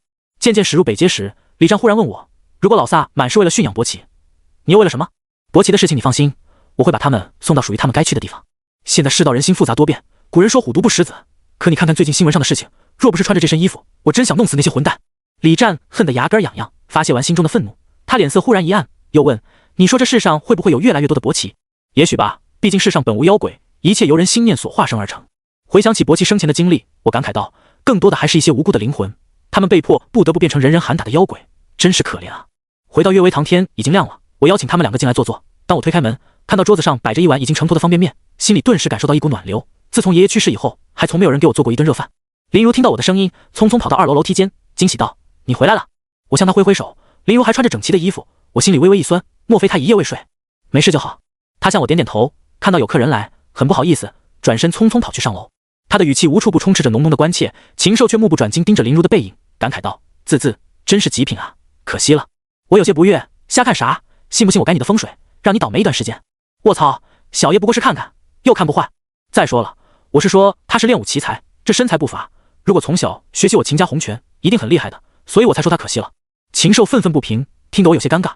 李战忽然问我是不是龙门的人，禽兽说这小子算是唯一拒绝龙门邀请，却还活得很好。哦，李战颇为意外。禽兽说你也不用多想，他是相门唯一的传人，有点特权也是正常的。听我老爹说，麻衣派有一门绝学，不仅能算命看卦，还能改天换命。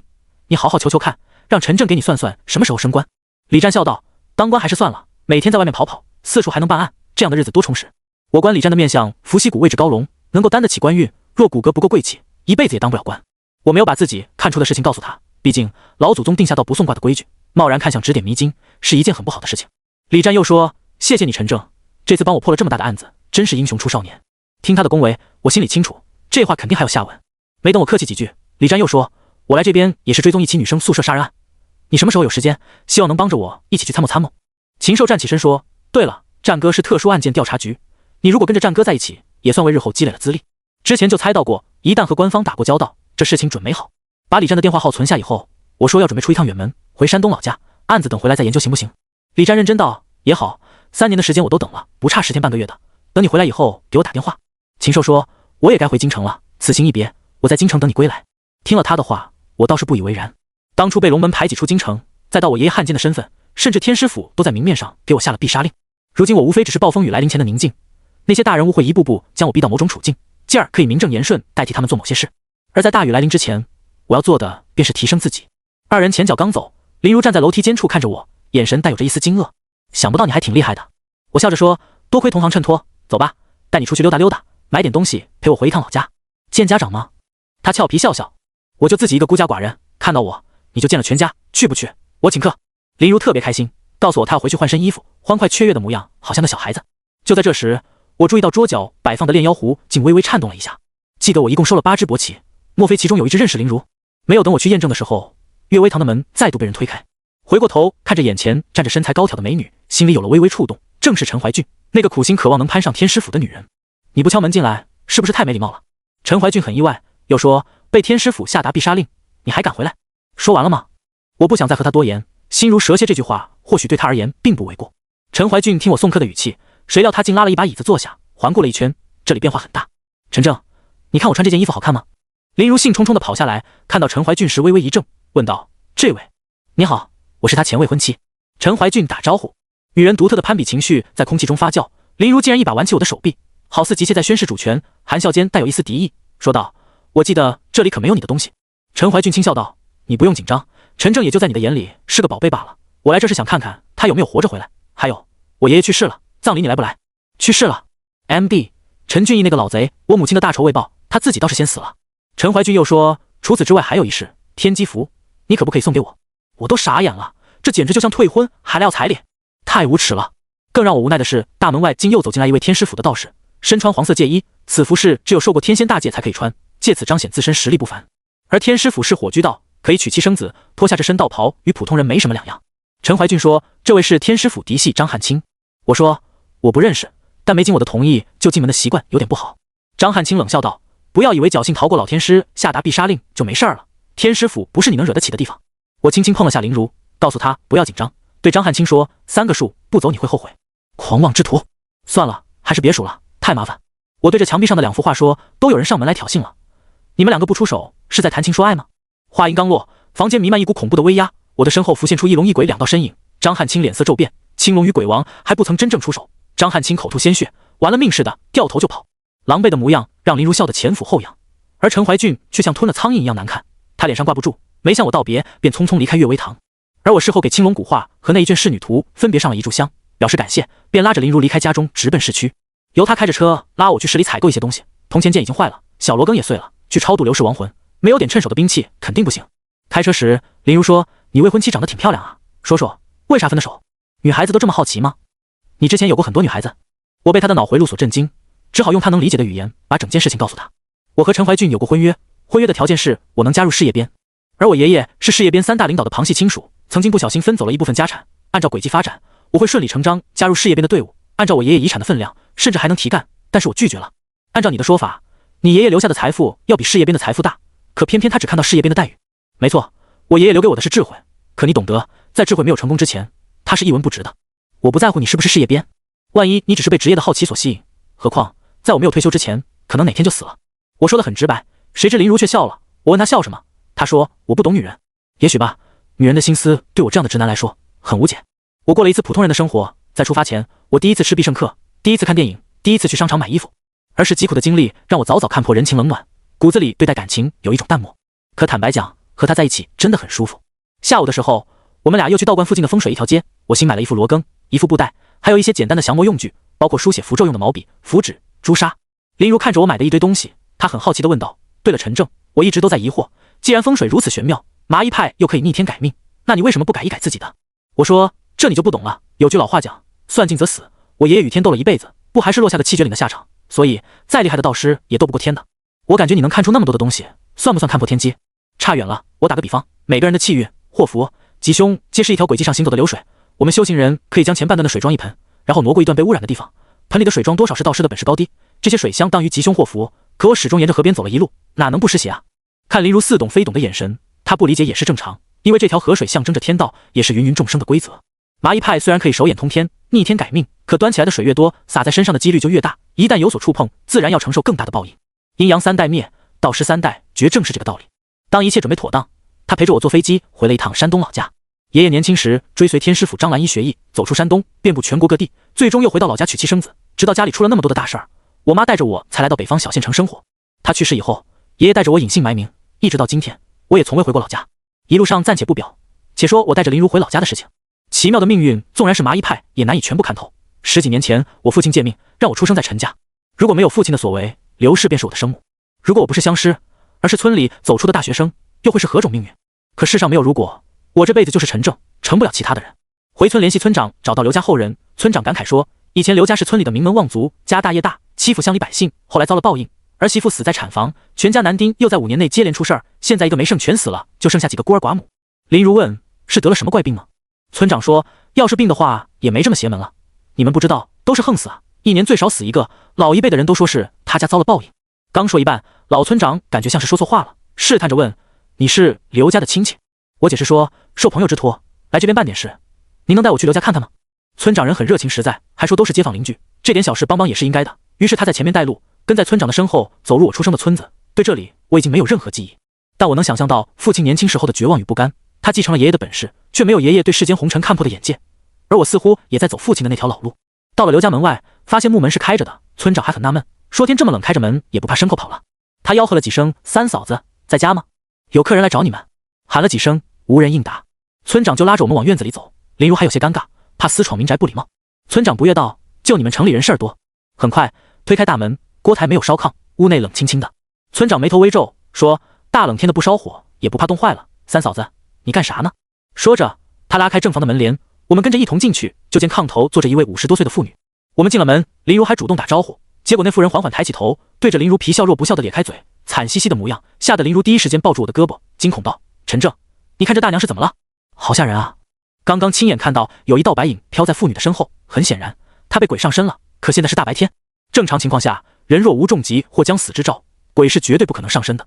我心里有些疑惑，非常想不通，立即阻止村长继续搭话，仔仔细细打量一番，最后在老妇人身上看到一样邪气森森的物品，正是因为它，方才导致妇人命格被破，失去身上3把阳火护体，成为野鬼的目标。今日若不是遇到了我，7日内他必会命丧黄泉。眼看着老妇人的瞳孔收缩，身体未动分毫，颈脖子转过180度，直勾勾盯着村长。他开口便是浑厚的男人声音：“李本事，你欠了我300块钱，我死了这么多年，你也不知道还给我。还有你媳妇也真不是个东西，怀孕生你家老三之前管我要1只鸡，说等开春还给我3只鸡崽子，我去索要，他还不承认。”此话一出，林如和村长2个人脸色巨变，尤其村长更是满眼惊恐：“你是刘树林？”村长被吓得面色惨白，尴尬说：“刘树林已经死3年了，以前我确实借过他钱，后来以为人死了，就没那回事，就没去还。”老妇人桀桀冷笑，真把村长吓坏了。接着他用另外一副口吻不停数落村长这些年欺负他们家孤儿寡母，甚至将村长如何多占粮食补助，故意不给他家发放的事情皆一一道明。林如从旁问我要不要出手帮忙，我摇摇头，让他别急，静观其变就好。如果这时候赶走附体阴魂，他心里那股气数不去，早晚还是会找上来的。说起欠债还钱的事儿，欠活人钱损阳德，欠死人钱伤阴德。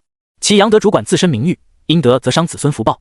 尤其千万不要以为债主死了，这钱就黄了，不论多与少，欠了钱到了阴曹地府就是债，而且这债可能会报应在你别的事情上，比如折福、损运，甚至祸及妻儿，这些都是有可能的。我曾听有人与我说过一件真实发生过的事情，说有一位女孩的父亲，他事业有成，偏好淫乱他人妻女，最后因为偶然变故导致家道中落。后来他女儿长大了，仿佛为他父亲还债一般，时常流连于夜店，沉迷于男欢女爱，最终落了个满身皆伤，直到悬崖勒马，多做善事，终于有个好结局。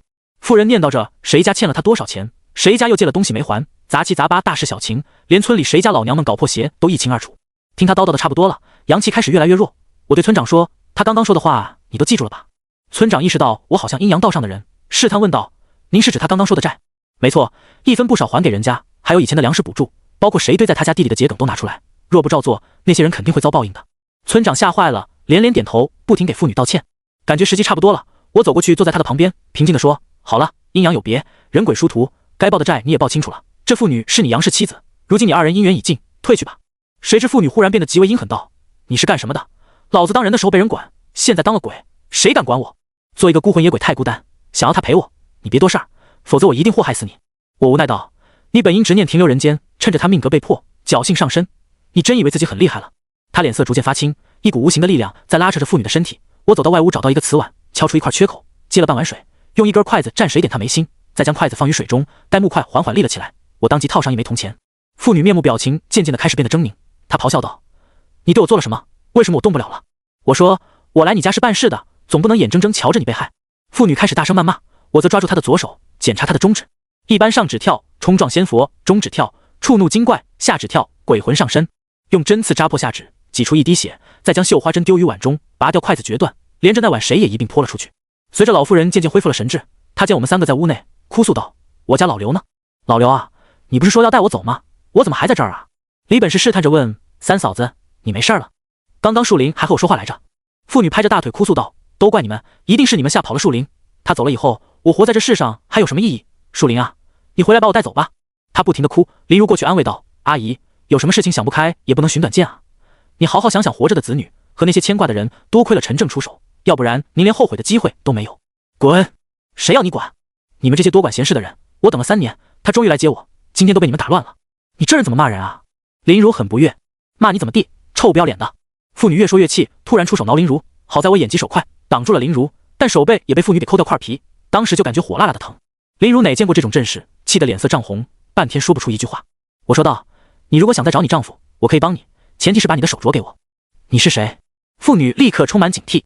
林如也问我手镯怎么了，我说：“你不用紧张，我没有恶意，如果不方便的话，告诉你是在哪得到它的。”她缓缓道：“我在集市上遇到一位算命先生，是他卖给我的，说是戴上这副手镯就可以招来我死去的丈夫。我按照他说的做，这几日树林一直在家陪我生活。”提到丈夫，妇女眼睛又红了。她说自己孤苦伶仃一个人早就活够了，有2个姑娘，自从丈夫去世以后就再也没回来过，去年连电话号码也给换了。她说自己生无可恋，算命先生说可以招来死去的丈夫，她花200块钱买回手镯试试，不成想还真的好用。我听后叹息道：“真是害人不浅，您手镯的原料恐怕是100年以上的棺材钉，棺材钉也称子孙钉，专破活人命格。那算命先生不只是要害你，连你的2个孩子也不会放过，他是想你满门绝户啊。”他们有所不知，棺材钉一般要用7根钉子，俗称子孙钉，据说这样能够使后代子孙兴旺发达。尸体殉葬物放妥后，接着要钉棺盖，用7颗定进魂安。此钉有镇魂魄煞、增福德之说，由于造价低廉，而且效果霸道，经常是一些道人做法的利器。但有一点不太好，便是棺材钉如果用不好，是会杀人的。棺材钉聚集怨魂之气而生，改变成手镯，就像手铐般，让妇人全家死绝。记得我爷爷讲过，刘家曾是村里有名的恶霸，而且子孙兴旺，家里面男丁又多。但10几年过去了，偌大家族快要灭绝，就剩下妇人和他2个女儿，甚至又引来算命先生的算计谋害。莫非刘家曾与那先生结仇了？原本撒泼打滚的妇人一听会殃及到2个孩子，当即不再像开始那般耍闹，慌忙问我他的孩子会不会出事。我安慰说可以放心，你还不曾出事，那棺材定的煞气不够。妇人立即把镯子摘下来递给我，我刚接过来，浓浓的煞气迎面扑来，太阳穴感觉到一阵发麻。我一个修行中人尚且如此，何况一普通人天天佩戴在身上，可想而知他不出事儿才怪呢。简单了解一番，妇人叫马桂兰，而她丈夫刘树林是刘氏一族最后死去的男丁。听她讲，她丈夫是掉井里淹死的，在去世的前几天，总听她嚷嚷着口渴，大冬天非要喝凉水，屋里喝完了，又去院子打井水，赶上水抽子上冻，她忍不了，竟把盖子打开，直接跳了进去。马桂兰讲起这件事的时候，哭得稀里哗啦。可井在风水中归属五阴，夏天越热，井水越凉，但凡井里淹死的人不入轮回，阴魂永远困于井下。刚刚刘春林的鬼魂已经进了屋子，说明造成他死亡的原因不是坠井，而刘家10几年时间死绝，必是风水出了问题。我说你好好想想，以前你们刘家得罪过什么人？一听我这么问，马桂兰满脸尴尬。李本是从旁说，你不是我们村里的，不知道他们老刘家除了春林性格老实，一个个都生口霸道的。春林活着的时候也受那哥几个的气，说句不中听的话，刘家人死了都算是老天爷开眼。我来这是想消除刘氏的怨念，而我陈家本就欠刘氏一条命。父亲死前曾许诺要我日后还他们家族一场富贵，结果自作孽不可活，偌大的家族连个男丁都没有。提起刘家人，李本是也很感慨，刘家是全村最大的养殖户，好几百头猪，再加上牛羊，近数百万的资产，偏偏在村里面更是横行霸道，盖猪场土地不够了，就把同村别人家的地给占了，对方来理论，又让刘家子嗣一顿暴揍。他们在村里简直就是无法无天，惹得村民们都是敢怒不敢言。直到有一年，刘老大家的儿子结婚，发生一件怪事。迎亲队伍出发那天赶上刮大风，队伍去隔壁村子接新娘，路过一条小路，恰巧的是迎面来了一支抬纸轿的殡葬队伍。路只有一条，肯定有一方要让避开，而按照民间的规矩，死者为大，婚车要让一让。办白事的队伍走来一位中年男子，点头哈腰，客客气气地告诉刘家人，他家老太太今天喜丧，希望能让一让路，说着还给了刘家一根金条。刘家人蛮横无理惯了，挥手就给中年人一个大嘴巴，告诉迎亲队伍，今天说什么也不让，一起去打。家里亲戚如狼似虎，抄起棍棒就把办白事的队伍打得四散奔逃，只剩下一些个殡葬用品和一口大棺材。棺材挡路，看起来不吉利。于是刘老大叫上兄弟几个，把那口棺材给推到路边坑里。当时几十人的队伍都亲眼瞧见，那口棺材落地时，就听砰的一声炸响，棺材盖掀开，里面滚出一条死去的白色大蟒。打那件事过后，刘家开始发生怪事。就在刘老大儿子结婚当天，新娘子上吊自杀，价值数百万的牲畜一夜之间得了怪病，偌大个家业仅仅用了不到3个月，就衰落得一塌糊涂。从那之后，一年少说死6、7个，赶上最多那次房子塌了，直接砸死12个刘氏子嗣。我听村长讲完，果然应了那句天作孽犹可活，自作孽不可活。回头想想，刘氏族人肯定是冲撞了仙关。山野精怪修仙到某一个阶段是要渡劫的，关中白蛇就是在渡劫，需要借助发丧，把一身的妖气掩盖，等度过12个时辰以后就安全了。结果被刘家这帮混不吝破掉成仙的机会，还给砸了棺材，暴露天地之间，落下个形神俱灭的下场。我说大娘，您能带我去刘氏祖坟瞧一瞧吗？她疑惑道，瞧祖坟干什么？你是做什么的？看着村长和他的狐疑的眼神，我感慨道，实不相瞒，我父亲叫陈国强，在村里曾生活过一段时间，他欠了刘家一桩恩情，如今我父亲去世，我是他的儿子，自然要来偿还报恩的。马桂兰脸色大喜，又说，刘家就剩下我2个闺女，除此之外已经没后代了，你报恩打算给多少钱？我一阵尴尬，这妇女提到钱的时候，立刻像变了个人。村长反应过来，他拉住我的手，特别激动，还说和我父亲是好友，怪不得第一眼看我就觉得亲切。其实从他借钱不还的事情，足以证明这个人的品格不怎么样，和我套近乎，无非是看中这一门风水术罢了。我意思是等看过祖坟再说。马桂兰离开收拾收拾，套上一件衣服，领着我们几个去了坟地。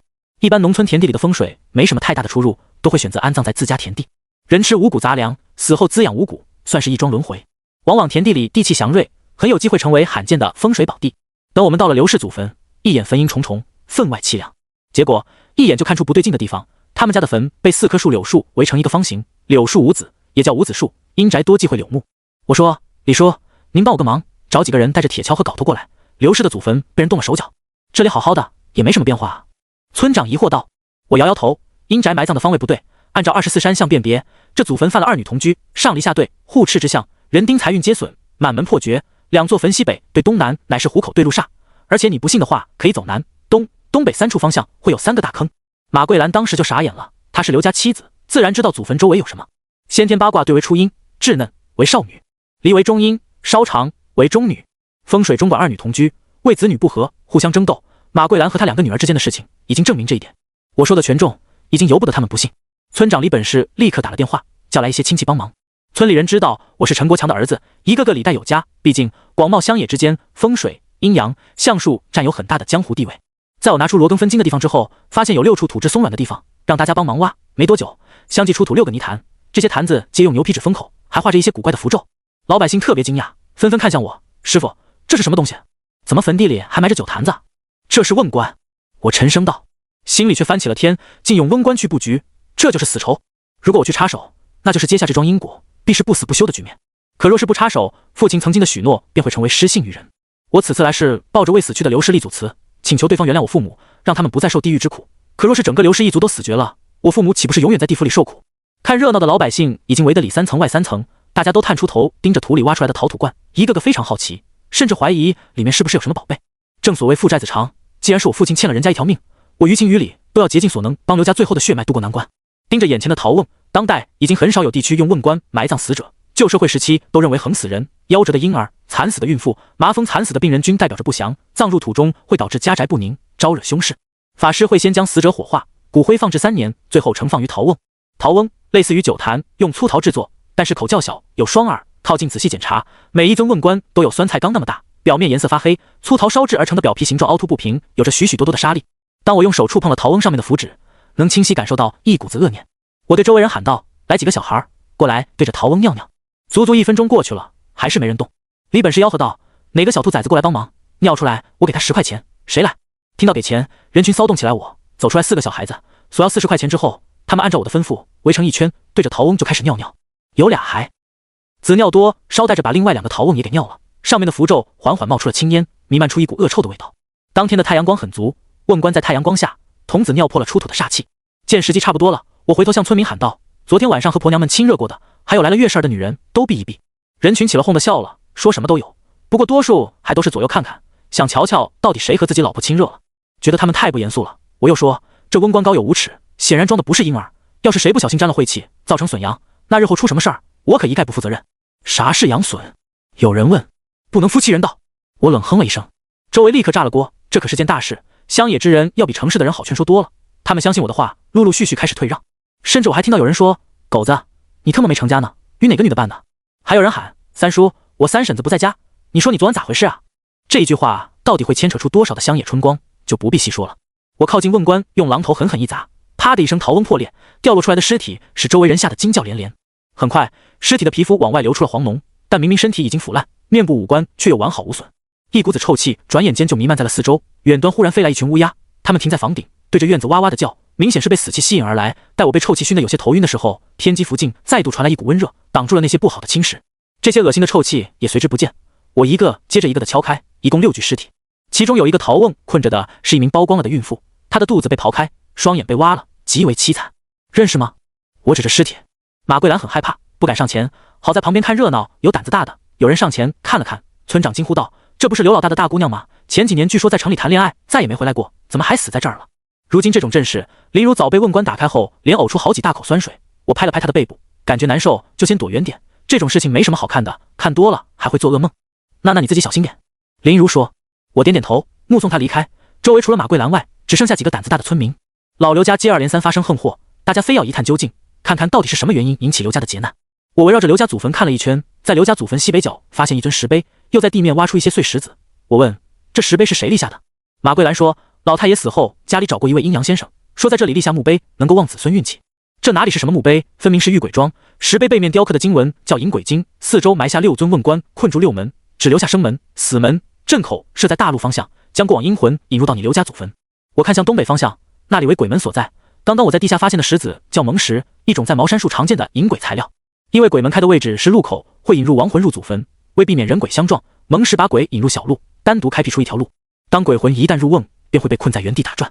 阵法等于是给鬼魂设置的鬼打墙，日久天长，即使是普通魂魄不是恶鬼，后来也会变成恶鬼。被恶鬼围绕的刘家祖坟，可想而知，不伤人丁才怪呢。如今瓮棺被我破掉，被困刘家祖坟的恶鬼纷纷散开，这一处风水局就算是破了，同样设局的人也一定会来找我。刘家祖坟的风水局被我破掉当晚，我和林如在李本氏家吃过饭，夜里他和我一同留在刘家老宅。趁着时间还早，我利用鸡吼鼓在院子内布下阵法，之后还在门外点上一根蜡烛，行话里面叫盘道，意思是我保了这家人，留下一盏烛火，想问问他能不能给个方便。如果不行的话，那就唯有一战。多数非生死大仇都彼此卖一份薄面，毕竟修行中人最忌讳插手旁人因果。直到半夜3更，让林如跟着马桂兰进了屋，我坐在院子里的小板凳上，一连抽了几支烟，平静的等待。寂静的夜色被敲锣打鼓敲响，刘家的门缓缓打开，只见一个身着黑袍的中年人站在门口与我对视。他背着一柄刀剑，脸色惨白，像是常年与鬼怪打交道的人。我站起身，拱手道：“麻衣，陈正。”男子冷冷道：“茅山，郑东喜。”茅山派在华夏可占据着很高地位，无论养鬼、压胜、禳镇、邪降，就没有茅山派不擅长的。茅山派分上三毛、下三毛，其中上三毛为神医陶弘景所创，下三毛则由南北朝时期谢武鞅所创，擅长害命邪术。茅山术的写法比某些响头术还要阴损100倍，而且黑毛道士命不长，回想瓮中的尸体100%是对方所为。让我出乎意料的是，在他刚出现不久，门外又跟进来一个穿着短衣短裤的小男孩，他与男子相距不足半米，瞳孔漆黑，咧着嘴露出2颗尖牙。我心里微微一凛，他竟然养霍童。霍童是尸鬼中最厉害且法力最高的一种，其做法也很特别恐怖。先把一个胎死腹中的阴尸取出，然后把整个阴尸埋于阴树下，每夜子时置放1碗白米饭、1碗血、3炷香于树下，持续念诵咒语749天，当中不能间断。小鬼出城之后，用术法把它装在樟木盒子内，让它投胎于妓女腹中，方可化为霍童。霍童可以帮助主人做任何事，无论运财害命，还是施降头或摄迷魂之术，皆百试百灵。他牵着霍童的手一起走向院中，缓缓道：“这是我与刘家的仇，你确定要插手？”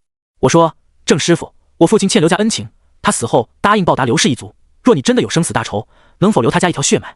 想必你知道我与刘家恩怨。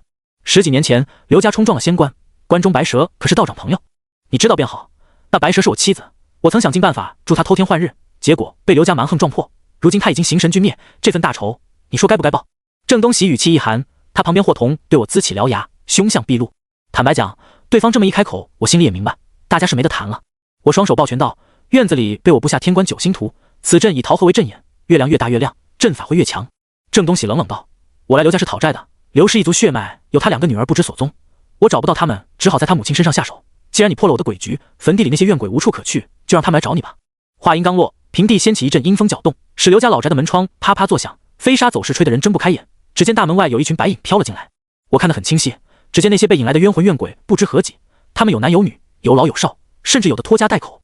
我事先布置天官9星图，是按照周天星象方位，以鸡喉骨做出相同的排列，排斥阴气，使天官9星内积蓄强大的阳气，那些阴魂自然就进不来了。可是郑东喜竟然背负双手站在原地，神色十分淡然。随着那些冤魂野鬼跪在地上磕头的一刹那，狂风阵阵，天官9星所形成的无形气场竟然有些不稳。月光使我看清郑东喜冰冷的眼神，他始终牵着霍童的手，我很清楚，眼前这个小鬼才是最厉害的。结果原本晴朗的天空忽然平地惊起一声炸雷，我连忙抬头一看，心底顿时沉入谷底。天官9星需要以月光催动，月光越亮，阵法越强。今日本是阴历15，月光皎洁，有鸡喉骨锁住阵眼，哪怕他招来阴兵，也绝对破不开天官9星。可如今黑雾却缓缓地奔向了那团明月，我心里忽然冒出了一个想法，难不成是天怒？老天爷也想要郑东喜将刘氏一族灭族？那些冤魂厉鬼继续哭嚎，化作呜咽的风声，刺激着我的神经。而郑东喜恶狠狠道：“天道循环，因果报应，他刘家害死我妻子，魂飞魄散，我郑东喜今日便为我妻子复仇。”月光被黑雾笼罩，那被他招来的厉鬼将老宅团团围住，向天跪拜。紧接着郑东喜声音阴沉地喊：“愿苍天明鉴，刘家作恶多端，若天道不收，我愿替天行道。”与此同时，我手持桃木剑，怒斥道：“放你娘的狗屁！你算什么东西，还敢替天行道？”郑东喜哼道：“因果报应，我来寻仇，有何不可？”听他的话，我心里却还抱有着一丝幻想，继续道：“修道者本该顺天应命，那白蛇渡劫，有生即有死。你以为道术可以改天换运，实则人算不如天算。白蛇命里本该有一劫，刘家纵然有天大的不对，也不是你将那襁褓中孩儿都不放过的理由。”郑东喜冷笑，他缓缓松开抓住霍童的手，瞳孔发光，嘴角渗出红色鲜血。月光被闭，我看你如何挡得住霍童。霍童速度极快，空洞的双眸流下黑色的泪水，他张开嘴发出一阵尖锐的声音，我的丹田小腹竟感受到一股子燥热。紧接着霍童的下半身变化为蛇，张开大嘴咬向我的小腿，形势万分危急。霍童乃妓女腹中所诞生，沉沦男女肉欲，受无数男精滋养，贪婪升起嫉妒，嫉妒演变为嗔恨，而佛法中蛇代表着嗔。他瞬间点燃了我心中的邪火，竟然让我想起了张娜，我那么爱她，她却对不起我。我又想起了陈怀俊，大庭广众之下对我悔婚，无时无刻想要利用我，他对不起我。还有林如，他和我纠缠在一起，无非是害怕他的父亲罢了，他也对不起我。我爷爷杀了我的母亲，纵然有千般理由，也是他做的，这世上没有一个人对得起我。嗔恨之心疯狂弥漫，丹田诞生的魔火眼看要焚烧我的全身。此时的我非常危险，稍有不慎都会有走火入魔的危险。霍童的蛇身已经神不知鬼不觉地将我紧紧缠绕，他细长的蛇颈撑起那孩童般的头颅，突然他呲起獠牙，吐出信子要将我吞噬，而我却沉溺于恨念无法自拔。生死危机时刻，大门竟然被打开了。林如抄起炉钩子向我跑来，大喊道：“陈正别怕，我来救你！”霎时间，他一个钩子打中霍童的太阳穴，砰的一声巨响，强大的霍童居然被打飞了出去。随后丹田魔火随之荡然无存。我甚至为我自己的思想感觉到后怕，多亏了林如，否则就差一点点就将自己活活玩死。炉钩子是民间辟邪最厉害的法器之一，因为灶台有神性，炉钩子等于灶王爷的筷子，终日被烈火灼烧，能伤百鬼。待霍童还想卷土重来，我收敛心神，不敢怠慢，连忙掐住发指吼道：“太上台永变无庭，驱邪附媚，保命护身，智慧明镜，心神心宁，三魂永久，破无丧亲，道气长存，命魔社会天尊。”此乃道家8大神咒之一的静心咒，调动全身无尽浩然正气。咒法结束之后，全身上下是冒着淡淡的白光，善事做得越多，白光越亮。我身上是虽然不够夺目，但抵御霍童还是够用。当即我呵斥道：“吾乃阎罗殿杨叉，手持勾碟，替天行道。你又算个什么东西？地府勾碟可不是谁都能用的，只有世间大奸大恶之人才会被勾碟所杀，死后下入道家五狱。”我浩然正气由腹腔而发，在阴魂弥漫的环境之下，整个人仿佛充满着无穷无尽的力量。郑东喜眼神闪过一丝金色，霍童被林如的炉钩子砸得不轻，他朝向林如龇牙，我拦在他们之间，提醒道：“别看霍童的眼睛，回到屋子里躲着，我来帮你吧。”他说：“我说听话，别让我分心。”林如习惯性咬起嘴唇，叮嘱我小心点，转身回到屋子里与马桂兰作伴。忽然间，郑东喜向后退了几步，接着在怀里拿出了白色魂幡，他咬破了食指，在旗幡上画了古怪的符文，表情严肃地说：“天有天将，地有地支，聪明正直，不偏不私，斩邪除恶，解困安危，如干神怒，焚骨扬灰，速速上路。”他猛地挥舞手中的魂幡，魂幡一动，周围百鬼齐跪，冲着我二人哭嚎。魂幡二动，我身上3把阳火竟开始有些不稳。这时，周围的阴魂也有了惊慌，蹲在一旁瑟瑟发抖。月光完全被大雾遮挡，屋内马桂兰是刘家仅有的血脉纽带，绝对不能落入郑东喜手中。阴风呼呼地刮着，这黑毛邪术专门害人性命，短短的一次交手，一旦阳火被灭，便形同孤魂野鬼，定会让过往的阴魂夺走性命。没有了阵法的支撑，我脚下不稳地坐在地上，头晕目眩，好似随时能昏过去一般。他不断摇晃着白帆指挥阴魂，连同门窗都被吹得不停作响，院中顿时尘土飞扬，使我不由闭上眼。结果当我再次睁开眼时，只见祠堂门外竟然来了2个足有9尺多高的黑影，2个黑影手里拖着一条长长的乌黑锁链，慢慢地向老宅走过来。看到这时，我整个心都提了起来。黑毛道士与鬼神打交道，如今突然间出现的2个黑影，一定就是从阴曹地府请来的阴差。这2位阴差出现时，不论那些匍匐在地的阴魂，个个都表现得极其恐惧。自己肉体凡胎，怎么可能和阴司使者抗衡？更何况现在自己的阳火已灭，浑身上下全无半点生气可言。郑东喜用他的白帆吹灭我的阳火，造成人死假象，而阴魂哭泣，使用阴司鬼差认为我这人罪大恶极，便让凶神前来拘我的魂。如果再不想办法，今天肯定也就交代了。然而脖子上的温热之感以及地府勾碟在闪耀处的金光，除了阵阵拖行的锁链之外，四周显得无比寂静。我好歹也去过阴曹地府，见过崔判官和阎罗王，他们怎么说也得给几分薄面。于是我手掐法诀，呵斥道：“天地清灵，兵随应转，将逐令行。吾乃麻衣派掌门陈正，帮助黑无常持勾碟，斩妖除魔，替天行道。”我的话音刚落，那2道黑影忽然定住了。我吸了口气，看来自己还真赌对了。2位凶神也不知道在想什么，本来被邪风吹散的阳火却在哪？天机符后又恢复了正常，全身阳火旺盛，生机勃勃。按照民间对阴曹地府的评价，他们也有着自己的规矩，无缘无故前来拘魂，就是他们的不对。我呵斥道：“2位无故来阳间拘我的魂，不怕阎王怪罪吗？他日我一定再去阴曹，向阎罗王禀明此事。”其实我就是糊弄他们俩，凭我自己哪有能力过阴啊？上次去阴曹地府，那是侥幸借助山中古画，走小路穿过，就算这个还差点被守鬼城的兵将给宰了。原来是陈师傅，刚刚是误会。黑影逐渐清晰，成了2位身穿红袍的鬼差。民间所有鬼怪的形象都以明朝时期为主，包括寿衣也是明朝的规格，也是唯一没有被满清改变的习俗。见到鬼差向我行礼，郑东喜都懵了，他匍匐在地，霍童此刻被他压在了身下，大宅内散发着的凉意，就好似让我后背结了霜一般。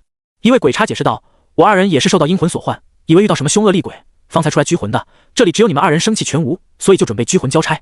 既然招来了熟人，我又指向一旁的郑东喜，这厮在此布阵害人，难道你们不管吗？”鬼差忙说：“刘家作恶多端，理应遭了报应。这位道长寻仇也是顺应天意，就是死什么？死有余辜。那我欠刘家的债怎么办？”崔判官说过，只有获得那位刘氏女子原谅，我父母才可以脱离地狱。2位鬼差显得很难办，最终旁边大胡子给出建议道：“陈师傅可用院中野草扎替命人，让我2人能回去交差便可。只要刘氏后代不再为非作歹，倒也能寿终正寝。”我心里松了口气，毕竟我父亲实打实欠了这一家人，纵然他们命中该死，可债依旧也得还。我在地下揪了一把草，攥紧在掌中，其口中不停念道：“替身替身，未令本是草，令了便是人。枯枝做你身，树叶为你面。马桂兰与你同年同月同日同时生，有事你替他去消灾。入黄泉不得停，神兵火急，急急如律令。”枯草落地之后，鬼差抡起鞭子抽打过去，只见一道虚影飘入老宅。我说：“林如，告诉马桂兰扎破手指。”大概过了半晌，一道虚影自房间飘出，鬼差的锁链往上面一套，拽着他就离开了大院。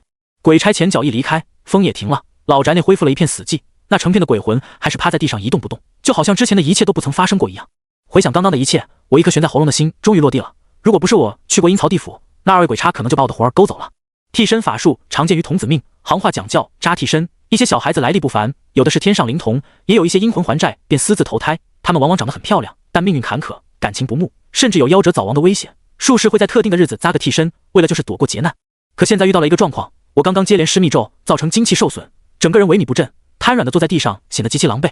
之前那种阳火大盛的情形完全不复存在。鬼差走了以后，郑东喜已经站在大门旁，他目光冰冷地望向我，率先开口道：“看不出来，连地府鬼差都不会缉拿你。我倒是想知道你现在还有什么手段。”见他身旁的霍童狰狞模样，其实我心里也挺没底的。要是镇邪健在还好说，可现在我武帝前被破了，我是相师，看相算命还行，真要是对付黑毛这种攻击性极强的道士，稍显不足了。除非能在极短的时间内布下煞阵。遗憾的是，这里显然已经成煞，我做什么都是无用的。我认真道：“冤冤相报何时了？那白蛇渡劫也是命，你也看出我和地府的关系不错，咱们谈谈吧。”当郑东喜站起身，掀开斗篷，我看到他的头顶刺了很多符文，接纹在鲁门。我再度捡起桃木剑，目前已经到了你死我活的地步，退一步死，进一步或许有着一线生机。陈正，他忽然笑了。我们距离很近，看到他身旁的霍童獠牙外凸，很像电影中常见的吸血鬼，甩动着长长尾巴，一双空洞的瞳孔内闪烁着凶光。道长，我无意与你为敌，何况你杀了刘家那么多条人命，还是收手吧。我感慨道。你知道自己心爱之人被夺走时的感受吗？他就算是妖，又能怎么样？话音刚落，他双目泣血，而霍童缓缓将他缠绕，一颗人头坐落在他的肩膀，仔仔细细嗅着郑东喜的味道。万万没想到，霍童竟然张开嘴咬在他的脖颈，鲜血随之喷洒。那霍童双眼红光更甚，发出一阵阵嘶吼。谁知郑东喜竟然神色癫狂，大吼道：“吸我的血，吸吧！我的血液充满着恨意，带着我的恨意，毁了这里所有的人，他们都该死！”他竟然受到霍童反噬，癫狂的喊叫声极为刺耳，而霍童那蟒蛇的身体却逐渐变大变长。他与郑东喜心血相连，郑东喜的嗔恨越猛烈，霍童的力量也会越强。只见霍童凶性大盛，脱离了郑东喜，扑向我来。现在诛杀霍童不仅仅是父债子偿，郑东喜已经害死刘家满门，可一旦霍童失去控制，会有更多的人遭殃。毕竟世上谁人能无嗔恨心啊？说不害怕肯定是骗人的。不过既然无路可退，那就只能背水一战了。我拿起桃木剑，手掐9字真言诀，翳正心法让我的专注力紧握镇魂符迎上去，狠狠一剑劈在霍童身上，砍中后，霍童皮肉外翻，退后了数步。9字真言诀打过去的一刹那，霍童突然甩起尾巴，一阵恶风扑面，我本能的向后一躲，可却发现霍童速度奇快，竟然转眼间到了我的身侧。当他再度咬过来时，我心里暗叫一声不好，用桃木剑顺势顶住他的咽喉。谁知霍童的力量太强，甩动的尾巴抽在身上，力道不亚于200斤的壮汉重重一拳。我胸口一闷，吐了一大口血，整个人也横飞出去。霍童不同伯奇，既是煞师又是妖鬼，炼妖壶对他根本无用，除非能破掉他的身体才可以。短短交手，算是领教这种煞物的厉害了。惯性让我一直滑行，直到狠狠撞在墙上才稳住身体。然而那霍童却又扑了上来，我一个肉体凡胎，早就被撞了个七晕八素，身上被打得青一块紫一块，有些伤口还向外流淌着黑血，显然是中了尸毒了。看霍童的速度，如果现在逃窜，把后背亮出来，完全是自己找死。桃木剑虽然有辟邪破煞的效果，可霍童皮糙肉厚，就这么折腾下去，我得被他活活累死。就在我和霍童缠斗时，发现郑东喜瘫坐在一边，明明已经身死，却睁着眼，恨意十足。我当即就大感不妙，霍童是与人的恨意有关，他之前咬了对方一口，吸了郑东喜的血，才变成现在的样子。莫非只有化解他的怨气，才可以破解霍童吗？扑面而来的阴魂煞风让我躲闪不及，不踏魁罡，将桃木剑置于眉心，挡住煞风的伤害。来之前，我曾买了许多法器，其中就有糯米粉，这种东西对阴邪之物有着很强的克制作用。待霍童再度袭来，我抓了一把糯米粉撒过去，霎时间，霍童就好像沾上什么滚烫的东西，急忙向后撤退。我抓住机会，快跑几步接近了郑东喜，双手盖住郑东喜的眼睛，眼为监察官，一身恨意皆由眼而出。所以民间有死不瞑目的说法，经我轻轻一盖，霍童的行动果然变得迟缓。我心里大喜，知道自己赌对了，掏出破煞符，猛地贴在郑东喜的脖子上，默念解降魔咒，桃木剑顺势破开郑东喜的脖颈，只见他的皮肤裂开，一条拇指大小的毒蛇窜了出来。我知道这小蛇就是一个人极致恨意所诞生的，看到他心里特别震撼，究竟是何种大仇，让郑东喜死不瞑目？抓住机会，我取出炼妖壶，打开盖子的一瞬间，那霍童恨意所化的小蛇被葫芦吸入其中，我封上盖子，霍童一点点化为腐泥，烟消云散。我靠在一边深呼吸，缓和了好久。林如和马桂兰也出来问我怎么样。我被搀扶着进了宅子，靠在炕头休息的时候，马桂兰战战兢兢问我：“大师，我的2个孩子安全了吗？”我点点头，虚弱道：“你实话告诉我，除了冲撞仙官以外，你们家到底和那郑东喜有什么大仇？”马桂兰一开始有些含糊其辞，可在我的逼问之下，他终于将事情娓娓道来。刘家全家都是悍匪，不仅仅承包着养殖场，还经常干杀人劫盗的买卖，欺负街坊四邻不说，大家竟然还帮着他们家一起瞒着。刘家曾经承包一处铁矿，而郑东喜正是矿区附近的道士，跟着他一起的还有一个8、9岁的儿子。刘家的人也不知道听谁说的，用小孩子的命祭祀矿坑，能够避免矿区出事故，竟然误打误撞把郑东喜的亲儿子绑架，丢于矿坑摔死。待郑东喜招魂，把事情调查清楚以后，恨意大盛，可还未等报仇，妻子的仙棺又被刘家人破坏，两方算是结了死仇。这些年，郑东喜碍于道家因果身份，一直都在想尽办法布局，害死刘家满门。如果不是我今天的到来，马桂兰和她的2个姑娘定会一命呜呼。听他说完，我的心里非常自责。至于郑东喜对全村的恨，我也能理解，就像是雪崩时没有一片雪花是无辜的。或许我真的做错了吧。救下马桂兰以后，我将郑东喜的尸体掩埋，叮嘱他想办法联系他的2个孩子。我要借助刘家人的血脉，将刘氏一族所有人的魂魄召集，偿还自己的债之后，还要请那位妇人谅解与我父母之间的血仇。可如此大奸大恶的家族，按照父亲的说法，我需要为他们立功得慈，还给刘氏一族富贵。这么做真的对吗？这世间万般之事，一切有因即有果。刘家作恶多端是因，而我父亲借走义子是果。如今因不断放大，又引来郑东喜灭他满门。可不管怎么样，我既被牵扯进来，也实属无奈。处理完刘家的事情，天已经亮了，也不知我到底做的是对还是错。空气中微微吹过的阴风，看着被埋葬的郑东喜，我陷入了沉默。是啊，我是个好人，对于刘家和全村人来说，我是救苦救难的观世音菩萨。但要是对于那些曾经被刘家害死的怨魂，我又成了十恶不赦的罪人。村长李本是他们对曾经过往的刘家恶行不闻不问，甚至逆来顺受，帮助遮羞隐瞒。此刻我真的有种感觉，鬼并不可怕，可怕的是人心。就像世间厉鬼皆惧阳火，可人却何曾惧过天威阴德。和林如在村里住了好几天，这期间马桂兰一直想尽办法联系他那2个孩子，后来没办法，还是李本是去镇上派出所帮忙调查，总算找到他2个姑娘的联系方式。3天以后，刘氏仅存的2位血亲回到村子，大姑娘叫刘美玲，2姑娘叫刘美娇，冬天皆穿着黑色丝袜，紧身的小棉袄，浓妆艳抹，一脸的风尘面相。刘家人作恶多端，就算没有郑东喜设下的风水局，后代子孙也注定是为奴为娼。马桂兰在2个女儿面前唯唯诺诺，使我不由感慨，这世道果然是因果循环。大姑娘刘美玲进屋就说：“你不是说有人来找我刘家报恩吗？钱呢？”2姑娘说：“妈，你可不能折腾我呀，不知道我单的一天少赚不少钱呢。”马桂兰忙说：“你们不知道啊，咱们家风水让一个道士给破了，多亏了这位小师傅帮忙化解。他说了，有他的帮忙，咱们家一定会过上好日子的。”马桂兰说的是非常激动，可刘美玲和刘美娟显然不买账，尤其老大当时就怒了，指着马桂兰的鼻子就骂：“老东西，你疯了吧？让我们俩大老远从管事坐飞机回来，就是为了给我们改风水。”刘美娇气愤道：“飞机票就好几千块钱，耽搁了这么长的时间，妈呀，你可真够坑人的，赶紧把路费给我俩报了。”说着，2姑娘就给马桂兰围上了，咄咄逼人要钱，越说越气愤，竟然动手推搡起来。可整个刘家早已破败，最值钱的东西恐怕就是锅台上的那口大锅了。林如在一边看不过去了，气愤道：“你们怎么能这样？她可是你的母亲啊！再说了，刘家风水出了问题，多亏陈正这次来，别说你母亲会死，你以为你们2个就能好过吗？”刘美玲说：“啊呸，什么年代了还扯风水？要是你那么厉害，怎么不给自己发财啊？瞧他那穷酸样！小妹妹，千万别被他这样的男人骗。我看你人长得挺漂亮的，有没有兴趣跟我们姐俩下海啊？还别说，在咱们会所，就他的姿色，肯定能排得上前列，1年下来也不少赚呢。”俩人一言一语，把林如脸都气白了。接着，刘美娟和刘美玲俩人看了一眼破屋，又说：“这破房子咋说也值20万吧？”“有人给价25万，我没卖，赶紧卖了。你自己一个人住这么大的房子，多空得慌啊，留一间小屋得了。”林如还想发作，我至少又拉了她3次，实在是拉不住了。林如把我推到旁边，质问道：“你们说的是人话吗？你母亲把你们俩生出来，含辛茹苦养这么大，结果你俩出去做小姐，现在又让你妈卖房子，到底还是不是人？我们家的事儿用你管啊？”刘美娟不屑道：“真是的，看来他把我们折腾来都是你们俩的主意。告诉你，不赔钱，我们肯定是不会配合的。别吵别吵，我卖还不行吗？”马桂兰语气有着几分哭腔，又说：“孩子啊，以前是妈对不起你们俩，这房子卖了的钱给你姐俩分了。你傻呀，卖了你住哪呀？他们能养你吗？”林如说。马桂兰说：“我家的事儿不用你管，让你男朋友赶快让我俩女儿发财富贵，做完你的事情，该干嘛干嘛去。”林如被气得直哆嗦，我拦住她继续争吵。可怜之人必有可恨之处，说多了也无非只是鸡同鸭讲罢了。我径直走到姐妹俩近前，直视着她们的眼睛。俗话讲相由心生，其实所指的就是眼由心生。人的面相在18岁以后，除了胖瘦之外，不会有太大的改变。可眼睛不一样，就像小孩子眼睛是清澈的，经历过大风大浪的人眼睛总是平静的。女人若是长一副桃花眼，再漂亮的也不能娶。除此之外，还有一些女人，你与她对视会感觉到不舒服，要相信第一感觉，心如蛇蝎，指的就是此类人。她姐妹俩就是一脸的穷酸相，面骨无肉，颧骨似刀，嘴唇薄，眼神会随着表情而改变，典型的狠毒妇女。不信各位可以瞧瞧身边某些不孝顺的亲戚朋友，皆是此类样貌。我沉声道：“你们可以信，也可以不信，不过我提醒一句，你姐妹俩命格低贱，因财财库早已破败，根本存不下1分钱。有时候赚多了就会出现事故。我在你的面相中看出，在1个月前你死里逃生，而且你的麻烦我能解决，并且我保证你们姐俩会成为东莞最赚钱的女人。没修过道法的人不会懂，邪术往往比正道容易多了。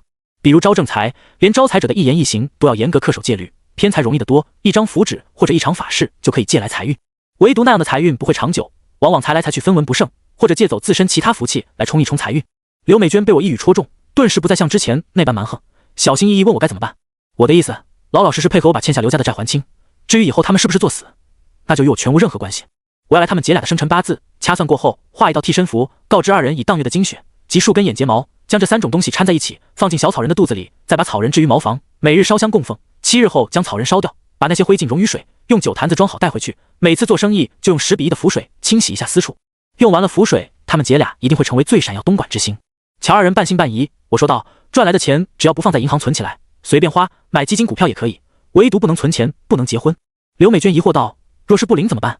于是我摊开手说，我父亲以前是村里的陈国强，你们应该从老一辈的口中听到过他的名字。提了我父亲之果然好使，姐妹俩顿时道谢。不过我看着林如那副古怪的眼神，不由尴尬笑笑，甚至有几分说不出的心虚。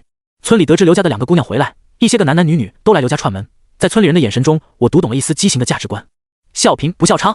尤其当有人问起刘氏姐妹在外面1年能赚多少钱时候，姐妹俩鼻孔上扬，和大家的羡慕让我悄悄拉着林如离开了老宅。出了门，林如被气得喘着粗气，一把甩开我，没好气道，这种人你就多余管他们。我感慨道，是啊，我也不想管，挣东西死得挺冤，可不管的话，我父母就会在阴曹地府受难，这世上人一生下来就是各自背着各自的因果前行，没得选。是啊，每个人都没得选。林如的一声叹息，我腰间的炼妖壶竟突如其来发出热度，着实令我吓了一跳。回想之前捉伯奇和萨满巫师斗法，炼妖葫芦里收了8只伯奇，他们代表8个受到家庭苦难折磨的孩子所化。之前林如出现，炼妖壶有所反应，今日是第2次跳动，莫非里面的伯奇是他的弟弟？林如问我怎么了，刚刚脸色怎么一下变了？我想了想，还是决定先不告诉他我的猜想，毕竟葫芦里的妖怪只进不出，等有机会我研究研究怎么才能再去阎罗殿，好好问清楚这玩意儿到底该怎么用。于是我说自己有些累了，一会儿还要帮着刘家立下宗祠，破解郑东喜留下的鬼门阵，让刘家那些死去的亡魂能够去阴曹地府报道。林如感慨道，好吧，不过他们家也真够气人的，我活到今天还是第一次遇见如此不要脸的人。我没再继续多说什么，毕竟自己干的就是这一行的生意。等到屋内人叙旧结束，由刘氏姐妹邀请村里的老少爷们帮忙，还准备了一些纸马牛车，当天休息1日。出发那天，村里的老少爷们几乎都来了，帮忙带着东西，浩浩荡荡去了刘家祖坟。在阴阳风水中，普遍认为阴宅风水是最直接能够左右人命运的方法。藏经中写道，藏者成生气也，五气行乎地中，发而生乎万物。人受体于父母，本还得气，以体受阴。说的就是父母和子女之间有着冥冥之中的联系。古人捉摸不透运气的由来，则在祖坟中发现一丝玄机，直到几千年来的印证已经在大家心目中根深蒂固。地气旺盛会通过父母尸骸作用到子孙后代身上，带来好的运气。比如谁家孩子考上好大学，做买卖发达，买彩票中奖，大家都会羡慕说一句，你家祖坟冒了青烟。刘家当年也是个富户，非常信风水之道，像山管人丁，水管财。刘家的山势非常好，起伏有序，延绵不绝，坐落在田地结穴，家中人丁就像田地里的谷子，代代兴旺。而自从郑东喜设下风水局后，那里早已成了不毛之地。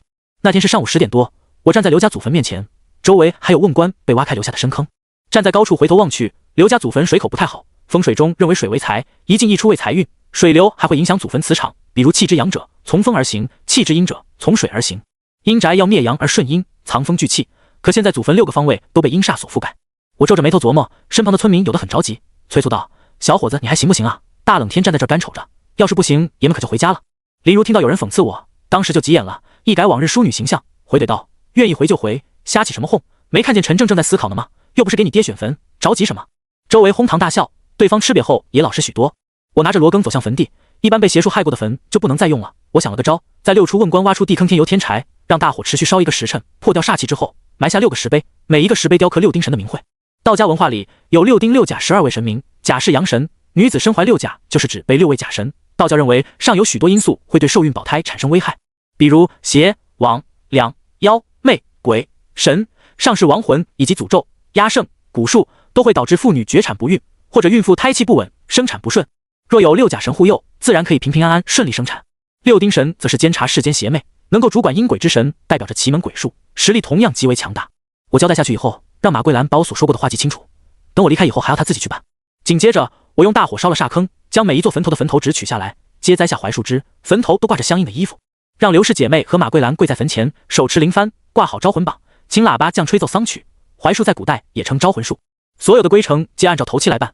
我手持桃木剑，围着坟头撒白米，破四方野鬼，引魂归入。足足持续了快1个时辰，忽然一阵阴风飘来，每一个坟头上的衣服就像是吹气似的，再度鼓了起来。这一幕可把周围人吓个够呛。与此同时，坟头纸钱乱飞，俨然是一副阴气森森的场景。我站在距离刘家祖坟最近的位置，背负双手，凝视着田地里的鬼影，在普通人的眼里看来，明明无光，却会有些微微刺眼。我扫视了一圈，在坟地里看到一位穿着红衣、神色木讷的女人绕来绕去，怀里还抱着一个死去的胎儿。大白天的，那红衣女人毫无反应，可怀中死婴儿却缓缓抬起头，看向我时，露出一个诡异的狞笑。冷汗当时就打湿了后背，我强作镇定，环顾刘家祖坟的阴魂说：“本是麻衣派掌门，阎罗殿阳差，手持勾碟，代行阴司鬼差之事。尔等作恶多端，死有余辜，只因本师父母曾欠刘家一段恩情。今日我将你们孤魂野鬼召回祖坟，送入阴曹地府，假以10日投胎成转世，也好过尘世间流浪。刘氏一族虽然是孤魂野鬼，可一个个的模样同样凶神恶煞，这在阳间恐怕又不是什么老实的鬼。真要是到了阴曹地府，可有他们受的了。”我告知村民帮忙点燃纸马牛车，摇晃铃铛，大喊道：“送魂上路，归入阴曹，启程！”火焰冲天而起，阴风围绕着火堆肆意燃烧。我虽然不懂破地狱的法门，但简单的送魂归入阴曹方法还是会的。人死之后，魂归阴曹，可横死之人却要在阳间飘荡。我借助仪式，招来阴司鬼差，以火攻之法打开阴曹地府的路，让刘家亡魂可以离开。但阴曹地府毕竟是死人去的地方，我一个有血有肉的人，没有足够的修为或者特殊手段，一去可能就回不来了。阴风四起，朦胧间，我看到2个黑影带着刘家亡魂离开。待那位红衣女子在我身边走过之时，我猛然跪下，磕头道：“我是那日被借走的胎儿，愿认您为娘亲，逢年过节烧香供奉，恳请您能原谅我的父母。”见女子停顿，我又磕了一个头。这一跪为的是在18层地狱里的亲生父母。我激动道：“恳请娘亲原谅。”可那女子还是不回应，我又磕了个头。坦白讲，如果她真的不原谅，我是一点办法都没有。终于，那红衣女子缓缓转过身，一双空洞的眼神死死盯着我。同一时间，我的耳边回荡起女子悠悠的声音：“我的儿啊！”在周围看热闹的村民却炸了锅，大家纷纷问道：“你们听见了吗？有人喊啊？”“可不是嘛，那声音听起来好吓人啊！”我心里大喜，知道这是妇女原谅我的父母了。心念相通，使我知道了她的名字郭婉之。目送亡魂离开，我深呼了口气，总算成功了。也正因为我自己太过急切获得妇女的原谅，一时大意，偏偏是在我事后过了好几天才反应过来，郭婉之怀抱着的鬼婴消失不见了，后续曾引来了一桩杀身之祸。我把该如何布置风水的方法告知刘氏姐妹，还有那一道魅惑之术，能够让他们俩成为管城之花。离开老家回省城的时候，林如对我的做法很不满意，认为我帮助了坏人，而我又何尝不处在深深的自责之中？可我只是一个凡人，一个普通人，有喜怒哀乐，也会有自私，在外人与家人之间做出抉择，我宁愿伤害外人，也要尽我所能保护自己的家人。不过好在后来的事情应了那句自作孽不可活，我曾去管城杀五通神的时候遇见过刘氏姐妹，当然那一切只是后话了。且说回到省城那天，林如跟着我一起回家，她站在大门口没有进，我问她怎么了，林如突然特别认真地说：“陈正，你能告诉我，你到底把我当做你的什么人？”我又不是傻子，何尝不明白她的心意？可如今不仅金龙之祸的事情没有结束，我是道师，也是陈家最后一代道师，在我之后将不会有后代子嗣，除非像我父亲那样去借命，可我不想走父亲的老路。于是我鼓足勇气说：“林如，有一件事我不想瞒着你，我是道师，不仅3代命绝，一生注定会犯5弊3缺，如果真的与我在一起，你会损失很多的东西。你是在拒绝我吗？”他没有与我回岳微堂，站在北街空旷的街道，眼神中充斥着一种让人心疼的情绪。我举起了左手，坦诚道：“这是阴曹虎符，等这道符消失以后，我还活着，你能做我的女朋友吗？”我不想等以后，就问你现在是怎么想的。你不用着急回答我，想清楚给我打电话，今天我先去我闺蜜那。说完这句话，林如就开车渐渐消失在我的视线之中，而我的心久久不能平静。以前和张娜是我的一厢情愿，与陈怀俊是被她利用，如今又是林如，可我究竟何德何能让她为我倾心啊？进了屋内，我为侍女鬼徒和龙王画分别上香，靠在太师椅上，为今天的事情而闹心。我到底该怎么做才能两全其美？或是我实在太过瞻前顾后了？可如果我真的和林如确立关系，那远在东瀛的龙魂怎么办？现在虽然在等待时机，可我知道那一行必定是九死一生。我整整1夜没合眼，脑子里全是这些日子和他的朝夕相处。我发誓，这是活了这么多年最难做出选择的一天。第二天上午9点多，我刚有所困意，李战竟然来了，我都纳闷了，他什么时候消息这么灵通？莫不是在我家里装上监控不成？有烟吗？怎么了？看你这么憔悴，一夜没睡。李战丢给我半盒红塔山，我靠在太师椅，深吸了口，烟雾在肺里的灼热呛得我咳嗽几声，揉了揉太阳穴。李战第一时间再度登门，足以证明他的确很着急。我也没那么不开眼，主动道：“先别说我了，聊聊你的事儿吧。”李战长叹了口气：“哎，今年又出事儿了。LN 大学的一个女生把一屋子的人都杀了，被发现的时候，死者皆是被白灵吊死在床头的位置。记得你说这次追踪的案子是在数年之前？没错，2起案件有着共同点。”李战深吸了口气，继续道：“死者无一例外，全部是女性，最可怕的是死时的表情，很狰狞。做我们这行的，什么狰狞没见过？他眼神中闪过一丝忌惮，足足沉思了小半晌，这才继续道：你见过女人高潮吗？我一时语塞，这个与案子有关系吗？所有死者无一例外死前都有过强烈的性刺激，可尸检报告上根本没有被人侵害过的痕迹，哪怕被人活活勒死，死者的五官依旧是非常兴奋。李战攥紧了拳头，咬着牙道：不管他是人是鬼，一定要抓住他。听李战说完，还没办法确定，想去现场看看再做决定。之后我们俩开车直奔 LN 大学。发生惨案以后没多久，学校就放假了。我们联系了学校后勤，一位50多岁的阿姨得知我们要去女生宿舍602，神情特别恐惧，认真道：今天可是阴天啊，就你们俩能行吗？我好奇道：阿姨，阴天还有什么说法吗？宿管阿姨左右看看，小心翼翼道：这里闹鬼啊。她怕我们俩不相信，又说出事的前几天我半夜起来查寝，到了走最后一间，听到有人喊我的名字，我以为是宿舍有什么事儿，推开门就进去了。他们全寝室6个人都在梦游，可好悬没把我吓死。我故作惊讶道：大姨您没看错吧？梦游这种事也不传染啊。宿管阿姨一听我质疑，不满道：我这大岁数还能骗你们咋地？我进了屋子，那6个女孩跪在床头向窗外磕头，我一开始也不知道是梦游，就问他们干啥呢，结果没人搭理我，我就走到窗台前看看，外面闪过一道白影，真把我吓坏了。我知道阿姨没有说假话，从她的眼神里可以清楚地感受到她的恐惧。谈话间，我们已经到了宿舍门外，挂着宿舍牌号写着602，又是走廊里的最后一间。到了夜间，此地无疑是最为阴暗的角落，如果是吊死的，亡魂必然还会困在这里。他们宿舍6楼最里端走廊没有窗户，这种叫死路，亡魂被挡住，只能来来回回的飘荡。我和李战撕开封条走进屋子，宿管阿姨说什么也不跟着进来，主动下楼等着我们俩。推开602的大门，一股子阴风扑面而来，李战忍不住打了个喷嚏，我的后背瞬间被冷汗打湿了，鸡皮疙瘩起了一身。屋内暗沉沉的，散发出一股古怪的味道。我拿出铜钱，在宿舍摆出一个咸池阵，这是4柱神煞之一，算命先生常说的桃花煞。八卦中解释，认为咸池是专供仙女洗澡的地方，影响一个人的情感、性欲、魅力、附带还有隐秘、阴暗的之类的影响。咸池阵是道家根据神煞的一种布局，通过6爻排列出相应的神煞，能够聚集此处阴气。6位死去的女孩阴魂在此飘荡，咸池足以令他们短暂化形。待我布置好咸池，以一杯清水为引，默念招魂咒。结果让我出乎意料的是李战，他不知道什么时候站在窗台，半个身体已经探出去，这可把我惊出一身冷汗。我第一时间跑过去把李战拽回来，激动道：你上那么高干啥？李战一脑门子的汗水，深呼了口气道：我也不知道怎么了，刚才有人喊我的名字，我想看看是谁，结果刚爬上去，一阵天旋地转，我也不知怎么又回到门外。等我再度想推开门，你把我拽了下来，好险啊，差一点就死了。看着6层楼的高度，他差一点就跳下去了，现在想想都害怕。听李战讲完，我有些微怒，转身呵斥道：本师念在尔等死的冤枉，方才想办法助你尔等脱离苦海，若不知好歹，别怪本师手下无情。我的话音刚落，布置闲置的铜钱孔向外溢出血水，只觉得后背隐隐发凉，猛然转过身，只见6位身穿白衣、眼神怨毒的吊死鬼站在我的身后。这种突发状况，要说不害怕，绝对是吹牛逼。我不由自主向后退出半步，咽了口唾沫。李战虽然看得不够清楚，同样被吓了一跳。6位女鬼皆双目泣血，显然正在承受着莫大冤屈。李战小声道：你是不是看到什么了？我点点头，他们在你背后，少说话，容易泄阳气。李战被吓了一跳，顿时闭口不言。我注意到6位女鬼的目光皆看向同一个方向，心想他们可能是有什么话想要对我说。于是我退后几步，走到柜子旁边，可打开一看，里面空荡荡的，什么也没有。但6位女鬼还盯着不放，我便叫来李战一起帮忙，将整个大衣柜挪开。夹层里有一个黄色的小折子，它没有落灰，显然是刚丢在这里不久。打开以后发现里面竟然是用毛笔小楷写下的人名。我问李战认不认识这些人，他听后表情惊讶道：你刚刚最后说的6个人的名字是宿舍死去的6个女孩，可整个小折子记载的名单少说的有40-50个人，只不过这些人只有名讳，没有详细的住址和其他信息。想到这里，心里也升起一丝火气。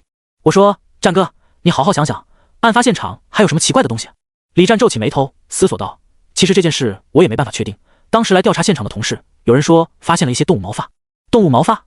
我沉思半晌，未等李战说完，跑到窗台，在角落缝隙仔细寻找。当找到以后，所有的疑团顿时明朗。这世上只有一种人会如此歹毒。我说：战哥，我知道是谁了。谁？李战脸色大喜。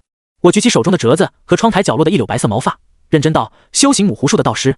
李战还是第一次听说，他一脸懵逼，反问到底说的是狐妖还是人。我将在窗台找到的毛发递给他。华夏历史上从不缺乏邪术，母狐术就是其中的一种。功法大成时期，非人非狐，男女可换，女吸阳血，男吸阴精气，非常歹毒。这份折子是母狐记载的人物名单，他必须记清楚每一个人的顺序。这次有6个人发生意外，我怀疑母狐很有可能杀错了人。你意思是凶手的目标是他们6个当中的某一位？没错，母狐采阴补阳，只能针对一人，否则会引起阴阳驳杂，对他造成反噬。你有没有办法搞到这几个人的生辰八字？李战打了几个电话，没多久获得死者的全部信息。我把每个人的八字披挂一番，其中有一个叫韩嫣然的女孩，命格贵不可言，只不过可惜了，如果没有遭遇过这次劫难，她到了40岁以后，一定会成为让世人尊重的女性。她八字财生官，官生印，印生身，她这样财印官皆用集于一身的格局，未来会在社会上有很大的影响力。确定好方向，我告诉李战，围绕着韩嫣然调查，一定会有突破口。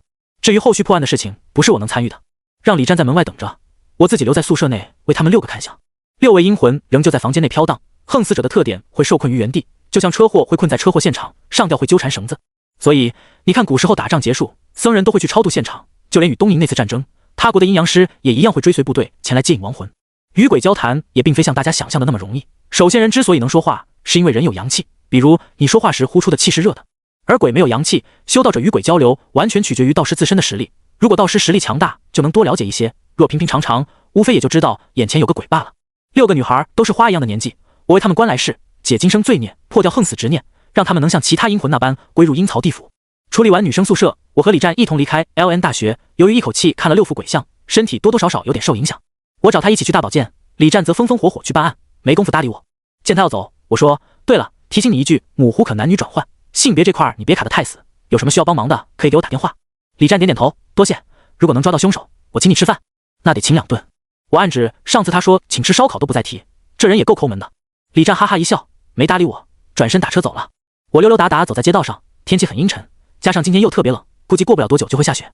LN 大学距离明月山也不是特别远，索性我打车直接去了明月山温泉会馆。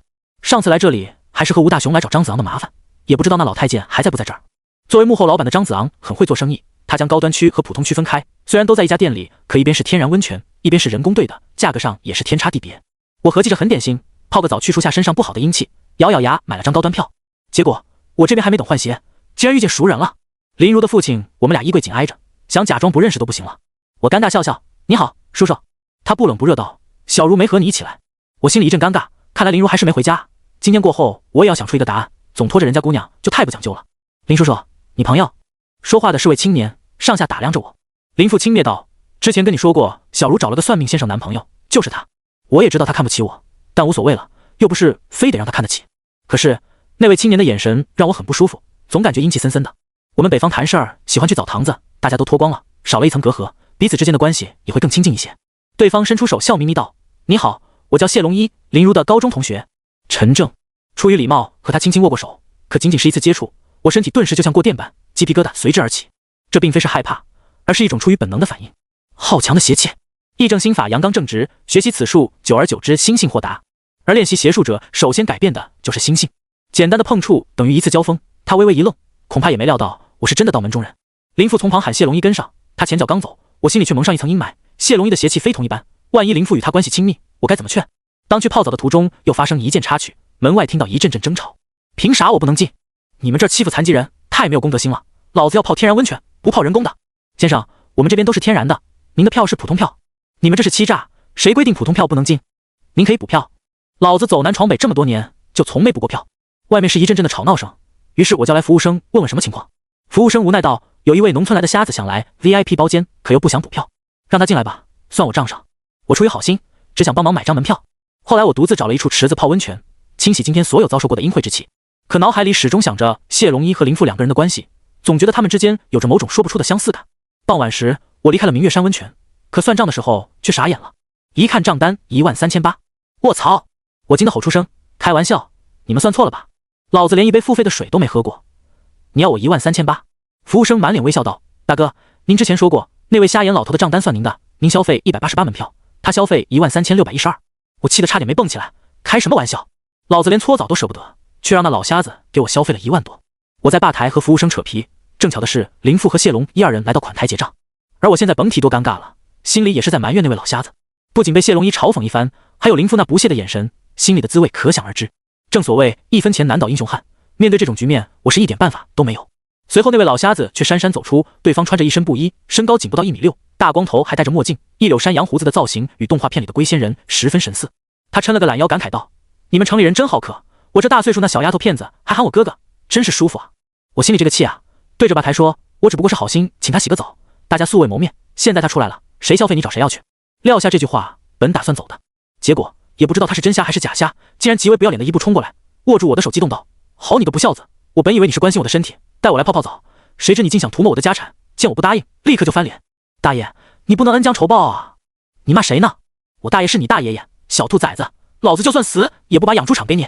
老瞎子演技极其到位，脸红脖子粗的冲我劈头盖脸的臭骂一顿，连周围的服务生都信以为真。这一刻，我就是黄泥巴掉进了裤裆里，不是屎也是屎了。老瞎子速度极快，出了门就跑出运动员的速度，转眼之间不见踪迹。因为我拿不出钱来，吧台服务员报警之后，我被警察带走了。1万多块钱也不是小数目，我准备凑钱把账结清，谁料那老瞎子简直是个混蛋，也不知道在哪弄了一车大粪，竟倒在明月山温泉门口。好多人都听见老瞎子对着门口大吵，让他们把我放了，如若不然，今之伺候。任凭围观群众打破脑袋，也没想到他真的这么虎逼，说倒就倒。而我什么都没做，只是泡了个澡，被警察认为我们俩是一伙的，定性为寻衅滋事，被拘留15天。这些时间对我来讲是漫长的。当我离开拘留所，打电话找不到林如，之后也联系不到李战，回到悦微堂，冷冷清清的，似乎一切都回归为原点。后来我的电话响了，打电话的人是陈怀俊。接到以后，我还很意外。陈怀俊问我在干什么，我说你有事儿吗？陈怀俊说，陈正，你能救救我吗？除了你，我真的不知道该去相信谁。张汉卿呢？别提了，他就是一个没本事的软蛋。电话里，陈怀俊有着几分气愤，听他的语气，我却笑了。他还真是用人朝前，不用人朝后。我承认曾经在某一刻对他有过复杂的情绪，可过去的事情都过去了，而且我知道那并不属于男女之情。我告诉他最近挺忙的，有事情回头再聊。陈怀俊激动道，陈正，求求你帮帮我，只要你肯帮我，我告诉你我爷爷临死前说过关于你的秘密。陈俊义和我爷爷是同门，是在这个世上除了爷爷以外最了解麻衣派的人，可关于我还是秘密。陈怀俊再三保证绝对没有骗我。深思熟虑后，我让他将目前遭遇的麻烦讲清楚。陈怀俊说，最近这几天他经常做奇怪的梦，有一个满脸是血的小孩叫他妈妈，还让他抱着喂奶。但怪就怪在并未怀过孕的陈怀俊，早上起床后却发现自己竟然真的来奶了，所以才会慌乱间想起了我。为此他还在电话里为我再三保证，他还是处女，从没做过出格的事情。我在电话里沉思片刻，显然他是被小鬼缠上了。陈俊义给子孙定下生死规矩，注定养成他冷酷的性格。可不管怎么样，我爷爷去世的时候，他也曾帮我一同打理过后事，让他下午开车来接我。见面时，陈怀俊憔悴了许多，眼里闪烁着泪光，激动道，陈正，太谢谢你了，除了你我真不知道该去找谁。我觉得他此时表现出娇滴滴的模样，不过是畏惧死亡罢了。当他企图挽我手臂时，我不由得退了半步。还是先上车吧，一会儿和我讲讲发生了什么。我说。陈怀俊有些哽咽说，之前是因为我太害怕死亡，想借助天师府来帮家里渡过难关。这几天我想了很多，其实在我心里是对你有感情的，只是我当时没有发现。给我一次机会，我们重新开始好不好？我们不曾有过开始，现在又何谈重新二字？我叹了口气，先上车。我在表明了态度后，彼此间的距离也不会那么近了。坐上了他的车，直奔向了陈怀俊的住所。路上他与我详细的说了下经过，而且还将一张 B 钞片递给我。我看了眼这个 B 钞片，她真的怀孕了。陈怀俊带着哭腔说，一开始我也怀疑被人下过药，为此我还特意去做检查，结果还是完璧之身，怎么会稀里糊涂的怀孕？我认真道，胎儿本是父精母血，你 B 钞单上看起来模糊不清，很像阴阳学说中的模糊鬼。他眼睛都红，继续道，前些日子我梦里看见一个婴儿，他竟然会说话，问我可不可以做他的妈妈，还说自己好饿啊。他在梦里强行撕开了我的衣服，开始做我的胸部，我第二天早晨醒来，睡衣都湿了。放心吧，我尽力而为，模糊鬼很难缠，传说连阴司都不愿意招惹，何况凡人了。你再好好想想这几天招惹过谁？我问。陈怀俊的家庭环境特殊，陈俊义和我父亲走出两条不一样的路。家族活着的人必须经历一场自相残杀，只有胜利的人才配得上家业，打破诅咒，从此远离玄门。陈怀俊回忆道，前些日子张汉卿帮我保住了性命，陈家的3代后裔就只剩下我一个人，可我谁也没有得罪过。听陈怀俊讲述完这些奇怪的事情后，我建议还是先回他的住所瞧一瞧，到了那再做打算。没多久，我们到了他的住宅，那是位于市中心一栋将近300平方的大平层，进屋随处可见文玩、古董、字画，还有雕龙的铝控白银屏风。虽然房间内的装修极为奢华，可待久了会给人一种毫无生气可言的感觉。类似的情形，多数人可能都遇见过，比如杨宅如果长期没回家，家中无人时，一进门都会有一种阴冷，哪怕艳阳高照，依旧会觉得很冷。这就是缺乏人气，而人气也就是生气。先是检查了下他家的屋子，除了因为显得长期房间缺乏人气而显得阴冷外，倒也没什么不妥。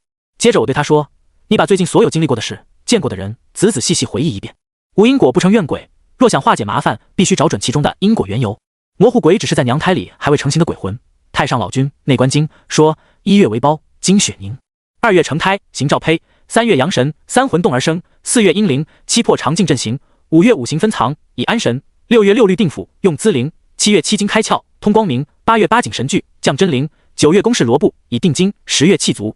因此道家有一句3月入灵，6月分男女，7活8不活。若胎儿在娘胎里5月最后一天发生意外，会有几率化成模糊鬼。没有性别，怨念极强，无阴无阳，不惧怕世间阳气法门，不惧符咒，自身却诞生灵智。他思索说，我也没干什么呀，继承了家产以后，我一直都在休息。张汉卿向我求婚，被我拒绝以后，什么事也没有发生。他向你求婚？我惊讶道。陈怀俊有着几分嫌弃道：“没错，我以为他是天师府嫡系子弟，谁知是个半吊子，还想让我把房产加上他的名字，又向我索要300万的资助。”我一时语塞，这简直是强盗啊！正义派提倡红尘炼心，在凡尘中修行，首先只要是个人，就会有七情六欲，能将这些情欲斩断者本就凤毛麟角，否则历史上也不会有那么多妖道。可关于模糊鬼，我所了解都是学艺时听说的，都说很难缠，可究竟难缠到什么份上，我还没交过手。让他将与张汉卿所有的经历过的事情仔仔细细回忆一遍，毕竟谁规定天师府的道士不能养鬼？陈怀俊思索道：“有次他买了很多鲜花向我求婚，被我拒绝了，我想把所有的财产处理一下，然后去国外。那天……”说到这儿，他语气一顿，继续道：“对了，我想起来了，回家的路上我遇到过一个乞丐。乞丐？有个女乞丐，她说鞋子丢了，问我能不能帮她找。我看她年纪大了，眼神不好，就一起去找。在花坛里，我看到一只巴掌大小的绣花鞋，我捡起后，她居然不见了。”想起这件事之后，陈怀俊的语气颤抖，他睁大眼睛，充满了惊恐之色。我忙问：“什么样的鞋子？还有，那个女乞丐长什么样？”她头发稀疏，年纪大概60多岁，穿着破衣烂衫，一只脚没有鞋子，脚丫子都被冻得发青。我也是可怜她，就帮着一起找。你的意思是她害我？鞋子呢？见她消失，鞋子我随手就扔了。陈怀俊说。我赶忙让他带我去卧室，陈怀俊不敢怠慢，很快领着我到了里屋。屋内有着女孩子特有的香气，想必她已经住了有一阵子。让他跟我一起找，几乎快将房间翻了个底朝天。当我们俩合力挪开衣柜，看着角落里的绣花鞋，我二人同时抽了口凉气。怎么可能？我明明把这双鞋给扔了啊！很有可能你被张汉卿中鬼了。那是什么鬼？那个老乞丐曾是一位无家可归的孕妇，横死后被道士收魂祭炼，她腹中胎儿成了模糊鬼，那只鞋便是中鬼方法。你一旦捡起，就跑不掉了。说到这儿，必须要提醒大家，在大街上若是看到乱七八糟的东西，不要乱捡。曾经我解决过一件真实的案例，有一个女孩在十字路口捡了一条活着的金鱼，被人借走一身运气，落下个终身残疾，好在保住了一条命。而老乞丐给的那只鞋就是中鬼的方法。陈怀俊听了我的话，也是追悔莫及。不过现在时候还早，等入了夜，我想与那个模糊鬼见一见。不管怎么样，好在是找到方向。按道理，陈怀俊也从小学过玄门术法，怎么连如此简单的事情都发现不了？疑惑归疑惑，可该办的事儿也得办。让陈怀俊放心待在家里，我说自己出去准备点东西。他立刻拉住我的手，焦急说：“陈正，你别把我一个人丢在这里，我害怕啊。”他那梨花带雨的模样，我非常怀疑他是不是鳄鱼的眼泪。我叹了口气，便说：“去也可以，但不要和我交谈，也不要问我做什么，更不要和任何人说话。你答应我就带你去。”他疑惑道：“为什么？”我指了指心口：“你被模糊鬼跟上了，咱们两个所有的交谈他都听得到。”他听后连连向我保证。之后我让他开车带我去道观附近的风水一条街。整整一路，我和陈怀俊真的一句话没说过。到了我经常光顾的那家店铺，老板很亲切道：“小伙子，这回买点啥？”我说：“大叔，借我纸笔一用，我写下的东西，您照单子给我拿就行，不要提它是什么。模糊鬼无死无生，非阴非阳，你说他是鬼他还不全是，你说不是他还是，听起来都糊涂。而最难缠的是他不怕天底下任何纯阳物，若想杀鬼，必须用同等煞物。”陈怀俊像是个受气的小媳妇站在一边，我写下尸刀2字，此刀是法师专用的法器，斗鬼必须纯铜制作，否则无法附着法力。刀正面有7星8卦，背面则是阴阳太极图，刀柄制成类似剪刀状，柄内右圈有12枚铜钱。老板给我拿了一把短的，大概20公分。这东西如果在斗法时摇动作响，能够驱除邪虫。我问了句多少钱，老板说：“小伙子有眼力，我这宝贝可以一位高人留下，以前有人开价20万，我都没卖，算是我一摘的镇店之宝。见你年纪轻轻，英武不凡，就收你2万块钱好了。”多少？我瞪大了眼睛惊住了，他是风水店铺，又不是古玩店，2万？这是要疯了？没听清吗？2万？老板比划2根手指，认真道：“我这是镇店的，本来我也没打算卖，你要是相中了，就2万拿走，能不能便宜点？”我无奈地说：“那你说多少？你也不是第一次来我这儿，我不能宰你。”我直接开口说：“5000块钱行不行？我只有……”行行行，太行了，君子一言，买卖落地，谁反悔谁孙子。你特么不掏钱，我就举报你诈骗。那老板兴奋地跳起来，就好像捡了多大的便宜。我当时就有点蒙圈，回头看看陈怀俊一脸无奈的表情，我明显觉得他看我像是白痴一样，尴尬的笑笑，多少也有点心虚。而陈怀俊给交钱时，我才注意，就在店里面角落位置有好几副一模一样的尸刀，好似破烂一样堆砌在一起，内心顿时大呼上当了。不过也没辙，只能硬着头皮装没看见。又溜达一会儿，买了点祭祀用的东西，好几次陈怀俊想与我开口，都被我制止了。难就难在那模糊鬼已经锁定了陈怀俊，天知道他躲在什么地方偷听，万一哪句话说错了，很容易功亏一篑。买完了东西，又一次回到了陈怀俊的家，一进门我便开始忙碌起来。杀模糊鬼传统的阴阳法术没有用，只能驾驭比模糊鬼还要强大的煞气，所以我打算请五鬼。身为玄门中人，对五鬼非常熟悉，他们就是道教搜神大全中的五瘟神，在天为五鬼，在地为五瘟，这5位也是地地道道的凶神。其中春瘟张元博，夏瘟刘元达，秋瘟赵公明，冬瘟钟仁贵，中瘟史文业。我以5声祭拜五鬼，将陈怀俊家布置成五鬼阵，借助五瘟神的名讳来诛模糊鬼。此法道门称为神打，我们则叫借神。准备就绪后，我又在他家洗了个澡，方便能以最佳状态杀魔狐鬼。我以铜钱在他的卧室布置八卦阵，对陈怀俊严肃地说：“等一会儿都按照我说的做，只要你不踏出八卦阵，那魔狐鬼就找不到你。现在我还要出去准备一下，你留在这里等我，能挺到天亮你就安全了。”这次我也是迫不得已，准备与魔狐鬼斗一斗。与鬼斗可不像与人斗，哪怕输了也能去医院看看病。可今日我本来就是想超度了那魔狐鬼，如果不成功，那死的人就会是我们。别，陈正，我害怕。陈怀俊立刻起身，为此我也无奈地说：“你要是想活，就别动，听我的，今天我帮你度过此劫难。”尸刀被我放置在桌前，又给五鬼各上2炷香，中间留一注是给我的，如果魔狐鬼闯入，我会有所感应。当时天色已经不早了，我出门围着小区绕了一圈，用鸡喉骨找到相应的生气走向，分别定在几个位置。这一做法就好像农村上坟烧纸时画了个圈是一样的，仅留出一个豁口，等待魔狐鬼自己前来。第一次遇到这种非阴非阳的小鬼，心里也很没底。回去的路上夜凉如水，而且无星亦无月，如此天气使我的心凉半截。在道家术法中管这种天气称呼为天狗日，阴气强盛，阳气衰弱。在这一天，一切阳法皆会所见威力。我没敢坐电梯，选择爬楼梯。走廊里极其阴森诡异，我心里升起了一丝不祥的预感。到了这份上，已经来不及退却了，硬着头皮上了楼。刚打开了门，屋内的装饰品被摔得乱七八糟，我担心陈怀俊，赶忙跑到他的卧室，推开门，却被眼前的一幕惊出了一身冷汗。陈怀俊虽说依然坐在八卦阵中，可在卧室昏暗光线照映下，见他侧着身，怀里抱着一布娃娃。更为震惊的是，他胸前衣襟敞开，半片白乳裸露，正给布娃娃喂奶。四周出奇的死静，仿佛时间都静止一般。陈怀俊前后晃动着身体，真的就像在哄孩子睡觉，那奶水浸湿了布娃娃的面部。看到此处，我感觉汗毛都要竖了起来，吞咽口唾沫，以观神术见陈怀俊三灯俱在，并无撞邪的模样。按道理，我的八卦阵也不是寻常法术，就算魔狐鬼来了，也不至于这样随随便便就给破了呀。当近距离观察陈怀俊时，发现他的瞳孔是灰白的，像是丢了魂，这可把我吓了一跳。我连忙跑到五鬼阵检查了一番，阵旁点燃的烛火依旧明亮，尸刀也放在桌子上没有移位，阵法没被破掉。如果他来了，看到这些法器必然会觉得不舒服。当我再次绕回了八卦阵检查，发现铜钱鼠对位被挪动了半分，就这半分为小鬼彻底打开了一条生门。现在已经很明显是他自己不小心碰到的。盯着阵中的陈怀俊，我无奈道：“陈怀俊啊，陈怀俊，你怎么就是不听话呢？这回可倒是好了，让小鬼勾了魂，也不知我上辈子是欠你的还是怎么着，这次就完了你。哪怕上辈子有什么恩怨，我也算是还清了，以后咱们两个互不相欠。”唠叨完了，我回客厅祭拜五鬼。魔狐鬼这次并没自己来，他是将陈怀俊的魂儿给勾走了。其实无论农村还是城市，小孩子鲁门未闭合时丢魂是很常见的，一般是撞了煞、冲了鬼神，或者吓丢了魂都有可能。这个时候家中只要找个竹竿子，挂着孩子的衣服出去喊一喊就能换回来。但陈怀俊不一样，他是被魔狐鬼勾去的。本来我合计着布好法阵再将小鬼引回来，这次可倒是好了，小鬼没来，陈怀俊却被勾走了。按照麻衣派的说法，若想魂魄离体，必须要有傍物，也就是压住你肉体的物件，防止被野鬼夺了去。我的天机符能起到相应的效果。我坐在五鬼阵中，取出一支引魂香点燃，盘膝而坐。只要香不灭，我便没什么事。魂魄离体之后，我开始在小区周围找起陈怀俊，绕着小区找了好几圈也没发现。后来我在天台上看到陈怀俊正抱着一个小男孩绕来绕去，那孩子实在奇怪，面无五官，虽说身体犹如婴儿般大小，可玩起的姿势却好像是5、6岁的孩童。他咯咯的笑声让人寒而栗。妈妈，我要飞飞！清脆的声音传出。陈怀俊的眼神迷茫，身形恍惚的，不过嘴里却应声着好好。要说魂魄离体，很多人都有过这种经历，好似你做了个噩梦，觉得自己好像在飘，但又什么都看不见，没有方向感。惊醒前会觉得天旋地转，睁开眼的刹那，额头微汗，心慌，这都是魂离体的一种表现。魂魄离体极为凶险，一旦有所损伤，轻则脑瘫痴呆，重则当场毙命。所以我才说上辈子肯定是欠了他的。看到了陈怀俊的瞬间，我猛地扑过去，拉着他就往回走。捂脸的婴儿将头转向我，那模样极其的恐怖。我对陈怀俊喊：“快点跟我回去，快走！”你是谁？陈怀俊迷茫地盯着我。捂脸婴儿忽然悠悠地说：“妈妈，我们飞起来好不好？”我心里一紧，这就是索命啊！只要小鬼被陈怀俊举高高飞起来，陈怀俊就会跟着一起跳楼。你找死！婴儿的声音忽然变得冰冷了。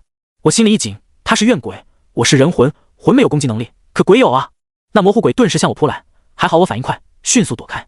魂不比肉身，受了伤可是养不好的。不过好在陈怀俊的眼神清明了一些，语气僵硬地说：“你是陈正。”见鬼婴再次扑过来时，我紧张地对陈怀俊喊：“我快点跟我走，别磨蹭了。”陈怀俊一点点恢复了神智，还真就跑向我。那鬼婴瞬间哇哇大哭，见陈怀俊行动一缓，我内心极其紧张。这次出魂就是为了能叫他回去，可我现在却简直比宣纸还脆弱，根本碰不得呀！我拉着陈怀俊开始往回跑，魔狐鬼的阵阵哭声传入耳中，竟让我有些心悸难受。眼前顿时一暗，四周天旋地转，等睁开了眼才知道自己安全了。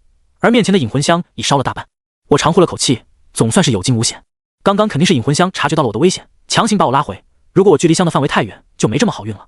想到陈怀俊，我跑到卧室推开门，发现他衣衫不整，双手掐住自己的喉咙，睁大眼睛，面部已经完全扭曲。我被吓了一跳，模糊鬼也没追来啊！只见他死死咬着牙，嘴角露出半截鞋垫。我勒个天啊！陈怀俊竟然把鞋吞了下去！我冲过去掰开他的嘴，可他咬得非常结实，现在除非把他满口牙打碎，否则根本就拿不出来。仓促间我想起海姆立克急救法，陈怀俊是吞鞋，他这样也是被噎到的，我只好死马当活马医，帮着他一次又一次做挤压。真没想到阴阳法术不管用，这招急救法竟救了他的命。陈怀俊一张嘴，一只黑色的布鞋被他吐了出来，他瘫软在地，眼泪鼻涕的一大把。我说：“你好端端的吃什么鞋啊？”陈怀俊直喘粗气。我刚才又看到那个老乞丐，他把鞋塞到我的嘴里。我心里一紧，看来模糊鬼不是自己来的。回头看向陈怀俊，他现在也不像最初的诡异，虽说胸前浸湿了一大片，可好在眼神明亮。陈怀俊意识到衣衫不整，赶忙遮住胸口。我尴尬道：“我不是告诉你待在八卦阵里吗？你怎么还出来了？”陈怀俊说：“我听到你敲门，说有事情需要我的帮忙，等我过去打开门，门外什么也没有，回来以后就这样了。”他边说边系好衣服，我叮嘱他，这次就算是天王老子来了，也绝对不要走出八卦阵。我听你的。他紧张的左顾右盼，又说：“可我该怎么办啊？”我又走到柜子位置，果然那只绣花鞋又回来了。拿起鞋子之后，我说：“你被老乞丐中鬼了，我只好利用你把他引出来，怎么办？”我说：“给我点你的血，我要用它祭五鬼。”陈怀俊还以为我要给他豁个口子呢，把手伸出，转过头咬着牙让我快点动手。其实根本用不上，拿起他床头旁的水杯，倒上半碗水，扎破他的食指，滴入5滴即可。拿着半碗血水，分别祭给5瘟神。霎时间，屋内阴风四起，我抄起尸刀，摇晃刀柄，铜钱互相碰撞，发出叮叮当当的清脆响声。这种声音与铜铃作用相同，多数人都知道铃铛可以招魂，铜铃谐音就是通灵。古时候家中有人客死他乡，都会挂上风铃招亡魂回家，而道士打铃是有相应的节奏与道韵，不是随随便便就能起到效果。比如我打尸刀的声音，3长2短招横死鬼，2短1长招亲友亡魂等等。像如今这种以五鬼拘魂，把模糊鬼招来的方法叫急铃，要一直摇晃尸刀不准停顿，铃铛若断，我会反噬重伤，铃铛不停，模糊鬼必来阵前。铜钱撞击的清脆响声开始加快，阴冷的房间连空气都快要凝结。我盯着五方鬼符，尸刀舞动，以刀代笔，顺着符纸开始画了起来，口中朗念：天清地灵，祖师威名，敕令五方五鬼兵将，遵法听令，及时奉行，急急急，急急如律令。尸刀震颤的频率极快，之前还觉得在一斋花5000块钱买贵了，可当我施法时才明白，5000块钱值了，最起码它是纯铜的，若掺一点杂质，包括铜钱是现代打的假货，法力皆无法附着，尸刀必断。1分钱1分货的真理，连鬼都糊弄不了。随即一道阴风自屋内刮起，长明灯火摇曳，为房间增添了几分神秘感。因怕小鬼难缠，直接拜请五鬼。可我道行尚浅，坚持不了多久。趁此机会，我再以铜钱布置雷城。喜欢道家历史的人必听过雷部36神将，号称天庭最能打的部门，其中雷城是天庭行雷之所，高81丈，左有御书五雷使院，右有御府五雷使院，下辖雷霆都司、雷霆部司、万神雷司，共有将帅神36名，主天之灾福，持物之权衡，掌物掌人，司生司杀。只要以36枚铜钱摆下与雷城一模一样的格局，念诵雷祖宝告，就可使雷城诛杀妖魔。一切准备就绪后，屋内的长明灯火光顿时下降，仿佛被什么东西压低了一般。随着一阵零碎脚步声传来，我深吸了口气，尸刀一指，现。话音刚落，雷城中心位置那个模糊鬼现了形，不知是吓的还是兴奋的，竟然拟人般的瑟瑟发抖，身形也是忽明忽暗。与此同时，我不敢怠慢，将尸刀双手举起，双膝跪地，沉声道：九天应元府，无上玉清王，化形而满十方，谈道而敷九凤，总司五雷，运行3界，大圣大慈，至皇至道，奉请9天应元雷声普化天尊。我请雷部众神代行天地正法。而张汉卿此时不知躲在何处做法，他身为道家正统子弟，竟然中鬼害人。他与我交手，就是与这世间正气为敌。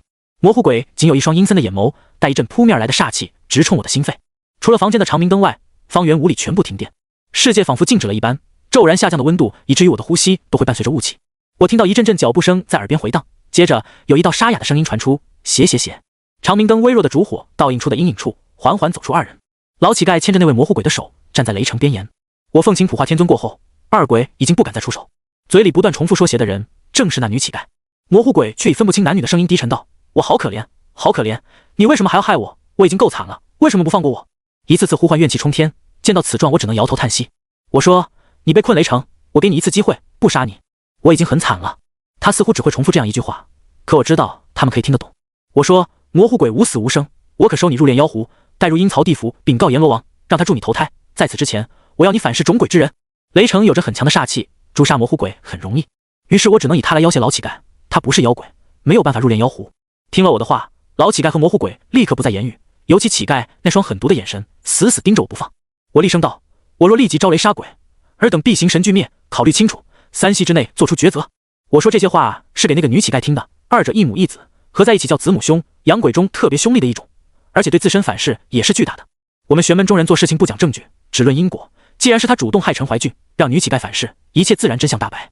我先有五鬼布阵，借五方鬼煞，又有雷城助威，待天地行法，挥手可让他们形神俱灭。但上天有好生之德，所以我还是决定给他们一次机会。顷刻间，女乞丐缓缓点头，答应了我的要求。我打开炼妖壶，破掉雷城之法，那模糊鬼被一道旋风卷起，转眼间消失无踪。只见那女乞丐竟把两只鞋都脱了，接着她步履蹒跚走向黑暗阴影处，逐渐消散不见。在她刚刚离开，嗡嗡的冰箱声响起，法案前的长明灯也缓缓地灭了，似乎所有经历的一切都是一场梦。收好炼妖壶，也不知道这玩意什么做的，竟然这么好用。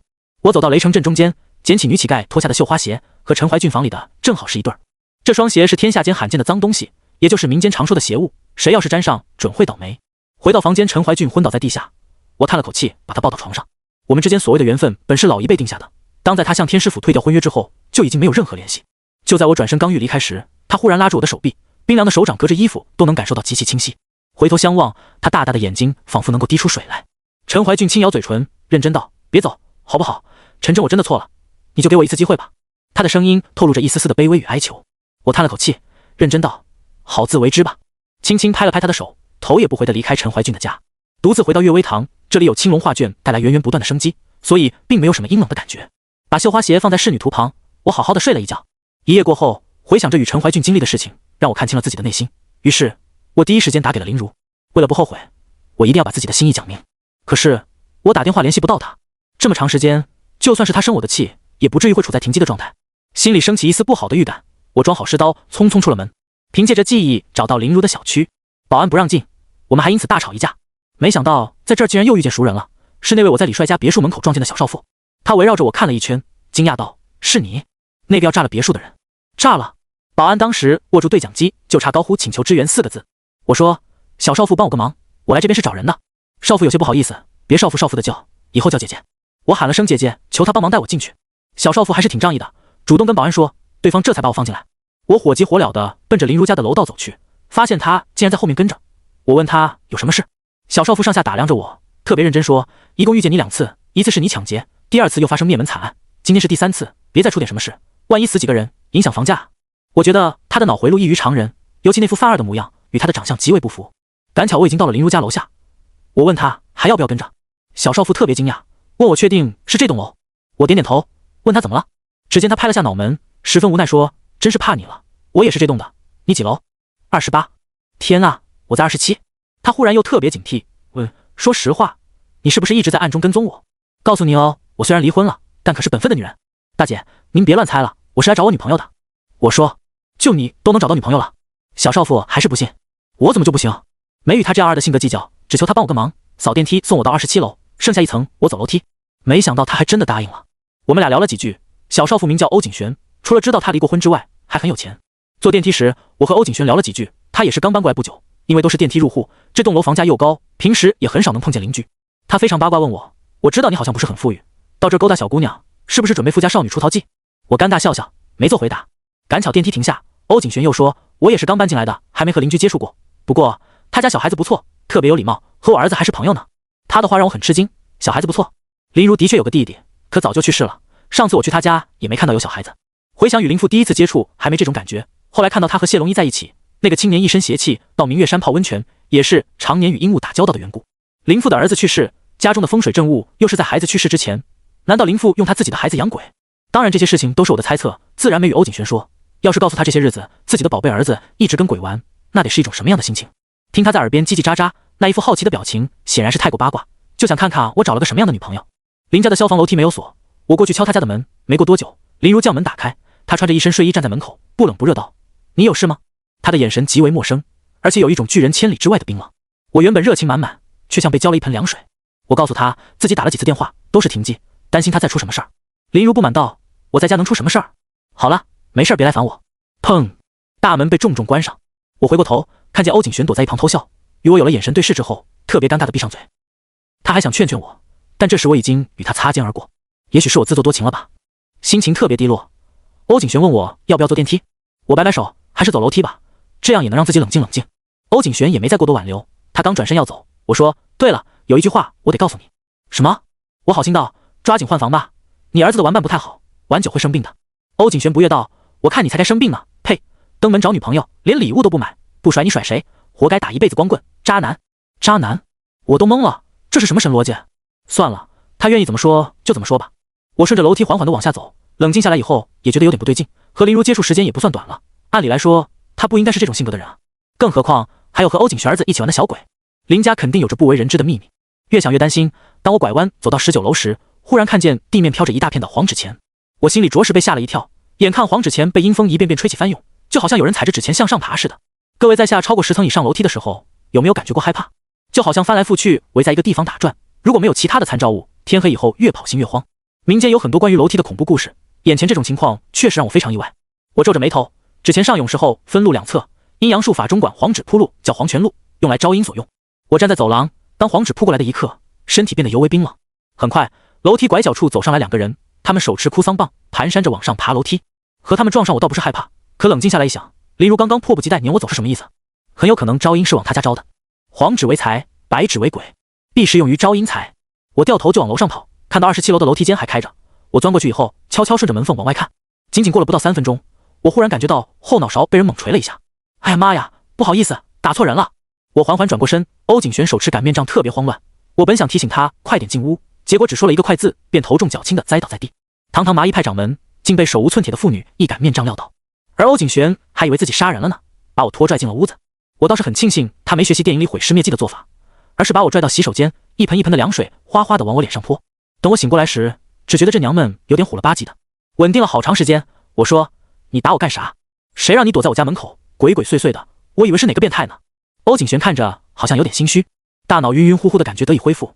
我意识到楼道的事情，赶忙问：“对了，我已经昏过去多久？”15分钟。糟了！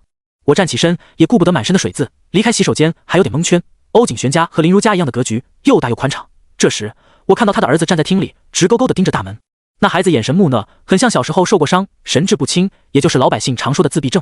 但凡此类状况，道家皆认为是三魂有损所导致。三魂各有其名，各司其职。比如胎光掌管本命，作为生命之源；爽灵掌管着你的智慧、灵感，一切需要思考的东西；幽精掌管自身的欲望，包括传宗接代的一些事情，比如性取向和自身的性格。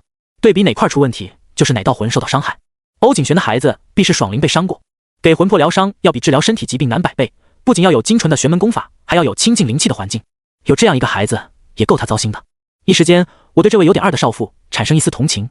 突然，那小孩子拉住我，眼神惶恐，结结巴巴地说：“血，好多血。”欧景璇赶忙抱住孩子安慰：“宝蛋没事啊，妈妈在，不害怕。”血。他伸出手指着大门，不断重复这一个字。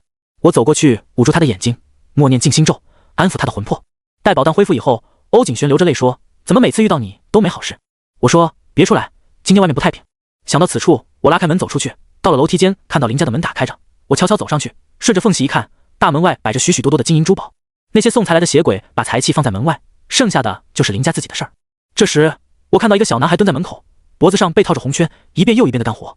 我深吸了口气，这林父还真的在养鬼啊！回忆之前林如古怪的表现，要说与他爸没关系，打死我都不会相信的。我亮出尸刀，轻轻摇晃了一下铜钱，那个小鬼抬起头看了我一眼，很害怕的掉头就跑。我大步走向林家，进了门就见林父跪在地上给那假山上香。他见到我也很意外，质问道：“你怎么来了？林如呢？想娶我女儿就别做梦了，赶紧滚，别耽误我家的事情。”林父说话时，瞳孔闪烁一抹淡黄色，有意无意遮挡着身后。只有欲望突破人性，自身面相自然会发生某些古怪的表现。人心善变，比如善为佛，欲为妖，窃为鬼，妒为邪，怒为魔。他养鬼招阴财的做法，怎么说也不是正经人。而那假山上所供奉的，竟是一只被割下来的鼻子。我竖起大拇指，讽刺道：“够狠，用踩生折耳的方法去养鬼，也不怕遭报应。”他气急败坏道：“跟你有什么关系？滚，离开我的家！”坦白讲，我虽然不是那种见到妖魔鬼怪就非得宰了的正道人士，可真见到他特别可恶的人，也很来气。人家小孩子已经死了，还把鼻子割下来养鬼，真不知道他良心是不是被狗吃了。我也懒得废话，把尸刀亮出来，问道：“前几天泡温泉，我就觉得古怪，你好好一个人，跟谢龙一那邪气森森的人扯什么？今天我才知道，你原来是为了招阴财啊！我告诉你，就这种做法，到了阴曹地府是会下18层地狱的。”林父看我有些动怒，他竟一改之前蛮横的样子，以商量口吻说：“小伙子，你别在这儿捣乱，等我招了阴财以后，我会答应你和林如之间交往。”我说：“你不说林如还好，一说我更来气，你把林如怎么了？”话音刚落，我看到林如站在卧室的门口，那位漂亮的红姐与她站在一起。林如看我的眼神依旧陌生，十有八九是中了某种邪术。林父见软硬都不行，索性跟我打苦情牌。他说：“我不想瞒你，家里出现经济危机，如果再赚不到钱就全完了。这次招财也是没办法。”鼻子是割下来的？我问。林父连连摇头说：“以前谢龙义帮我做的，这孩子的父亲破产，把他们娘俩都杀了。谢龙义把小鬼的活勾来，割下鼻子给我养鬼。我也没想过会害死自己的亲生骨肉啊。”说完这句话，林父割破自己的手指，把鲜血滴到假山里，袅袅青烟弥漫。那小鬼趴在假山边大口吸气，神情贪婪。我恍然大悟，怪不得林如的弟弟会死，家里这么重的阴气，不出事儿才怪呢。林父说，前些年刚养他的时候，生意有所好转，最近我投资亏了几千万，如果不招阴财，根本不够用，所以他说到这儿的时候，语气一顿，我隐隐约约有种不好的预感。林父沉思片刻，又说，所以我让林如也帮帮我。你他妈借了林如的财库。我当时就急眼了。可就在这时，屋外阴风吹入，那些黄纸犹如雪花般啪啪灌入家门。我越想越气，毁了一个人的财库，等于犯下3缺之一，这在阴阳学说里是极为阴损的法门。手持尸刀，快速摇铃，掐硬决打算破了林家风水。万万没想到，那位红姐突然掏出一把枪对准我。她冷冷道：“你猜是你的刀法快，还是我的枪快？”说真的，我觉得还是太低估红姐了。光凭她果断的手腕，绝对不是一般女子能做到的。我虽然懂玄门术数，现在真要被她一梭子子弹打过来，就算是祖师爷下凡护体，也保不了我的命。尤其养过鬼的人，性情都会受到很严重的影响，会变得越来越阴暗，容易走极端。谁知道她下一秒会不会开枪？我索性举起手，认输了。再看林父疯疯癫癫的样子，已经距离灭亡不远了。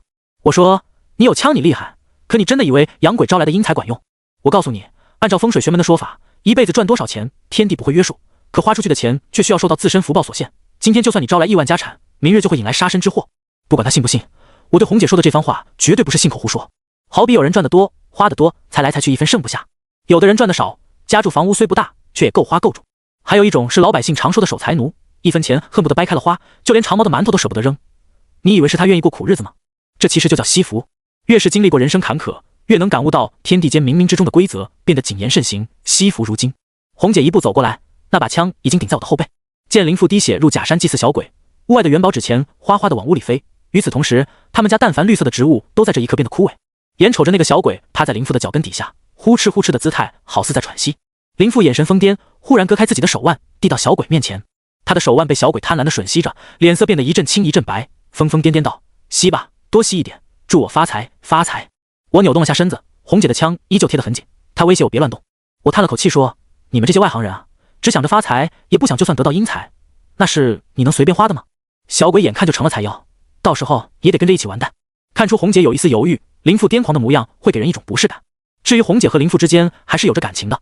当我话说完了，红姐果真收下枪，她问我该怎么办。我走到林父身边，蹲下身子对那小鬼说：“差不多行了，你还想吸死他？”见小鬼两腮渐渐鼓起，乍看下就好像一只大蛤蟆似的。我让红姐把她家的茅台给我拿来，干了一大口，酒劲有点大，好悬没把握，直接干闷过去。真要是那样，可就乐子大了。我说：“我知道你听得懂，不收手我可弄你了。”谁知道小鬼松开林父的手腕，冲着我扬起獠牙，十分凶狠。我也没惯着他，顺势来一招虚火咒。以前跟秦广德在一起的时候，他曾用过这招，很像变戏法，将酒存于胃部，火借酒威，默念咒法，然后一口烈焰喷出。小鬼当即被灼伤，他疼得在房间里上蹿下跳。我借机跑到假山位置，将尸刀扎在那枚鼻子上，小鬼并在同一时间消失不见。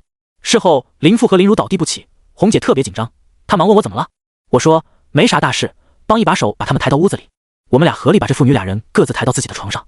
为了救林如恢复，我又来到假山近前观察。第一次到他家也没机会看风水，如今才意识到其中的古怪。假山压住前位，把那只鼻子放至假山顶部，当儿子一样祭奠。让红姐帮忙找了一个花瓶，把鼻子放进去，撒上白米包裹，又贴了一道符，算是彻底封上了。最后我把他家的假山给砸了，在底部找到3个布娃娃，每个娃娃分别贴着他们3口人的生辰八字，其中属于林如的木偶上则写着：“我将上面符咒磨掉，又破开人偶，将林如丢失的财运劫了回来。”而他之前怪异的表现，无非是受到小鬼影响。处理完这些事情，红姐说：“我想知道我丈夫会怎么样。”我坦然道：“过了12点，你夫妻2人会收取一大笔横财，未来终将是无福消受。”为什么？招来的是阴财，阴财当然是给鬼花的，你们俩又不是死人。我无奈道：“可谢龙一不是那么说的。”红姐有些不死心：“你一说这个我就来气，那王八蛋也真够损的，借林如的财库给你们夫妻用，若不是今天我来，明天死的就是林如。”我的话让红姐沉默了，看她的眼神闪烁，我非常怀疑这娘们可能之前就知道这件事的结局，只是故意没说而已。随着林如父女相继醒来，睁开眼，林父第一件事就是打电话询问公司的状况。当得知有一笔回款补上窟窿，他方才长松了口气。至于林如，他对刚刚所有发生的事情似乎并不知情，茫然问我到底发生了什么事。我瞪了一眼林父说：“你的好爹，差点害死你！林父的眼神有些闪躲，狡辩道：“不可能的，林如是我唯一的女儿，我怎么能害她？再说了，我家的事儿已经过去了，跟你有什么关系？”看红姐那副模样，愈发觉得这娘们没安好心眼。好在我及时赶到，就算啥招也能接着。我说：“你要不是林如她爹，今天我非揍你不可。自己一会儿看看时间，有啥后事就交代一下。过了12点你就没命了。”放屁！你他妈咒谁呢？林父气急败坏，狠狠推了我一下。林如脸色大变，急忙拉住我，一脸恳求道：“陈正，我知道你懂得多。前几天我爸爸和我说了家里的情况，如果不能挺过去，他会坐牢的。你能不能帮帮他？”看他焦急的神色，我真有些心软。好歹我们在一起也算是半个同居。首先，我绝对没有夸大其词，可你想想啊，英才哪是给活人花的？再说林家的风水已经让人给破了。林父说谢龙一是林如的同学，还曾去他家提过亲，一口咬定谢龙一不会骗他。我也懒得和他争执，其实只要是人，就一定是善变的，哪怕双方以前认识，又是很要好的同学朋友，若10几年未见，谁又保证不会变？看在林如的面子，我也懒得和他争执，以罗根看阳宅，分金定位之后，扫视了一圈，前门为天，坤为地，他家的假山堵住天门，地户又设下鱼缸，将全家人困于其中，不得而出。待过了12点，林家假山这场风水局会借走属于林如的财库，林父和红姐二人则会死里逃生。所以说，我非常怀疑此事是红姐在搞鬼。在林如的劝说下，他父亲总算是相信我说的话。我问林府最近家里到底都发生了什么事情，还有和谢龙一的点点滴滴，让他给我讲清楚。他犹豫片刻，最终叹了口气，将整件事的点点滴滴告知于我。林如父亲叫林中军，做的生意很大，不仅及房地产业务，还有好几家翡翠店，经常要往返于东南亚。谢龙一是林如的高中同学，恰巧他也是在东南亚做翡翠的，双方一来二去就认识了。3年前，林中军资金周转出了问题，想通过谢龙一借点钱，结果谢龙一邀请他去瑞丽赌石，保证只赚不赔。林中军还以为他在开玩笑，可谢龙一实话告诉他，自己认识学习缅甸黑巫术的师傅，能够借助小鬼找原石赚钱。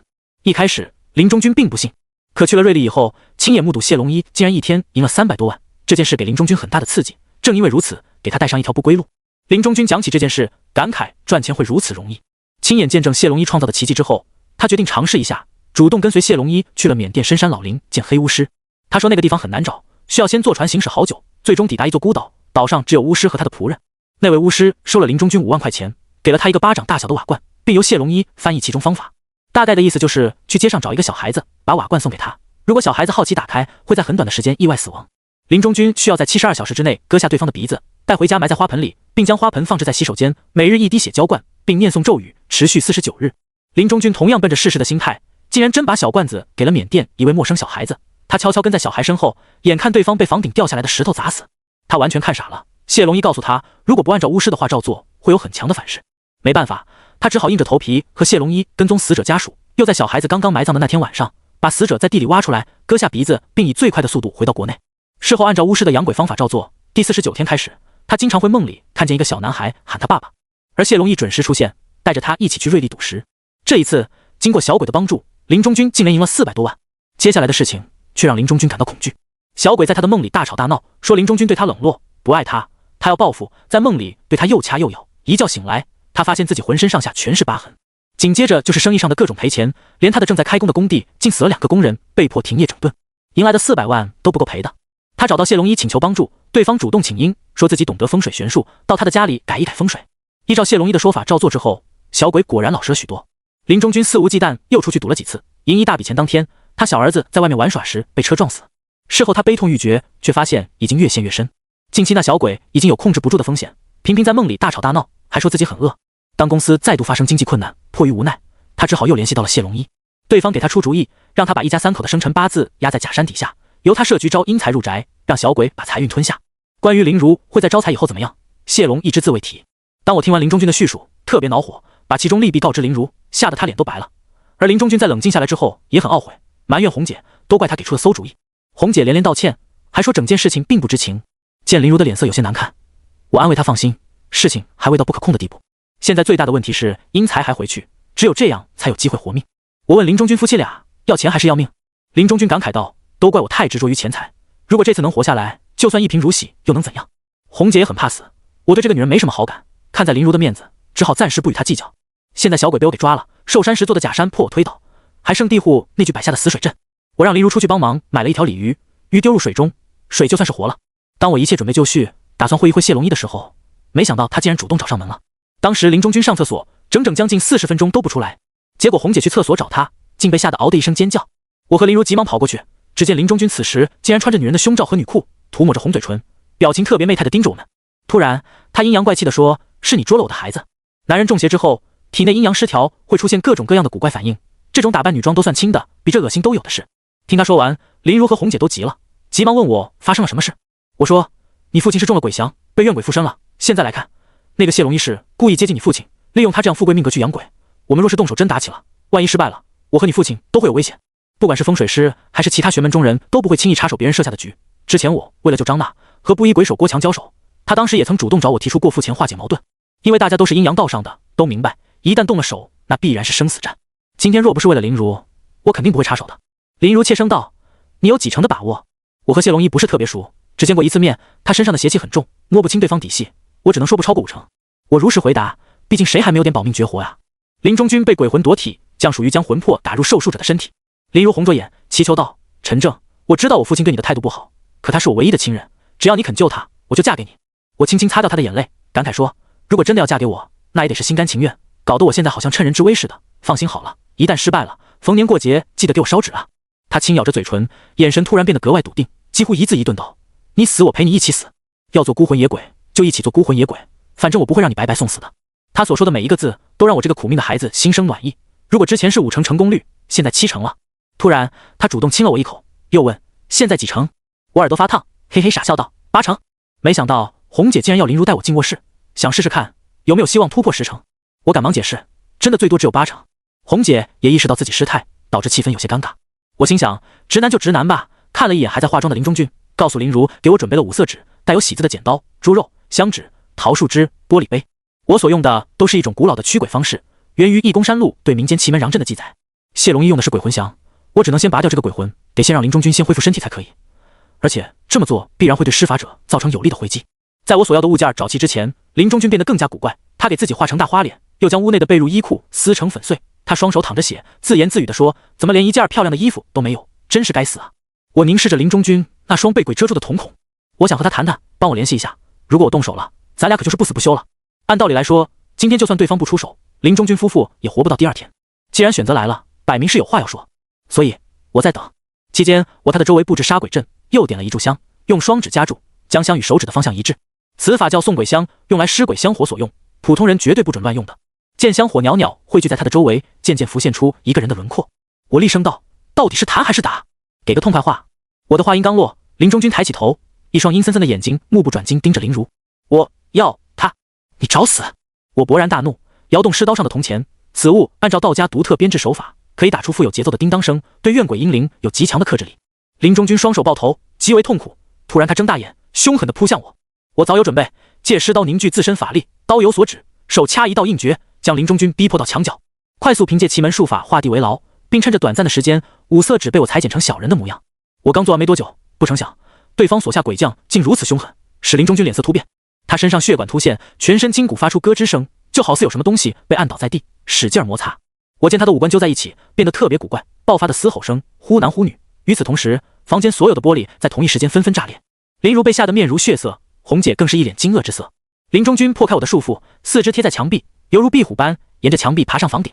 从上至下彼此凝视，他张开几乎90度的大嘴，连下巴颏挂钩似乎都掉了。林中君喘息着粗气，一个女人的头颅在他喉咙里若隐若现，顺着嘴角落在地上的口水瞬间气化成雾气，散发一股腐烂味道。我背负双手，冷冷地盯着房顶上的林中君。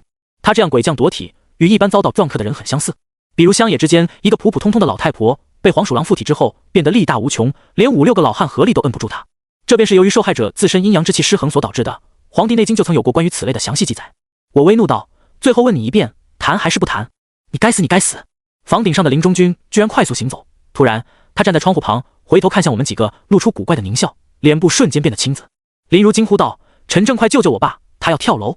冥顽不灵。我拿起玻璃杯，倒满了清水，引燃了一枚画好的符纸，倒在杯中化水，当即围绕着我的脚下撒了一圈。道家法术以杯中水作符，是为了招魂所用。虽然林中君中了鬼降，可自身魂魄的求生意志仍然还在。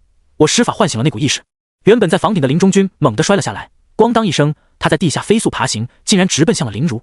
我当即拿出裁剪好的5色纸人，摆在地下，钢钉拍在小人的喉咙，一瞬间，林中君的身体就像定住一般。附在他身上的鬼将，充其量不过是一个愤怒的厉鬼罢了，在东南亚称呼为女大灵，只有那些强大的巫师才敢驱使女鬼。我将5色纸裁剪成小人的模样，以道家法门给厉鬼施幻术。当林中君身体僵硬之时，突然喃喃自语：“儿啊，我的儿啊！”趁此机会，我取来了猪肉，放置于水杯中，手里把3支香接过来，倒着狠狠插入了猪肉里，手一挥，香火肃然。这招可是技术活了。林中君翻起了白眼，一道灵体自他天灵盖飞出。香是引鬼的，厉鬼喜欢血气。灵体稳住身影，这是一位身穿红衣服的女鬼，看年纪也就30多岁。对方飘到香火近前，撅着身子，深吸起香火，脸色格外陶醉。我上前一步，将桃树枝藏匿背后，冷冷道：“谢龙一到底想干什么？”见他不理我，我就将桃枝挡在他与猪肉香火之间，呵斥道：“我问你话呢，我好饿啊，好饿啊！”女鬼的声音通过林中君的口中诉说，极为阴森古怪。他不死心，还想上前，可碍于桃枝对女鬼的克制，只好眼巴巴的凝视。女鬼还想动手，被我抡起桃枝打了一下。她崩溃道：“我不知道，我什么都不知道，我好饿，好饿啊！”我又一次追问，再将林中君家里的那只小鬼盒子拿出来。女鬼变得惊慌：“儿啊，我的儿啊！”眼看着女鬼向我扑来之时，5个小纸人围绕着将女鬼飞舞，使她的灵体越来越小。我冲过去握住纸人，顺势揉成了一个纸团，挥手丢给红姐，告诉她把纸团烧了就可以。我破了对方的鬼将，交代告诉他们2人，在我成功帮他夫妻还完阴财之前，若是想活命，必须做到1分钱不花。红姐惊讶道：“那吃饭怎么办？总不能要饭吧？”猜对了，先饿着吧，否则你连要饭都没机会。既然已经知道谢龙一的目标是林如，他刚刚所施鬼将无非是试探我的实力，看起来我似乎成功了，主动权却依旧在对方的手中，鬼将一定仅是个开始。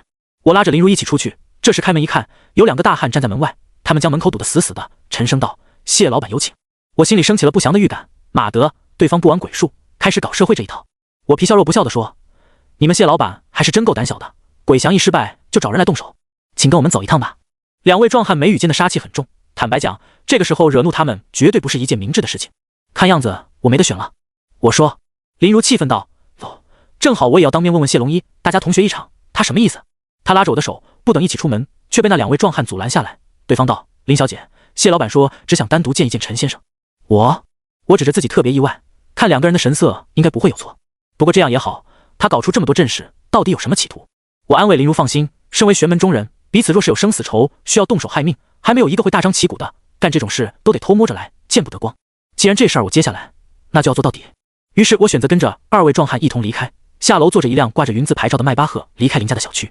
过了1个多小时，我们到了岐山脚下的别墅，2位壮汉把我送到门口。我刚走进别墅大门口，金色防盗门被人打开，一脸邪气的谢龙一穿着西装向我微微颔首，亲切道：“陈师傅能来，真是我谢某人的荣幸。”我没好气说：“又不是第一次见面，不必假惺惺的。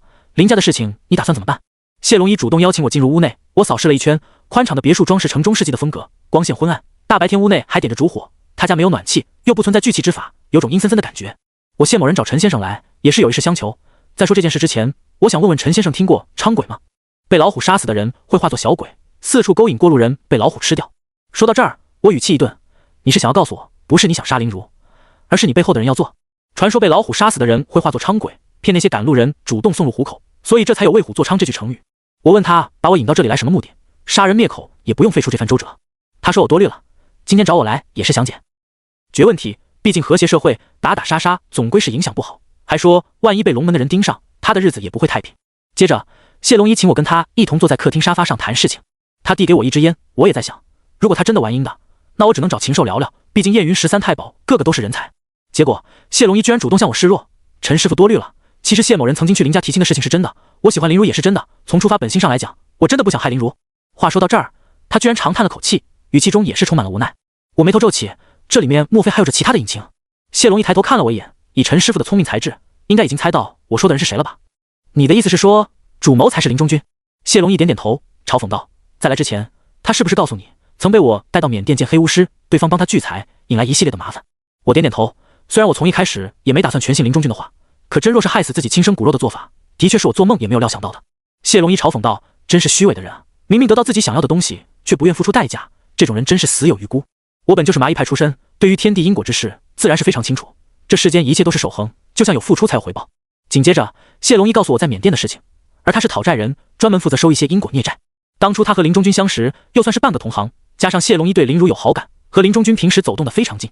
谢龙一说他负责帮巫师收债，巫师会用小鬼来帮助他发财，并且不用承担任何因果。谢龙一告诉我，当时林中君因为资金链出问题，主动想要找巫师借运。一次偶然去瑞丽赌时，林中君看到他赢了很多钱，得知其中原委，也想见一见巫师，许诺一旦真的成功，会将林如嫁给他。谢龙一没有经得住诱惑，便带他去了一趟缅甸。私下里，他和巫师交易，谢龙一并不知情，直到小儿子惨死之后，谢龙一方才明白，当初黑巫师要的是他一双儿女。现在到了收账的时候，谢龙一曾私下帮林中君躲劫难，家中布置一些风水阵法，可一切都没有用。于是他想到反其道而行，让林中君借阴财，以林如的命格去当做财库，让他成为非全命之人，置之死地而后生。结果他还是太天真了。缅甸那位巫师知道谢龙一的小心思，给他下了响头，所以他如今的所作所为也是不得已。我明白了，怪不得林中君一开始那么坚决咬定谢龙一不会害他，现在来看，他是早就有准备。我心里升起无名之火，把自己亲生骨肉许给别人，当真是丧尽天良啊！关于财库的说法，有些人可能不懂，道家有三官大帝的说法，天官赐福，地官赦罪，水官解厄。所以人的财库分为天库、地库、水库。天为本命财，一生下来就有的；地为正财，后天努力工作奋斗得来；水为偏财，一些贵人提携、经商甚至不义之财都算是水库。这种财运像水一样，让人捉摸不透，好比水无常形，人无常势的道理。谢龙一是将林如的本命库夺走，让他成为将死之人躲过去，甚至想借此杀了林中君夫妇，结果都失败了。巫师知道此事阴谋，让他老老实实按照规矩办事。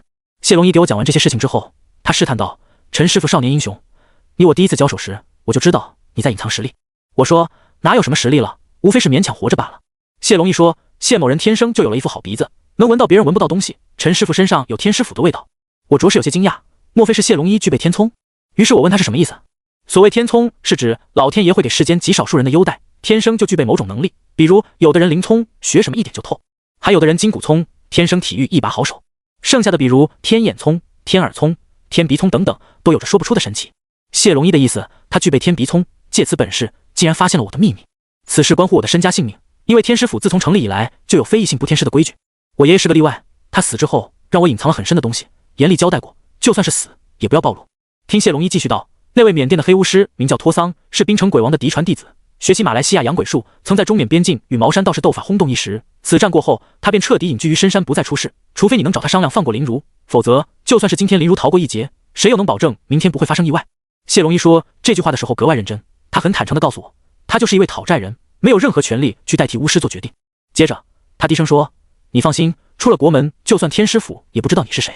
我回忆之前张道乾唱红脸给我下了追杀令，张道坤设计我去东瀛夺回金龙之魂，可偏偏我当时中了血咒，如今这些顾虑已经没有了，等天师府找上门也只是时间问题。他们始终怀疑我修行过天师府秘法，也会想尽一切方法来试探，所以无论如何我都不会加入天师府的。摆在眼前这个难题又让我没有任何选择。槟城鬼王的名头哪怕到了今天，很多人依旧对他如雷贯耳，除此之外恐怕就是边境斗法传奇事迹。可不管怎么样，我绝对不能眼睁睁看着林如出事儿。我说什么时候出发？后天，签证的事情交给你，后天来悦威堂接我。撂下这句话，我站起身让他开车送我回去。之前我就感觉事情不对劲，没想到林中君竟然连东南亚的鬼王都敢去招惹。如果那位隐居深山老林里的巫师是曾经那位与茅山道士斗得天昏地暗的那个人，这趟行程必是九死一生，所以我需要好好准备一番，而且还要再见一面陈怀俊。之前帮他解决模糊鬼时气氛太尴尬，我就没留下来，所以陈俊义临死前到底说来什么还不得而知。至于家中的青龙和鬼王，怕是也得跟我走一趟了。谢龙一让车送我回到林家时，天已经黑了。看到林如站在小区门外东张西望，他焦急之色绝非陈怀俊那样的做作，所有对出国疫情的担忧在这一瞬间烟消云散。也许这就是爱情吧。我下了车，足足驻足看了3-4分钟，看着路边的林如，心里满满的。被他发现，跑过来用拳头堆了我一下，我哎呦一声，林如吓了一跳，忙问是不是谢龙一打你了？妈蛋的，报警！我连说不是，是他太过用力了，他一开始还没反应过来，片刻后雨点般的拳头不停地打我，埋怨道，你知不知道我都担心死你了，那两个人看起来那么凶恶，不像好人，你这么瘦，万一被剁碎了扔河里，让鱼虾吃干净，我都没处找你。说着他蹲在地上开始掉眼泪，我不停安慰他，直到平复情绪过后，方才把在谢龙一家发生的事情大概讲了一遍。当然关于林中君的事情被我隐瞒下来，他们毕竟是父女，而林中君曾误入歧途，受到谢龙一和那位叫托桑的巫师有意的引诱，这才造成今天的局面。当林如听说自己被缅甸的巫师盯上了，还挺纳闷，他深吸了口气又说，陈正，我虽然知道你懂得多，就算有巫师要我的命，可我们毕竟隔着数千公里啊。我说就知道你不会信的，不过没关系，今天和我回家。他听完脸一红，有些不好意思道，太快了吧？不快了，后天我就走了。我感慨道。林如拉我一同回家收拾东西，一下电梯就看见欧景璇领着孩子站在门口与林中君夫妇聊天，他儿子宝蛋突然睁大眼睛，极为恐惧，向后退了几步，转身蹲在墙角，浑身颤抖。血宝宝怕，好多血。什么血？他在说什么？林如急切追问。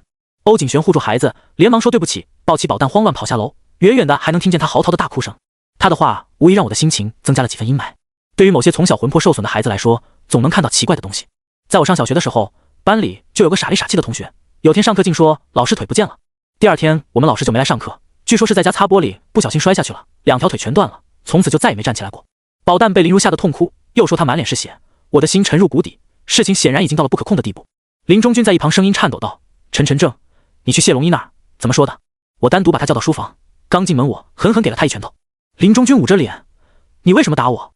我说，你要不是林如的父亲，我肯定好好教训你一顿，自己如实交代，你到底欠了人家什么？光凭他闪烁的眼神，我对谢龙一的话也算是信了七七八八。人的贪念犹如蛇蝎，无时无刻都在生活中展露。林中俊当时坐在地上喃喃道：我也不知道竟然会是真的，当时还以为他说着玩呢。再说了，隔着几千公里，怎么还会出事儿啊？我气得浑身发抖，指着他与鬼神打交道，别说几千公里，就算你死了几百年，这笔债也消不掉。我已经失去儿子了，不想再失去女儿。陈正，我知道你和林如是男女朋友，我死不要紧，你一定要救救她。林中军竟然跪在地上开始求我，我深吸了口气，被他气得额头有些微微发麻。早知今日，何必当初啊！事已至此，为了救人，只能暂时忍下来。我特别严肃地叮嘱林中俊，赚取来的钱财一分也不要乱花，等我在缅甸回来，如果谈妥了，就能救下他们全家的命；谈不妥，不仅林如会死，林中俊也跑不了。他叹了口气，感慨已经意识到错误，如果能侥幸活下来，绝对不会重蹈覆辙。我对他的誓言没什么兴趣，再三严肃叮嘱他们，在我回来之前必须吃斋戒，把能挪动的资金去办一家免费2餐，供路人吃中饭、晚饭，等被人吃完以后，他夫妻2人才可以去吃。当天晚上，我将林如带回悦威堂，那个脱丧的目标是他，只有想办法磨掉他的阳气，才可以躲过追踪。记得帮陈怀俊解决模糊鬼时，我收回了2双鞋，现在还真就用上了。回到家以后，我把林如叫到房间，她低着头，特别不好意思，不知道是不是感冒了，总觉得她脸好像有点红。我说：你把鞋脱了。啊，这么快？她吃惊道。我让她稍等一会儿，在家中找一个铜盆，倒上点水，绣花鞋放入水中，这样一来，原本特别小的绣花鞋看起来放大了很多。林如惊讶道：这是干什么？我说：把脚放进水里，轻一点。这是干什么？割脚水。说完之后，看他很紧张，我继续道：水中的绣花鞋是凶物，能够将你一身阳气割掉一半，那一半会存在水中，远在缅甸的那位巫师就没办法找准你的位置。我还给他详细解释了一遍原理，可林如貌似不太喜欢听。在他按照我说的照做之后，那盆水被我用符咒封好。说实话，打破脑袋我也没想清楚哪里得罪他了。只见林如不耐烦道：好了好了，我知道了，睡觉。他回屋之后，我开始准备去缅甸的东西。尸刀算是管制刀具，人家飞机不能让带，看来明天还得去义斋采购一下。不一会儿，林如穿着粉色的睡衣，倚靠在门口说：陈正，我有点害怕，你能不能？我一拍大腿，赶紧起身，认真道：怪我，你看我这个记性，忘了你刚刚被封一半的阳气，睡觉肯定是不踏实。这把尸刀你拿着放在脚边，还有啊，我这儿有一道符，对噩梦非常有效，贴在床头右边，一定要右边，左边就不灵了。还有，给我一把破刀。他睁大眼，咣当，大门被林如重重的关上，我一时不慎被撞倒在地，更是摔得七荤八素。混蛋，真是个混蛋！屋内回荡林如隐隐约约的骂声。符啊，还有符还没拿呢。我坐在地上吆喝。大门打开，林如把符纸拿回去，气呼呼的一句话都没说，再度把门关上。爷爷以前说，女人每个月都有几天特别暴躁，看来他真的没骗我。第二天一大早，我给林如做了早餐，自己火急火燎出门，却被一位青年拦住。我扫了他一眼，眼睛里没有神光，太阳穴也不鼓，但额头命宫鼓起，长了一双鹰眼，个头1.8米左右，身材笔直，应该是当过兵，不过看他的年纪，应该是个警察。你是陈正？他问。我说：你有事儿？你好，我是李占的朋友，我叫李玉昌。他伸出手，我们握了握手，对方手掌力道十足，是个先天阳气，这样的人干劲猛，一旦工作起来就像停不下来的机器人。李占怎么了？我心里一紧，对方无事不登三宝殿。他叹息道：战哥前些日子受了重伤，一直躺在 ICU 急救室，昨天脱离生命危险，第一句话是让我来找你。这可把我惊个不轻。李占虽然不是玄门中人，可身份在那摆着呢，而且还和龙门走得很近，这样一位人物，竟然有人敢动他。我看看时间，还来得及。走吧，我跟你去一趟。见林如打开门，我赶忙交代：早饭已经做好了，你这几天夜间不要出门，在我这好好休息，等我回来。比起昨天莫名其妙的生气，一觉醒来割掉一半的阳气，让他看起来有着几分憔悴，就算这样也不影响他的容颜。和李玉昌坐车离开，直奔医院。在路上我问起李占的事情，听他讲，李占的确被伤得不轻。前些日子我和李占一起去恩大学调查女生宿舍杀人案，当时我推测是母狐所为，恰逢我事情比较多，又在泡温泉的时候被陌生瞎子坑一把，关进监狱。没想到他竟然出了这么大的事儿。路上无话，到了医院的 ICU 病房，换上无菌服，李占此时正躺在保温箱里，除了面部，身上都浮现着密密麻麻的血点。我问李玉昌，这到底是怎么回事？他认真道：战哥每隔一段时间，皮肤都会生出大量的白色寄生虫，保温箱的紫外线可以抑制寄生虫，可就算是这样，他也坚持不了多久。昨天好不容易清醒一次，说只有你能救他。我特别纳闷，又不懂医术，怎么可能会治他的病？李占目前的状况并不像普通生病，乔模样很像是中了蛊。对了，你是李战什么人？半个同事，战哥平时挺神秘，我们接触不多。听了他的话，我试探问他知不知道龙门。看李玉昌迷茫的样子，我算是恍然大悟，怪不得李战要找我，因为他的身份特殊，关乎龙门的事情又不便告知别人。我点点头，离开了 ICU。李玉昌还特纳闷，问干什么？我说就李战去，他一时间有些没反应过来。当然，龙门的存在还是需要保持它独有的神秘性。于是我找个没人的地方打给了禽兽，把李战的事情告知以后，禽兽颇为震惊，在询问完地址就匆匆挂断了电话。山医命相卜为5脉，每一脉都有着自己独特的看家本事，相门的义公山路就是其中之一。其中一门最全能，不仅能治病、解灾、除蛊毒等等，还懂神出鬼没的杀人手段。可我一想起那个臭脸老太太就头疼，毕竟龙门带给我31天的禁闭可不是闹着玩的。告诉李玉昌，这2天会有一位特别讨厌的老太太来给李战瞧病。他听完很意外，老中医？按他那个年纪，能当老中医他妈了。那老太太性格怪得很，一定小心点，千万别哪句话给她得罪了，到时候别怪我没提醒你。李玉昌听我说完，还真就如临大敌的一副神色。剩下的事情就不是我能参与的了。不过，我的确挺担心母狐到底是什么身份。如果不能趁早除掉，他早晚还是会继续杀人的。出了医院的大门，这里距离义斋也不是特别远。为了明天出门去缅甸，提前还是要准备一些趁手的东西。再次来到道观附近的巷子，心里挺感慨的。在这个假货横行的年代里，义斋里的东西虽然贵点，但尸刀确实挺管用。结果我刚到大门，就看见那个洗澡花了1万2的老瞎子。伺候他大爷的，就是因为他，我生平第一次吃牢饭，真是仇人见面。我当即撸胳膊挽袖子，埋伏在角落里，豁出去干一件缺的事儿。反正他是瞎子，等会儿我揍完他就跑，方能解我心头之恨。义斋小店不大，镂空的门窗上仅有一层玻璃，天气虽然有些寒冷，那老瞎子进去也不知道随手把门给带上，阴差阳错听到屋内的谈话。义斋那位猥琐奸商形象的老板竟好像变了个人，他一边雕刻着风水道具，一边沉声道：“刘瞎子，一晃也好多年没见过面了，没想到你还活着呢。”瞎子坐在椅子上也不客气，抓了一把瓜子就磕上了，一口接一口的往地下吐，一点都不讲卫生。刘瞎子又说：“我来这边想取一样宝贝，你帮我做点东西。”不做。义斋老板连问都不问，直接拒绝。刘瞎子说：“你连问都不问，怎么就不做？认识你几十年了，还不知道你有多抠吗？又特么的想赊账，赶紧滚犊子！你这人脾气太暴，干啥都认钱，成不了大事。放你娘的屁！老子做寿材、风水道具，给死人用的东西，你都想白拿，还要不要脸？瞧你说的，上个月我特意去武当山找老道士，才知道他竟和万寿山那老怪物做邻居了，这不距离你近一点，所以来找你帮忙吗？先把酬劳放下，然后再谈。”我亲眼看见那老瞎子在怀中取出一块金砖，拍在桌子上，认真道：“我要一口回天棺，用上好的楠木去做。”当时我就躲在旁边，清晰听到2个人的对话。那位老瞎子竟然提到了万寿山，而且还有那位险些杀死我的老怪物。要不是真妃娘娘出手，我就算使出浑身解数，也得死在老道士的手下。然而，这间普通的店铺内竟然会提起如此秘密的事情。我吞了口唾沫，庆幸自己听见了，要不然真不知道是谁揍谁了。接着，义斋老板说：“什么规格？娘娘关？做什么用？起死回生！”见义斋老板收下定金，2个人之间的谈话作罢。刘瞎子缓缓转过头，竖起了大拇指，顿时站起来吼道：“恩人啊！”看得我当时都懵逼了，他到底是真瞎还是假瞎啊？来来来！老瞎子一顿挥手，瞧眼前的架势，我只好硬着头皮进了义斋。可刚进门，看着地面吐出梅花五行图，心里顿时大骇，这种手段绝对不是寻常之人能做到的。义斋老板眼皮都没抬，继续道：“我收了你的定金，该干什么干什么，别来招惹我的客人。之前他可是请我洗过大保健的恩人，我怎么能害他呢？”刘瞎子笑了笑，轻轻一挥手，地下的梅花五行图消失不见，而我也在同一时间感觉到某种东西特别刺眼，仅仅只是一瞬间，这种感觉便消失无踪了。刘瞎子起身离开，看着他蹒跚脚步，哪里还有半点高人模样。在他前脚刚走，我忽然想起那句南边瘸道士，北边铁罗汉，东边的刘瞎子，西边疯鬼商人。王林我倒是见过，其余3位却只是在吴大雄口中得知。难道他就是刘瞎子吗？我回头看了眼义斋的老板，深呼了口气，说：“老板，我明天要出国，管制刀具不让带上飞机，想拿几件趁手的兵器。”他又问我什么用途，我说是准备用来与人斗法，很有可能会面对东南亚洋鬼师。可让我万万想不到的是，在我印象里的世外高人，却在突然间变得极其市侩。他一拍大腿，惊呼道：“哎呦喂，小伙子，你今天可算来对了！告诉你，本店今天刚进了一件镇店之宝，那效果老鼻子霸道了。”老板压根儿没给我搭话的机会，转身在柜台里拿出一枚巴掌大小的令牌。我一愣神，这是没认出来吗？不识货呀，兄弟！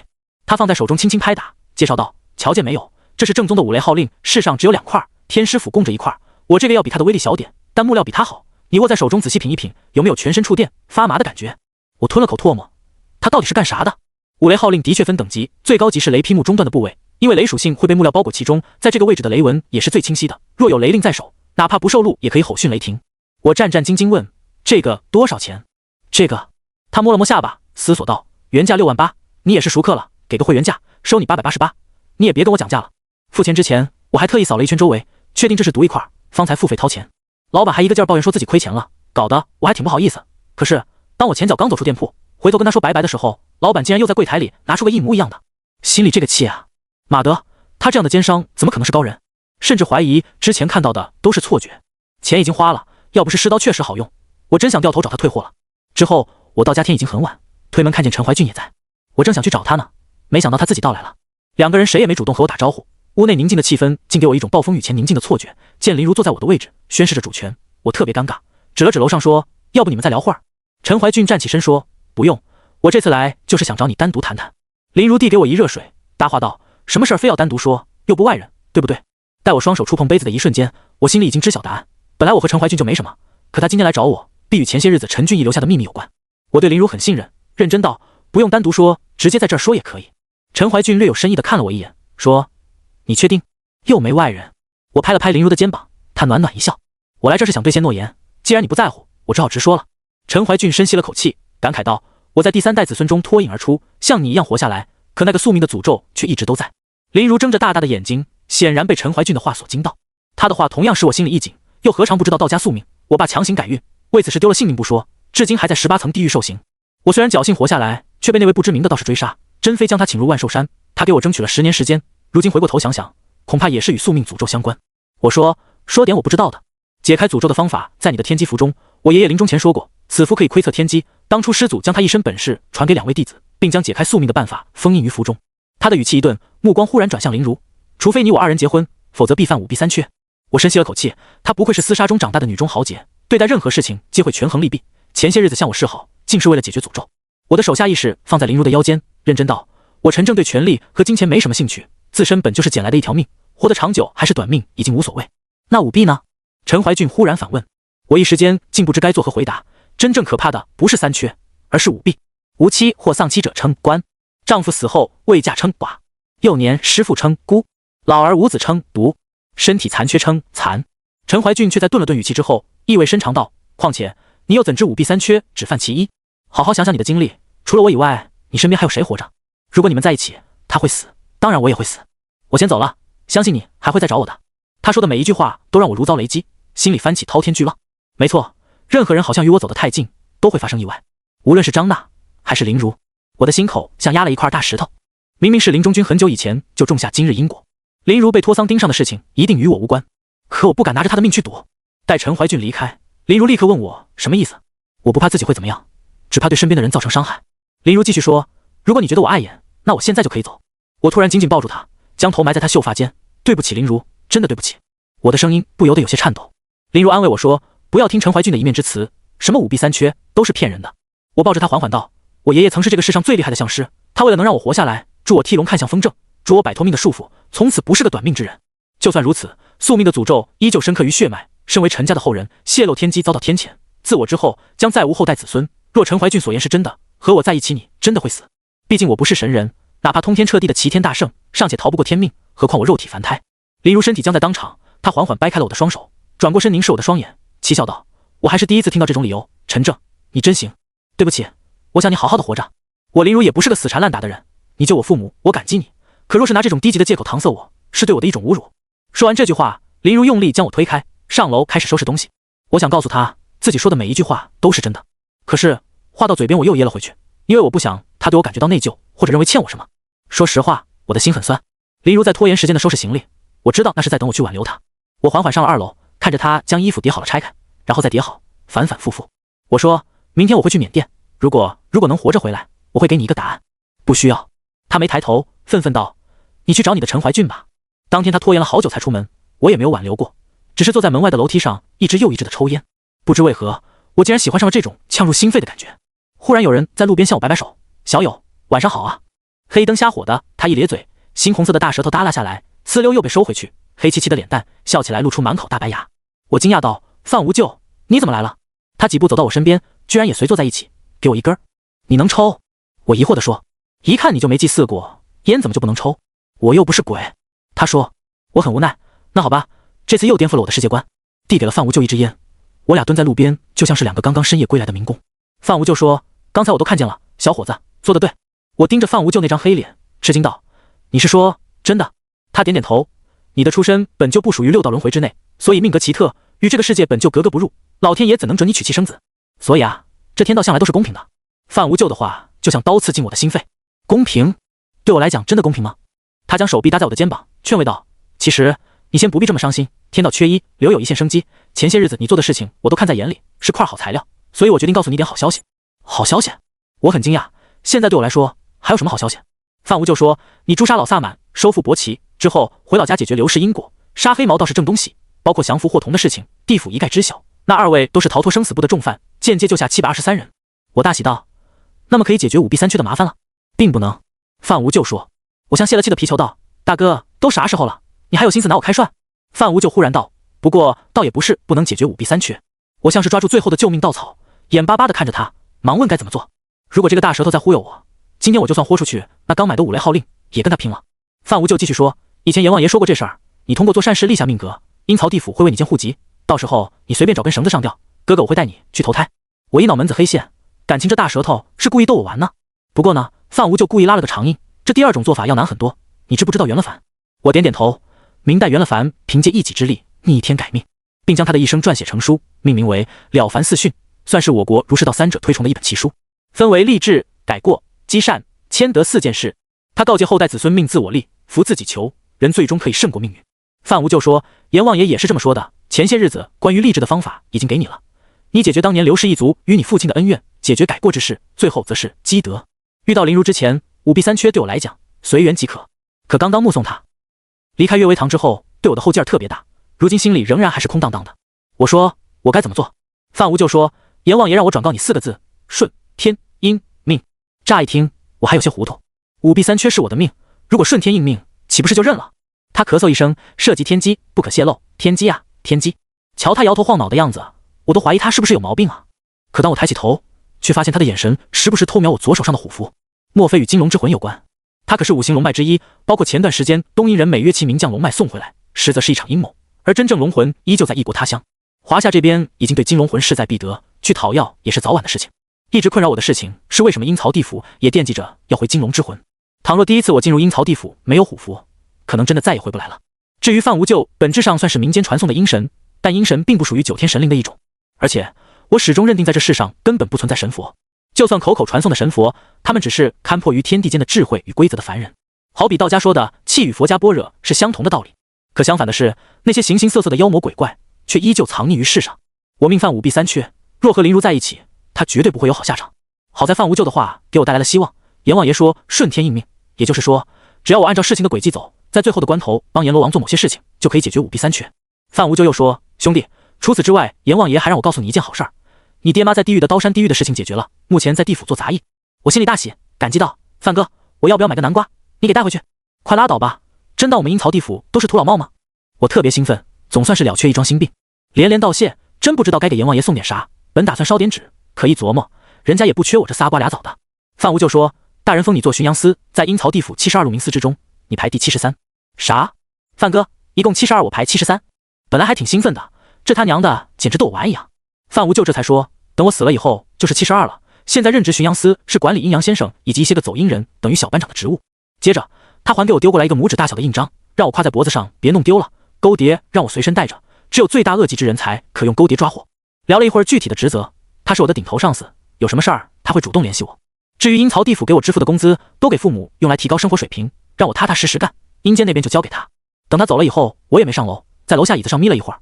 等天刚亮，谢龙一就来找我，我和他一起坐飞机去缅甸。回想自己这些年来的过往经历，无不透露着命运疾苦，身怀绝技却不敢用，否则天师府会要我的命。面对宿命诅咒，却无能为力，眼睁睁看着喜欢的女孩伤心难过，我深深感到无力与迷茫。这次来到缅甸，如果不能解决林如的麻烦，我一辈子也无法原谅自己。下了飞机，那边闷热潮湿的天气给了我当头一棒。我是东北来的，穿着羽绒服大棉鞋，结果这边都是裤衩背心。走出机场大厅，热得我连裤裆都湿透了。第一次到东南亚，人生地不熟的，关于这里很多的传说，我倒是有所耳闻。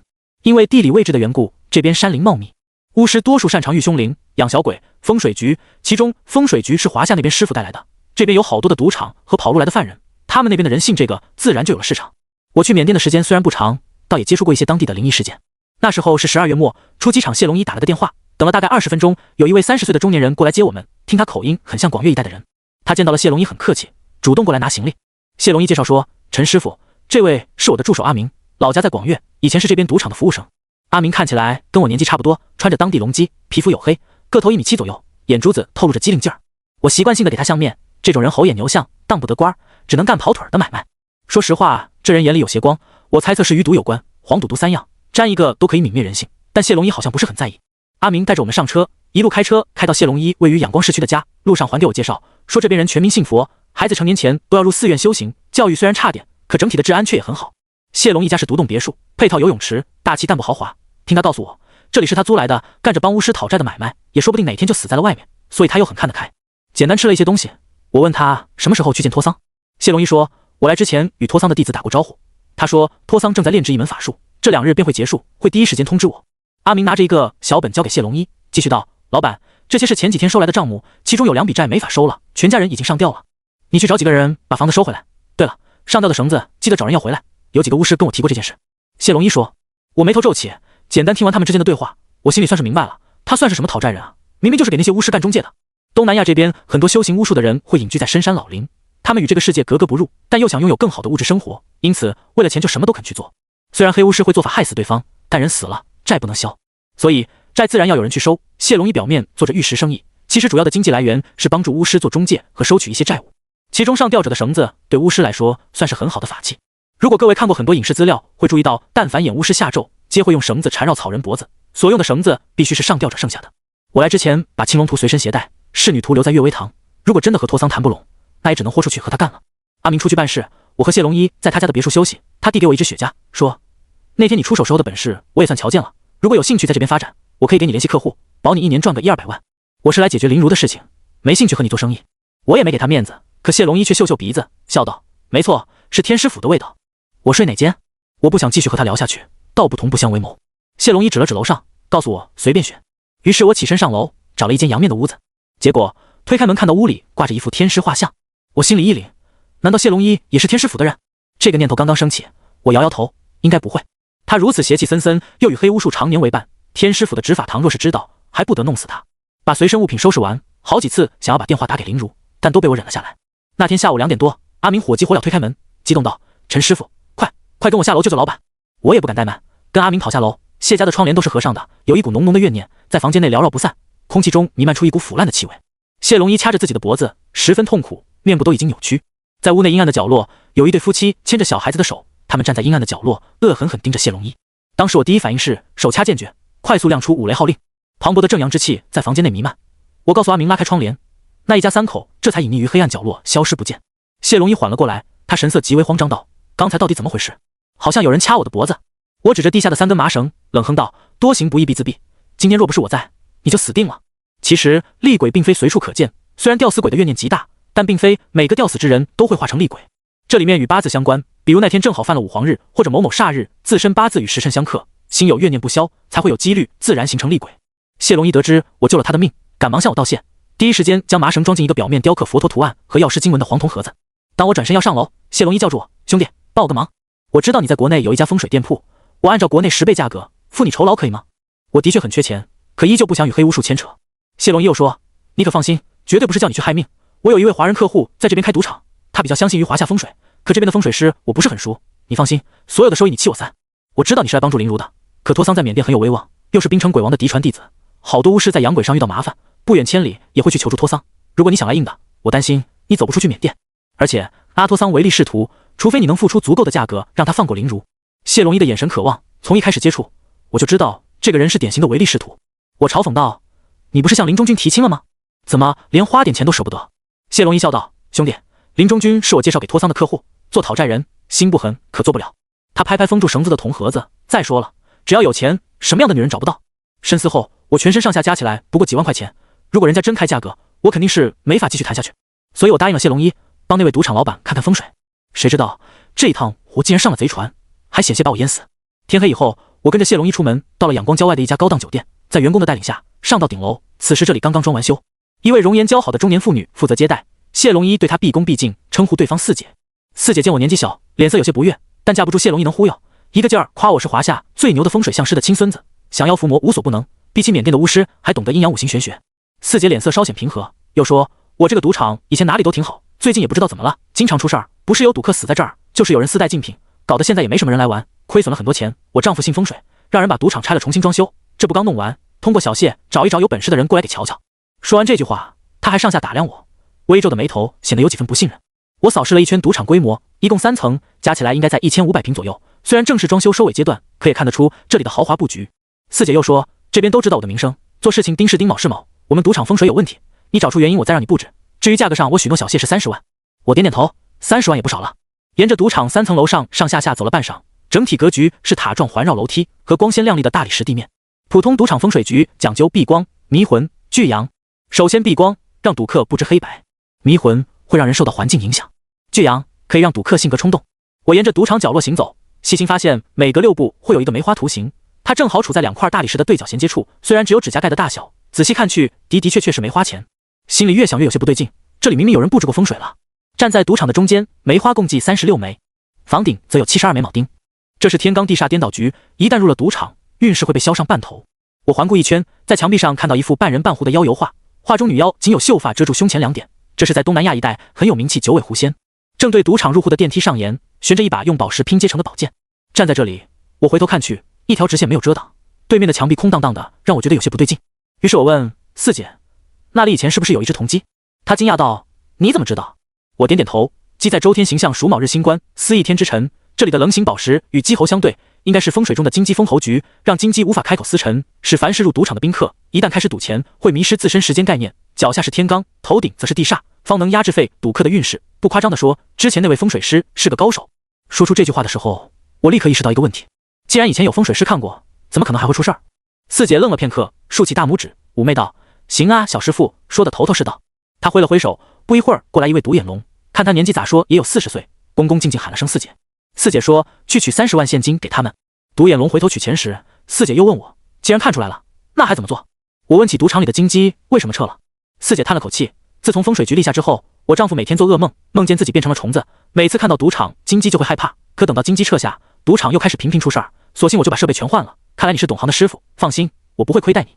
我心里也在琢磨，眼下梅花36天罡煞将风水聚气，四姐的丈夫又是这间赌场的老板，所以有什么不好的事情直接就坐落在她的身上。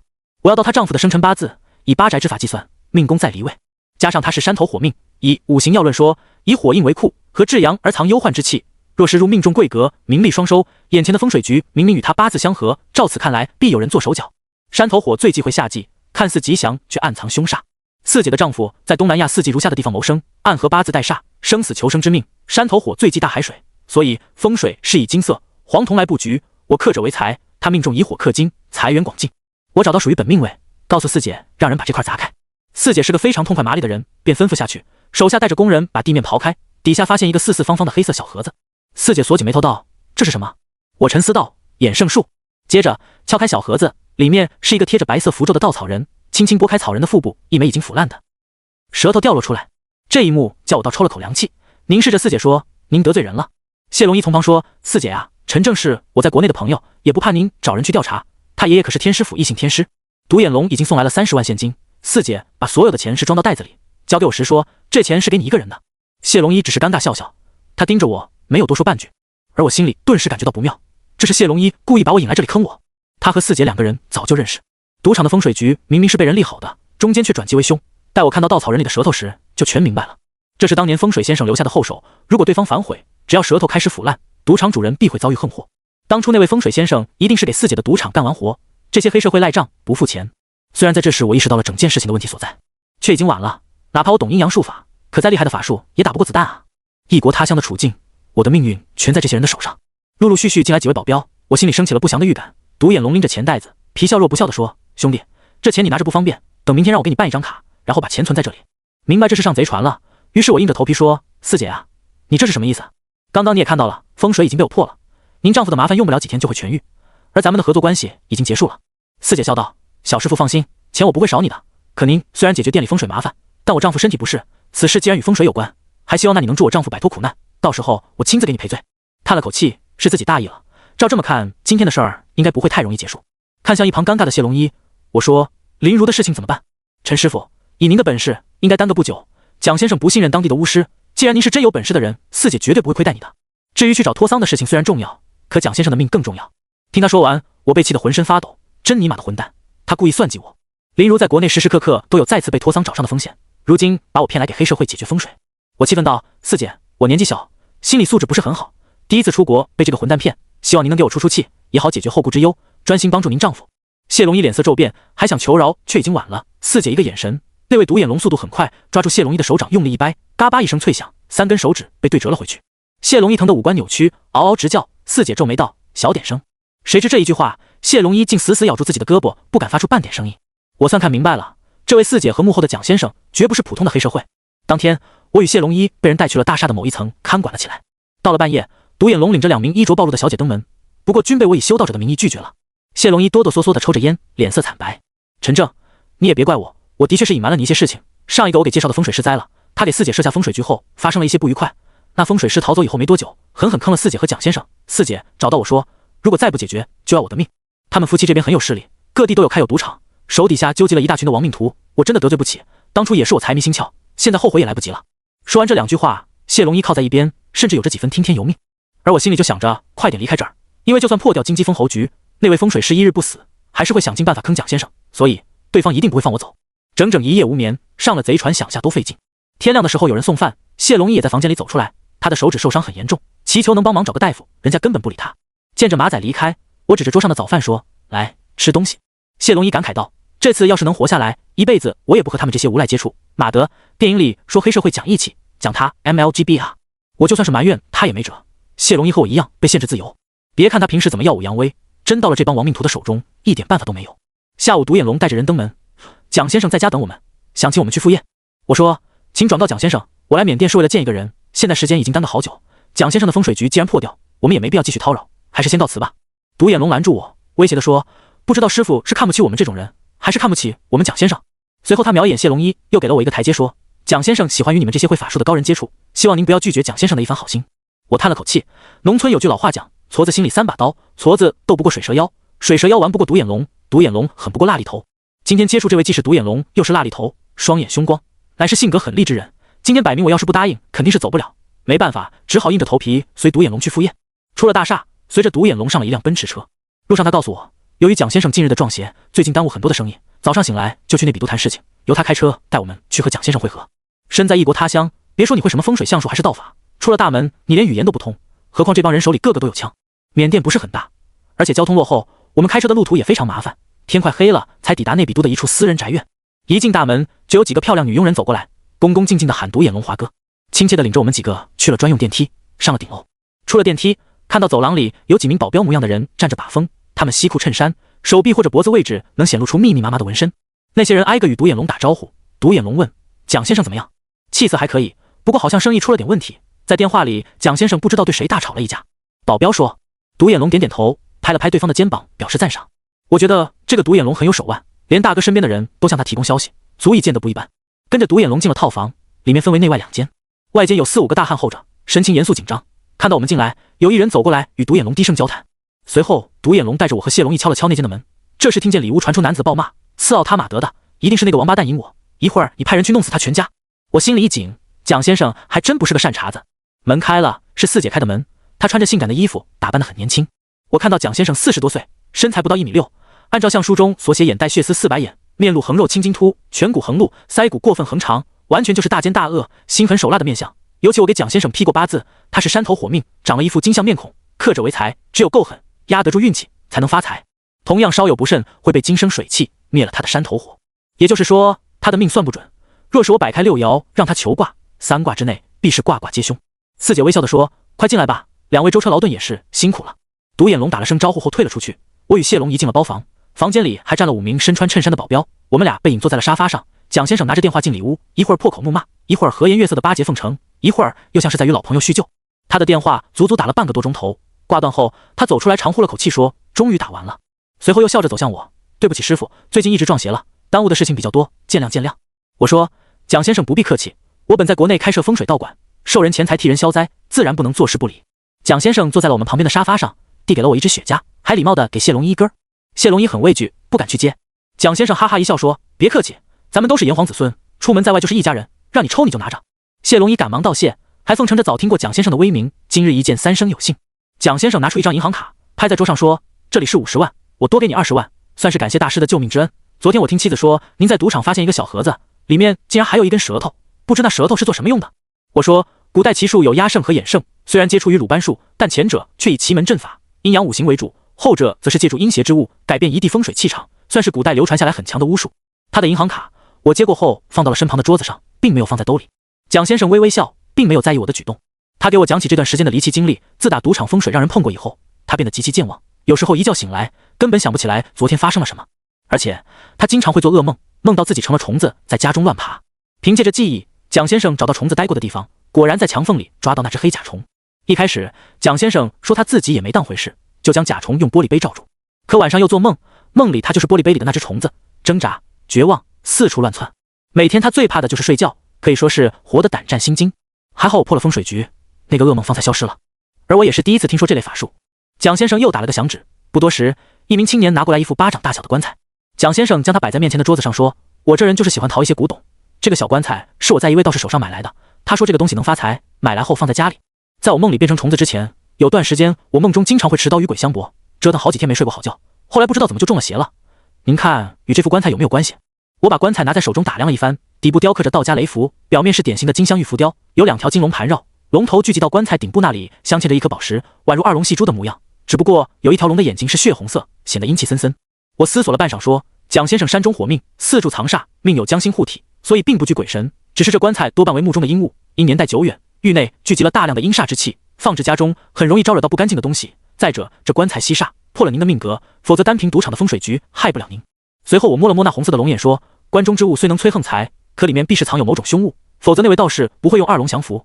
你看棺材表面的4只龙眼，已经有1只变红，若是全红，蒋先生命格虽硬，恐怕也是凶多吉少。”蒋先生拍了拍手说：“妙，小师傅年纪不大，看来对于风水有很深的见解。实不相瞒，我儿时的时候，有位算命先生给我算过，说我八字全阳，得金而锐，虽说犯了阳刃，但是有将星护体，每次必然会逢凶化吉。这么多年来，我都按照那师傅的话应验了，所以我这个人特别信鬼神风水，只是让歹人算计，险些着了道。”我点点头，要是没有这棺材，赌场的金鸡封侯伤不了您。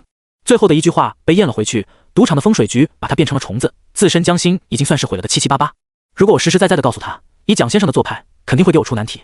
对付这些亡命徒，我还是少招惹为妙。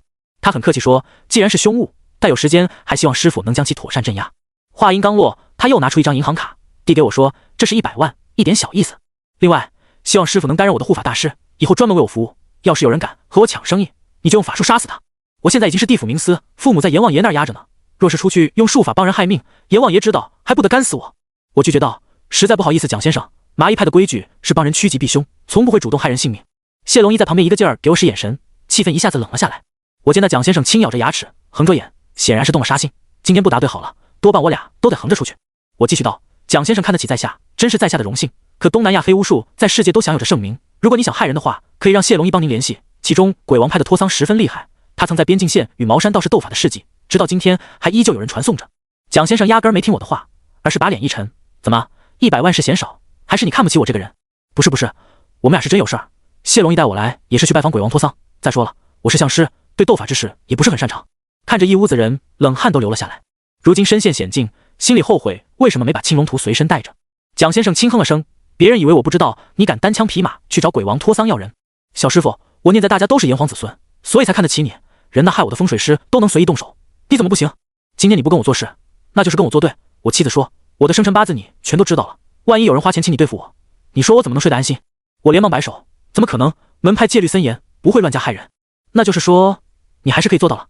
蒋先生反问，这让我一时语塞。可那蒋先生的脸部渐渐的扭曲，阴冷地说，我今天这么有诚意的邀请你，100万可不是个小数目，但你们俩这么绝我的面子，当着兄弟的面，你以后让我怎么做人？是不是逼我？一时间，包房的空气好似都凝结一般。这句话真的让我是无话可说了，摆明了这个蒋先生在威胁我。我真想一拳头呼死他。再看看周围的保镖，今天就算是把叶问换来，他也打不过10个拿枪的。我妥协说，蒋先生，麻衣派规矩极多，我们也是有很多苦衷的。这钱您拿回去吧，风水局的事情在下也没费什么功夫，就当以后交了个朋友，以后您有事儿打个电话言语一声就行，怎么样？我把他先后给我的150万还给了他。谁知蒋先生冷笑了一声，脸一板，刚刚要那么钱突然又不要了，摆明就是有问题。说吧，你们是谁派来的？我刚想说，要是我来害你，何苦救你啊？但在他的眼神里，我分明感觉到他好像是故意的。四姐拿出一瓶洋酒给蒋先生倒了一杯，随着他的一饮而尽，又慢慢说，你们不知道我16岁就出国打拼，出来这么多年，能闯下这份家业，什么样的人我都见过。可是我唯独讨厌2种人，一种就是吃里扒外的叛徒，还有一种就是想害我命的奸细。一般情况下，在缅甸我都会剁碎了喂鱼，在中国呢，多数也就砍断手脚，剪掉舌头，丢在大街上自生自灭了。我苦笑道：“那这钱我收下了，谢谢您的抬举。”只见他眉毛一横，他掏出枪，狠狠地拍在桌子上，瞪着眼睛说：“刚刚你不收，现在你又收了，摆明了是在耍我。”我无奈地说：“您看，这钱我收了也不是，不收也不是，您说我是收还是不收啊？”突然，四姐从旁打圆场：“老公别生气了，他们看来不太懂江湖上的规矩。我看他们拿点钱出来，摆个角儿，请大家吃一顿，这事儿就算了。我现在明白，俩人在这一唱一和，不单单是不想我走，连钱也不想给我。与他们讲不得道理，为了保命，我把银行卡递到了女人面前。四姐初来乍到，确实不懂规矩。而且您看我现在也没成家立业，这么多钱放在我手里，确实是个祸害。您就费费心，安排完兄弟们吃饭，剩下的钱您就替我保管着。我现在愈发感觉自己上了贼船，越陷越深。”妇女笑了笑，把钱接过来以后，还客套着问我要不要来点生活费。我推辞了几下，她便笑眯眯地把钱收下了。东南亚这边乱得很，尤其做我们这行的人，经常会与一些亡命徒打交道。你想啊，来这边就3种人，一种旅游，一种求财，一种逃犯。找我们算卦的，要么是求财，要么是逃命，并且还是2者当中最为极端的人群。要想赚大钱，做玄学行业的难免要和他们打交道。所以蒋先生肯定在之前对我有过调查。要说他不知道我爷爷陈俊生的名号，打死我都不会信的，否则也不至于如此大费周章。在这边我知道每年国内都有大批富商离奇失踪，除此之外，这里同样是逃犯首选。东南亚物价低，有很多当地人骑着摩托车在边境线，只要50块钱就可以偷偷把人送出国。任何你能想象到的罪恶，在这片全民幸福的神圣国土中绽放着妖异花朵，并吸引着全世界的亡命徒。90年代末期，博彩业的发达，大批风水师、道士、阴阳先生闯入东南亚谋生，这批人都是身怀绝技，所以那位给蒋先生家赌场设局的风水师绝对非同一般。四姐把钱又收了回去，还叫独眼龙将我和谢龙一带到偏僻的山庄内。我随身所有物品，包括天机符和巡阳司大印，全部被收走，其目的显而易见，他害怕我报复他。谢龙一在房间里唉声叹气，说蒋先生不讲信用。我越看他越来气，都是这个王八蛋坑我，否则我也不至于像今天这样被动。他注意到我的怒气，急切解释道：“陈正，我也是身不由己啊，实在是没办法才这样。你放心，等这次若能活着出去，以后我肯定给你介绍好多活儿，1分钱也不抽你的。闭嘴吧你！要不是等你带我去找托桑，我现在就想干死你！”我跟过去踹了他一脚，不解气，又抡起烟灰缸砸他2下。谢龙一并没还手，只是抱着头道歉。待我心里稍缓和一些，认真道：“想办法帮我搞回5类号令，还有我带着的2枚吊坠，找个机会咱们逃出去。”心里始终憋着一股火，我承认自己为了赚那30万，可救他一命也值得这30万。谁知现在成了狗咬吕洞宾，被囚禁了不说，连法器都被人家给没收了。庙里的和尚还有3分怒火呢，对方的恩将仇报，一想到他们2口子的嘴脸，就恨不得弄死他们。蒋先生八字在我的手上，他担心我害他，又不想杀了我。囚禁的日子除了吃饭就是睡觉，想出去溜达散散步，人家会派来好几个人跟着，完全就是被监控的状态。有时候晚上会带过来几个年轻的女孩，可我哪还有这份闲心思。我们俩接连被关了整整1个星期，直到第8天夜里，蒋先生派人把我们2个叫到了一家酒吧的包厢，进了门就见到蒋先生左拥右抱，见我们来了，他拍了拍身旁小姐的屁股：“你们先出去，我这里有事儿。”真扫兴，一会儿蒋老板可不要忘了我们呀。小姐们挨个调情的走出了酒吧。等所有小姐走后，他当着所有保镖的面丢给我一份文件袋，这个家伙是开翡翠行的，与上次在我家赌场做风水的道士认识。袋子里是他的资料，你们看看还缺什么？随后他又恨恨地说：“给我弄死他，死得越惨越好。”有没有问题？该来的总会来的，只是没想到蒋先生竟直接提出要我帮他杀人。我被气得脸色涨红，但也只能将一肚子的话憋回去，只好祈求道：“蒋先生，您可能误会了，我是麻衣派相师，根本不懂害人术，您要看得像还行。对，我在缅北认识一位很厉害的降头师，价格公道。蒋先生，要不我给您介绍一位降头师怎么样？”谢龙一是商人，光凭他对林中俊的事情，我就看出来这人不讲什么道义，所以他帮我说话的事情是我所没料到的。还未等谢龙一多说几句话，蒋先生旁边的保镖上去就是一脚给他踹倒，我跑过去拉架，又冲上来2位保镖，狠狠将我打倒在地。包厢长桌摆着的酒瓶稀里哗啦的打碎一地，其中一人用枪托砸在我的肩胛骨，我感觉一阵剧痛，顺势半跪在地上。蒋先生一把揪住我的头发，阴狠道：“臭小子，少跟我耍花招，别人不知道你陈家的本事，我还不知道吗？”他说这句话的时候，我意识到一件事情，莫非他听说过我爷爷？我双手摁在玻璃茶碎片，他划破了我的掌心，刺痛感令我忍不住开始颤抖，黑洞洞的枪口顶在我的后脑勺。在这样的情形之下，我只能认怂。蒋先生，哪怕您认识我爷爷，可我今年才多大？您让我用邪术害人，无非就是图一个隐秘，可万一失败了，那岂不是泄露您的身份？到时候对您也不太好吧？蒋先生阴森一笑：“失败？不可能的，你不会失败。”他的眼神让我心里升起一丝不祥的预感。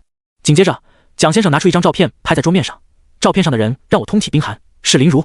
蒋先生拍了拍我的脸蛋，阴险道：“你认识他吗？刺奥你妈！你敢动他，我杀你全家！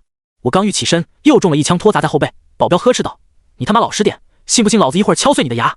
蒋先生冷哼道：我蒋天胜10几岁出来闯江湖，什么样的人物没见过？不要以为你懂点法术自己就很牛逼，摆出一副超然世外的架子。你再快，能快得过子弹吗？这姑娘长得不错，我不介意把她弄到我的厂子来上班。他说话间，我脑海全是林如那天离开的样子，后劲儿真的特别大。可我命犯5弊3缺，还没有解开宿命的诅咒，更是没有办法娶她为妻。就算如此，我也不允许有任何人做出伤害她的事情。愤怒的情绪让我不由得激发法咒，掌心血液蒸发，包厢内弥漫了一股臭气。几乎所有人都眉头一皱，尤其用枪托砸我的那个人，他的眼神开始涣散，紧接着痛苦地倒在地上打滚，2只手紧紧地掐着脖子，口中发出类似野兽的声音。周围的人都看傻了眼，可蒋先生却在一旁哈哈大笑，真是妙啊妙啊！随后那倒在地上的保镖脸上开始冒出红点，血点越来越大，最后像是烧开了水的气泡似的咕嘟咕嘟的爆裂。很快那人就已经满脸鲜血，模样极其恐怖。天师府神术虽然是浩然正气，可我爷爷不仅擅长麻衣派相术，从小他教我易攻山路，其中最为诡异者则是关于压圣术和衍圣咒。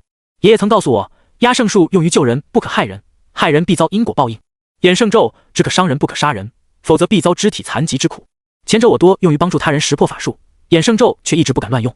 我知道谢龙一有天聪，他闻到了我身上有天师府的味道，可天师府异性不传之法，哪怕身处异国他乡，我也不敢妄用。我不停念咒，掌心流淌出的鲜血逐渐结疤，化为干涸的血渍。忽然间，蒋先生把枪对准了我，眼皮都没抬地说：我数3个数，你要是不停下来，我就打死你。1！蒋先生声音很大，同时砰的一声，枪响了，子弹是擦着我的额头飞过，惊出了我一身的冷汗。而他却嘿嘿一笑：不好意思，枪走火了，我们继续。我2指并拢，吹了一个散字，房间内那股腐烂的味道随之消散。那位保镖同时也停止了挣扎，可他的面部却已经被我彻底毁。我阴沉道：我不管东南亚的法师是否会被金钱权力所奴役，但华夏正道绝不会成为他人鹰犬，你若敢动他半根毫毛，这人就是你的下场。蒋先生轻哼了声，以前给我算命那个师傅告诉我，只要不是鬼不是仙，就会怕这个。他指了指枪，瞪着眼说：我再给你一次机会，看看是你的法术快还是我的枪快。那枪又一次对准了我，气氛瞬间凝固了。如果对方开枪，我绝对避无可避，除非能有青龙图在手。拼命时我放出画中青龙，这些人一个都活不了，但青龙也会被天劫所伤，甚至有可能再也无法恢复。第2种方法，借助五雷号令，给我画符的时间引出惊雷，震散他们的魂魄。第3种方法是虎符阴兵，甭管蒋天胜带多少人也没用。可现在最尴尬的是，这3件法术我哪个也用不了。冷汗顺着额头往下淌，祖师爷在天之灵也没办法救我，如今终归是求神不如求己。我沉声道：好吧，我答应你，你若敢伤林如，我就算拼着因果报应也绝不饶你。蒋先生听后把枪收回的笑了，刚刚凝固的气氛一扫而空。随后他哈哈一笑：这才对嘛，大家一起发财，你帮我，我是不会亏待你的。我说我要100万。可以。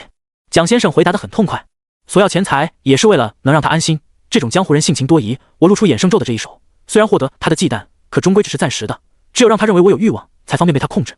那个满脸血泡的人被一些保镖抬走后，他又客气地将我和谢龙一重新引到了沙发前坐下，重新打开档案袋，把照片和资料摆好。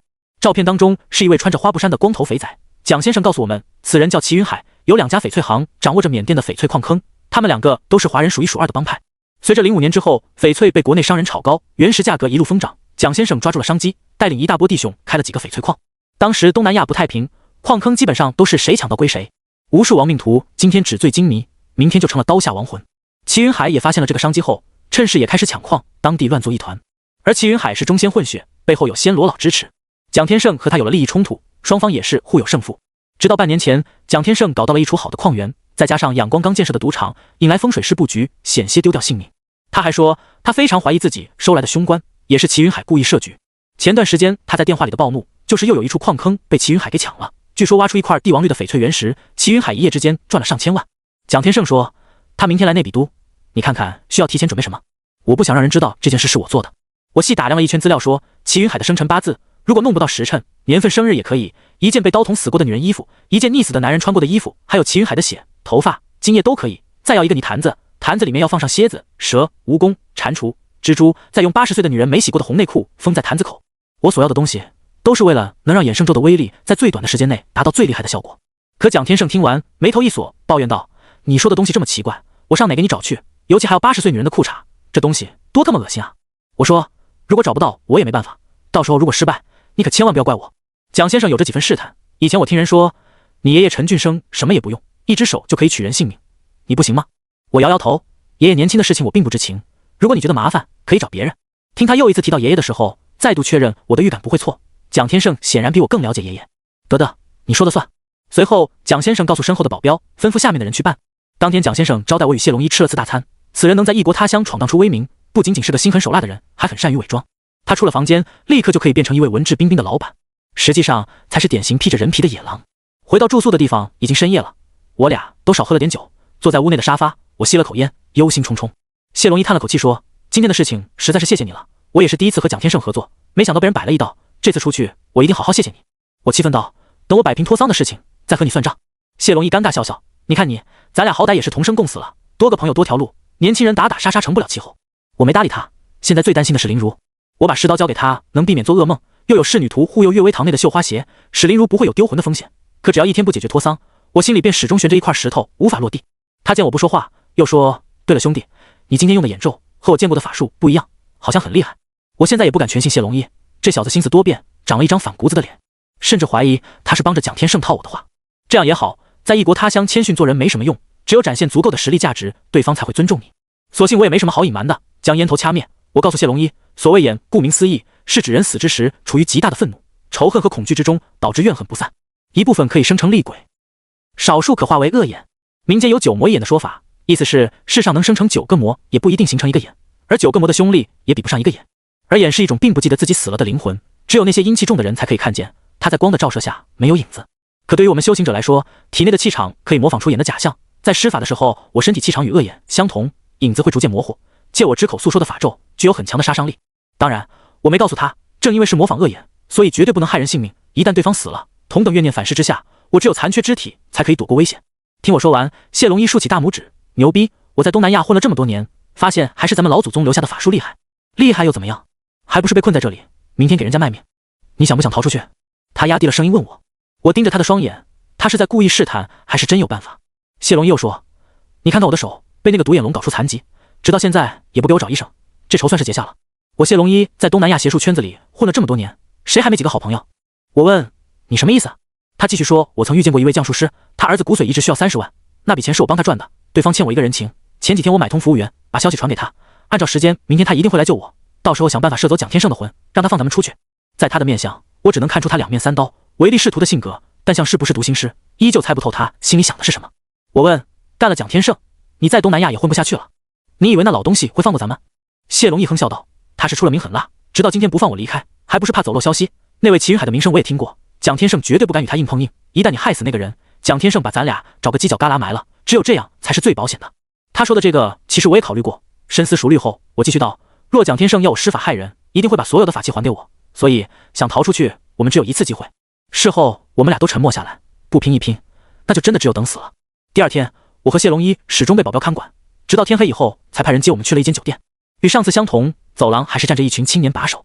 独眼龙将我二人引进了房间，看到蒋先生叼着雪茄趴在一台天文望远镜上观望着什么。“蒋先生，人来了。”独眼龙恭敬地说。蒋先生趴在望远镜前，那个齐云海就在对面的饭店，你要的东西我都给你搞到了。他直起腰，回头指着旁边的大袋子说：“一会儿千万别手软，往死里整，不要让他活着，越惨越好。次奥他妈的敢整我！”我说：“我帮你搞死那人，完事儿后你得放我们走。我蒋天胜说话是不算数的人吗？放心好了，只要帮干掉了齐云海，我是绝对不会亏待你们的。”他爽朗地笑着。四姐递给了一张卡，按照约定，100万你先拿着。我没接卡，而谢龙一又问：“蒋先生，行不行？您给个话啊？”他干了一口红酒，爽快地答应。这钱我才收到了口袋里。借着机会，我让他把我的东西一样不差的先还给我。蒋天胜摆摆手，独眼龙拎着一个袋子放在我面前，我轻点了一下，五雷号令、炼妖葫芦、天机符、巡阳司大印一样没少。按照昨日谢龙一所说，今天会有降头师暗中出手帮助我们逃走。我也是打起了12分的精神，把那些找来的法器挨个摆成了一排，周围那些个马仔围成一圈，个个好奇地观望着。让人把坛子挪到房间阴面，我揭开了封住的红内裤。以前爷爷告诉过我，人过了80岁成精，120岁成人仙，前者不惧妖邪，后者可做到言出法随。也就说，这个120岁的人仙发自肺腑祝福你中奖500万，你就算中不了500万，100万还是有的。可万物皆有阴有阳，老太太穿过的红内裤也是最为污秽的东西，叫墨阳裤。你要拿着它罩在法师的头上，至少破他10年修为。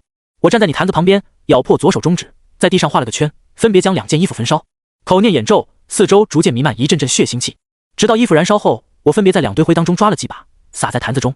这时，坛中蛇、蟾蜍、蜘蛛、蝎子、蜈蚣开始像是疯了一样互相撕咬。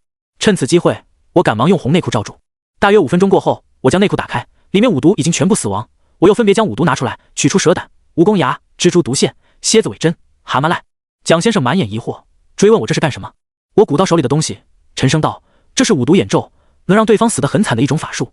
蒋先生大可以放心。”蒋天胜听我说完，脸色大喜，他敲着窗户，恶狠狠道：“越惨越好！马勒戈壁的，这小子阴我好多次，不杀了他，我吃饭都不香。”我向后退到一边，让谢龙义帮忙把所有东西聚到一起，用红布袋将齐云海的相片、头发、生辰八字包在一起，随后又用符纸裁剪成小人贴在红布的外面，扎破自己的手指，将血滴在小纸人的身上。眼咒本是传自巫蛊之术，据说与鲁班有着千丝万缕的联系，可几千年过去了，真正的源头谁也说不准。施咒时，身体就像跌入了冰窟窿，空气中随之弥漫淡淡的血腥气，电灯忽明忽暗，我的影子也随之开始模糊。我长呼了口气，眼咒的威力太大，现在担心的不是杀人，而是怎么才能有效的不杀人。蒋天胜问旁边的人：“监视的怎么样了？那个齐云海现在在做什么？”窗台的青年看着望远镜说：“齐云海正在吃东西，旁边的人是他老婆，对面又来了一个中年人，高高瘦瘦，不像是当地人。”蒋天胜叼着雪茄说：“整死他！师傅有多狠用多狠。”我拿出一根针，对着那小人念咒，手指上的鲜血顺着银针缓缓向下流淌。待血滴凝聚在针尖之时，我对着小人一扎。望远镜旁边的人立刻说：“那个齐云海不动了，就像是被定住了一样，他老婆怎么碰他都没反应。”突然，我对着小人的头部又是一针。不远处的人惊呼：“天啊，他把筷子插眼睛里了！”什么？我去看看。蒋天胜把手里的雪茄一丢就跑过去，他在望远镜前兴奋地拍手：“漂亮啊！继续，给我整死他！”我身处绝境，所做的一切都只是为了活着。我不想杀人，也不想害人，可鼠把黑洞洞枪口对准我，在这些将人命视如草芥的黑社会眼中，我毫无任何胜算可言。何况，如果我不能一绝后患，这些亡命徒万一去找林如的麻烦怎么办？就算是我不怕，可不能去拿林如的命去赌。我对着小人画了个圈，用手指点在小人腹部，眼咒在指尖凝聚成一团黑色雾气，缭绕不散。纸人的嘴巴浮现出一黄色的晦气。蒋天胜在一旁兴奋地喊：“我操我操，爽啊！吐的什么鸡巴玩意儿，黄了吧唧的，真他妈的恶心！”就在蒋天胜还处于兴头上的时候，我的身体一僵，仿佛被施了定身咒般一动不动。谢龙一在一旁给我挤眉弄眼，还以为我要搞什么幺蛾子。我自己清楚，不是不想动，是动不了。有人用很强的法力把我的身体抑制住了，好像两个人在掰腕子一般。蒋天胜盯着望远镜，惊讶道：“别停下呀，动手啊！”马勒隔壁的谢龙一也看出我有些不对劲，连忙道：“陈正，你怎么了？是不是遇到麻烦了？”我咬着牙，眼周的反噬一点点侵蚀着我的身体。普通人的眼里看不出我现在遭遇的风险，我的影子被一团无形的力量撕扯。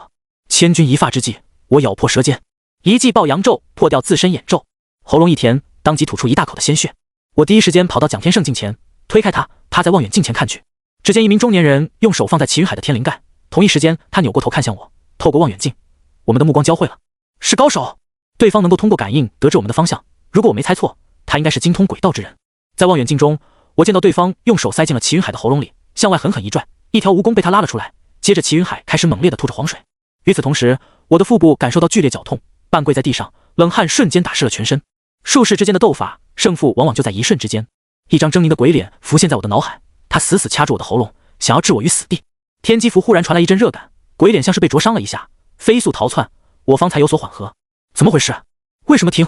快点施法弄死他！蒋天胜气急败坏地指着窗外。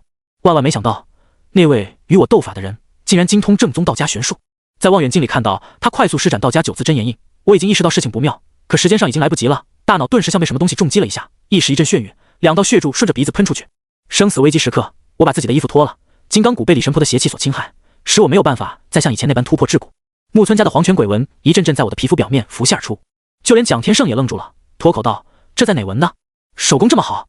看着周围惊愕的目光，只有我心里清楚，这是爷爷在我很小的时候让人纹下的禁制，他封住所有与天师府有关的秘术。在我没有为龙算卦之前，天师府就曾派人数次试探。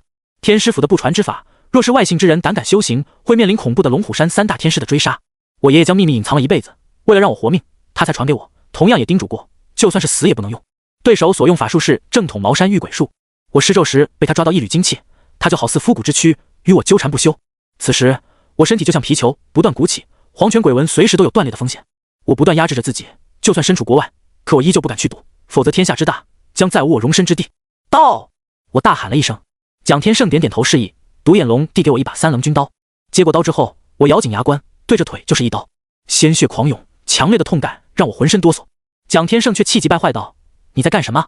老子让你施法，不是自残，把那个齐云海给我弄死，一旦调查出是我做的，他定会报复我的，快点！”我浑身颤抖着，真他娘的是个混蛋！老子为摆脱对方法术，用生刀子割肉，这老混蛋竟然还催我动手。就在这时，蒋天胜突然掏出枪顶在我的脑门，阴狠道：“我不管你有什么麻烦，立刻动手！”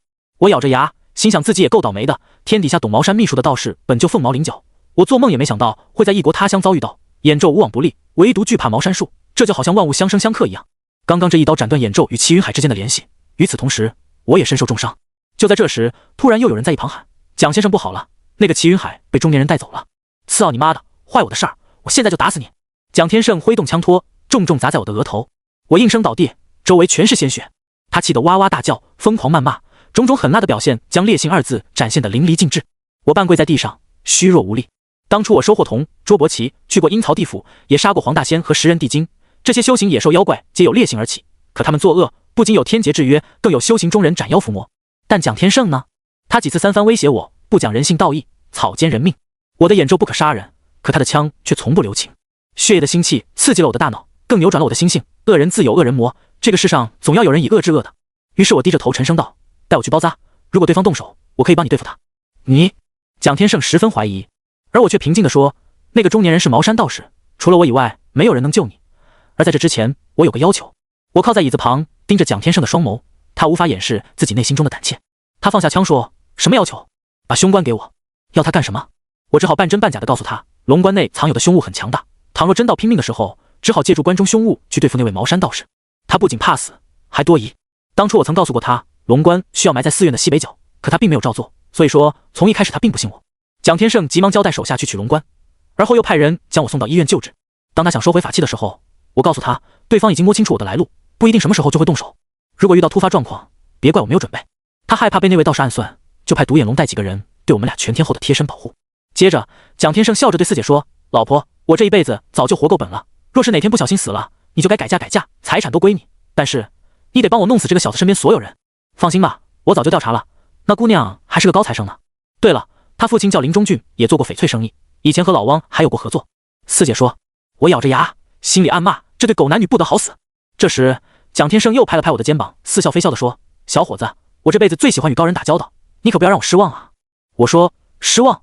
要不是我救你，你可能已经死了。”蒋天胜也哈哈一笑：“要不是我活了，你现在已经死了。”接着他又安抚我说：“咱们以后就是自己人，替我干掉那个齐云海，我放你们走。希望蒋先生遵守承诺。”我盯着他的眼睛，说实话，我也是见过阎罗王的人，明白这世上还有很多未知的事情。可像蒋天胜这样的人，跟他提起阎王爷，恐怕与放屁没什么两样。在医院包扎那天，我和谢龙一在病房，终于有了单独说话的机会。我问他，那位响头师怎么不出手？谢龙一小声道：“已经出手了。”什么？蒋天胜身上煞气重，不好下降头。而我那位朋友已经对他身边的人下降。之前你在斗法的时候，我的法器探测到他已经出手了。说到一半，独眼龙走进来，之后他始终紧跟着我们俩包扎。又开车把我送到蒋天胜身边，期间我找时间也画了许多符咒。而蒋天胜确实很忙，有的时候不方便带着我，就会让我在外面的车里候着。这种生活一连着就是好几天，我始终都在琢磨着该怎样解决后顾之忧。光杀了蒋天胜不够，还有他媳妇也不能放过。谢龙一说，他的朋友已经开始施降了，过不了几天应该会有机会逃出去。我现在不能寄希望于素未谋面的降头师，如果没有机会，我就自己创造机会。有一天跟随蒋天胜去了一栋别墅外，他只带了2个保镖进了小区，把我与独眼龙、谢龙一留在车里。我递给独眼龙一支烟说：“来一根吧。”他接过去点燃，深吸了口气。我坐在后座的位置，看到独眼龙那高耸的后脑勺竟有昆仑奇峰骨。我所学麻衣香术分皮相、骨相，皮相会随着你年龄增长改变，就好似有的人面慈，有的人则是一脸凶相，有的人越老越慈祥，有的人越老越凶恶。骨相不会有太大的变化，甚至从一出生那天就注定了。就像一句老话讲：“虚心竹有低头叶，傲骨梅无仰面花。”人若有傲骨，就算被迫低头，却依旧保持节度，身处寒风绝境，同样不会仰人鼻息。昆仑奇峰骨在后脑海正部，旗骨上尖下阔微长而雄突有势，骨头越大，权力越大，心性越稳重。相反，奇峰骨越小，越好勇斗狠。他虽有奇峰骨，可双眼阴狠，露出一股邪气。而精神和骨骼就像2扇大门，一生的命运就像深藏于门内的各种宝藏物品。他这样的一身邪气又狠辣的骨头，大门里必藏有杀机。我让独眼龙把谢龙一支开，去另外一台车上，只剩下我与独眼龙单独相处。我主动与他搭话：“华哥，今年多大了？怎么，你要给我算卦？我可不信这个。”他呵呵一笑：“那你信什么？”我又问。他在腰间拿出一柄手枪，拍了拍说：“我只信这个，他可是能把活人算死，分秒不差。你行吗？”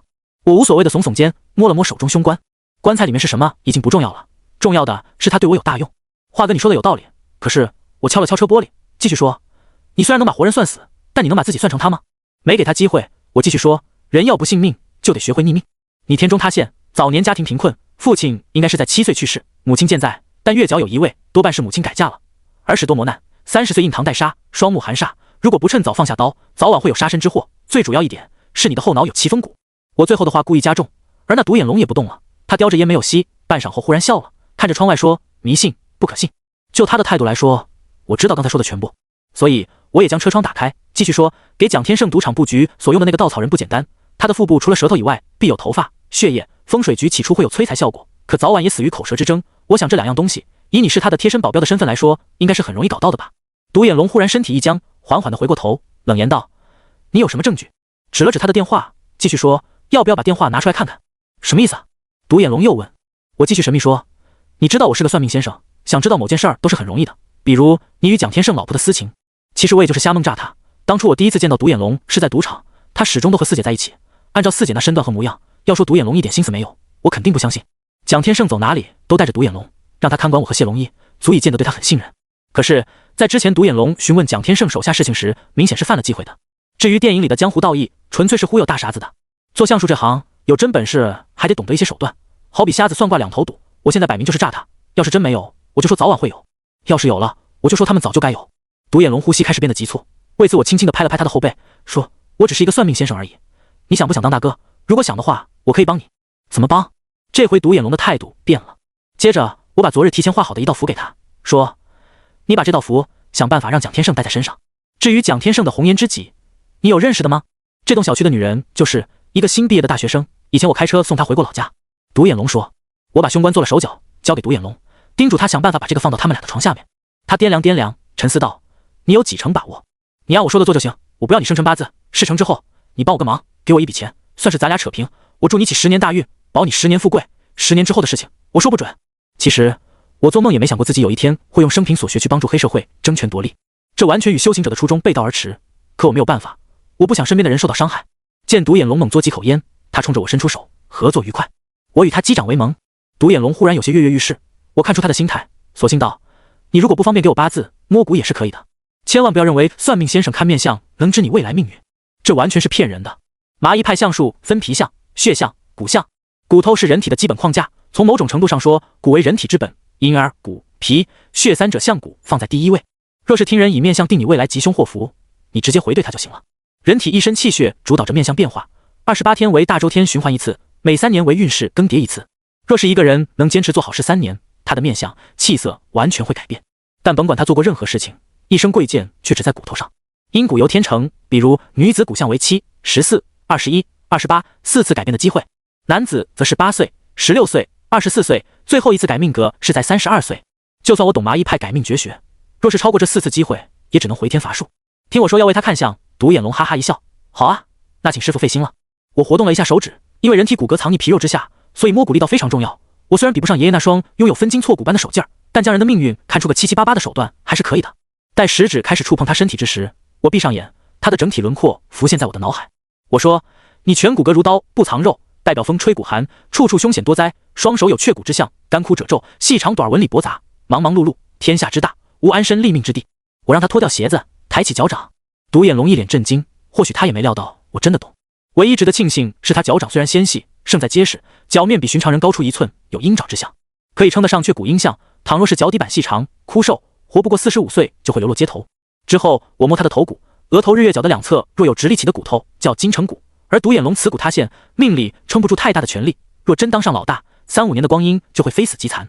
他颧骨一直到鬓角有一马骨，呈现3角形，劈不盖骨，斗主贫贱，一生多辛劳。骨为阳，肉为阴，若是阳不多，阴就不依附，更别提富贵之命了。若10分为满分，他骨相仅有4分，好在不是夭折一命，否则我真的要另想办法了。我沉思道：华哥，你却骨阴相，羽翼未丰，若一朝双翼强健，也并非没有大鹏展翅之象，生死富贵可能真的要看蒋天胜了。他活动了一下身体，阴森道：若能成功，我一定不会亏待于你。深思过后，我决定送他一句话：苍天给世人皆有一线生，若他领悟到，也是自己的造化。独眼龙忙问我什么话，我说：生殖阴骨性格傲，未有尽力2类刀，刀快须防下山早，见光早脸莫出鞘。交代完这些，我再不多说半句，免得泄露天机遭报应。何况这些人早就把信誉2字吃到狗肚子里了，少说话总归是一件好事。连续跟踪保护了蒋天胜7天，这7天中，我随着他形影不离。谢龙一被安顿在其他地方，我当前最无奈的是，那老混蛋的确不靠谱，说什么一个很牛叉的降头师出手帮忙，还说已经下了降头，可7天过去了，特么的连一点动静都没有。所以说，这世上求人不如求己。那凶官在独眼龙的安排下，成功藏在蒋天胜的床底下。有一天傍晚，我在床上躺着休息，着手准备着自己即将要做的事儿，突然，蒋天胜兴奋地进了门，说：“带上家伙给我走，今天齐云海约我吃饭，马德，你找机会帮我整死他。”我舒展了一下身子，说：“好，你想让齐云海怎么死？那当然是越惨越好，砍断他的双手双脚，剪了他的舌头。”蒋天胜兴奋地说。我点头答应他没问题，换好了衣服，拿着家伙事儿，跟着他一起出了门。这7天，独眼龙也没闲着，瞧他一脸肾虚的样子，应该是和四姐接触很频繁。上了车队，一行人浩浩荡荡的直奔向内比都一家比较有规模的大酒店。那天四姐也在，由服务员将我们迎上电梯。蒋天胜轻哼着：“妈了逼的，他后台倒了，知道打不过我，现在过来和谈。”我谈他妈了个屌！四姐说：“老公别生气，小师傅那么厉害，一定帮你弄死他。”蒋天胜平复下情绪，又问：“机成把握？”我说：“10成。”蒋天胜特别兴奋，就差没抱着我亲了一口。豪华的饭店装修，处处透露着金碧辉煌的富贵气息。其实修行是费钱的，我们的确不爱钱，可做的每一件事又离不开钱，这也是非常苦恼的事情。如果成为蒋天胜的爪牙，想办法控制他，倒也能更快一点，但那已经违背了我的初衷。不管怎么说，仇还是一定要报的。我学习易公山路，不仅精通巫蛊之术，相门秘术和道家法术在交手中也是有着很好的效果。而对方没我的八字、体液、毛发，他不可能是我的对手。所以如果正面杠，他不足为虑。进了超大的包房，迎上来一位个子矮小的胖子，他张开双臂，未语先笑地说：“天胜，好久不见，进来可好？”强子，什么风把你给吹来了？蒋天胜也客套道：“哪里话，咱们都是在一个行业里混饭吃的，有什么误会，咱们当面解释清楚。今天我做东，请你们2位大哥赏个脸，老这么打来打去也不好。而咱们出来混，还不是要和气生财吗？”强子引着蒋天胜坐在了椅子上，我打量着对面的齐云海，他的一只眼睛戴着绷带，身后站着一名穿黑衣的僧人，他年纪40多岁，肤色枯黄干瘦，全身上下密密麻麻的纹身，竟不是那天与我交手的茅山道士。那个天胜啊！强子刚想开口，他的话立刻被蒋天胜打断。蒋天胜将一只脚放在桌子上，仰着椅子，叼着雪茄说：“我和他没什么好谈的，齐云海，我刺傲你吗？派人在我赌场搞鬼，让老子变成虫子，我杀你全家都不解恨。”那边也啪的一声拍桌起：“我的眼睛是不是你找人搞的？那又怎么样？刺傲你祖宗的，老子今天要你的命！”蒋天胜把烟头狠狠地丢过去。强子还想开口，但是随之上来的黑衣僧人把齐云海向后一拉，手里顿时掏出一个绿色的人头骨。那法师一笑，皮肤干硬的就像是在坟墓里爬出来的一般，他嘴里念叨着泰国经文，绿色头骨上出现了一阵阵的黑气。眼看着蒋天胜马上要着了道的时候，我上前一步，借助五雷号令纯正的雷罡之气，打出一记五雷掌。就听轰的一声，那黑衣僧人退了几步，惊讶地说：“好纯正的雷法，你是道士？”我悄悄藏好五雷号令，冷哼道：“前些日子的那位茅山道士呢？你不是我对手。”对方手里的人头骨在东南亚称作玉耶，是高僧的头盖骨制作而成，用来施咒，会加持施法者的力量。蒋天胜急忙地躲在了我的身后，指着齐云海怒骂：“你不是说有10成把握吗？现在弄死他！”突然，那位黑衣僧人双手合十，回应我的话说：“你的对手是我。”我沉声道：“前些日子是我大意，被那道士施鬼术所伤，既然你替他来，那就自断一臂，我可饶你不死。”强子在一旁打着圆场，可蒋天胜见我这么硬气，自然也就牛逼起来。他说：“强子，咱们认识多年，我蒋天胜是什么人，你心里清楚。做生意我讲究，倒腾给你的翡翠，哪一个成色不是特别好？今天这事儿你别跟着瞎掺和，这小师傅是我花大价钱请来的，伤到你我可不管啊！”蒋天胜身后的保镖将包房的大门锁好，齐云海身边的保镖也同样起身，指着我们这边怒骂。可突然间，我注意到那黑衣僧人拿出了一个巴掌大小的黑色盒子，盒子左右雕刻着经文，瞧他口中念咒，黑色的盒子开始缓缓地向外飘着黑气。我握紧五雷号令，纹丝不动地观察房间里的变化。黑气弥漫的同时，包房里的灯光开始忽明忽暗，原本互相对骂的2伙保镖突然没了声音，所有的人都像是施了定身法，眼皮不眨，神情呆滞。偌大的包房，好似仅剩下我与那黑衣僧人。我说：“迷魂香不算是，我用的毒蛇精液与少女心所炼制出的迷心咒，现在他们所有人都没有了意识，能不能谈谈？”他说：“可以谈，但我要你的手赔罪。”我语气坚决。黑衣法师说：“我与蒋天胜有仇，希望您网开一面，让我杀了他。”我告诉他这种事儿没得商量，蒋天胜若死，难免会将责任迁怒于我，不管谁接替他的位置，若想归拢人心，必会抓林如来要挟我。对方祈求道：“那位道长欠其云海人情，就他一命已经还清，日后他绝对不会找你麻烦。你若心里有气，等我报过血仇，要杀要剐随你的便。”我也懒得墨迹，把五雷号令握于手中，左手掐雷诀，念咒道：“雷尊统天36，九天普化十方界，披发770，赤脚聂层冰，吼训千重雷，射伏诸魔经，急急如律令。”这是道家五雷咒，雷法凝聚于双指，我没有受过天师府雷录，只能借助五雷号令激发法器中的力量。法咒出城，我跨步上前，打算以雷法伤他。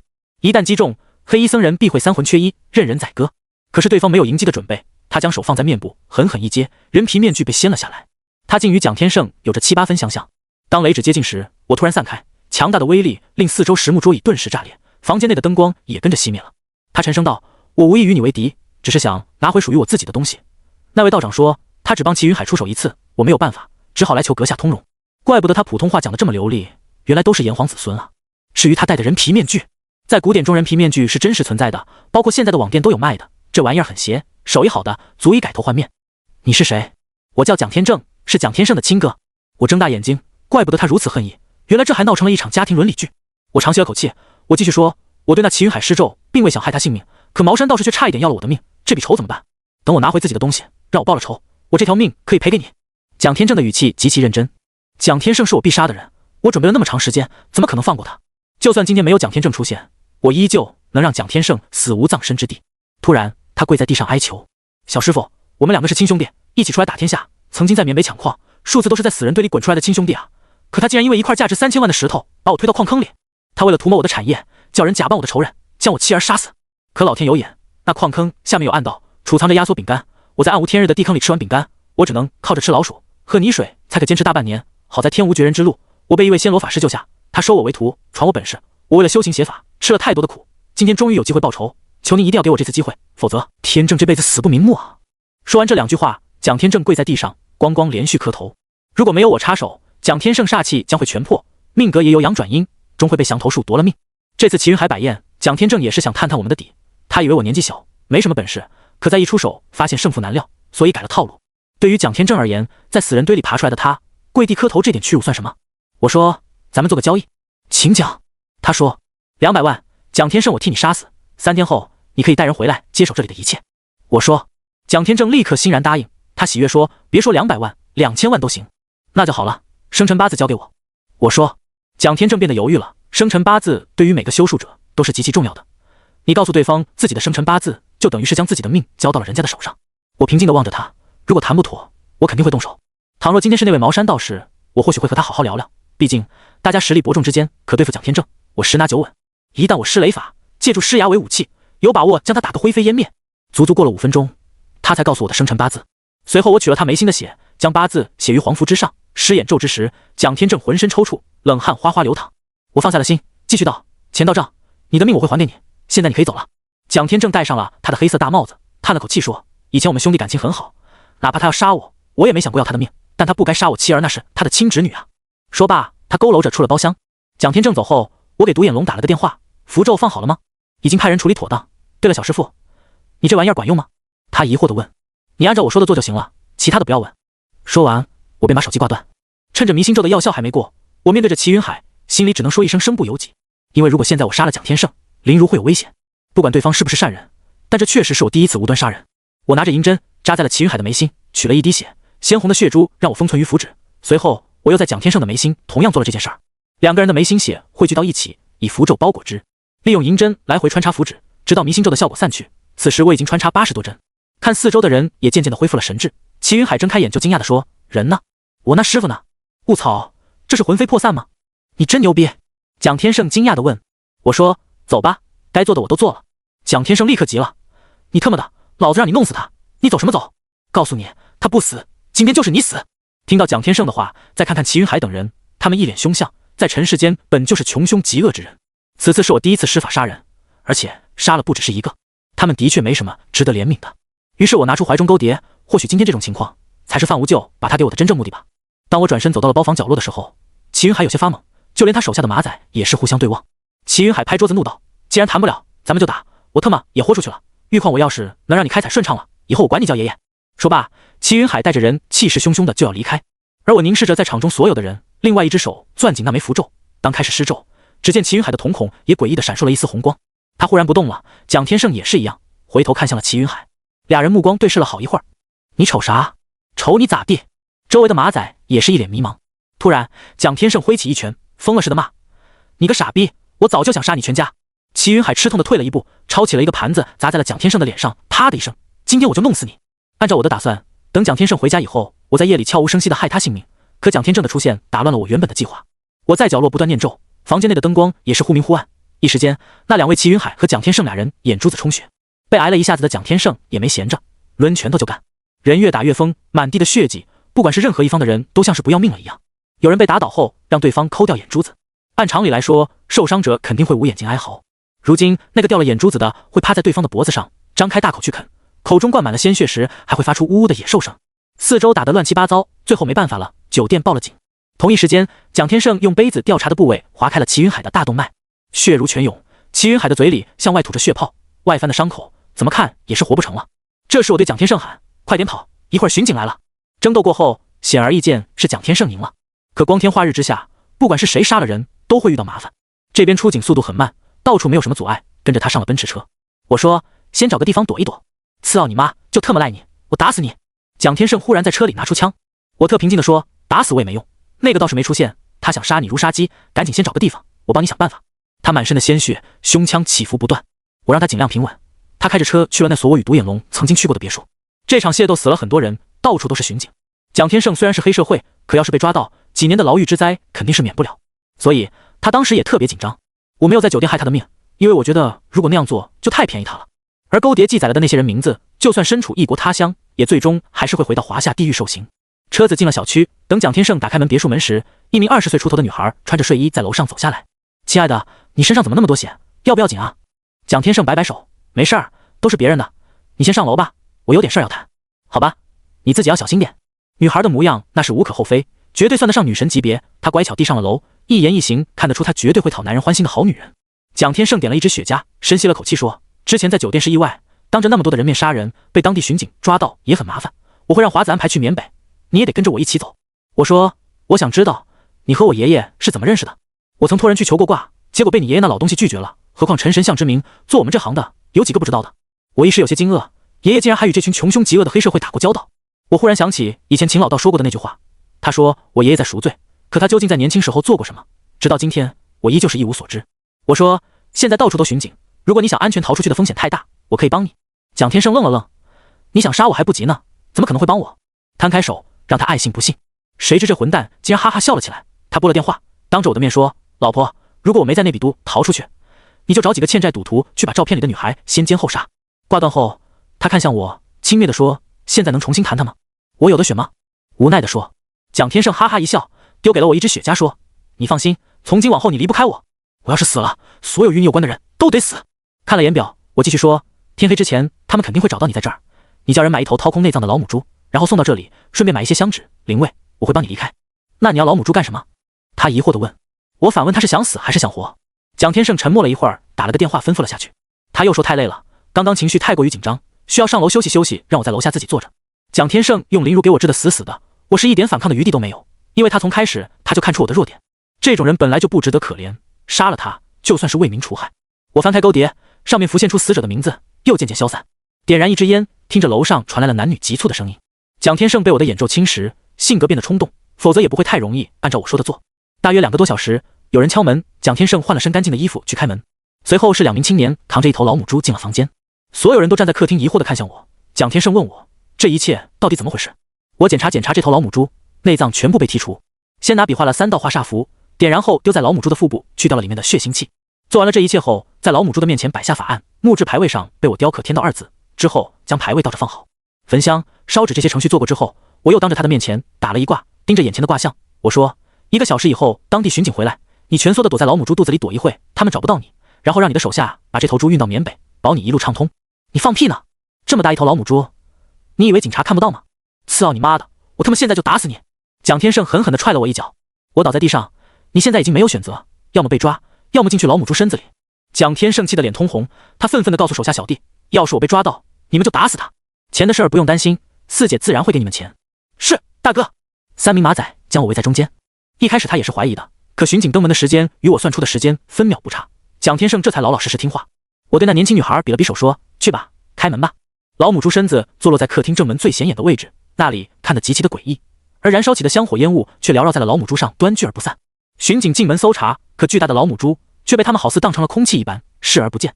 待巡警前脚离开，那3名马仔急忙去打开老母猪肚子，将蒋天胜拽出来后，一件奇怪的现象发生了。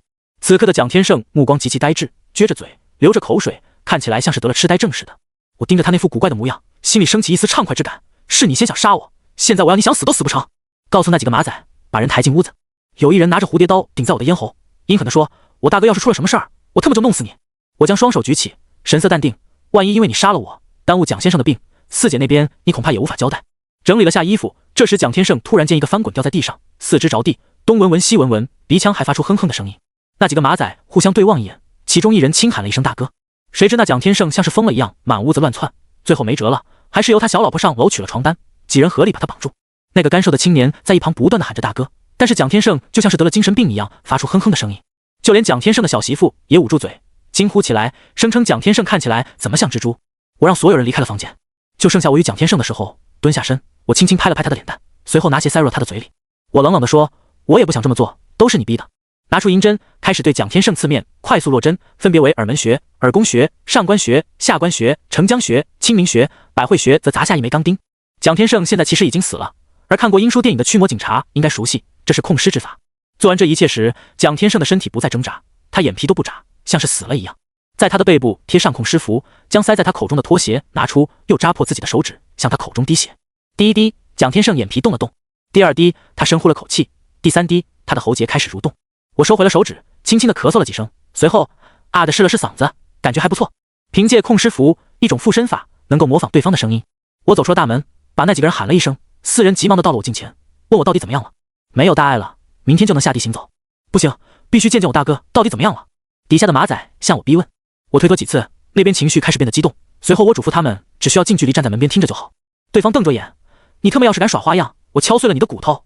推开门，房间里密不透光，只让他们其中的一个人进来。我让他站在大门边，走到了蒋天胜的近前，说：“蒋先生有什么吩咐？”让他滚。大哥，你怎么样了？干瘦男子急忙地说：“没什么事儿，别来打扰我，现在我很累啊。”面对众人追问，我再三保证，明日天亮，蒋天胜一定会苏醒。又安排他们几个把老母猪抬到院子里，一把火给烧了。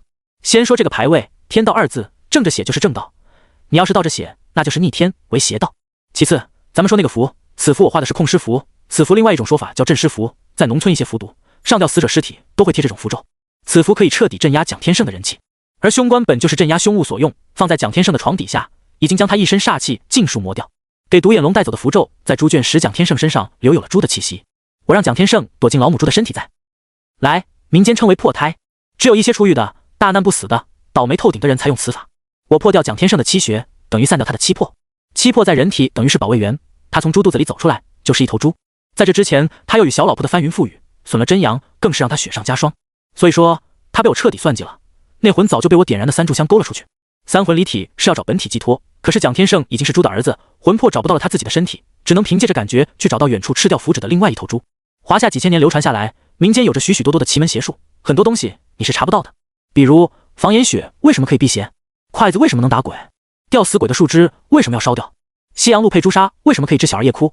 原因很简单，老话讲杂学不成书，行里规矩又多，自然逐渐在消失。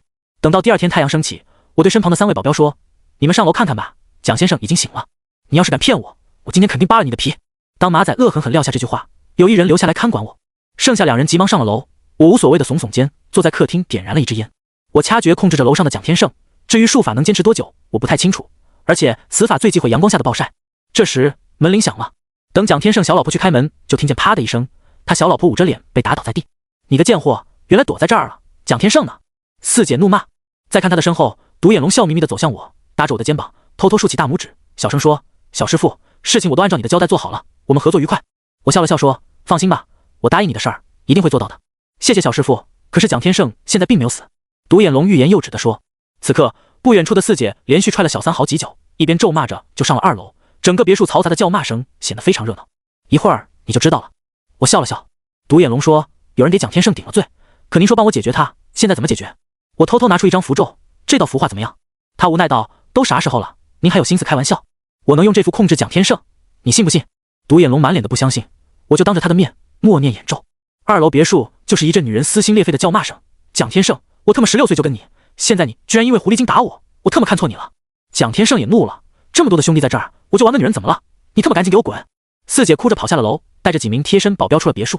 当独眼龙满脸错愕的时候，蒋天胜下了楼，他穿着睡衣对满屋子的人说，我这次出事儿多亏了小师傅的帮忙，以后他就是我蒋天胜最好的朋友。真尼玛神了！独眼龙低声说。随后我俩嘘寒问暖了一阵。蒋天胜对周围的人说，你们都出去，华子你和小师傅留下。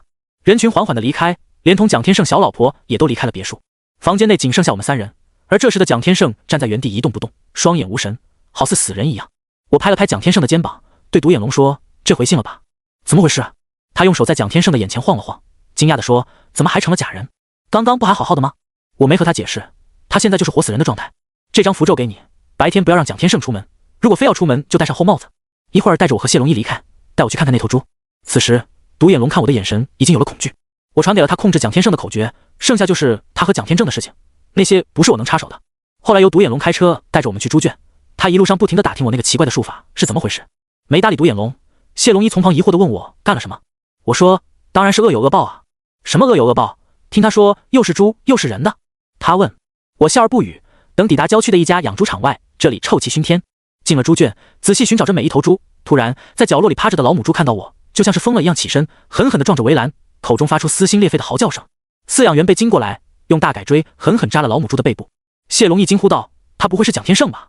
没错，他的魂只能困在猪身上，哪怕老母猪死了，他就会附着在猪舍另外的猪身，如此往复，不往生，不超度，永远为猪。我阴狠地说。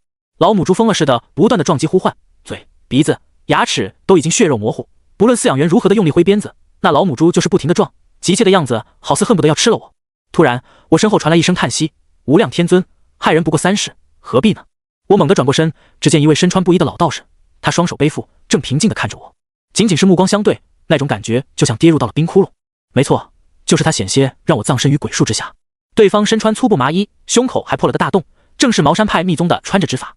曾经我听爷爷提起过茅山派，作为华夏大地最为神秘的道家组织，一身实力神鬼莫测。因为茅山派祖师爷担心后辈之人以术法作恶，便立下一门诅咒：凡修行茅山术，不准留隔夜财，不准居大屋，春夏秋冬皆穿破衣。在与中年人对视之时，我知道自己绝对没有看错。他微微一笑，激手道：“演咒之法在华夏早被正道人士杀绝，不知小友师承何门？”打起了12分精神。因为茅山派道士不留隔夜财，所以很少有为了金钱出手，一旦出手必然是不死不休的局面。我说我是麻衣派陈家的后人，父亲陈国强，爷爷陈俊生。怪不得除了义公山路会收录那些东西，外人还真不一定会。老道士恍然道：“你施法让此人生生世世轮回于畜生道，执念有些深了。”执念？想起这些日子的屈辱，我冷笑道：“前辈身为华夏道门中人，怎不知因果2字？从他威胁我的第一天，就应该想到今天的结果。”那位茅山道士走到猪圈前，挥手画了一道茅山符咒。他停下手，蒋天胜唤魂的老母猪不再疯癫。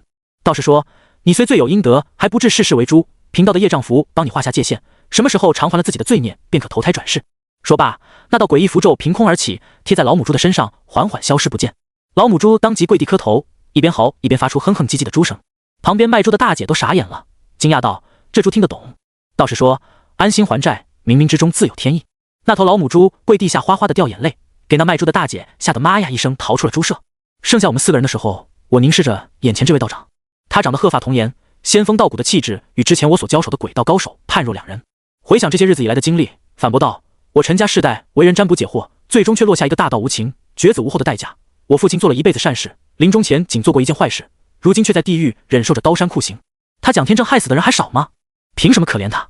回想自己的经历，就像当初帮助过我们家的王姨和张大全，这2人做了10几年的善事，唯独最后看不开富贵荣华。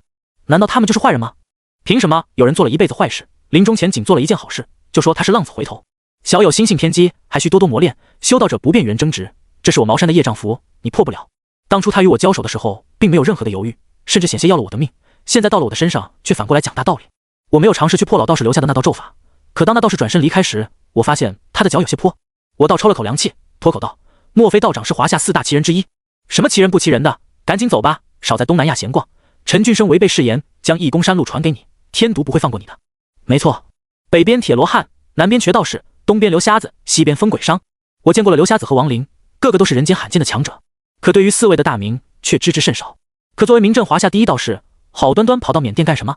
等我追到大门口，也不知道他是真瘸还是假瘸，眨眼的功夫不见了。说实话，开车都没这么快。不过瘸道士留下了一条重要线索，爷爷曾与天毒打过交道。关于爷爷的过去，我知道他是华夏第一相术大师，精通奇门天象、地象、人象。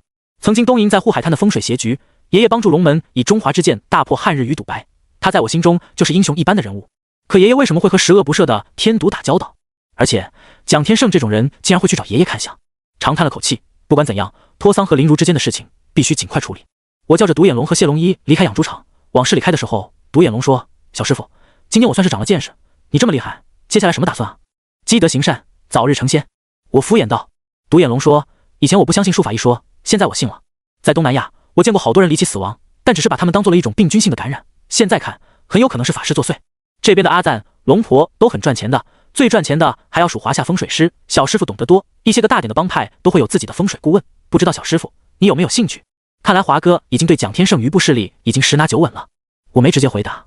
不瞒您说，很久以前我就安排了自己的人，一旦我可以控制蒋天胜，那缅甸所有的玉矿和赌场都将会是我的。他自信地说。可就在这时，车子停下了，不知小师傅愿不愿意跟我一起走？独眼龙扭过头看向我，我一心天道，所以抱歉了。我说。车子依然不动，透过窗外，我发现此时已经到了荒凉的无人区，道路的左右是一片绿莹莹的麦田，阳光虽然很足，可车内的冷气却让人觉得冰凉，发动机轻轻的嗡嗡声将车内显得极其安静。我掏出了一支烟叼在口中，打开了车窗，热气扑脸。独眼龙玩弄着手里的打火机，忽然说，小师傅，车没油了。哦，叫救援吧。我笑了笑，可独眼龙又说，没事儿，我后备箱里有点汽油，你等一下，我去取回来。说完，独眼龙下了车。我依然平静的吸烟，透过后视镜看到独眼龙拿出一把枪以及一个汽油桶走向我。他拉开了我的车门，目光冰冷地说，小师傅，你不愿意成为我的人，我也不敢放你走，要怪就怪你知道的太多了。既然你的理想是成仙，现在我帮你一把，早点成仙，凡尘俗世里的事儿您还是少过问吧。现在给我下车。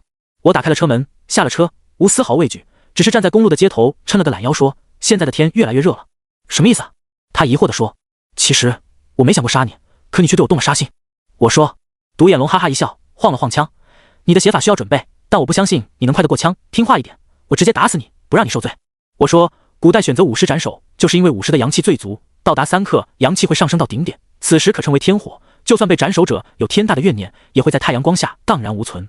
装神弄鬼，要不然我现在就打死你。独眼龙怒斥。我的烟已经到了烟屁的位置，狠狠一吸，正好有些烫嘴，满口腔里进入了烧焦的棉花味儿。同一时间，独眼龙忽然不动了。我继续说，你忘了我给你摸过骨吗？我打开了你的鲁门天聪，53克的阳气会灼伤你的神魂。谢龙一说的对，江湖中人没有信誉可言，在我为你摸骨那天，我已经提前下手，按照时间来算，正是现在。那独眼龙面部开始变得扭曲，手脚不停使唤的拿着汽油就往自己的头上浇。他这人脑后有反骨，如果不做出过河拆桥的事儿，我反倒是觉得奇怪了。修道者不变杀生，你来吧。我把打火机给了谢龙一，他打了个寒战，尴尬道，我现在有点后悔把你带到东南亚了。人体其实挺脆弱的，皮肤保护着血液，骨骼保护着内脏，穴位保护着经络，七魄保护着神魂。我以分筋错骨之境破开独眼龙的穴位，伤他经络，又破开他的七魄，伤神魂。我既然摸出他的骨相，他的一生呈现在我的脑海。他要是遵守了今天的约定，我也不会这样对待他。毕竟和他们这些魔鬼打交道，最有效的办法是将自己也变成魔鬼。谢龙一拍着大腿，特别兴奋。马德，我早就看这些王八蛋不顺眼了，扣押老子这么多天，耽误少赚多少钱？操！大火吞噬了独眼龙，火焰烧焦了他的皮肉，可直到死，他却连一声惨嚎都没有发出。我们俩开车回到仰光住所，谢龙一还担心四姐会不会报复，我让他把心放到肚子里。那位四姐恐怕没机会再来找我们报仇。下午，我和谢龙一在院子里喝茶，10几位黑衣青年鱼贯而入，他们来势汹汹的阵势把谢龙一吓坏了，崩溃道：“不是吧，又来！”谢龙一要跑，被我摁住，说别动。他哭丧着脸说：“大哥，被蒋天胜那个混蛋耽搁了好多生意了，不能再这样了。”见过陈先生。10几人同时道。谢龙一傻眼了，问我这是怎么回事。没等我开口，对方继续道：“蒋先生已经全面接手在仰光的生意，想和您叙叙旧。我要是不去呢？”蒋先生说：“卡里有200万，密码是他的生日，多出的100万是买他的命，希望陈先生能放过他。”我银行卡收了下来，回去告诉他，如果想找我算命，到省城北街悦威堂那间破楼找我，看在200万的面子上，我免他挂金一次，仅此一次。谢谢陈先生，我们不打扰了。蒋先生说，在东南亚，您有任何事情都可以找他，他愿意交您这个朋友。我摆摆手，戴上太阳镜，盯着前方。浩浩荡荡的人群离开谢龙一的住所。谢龙惊讶道：“哪个蒋先生？”“蒋天胜的哥哥，蒋天正。”“卧槽，那狠人回来了！”“马德，我得赶紧打电话，这回可真来大生意来了。”谢龙一兴奋地跳起来，拿起电话手舞足蹈。后来他告诉我，当年蒋天正被蒋天胜害死。事后3天，蒋天正所有的厂子被扫，玉矿让人抢走，大大小小争斗，死了很多人，全家被杀，好多人都有参与。蒋天正一定会报仇，而东南亚华人势力圈子会因为蒋天正的归来打乱，越乱他越有钱赚。我活动了一下拳脚，盯着谢龙一说：“对了，这回没事儿了，可以算一算咱俩的账。我欠你钱吗？”谢龙一很迷茫，我一拳头闷在他的眼睛上。谢龙一被撂倒，我抄起凳子，一下又一下的开始砸他。你妈了个锤子的！老子来这边是为了救林如，结果让你给我扯到黑社会，差点没被人剁手剁脚，扔荒野里面喂狗。要不是赚了200万，我今天宰了他的心都有。我打了他足足半个小时，砸断了3根肋骨，才叫阿明把谢龙一送到医院看病。得到鬼王出关的消息已经是3天以后，我们从仰光出发那天，我背着青龙图，由阿明负责开车，谢龙一全身打着石膏，蜷缩在座位上，哎呦哎呦叫个没完。伤了肋骨的谢龙一喘气儿都疼，一路上好在阿明倒是很健谈，和我提起许多关于鬼王托桑的事情。鬼王托桑最擅长下降头，按照阿明的描述，不只是东南亚，还有港区明星都会找鬼王办事。但鬼王做事情没有规矩，谁的钱多帮谁。有时候你找鬼王下降，被害者知道是鬼王做的，过来求鬼王饶了他。别的想头是碍于规矩，必然会拒绝。可鬼王不一样，趁火打劫，索要10倍的价格，他会帮你解降，然后再害死另外的人。聊着聊着，阿明说鬼王托桑家里有一个华夏女鬼，好像是个苗族姑娘，一直跟在鬼王身边。当初谢龙一天通的本事，还是那个女鬼发现的。听到这话，我就很好奇，问阿明，这个女鬼很出名吗？阿明说，很多人都知道苗族女鬼，那个女鬼的照片是张黑白照，是个年轻女子，穿着苗族的衣服，20来岁的样子，长得是花容月貌。唯一不同的是，鬼王只杀人，那个苗族姑娘却是救人。只要进了踏足鬼王的地界，会感觉身后有人盯着你看。如果你是个负心人或者打过胎，在鬼王家离开以后，一只眼睛会变成红色。变成红色能怎么样？我问。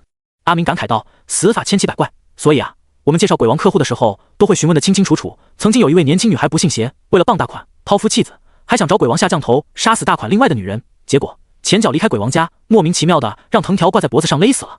我赶忙回忆起自己的所作所为，和陈怀俊算不上我负心，和林如暂时分别也是为了他好。想必那位苗疆女鬼不会把我怎么样吧？我说，鬼王也真是够痴情的，妻子死了以后还挂在家中。阿明连忙否认，不是，那女鬼早在鬼王之前就有了，据说有100多年了，鬼王一直都把她供在家中。我还听说，当初托桑和茅山道士在边境斗法，打开万鬼洞窟，还是这位苗族女鬼出面摆平的麻烦。谢龙一虚弱道，女鬼的丈夫曾经是鬼王派师祖的妻子，按照辈分，托桑应该管她叫奶奶。阿明说，传说苗女爱上了一个和尚，那和尚是当时缅甸这边的贵族，出家为僧以后去华夏交流佛法，路过苗寨，被苗女的美貌所吸引。为了知己知彼，我让阿明尽量给我讲得详细一点。他讲述了整个传奇故事。那位和尚未经过男女之情，只是被绝色美女所吸引，他也不懂得这叫什么感情。俩人越走越近，竟像普通人一般谈起恋爱。苗女性格奔放大胆，可一旦爱上男子，这辈子必会从一而终。如果对方不幸死亡，苗女也不会苟活于世上。两个人在苗寨经过上世外桃源的生活，日复一日，和尚早已忘了自己是僧人，也忘了自己的宿命。直到僧人的家乡发生战争，他一时醒悟过来，自己去华夏学习佛法，就是为了能开悟百姓明智，帮助家乡亲人远离刀兵之苦。他匆匆孤身回到家乡，亲朋好友全部惨死，僧人受到刺激，一夜之间迷失心性，竟将关于苗女的记忆忘掉。之后，他将生平所学尽数抛弃，堕入鬼道，钻研邪术，为家乡亲人报仇。而远在华夏的苗女对丈夫的不辞而别痛苦万分，可她不忍心用蛊术害死丈夫，只好在家乡盼望着丈夫归来。日复一日，丈夫还是没有回来。苗女最终郁郁而终，直到她死的那天，还抱着丈夫的衣服。远在国外的僧人大仇得报，他幡然醒悟之时，才想起远方的妻子，而这个时候，妻子却已经死。事后，僧人在妻子坟前跪了49天，传说孤身一人闯入地府，将妻子的魂魄带了出来，最终来到东南亚落脚，成为一代鬼王宗师。苗女的画像一代又一代传给鬼王的弟子供奉。讲到这儿的时候，阿明突然认真道：“你可要想清楚，千万别撒谎，否则一旦踏入鬼王家，苗女会跟上你的。”开玩笑，我又不是渣男。谢龙一的车辆性能不错，在路上没什么耽搁，距离屏幕上的目的地越来越近。行驶出林区过后，把车停在河岸边，又乘坐小船前往鬼王的住所。谢龙一头上缠绕着绷带，说话不利索，所以大多数的时间都是我在与阿明交谈。热带气候潮湿闷热，小船缓慢前行，枝叶茂密，树林遮蔽着阳光，十分昏暗。行驶到密林深处时，负责开船的当地人开始念经文，一边念一边撒着米糠。四周有许许多多的黑鱼来争抢，我倚靠在船边凝视之时，突然那些争抢米糠的黑鱼被一双双小手驱赶。我清楚地看到，在这片浑浊的河水下，竟有许多小孩子的鬼魂。玄学知识告诉我，这些都是刚出娘胎被丢弃的婴儿。阿明说，山区的医疗条件落后，好多孩子从下生就被认为不祥，往往被丢弃到河里祭祀河神。久而久之，这条河的小鬼非常多，当地人撒一些米糠祭祀，也是为了能求取平安。谈话间，我们到了鬼王修行的小岛，这里很简陋，只有几间茅草屋，看到3、5个仆人负责打理岛上的卫生。有位20岁出头的巫师对我们双手合十，他和阿明用缅甸语交流，接着他转身告诉我们，这位是鬼王的大弟子诺拉。他说鬼王正在接待客人，咱们上岸以后稍等片刻。我点点头，手里有200万，心里不慌，毕竟阿明也说了，鬼王不讲武德，谁的钱多听谁的。不过在上岸之后，我还真就感觉到一丝的不对劲，总觉得有一双目光盯着我看，想必就是阿明口中的那位苗族姑娘吧。跟着诺拉进入屋内，眼前到处都是鬼仔灵童的塑像，房屋鬼气森森，按照风水的说法就是阴风绕梁，是指你刚进去感觉额头发凉，很快后脑也发凉，因为风是一个方向吹来，如果变成2个方向围绕着，身体不好的人很容易伤运气。我们在外面等候的时候，看到鬼王屋里那位年轻漂亮的女人有点眼熟，他虽然戴着墨镜，可大致轮廓并不会判断错。小的时候我还看过他演的电视剧呢，真没想到在这儿也能撞见。阿明也看到了，挺惊讶的。正好他和诺拉在我们旁边，阿明向他八卦起了缘由。原来是女明星佩戴阴牌出了问题。暹罗佛牌已经是一种产业，但是对阴牌限制很严格，包括从事降头师也是犯法的。女明星当时比较不太顺利，所以想找师傅转运，并且开口就是要阴牌。当时黑衣阿赞也刚刚治好了一个名叫陆葛的阴牌，还告诉明星这佛牌是选由母体怀孕满6个月以上，未出产道，且母子皆亡，在死后7日内利用符咒锁住她的三魂七魄，再经火烧、念咒等工序，佩戴它只要守规矩，能够转运发财。但是这种阴牌和寻常的不太一样，比如古曼童不养了，送回去就行了。可陆葛不行，他充分的体验了请神容易送神难。你要是不养，他会认为你不爱他，不尊重他，折腾你个家破人亡。明星有一次和一位女性艺人发生矛盾，被人抓了脸，回到家里以后也是非常的气愤。后来也不知道听谁说的小鬼还可以杀人，他拿出陆葛念叨说妈妈让人欺负了，你去帮我杀了他，然后又说了地址和名字。第二天果然在报纸上看到某某3线女演员家中煤气中毒死亡的事情。当时的明星先是感觉到了恐惧，接着又是兴奋，他认为自己有小鬼无敌了，却不知道驱使小鬼害人是大忌，不单单伤害自己的福报，连同英灵也会因为害人而永不超生。英灵不懂事，他母亲懂事啊。结果诡异的事情发生了，那位3线艺人刚死，第二天女明星接到家里的电话，说她母亲出去买菜被车撞死了。明星悲痛万分，回到家中祭奠时，梦见母亲给她托梦，说是被她害死的。等到后来女明星又开始出现怪事，只要她每一次上头条或者发财，家里准会死人，实在是处理不了，只好千里迢迢找鬼王帮忙。一般养小鬼带阴牌的人在相师眼睛里一眼就能看出来，他们就像是丢魂一样，恍恍惚惚，至于丢的那个魂魄便是用来供养鬼神。我看到鬼王在房间内来回走动，他身材削瘦，留着寸头，脸上、脖子、四肢全是密密麻麻的纹身，脖子上挂着一串木珠，看不出他今年多大年纪，但整体模样十分诡异。他先是在女明星的身上针刺，每次触碰肌肤都会伴随着女明星一阵阵诱人的声音。很快我看到一位头发蓬松，身穿花裙子，脸就像是涂白粉面的似女鬼在明星的身体内被拽了出来。女鬼飘在鬼王镜前，模模糊糊还能看到她的腹部被撕开了一道口子，鲜血浸红了长裙。不一会儿女鬼身侧又出现一个小孩，一大一小皆是目光凶狠，我看得心惊胆战。在华夏道家的说法，管这个叫子母凶，就算我想处理也得提前布置好阵法。随着鬼王不断念咒，女明星连续呕出几口黑水，随即便是失声痛哭。那位被打出的子母凶扑向鬼王，都被他身上的纹身所挡住。后来鬼王用一个古制的法器敲打，女鬼脚下的经文图案汇聚成一张大网，眼看着子母凶一点点被收了进去。鬼王向诺拉挥挥手，示意把女明星送出去。到了鬼王住所，谢龙一跟着也没什么用，背着青龙图跟在诺拉的身后，叫上阿明跟着做翻译。进门前与女明星擦肩而过，他急忙低着头四下看看，生怕有人偷拍。进了鬼王的施法工作室，一跨进门槛就看见那张美丽苗女的画像，画中的一双眼睛犹如宝石般璀璨，甚至让人不敢直视。我与鬼王面对面，正常情况下，你如果见到一个浑身上下连丁丁都会纹身的人，先不说他是否是黑社会，首先你会觉得这人很阴森。他身上所有的经文都是佛家密宗驱鬼所用，随着厉鬼修为逐渐高深，总有一天会无法抑制。如果没有经文护体，这些养鬼师怕是会被小鬼撕个粉碎。鬼王上下打量着我，看不出喜怒。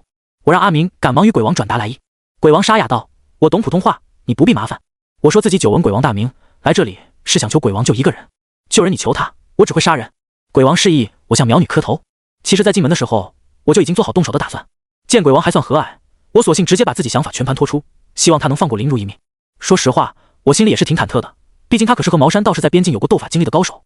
如果他执意不答应，在不施展天师府秘术之前，我所能仰仗的只有五雷号令与青龙图。紧接着我发现自己多心了，鬼王很好说话，没想到会一口答应下来。他说那林中俊把女儿压在我这里，按照约定他会拿钱来赎回去，结果他食言了，你如果想带走，给我150万。听他说完，我心里这个气啊，林中俊也太不是个东西了，身价1000万的老板怎么连100多万都舍不得。我没有丝毫犹豫，一口答应下来。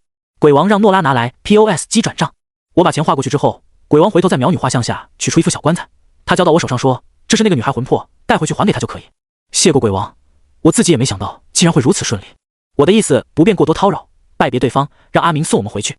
诺拉送我们离开屋子，可那位船夫竟然已经先走了，埋怨谢龙一傻也不是，连船走看不住。他无奈道：大哥，我给钱了，可谁知那王八蛋收了钱也走啊。诺拉很客气，他说自己已经去叫船只了，晚一点会有人来接我们。接着又招待我们去了右边的房间。眼前所发生的事儿都太顺利了。他说你们休息一会儿，饿了的话有糕点。房间很宽敞，并且相比较其他而言，这里的阳光很足，坐在椅子上感觉暖洋洋的。这间屋子所摆的都是市面上很常见古曼童，我感觉到上面的法力波动较小，不不像刚刚那间阴气森森的屋子。我怀疑鬼王托桑应该懂道家阴阳术，左边他的房屋用来养鬼，右边是来养生，一阴一阳，冥冥之中也与道法相通。谢龙一参观满屋子的古曼童，他对我说：“我告诉你陈正，所有巫师都有一尊用来保命的古曼童，他注入的怨鬼也是最强的。你看不看得出这里哪个是？”我说：“道教也有五鬼运财术，但终归也是透支他日福报罢了。”谢龙一还神神秘秘说他也有一尊，不过藏在很隐秘的地方。经过法咒的祭炼，那可相当于法师的一条命，生死危机能挡灾化煞。我冷哼：“你少做点缺德事儿，老天爷就会保佑你。”他被我噎得哑口无言。这时，接待我们的诺拉端着热茶进了房间，说船夫已经联系上了，就让我们等一等，先喝一杯茶。我点头表示谢过，让他把茶放在桌子上。谢龙一还笑称鬼王虽然蛮横，可他的弟子都比较懂礼貌。诺拉前脚刚出去，谢龙一端起茶杯，还递给了我一个。等我接到手，忽然觉得有点不对劲，刚刚开水少说也放置有10几分钟了，怎么还会热气腾腾？就当谢龙一撅着嘴刚要喝时，我忽然反应过来，这茶杯明明烫手，可为什么杯子底部是凉的？眼看谢龙一将茶杯放在嘴边时，我下意识挥手狠狠地给了他一个大嘴巴，啪的一声，用力过猛，谢龙一面部被打得扭曲，歪着头栽倒在地，噗的一声，把牙吐出来了，脸颊很快浮现出一道血手印。他捂着脸趴在地上，歪过头，一脸懵逼。缓过来以后，对指着我就骂：“陈正，我刺傲你祖宗，杀人不过头点地，老子肋骨被打断3根不说，今天连尼玛智齿也给打掉了。”谢龙一捡起了地上的牙，不大的眼睛里闪烁着泪花。可阿明没有这么好运，那一杯茶他仅仅是碰到了嘴边，整张脸瞬间变为黑褐色，密密麻麻血管凸显，此时正咧着嘴嘿嘿的傻笑，口水洒得到处都是，瞳孔中布满的血丝已经完全遮挡住了他的黑眸。之后阿明使做出呕吐的样子，突然一大口绿水被吐了出来，他依然在嘿嘿傻笑，不管我如何的喊他的名字还是没个反应。他全身皮肤开始浮现出了密密麻麻的血管脉络，并在极短的时间内颜色发紫。我还发现他正以一种肉眼可见的速度衰老，很像是被吸取了精血似的。我端起杯子一看，发茶水的颜色一点点变得血红，很快显露出一只眼睛。当对我眨眼的一刹那，杯子内忽然掀起一股子血气。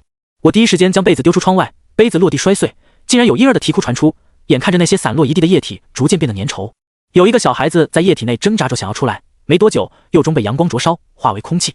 当即我大怒，拿起五雷号令想要救阿明，可还是太迟了。阿明头发牙齿都在脱落，竟在呼吸间化为干尸。我怒道：“以邪鬼害人，真是阴损至极，真当本事是软柿子吗？”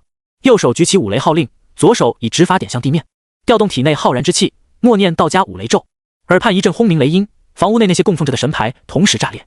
怒目而斥，大胆妖孽，还不速速现身！谢龙一被吓破了胆子，战战兢兢地说：“陈正啊，咱们还是快点跑吧。”跑你大爷！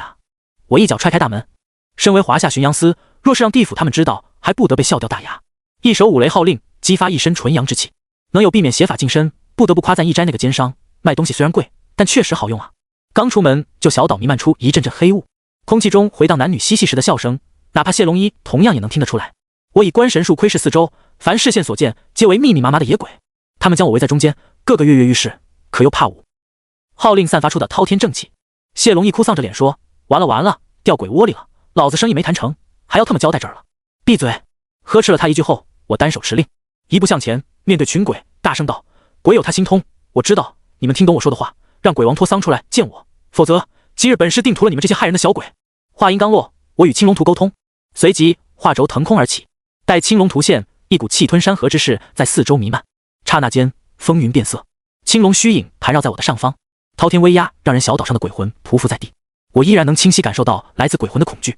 鬼王缓缓在黑雾中走出，他单手拿着古制法器念诵经文，四周小鬼就好似打了鸡血一般，个个癫狂。霎时间阴风呼啸，鬼王冷冷道：“你画中青龙虽然厉害，却没有渡劫成功，若放他出来，天地之间怕是无法再有他容身之地。”背眼看穿青龙图弊端，我气愤道：“妈了个锤子的，你收了老子150万不办事，还讲不讲道德？”其实最让我恐惧的还是那幅画，从我踏上小岛开始，那双目光始终不曾离开过我。鬼王一步步向我逼近，四周阴魂一个个长牙无爪，若不是青龙图在，早就上来把我撕碎。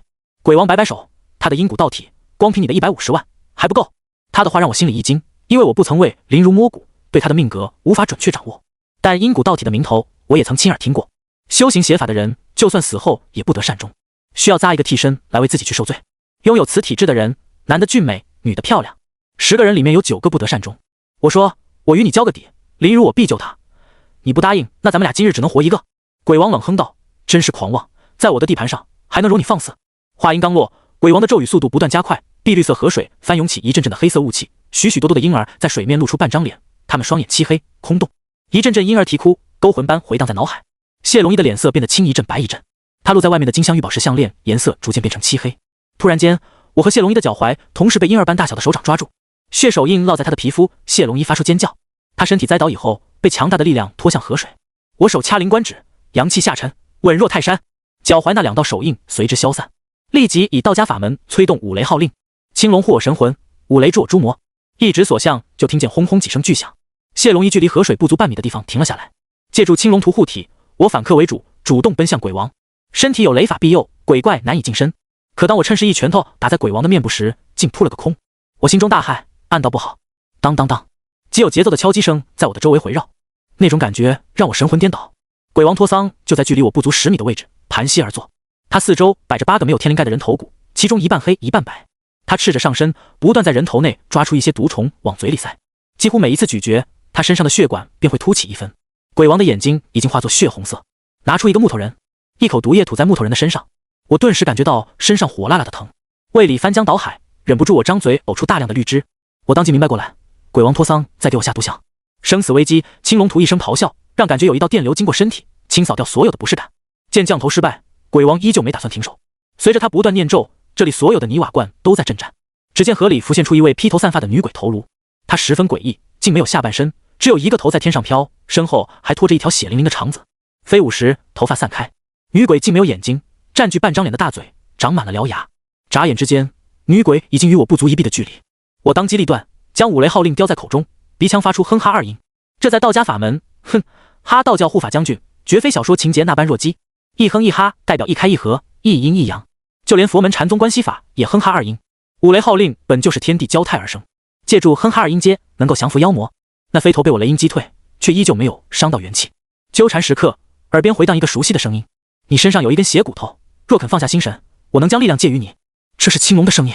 当初李神婆说要送我礼物，用自身血骨污染了我的金刚骨，没想到竟是为了今天。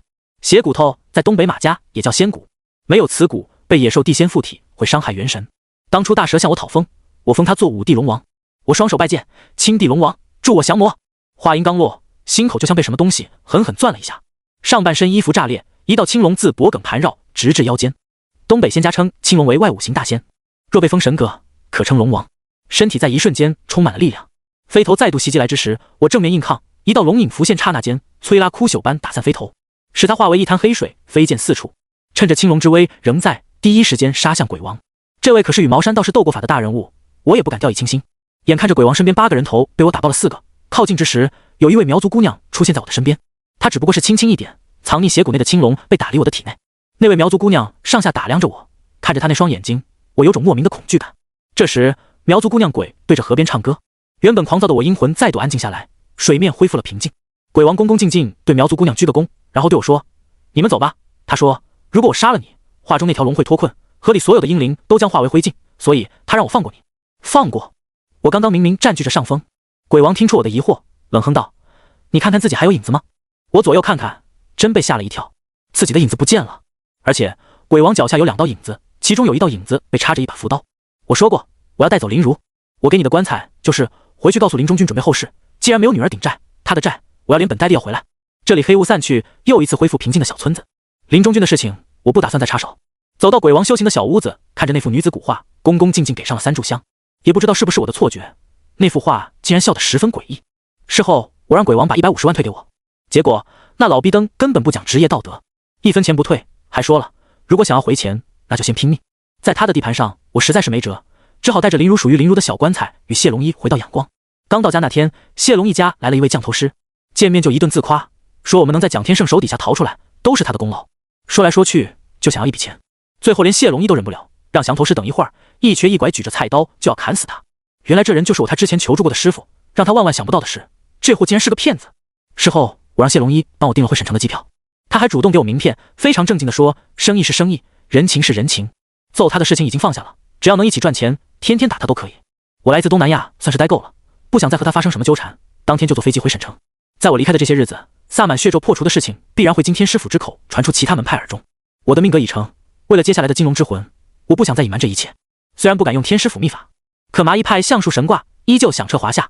所以在回到岳微堂的第一天，沐浴更衣，跪在祖师画像镜前，我不知道爷爷欠了什么债，也不知道那个七绝岭在哪，更不知道那个神秘道士为何只给我10年寿命。但阴曹地府要我去东瀛夺回金龙魂，天师府同样想利用我。如今义公山路重现人间，我身为麻衣派陈家3代传人，有责任将门派发扬光大。自从我闭门之后，门外的人越来越多。天师府、茅山、龙门、燕云13太保，4波势力齐至，无一人主动应答，也无一人问卦。我梳洗一番，换上麻衣派道服，给祖师爷敬过3炷香，平静坐在太师椅上，等待着时机。东南亚之行对我的影响很大，蒋天胜3番2次要杀我，如果不是运气好，我早就横死街头了。鬼王答应放过林如，同样是忌惮青龙图没有束缚，会造成2败俱伤。在这世上，不是你善良，他们就会放过你。所以我在闭关之前，曾通过龙门传达我用义公山路开挂之事，由龙门帮我昭告天下。我不想继续躲躲藏藏，一直有个人想要我解开爷爷的封印，使出天师府的不传异性的秘术。那个时候，天师府就能名正言顺把我带走。天毒老道憎恨的义公山路，若不是有万寿山娘娘出面，我恐怕早就死了。就连阴曹地府也希望我带回金龙之魂。在这趟远行，我想明白了很多事情。爷爷给我留下的最后一条路就是金龙之魂，没有金龙之魂，华夏五行总是缺一，我的5弊3缺也无法更改。深思熟虑后，我才决定开麻衣堂口。突然，门外传来爽朗的声音：“大漠风鬼人前来拜访麻衣派掌门。”声到人至，大门被推开，王林领着小鱼儿走了进来。小鱼儿甜甜一笑，揉着肚子说：“大哥哥，做饭没有？我饿了。”大恩不言谢。我拱手道。我王林依旧是醉醺醺的模样，指了指小鱼儿：“是他要我来帮你的，要谢就谢他好了。”墨风鬼人王林号称华夏4大奇人之一，有他在，我的面子才能撑起来。又过了半晌，第2个人走进阅微堂，他穿着一身宽大的斗篷，戴着漆黑色的面具。我叫影子，陈俊义答应我3件事，却只完成2件就死了。你若答应帮我剩下的，我可以替你杀人。记得陈怀俊说过，陈俊义一生仇家无数，可没有一个人能杀死他。这一切都要归功于他身边的影子。他不喜欢言谈，虽然不知道第3件事究竟是什么，可我需要更多的帮手。我闭上眼，能够感知到阅微堂4周的人越来越多。影子站在我的身侧，渐渐与黑色融为一体。3炷香烧到一半，宁无缺推门而入。宁无缺前来拜见陈掌门，多谢宁大哥。我感激道：“天下皆知麻衣派义公山路重现人间，我知道你会有麻烦，前来助你。”号称天下第一武学奇才的宁无缺，能在各门各派登门阅微堂，足以见得他有情有义。从古到今，麻衣派嫡系就是各门各派必争之人。回想当初天师府想要给我受禄，又岂是看在我爷爷的面子？爷爷能成为天师府数千年来唯一的异姓天师，依然能安然无恙，靠的不是天师府的仁慈，而是实打实的实力。可爷爷一生都没有回归龙虎山宿命，死后却被龙虎山接走，关押7绝岭，承受酷刑。我不甘心依附于他人势力，又不愿被当作棋子去摆布，所以我要走和他老人家截然不同的道路。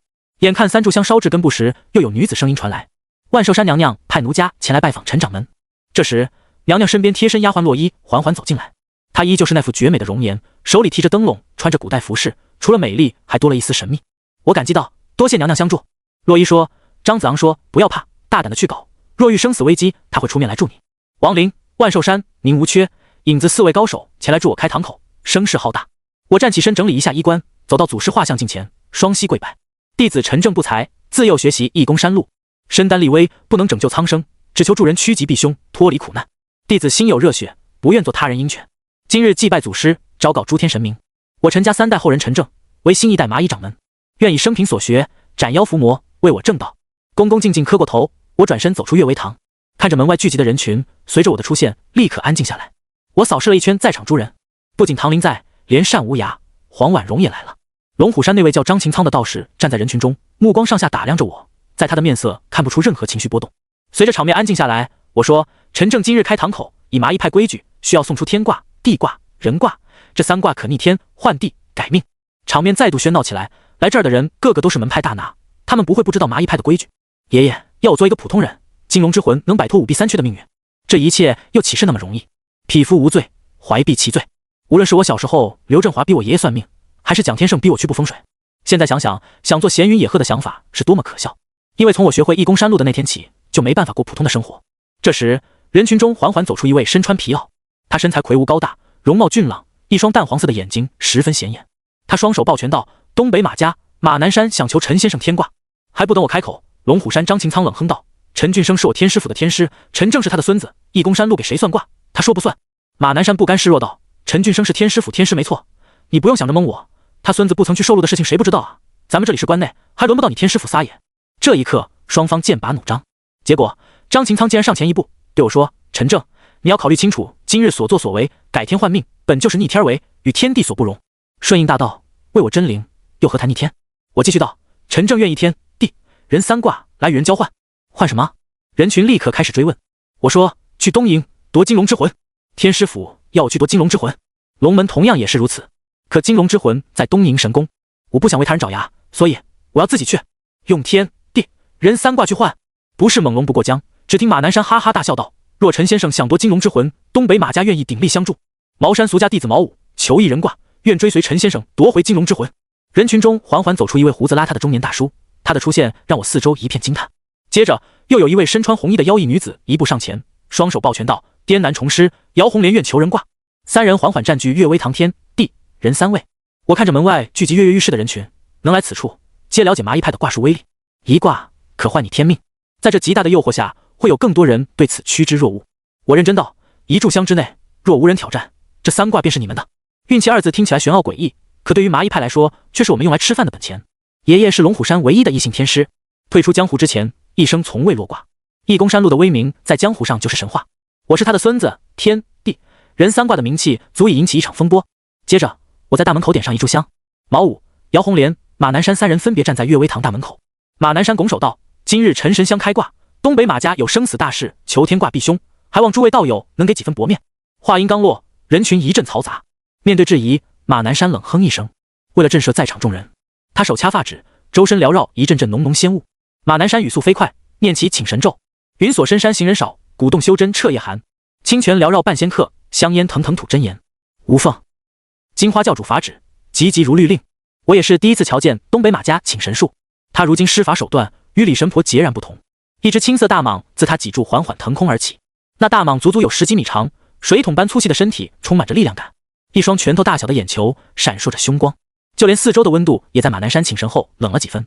原本跃跃欲试的人群在看到此般手段，立刻安稳了许多。东北马家历史渊源追溯明朝初年，朱元璋率兵攻打山海关，因为久攻不下，特发皇榜，请天下奇人义士出面相助。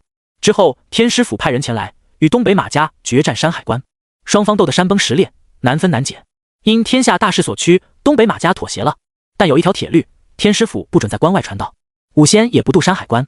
这一铁律维持数百年之久，直到慢慢由一些普通修士所打破，而真正的世家子弟依旧恪守着准则。这时一位样貌丑陋的老头跨上一步，他身后跟着2位身穿蓑衣头戴斗笠的行尸。老头笑道：老朽无欲，来自湘西赶尸一脉，义公山路重现人间，老朽想求一天卦，改天换命，做一个富贵人家，不知东北马家可否让这个机会给我。话音刚落，老头摇动手里的3清铃铛，清脆的声音萦绕在周围。2具行尸身体周围缭绕着大量的绿色雾气，缓缓抬起头的一刻，行尸脸上戴着木雕面具，一双猩红色的眼睛煞气十足。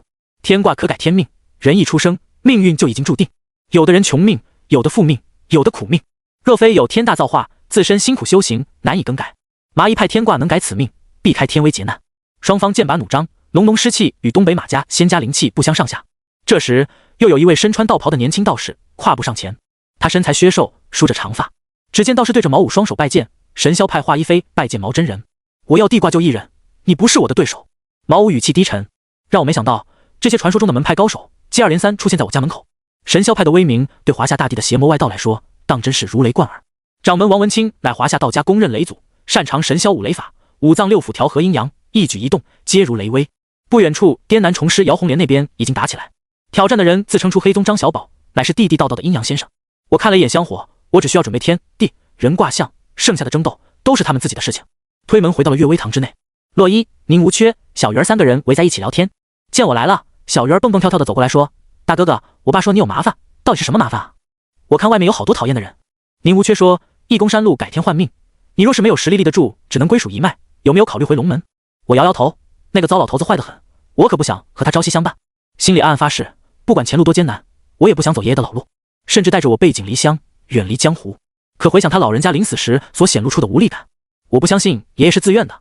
宁无缺顿了顿语气，沉思道：不过毛武和东北马家来求卦的事情有些出乎我的预料，这2人很厉害吗？因为爷爷一直想让我过着普通人的生活，江湖上的恩恩怨怨从未与我说的太多。宁无缺告诉我，他在入潭拓寺之前对这2位有所耳闻。毛武是茅山上清派传人，一身符法通天彻地，18年前华夏玄门中佼佼者，结果爱上一个不该的女人。那个女人一心想要当明星，为了大红大紫，想尽一切办法。毛武为了她甘愿修行下3毛术法，谁知多行不义必自毙，那女明星养鬼出了问题，跳楼惨死。毛武自知罪孽深重，封印符法四处流浪，没想到今天竟然也想求卦。至于东北马家本身精通奇门之法，移魂换命无所不能，想求天卦，很有可能是堂上老仙出了问题。滇南养虫的女孩，您无缺不了解，只知道那边的邪术较多。我看到王林在一旁饮酒，问道：我想知道我爷爷所在七绝岭到底是龙虎山什么地方？以你现在的实力，还不配。王林一点面子没给我，直接回绝。他继续说：老老实实把这一关过了，龙虎山执法堂已经来了。你爷爷为你封印秘术，就是担心你也走他的老路。若你正式开挂，自然会解开秘术，龙虎山定会借此请你回归山门。若你不准，就是犯了偷师学艺的罪责，执法堂的那一关恐怕不好过呀。我心里很清楚，爷爷让木村拓哉给我赐下的黄泉鬼纹，就是担心会有这一天发生。回想曾经在镇龙庙外不曾出现的那个人，这一天早晚会到来的。金龙之魂本就是整个华夏的大事，如果不借此开挂堂，这辈子我将永远没有话语权。送出天地人三卦，就是整件事情的诱饵。门外打得天翻地覆，东北马家请神上身，蟒仙围绕，使马南山身上浮现淡淡的蛇灵。赶尸一脉力大无穷，打得马南山疲于招架，双拳难敌四手，何况两具行尸的速度堪比绝世高手。北街石板路被二人掀得乱七八糟，行尸力量更强一筹，在一起对碰过程中，马南山被逼到墙角，那两具行尸竟如人般缓缓喘着粗气。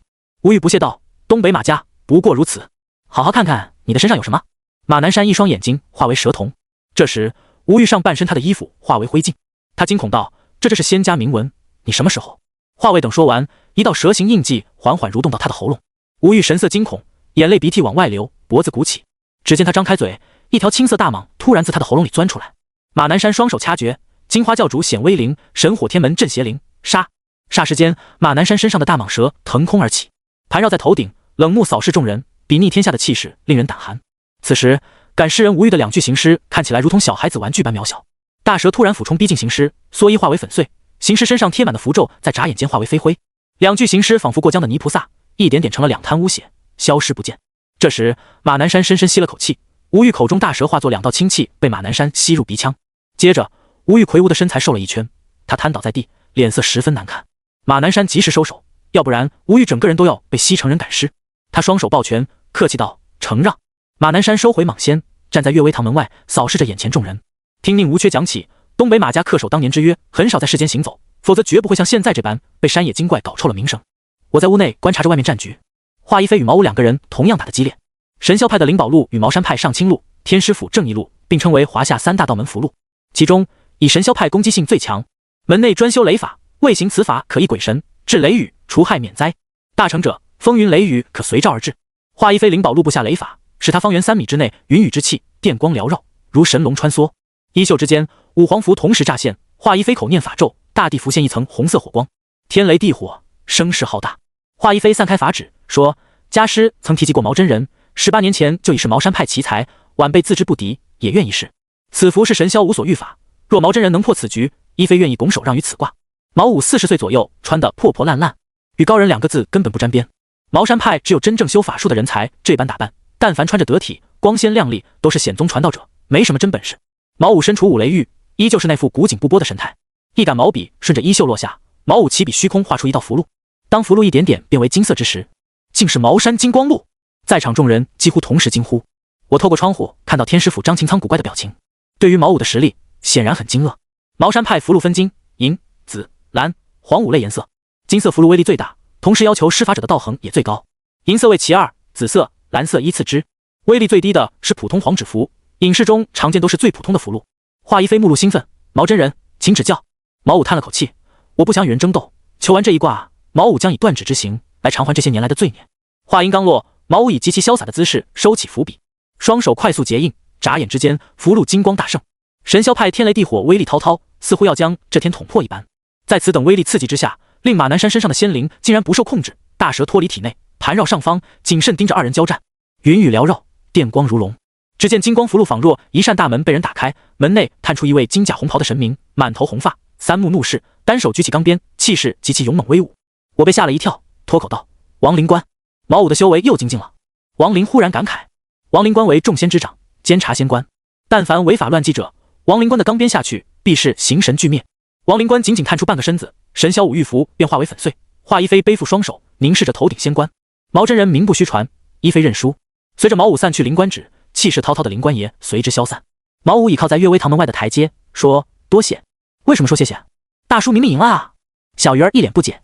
宁无缺说：华一飞没出全力。我说：你的意思是那个年轻道士很厉害？你刚入江湖还不知道神霄派华一飞的名气，他最厉害的不是用雷，而是剑。神霄剑先华一飞，名气之大，与我并称仙武奇才。宁无缺说：叔叔，你这么夸自己真的好吗？小鱼儿闪烁着大眼睛，天真的发问，让宁无缺的老脸一红。那个张小宝是干什么？打架就打架，他撒纸钱干嘛？我看得惊愕。宁无缺说：东北三出，出黑、出道、出马，其中出黑宗的下地府潜阴曹鬼兵精通阴阳仙术，非常厉害，千万别小瞧他们，寻常人办不了的事儿，出黑宗都能办，尤其下地府秘术是他们的绝学。我默默注视着战局，张小宝的嘴实在是太骚了，那些落地纸钱居然化作一个个小鬼儿与姚红莲纠缠。更可恶的是，他一边打还一边吆喝着：妹妹你千万别动手，腰圆臀肥胸乱颤，看得小哥哥心难耐，做梦都想掐一把呀，掐一把，掐一把就好啊。姚红莲被气得脸都白了。密密麻麻的黑壳甲虫追逐，张小宝竟然上蹿下跳，边跑边喊：妹妹啊，哥是来求姻缘的，不是来打架的，自从我看了你一眼，哥的心都酥了，你放心，我家50亩地，20多头牛，还有我爸的养猪场，以后都是咱俩的，我打死你个臭流氓。妹妹人长得真俊俏，骂人都好看。张小宝特别贱，3两步跳上房顶，不知他在哪里抓到一个纸人，对着姚红莲贱笑：让你尝尝哥哥的厉害。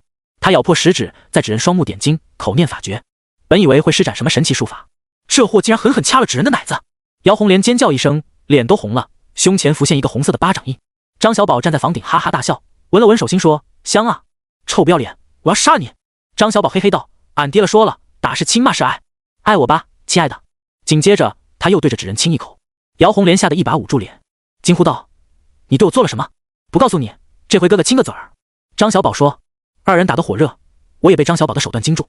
问起宁无缺时，他感慨道：出黑宗的移魂法将姚红莲的3魂7魄印在纸人身上，这小子还真是个人才，把阴阳仙宗的独门绝技用来耍流氓。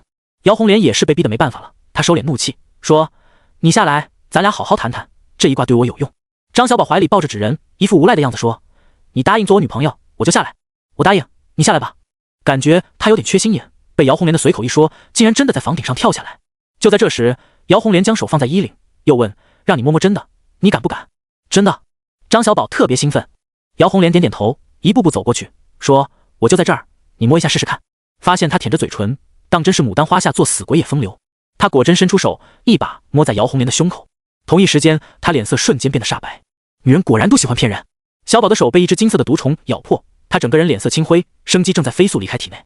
就在生死关头，一位身材魁梧的中年汉子2步跳到近前，对着小宝胸口拍了3下。小宝吞了口污血，脸色也随着一点点的恢复。看到中年人无奈道：老爹，你咋来了？中年汉子愤愤道：小兔崽子，要不是老子来得及时，你就完犊子了，跟我回家，别在这丢人现眼。姚红莲脸色很难看，像是非常担心中年汉子找他麻烦。结果那中年人淡定道：姑娘你也别害怕，赖我家小兔崽子没教育好，你收拾他就对了。撂下这句话，中年人扛着还在叫嚣媳妇媳妇的小宝便离开了人群。一炷香还在燃烧，随着又有几位挑战者上前，毛武、马南山和姚红莲坚持到了最后一刻。时辰已到，闭目稳定心神。我回头对着宁无缺、王林、洛伊还有暗中躲藏着的影子双手抱拳，感激道：若我今日能活下来，你们就是我陈正的恩人。洛伊说：娘娘让你大胆去做，如果天下再无你容身之地，就去万寿山找娘娘，她给你留了一口棺材。洛伊的话让我身体一僵，有些尴尬，他们万寿山的招待普通人还真有点接受不了。既然我打算以义公山路重现人间，不管发生什么后果我都能接受。爷爷身陷7绝岭，龙虎山曾经3番2次逼我出手，如今天师府知道我身上所中血咒已经化解，无论是3大天师还是身处万寿山紫薇阁的镇元子，这些人都饶不了我。我不想认命，只能与其抗争下去。手握9炷香，我推开岳威堂的大门。今日龙门善无涯、太极镇云守陈太乙、禽兽父子还有黄婉容这门下弟子都来了。茅山派与天师府的人依旧立于角落，不发表任何言论。我知道他们在等我解开爷爷给我的秘术。而那些闻风而来的达官贵人将整个北街围得水泄不通。义公山路卦有天定，算尽则死，我爷爷就是个例子，他一生有1024卦，最后一卦给了我。我如今还不知道自己的卦数，只有天地人3卦之后方可勘破玄机，所以这一卦不单单是给他们，也是给我的。面对求卦3人，我说希望卦成之后3位能遵守诺言，与我同去夺回金龙之魂。毛武话不多，只是缓缓点头。马南山竖起大拇指，让我放心。姚红莲见我年轻，目光也投来几分怀疑。我手持9炷香，一指所向，香火燃烧。普通人上香只能上3炷香，鬼道众生是2炷香，而9代表着万物之极。9炷香的含义更是通天彻地，昭告天地人3界。我手握香火，躬身拜天，咬紧牙关，低声道：祖师在上，安慰身形，弟子魂魄，五脏玄冥，青龙白虎，护我真灵。黄泉鬼纹犹如密密麻麻的锁链爬满我的全身。这一刻，有无数双手想要将我彻底吞没。我的灵魂被拉扯，七魄在体内横冲直闯，我的血在烧，我心还在跳。麻衣派一宫山路第一次正式开挂，必为天地所不容。乌云遮日，风起云涌，色渐渐黑下来的那一刻，万籁俱寂，天地之间所有的目光在这一刻聚焦到了我的身上。天卦惊苍穹，地卦震幽冥，人卦动四方。我感觉到天地间浓浓的排斥感，而天师府张擎苍在这一刻缓缓上前，一双如蛇般的瞳眸死死盯着我，随时准备动手。我脖子上佩戴的天机符这闪烁一阵青光，它将包裹在光线之中，使我终于有所舒缓。九炷香被我立于大地，请神气入体，助我觉醒真神，强大真气。二者一阴一阳，生天地，育万物。我若放之，则包罗虚空；我若敛之，则退藏于两仪。一宫山路勘破阴阳造化，这天地、日月、五行皆在鼓掌之间。爷爷已经去世了，我知道他不想我继续走这条路，所以从小到大，他希望我能好好学习，以后找一份工作，娶个媳妇，过上普通人的幸福生活。可爷爷同样知道我命犯五弊三缺，如果不能解决这样的命格，注定是孤苦一生。他让我助蛟龙风正，助我摆脱夭折命运，又有金龙之魂告知我未来的道路。只有夺回龙魂，我才可以解决宿命的诅咒。我想到和林如分别时，他的眼神就像一把刀子扎在我的心口。看着跃跃欲试的天师府众人，我深吸了口气，毅然决然道：麻衣派弟子陈正，祭拜苍天，日后愿以一宫山路助人趋吉避凶，求苍天明示陈正一生当担得起多少卦象。我双膝跪地，恭恭敬敬磕了3个头。随着九炷香以肉眼可见的速度化为灰烬，一道闪电落下，劈在我的面前。石板炸裂，我的双膝感觉到一阵阵发麻。我的双目涣散，许许多多的人影在眼前闪过。这些人都是我可以占卜之人，数量在不断增加，直到头疼欲裂、七窍流血之时，我猛然睁开双目，黄泉鬼纹频频断裂。咔咔，我体内有一团金光呼之欲出。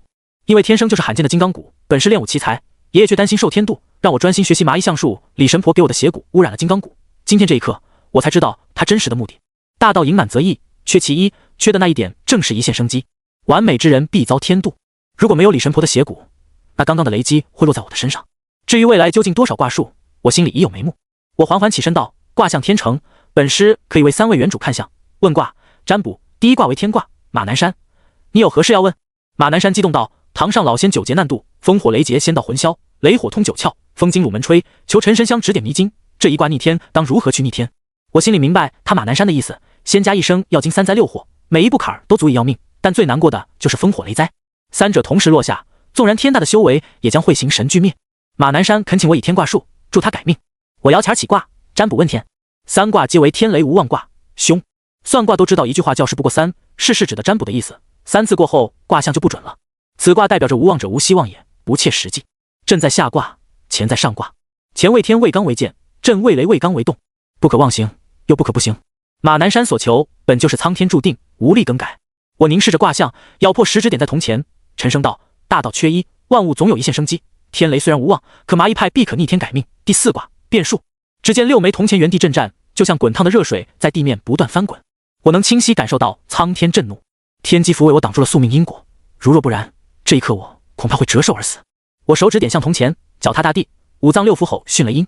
万物既有阴阳，本就是此消彼长之法，卦中有卦，卦中有变。待我话音刚落，6枚铜钱同时竖起来，在平地连续转动了几圈，再度落稳之时，开始连续变换卦象。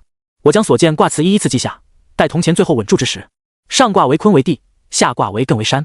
我认真道：此乃君子卦，地中有山，内高外卑，居高不傲，64卦为一全吉之卦，该当如何？马南山激动道：我说入深山，居低位，风雷云动他不动，自可度过此劫。让老仙去出家宅大门，奔东北方向，路上切忌满招损谦受益，自可安然度过。多谢陈师傅指点迷津，若老仙度过此劫，东北马家一定会遵守约定，祝您夺回金龙之魂，万死不辞。在马南山道谢之时，我看到张擎苍上前一步，天师府众多弟子气势汹汹将我围住，大有兴师问罪之意。张擎苍呵斥道：大胆陈正，你体内有我天师府不传秘术金光咒，依戒律堂规矩，非天师府之人学习此咒，当废除全身修为，斩福寿100日。我与之对视，没有丝毫的畏惧之意，因为该来的总会来。整个岳微堂门外的气氛在这一刻剑拔弩张。马南山脸色微怒，拦在我和天师府之间，臭道士，这里是关内，不是你天师府地界，在俺们这边抓我马家客人，真当我东北马家是纸糊的吗？这是我天师府私事，白龙仙山的5位老仙出面，也挑不出半个理子。张擎苍杀机凛凛，他继续道：世人皆知陈俊生是我天师府异姓天师，师承张兰一，学习龙虎大道。陈正虽是他的嫡孙，却并非我天师府中人，偷师学艺者在江湖各派皆是死罪。我天师府念在老天师的面子，斩他福寿，收回金光咒，又有何不对？这一次天师府的确占了一个理字。马南山看了我一眼，神色有几分愧疚，只是憋了半天不知道该说什么。我点点头道：不用担心，你已有一卦之约，尽快回去告知老仙，按照我说的去做，自然会夺那一线生机。陈师傅放心，若天师府敢取你性命，东北马家必会将天师府弟子撵出关内，为你报仇雪恨。马南山深深鞠躬，匆匆离开北街。看着毛武和姚红莲二人，我劝他们放心，又对张擎苍说：今日陈正开卦问天，天地人三卦已送出天卦，还有地卦、人卦等待原主应验，等三卦结束，我自然会给你天师府一个交代。单无涯缓缓上前一步，认真道：陈俊生本是我龙门相门一脉，陈正自幼学习义公山路，与我龙门本是一脉同支，天师府妄想拿人，也要问问我龙门答不答应。龙门代表着官方势力，不仅精通各类法术，燕云13太保更是武道巅峰，明暗化罡四大境实力超然，若达巅峰，可水不能进，火不能灭。龙门孙北堂以一己之力降服西山实力，他正是刚进巅峰的高手。待单无涯开口表态，张擎苍冷冷道：莫非丹老前辈真的要插手我龙虎山的家事吗？龙门的事也是家事。单无涯生冷地回应了一句：张擎苍。我意识到，其实天下间各门各派的纷争千百年来就从未断过。我说：各位前辈先等陈正为二位原主看过卦象再做定夺。毛武缓缓上前一步，一双死鱼眼扫视着众人。今日若是耽搁我的大事，不管你们是谁，我一定会让你付出代价。若不是遇到无法解决的事情，谁也不会来阅微堂求卦。毛武语气已经有了几分凌厉，毫不怀疑，若这时候有人站出来为难我，他一定会动手。我说：天卦为天命，地卦属坤，堪破未来玄机。你想问什么？我今生作孽多端，殃及子孙后代，任凭我想尽一切办法，也无法助他们改变运势。陈师傅的义公山路可有解决之法？毛武眼神期盼，正如他所遇到的困境，在芸芸众生看不见的地方，其实有一道无形大网，他将你我笼罩其中，无形无相，却真实存在。这张网，佛家称它为因果，道家叫它成父。人可以不信命运，不信神灵，但世上万般之事皆有因果缘由。只是小孩子不懂事，根本成不了因，凡疾苦磨难、孽障横生，多半是父母造下恶因所致。我知道毛武的意思，他自己造下的孽债报应到子女身上。纵然他是茅山派，不是奇才，依旧无法抗拒天地间的规则。他想尽一切办法为子女改命，最终身处泥潭，越陷越深，直至无法自拔。我说：若想改变此运，需要斩你父子因果，法成之后一生不相见。毛武神色阴晴不定，我知道他是放不下心中执念。人生有8苦：生、老、病、死、怨憎会、爱别离、求不得、五阴赤。无论是谁也逃不过这8种苦难。毛武在短暂的挣扎过后，咬咬牙道：我愿意断父子因果，摆脱孽障束缚。在众目睽睽之下，义公山路的神奇之术已经让在场中人无不惊叹。人1到100岁，皆在面相之中。相之一字，本就是秘术，能指点迷津，越过风险，解惑为祥。因果孽债虽由天定，大成者可胜过天命。明代麻衣派传人曾创下铁关刀之法，斩断因果，破除孽障。我默念术法，手掐相门秘术，双手点住他的子女宫，厉声道：我今以关刀指断你5星6曜，破纹理，平5岳，除4毒，只因骨骼天成，唯有洗精法水，地气入体，方可百事无忧。我指法变换，为他分筋错骨，改运逆天。待数成之时，天地为之色变。毛武满头乱发，瞬间变得灰白，整个人气息萎靡，形如枯槁。我说：刚刚以关刀指断你命格，今日你可准备丧事，埋于风水宝地，挺过头七，自可改头换面，重新为人。毛武气若游丝的模样，随时都有可能断气。他沉声道：7日之后，我会来找你，若你骗我，我会杀了你。我告诉毛武，若我卦象不准，天下再无麻衣派。那些达官贵人们沸腾了。第一卦天卦，我为老仙渡劫；第二卦地卦，为术士斩断因果。凡尘俗子求卦之人，免不了穷问财，富问祸，官问刑，趋吉避凶，本为相术根本，算不得真本事。只有与天争，与地夺，与人斗，才是义公山路真正强大之处。毛武走到张擎苍面前，与他四目相对，继续道：我不管他学没学金光咒，7日之后，我会来这里找他。若他被你天师府带走，毛武穷尽一生也会杀光你天师府弟子。目送毛武离开之后，张擎苍一言不发。我知道，身为天下道家执牛耳者的天师府，几千年屹立不倒，又岂是谁都能捏一捏的软柿子？第3卦是人卦，姚红莲身为一介女流，在今天这种环境下，依旧能保持风度，已经很是难得。她穿着少数民族的衣服，和张小宝之间的争斗，让她受了一些轻伤。虽然重述诡异，可如果当时不是她用计骗张小宝，输的人一定会是她。姚红莲说：陈师傅，我想换命。为什么？从下生那天开始，我心中所爱之人，无一例外都会横死街头。姚红莲说起此事，眼眶微红。她的话让我心头有些感慨，我又何尝不是面临此种痛苦？虽然义公山路能为别人改天换命，但对于自己的未来却是无能为力。江湖相师一直传颂着的那句算命不算己，算己则死，其实指的是义公山路中的戒律。我在开天地人3卦的那一刻就已经看清自己的命运，但是我却无能为力。为姚红莲占卜批卦，她命犯红娘煞，此煞相门8忌之一，一辈子不得身穿嫁衣，否则必如悬梁刀斩尽身边人。命犯此煞，必须经历大喜大悲，最终青灯古佛，勘破人世间情欲爱恨，若再出空门，此煞可解。通俗点解释，就是经历轰轰烈烈的爱情，最后发现对方是彻头彻尾的渣男，使他放弃婚姻，出家为尼。自佛前悟道，若是悟透了，可再次还俗。红娘煞会被困在庙里，从此他就是安全的。但这种顿悟讲究一个机缘。我说，我有一法，能让你免于红娘煞相伴的厄运，可此煞注定一生难遇良人，你愿意吗？是不是良人，我自己说了算。姚红莲轻咬着嘴唇，语气坚定。其实，我觉得张小宝人挺好，骚是骚点，可家教严格的男孩都不会做出啥出格的大事儿。当然，这话我倒是不方便说，只好继续道：男有青龙，女有白虎，二者本为煞气根源，道家术法可斩青龙，避白虎，断煞根。我可助你避白虎，封住红娘煞。姚红莲是巫术一脉，不懂青龙白虎，我给她简单解释了一下，大概就是男女生育所用的位置。姚红莲听完，有些担心道：白虎若避，我怀孕生子怎么办？你命里有一段姻缘，只需待白虎抬头日，便是你红娘煞化解之时。接着，我点她人中位置，在相书中，对于女性某些能力，皆与人中有关。因为任脉与督脉起与会阴穴，也就是那里的附近，气脉第二次交汇就是人中，所以人中的形状与女子能力有关。相师可通过女子人中来避她白虎煞气。指劲点入她的穴位，姚红莲发出一声嘤鸣，脸色瞬间泛起潮红，直至渐渐退却后，她双手抱拳道：10日后，若陈师傅卦象皆准，红莲自当遵守诺言。撂下这句话，姚红莲匆匆离开北街。3卦结束，准与不准，半月后自有应验。今日过后，麻衣派的名气会再度传颂华夏大地。张擎苍说：3卦结束，陈正随我回龙虎山领罚。放屁！我龙门的人，岂是你想带就能带走的？禽兽他爹率先站出来，那个憨厚的小老头一激动脸就红。茅山派的人也在这时出面。我茅山宗见陈师傅深有道根，掌门曾说愿意收你为俗家弟子，若拜过三毛真君，就是我茅山的人。多谢茅山宗抬举，但陈正无意归属任何门派。我说这一句话让四周皆惊，明眼人都看得出来，我今日开卦，义公山路究竟会有多少卦已经成为定数。每一卦都代表着可以扭转乾坤，定吉凶祸福，各方势力一定都会抛来橄榄枝。因全真派避世修行，使道家三宗以天师府、茅山宗、神霄派为天下一等一的大派，龙门又代表着世俗中最强大的力量。待三家发过声音，其他各门各派，还有那些有权有势的达官贵人，才敢邀请我为他们看卦。此时我拒绝了所有人，这无疑等于是拒绝财富、地位。可我心里有着自己的打算。义公山路强大的宿命诅咒，等于是以命换命，用我的命去救别人。我自问没有那么伟大，更不想将陈家的本事为那些心思歹毒的人服务。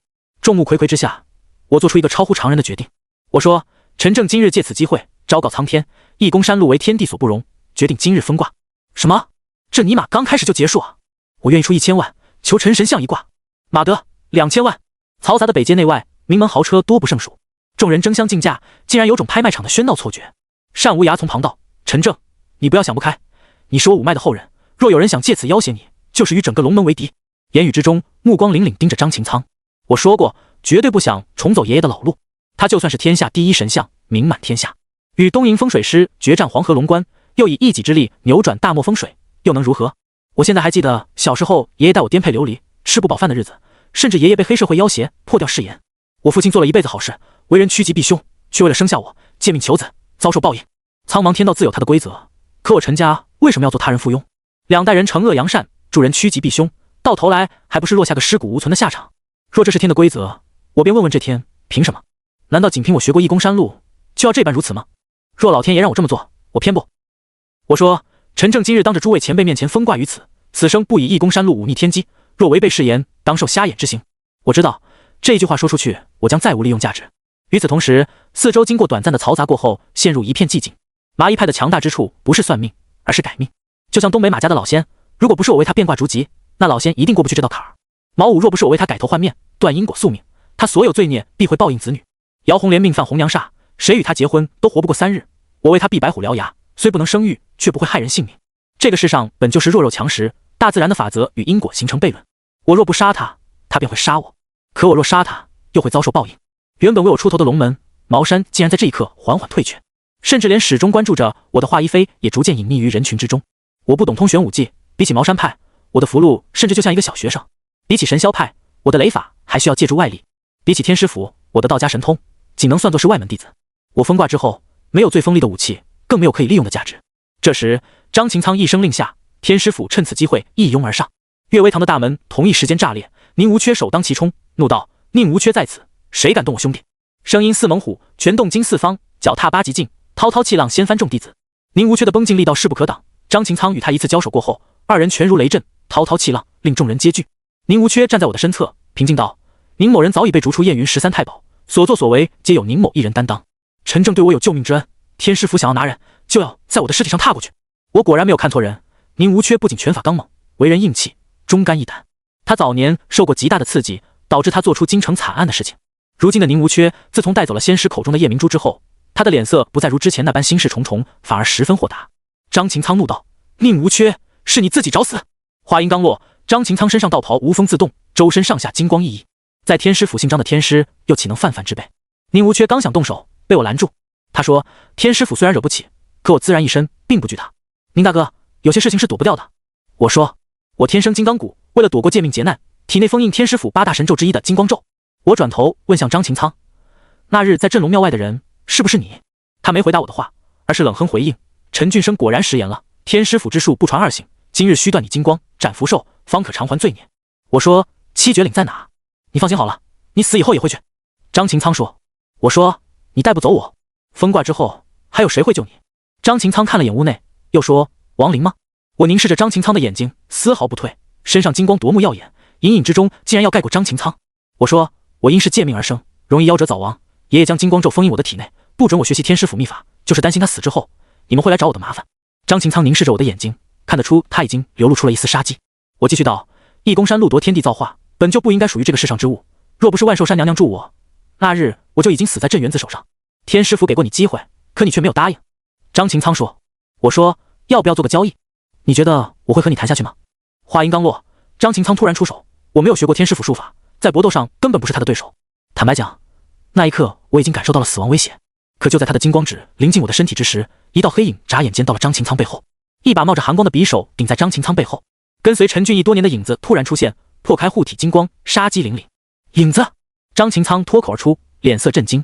影子说：“你不能杀他，陈俊义死了，我需要麻衣派后人帮我做一件事。”我已经做好应敌的准备，没想过张擎苍竟然说动手就动手，险些打乱我的计划。好在影子出现，使僵局被打破。我趁此机会继续说：“你可回去问问3大天师，华夏金龙之魂只有我能完整带回来，因为我是金刚骨，封有金光咒，换做任何一人前往东瀛都难全身而退。若他不信，可亲自来验。”当初我第一次遇到张道乾的时候，对方就以一种高高在上的姿态命令我去东瀛夺回金龙之魂，只因我当时身中萨满血咒，此事才就此搁浅。一次西南之行，所有的后顾之忧已经全部解决。今日封挂是表达我陈正没有想利用义公山路谋取任何名利之心。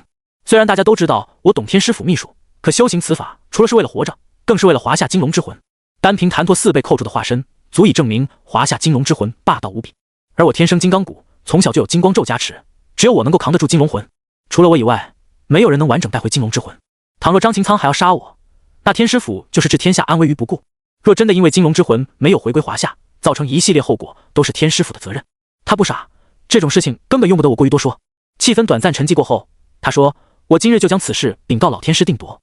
但你修行天师府秘术本是事实，不管结果如何，必须给龙虎山一个交代。”他振袖一挥，天师府弟子随张擎苍离开了北街。禽兽对我挤眉弄眼，显然对我的做法也很出乎意料。我走到龙门众人面前，拱手道：“当初孙北堂老爷子曾准许陈正脱离龙门，如今陈正发下毒誓，麻衣派改命之法就此封挂，世上再无夺天地造化的本事。从今往后，我只是一位普通的相师，希望丹老爷子放我一马。我还不想与龙门得的太僵，天师府或许我还能应对，但龙门不一样，它代表世俗之间的权利。”单无涯感慨道：“义公山路是你陈家的命，你纵然发下毒誓，早晚有一天会破掉誓言，但那一天发生之时，你可来京城龙门找我，我自会救你。”单无涯带着龙门的人渐渐离开，而陈太乙那双阴沉沉的眼神让我很不舒服。我耸耸肩，不知道哪里得罪他了。至于茅山宗和神霄派这2位庞然大物，我也不敢得罪，主动与他们打招呼。而且我还表示自己除了义公山路的改命之法以外，看相、风水、八字都是可以的。结果换来茅山宗的白眼，人家态度很明显，风水看相还用得上我吗？就像老话所讲，匹夫无罪，怀璧其罪。义公山路就是那一块价值连城的玉璧，我现在还没有实力保护它，拥有它只会增添麻烦。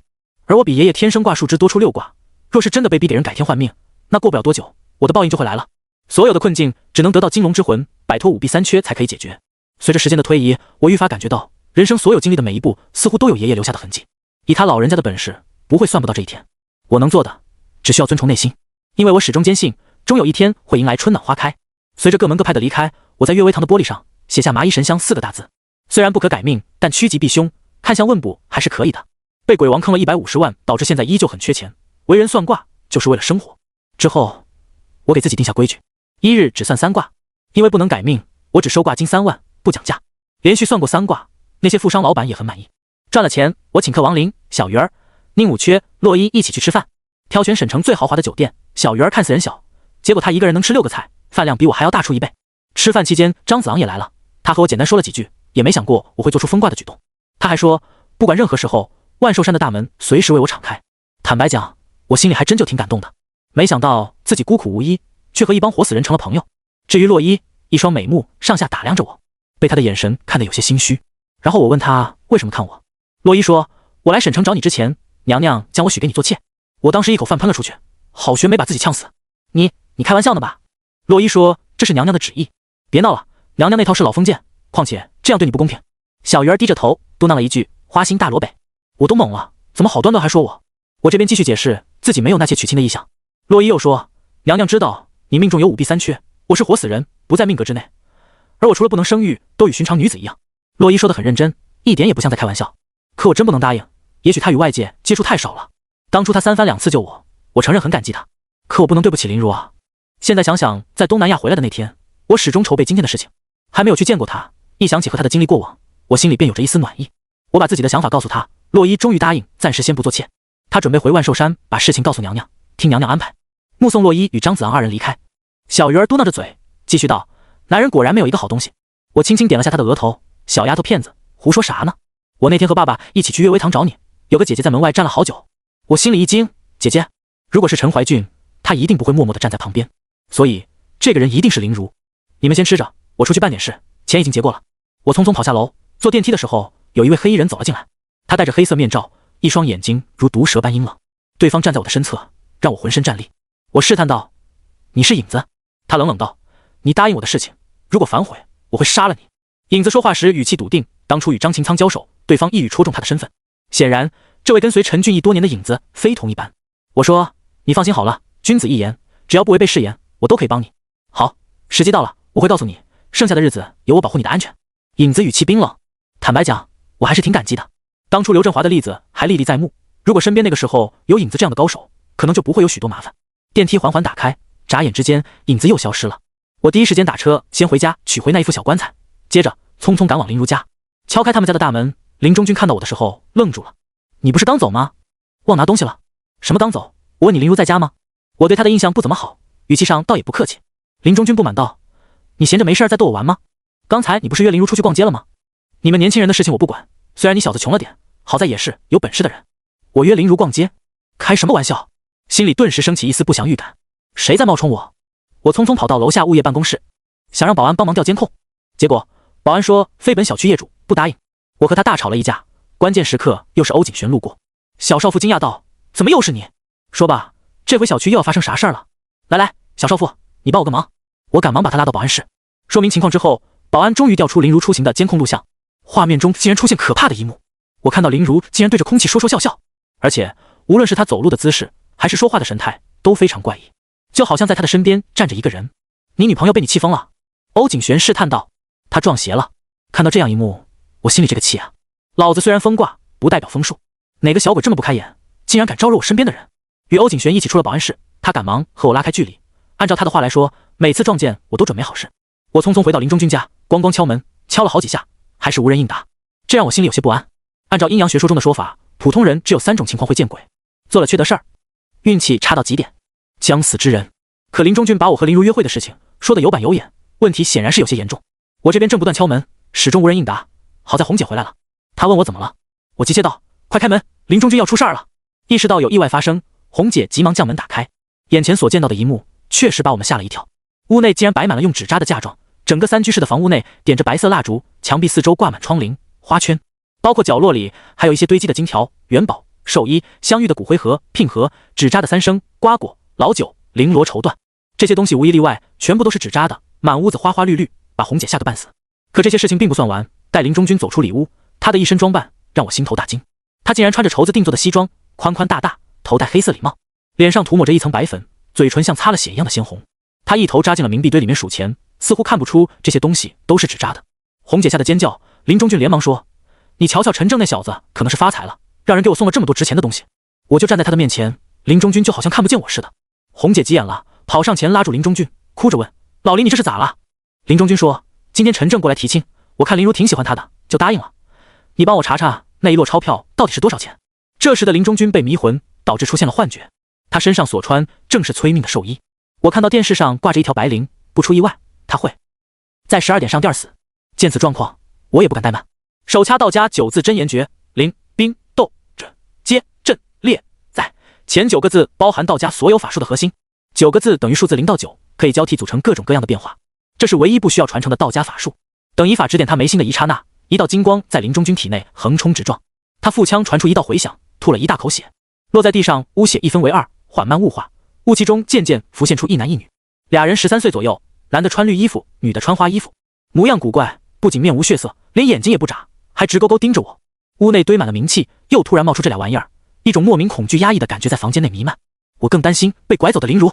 在东南亚我才知道，林如是传说中的阴骨道体，此种体质在修行邪法的人眼中像宝贝一样。我怒道：谁派你们来的？那俩怪异小鬼忽然咧嘴一笑，化作血雾向我扑来，这让我特别愤怒，掏出五雷号令，默念雷咒，随着屋内回荡阵阵雷音。那两个小鬼在五雷法之下化为粉碎。红姐搀扶起了林中君，可她已经口歪眼斜，早已说不出半句话。我忙问红姐，我不在家这段日子到底发生了什么事？红姐擦了擦眼泪，告诉我这些日子林如都在与我约会，可我明明3天前刚在东南亚回来。看红姐的眼神，显然是没有撒谎。1周前，林如告诉爸爸要和我结婚，当时林中君是非常反对的，可奈何林如十分坚持，甚至以死相逼。直到林中君终于答应以后，林如每天都是早出晚归。红姐说，她从未与我正面接触过，都是听林中君父女说起我的事情。甚至在昨天，林如夜里被送回来，红姐恰巧回家，按照时间差，下电梯时一定会和红姐碰面。奇怪的是，红姐并没有见到那个我。事情过去以后，当时也没太走心，直到今天发生这么大的事情，她才意识到问题的严重性。听她讲完，我心里有了大概的猜测。红姐见我不语，就问这一切是怎么回事。我问她有没有听过冥婚。你是说死人结婚？红姐睁大眼睛，有些惊恐道，哪个瞎眼的女鬼能看上老林？不是林中君，是看上林如。我指着屋内的一堆礼品，这叫下聘。冥婚也叫阴婚，早在汉朝以前就有了。古书《周礼》上就曾写到禁迁葬与嫁伤者。一般冥婚分为活人与死人和死人与死人。很显然，林中君接了聘礼，就等于把女儿给卖了。想清楚以后，我开始在那些聘礼找寻一样东西，最终在一件礼盒发现一张白纸贴黑字写的婚书，两姓姻缘，一堂缔约，良缘永结，匹配同称。女方名字赫然就是林如，而男方却什么也没写，只有一个血乎乎的手印。马德，若真是阴曹地府认定的婚书，我打算找个机会联系范无咎，好歹我也是巡洋司，解决个不正当婚约，应该问题不大。可我现在最担心的是林如被对方弄死，拉进坟里，可就什么都晚了。林中君中风以后，怎么叫他也没有任何反应，可茫茫省城数百万人口，我去哪找啊？情急之下，我想到了小鱼儿，当初他能精确来到医院找我，说明必有过人之处。让红姐收拾屋子，我出了门，打车直奔酒店。不出预料，小鱼儿竟然还在那儿吃，我都怀疑他是不是长了个橡皮胃，一直吃个没完。正好宁无缺和王林也在，我心里特别有底气。小鱼儿拍拍肚子和我打招呼，好饱哦，大哥哥你怎么又回来了？可我都吃光。我急切道，先别合计吃了，快点帮我个忙，事成之后我带你吃冰淇淋。王林还是传说中的疯鬼人，宁无缺又是武道天才，今天甭管是啥妖魔鬼怪，都会让他后悔出来作孽。谁知道王林竟然一把我拉到近前，眉头微锁，说你最近有没有见过什么人？我说这回你开个价，帮我去抓个鬼。现在有了钱，说话也硬气很多。结果也不知道他究竟是抽的什么风，王林突然扯开我的衣服，整个包厢内的气氛瞬间安静下来。宁无缺同样一脸严峻，我有些迷茫，问他们怎么了。王林说，你见过那个瞎子了？你是说东边刘瞎子？我脱口道。王林沉声道，你被刘瞎子做了标记，脊柱上有梅花五行印，受到阴气侵蚀，五行印才浮现出来。林如家里有那么多乱七八糟的东西，阴气不重才怪呢。我脱下上衣，扭头看了一眼，着实被吓了一大跳。这他娘的就好像被铁片烙上去的，5朵梅花瓣自胸椎到尾椎一字排开，这东西干啥的？那老瞎子坑我1万多块钱的大宝剑，还想咋地？王林说，刘瞎子的梅花五行印是追踪控魂所用，无论你躲到天涯海角，只要他想，你便会像木偶般任由操控。宁无缺点点头，就算他叫你去死，你也会给自己2刀。小鱼儿又说，2刀没扎死，还有可能再补1刀。想到这个事情，心里更加气愤。自从到省城以后，哪遇到过一个正常人？现在是林如被鬼给拐跑了，我的事情不重要，重要的是先找到林如去哪了。我催促道，我的事儿先往后放放，你们几个陪我去救人。王林说，你们3个先去，我出去办点事儿。撂下这句话，王林匆匆离开了包厢。越到关键时刻越掉链子，还特么大魔封鬼人，封个篮子。走走，快点陪我去救人。拉着小鱼儿的手，催促着宁无缺一起匆匆赶往林如家。和宁无缺挺长时间没见面，他如今头发仍然是乱糟糟的，但确实是洗过了。回想谭托斯那个奇葩理由，我问过宁无缺，为什么洗头之后谭托斯的方丈会准你离开？他只告诉我，这么做是为了洗掉心魔。可究竟心魔是什么？以我当时的修为，并不能完全体会得到。且说带着他们2个重新登门林家，屋内的纸扎物品已经被清理得差不多了，而林中君却变得痴痴傻傻，瘫坐在沙发上，口歪眼斜，鼻涕泪水的一大把。红姐眼眶通红，激动道：“你看看我们家老林，都是因为你才这样的，你必须得负责。”小鱼儿凑到近前，上上下下打量着林中君，惊讶道：“咦，这位叔叔在脑袋里长个瘤子，活不长了。”红姐脸色一僵：“你说什么？就是做了缺德事儿，被人戳着脊梁骨咒骂，骂的人多了，骂的久了就会长出的瘤子。”小鱼儿说完，还用手比划了一下。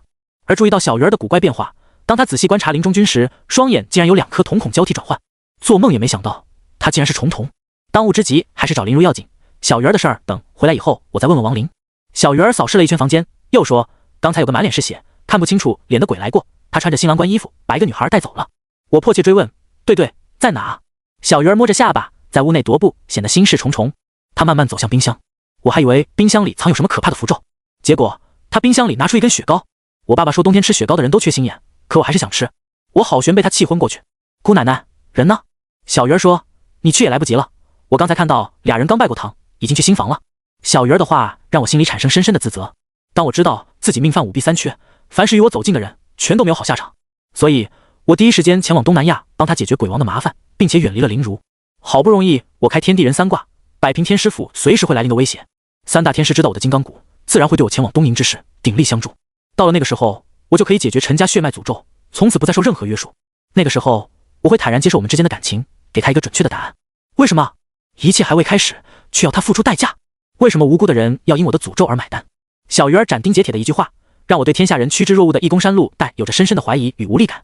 也许我父亲当年也是这样的感受吧。我催促道：“他在哪？快带我去！”小鱼儿说：“你们谁会开车呀？”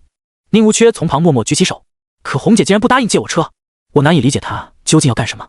红姐却认真道：“既然老林活不长了，那小野种若是活着，该分走我的财产了。都什么时候了，你还想着钱，还有没有人性啊？”红姐说：“她又不是我的亲生女儿，我管她死活呢。告诉你，我已经受够了天天演戏迎合他们妇女的日子，死了才好。”她的话无比刺耳，我发誓这是我第一次打女人，妖怪不算。挥手一个大耳光，红姐捂着脸倒下，怨毒的眼神犹如蛇蝎一般。她一口咬定自己与林中君有结婚证，她就是第一财产继承人。要不是杀人犯法，我现在就想弄死他。突然，门厅柜上的鞋子被人碰掉，只见小少妇欧景璇略显尴尬，说自己就是想看看这里又发生啥事儿，需不需要搬家。我觉得他就是我的福星，每次遇到棘手的事情，他总能出现帮我解决。拉着他上电梯，有事儿路上再说，让小鱼儿坐在副驾驶指挥着方向。欧景璇除了有点八卦，确实是个热心肠的人。那天街道很阴，雾气沉沉，街道上的行人稀少，外面气温虽然低，可我的手脚却已经急出了汗水。欧景璇又说：“我一会儿还要接孩子呢，你们到底要干啥？说实话，你们是不是美的特务？”我注意到，只要他一出现，准没好事。小鱼儿又说：“前面路口左拐，大概还有2公里就到了。”欧景璇一脸疑惑：“我记得前面到市郊了，这几年城市变化快，你说的那个地方只剩下一批没拆迁的老楼，住户已经搬得差不多了。”欧景璇性格开朗，有点自来熟，还告诉我们那片老楼被人买下来不住，用来存放骨灰盒，因为墓地产权是30年，住宅产权是70年。墓地空间小，房子空间大，有些人就买这种老房子偷偷放骨灰盒。听他讲完，我心里越来越不安。停下车以后，欧景璇还要回去接孩子，我们3个匆匆进入小区，小鱼儿走在前面，他就好像亲自来过一样，对这里的路线熟悉无比。可越走，我心里越觉得不安。小区内外的井盖统统压着白纸，一个纸钱，白花被风卷到树梢、灌木以及一些铁皮房上。而小区除了偶尔会看到一些年纪大的老头老太太，大多数的房屋都是空着的。直到小鱼儿领着我们到了一处不见光的老楼，刚踏入楼梯口，一股阴风扑面。宁无缺脸色变得微红，这里有不干净的东西，我自幼习武，五脏精魄比普通人强大，对阴鬼之气都有着天然抗体，你们多加小心。跟着小鱼儿上了2楼，站在一户破旧的大门外，我先是敲敲门。这时楼下有位老太太跟在后面，那老奶奶试探道：“小伙子，你们和这户人家啥关系啊？”老太太的眼神显得有几分担忧，我赶忙追过去：“老奶奶，您知道这家有人住吗？”老太太支支吾吾道：“这都有10多年了，以前住着一家3口，儿子叫满屯，性格老实憨厚，娶媳妇以后和父母在一块生活，谁知老公公不是个玩意儿，竟然爬灰和儿媳妇扯到了一起，被那老实巴交的儿子发现以后，全家人都给剁成肉馅包饺子了。警察抓的时候，冰箱里还有没吃完的人肉。”说到这儿的时候，老太太显得有几分恐惧，她吞了口唾沫，又说：“不知道是不是我老糊涂了，梦到满屯来找我，说他今年结婚，还要请我去吃喜糖。哎呀，吓死我了！”老太太在说出这句话的时候，命宫之间缭绕出一层灰黑死气。这个位置2根眉毛中间，但凡懂点本事的相师都能看得出来。我提醒老奶奶最好老老实实待在家里，她还显得挺不高兴，叮嘱我们没事别敲门，怪吓人的。前脚老太太走后，我问宁无缺有没有办法。宁无缺将拳头挨着门锁1寸，双眼微闭，突然发力，就听一声闷响，破旧老铁门的锁头被震碎了。我竖起大拇指，真牛逼！拉开这间老房子，屋内拉着厚厚的窗帘，整体布置就好像刚结婚的新房一样，看起来十分诡异。小鱼儿指向左边的屋子，又说应该是来不及了。我真的吓坏了，泪水在眼眶里打转。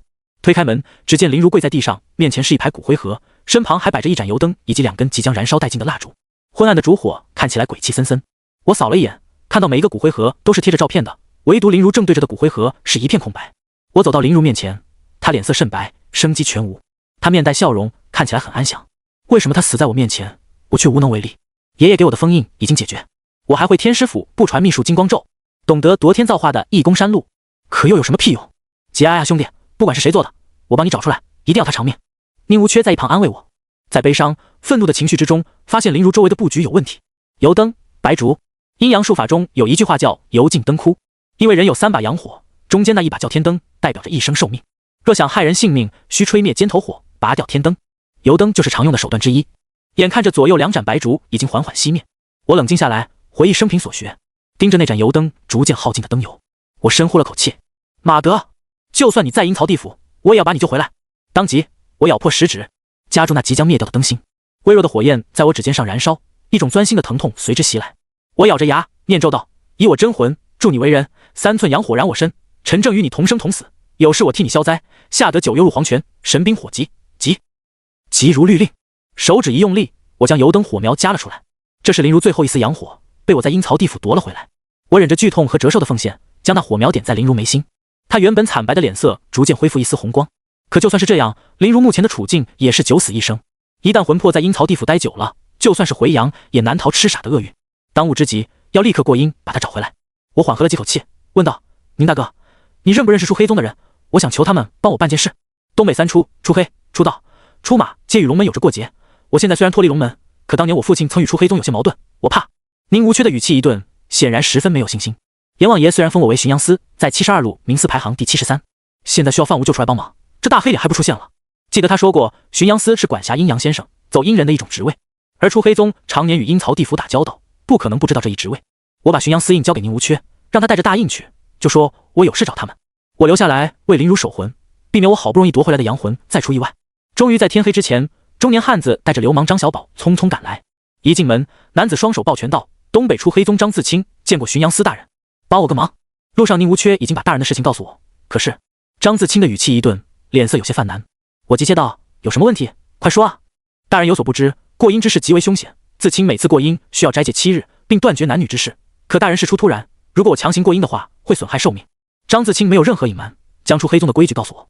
阴阳不同路，就算修行法术的人也不能随意前往阴曹地府。东北马家的清风鬼仙倒是可以做到，马南山已经回吉林了，我若去东北马家，一来一往，少说好几个小时。可时间不等人，继续耽搁就真的来不及了。我说，我知道出黑宗的本事，我也不为难你，将我送入阴曹，看守魂灯。若我平安归来时，麻衣派欠你出黑宗一个人情。张小宝突然问：那能讨到老婆吗？我把他亲妹妹介绍给你。我随口一说，张小宝竟然当真了，上下看着林如，说姐姐长得漂亮，妹妹也错不了，但他还是忘不掉那个胸大屁股大的姚红莲。张自清踹了他一脚，让张小宝闭嘴。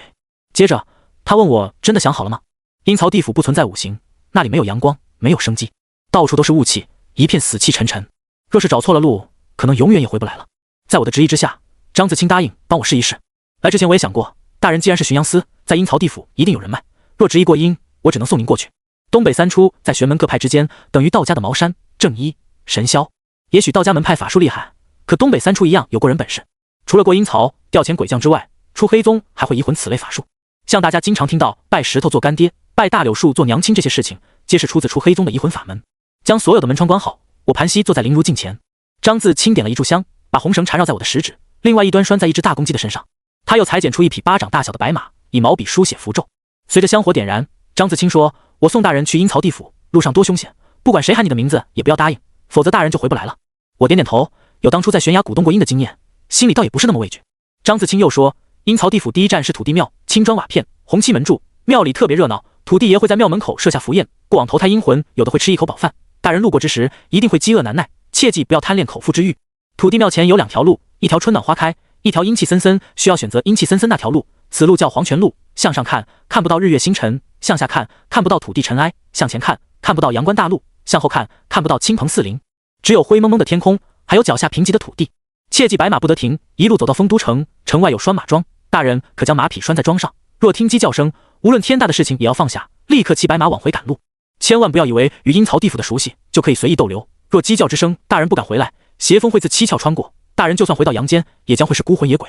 张自清千叮咛万嘱咐，随着他烧符念咒，一道青烟呛入鼻息，我的眼前随之一黑，我像是做了一场梦，梦中被一团力量拉扯。等再次睁眼，所见所闻皆与张自清所说的事情一模一样。土地庙前人来人往，糕点、水果、酒肉应有尽有。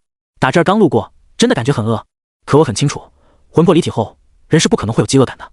忍着饥饿，骑着白马继续前行。到了羊角路，前方岔开，我选择左边阴气森森的小路，很快便到了传说中的阴阳界。过此界便是黄泉路，在这里听到很多熟悉的声音，包括我爷爷的、张娜的，甚至是曾经见到的人，他们都是黄泉路的孤魂野鬼。若是我答应一句，那些鬼魂便会对我夺舍，取而代之，那个时候恐怕就真的回不来了。看着人来人往的灵魂，有的哭嚎不肯前往，有的满嘴花言巧语讨好阴差，还有的迷迷糊糊一路直走，任凭阴魂使出千般办法，都挣不开阴兵手里这死亡的铁链。当然，并非每一位阴魂皆是如此凄惨，路上还有一些人是骑着高头大马，后面跟着牛车马车，上面装着数不清的金银。这些人都是生前做好事，死后有孝子贤孙在杨氏挂念，到了阴曹地府同样高人一等。我过了黄泉路，进入一条狭窄的山涧小路，突然不远处传来一阵阵犬吠声，恍然间我记起这里乃是书中记载阴曹地府最为凶险的恶狗岭。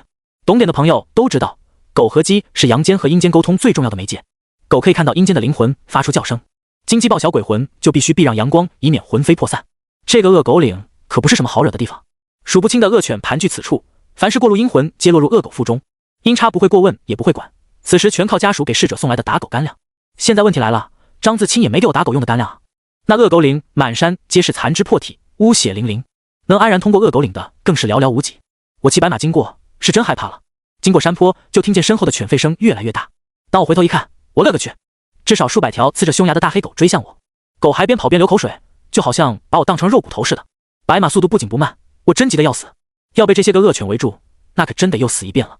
阴曹地府没有五行，所有道术都是没用的。忽然四周刮起了一阵大风，耳边传来一人说话的声音：大人别紧张，黑狗不咬善人，他只是闻闻，不会害你的。听到张自清的声音，我心里这个气啊，既然有这个说法，怎么来之前不告诉我？很快我被黑狗围住，我虽然不是什么天大的好人，好在没做过什么缺德事儿。再说了，我还是巡阳司的身份，这个做不得假的。随着恶狗上前，白马被迫停下。好家伙，那恶狗流着口水，呲起獠牙，体型足足赶上小牛犊子了。围着我闻了闻，嗅了又嗅，幸好他们没有其他过激的举动。待恶狗散去，我非常怀疑张自清是故意的试探我。如果我是假的巡阳司，在恶狗岭就回不去了。翻越恶狗岭，眼前出现一座桥，墙头边立着一块石碑，上面用雕刻一行篆体碑文：为人容易做人难，再要为人恐更难。欲生福地无难处，口与心同却不难。我刚上桥头，莫名口渴难耐，顺着高处向远方眺望，桥对岸路边有一座瓜棚，那里聚集着很多人，显然过了鬼门关赶路到这儿都是又累又渴。有一位年轻貌美的少妇提着水壶挨个倒水，其中不乏一些不想喝水的阴魂，可瓜棚边上还站着抱头环眼的鬼差，手握鬼头大刀，不喝水就砍掉脑袋。这个地方恐怕所有人都有耳闻，此地乃是阴间奈何桥。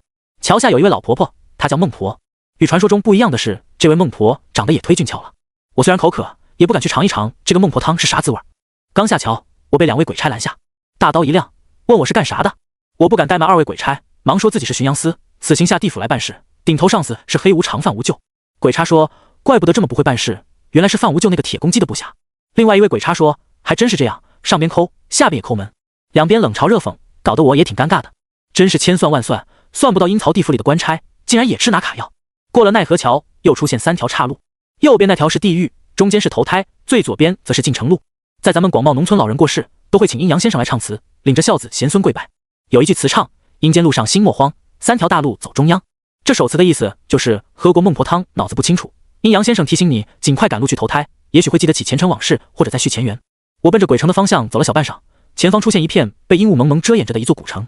当初我过阴曹走的是小路，像今天这样走大路，还是第一次瞧见如此气势恢宏的古城。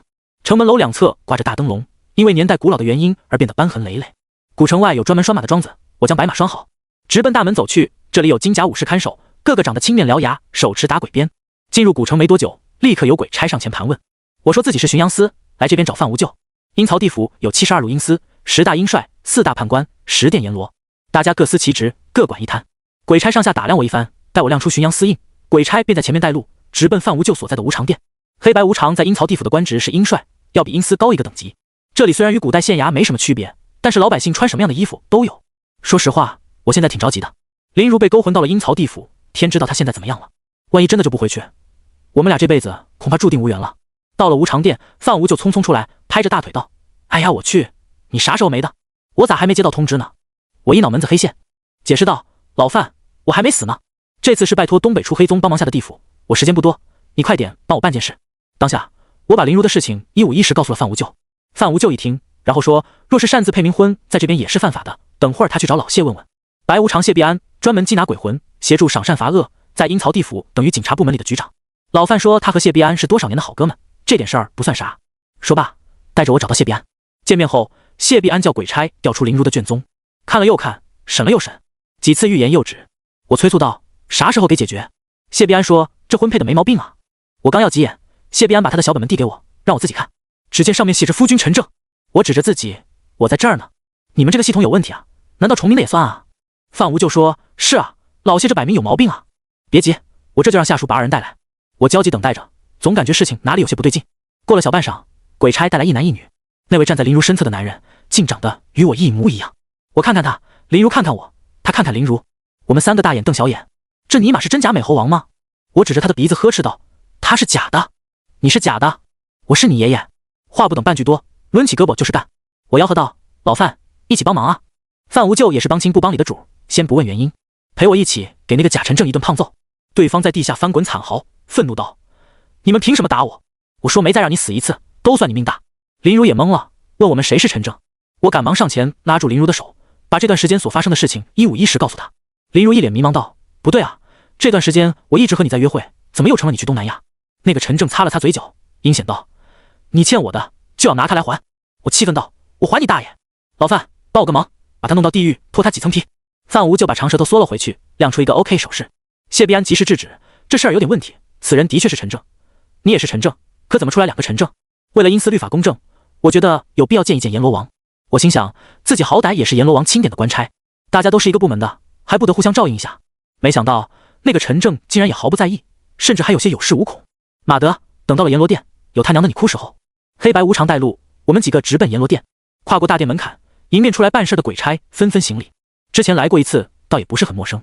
看着一身黑袍的阎王爷坐在桌前审阅着文件，我是道家中人，不必行跪拜礼。结果那位陈正竟然也不行礼，你就装吧，阎王爷一会儿不得收拾死你。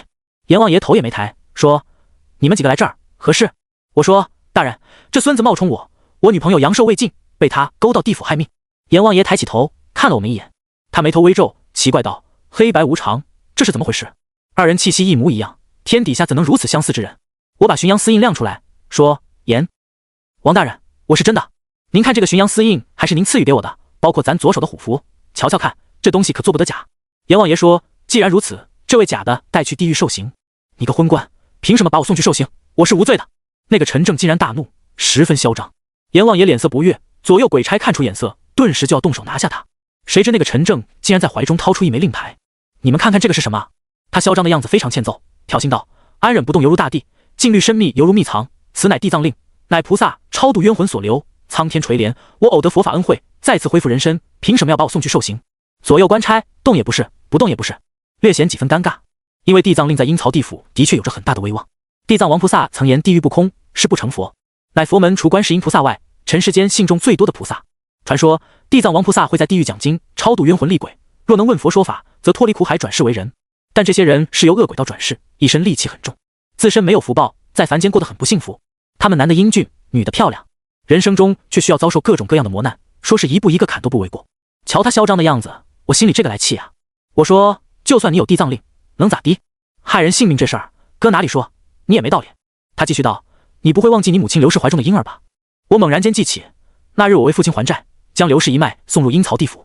刘氏怀中抱着的婴儿冲我露出诡异的笑容，没想到竟然是他。他说：“一报还一报，你借了我的命，不甘心。幸好入阴曹地府，我被地藏菩萨超度，可回到阳间找你复仇时，你竟然不在华夏。地藏令的时间有限，那日我借居在鬼宅躲避，既然找不到你，我就把你女朋友带到阴曹地府陪我，反正我马上就要投胎转世了，下一辈子她就是我的老婆，替你还债。他笑容阴森，竟然有几分得逞的样子。我看看阎罗王，追问这事儿你管不管？阎王爷说，我管不了。那谁能管？地藏菩萨的事儿，只有五方鬼帝能插手。道教古籍《枕中书》中记载了五方鬼帝：东方鬼帝蔡玉垒，申叔，至桃指山；南方鬼帝杜子仁，至罗浮山；西方鬼帝赵文和、王真人，至番种山；中央鬼帝周启、嵇康，至抱犊山；而北方鬼帝为张衡、杨云，至罗峰山。因为古代战场血肉碰撞，魂魄搏杂，死者无法转世，形成凶厉阴兵。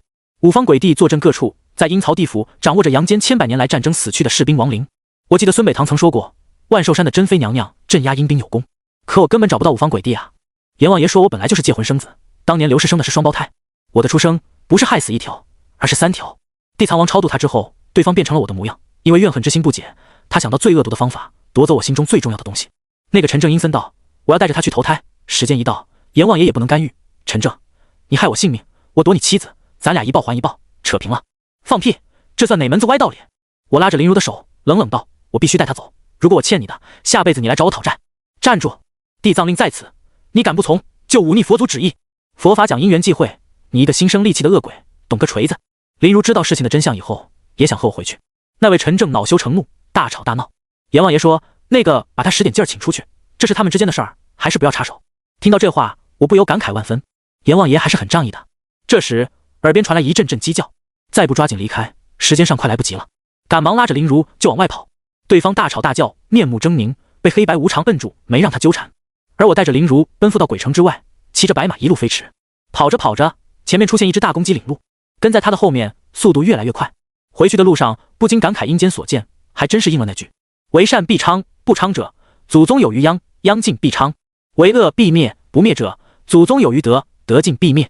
此行只有一种遗憾，就是来得太匆忙，没看到父母就被拉回去。等再度醒来之时，我长长的喘了口粗气，可他妈累死我了。定睛一看，自己身处昏暗室内，四周光线极其暗淡，眼前摆着9盏长明灯，左右以符纸摆成八卦阵。我坐在中央，双手双脚绑着红线，眼前则是一只已经死掉的大公鸡。林如呢？我急忙问。大人莫慌，那个女孩命灯已经再度点亮，过了今夜应该能醒过来。看到张自清在黑暗中缓缓走出，他的话让我总算把悬着的心落地。向他道过谢，张自清又说，大人此次虽然化险为夷，可自清有一句话还是要讲，那位姑娘的手腕被鬼咬了一口，留下业障印，我怕早晚还是会出事儿。我也顾不上休息，跟着张自清一起回到里屋。如今林如躺在床上闭目，她睡得很沉，而左手虎口处有着一道黑色的印记，看轮廓就好像被咬的牙龈一般。那该死混蛋什么时候给林如留下一个业障印？乍一听，很多人不知道啥叫业障印，它代表前世欠下的债被债主子留在身上的烙印，什么时候印记淡了，才说明还清了阴债。有句老话讲，今生不欠半分债，只为来生铺条路。有的人死的时候欠了一堆债务，或者很多诺言没有遵守，亏欠了某个人，同样会长出业障印。时机一到，你欠下的债就会还给人家。有的是夫妻之间，一方劳劳碌碌，任劳任怨过一辈子；还有在大马路上走路，遭遇飞来横祸夺你性命；甚至父子之间仿若仇敌，母子间横眉立目。无一个例外，他身体的某一处一定有业障印。我们做相师的能看出业障印对应着某个阶段会发生危险。林如的正好卡在18年后，若是我们俩结婚，我不去找我讨债，可就怕被追到我们后代身上。长叹了口气，该来的总会来，躲不掉的只能去面对。我在林如床边守了1天1夜，虽然这次林如的遭遇完全是一种偶然，可我不得不慎重对待。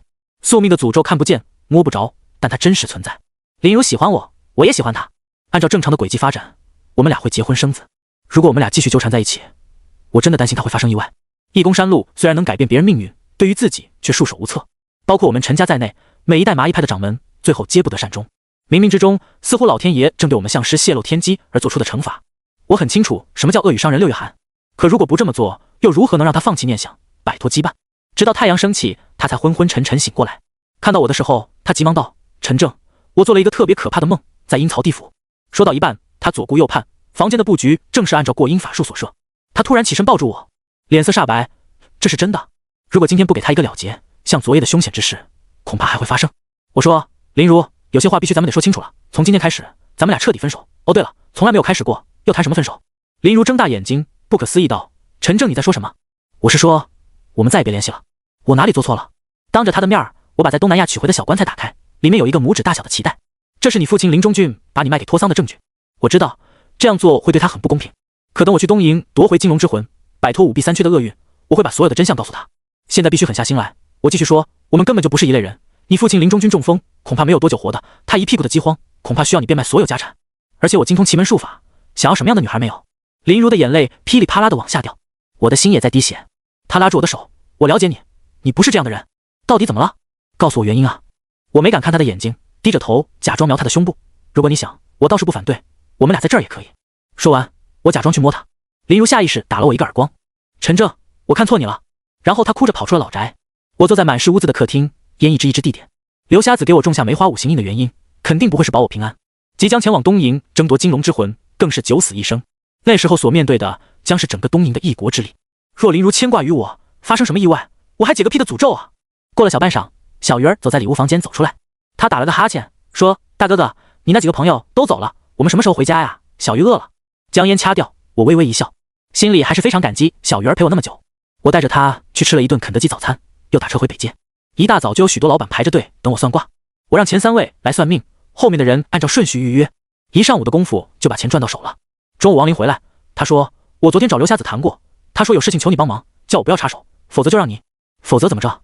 有他这样求人办事的吗？”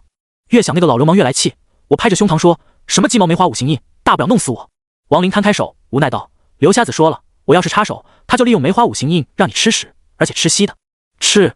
我脸色一僵，真尼玛狠啊！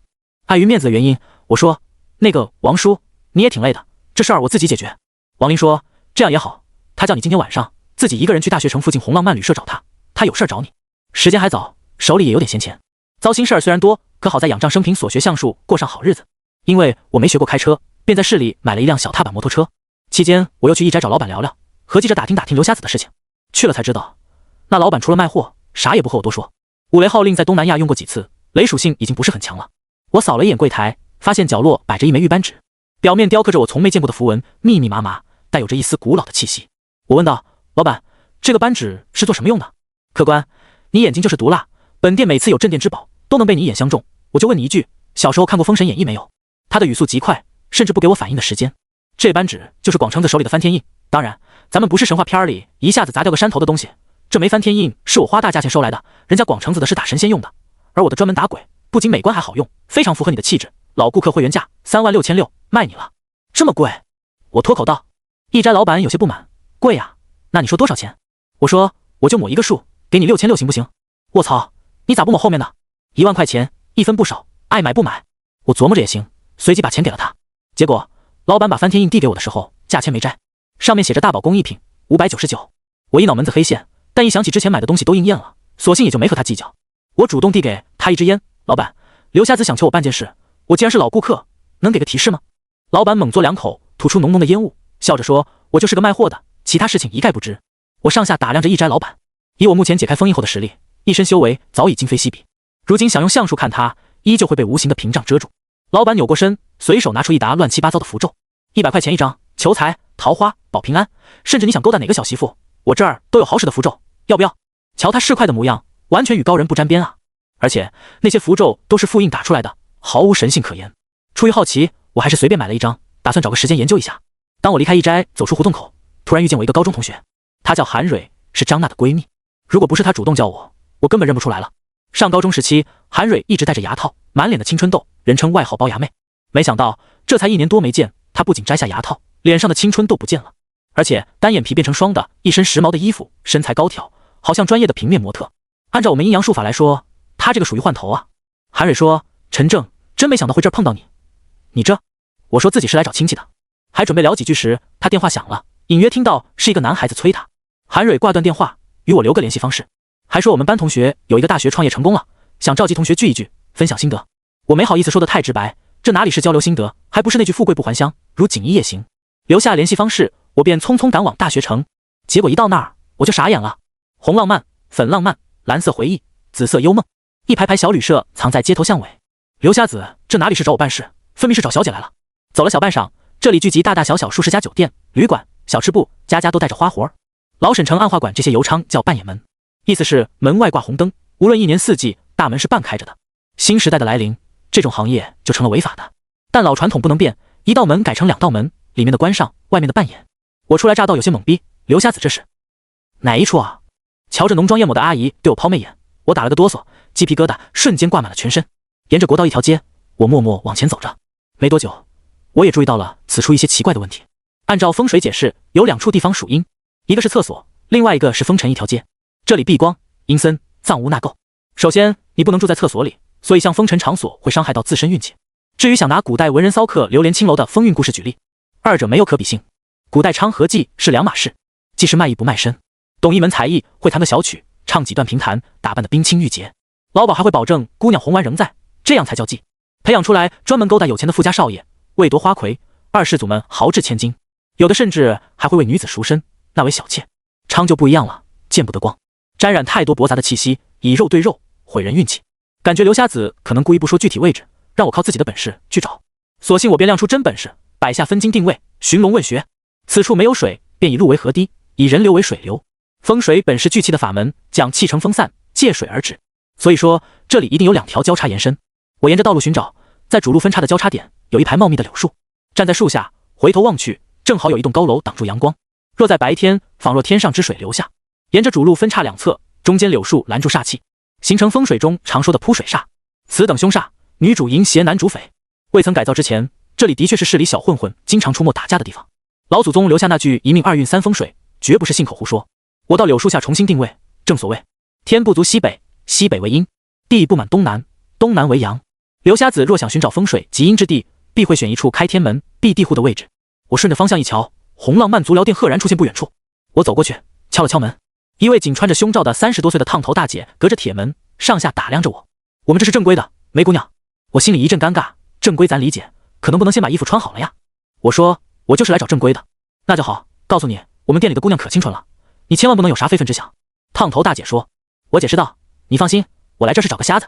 烫头大姐把铁门打开，一愣，睁眼睛不可思议道，小伙子，你爱好挺独特呀，我开这么多年足疗，见过找盲人按摩的，还真没见过找盲人飘唱的。刚进去，烫头大姐把门反锁，又说明人不说暗话，100块钱。我说老板啊，咱不是正规的吗？对啊，多正规啊，童叟无欺，价格公道。烫头大姐摆摆手要我拿钱。我解释说自己来这是找瞎老头办事的。烫头大姐一听更惊讶了，竖起大拇指说她纵横江湖几10年，我的口味能排第一，如今简直是黄泥巴掉进了裤裆里，不是88也成了88。我问她这里不是红浪漫吗？烫头大姐疑惑道，啥浪漫？我这是红娘曼，门口灯箱坏了，一直没时间收拾。你说的红浪漫在隔壁，他家的牌子是贴在玻璃上的，字儿小，平时没啥人，姑娘也没这儿的好看。卧槽，我意识到自己走错了，可眼前这位老板摆明不想放我走啊。陆陆续续屋内走出5朵金花，一个个年方48，脸赛腰花。老板拉着我让我自己选，我要出去，他还把大门给锁上了。实在是没辙，我拿出100块钱，解释自己走错门了，放我出去。老板说做生意讲诚信，你啥也没办哪行啊。我被逼得快哭了，结果又特么赶上扫黄。看着门外陆陆续续行动的警察叔叔，5朵金花也慌了。危急时刻，我说快快，有后门没有？烫头大姐也很淡定，带着我们立马把通过后门逃出去。一大群便衣对我们进行围猎，5朵金花跑得比较慢，被逮住了。他们指着我的方向喊，就是他，100块钱是他给的，还啥也没做，你们就来了，这尼玛，我真的要逼疯了。好心付钱脱身，结果成了犯罪证据。都说这地方伤运气，可像今天这么伤的，我还是头一回遭遇。我撒丫子准备狂奔，结果隔壁楼道闪过一道红光，刘瞎子声音传来，这边。我心里大喜，头一次觉得这老头特别可爱。否则堂堂麻衣派掌门飘唱被抓，这事儿传出去，我特么也不要活了。我一个箭步跑过去，刘瞎子给我留着小门。等我钻进去以后，赶忙把门关好，却发现屋内没有灯。我脱口道，怎么这么黑？刘瞎子声音在黑暗中传来，我一个瞎子又看不见，打不打灯有区别吗？四周乌漆墨黑的，我摸着墙壁把灯打开，结果眼前却看到让我震惊的一幕。空荡荡卧室摆着一口红色的棺材，四周摆满了贡品明烛，只是烛火未曾燃烧，一切都是崭新的。我探头一瞧，顿时抽了口凉气，那棺材里竟然躺着一具穿红衣的女尸。最令人不可思议的是，小黑屋内居然没有一丝腐烂的味道，相反竟能闻到一股扑鼻的花香味。借着光线仔细打量，她脸色栩栩如生，就好像睡着一般。可我绝对没有看错，她的确是一具尸体。女孩容颜绝美，20岁出头，半张脸遮住红纱，双手放在胸前，捧着一柄玉如意。五官虽然精致，但此刻是她双目紧闭，脸颊有些发青，所以一看便知她是死人。猛地想起那日刘瞎子找一斋老板订的口棺材，莫非是为了关中女子？按照传说记载，失散香气那是修行者突破桎梏，最终成仙成佛而遗留的肉身。好比南华寺的镇山之宝六能会祖禅师的金身，自唐朝贞观年间至今，肉身不腐，依旧散发出淡淡香气。救我，救我，求求求你！旁边房间缓缓爬出一位老妇人，她形如枯槁，早已奄奄一息。刘瞎子大手一挥，一道黑印打在妇女的眉心，老妇人顿时瘫倒在地，衰老的速度加快。我跑过去检查，却发现她竟老死在我的面前。除此之外，那一间被打开的房门内，像老妇人这般的人竟有7、8个之多。我忍不住吞了口唾沫，并意识到一个非常严重的问题：刘瞎子亦正亦邪，十分可怕。看到死者的身上长出一块黑色斑点，模样更是千奇百怪。我这才意识到，眼前关中女尸不腐，全靠刘瞎子以邪术支撑。万物是负阴而抱阳，阴阳之间彼此转换。女尸属阴，活人属阳，阴欺阳则损阳而补阴。那些死去的人所扮演的角色，无疑就好像是一个个的营养品。房间内香气醉人，女尸五官精致，她长得好似金庸笔下的小龙女一般，不食人间烟火，出尘之气仿若画中仙子一般的栩栩如生。真的不可否认，她美得不似凡尘，而身穿嫁衣时的样子，看起来就好像是睡着了。刘瞎子递给我一根麻绳，说：“把她背出来，跟我走。”啥？按我说的做。他语气流露出一种不容抗拒之意。见我有几分犹豫，刘瞎子又说：“你放心，我不会让你出事儿，而且我不想用梅花五行印控制你，那样动作太僵硬，不够美观。”我心里想着，一个瞎子要鸡毛美观，长这么大，我也是第一次背尸体，心里挺哆嗦的。这事儿干起来特别邪乎，纵然发生在我一个修行者的身上，也是惊险万分。按照刘瞎子的说法，将绳索套在女尸的脖子上，触碰到尸体时，它虽然冰冷，却是柔软的。调整好姿势，我把它拽了出来。刘瞎子让我把尸体背好，然后还捆了几圈麻绳，把我和他牢牢绑在一起。大概过了半个钟头，尸体已经和我紧密相连，我甚至能感受到背部2团柔软。女尸头部垂在我的肩膀时，我还在不经意间回头看看，顿时打了个冷战。这时，刘瞎子拿出一枚鸽子蛋大小的珍珠，交给我说：“吞下去。”你疯了！我再把自己给吃死！你要不吞，现在就得死！刘瞎子冷冷的威胁，让我心头微怒，本想撂挑子不干了，他却念了几句咒语，我就觉得身体不受自己的控制。他将珍珠塞到嘴里，强迫我吞下。等恢复身体，我对他更是破口大骂，但刘瞎子却毫无任何回应，只是淡淡的叮嘱道：“跟我去个地方，路上切记不要回头，否则我也救不了你。”现在已经是赶鸭子上架，我就算不答应也不行了。离开红浪漫，经过刚刚雷霆行动，整条街极为安静。刘瞎子在前面带路，我跟在他的后面缓步前行，没多久也已是气喘吁吁。要说古怪的事情才刚开始发生，我背上的女尸竟开始缓缓喘息着，她的呼吸频率与我一模一样。女尸吹来的气息刺激着我的耳根，又麻又痒。我甚至能想象到一位瞪大眼睛，呲起獠牙，随时准备咬我的僵尸。最无奈的是，麻绳把我和女尸死死缠绕。刘瞎子始终与我保持着不足5米的距离。我们走着走着，离开过道，进入一片荒地，山野无灯火，仅凭月光指路。刘瞎子不紧不慢地走着，无论我或快还是慢，他总是距离我不远不近。途经到一处半山腰，刘瞎子停下了，他说：“在这儿等一会儿。”我气喘吁吁，时刻谨记着刘瞎子叮嘱，不敢回头去看。我问：“这背上的人到底是谁？我现在来都来了，你若是求我办事，好歹也告诉我原因啊。”刘瞎子坐在山边的石头上，拿出一支烟卷点燃，深吸几口。“你背上的女孩，她是我女儿，这么年轻。”我脱口道。刘瞎子说：“她在20岁那年，因为我泄露天机，遭受报应。为了能使她活下来，我以逆天之法与宿命相争，戳瞎双眼，才勉强留她一魂一魄。我去过阴曹地府求判官帮忙，可我女儿的2魂6魄早已彻底消散于天地之间。这些年，我走南闯北，想尽一切办法为她一魂致魄，直到在大悲寺寻到佛祖舍利。我偷走舍利子，以供佛之法为我女儿滋养魂魄。可她毕竟无福消受，渐渐沦为煞尸。你体内有金光咒，有你背着她陪我离开，一路上可以遮住她的尸煞，避免被天雷诛灭。”我说：“你这是带我去大悲寺归还舍利子？”你猜对了，但不是现在归还。不过那位僧人真的很厉害，比你还要厉害。刘瞎子只是很镇定地点点头。你见过镇元子？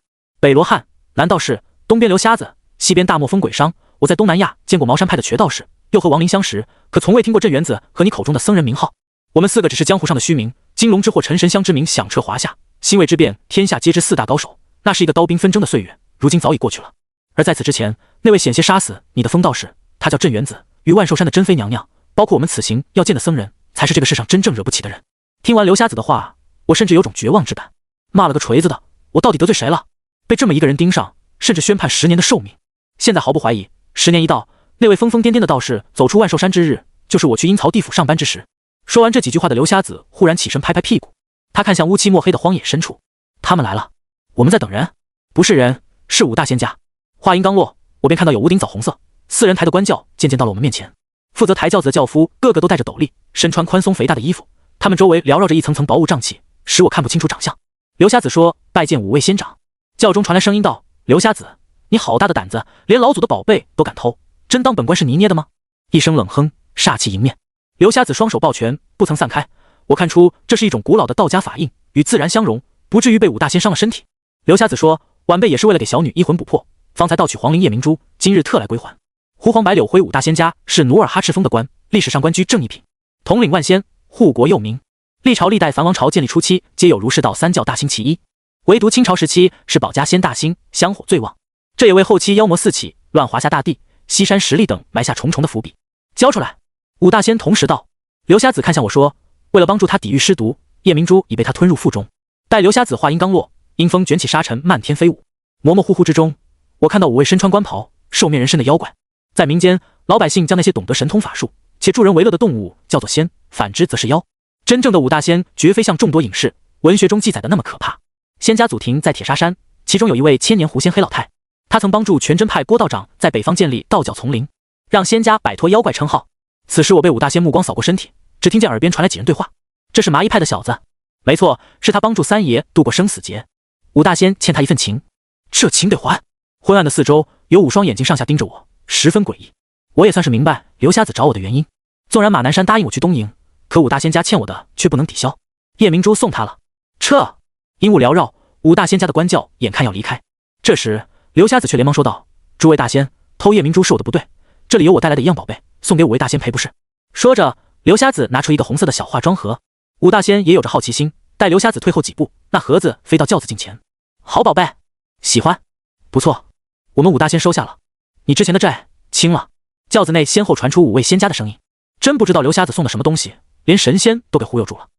不过我又回忆起阴曹地府，唐朝时期李世民用南瓜都能打动阎罗王，让他徇私舞弊，更何况这5位修行的仙家了。5位仙家在东北3出，属出道仙。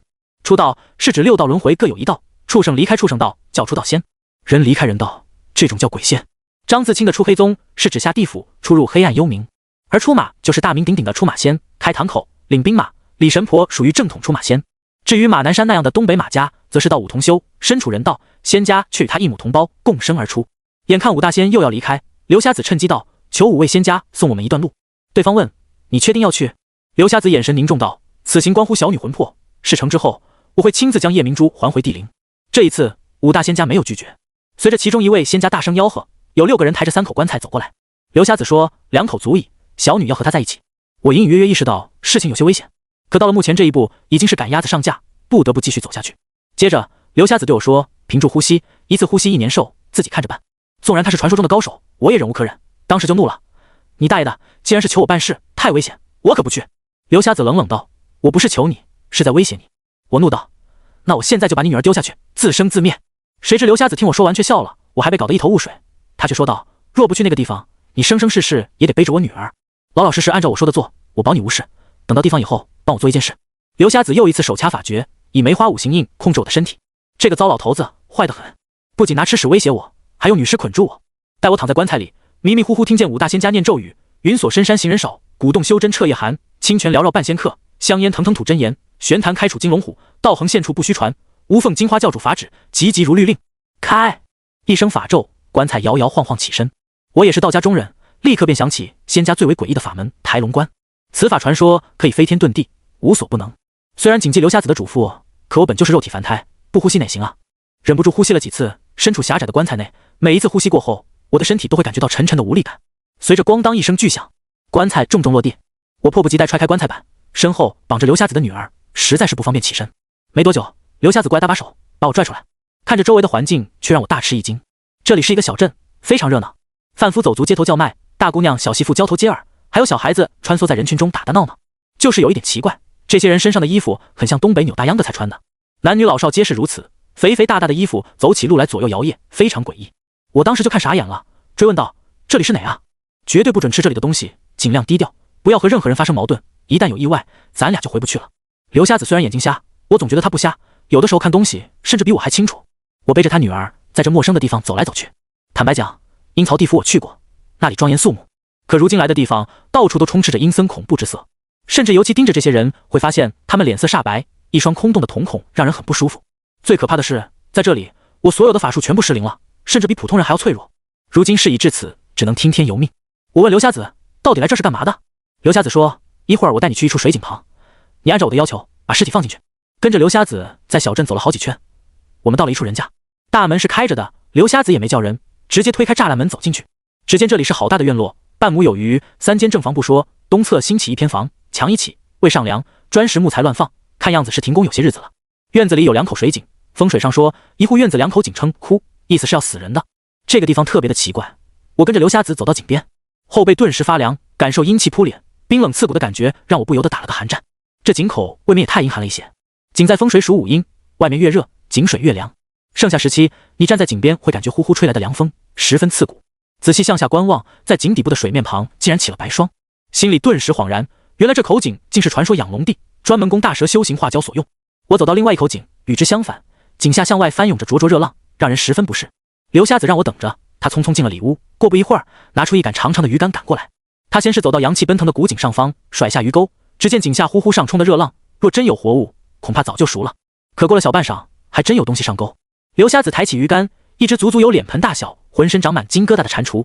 那蟾蜍十分瘆人，一双猩红色的三角眼散发凶光。他死死叼着鱼竿，后腿不断挣扎时，金蟾腹部鼓起，并发出咕咕的叫声。我说这是什么东西？刘瞎子把金蟾钓出来以后，竟缓缓挪到阴气逼人的那口古井上方。霎时间，寒雾顺着井口向外飘，金蟾张开嘴想挣脱，却被鱼钩死死挂住。一阵阵蝉鸣回荡，突然井口下传来哗哗的水声。不等我上前靠近，一条青色大蟒的半截身子露出井口外。那蟒蛇脑袋足有水桶大小，2只灯笼一样的眼珠子瞪着我和刘瞎子。就在这时，刘瞎子脸色大喜，他快速念咒，金蟾的身体就像被吹开的气球，逐渐肿起来。刘瞎子瞪着眼，激动道：“陈正，待我将蟒蛇引出古井，你立即将我女儿的尸体放入井下。事成之后，我刘瞎子欠你一份大恩之情。”蟒蛇吐出的鼻息散发出腾腾寒雾，周遭的气温也在这一刻变得急骤下降。我打了个哆嗦，看着刘瞎子凭借着鱼竿挑逗大蛇，越想越觉得这老瘪犊子真损啊！我气愤道：“这辈子遇见你，我真是倒了血霉了！”刘瞎子全神贯注挑衅大蛇，沉声道：“等在这里出去以后，你就知道这辈子能让我刘瞎子欠人情，是你祖宗修来的福气。”我背着尸体迂回，想要绕过去。那条大蛇似乎360度无死角，所以我也不敢贸然动手。金色大蛤蟆咕咕叫着，它皮肤开始缓缓脱落，看起来真是十足的恶心。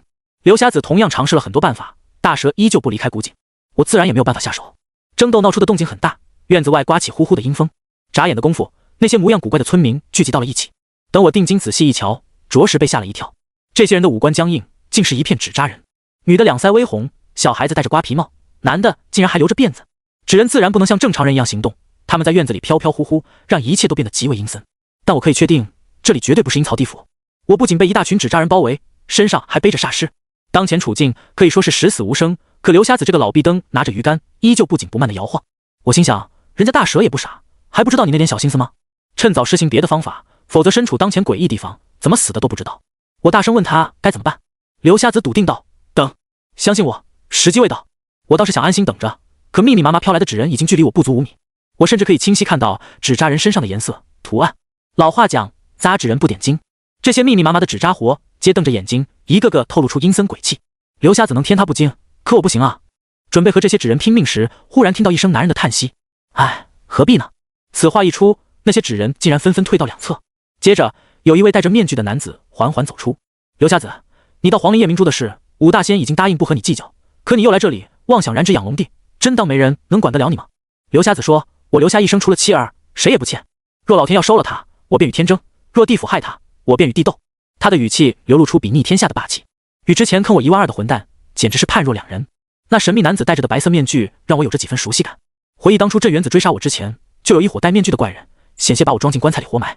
白色面具男子道：“我可以给你一次机会，若你能请龙抬棺，我便准你将尸体留在养龙地。”话音刚落，刘瞎子突然收了鱼竿，将那大金蟾重新放入古井。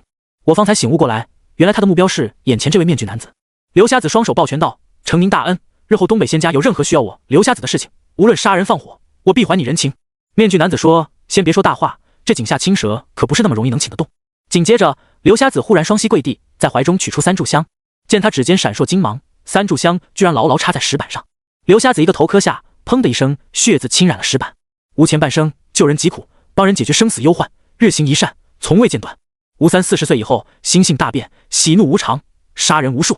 唯一女儿因我遭受报应，魂魄消亡，只剩残魂苟活于世。为弥补德行亏欠，兴魏之变，吴护中华之龙脉，不顾生死，与天下高手镇守8关，护龙首，斩贼寇，杀敌万千，纵妻子惨死，无不回忆。念在刘某护龙有功，给我10年时间救我女儿。刘瞎子缓缓抬头，一双被戳瞎的双眸虽然空洞，竟也未布满血泪。他又是一头磕在地下，石板碎裂，我却看不出大蛇有丝毫情绪上的波动。结果刘瞎子竟然狠狠咬断了自己2根手指，满嘴的鲜血，无比狰狞。他把手指丢过去，青蟒开口接住。霎时间，刘瞎子用血淋淋的手指在自己的面部画出符咒，阴风呼啸，天地色变。9架纸扎的马车拖着一具红棺材来到井边，那马车一字排开，头朝向门外，车顶挂着招魂幡。这时，白色面具男子见状，冷哼道：“下不为例。”撂下这句话，院子内外聚集的纸人纷纷退出去，而刘瞎子冲着对方离去的方向，双手抱拳道：“10年之后，我会来接走他。”紧接着，他把地下的3炷香拿了起来，走到我面前，还不等我问他刚刚发生了什么，刘瞎子又将3炷香戳在我的心口，灼烧的刺痛感让我痛苦大喊，而身后我背着的女尸也是如此，我甚至能闻到皮肤烧焦散发的味道。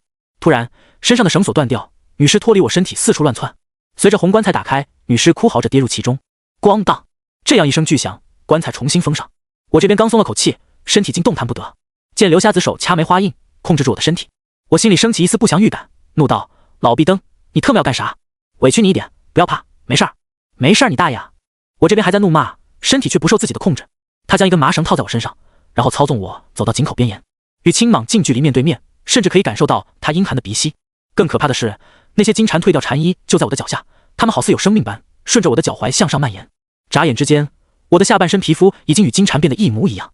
青蟒的眼神凶狠，宛如水桶大小的舌头一点点向我凑近。我没办法说话，只能在心里大吼：“我他妈不是癞蛤蟆！”青蟒显然听不到我的说话，随着蝉衣逐渐覆盖我的全身，如果有镜子，我能想象自己成了葫芦娃里面蛤蟆精的高配版。最可怕的是，刘瞎子这个混蛋控制我的身体到了井边不说，还让我一步跃下。身体强烈的失重感过后，我扑通一声掉入水中。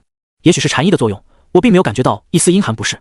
青蟒随之袭来，2只灯笼一样的眼珠子与我几乎零距离的接触，强烈的求生欲使我本能挣扎，抱紧了蛇身。青蟒疯狂挣扎，我被强大的力量向上拉拽，连同青蟒在内一同离开水面，而红皮棺材却在第一时间掉进了井里。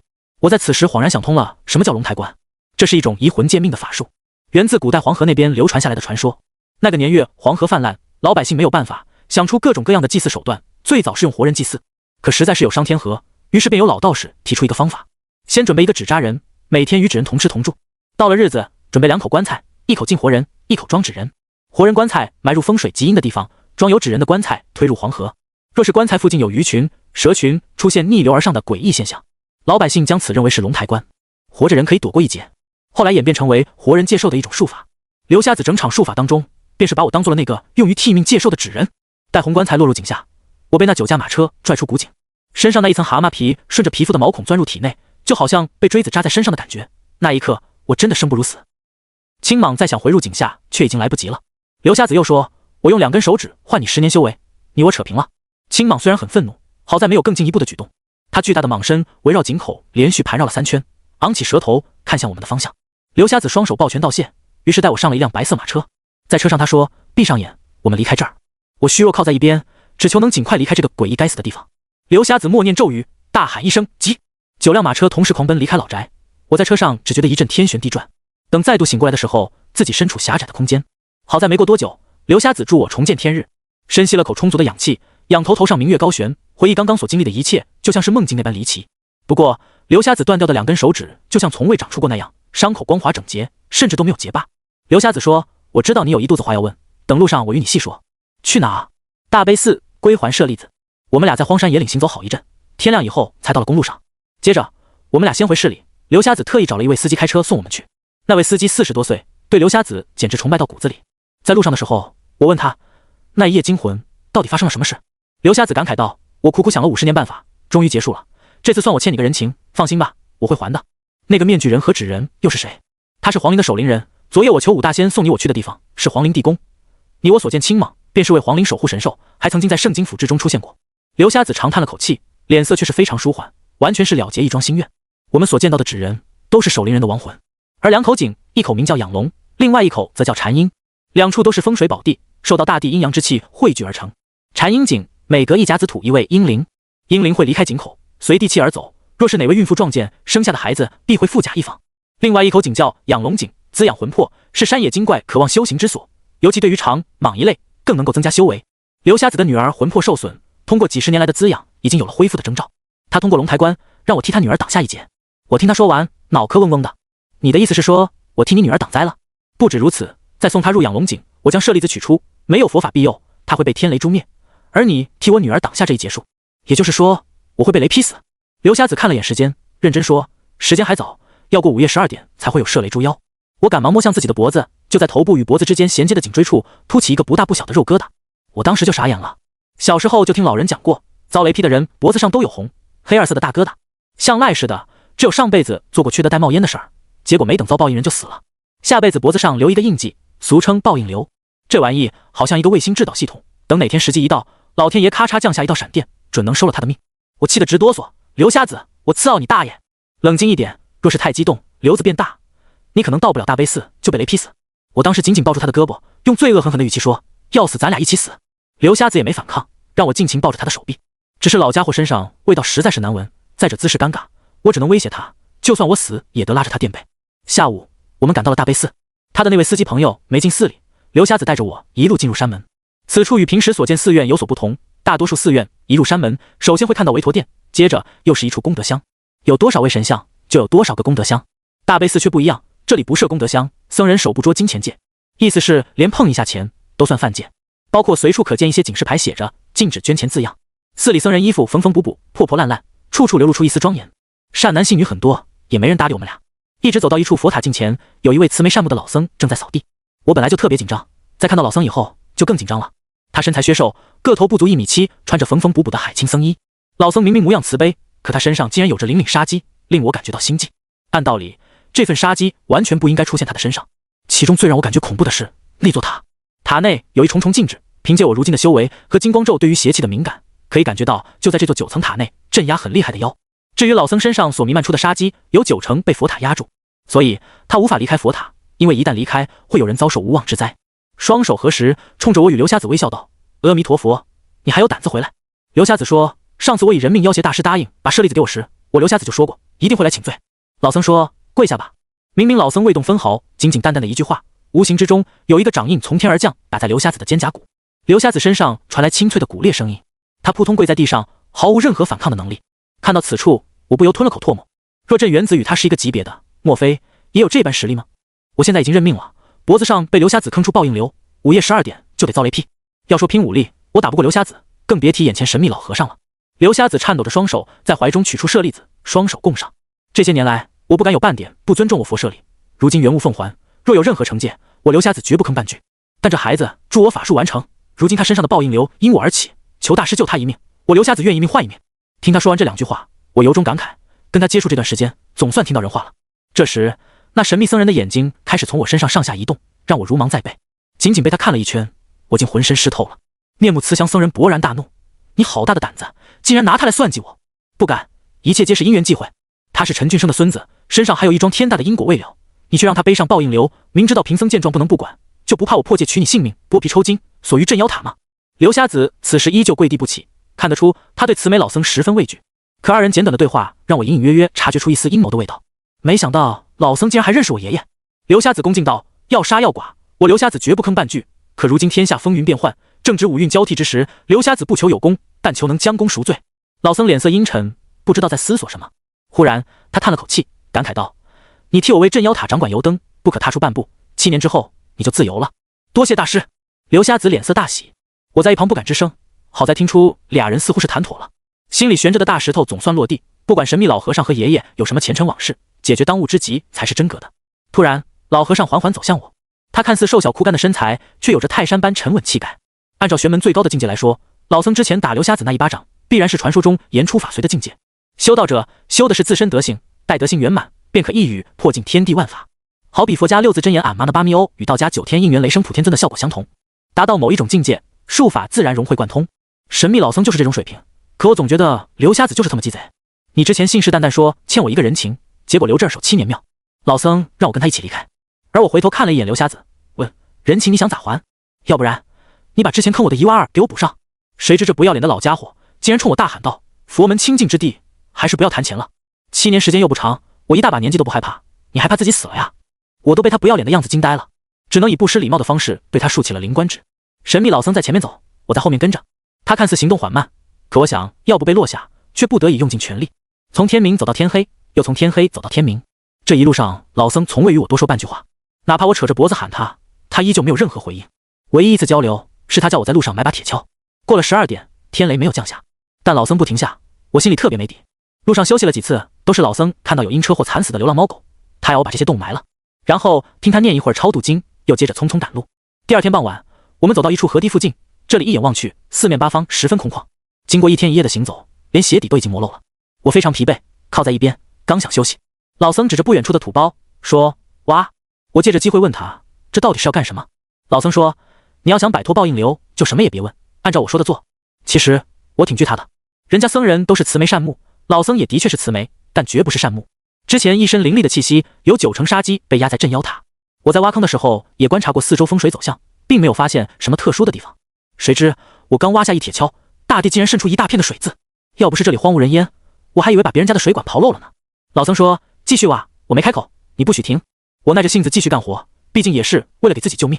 夕阳西下，荒凉的野外刮起一阵凉风，水渍浸透的潮湿痕迹还在不断延伸着，仅仅不过1炷香的时间，阴影至少延长了10几米，模样看起来竟有3分像龙。当阴影停止增长，骤然之间电闪雷鸣，我被吓了一哆嗦，还以为老天爷要劈死我。而这时，原本干涸的河床竟然有水了。雷声频频回荡之时，地面那道虚影竟一点点蠕动，好似一条巨大的爬虫，一点点向着河堤爬过去。河堤刚有了河水，四周荒野竟飞来一大片的麻雀，它们围绕着河面来来回回飞舞，空中聚而不散，竟摆成一个王字。同一时间，我脚下不断有黑色的泥水向外翻涌。老僧指着地坑说：“你把手放进去。”我有些傻眼，因为这些流出来的泥水还有一股怪味。可此时天空中电闪雷鸣不说，我脖子上的报应流在不断长大，几乎在很短的时间就已经和小孩子头部大小相当。为了活命，我根本没有选择的权利，只好按照老僧的话照做。与此同时，那是一道强烈的吸力，把我半个身子拽倒，泥浆顺着口鼻灌入，我已经被呛得无法呼吸，能继续站在这儿都是靠着一股子强大的意志力。骤然之间，有一道闪电从天而降，正好劈在我的旁边。腐烂的污泥被电光灼焦，我的身体感觉一阵酥麻。这仅仅是第一道，前前后后共有6道闪电打在我的周围。天雷怒吼，大地表面那仿若龙一般的阴影顺着河道缓缓消失，直到我感觉地坑强烈的吸附力逐渐消失，老僧才一把将我拽出来。他将手掌抚摸在我的天灵盖，低声诵念经文。很快，那枚报应流被他取下来。于是老僧告诉我，把它埋在坑里，你安全了。我虚弱道：“刚刚发生了什么？”曾有一条大蟒，经9死1生，勉强终于化形，走礁时被天雷诛灭在此，此处也叫藏龙地。因为当时江河两岸大堤未曾修复，化龙时机不对，我曾好言相劝，他偏偏不听，最终掀起河水泛滥，冲毁农田田。而走礁中破坏禾苗是一大忌，导致被雷劫所灭，死后执念汇聚此地。我担心这股执念会伤害到普通人，便以佛门秘法将它镇压。刚刚让你挖开，是借助走礁执念带走你身上的业障。报应流我已经将你取下，日后切记莫插手他人因果，宿命报应绝非寻常手段可以更改，轻则罚寿，重则3世偿还。老僧再三告诫之时，我总算是恍然大悟。麻衣派凭借祖传绝学可以改变因果宿命，自身也会遭受诅咒报应。我现在已经尝到5弊3缺的苦果，只求能尽快解决，度过劫难。双手拜见，谢过老僧。我趁机又问，请大师指点迷津，您之前所说我身上有天大因果未消，到底是什么？老僧说，天机不可泄露。我又问，是金龙之魂？结果老和尚不再多言，他转身走向茫茫黑暗深处，一声佛号回荡天边。不管我如何呼唤，他也没有停下的意思。对于老和尚的身份，我真的充满着疑惑与好奇，打算找个机会与龙门联系一下，打听这老和尚到底是干什么的。老和尚前脚离开，我费了好大劲儿才找到公路，因为一身脏兮兮的，打了好几次车也没人理我。从上午一直等到中午，饿得我是心里发慌，也没人停下来拉我一程。当我合计着找警察叔叔帮忙的时候，看到一辆黑色的奔驰经我身边驶过，又忽然停下，缓缓把车退回来。对方要摇下车窗，上下打量着我，惊呼道：“陈正！”我的个天啊，真的是你啊！你这是怎么了？掉粪坑里吗？我看车上的小胖子有几分眼熟，他摘下眼镜，指着自己说：“我呀，没认出来吗？泡泡龙！”我惊讶道，见他点头，我都傻眼了。这么短的时间没见面，你咋变样了？他是我高中同学，叫李岩，上学时候总是趴桌子睡觉，因为长得很像泡泡龙里面的小龙人儿，所以才得了这个外号。我特别高兴，好在天无绝人之路啊！泡泡龙这人特别仗义，但就是嘴不好，属于那种做好事找人骂的。他叫我上了车，我俩聊了几句。结果当我问他干啥去，泡泡龙竟然也去省城，而且他跟我吹牛逼说省城出现一个算命大师，是他老爹朋友介绍的。因为算命与我是同层，我就好奇问了一句，什么样的大师？泡泡龙神秘道，我觉得那人不是真大师，就是缺心眼，一天有钱不赚，只看3卦，还一卦要3万多，黑不黑呀？我怎么越听越觉得耳熟啊？一卦3万，每天3卦，不正是我吗？坦白讲，相门还是挺赚钱的，不过各行都有各行的规矩。有句老话说，法不轻传，道不送卦，做这行就没有贱卖自己的。我们可以自己定价，到了年底需要9去归一，意思是有9成需要用来赎因果罪孽做好事，减轻宿命惩戒，剩下的1成是祖师爷赏的饭，就算这一城已经足够吃香的喝辣的。不仅相门，其他的玄门行业皆有自己的规矩，比如出马弟子叫压堂钱，看事儿算命都是急赏，破关口解煞也是随缘而定，有钱的多收，没钱的少收，太惨的不收。泡泡龙说得起劲儿，把他口中的大师一顿臭埋汰。他是我在高中时候是为数不多的好朋友，主要他秉性不坏，做出一些惹人生气的事情，无非是想获得大家的关注罢了。有一次，校外的流氓领着一帮小孩子躲在学校附近的胡同，专抢那些高三的学生。因为马上要高考了，没有学生愿意惹麻烦，都会乖乖掏钱。恰好有次赶上泡泡龙和别的班同学发生矛盾，两个人约架放学单挑，结果泡泡龙的对手被校外的小混混给抢了，还把他打到住院。大部分人或许会幸灾乐祸，但泡泡龙绝对没有。大夏天的，他佩戴安全头盔，穿着羽绒服，手持2把擀面杖，把校外的小混混揍了个遍。闹到派出所以后，大家才知道他爸爸是我们市里特别有钱的一个老板。泡泡龙事后还把同学损失的钱全给赔了，并负担起对方住院的医药费。探病时指着人家鼻子说：“一码归一码，钱可以给你，等你出院继续单挑。”后来我才知道，他经常帮助那些家庭困难的同学。这孙子最无耻是故意挑衅，把人家的文具盒砸了，然后甩出500块钱，说老子赔给你。所以说，像我今天这样全身污泥，还有着一股子怪味的人，别说开豪车，就是3轮车也不愿意拉着我。泡泡龙却一点不当回事，几百万的迈巴赫在他这儿就像农村拉苞米的3轮。我们俩聊了会儿近况，提到王姨一大家子，他也是一阵唏嘘。接着他又说：“等等，刚才说你在省城给人算命，真的假的？你还会这一套呢？”我说：“专业的。”得嘞，那你知道那大师吗？听我爹他们几个说完以后，总感觉是骗子，干啥呀？要3万。次奥，医院门口50块钱他都能给我唱一段。听他突突说个没完，我也挺尴尬的。没办法，九曲归一我也没剩下多少。再说，虽然钱不重要，可重要的事情每一样都需要钱，尤其过几天我还得去东营，一路上不都是得用钱吗？听泡泡龙叨叨完了，我说：“我认识那位大师，可以打个折。”打折？泡泡龙微微一愣 ，TM 的，如果他算不准，别说打折，我今儿肯定把他打折。放心好了。我尴尬一笑。泡泡龙开车带我回到省城，他要送我回去，就这样，我们俩一起回到北界。泡泡龙说：“我记得大师也在这儿。”没错，我们俩离得近。牛逼，这么鸟不拉屎的地方还能藏着真大师。泡泡龙左顾右盼，等回到家的时候，门外已经聚集许许多多想要看相的人。泡泡龙震撼道：“这尼玛是不是得排队啊？”你不用，跟我走就行。我说。谁知泡泡龙竟然急了，说：“插队的事儿我可不干。告诉你，咱爷们堂堂正正，绝不走后门。这是我家，你不得陪我进去啊。”我无奈道。他指着人群，一脸不信，嘲笑道：“我发现好久不见，你咋越来越装逼？照你的意思，你是不是还得说自己就是那位大师？”我点点头，你猜对了。拉倒吧，你他妈要成大师，我就是科学家。泡泡龙频频摇头，全是肥肉的大脸蛋，好悬没甩出2两油。你真不信？那我要真是咋办？我就管你叫爸爸。泡泡龙当时就杠上了，特别嚣张，还说如果不是的话，让我管他叫爸爸。我大步往前走着，到了人群中间，咳嗽一声：“今日身体不适，暂不算卦。一会儿你们进屋给我写个联系电话，按照队伍排好顺序，等我有时间给你们打电话。”大家一看到，纷纷关切问起是不是出车祸掉坑里了，咋祸害成这样？我尴尬笑笑，随便找了个借口搪塞过去。这时家门也开了，小鱼儿刚要向我打招呼，忽然又捂住鼻子：“大哥哥，你是掉粪坑里吗？这么臭！”接着他竟然把门关上了。大师，我家有浴缸，去我那儿洗吧。哪能去家里？大师，我请你泡澡去。我知道新开一家洗浴，技师长得特别水灵。我赶忙道谢，婉拒了这些人的好意。肯花大价钱找我算卦的人越多，越说明世道生意不好做。人在春风得意都烧香拜佛求福报，一旦失意又会找道士、术士帮忙解厄化灾。毕竟佛门清净之地，传法不传术，没有解决的办法，只告诉你该如何在自己身上找原因。泡泡龙跟着人群进屋，我给大家一个个登记好了以后，送走了这些财神爷。看到泡泡龙站在角落里，挺尴尬。我故意逗他，咳嗽一声：“那个，你之前说过啥来着？”泡泡龙一脑门冷汗，攥着拳头，咬着牙，在内心挣扎了小半晌。突然，他做出一件让我意外的事儿，这货真跪下了。我吓了一跳，赶忙把他扶起来，说：“开玩笑呢，你这是干啥？快起来！”马德，大丈夫说一不二，答应跪下就跪下。今天老子就当过年上错坟了。他还想喊爸爸，被我捂住嘴：“快别闹了，你他妈缺心眼咋地？等我洗个澡，你的事儿一会儿说。”让他在楼下等着。我匆匆上楼，看到王林在楼梯旁依靠。他说：“你见到那个人了？你是说镇妖塔？”我心里一凛，看来王林早就知道。见他没有否认，我又问那个老僧是谁。他叫武迪达摩，但没有人知道他今年到底多少岁。只听说他将佛家需要斩断的5种阴魔降服，堪称最接近达摩祖师的奇才。而且他面慈心狠。辛墨之变事后，他曾经在广粤一带亲自上战场杀敌，传说可引贼寇血，怒斩敌人头。南华四下一战，他以一敌千，无人赶上。胜利之后，曾有将军为他题词，写下上马杀敌、下马拜佛的美誉。但他喜怒无常，曾在外四处云游，所杀之人，无论大人小孩，小恶者成，大恶者杀。后来不知怎么就销声匿迹了。几十年前大家看他就像70、80岁的老头，几十年后依旧如此。王林深吸了口气，忽然很轻松地笑道：没想到他还活着，看来刘夏子没有骗我，这世道恐怕越来越有意思了。瞧他一副贱贱的模样，不管怎么问，人家就是不告诉我。后来被问急眼了，王林竟然说我不配，要不是打不过他，今天非得好好揍他一顿。洗完澡，换上一身干净衣服下楼，我看到泡泡龙在那儿低头叨叨说着什么，走过去，我问他怎么了，泡泡龙说还有30秒，什么意思啊？我特别疑惑。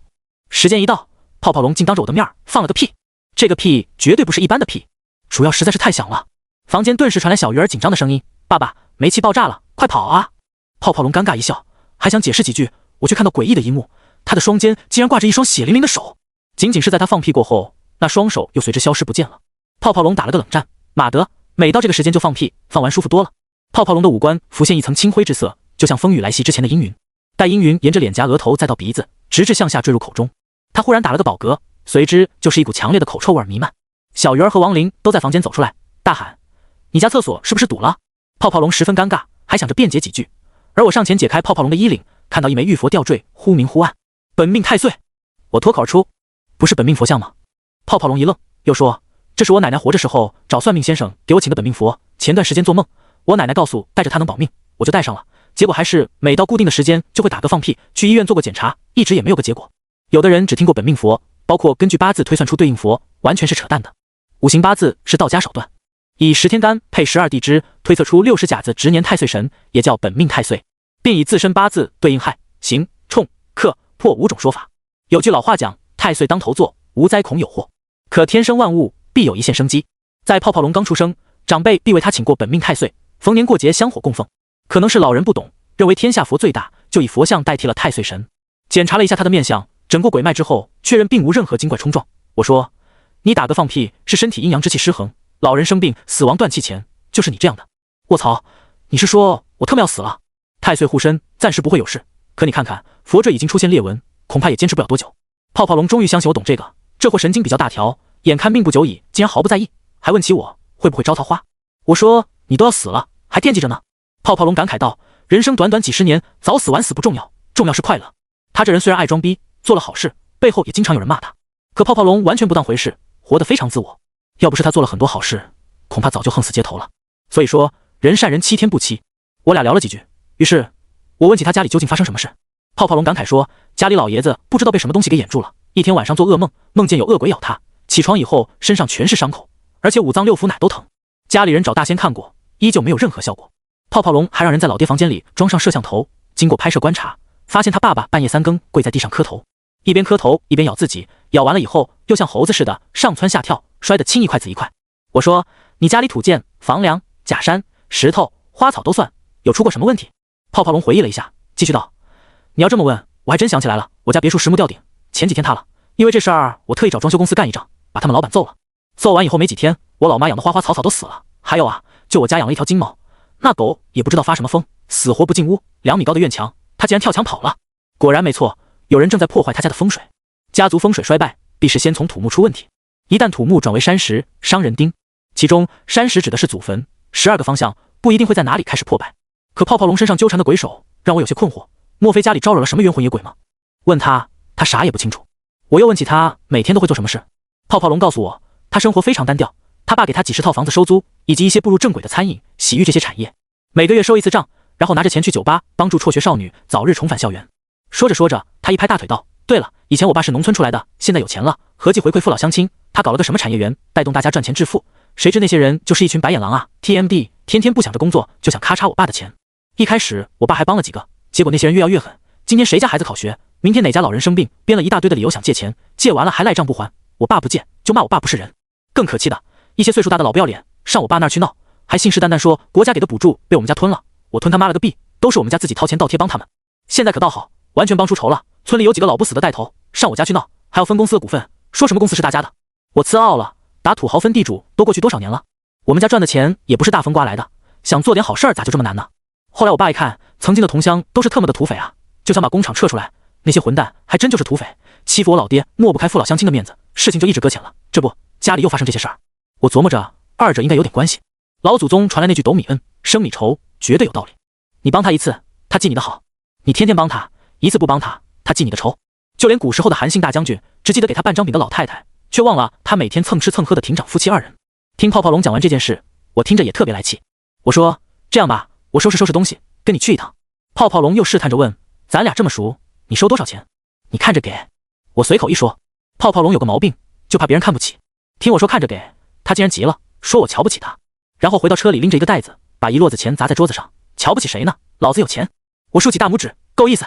给小鱼儿留了一些钱，然后叮嘱他，万一我前脚走了，马南山、毛五和姚红莲来了以后，就让他们先找个地方住。王林一把将钱抢过去，说：“小孩子有太多钱就学坏了，我替你保管。”小鱼儿虽然愤愤不平，又抢不过王林，这次跟泡泡龙回去办事，担心万一遇到点麻烦怎么解决。影子虽然厉害，可来无影去无踪，时时刻刻好像都在跟着我。他不来找我，我也没主动找他。宁无缺号称天下第一武道奇才，如果有他在就好了，万一和村民发生矛盾，他8极拳打几个套路，必然能震慑住他们。结果他和张自清离开之后就一直没回来，感觉他一天神神秘秘，也不知道在干些什么。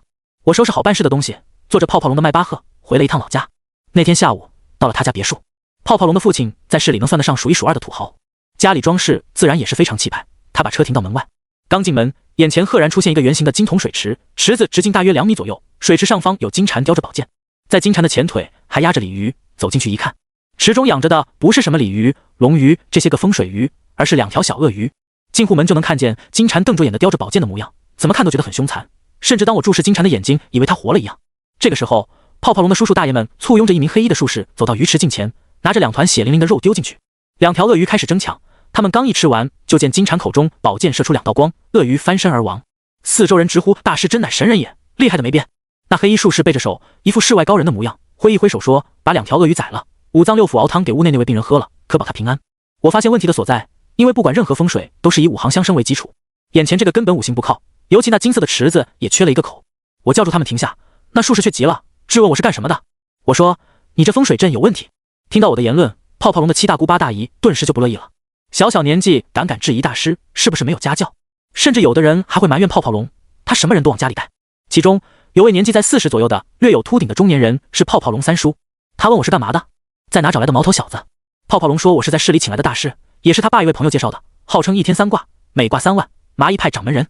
李老三听后做出恍然的样子，可眼神里依旧充斥着不屑，还问泡泡龙没有找错吗？泡泡龙说：“三叔，我可是亲自去的省城，别看他是我同学，但绝对狠人。再说了，里面躺着的是我亲爹，我还能坑他吗？”中年人收敛了之前的不悦，那位黑衣法师不满道：“小伙子，你师父是谁？没有教过你年纪轻轻走江湖要懂得礼貌吗？你说我的阵法不对，若讲不出子午卯酉，别怪我可替你师父教训你。”我看到盯着黑袍中年人恨不得吃人的模样，我忽然在心里有些打起了鼓，不知道该怎么说才好。倒不是我怕他，前天刚经历5地达摩的事情，他帮我斩报应流，告诉我不要随意插手别人因果。这人摆明了是想害泡泡龙的父亲，可到底对方是来复仇的，还是来害命的？后者还好说，前者的话倒是插手别人因果报应。但我若是不管，泡泡龙的父亲肯定会出事儿。深思熟虑后，我还是决定帮他。他爸爸能富贵不忘本，还有泡泡龙做事情如此仗义，他们一大家子绝对不会是为非作歹之人。黑衣人的一番话过后，立刻引来3、5个人的同时对我质疑。接着有一位妇女指着我说：“刘大师是我专门请来的巫医，这几天我哥的病情已经减轻了很多，我瞧你年纪不大，能懂个什么奇门术数？”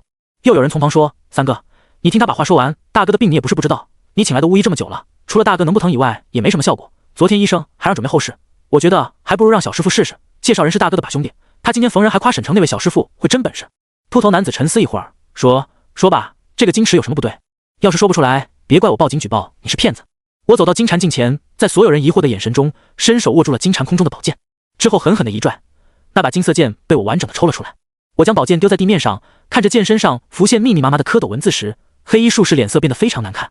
其他人倒是没有发现有什么不对劲的地方，毕竟风水道具有些符文也算正常。泡泡龙问这把剑怎么了？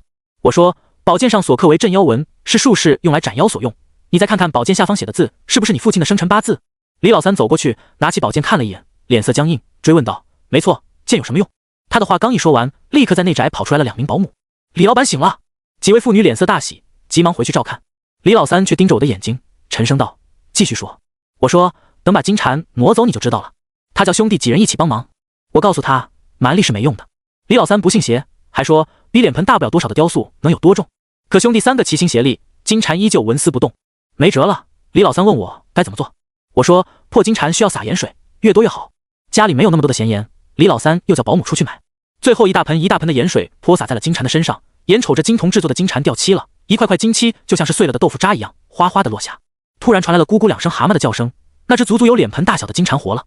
李老三吓得躲在了他二哥后面，就见大蛤蟆一跃蹦出了池子，整个池子里的清水逐渐变绿，大蛤蟆对着水池咕咕叫了几声。这时，池水表面竟然浮现出一个人的虚影。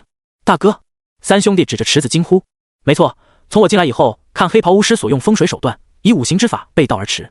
金蝉衔剑乃是正轨的格局，可屋内并无鬼气，所以说问题就出在池塘。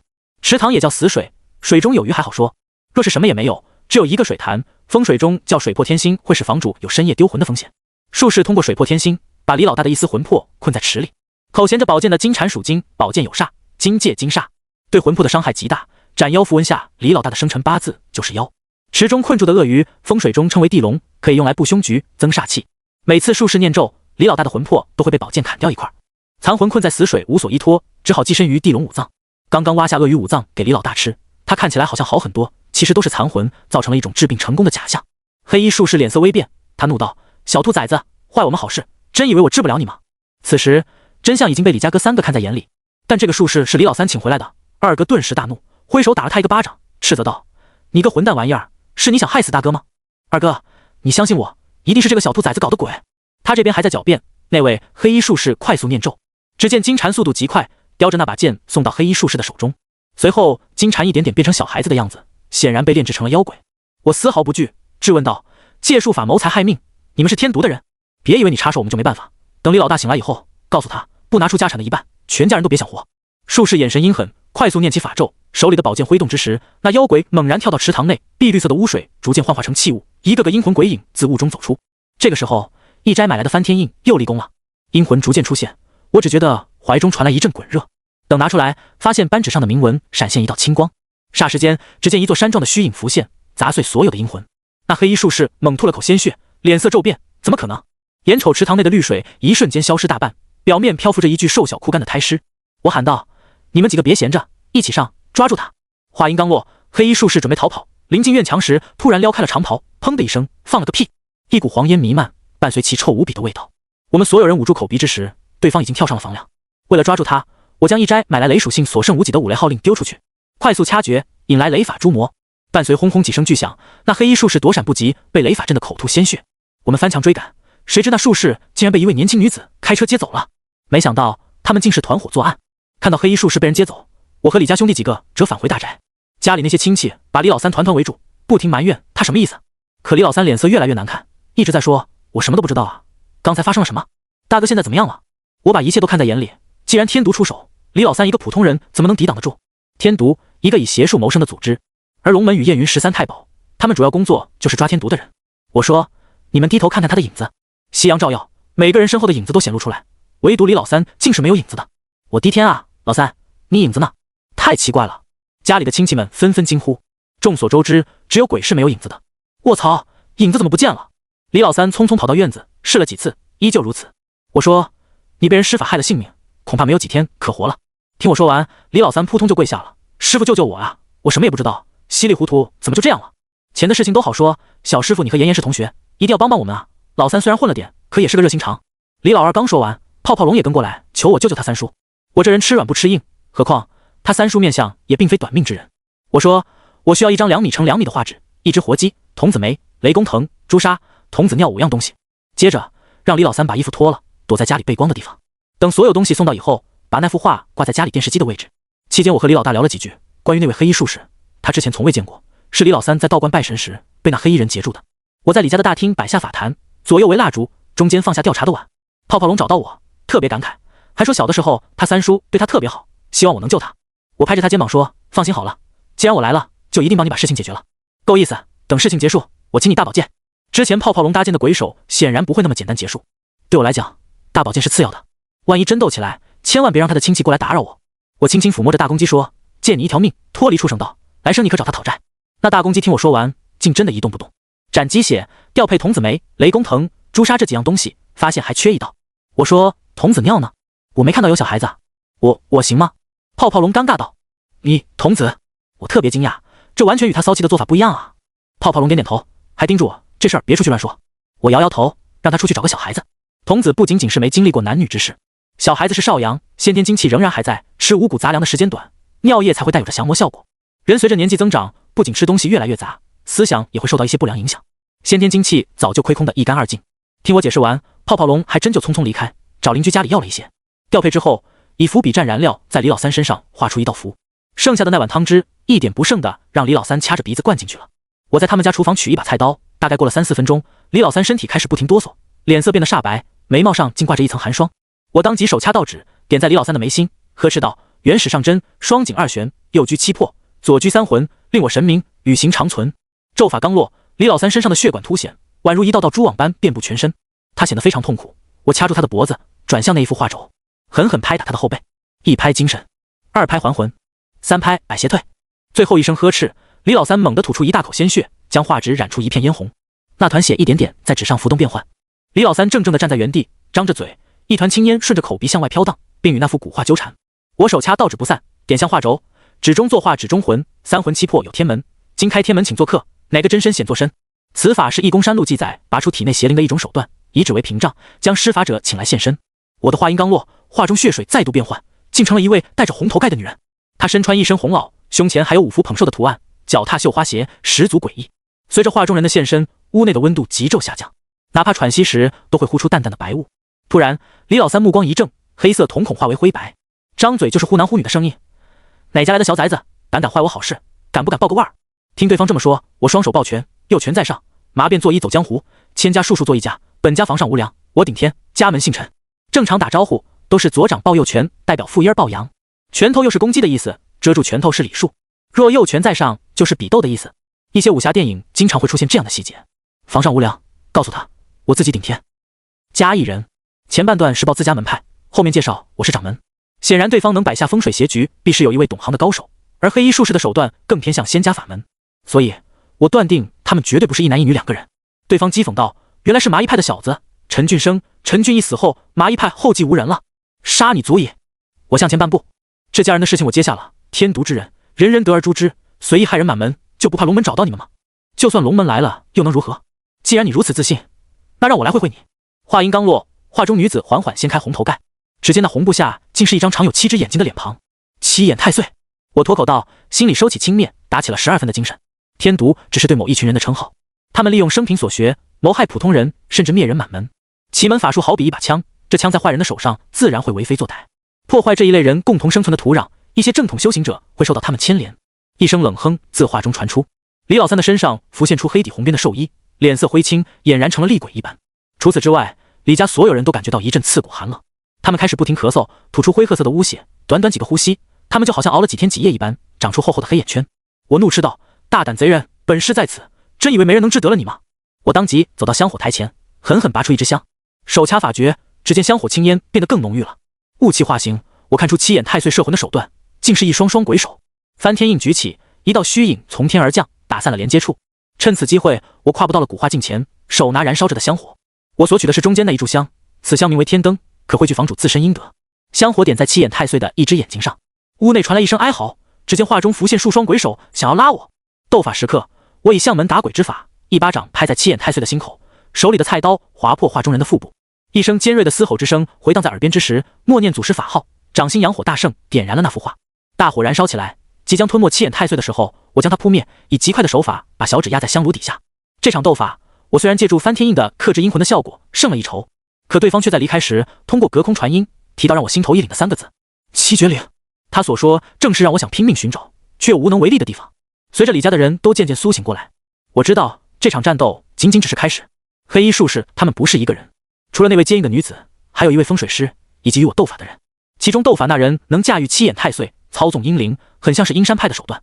当然这一切我没有告诉李家的人。刚刚的交手虽然短暂，可每一秒都是凶险万分。待李家的人苏醒过来，这次把我奉为上宾，如果不是我插手，李家血脉都会被那双鬼手夺走性命。画中扣下来的纸人被我以红布包好。泡泡龙父亲叫李下江，长得面方口阔，唯独嘴唇偏薄，这样的人一般都是言语犀利不饶人。泡泡龙显然是遗传他父亲的这一点。自从李下江醒过来，全家人都以他为尊。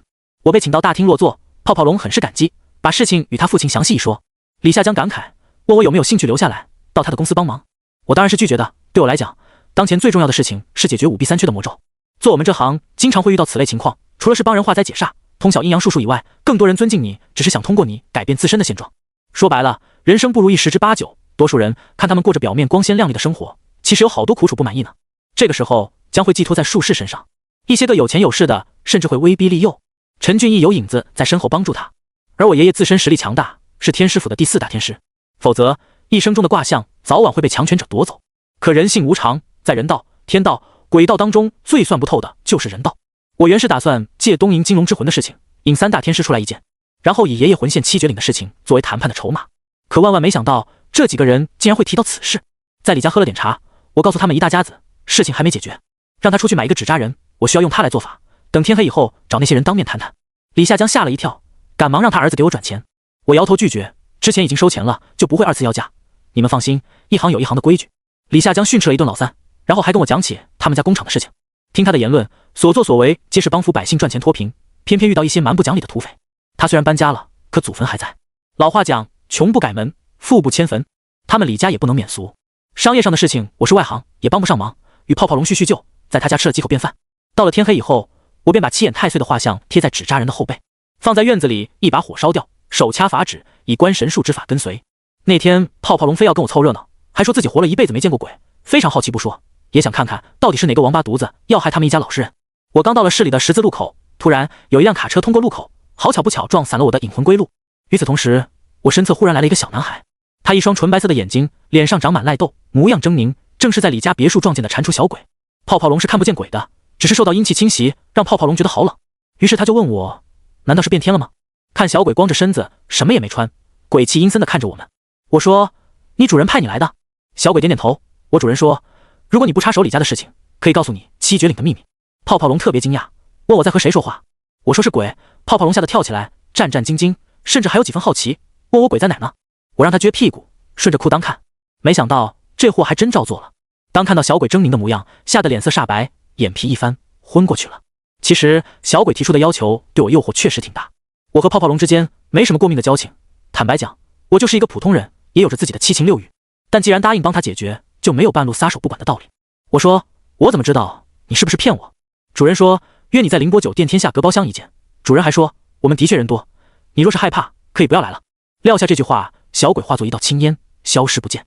我将泡泡龙叫醒以后，他激动道，那个鬼找你干啥的？我说，让我别管你家的事情，然后他们告诉我一个秘密，而且这个秘密对我很重要，你不会答应了吧？泡泡龙也很紧张。我摇摇头，如果答应了，你现在早就死了，跟我去一趟凌波酒店。果然，听我这么一说，泡泡龙也舒缓了一口气。他有些无奈道，如果真的没办法解决，我回家就和老爹商量商量，拿出1半的财产给他们，就当我爹和我妈离婚分了。泡泡龙还是挺豁达的，换做任何一个人，恐怕早就跪下来求我了，甚至不惜一切代价也要和对方死磕。我思索道，你身上虽然有太岁神护身，可他们不是一个人，如果真的想杀你，恐怕你们一家早就死了，这里面是不是隐藏着什么隐情？泡泡龙一脸的苦水，我李家本本分分做生意，我爹富贵不忘挖井人，从来都是受欺负的一方，怎么可能会惹到这样牛逼的仇人？泡泡龙不像在撒谎。我叹了口气，不管怎么样，还是得见面聊一聊。我说，最重要还是保命，一会儿你跟我一起去，假如对方真的非要钱不可，你就给他，我毕竟只能保你一时，保不了你一世。泡泡龙感慨道，我们家现在还有的选择吗？要是我家里的亲戚舍命不舍财，那就得让我爸狠点行了。我们俩这么一聊，我觉得事情肯定有解决的办法。在市里打车去了凌波酒店，酒店十分气派，10几层楼高度，装修的金碧辉煌，门外2尊石像特别气派。我进了酒店，大堂经理主动上前，微微一笑道，陈先生来了，客人早已在楼上等候多时。你认识我？我疑惑道。大堂经理说，包厢里的客人给我看过您的相片，没错，一表人才，就是您。我点点头，让他在前面带路。上了电梯，发现电梯内挂着一串铜钱编织的扣子，会发现与出殡散出的纸钱轮廓一模一样。如果仔细观察，每一个铜钱不是古代流通的货币，而是道家方式常用的压胜钱。电梯所悬挂的扣子与鲁班胶的特征有着7、8分相似。见此一幕，我心里也有了几分猜测。那位大堂经理退下之后，我对泡泡龙交代，饭店里所有吃的东西都不要碰，对方几人当中有下降头的高手。包厢门前有一口香炉，燃烧着一炷香，香炉周围摆着6枚压胜钱。泡泡龙被吓了一跳，还问我这些人啥意思，把自己给攻上了。我说，香炉上的是盘道香，周围则是天元归道阵，破不了这个阵法，这扇门你推不开。吹牛逼呢？泡泡龙显然不信，当他试着推开门，前脚刚进去，竟然又折返回来。他一抬头看我有些傻眼，你什么时候进来的？怎么不告诉我？我指了指他的脚下，泡泡龙傻眼了，他吞了口唾沫，惊呼道，我走进去迷迷糊糊又看到一道门，我随手打开那道门，结果怎么还出来了？香火在术法中被认为可以把人的魂魄勾出来，上通天庭，下达幽冥，泡泡龙穿过木门，被梁上藏匿的某种风水道具消掉头顶天灯。之后，袅袅青烟再将魂魄勾到压胜前所布置的天元归道阵之中。自此造成鬼杖门的现象，令他走进去又迷迷糊糊折返回来。倘若破不开他的阵法，连进门的机会都没有。我冷哼道：一群邪魔外道，在本师面前还敢自称前辈。走到香炉前，看到6枚压胜前摆出上雷下泽归妹卦的卦象。此卦泽上雷鸣，雷鸣水动，一旦涉足卦象之中，必然会深陷泥泽，无法自拔。若执意继续前行，违背卦象，就会有被雷击的风险。所以对方摆下这一卦，是让我知难而退，让泡泡龙在原地等候，我自己踏入这扇门。视线随即是一阵模糊，似乎所有的东西都变得很不真实。距离我前方不到5米处，又缓缓浮现出一扇门。我站在原地，环视四周，沉声道：既然你们提出7绝岭之事将我引来，如今陈某人已经到了，尔等鼠辈还不速速现身？话音刚落，我走向云雾缭绕的空地，突然回荡起的轰鸣雷声，我5脏6腑随之震颤，脚下坚硬的瓷砖却忽然变得松软泥泞，它将我双腿牢牢束缚。看着四周已经变得阴云弥漫，我知道这些人是打算以归妹之卦，想要告诉我此时归去则万事大吉。如若继续固执己见，必陷入凶险之境，到头来一点好处也没有。我沉声道：麻衣派本以奇门之法立足于江湖，纵然你有压胜前聚气施法，令大泽负我双足，又能如何？若脚下无路，我便走出一条路。我陈家人做事，无愧于祖宗，无愧于天地，更无愧于本心。地势坤，君子厚德载物，头上3尺纵有罡风雷劫，可你何曾见我后退半步？以气化形，以形演卦，雷击大泽之后，必迎来万物催发。君子以自身为坤，踏步于八方，归妹卦象，何足惧哉？我和布阵之人在进行文斗，此种斗法也叫讨口彩。各位曾经肯定遇见过有人会在各种平台的签名上写出本人已死，冥冥之中他已经给自己施咒了。其他看到这句话的人会不由跟着念出来，同样在给他加持咒法。有句老话说好的不灵坏的灵，就是源于周易那句在天成象，在地成形。就算他没死，1年之内也别想再起运气，除非祖宗阴德厚。我和屋内的人斗法，搏一个口彩。显然我占了上风，一步跨过，脚下大地渐渐夯实，周围的雾气逐渐消散。我继续说：夏对变坤，如今已是雷上坤下，此卦乃雷天大壮，卦如雷出地愤，春雷使万物苏醒，力出行。看你的龟妹如何拦得住我？待我以右脚狠狠触地，砰的一声闷响，门外的香炉炸裂，阵法随之烟消云散。我眼前出现一张圆桌，桌子中间的位置摆着一个玉石做的盒子，上面盖着红布，看不清楚里面是什么。3个人围坐在圆桌，桌上无酒无菜，仅有1壶茶和7支茶盏。在主座位置的是一位须发皆白，看不出年纪，长得却是仙风道骨的老道。他双眼如鹰，面前放着一把鲁班尺，此时正上下打量着我。黑衣术士坐在靠门的位置，在华夏论资排位是传统，所以一眼能看出他应该5人当中最菜的。那位红衣女子衣着性感，笑容僵硬，脸上多半是戴着人皮面具。看着靠近门口那张椅子，显然是留给我的。3个人以老道为尊，对方缓缓倒着一杯茶，抬起头与我凝视，忽然咧嘴一笑：坐吧。我将椅子向后拉了1米，与对方3人划开界限。我自问尚且没有天下无敌，可老祖宗的门面不能丢，大不了你们几个去省城找我麻烦，看我消不消你就完了。我这人性子直，不想与他们牵涉过多，直言道：7绝岭在哪？李家的事儿是我的私事，你若不插手，我便告诉你。那老道士将6个茶盏依次倒上热水，他的眼皮没抬，也算是表明了态度。我说：你既然知道我是麻衣派的后人，应该清楚我们陈家绝不做言而无信之事，答应保他一命，就算天王老子来了，我也保他一命。如今我语言犀利，更何况句句在理。人无信而不立，若逼迫我背信弃义，他们自然要矮上半截。一桌3人脸色阴沉不定，显然也不想让我掺和进来。用压胜前的术士有很多，唯独鲁班教手里可以出神入化，所以我也不敢大意。小伙子，我和你爷爷曾经还是朋友，当初你爷爷过世的时候，我们3个也曾参加了那场葬礼，目送尸鬼抬棺将陈老先生带走。葬礼时来的人太多，当时的我沉浸于悲伤，并未与那些人打过交道，甚至他们也不曾主动找我。按照我们这边的习俗，家中办白事是要收礼的，我不但没有收礼，他们也从未主动找过我，甚至对我没有半分照顾。爷爷的名头虽然大，可他已经死了。我年纪轻轻，大家认为我并不懂义公山路之法，而去世前也告诉我木秀于林，风必摧之。现在我也吸取了教训。我回应道：既然是大水冲了龙王庙，诸位年长我几岁，陈正理应叫一声前辈，希望化干戈为玉帛，李家的事情就此作罢。李氏父子为人宽厚，富贵忘本，回乡助人之事也算应得一见。他的独子又与我是同学，此人秉性善良，若你们放过他，晚辈愿意做和事佬，补偿几位前辈损失。谁知道那老道士缓缓把茶杯转到我面前，7盏茶只有1盏无毒，若你想接下我和李家的恩怨，破我阵法，找出那一杯喝下去。果真再无商量。白发老道不说话，只是凝视着我。我长叹了口气，心里也明白他们的意思，或许真的有老一辈的恩怨情仇，可既然答应了泡泡龙救他，绝无食言的道理。我说：做咱们这行，先修人道，再无天机，你我之间各有因果宿命，既然前辈执意如此，那就只有分出个胜负。乔3人的眼神似乎已经认为我必死无疑。7杯热茶散发着腾腾热气，我有失拔的牙齿，可以用来试毒，但那样做会让人瞧不起。何况我麻衣派博学百家，若是连区区如此茶阵都破不掉，可就真对不起爷爷多年教诲。对方以7盏茶连，看似连成一线，实则非常有讲究，坐北朝南，代表王者之位。7盏茶名为一字长蛇阵。对方以气御力，强劲的气浪推动起茶盏，7盏茶快速变换方位，化为北斗7星阵。破了此阵，我便答应与你和谈。对方显然自信满满，一副吃定我的模样。一字长蛇变阵之后，杯杯有毒，无论我选择哪一杯，都是必死无疑。若想破阵，必须一次化解7盏茶所有毒素，因为天底下没有绝阵，只有境界上的高低。借用茶斗比拼，也叫比斗境界。正所谓茶禅一味，禅道与茶道相通，意为静虑修心。所以说境界到了，自然就能破。我说香气扑鼻，真是好茶，可此等好茶，若是有毒，实在可惜。茶香散发一股醉人香气，应该是一种名叫千日醉的毒药，一旦喝下，若是没有解药，将是久睡不醒。见三人不语，我双手同时取头取尾。黑衣术士怒道：规矩是只准捉一杯，你捉2杯是何意？我只捉不饮，有何不可？双手同时，左手为阴，右手为阳，寓意为2龙出水。破北斗阵既然要同时攻破，我取头结尾，将2杯茶盏变换位置，形成天地人3才阵。由于2龙出水与3才阵本就辩阵相同，如此一来，他的北斗阵被我化解。7盏茶，中间5盏茶，左右各1。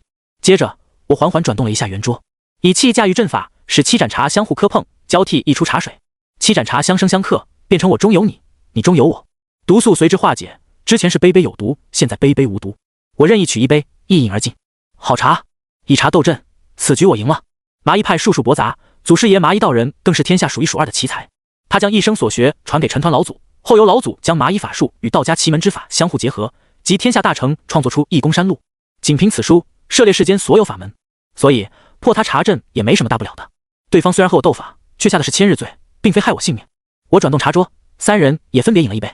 我说：陈某既然是晚辈，也从未想过和人拼命，若其中有隐情，可否与我详细说一说？那白发老道长叹了口气说：我曾拜师鲁班教为徒，由于没受住诱惑，选择放纵心魔，成为天毒中人。早年间我做过一件错事，受到因果报应，被迫逃到终南山拜师，当了10年道士，道号星辰。而他2人也是此事的受害者。话音刚落，红衣女子掀开了脸上的人皮，脸上竟然长满了烂疮，让人不寒而栗。黑衣术士也脱掉外套，身上竟布满了黄色绒毛，竟是一副半人半兽的模样。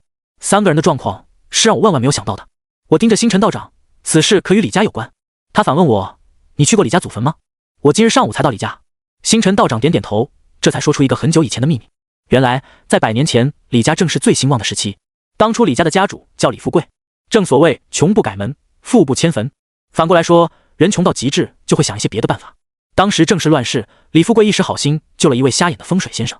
风水先生见李富贵心眼好，就给他出主意，让他把家里的祖坟迁到后山半山腰，那里有一株老槐树，树旁有一个似是非是的东西，把祖宗尸首埋在旁边，就能得到一场改命的机缘。瞎眼的风水先生还说，此坟名为吞虎太岁，意思是可以将4方风水祥瑞之气纳入坟中。李富贵听后感激涕零，连夜把他爹的坟给刨了，并按照风水先生所说找到位置所在。当天挖了没几下，竟听见土地下面有呼哧呼哧的喘息声。他虽然害怕，依旧咬着牙照做。待天色蒙蒙亮之时，他已将父亲的尸首放于土中，随后就听见哗哗一阵响声，那些被挖出的土壤竟然重新落在尸体上。李富贵什么也没做，看着他父亲一点点被埋在土壤之下。第2天，他便救了一位打仗失败的将军。没想到那将军重情重义，事后提拔李富贵做了副官，还赏赐他成为一方官员，更是威风十足。风水先生又在李富贵发达后的第5年找上门。对于这位恩人，李富贵本是非常尊重，结果那风水先生竟说李富贵德性不够，只能享受5年的富贵荣华。而吞虎太岁已经成了气候，他会借助风水宝地吸进方圆100里的富贵之气，但凡埋在周围的祖坟，皆会被李家剥夺的运气，用来助长自家风水。李富贵早已今非昔比，他觉得好不容易获得财富，怎能拱手让人啊？因此恶向胆边生，找了几个信得过的人，把风水先生给宰了。日复一日，年复一年，直到李富贵死后，家里依旧良田千顷，是数1数2的大户人家。吞虎太岁的后遗症却随着李富贵的死开始逐渐显露出来。原本多子多孙的李家，平均1年要死上3、4个直系亲属，而李家所生后代皆是畸形夭折。星辰道长当时拜师鲁班教，学习奇门压胜之法，靠着帮人盖房子谋生，阴差阳错被李家的人找上门求助。得知这件事之后，星辰道长特意去李家祖坟打探一二。如今的李家的祖坟四周寸草不生，终年缭绕瘴气，俨然变得是妖气森森。整个村子里的人可以说是10人9恶，每年犯案子被枪毙的都大有人在。星辰道长明白是坟地出了问题，可李家给的钱财实在是诱惑，他一时没能管得住自己，出了一个阴损的方法，名为6甲擒虎，利用怀孕的妇女身上6甲神吸附吞虎太岁妖气。李家人果真照做，前前后后用金钱诱惑了数十位妇女帮工，还给了很多钱。那些孕妇没有工作，为了赚钱贴补家用，就到李家祖坟清理打扫。事后所有人怀孕后，腹中胎儿不是生下死胎，就是畸形早产。星辰道长拿着钱花天酒地，此事渐渐被世人得知，鲁班教中人皆为星辰道长的做法所不齿，他成为了人们所说的天毒中人。由于天毒是某一类人群的泛称，像镇元子那样的大神，星辰道长并没有机会接触。做过这件买卖，星辰道长靠着不义之财娶妻生子，事后更是变本加厉，帮人谋财害命。而一场报应随之而来，他的妻儿老小被一场大火烧得死无全尸，唯有自己靠着术法勉强躲过灾难，却自知时日无多。求生的欲望使他逃到了终南山脚下。隐士与常人不同，他们常年不出，一生心性完全随着自我喜好，对于外界的善恶因果根本与他们无关。星辰道长就是靠着一位大能之人躲过这场宿命报应，但躲得过一时，躲不过一世。他又一次回到李家附近，为了弥补曾经的错事，四处打听那些孕妇生下的孩子。找到眼前这一男一女，星辰道长把他们二人带走，教他们术法，甚至在终南山隐居好多年。如今学有所成，按道理本应该找李家人了结因果，可这俩孩子的心性变了，他们觉得李家的富贵都是因为坑了自己的缘故，所以李家的钱财他们也有份儿，这才想到用奇门法术榨取钱财，等钱到手以后再杀了李氏一族，破掉李家祖坟的吞虎太岁。接着星辰道长还给我指了只小盒子，说这是我在终南山意外获得的七眼太岁，与那吞虎太岁为一公一母，我这个恰巧能克制他，但之前你我斗法，没想到七眼太岁被你伤了一眼，现在我们根本不是那吞虎太岁的对手，此次摆下天元归道阵也是想试一试你的本事，若你有能力助我们，倒是可以谈谈。这俩孩子的意思是想要钱，如果不是我当年布置的六甲擒虎局，李家的人恐怕早就死了，拿他们家一半的财富，你觉得过分吗？当然，如果你肯出面助我解决吞虎太岁，破掉我曾经设下的压胜术，让这俩孩子摆脱宿命折磨，我便答应你，不再找李家麻烦。至于七绝岭，是我在终南山听隐士聊天所知，你爷爷被龙虎山尸魁抬棺带走，这件事天下皆知，但只有少数人知道七绝岭所在。若你肯帮我，事成之后，我告诉你所有秘密。得知这件事，我也很感慨，孰是孰非，的确无从说理。李家先祖是始作俑者，到了李下江这一代，根本不曾参与过以往的事情。可他们既是风水的获益者，自然也要承担相应的因果报应。这些年来，如果不是李氏父子厚德载物，恐怕一家人早就死了。我们这边刚谈完，泡泡龙竟然推门而入。他看看我们几个人，长叹了口气说：“你们说的这些事情，我从未听说过。若此事属实，龙哥我光棍一条，钱可以不要，就当放弃继承我爹的遗产了。”我对星辰道长那三个人没啥好感，可怜之人必有可恨之处。他们明明是受害者，如今刚有了机会，就变成加害者。乔三人娴熟的手法，绝不是第一次干这种事儿。我说，无论事情真假，我都要亲眼看过李家祖坟，才能再做决定。由红衣女子捧着玉盒，我们5个人连夜赶赴李家祖坟。黑衣术士叫李狗，面部溃烂的女孩叫金莲。二人虽说早年疾苦，可眼神中流露出一股子邪光。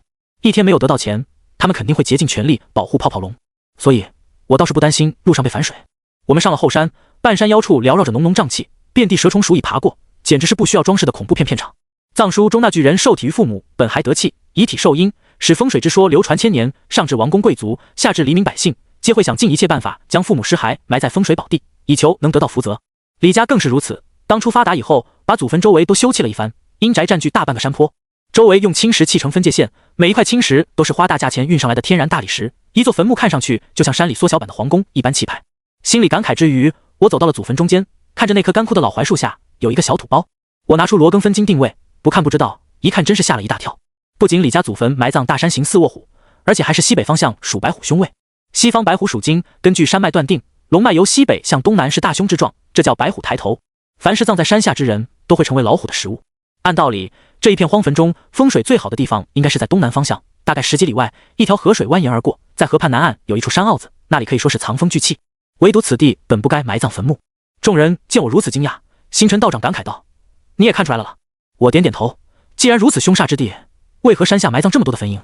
星辰道长说，曾经这座山的脚下住着一位转世投胎的9世大善人，传说他的最后一世，只要救得100人便能成仙，但最终偏偏在救得第99人而失败。说到这儿，他长叹了口气。其实最好的风水是德性，这句话一点不假。明代一位奇人叫袁了凡，算命先生把他的一生算得清清楚楚，就连每年的经济收入、考试名次，一生之中大事小情无一落空，甚至还说他寿命只有60年。当一切发生的事情皆由算命先生所说的应验，使他觉得这世间万般皆是命，半点不由人。于是开始消极过着人生，直到在金陵栖霞寺遇到云谷禅师点化，决定以善改命，立下宏愿，做3000件善事。后来的人生轨迹果然改变了，不仅入朝为官，建功立业，活到73岁，寿终正寝。而这位9世善人所经历的事情与袁了凡非常相似，只是结果有所不同。此人名叫周生，出生在白虎山下，村民没什么经济来源，靠着杀人劫盗的买卖维持生活。当时周生只需要再救100人，便能化作神仙。他经常会在距离村子外10几里处拦住过往路人，告诉他们绕路而行。日复一日，他终于救到第99人，偏偏第100人时被对方当作骗子。那人不相信他的话，执意过村子，被村民给捉住，企图谋财害命，剁成肉馅卖人肉包子。周生为了积善，偷偷把那人给救了，但逃跑时被村民发现。在2人慌忙地逃出村子后，那被解救的男子当场给周生跪下了，感激涕零说：“生我者父母，救我者恩人也。你跟我一起逃吧，等回到家中，我把你当亲人一样照顾，报答您的大恩。”周生也害怕回去被宰了，就跟着那人一同回到他家。路人和妻子说明了事情缘由，夫妻俩准备一大桌子酒菜招待周生。周生觉得自己可能要功德圆满，所以特别开心，多喝了几杯酒。结果迷迷糊糊听到那夫妻2人聊天：“周生救我一命，咱们该如何感激啊？家里就剩下这些20两银子，都给他吧。我的命难道就值20两吗？”妻子为难道：“那若是我们养他一辈子，以你我的收入，可怎么活啊？”那人说：“哎，救命之恩无以为报，要我看啊，还是下辈子吧。你去厨房把菜刀拿来，干脆把他杀了，一了百了。”妻子答应了，取了菜刀，由那人动手扎在周生的心口，鲜血弥漫，生机逐渐消散。滔滔怨念席卷而来，他想不明白，为何明明救了他们，却反遭杀害。久视善人之功德，让他在濒死前化妖。后来将那恩将仇报的夫妻2人杀之吃肉。周生又一次返回了白虎村，专心作恶，自号为白虎将军。他率领村民杀人无数，成了远近闻名的土匪头子。后来事情闹得太大，被官府派兵剿灭。那周生妖法厉害，也敌不过官府钢刀，被斩杀之后，尸体埋在白虎山。结果频频闹出妖怪害人之事。为此，官府找到一位道士，设下风水局，并在周生的坟前埋下一枚太岁，取名为吞虎太岁，告诉周围村民可死后葬入此山，借百姓之力镇压邪祟，并能得到太岁神的庇佑。由于九世功德仍在，白虎山附近的人虽然秉性不良，却经常会出现富贵人家，导致这里坟越来越多。直到李家占据妖坟，原本只有5年富贵的李家不答应迁坟，致使吞虎太岁的凶性越来越强。而星辰道长当初为了降服吞虎太岁，还在周围埋下12个木头人，号称6丁6甲神。6甲神葬下，6丁神在外，以鲁班交押圣树6甲擒虎，为李家延续了一段富贵。现如今造下滔天孽债，星辰道长也对此感觉到害怕，他为赎清因果罪孽，才想到除掉吞虎太岁。泡泡龙听完了星辰道长讲起这件事情的前因后果，对此字字称奇。他好奇问：照你这么说，我们家的老祖宗已经成妖怪了？可以这么理解，但罪魁祸首还是吞虎太岁。那太岁吸收周生身上的妖气，以及数百年来此地白虎煞气早已经成了气候。泡泡龙显得很兴趣，上上下下打量着自家祖坟。他转过头来又问：如果让你们几个把我家祖坟刨了，会怎么样？星辰道长说：家业衰败，3、5年之内尽数财产会亏得一干二净。泡泡龙当时就急眼了：卧槽！我就从未见过你们如此不要脸的人，让我掏出1半财产买命，我答应了，结果你们又惦记我家祖坟，到头来好事全让你们给占了。他还对我说，上一辈子的事情他管不着，掏钱可以，咋说也得给留点啊。再说了，刨自己家祖坟的事情，要是让他爹知道了，还不得弄死他。星辰道长说，就算我们不破掉吞虎太岁，等到妖怪离开坟地，你们李氏一族也都会化作伥鬼，帮助吞虎太岁害人性命，最终自取灭亡。放屁，老子一辈子坦坦荡荡，你说那不是人的事儿，我是绝对不会做。泡泡龙说完，还一脸委屈地看向我，问我什么意思。各有各的理，实事求是来说，吞虎太岁绝对留不得。虽然说是上一辈子的恩恩怨怨，可泡泡龙既然接受了祖宗遗留的风水，就有责任为上一辈偿还。我们这边还在争执的时候，山下竟然浩浩荡荡来了一群人。泡泡龙感慨道：陈正，咱们同学之间，我不能瞒你，来之前我偷偷把事情告诉我爸了，钱我都可以不要给他们一半，但挖开我们老李家的祖坟绝对不行。很快，我们这些人被包围在山头，李家很有势力，他们虽然仗义疏财，凭借手底下错综复杂的关系网，弄我们几个人实在是太轻松了。李夏江走在最前头，他穿着一身黑西装，旁边跟着他三叔，手里端着一把猎枪。到了近前，李夏江沉声道：小师傅，你救我的命，我感激你，可不管怎么样，也不能挖我家祖坟啊，这事儿做的不地道啊。我转过头来问泡泡龙什么意思，刚刚好心过来救他们一大家子，反过来又要恩将仇报吗？哪怕这种事情我不是第一次遇见，可是被自己那么全心全意帮助的人倒打一耙，心里还是非常不舒服的。泡泡龙说，兄弟，你放心，我三叔虽然混事混了点，可恩将仇报的事情肯定不能那么干，我们家里人都感激你，只是这3个人把我亲爹折腾得半死不活，又差点害死我三叔，这件事咱们总得有个交代。星辰道长神情激动，陈师傅，我们就是因为相信你才来到李家祖坟，俩家一起商讨如何解决吞虎太岁之事，如果没有你出面，凭借他们李家一脉世俗之人，老道我有千般办法让他一家人生不如死。现如今你是要失信于我吗？李狗和金莲2人纷纷站在老道身侧，众人此时同样是如临大敌。我们被困在半山腰，李夏江至少带了30-40号人，当中除了锦鲤老三拿着猎枪，其他人纷纷手持棍棒，如狼似虎般将我们团团包围。星辰老道的连番质问让我心里也挺不好受的，现在甚至有点后悔没等一等宁无缺。别看他们3个擅长奇门邪术，可真要是被包围，也只有干瞪眼的份儿。像龙门和燕云13太保，之所以能打得天毒中人闻风丧胆，还不是因为修道者体魄孱弱，比起那些武道高手，一巴掌打下去，你没等施法呢，人就嗝屁了。当然，除了少数特别厉害的怪物例外，大多数只要被龙门锁定，就没有逃走的可能。何况大家是肉体凡胎，真要是被枪杀打中，不死也得脱层皮。我说，李先生，你们做生意有做生意的规矩，我做事也有我的规矩。当初这些人要害你性命，全靠我帮您拦下的。今日给我个面子，让他们走吧。我李夏江做事恩怨分明，你是妍妍同学，事情与你无关。但这3个人祸害我那么久，事情不能这么算了。李夏江摆摆手，李老三端起喷子，对准黑衣术士，毫无征兆便扣动扳机。听到砰一声，李狗被打在胸前，半个身子血肉模糊，疼得他倒在地上打滚，嗷嗷直叫。这种猎枪结构简单，一些老辈人都会做，枪管里面是火药和铁砂。开枪以后，铁砂虽然不能把人打穿，可全身上下，你将再也找不到一个好地方。此时月黑风高，四周回荡着李狗的惨叫声，整个后山之上坟茔重重，一片阴森之气。星辰道长大怒，掀开玉盒，恶狠狠道：既然你逼得老道大开杀戒，那就怨不得我了。那些混子气势汹汹围上去，看到星辰道长动用盒子里的太岁，我心里有种不祥预感。传说太岁有地下百目鬼的称号，你根本无从得知他到底身在何处。如果开工动土等而将他掘出，住在上方的人家全家都会丧命。在我们麻衣派眼里，太岁对应着天上的木星，也就是没60甲子更迭的值年星君。随着星斗移位，太岁会在地下随之移动，而太岁头上动土的事情更是流传千年之久。李老三填充着弹药，指挥着手下把这3个人我摁住。马德，险些害我全家的命，今天我李老三要不把你们办了，我特么就是你儿子。泡泡龙抢先把我拉到一边，陈正，这事儿和你无关，我三叔这人特别混，别一会儿真伤到你。话到嘴边，被我咽了回去。李夏江不按照规矩办事，我答应帮他做和事佬，前提是拿出1半的财富。可世上善财难舍是永恒不变的真理，割舍不下的贪欲引来如今的这一场变故。星辰道长将手指插在太岁上，他脸色瞬间变得一片惨白。突然，四面八方同时传来一声叹息，玉盒子随之散发出一道红光，一位身穿红袄、头戴红盖头的女子再度浮现于半空。随着她的出现，一切变得十分诡异，包括连大地的颜色变为嫣红。七眼太岁本就是被封印的妖鬼，星辰道长为了反击，将封印打开，而站在他身旁的金莲撕开面具，露出整张狰狞的面庞。他跪在地上，向那七眼太岁磕头。李老三意识到问题不妙，手忙脚乱填充起枪杀，并大声催促手下快点动手。结果玉盒子里那块赶上足球大小的太岁瞬间蹦了出来，化作红光撞在金莲的面部。太岁本就是一种柔软的物质，贴在金莲的五官不断蠕动。李老三的枪杀正准备妥当，刚端起枪，金莲面部的太岁就在同一时间掉落。他整个人彻底变了模样，原本就狰狞的五官竟长出7只眼睛，而额头上的那1只眼又是瞎的。金莲不断喘息着粗气，宛如山林里的饿狼，6只眼睛不断转动，扫视着在场中所有人。当他的目光与李老三相对之时，李老三的身体竟不受自己的控制，他缓缓将枪管顶着自己的下巴。突如其来的变故让他彻底慌了，不管他怎么拼命抗争，都显得苍白无力。怎么回事？卧槽！你们快来救我啊！歇斯底里的大喊了几声，手指依然扣向扳机。等到李夏江再想救人，已经来不及了。伴随砰的一声炸响，如此近的距离，李老三被轰掉半个脑袋。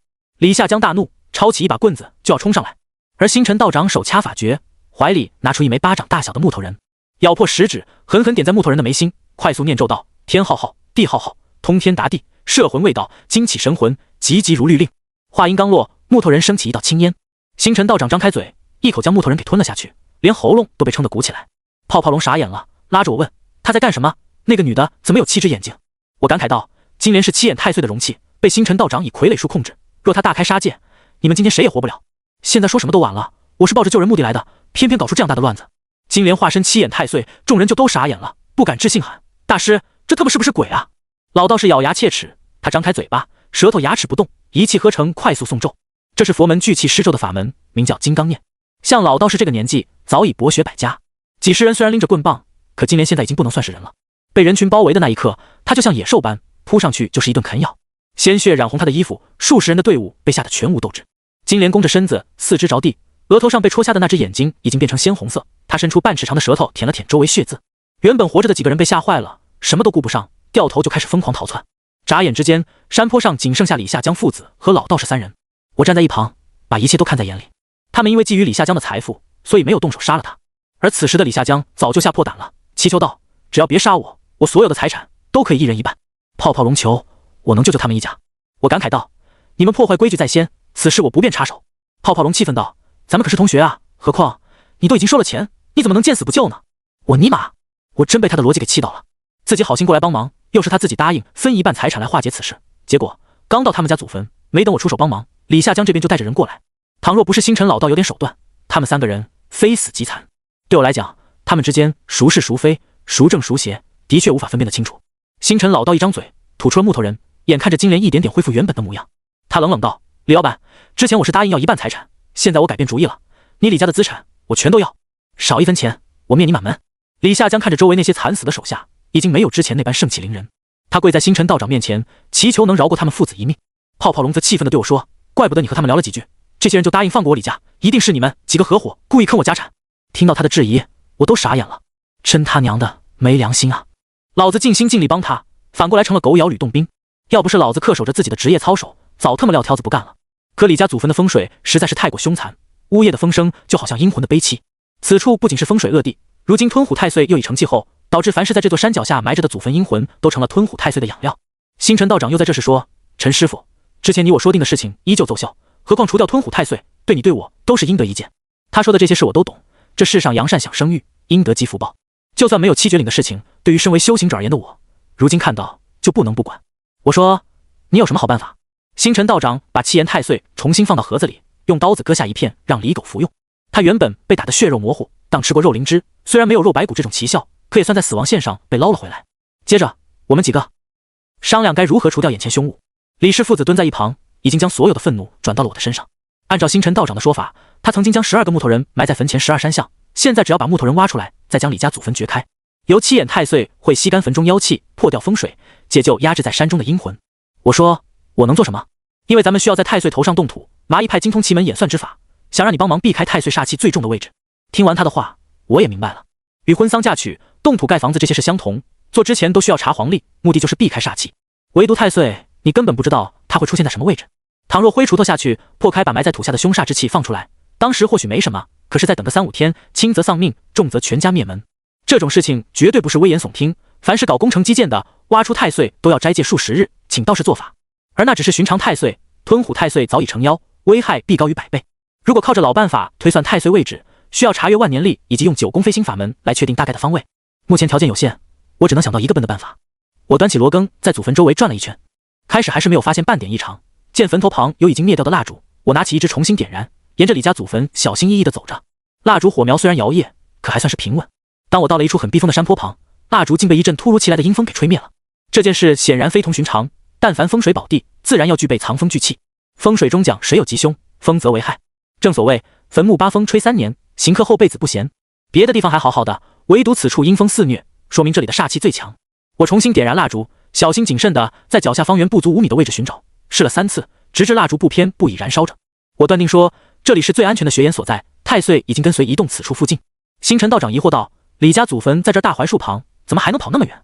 我说：“以前都听过10年河东，10年河西，人的八字大运每10年换一次，可风水地运需每20年更迭一次，60年为一个元运。太岁之所以是太岁，因为它在土里并非不动，而是跟随着风水气运追逐。何况李家老祖早已成妖，若你现在按照李家祖坟原有的方位挖，只能挖到一具空棺材，而且太岁蕴含的凶煞之气还会害掉破土之人的性命。”听我说完，星辰道长竖起大拇指：“之前是我小看你了，陈俊生的后代果真是青出于蓝而胜于蓝。”我认真道：“希望你恪守承诺，事成之后告诉我七绝岭现在何处。”放心吧，我老道放不下红尘，修不成隐士，只想混迹于江湖，遵守着江湖规矩，因果自然报应减轻一些。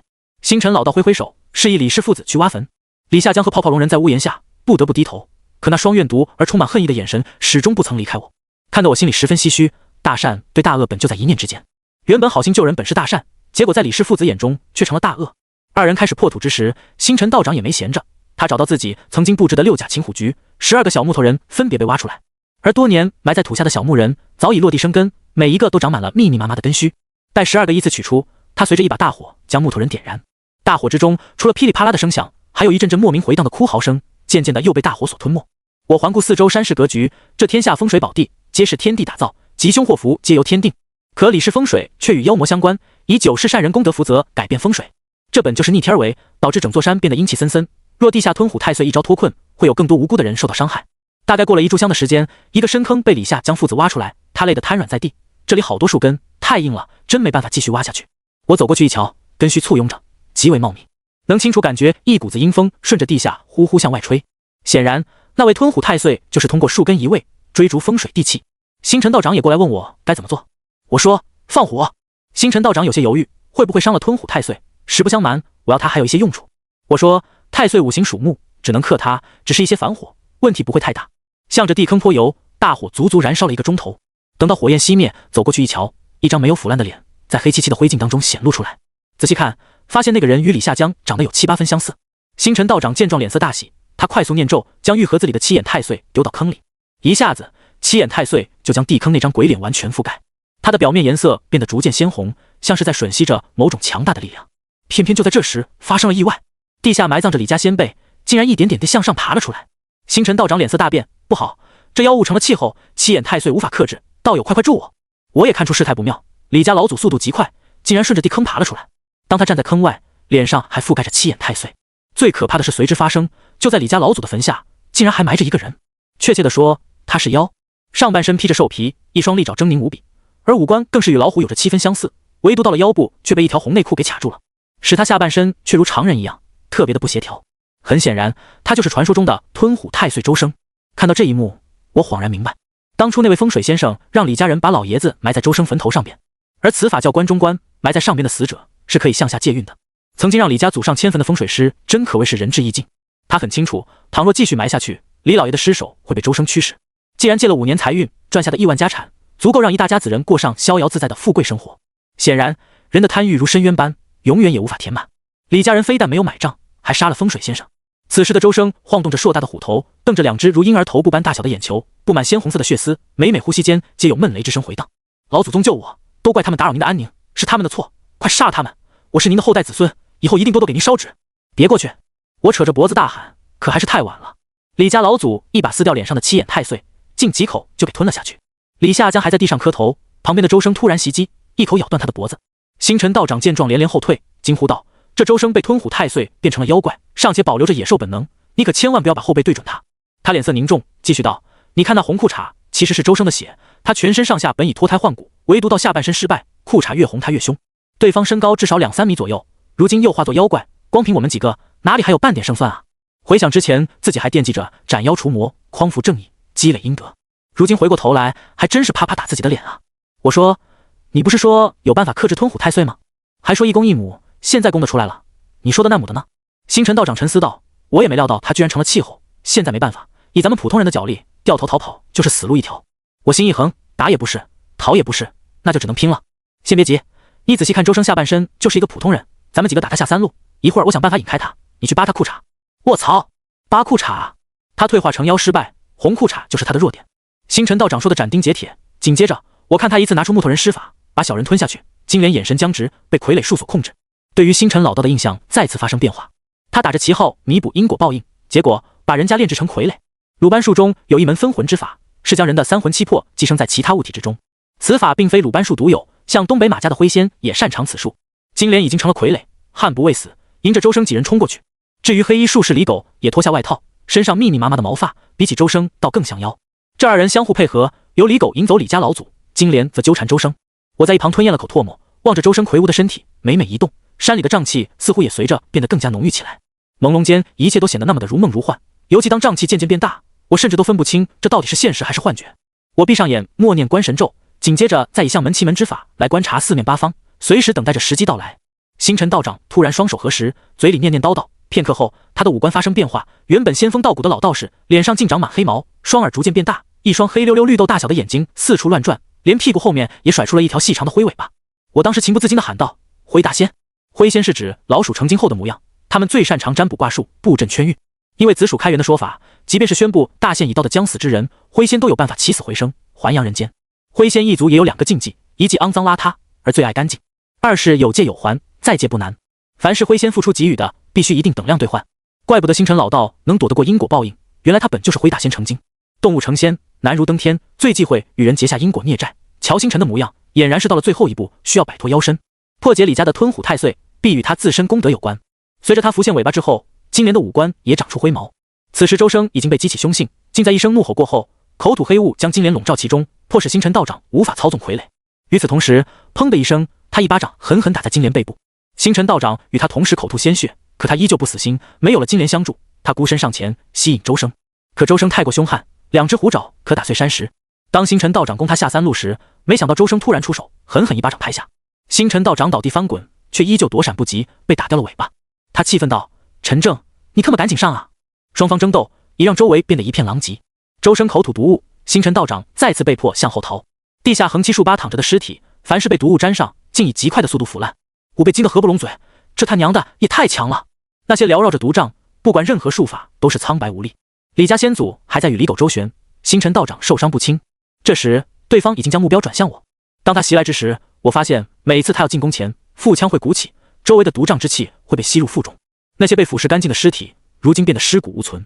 所以说，我的机会只有一瞬间，退无可退。在他向我奔来，我毫无畏惧。眼看毒瘴之气被他吸入腹中，我抓住机会飞身一跃，两只手如愿抓住他的红裤衩，黏黏腻腻的鲜血随即沾满了双手。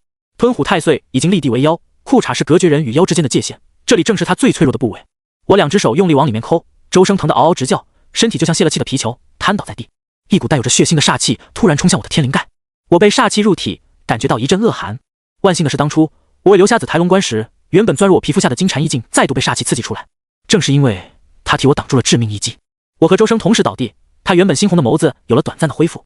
与他对视的一刻，世界都仿佛静止了。硕大的老虎头缓缓张开嘴，说：“杀了我！”这里，他指向左心口。我看出了他的痛苦。周生在化妖之时，全身经过蜕变，每时每刻都像千刀万剐一般难受。他本是九世善人，只因最后一步算错了人性，方才堕入无尽的黑暗之中沉沦。我大喊道：“老道士，给我一把刀！”星辰道长咬着牙丢过来一把匕首。周生已经有一只眼又成了红色，他为了与自己抗争，竟猛地挥手抠下自己的眼睛。我握住匕首，咬紧牙关，在最后一刻狠狠扎在他的心口，鲜血喷洒我的全身。周生更如泄气的皮球，全身一点点干瘪下去。我仰头躺在地上，疲惫不堪。虽然知道自己成功了，却一点力气也使不出来。杀掉了周生，山里的瘴气也在缓缓消散。就当我以为安全了，一把黑洞洞的枪口对准了我的额头。一直躲在角落的李岩咬牙切齿道：“都是因为你，我爸死了，我三叔也死了，现在连祖坟都被你们挖了，我要杀了你个王八蛋！”泡泡龙现在的情绪已经崩溃，或许是因为被我和星辰道长的配合所惊讶，才迟迟没有开枪。可他忽略了星辰老道，既然能是灰大仙成精，一身神通又岂是看起来这么容易？只见星辰老道的双眸闪烁一道蓝光，灰加移魂之法，使泡泡龙就像他三叔那般不受身体控制，缓缓把枪对准了自己的头部。他拼命挣扎，却也吓得哇哇大叫。星辰道长本就是野兽成精，一身戾气非常之重，此时已经动了杀心。我被吓了一跳，赶忙咬破食指，以指尖血封泡泡龙的命宫。相门管这一招叫封命门，划出血线，泡泡龙的身体顿时僵硬在那儿。趁机会，我一把夺过喷子。星辰道长却疑惑道：“他要杀你，为何要阻止我？”周围逐渐腐烂的尸体，我心里也是一阵唏嘘。好好的人就这么没了。泡泡龙跪在父亲的尸体面前，嚎啕大哭。我感慨道：“就算是李家成了凶坟，这毕竟是他们祖上造下的孽，何况祸不及三代，还是算了吧。”仗义！星辰道长对我竖起大拇指，他双手掐诀，喊了一声：“起！”金莲和李狗再度缓缓站了起来。我说：“七绝岭到底在哪？”星辰道长沉思片刻，眼神闪过一抹凝重。我也是在终南山学艺时，听山里的人聊起过，那里很危险，被称作距离神仙最近的地方。什么意思啊？我在你的身上感觉有很重的阴气，你可曾去过阴曹地府？他又问。我点点头，我是阎王爷钦点巡阳司。既然你见过阴曹地府、18层地狱，可曾见过9天之上的神明？庙堂之上供奉的神佛，难道真的是凭人臆想出来的吗？我们畜生修行需要九死一生才能脱离畜生道，凡人却有着得天独厚的修行条件，莫非是偶然吗？听闻道士讲起，天有日月，人有两目；地有九州，人有九窍；天有风雨，人有喜怒；天有雷电，人有音声；天有四时，人有四肢；天有五阴，人有五脏；天有六律，人有六腑。看似得天独厚的条件，却有7种灾祸相伴，分为败绝、死绝、魂绝、亲绝、淫绝、病绝、苦绝。由尘世间7种灾祸汇聚而成的地方，被世人称作七绝岭。它地处西南方向，那里层峦叠嶂，毒虫遍布，山精鬼怪多不胜数。西南为人们所在，对应着传说中的成仙之法，只要战胜7种疾苦，就能由人门登天路，化为神仙。而龙虎山为天下道门执牛耳者，只有他们知道七绝岭的方位了。听完了他的话，我当时就怒了。你不是说你知道吗？星辰道长不慌不忙道：我曾在修行中去追寻过七绝岭的方位，结果半路迷失方向，遇到一条长长的峡谷，里面风景秀美，长满绿树植被，却连一只虫子都没有。我九死一生才逃出来，发现峡谷外竖立着的石碑写着七绝2字。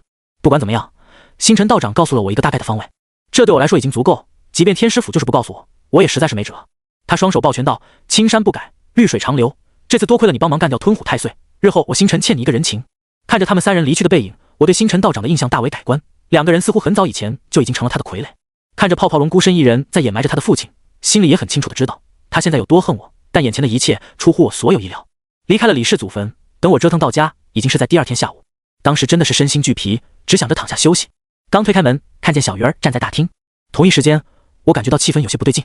小鱼儿不停地冲着我眨眼，我站在门口没有进去，警惕道：“你要是被威胁，就眨眨眼。”结果小鱼儿拼命地眨眼，我并没有选择逃跑，一步跨过大门，冷冷道：“有什么事可以冲着我来？实话告诉你们，他爸爸叫王林，可是很厉害的。”大门瞬间关闭，我回过头，只见门后站着2位身穿道袍的道士，有一位须发皆白的老者和王林面对面静坐，一股强大的威力压在房间。我的胸口感觉到一阵抽搐，甚至在一瞬间忘记呼吸。老道他一头赤发红须，神威凛凛。他身穿的是龙虎山最高地位的紫袍，周身散发着淡淡金光，双袖间仙鹤腾云，栩栩如生，就仿若活了一般。恍惚中，我看见他像在看猛虎。天师府，我脱口而出。这一刻，被封在骨子里的金光咒不受我的控制，将整个房间照耀出金灿灿的颜色。老道士淡淡道：“我来好久了，见你不在，就与王林聊聊天。”王林嘲讽道：“能让天师府3大天师之一的张道离亲自前来，还真是出乎意料。”张道乾和张道坤我都见过，张道离与二者不同，他有着一种咄咄逼人的气势，尤其我刚才进屋，他并没有收敛自己。我说：“张天师光临，真是小店的荣幸，一会儿还请天师提个牌匾，留一份墨宝，让我也沾沾您的贵气。”张道离转过身，一双虎目与我对视：“我和你爷爷陈俊生相识多年，这次来也给你带了件宝贝。”总觉得他是黄鼠狼给鸡拜年，没什么好心眼，但人家开口，咱也不好拒绝。见张道离轻轻挥手，2位年轻道士端来一个锦盒，放在我的脚下。他说：“打开看看。”我心里升起一丝不祥的预感，蹲下身子缓缓打开。即便是有准备，还是被所见到的宝贝吓得一个踉跄。盒子里竟是一个血淋淋的人头。星辰道长。接触到空气时，人头一点点化为老鼠的脑袋。张道离冷冷道：“假借道士之名，实为妖孽祸乱，我斩他的头颅，算是为民除害了。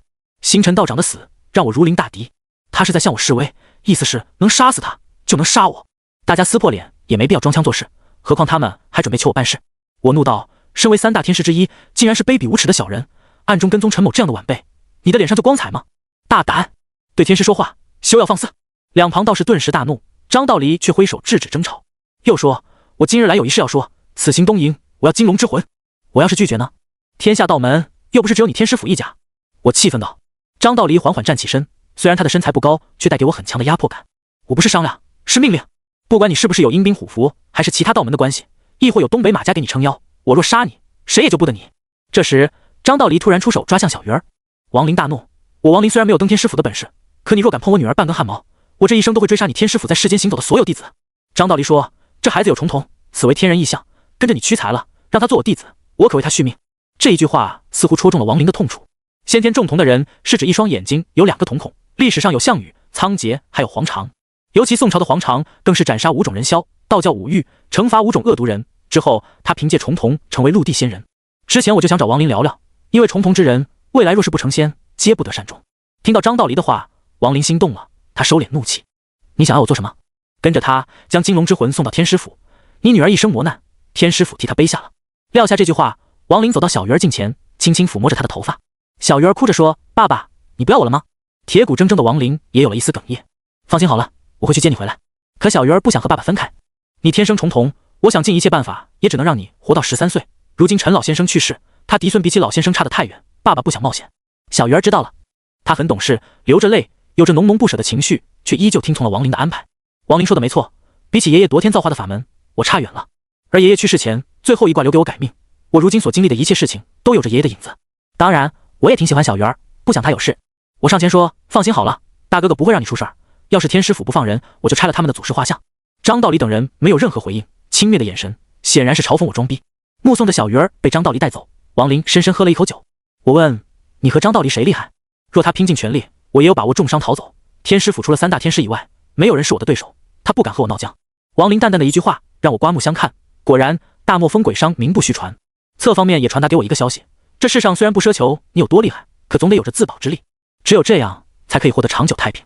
也许镇元子和武迪达摩以及没有走出万寿山的娘娘才可以与3大天师正面相抗。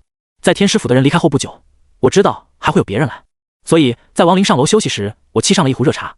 第二个登门的是唐林和宁无缺，没想到他们2个走得这么近。我招呼过来喝茶，唐林自嘲道：“看来我们来晚了。”我说：“张道离来过。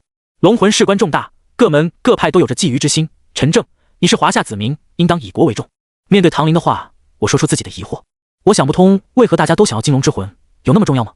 唐林说：“3教9流，你认为谁最兴旺？”我不假思索道：“当然是佛教，天下风水，寺庙占尽，寺里香火鼎盛，这是谁也比不了的。”没错，金龙之魂象征着720年的气运，所以各门各派绝对不会坐视不理。可华夏祖脉五行缺一，对世道会有所影响。我们龙门始终坚信，再大的气运也比不上国运。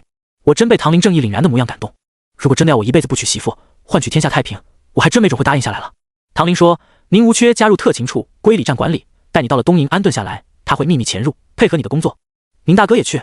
宁无缺说，在潭柘寺被他们摆了一道，不还回去，我对不起龙门的恩情。说着，唐林递给我一个鹰的勋章，他说五脉的人在东营都有旗子，那枚勋章在接触到皮肤，化作一道阴雾钻入我的体内。我感觉胸前一阵火热，脱下衣服，看到心口浮现出的雄鹰，虽然不如唐林气派，但也活灵活现，极具攻击性。很快，他又消失在皮肤表面。唐林说，护照的事情我为你解决，日后若是遇到龙门之人，他会配合你行动。我现在谁也得罪不起，只能暂时接着了。唐林交代完去东营的一些事情，看了眼时间，还说一定会有其他门派过来见我。后面一切都按照他所说的发生。茅山派真人还有神霄派华一飞也来了，这些人见我只有一个目的，就是招揽我。开出的条件也是非常优厚，我是来者不拒，不仅收下茅山派的符纸，甚至还有神霄派的法器。直到门外的人渐渐少了，毛武、姚红莲、马南山三人出现在草堂。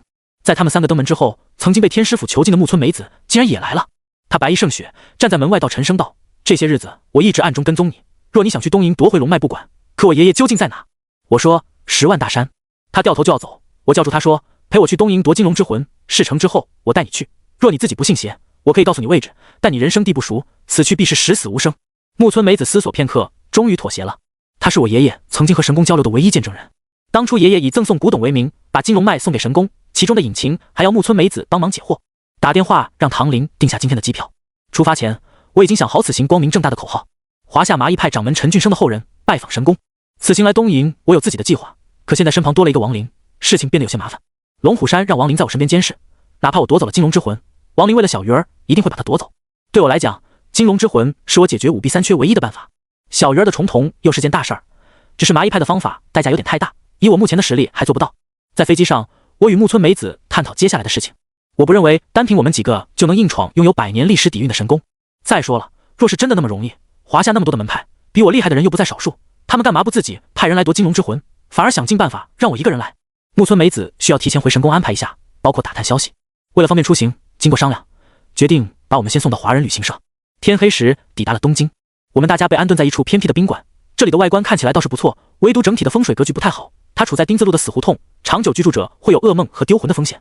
但我们现在是猛龙过江，艺高人胆大，没有什么地方是不敢去的。王林酒瘾犯了，他拉着我非要出去买白酒，还说东营清酒和洋酒喝不惯。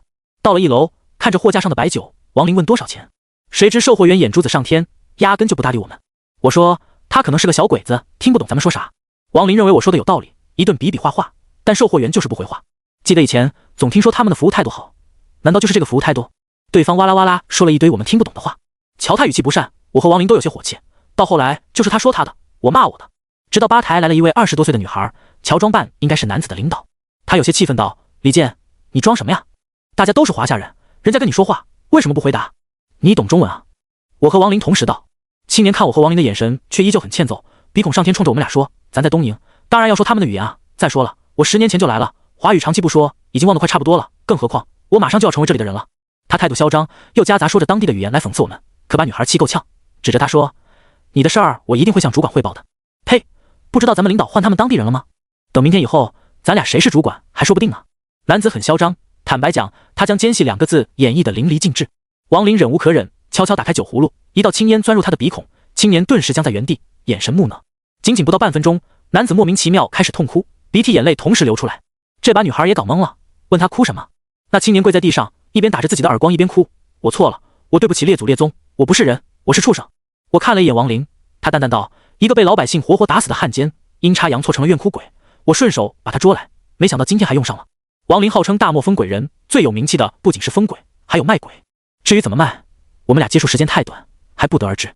但就那位青年被怨哭鬼上身之后，未来5年肯定是要处处倒霉。他一边磕头一边道歉，王林变换了一下指法，青年竟然脱光衣服疯跑出酒店，俨然已经疯了。女孩睁大眼指着青年离去的方向，又回头看看我们俩，惊恐道，刚刚还好好的，他这是怎么了？可能是他比较自责，一时间想不开。我随便解释了几句，又问他酒怎么卖。女孩人很有礼貌，为王林取过白酒以后，还和我多聊了几句。他叫陈文静，来这边读大学，利用假期到酒店打工。他还说很讨厌青年崇洋媚外，连自己都瞧不起自己，又如何奢求别人能够瞧得起你？买过东西，陈文静带我们俩上楼。可当我们刚进门，王林深深吸了口气，然后很淡定地说：“换一间吧，这里死过人。”陈文静疑惑道：“你是怎么知道的？”我只是感觉到宾馆风水不好，没想到王林竟一语说出曾经发生的事情。王林继续说：“这里死过很多人，凶手是位女子，我说的对不对？”我跟过去一看，房间4个角落的地角线铺了一层青苔，房顶上还挂满着零零散散的蜘蛛网。可房子南北通透，阳光充足，不应该会发生这样的现象。陈文静惊讶说：“以前我也是听说这里发生过凶杀案，不过我太好奇了，你到底是怎么知道的？”接着我问起其中缘由，由陈文静说起这间屋子发生的古怪事情。很多年前，这间宾馆还是对外出租的公寓，房子里住着形形色色的人。有一位离家出走的少妇租下这间屋子，谁也不知道她做什么工作，只知道她早出晚归，每天夜里都会带回来年轻的男子。时间久了，大家以为少妇是做风尘行业的。渐渐的，所有人发现一个特点，所有进入她家的男人就再也没有出现过。当时有一位男租客看少妇长得漂亮，于是上前勾引，两个人眉来眼去搞到一起。少妇邀请他晚上去家里，那位男租客在进门前曾向朋友吹嘘过此行经历，结果他一进门就傻眼了，眼前所见到的一幕让他神经彻底爆裂。房间内到处都是被蛛网包裹的人俑，一个个干瘪的尸体上间弥漫着令人窒息的恐惧。那位诱惑他来的美丽少妇缓缓脱下衣服，光滑白皙的皮肤下钻出黑色的截肢，美丽面孔下隐藏着一只黑色蜘蛛，当2颗獠牙不断扭动，还会发出令人心悸的声音。男子被蜘蛛扑过来，獠牙敲碎了他的天灵盖，吸光他的脑浆。过了足足1个礼拜，男子的朋友意识到可能出事儿了，他选择报警，直到警察砸开这间屋子，已经有10几人被害，死者无一例外全部都是脑浆、血液干涸而死。王林说：“凶手没有抓到吧？”那我不清楚了，毕竟我才来这里没多久。你如果想换房间的话，我可以给您看看。陈文静说得很客气，一点也不像在敷衍我们。凶宅对人体是有影响的，尤其酒店是凶宅伤害最大，只要肉体凡胎，哪怕祖师爷护体也要敬而远之。我和王林下了楼，期间和马南山、姚红莲、毛武3人联系了一下，确认他们的房间没有任何异样。后来到了1楼，不知不觉已经到了午夜12点，宾馆外吹入的阴风让我感觉到一丝不适，于是我让王林跟着登记，我自己则出了门查看风水。结果一看不要紧，这间宾馆的风水还真是有问题。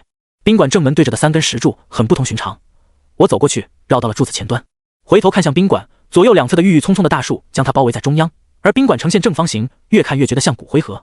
1到5层除了我开的3间房之外，没有一间亮灯，当周遭树木摇曳时，沙沙的声响像极了恐怖片中常见的公寓。我拿出一张茅山给的符咒点燃，符灰飘向大门的那一刻，突然间散开，恍然明白，原来这间宾馆竟是建立在漂地之上。漂地也叫阴印，如果埋人多的地方有水，就会形成此等风水邪地。而在城市之中，由于建筑混杂以及无线电波等因素的干扰，风水磁场也被打乱。如果不是如今恰逢午夜12点，连我也没办法分辨得出。风水一说，并非我国独有，无论在任何国家都在我们的身边。如果你到了乡野，会发现所有邻近的老鼠洞、兔子洞，甚至是蚂蚁洞，都会朝着一个方向挖，即使洞口不在一个方向，只要深挖几下，就不难发现其实洞内的走向都一样。按照风水说法，此处本是人人畏惧的阴宅，怎么可能还会像现在这样经商？气聚不散，阴风绕梁，两侧大树仿若鬼手拥抱，房屋门前3根石柱做供香，普通人进来最多住上3天，肯定会出事的。木村美子把我们安排到这里，究竟是不是故意的？而之前听陈文静说，当地人不住这里，都是针对外国游客的。心里有了打算，重新回到宾馆时，身后又来了旅行团。热热闹闹的游客进入宾馆，一名华人导游热情地说：“明天早上7点，大家楼下集合，记得一定不要迟到哦。”听着众多中国人感叹宾馆环境不错的同时，我与王林对视一眼，看来今天注定又是一个不眠之夜。常看灵异方面故事的，应该都听过宾馆最后一间以及电梯正对着一间都是不可以住人的。前者的传说是因为我最后一房为鬼所留，后者电梯属火，正对着大门会伤居住者的运气，并且容易闹鬼。一般楼盘建筑都会避免电梯冲住宅，但我们现在所住的不知名宾馆却比这些都要厉害。它本身处在一处偏僻背光的位置，墙皮脱落生出青苔，是终日见不得光所致。以肉眼看，宾馆是4个边相差不多的正方形，而且正方形在阴阳5行中属土，土纳万物，也是困的意思。暂时也不能睡，我就把大家聚在一起聊起此事。我们刚到东营就被安置到凶宅宾馆，这天底下没有像当前这般巧合的事情。我有一个大胆的猜测，东营神宫这边肯定有人想试试我们，不是猛龙不过江，一起来的几个人都是华夏响当当的人物。我问他们有没有办法让所有人陷入沉睡。姚红莲主动请缨，接着我见识到他诡异莫测的手法，数十只黑色甲虫爬出宾馆，不过1刻钟的时间，他点点头道已经全部搞定了。毛武又说，我这里有一道杀鬼符，能够模仿出杀人刀的阳气，佩戴在身上可以不受邪法伤害。比起眼前几位高手，在某些方面的确要比我强出很多。我也没矫情，伸手接过那张符咒。而马南山身为东北马家，不仅仅有半生仙，手底下是有兵马的，其中清风、烟魂适合打探情报。他叼着香烟，深吸了几口，所吐出的烟圈缓缓飘出房间。他是负责侦测周围的变化。随着时间的推移，气温开始逐渐降低。当一呼一吸间分不清是哈气还是烟雾时，走廊传来了阵阵的嬉闹声，但所有的人已经熟睡，显然这些声音绝对不是人能发出的。有小男孩说：“不玩了，太晚了，我得回去睡觉了，要不然明天起不来了。”没人回答。小男孩又自言自语说：“你别拉我呀，真得回去了，我们明天再玩。”我们几个对视一眼。马南山说：“这些魑魅魍魉也敢在本大仙面前班门弄斧，陈师傅，现在要不要动手？”我认真道：“再等一等，让你的烟魂不要放松，今夜幕后那个人一定会出面。”等了小半晌，外面又传来中年人情绪激动的声音：“他家孩子突然发高烧，现在呼吸都急促了，怕出事，想要打电话却不懂日语，找导游，导游还不在。”在外面嘈杂的声音持续了小半晌，走廊突然传来一阵凄厉的救命声。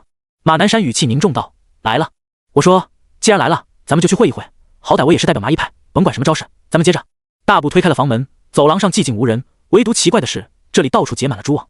当我们到了1楼大厅，宾馆就好像成了盘丝洞似的，鬼气森森。看到一位穿着红色和服的妖异女人站在门口。这里既然以风水凶局建造而成，注定是养鬼炼妖之所。我与那位女子面对面，看着她一脸诡异的模样。我说：“谁是你的主人？让她出来见我吧。光凭你，还不是我们的对手。”女子轻轻脱下和服，露出雪白的肩膀。她眼神妩媚道：“你看我美吗？”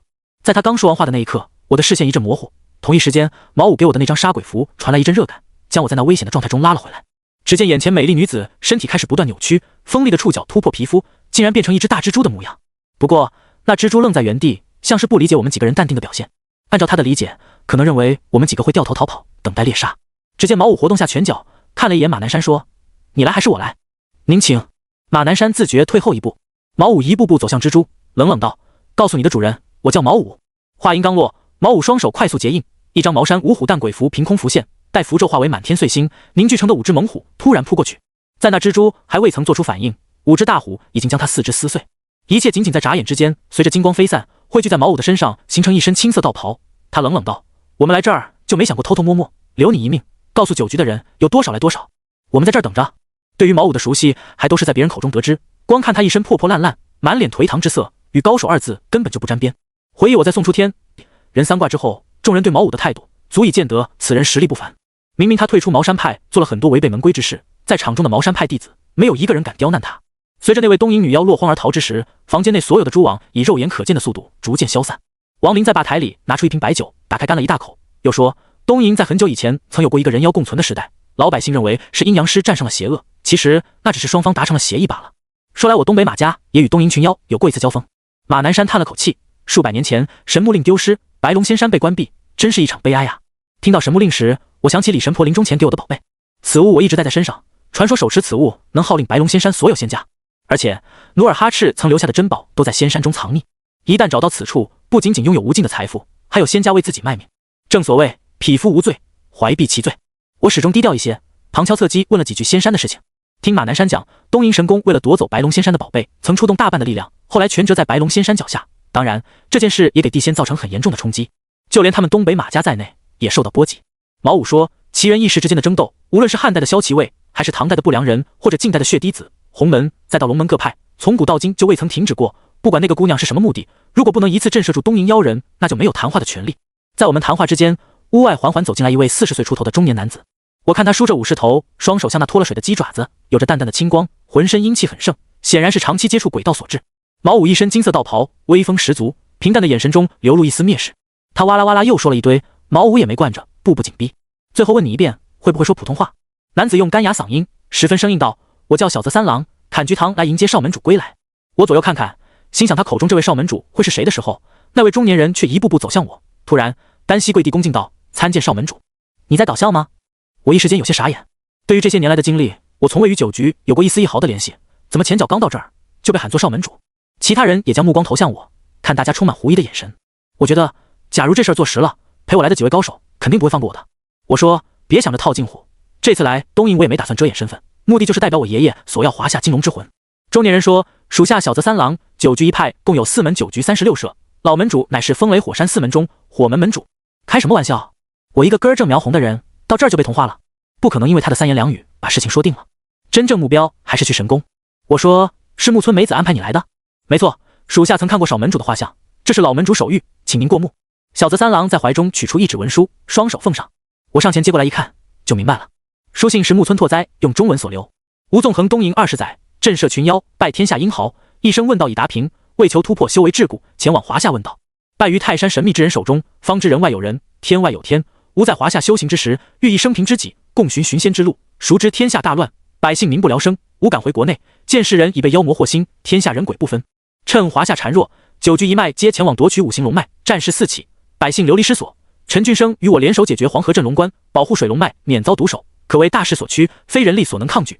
为保护百姓免于刀兵之祸，决意壮士断臂之法，借东瀛武士刀打造神龙，劫走金龙之脉，使华夏大运提前到来。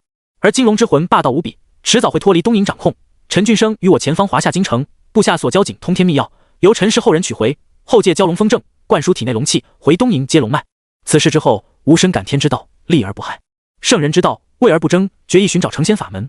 若陈氏后人前往东瀛，可让他与梅子结为夫妇，并将火门之位由他接任。看完这封书信，我有些傻眼，原来数十年前还发生过如此多的事情。木村拓哉的消失是寻找成仙之路，而七绝岭号称成仙屏障。我深吸了口气，从我小时候借命而生，再到命格不全，需要借风正化龙突破枷锁。身上黄泉鬼纹是木村拓哉而留，目的就是封印金光咒。原来这一切早在爷爷的计算之内，包括我今天会来到东瀛，被各门各派逼迫前往找寻金龙之魂。我想起了那个养我多年的小老头，在他心里，外界的洪水滔天与他毫无关系，只有我才是他最重要的人。我说，这封信是木村梅子让你交给我的。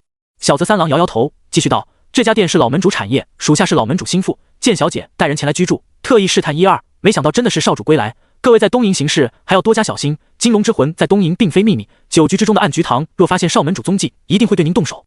当然，老门主余威仍在，若少门主与小姐尽快完婚，九局之中大部分势力会站在您这边，助你重振九局。我没想过留在这儿，到东瀛就是为了办事，尽快解决自己的五弊三缺。于是我岔开话题问，我想知道金龙之脉现在何处。小泽三郎说，富士山下的自杀森林，那里有10大妖王镇守，以少门主的实力硬闯肯定不行，只有成为九局真正的门主，才可以顺利通过带走金龙之脉。说话时他还看了一眼我身边的几个人，眼神中闪烁了一丝畏惧。摆在我眼前的难题，如果不接受，就要挑战10大妖王；如果接受了，我不真成了汉奸吗？再说了，行走江湖，卖艺不卖身的。深思熟虑后，我说，准备什么时候成亲？看着他们几个惊愕的目光，我特别不要脸地说，这叫为了胜利暂时低头，最起码得先搞清楚其中的状况，也好尽快夺走金龙之魂。小泽三郎还说，只要我成过亲，发下血誓，就可以继任九局一派的火门之主。在整个东瀛，九局的势力庞大，遍布黑帮政坛，要不是门规不允许参政，倘若谁敢参政，那就是全门派的敌人，任何人都可杀之顶替。四门分为风雷火山，而九局则按照周易八卦来区分，并且多了一个暗局堂，其实就是动画片里暗部组织的原型，负责监察门内之人。因为九局不设最高掌门，所以四门的职位是一样的，大家谁也管不了谁。为了能够更深入的了解九局一派，让他将所有的事情说清楚，尤其宾馆是怎么回事。小泽三郎给我讲，原来这栋宾馆并不是宾馆，而是德川时代的一所武士宫殿，居住在此的武士有个坏毛病，他非常喜欢吃人，尤其喜欢吃女人。劫掠了美丽的妇女后，耍够了，再将他们以各种手法烹饪，吃不了还会把肉发给仆人吃，谁要是不吃，那就是看不起他。如此虐杀了大约有1年的时间，整个武士府的地下全是枯骨。后来有一天，府里来了个化缘僧人，当时武士认为自己什么都吃过，还没吃过和尚呢，于是命人给和尚绑了。当时是和尚也没反抗，任由武士清炖了以后又红烧。过了大约1个月左右，武士的肚子大了，找遍了大夫，谁也治不了，甚至有人说他有了喜脉。开始武士不信，后来疼得没办法，偷偷吃起了打胎药，结果依旧是于事无补。最后他的肚子越来越大，整整折磨他9个月，他真的好似怀孕的女人，躺在家中忍受折磨。一天风雨交加，武士的肚子破开，从里面走出了一个光头和尚。和尚拿着他的心说，你的心都黑了，以后恐怕连人都当不成，看你日后还是留在地底下为那些冤魂赎罪吧。说完了，和尚攥碎了心脏，化作青烟消失不见。再后来武士死后，地底下的冤魂死不瞑目，化作漂地，想要投胎却又被困在此地，直到阴阳师路过此地，将武士府改为了正方形，做成一个骨灰盒的样子。以前房屋四面八方全是铡刀，后来成了房屋尖锐的部分。这个地方很邪，一直以来翻修重建总会死人，直到被九局一派买下来才得以安稳。小泽三郎说，这里是曾经被武士杀死的怨灵的寄居之处，只要他们抓到一个灵魂替他们受罪，怨灵自己就会去投胎，所以经常会有人死亡，在这里住下来也会遇到奇奇怪怪的事情。听得我这个气啊，妈的，害人你怎么不害本国人，非得害那些外国旅游团？我压住火气，我说，那为什么不渡了这里的怨灵？我们社长说过，地下的那名武士魂还在，只是被当初的和尚压制了而已。若超度怨灵，会损失掉武士的凶气，只有这样做，可以将武士炼化成天鬼。听他讲完，我就明白了，原来他不单单是来传递消息，更是担心我们破开封印，放走所有的阴魂。我又问他，刚才来的那个妇女是谁？小泽三郎拿出一个画有6芒星符号的瓶子，说，她叫洛心腹蜘蛛，门内很久以前降服的是妖。这时候，毛武走到吧台，轻轻拍了下桌子，密密麻麻的金色符文随之覆盖整张桌面。同一时间，吧台忽然炸开，散落出许多白色玩偶。毛武随手拿起了个玩偶，用力一掐，玩偶的七窍流血。在华夏，很多的写法皆与人偶有关。民间传说，堕胎夭折的小孩子不入轮回，魂魄飘荡无所依，有时候会依托在玩偶的身上，这与太国古曼是一个道理。但是如果玩偶的眼神令你觉得不安，那最好的办法是给它装起来，不去管，不去问，久而久之，阴灵鳖们自己就走了。倘若丢弃，或许会引起恶念，坏你运气也说不定。毛武沉声道：假借邪法束缚阴魂，此等做法真是苍天所不容。贫道在此超度，祝尔等魂归故乡。说罢，他在怀中取出一枚玉简，咬破食指点向玉简，沉声道：遍满十方界，常以威神力，就把诸众生得离于迷途，众生不知觉，如盲见日月。我本太无中，把领无边际，急急如律令。住手！小泽三郎急忙大喊，可他还是来不及了，所有的布娃娃化作一团飞灰，一道道灰黑色的影子被收入玉简当中。待他还想出手，忽然身体一僵，眼神惊愕道：你对我做了什么？姚红莲冷冷道：如果不想死，就老实点别动。少门主，我们是自己人啊。小泽三郎向我祈求道。结果王林却在一片飞灰中拿出一张照片，陈正，这是你的照片。只见那是一张我还在穿校服的招牌，模样比现在能清瘦一些，只是我的照片被红笔圈了一个圆圈。这一幕让我心里有些不得劲，因为在中国古代文化里，只有死刑犯的名字才会被红笔圈上，包括今天也是一样。照片后面写着一段日文，我不认识，所以分辨不出到底是什么意思。可一个人的照片出现在阴魂汇聚的阵法之中，绝对不会是一件好事。小泽三郎鞠躬道：少门主，今日休息1日，明日我带您去老门主留下的住所，再做筹备婚事之事。酒局一拍那么大的一块蛋糕，我一个异族人单凭结婚入赘就能吃得下吗？事出反常必有妖，眼前的显然有点太过于戏剧化了。他先是让洛心腹出手，如果不是我们实力很强，可能早就死了。刚刚该套出来的话也套得差不多了。我说那个都说完了吧？还有吗？没就是这些。少门主，小泽三郎的声音有了一丝颤抖。我摆摆手，断他四肢和全身经络，直接杀死就太便宜了。少门主，你要干什么？我们是自己人啊，以旅行社之名杀害华夏无辜之人，我若留你性命，就对不起那些死去无辜的人。众人看我的眼神在这一刻有所改观，或许他们还真以为我会为了5斗米折腰。既然来东瀛之前就没想过卖身，到了这儿更不可能卖身。姚红莲嘴唇蠕动，念诵经咒之时，小泽三郎发出阵阵哀嚎，血管凸起，面目狰狞，双手双脚浮现密密麻麻的黑虫，啃断他的四肢。随后我说：毛先生，破掉阵法，让这里惨死的鬼魂有仇报仇，有怨报怨，愿意回华夏者，我带他回家。全世界的怨灵都差不多，若生前执念未了，又因横死夭折，没有道家和佛家人出手超度，他们若想解脱，都需要拉垫背的。毛武身为茅山派知名道士，对付宾馆设下的阵法手到擒来。他画下金木水火土5行雷符后，开坛做法，立下5方旗，燃烧5道令符，以5雷见咒引动天雷下界，惩戒阴邪，连同小泽三郎在内被雷劈死。那一天夜里，宾馆时时颤动，但在地震频发的国度，并不足以引起重视，使阴气一扫而空。但是我明白，除非挖出当年武士的骨头，否则不足以杀掉那些吃人的武士厉鬼。凡是居住在宾馆镇压的阴魂，也随之都钻入茅山派玉简之中。而在大地震战之时，一位披头散发的红眼恶鬼在地下钻出，他的出现将四周染成鲜红，凌厉杀机，弥漫死亡之气。王林却坐在一边，早已等候多时。那武士恶鬼仰天长啸，庆幸自己的重生。就在这时，有一个巨大的葫芦当头砸下，武士的阴魂憋了上百年，好不容易脱困，却连浪花都没有翻起，便再度被封了起来。处理完了这些事情，大家该睡觉睡觉，该休息休息。所有诡异事件并没有对酒店的运营造成任何影响。按照小泽三郎出现的时间，他不可能不通知其他的人。于是我在吧台买了一些茶叶，回到房间泡一壶热茶，静静等待小泽三郎背后的社长到来。不是猛龙不过江，既然过江，又怎能屈尊于他人之下？我杀了小泽三郎是为了试探清楚那人的态度。不过我得到一个很重要的消息，金龙之魂曾经的确给东瀛带来很多的财富和气运，比如他们在华夏大量掠夺的金属矿产皆与金龙脉气运有关。他们甚至将华夏掠夺的大量矿产资源沉于水下，以备未来全世界面临资源枯竭时使用。东瀛本土5行缺金，地象术中认为它属于人形风水，整个东瀛国内好像是一个岔开腿的人。此风水最大的特点是呼吸，东瀛有很多火山，通透地气，形成人一呼一吸的格局。富士山又坐落在人形风水中属于命根的位置，那里可等同于男人的阳根，尤其阳根还是活火山，因此使得东瀛男人脾气暴躁。本国男强女弱较为严重，阳根的火气太旺，多出好色之徒。而金龙魂放于极为阴邪的富士山脚下，恰恰说明这些年来龙魂已经开始躁动。既然快要压不住，他们肯定会想尽一切办法让金龙之魂留下。至于我，不仅对华夏各门各派，乃至东瀛国内都有可能是重要的一环。我平静地看着窗外，桌上一壶热茶未凉，风吹动着树叶，传出沙沙的响声。这样祥和的气氛并没有持续很久，刹那间的寂静，一股阴森的气息侵入到房间，使玻璃门窗渐渐弥漫出一层寒霜，冰冷的寒意蔓延到整个屋子，所有反光的镜面皆蒙上一层雾气。就在我正前方的电视机屏幕上，突然浮现出一个淡淡的女子轮廓，她扭动着身体，瞬间又化作一团云朵，坠入到我的茶杯。虽未见一滴茶水溢出，桌面浮现一层冰晶，如镜子般折射出淡淡的微光。我看了一眼茶碗，淡黄色的茶汤仍旧弥漫着热气。忽然，水面浮现出一张女人的面孔，她他半遮着脸庞，梳着高高的发髻，皮肤白皙，一双柳叶眉充满了春情。我二人隔着茶碗相望，那一双美丽的眼睛盈盈流转，朱唇微动，像是在对我说什么。我笑了笑，看来九局一派的人还是没瞧得起我，竟然又派妖怪前来试探。我笑了笑，随手拿起了茶盏，冰冷寒意企图顺着手指侵蚀我的心脉。我从小学习家传麻衣绝学，三轮七脉早已固若金汤，议正心法在催动之时，金光咒带给我无可匹敌的力量。丹田之气宛如烈焰骄阳，破掉那一层寒雾之时，我缓缓道：茶水太凉了，还是换一杯吧。随手把水倒掉，再次续满。可那张女人的脸又浮现而出，她笑容阴森，眼神凶狠。我说：我坐在这儿等你，如果你不亲自前来，那就趁早滚得远一点。说罢，我狠狠地一拍桌子，啪的一声，茶碗碎裂，连同茶水一并散落。一个小小的茶妖也想迷惑，不知该说他们自大，还是说无知。东瀛的百鬼夜行，想必很多人都有所了解，可那只是一部分特别有名气的妖怪而已。在我砸碎茶碗，那道雾气顺着窗户缓缓飘散。1个小时后，有人在外面慢慢敲门。我说：门没锁，进来吧。对方推开门，这是一位竖起发簪，脚下木屐，腰间斜挎着武士刀的东瀛武士。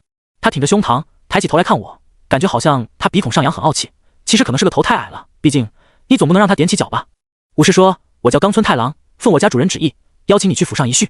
我说：你我并没有故交，何来叙旧？武士说：主人说我们可以成为朋友，松井家族愿意支持门主。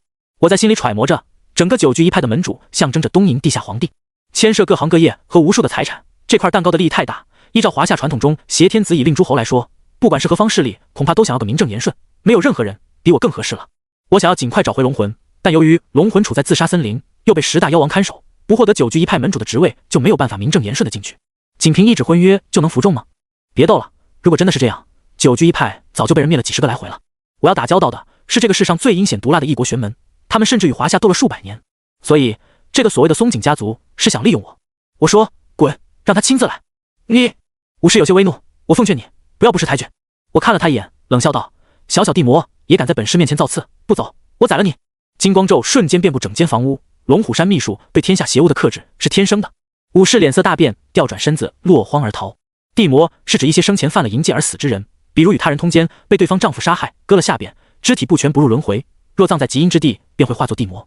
他被我吓跑之后，当天夜里，宾馆外停了一排豪车，车上之人皆身穿西装革履，戴着墨镜，乍看就好像东瀛黑帮似的。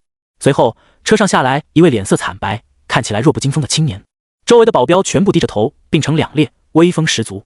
那青年虽说长得年轻，可身上却无处不在散发着一种死气，很有可能是以邪法驻颜。那位身材矮小的地魔跟在男子身后，大有狐假虎威之意。正巧我看到陈文静敲门进来，更换食品。我说：跟我出去一趟，做个翻译。不去，我学校还有课呢。陈文静连忙拒绝。看他要走，我一把堵住大门，说：1小时3000日元。当真？陈文静眼珠子一亮，我点点头。他又说：我可要提醒你一句，绝对不可以做别的，把心放到肚子里，只是做一个翻译而已。陈文静想要换一下衣服，但来不及了，那些人已经在我们谈话时抵达了楼层。他哪里见过这样的阵势，被吓了一大跳，赶忙躲在我的身后。走在前面的白衣青年上下打量着我，冷冷道：你就是陈俊生的孙子，你懂普通话呀？我惊讶道：现在我来了，还想怎么样？男子眼神轻蔑，有着几分咄咄逼人之意。陈文静躲在我的身后小声问：现在不用翻译，是不是就不给钱了？我说：放心，你多留一点别的人，我就怕这些混蛋背着我用东瀛语交流，欺负我听不懂。我向前一步，与男子面对面，感受到对方身上一种由骨子里散发出的阴气，并且无数冤魂缭绕在他的身侧，想要复仇却近不得身。我说：我来东瀛是什么目的？你应该清楚，结果是你招惹我的，不觉得应该先道个歉吗？道歉？对方冷哼道：你不配。我的猜测是正确的，他压根就没打算让我继承所谓的九局门主。我说：既然不道歉，那你也滚吧。八嘎！这位松井家族的男子脸色一沉，周围黑衣人纷纷亮出砍刀，气氛在这一刻剑拔弩张。不管你是谁，有什么目的，拿出你的诚意，否则咱们就没有必要谈下去。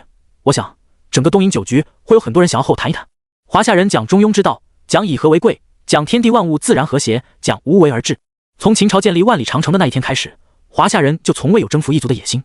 可他们不一样，对付豺狼，首先要把自己变成猛虎，否则早晚会被他吞掉。我气势不落下风，眼看着他的眼神在一点点晃动，终于对方鞠躬道：松井天下，请您到府上一叙。眼前所发生的一幕令陈文静睁大眼睛，半天没缓过来。面对松井天下的邀请，我认真道：稍等一会儿，我先办一件大事儿。松井天下不解问：需不需要我帮忙？上厕所也要帮忙吗？我让他们在外面候着，拉着陈文静先回房间。一进屋，陈文静平复着情绪，惊讶道：他说他叫松井天下，你没听清？不是，他可是松井集团总裁啊，整个东京也是排前列的富豪，名下产业遍布各行各业。天啊，传说他70岁了。有钱人为了漂亮，总有各种办法。你们到底是干嘛的？居然能让松井天下在门外候着，简直太难以置信了。他年纪小，对于传说中的大人物有发自骨子里的崇拜。不过这也是自然规律，甭管男女都喜欢追随比自己强的人。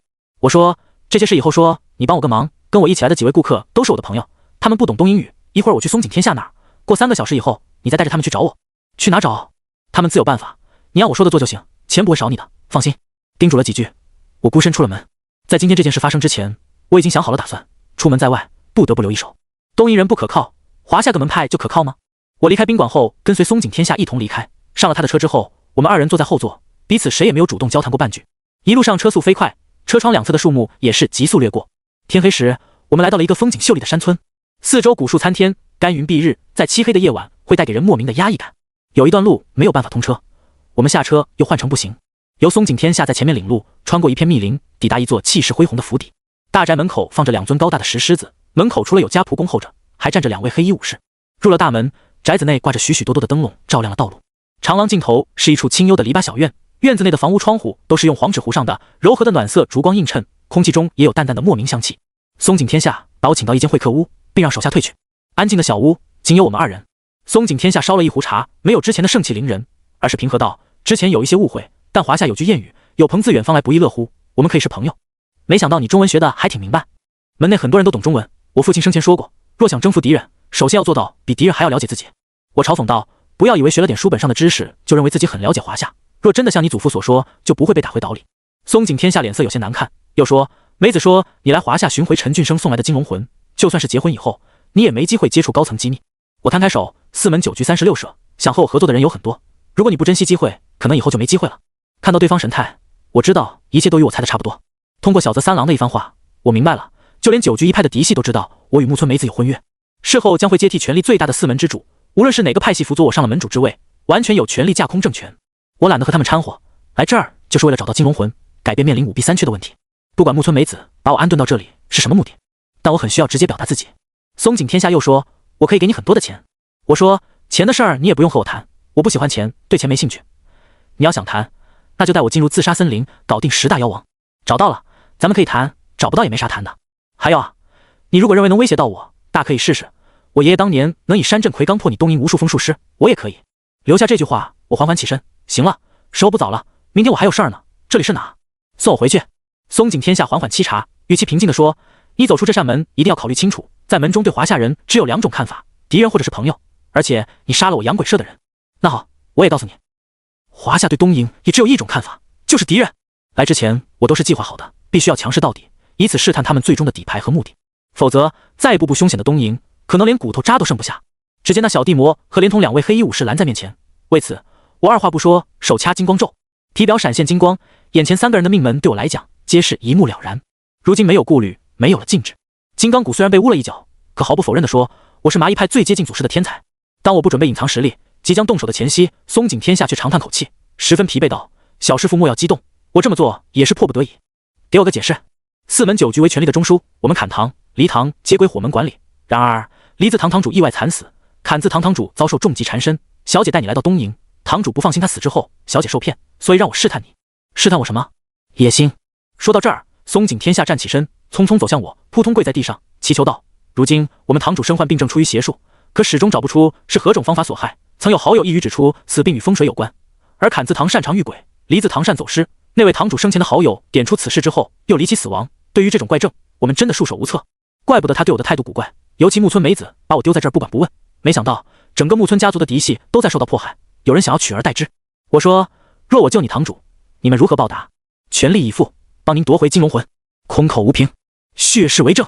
话音刚落，松井天下拿出一个白色布偶，对着布偶发誓，咬破食指点了布偶的眼睛。如果有人让你对着布偶娃娃发誓，一定拒绝，违背誓言会遭横祸的。堂堂9局一派的权倾天下的堂主，竟然被风水毒咒给害得一死一伤。不过我身边还有华夏奇人天团，问题不会太大。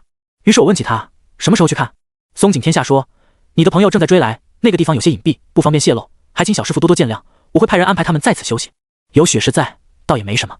我答应了他的要求，我留了一封书信给王林，接着仅有我和松井天下2个人一起离开。路上他还神神秘秘的，怎么问都不说。结果我们俩深夜凌晨赶到一处3面环山的风水宝地，四周仙气袅袅，地气旺盛。站在山外时，他说堂主家的祖坟就在这儿。那位看出端倪的先生说过，问题出在祖坟上，找过几个风水师看过，每一个人事后都会莫名其妙的瞎眼，而且回到家中没几天便会惨死。小师傅身为陈俊生的后人，想必一定有办法解决此难，毕竟风水乃华夏国粹。记得我爷爷曾经被刘振华胁迫，为他改过一次风水局，结果造成了瞎眼瘫痪，险些丢掉性命的因果报应。这便是因为夺天地造化的风水宝，皆由天地所成，凡人不能随意占据，顺应天意倒还好说，若是执意点破，必会遭受天谴。好比在咱们国内的乡村，一些个阴阳风水先生收钱办事，点穴之时只会圈出一个大概的范围，让你自己选一个地方，选中了那是祖宗庇佑，与他没有关系；选不中是你没缘分，也和风水先生无关。看似是瞎子算卦两头堵，实际上却是为了规避因果报应。心里有个大概的眉目，我问你们堂主现在何处？松井天下说堂主就在祖宅养病，从这里进去便是。我点点头，示意他带路。九局一派也是精通风水的门派，偏偏身居高位的堂主却找到我，我目前只能联想到门派内斗。他在前面带路许久，出现一处较为平坦道路。这一路上我感觉到了灼灼热气，对于阴宅居所来讲，这本是不正常的事情。不远处有一座日式小屋，在小屋旁则是一片坟茔，我观周围并无草木，除了山坡上的碎石，甚至连一根枯草都没有发现。按照麻衣派的说法，眼前坟墓葬在铜山，此风水必会使后代子嗣多出夭折之人，3代过后彻底绝灭。而小屋和旁边祖坟周围皆缭绕着一层阴雾，普通人的眼睛或许看不出来，在观神术目光之下，阴雾之中竟有隐隐若现的人影。就在这样一片不毛之地，最为让人惊愕的是，在坟头上居然长了一棵松树。阴宅虽然最常用松柏来作为风水树，可多栽种于两侧，有松柏延年、万年长青的寓意。可你栽种多少松树不要紧，怪就怪在整座山只有一棵，更怪的是栽在坟头上。毕竟你见过哪家后代子孙把祖宗尸骸给树根当养料的？我愣在原地，心里想着其中古怪的事情。铜山本是该寸草不生才对，可这棵松树显然长得极为粗壮。之前在入山之时，我也注意到此地三面环水，一面山，名堂开阔。若山不是铜山，就算在华夏也是一等一的风水宝地。我心里有了一个猜测，莫非眼下四周荒芜，都是因为此坟吸取百里生机，导致铜山之中生出这样一棵松树？可周围的魂魄围在这儿干什么？绝大多数的阴魂都是无意识的能量体，执念越强，能量越强，存在的时间也就越长。很有可能松树有什么让阴魂执念未了的事情。松井天下问我看出了什么，我说这坟有问题，等我一下。说罢，我便绕过屋子，走到眼前的这处祖坟。坟墓皆由水泥砌成，模样更为古怪，表面雕刻许许多多的火焰浮雕，那些火焰在乍看之下如同2只翅膀，松树正好生长在2翅膀的中间。我的出现也引起阴魂缭绕速度加快，心里愈发觉得这棵树与数之不尽的阴魂有关，而且风水所用布局竟是正宗华夏风水里气派常用的方法。我走过去摸了摸柳树，掌心有种温温的感觉，可今天没有阳光，气温早就趋于0度左右。于是我向松井天下索要了匕首，划开一层树皮，那一刻树干竟然哗哗流下鲜血。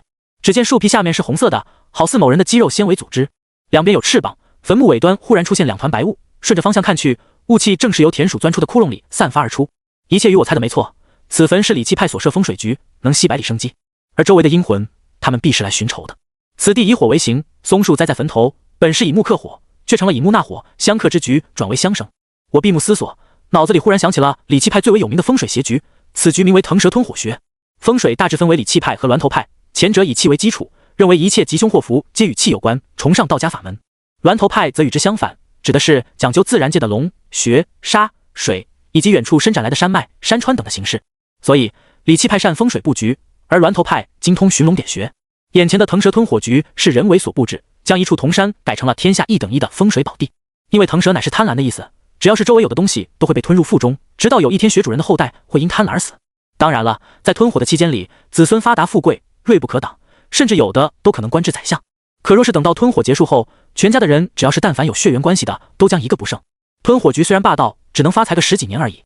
我转过头问松井天下，这位堂主的祖上是做什么？他却说起堂主祖上4代都是在朝中做官，非常有来历的名门望族。算起来，这一家人少说富贵数百年。我觉得其中必然与那棵高耸的松树有关。也就是说，墓主人后代始终没事的原因，就是因为所有的火毒统统被松树给吸取。这样的话，吞火局里的火会越来越重，使多年以来的积压渐渐令风水变得好似炸弹一般。如果破了坟墓的话，上百年的火气会让此坟后代遭受折磨而死。我说，你们堂主的病症是蛇盘疮吧？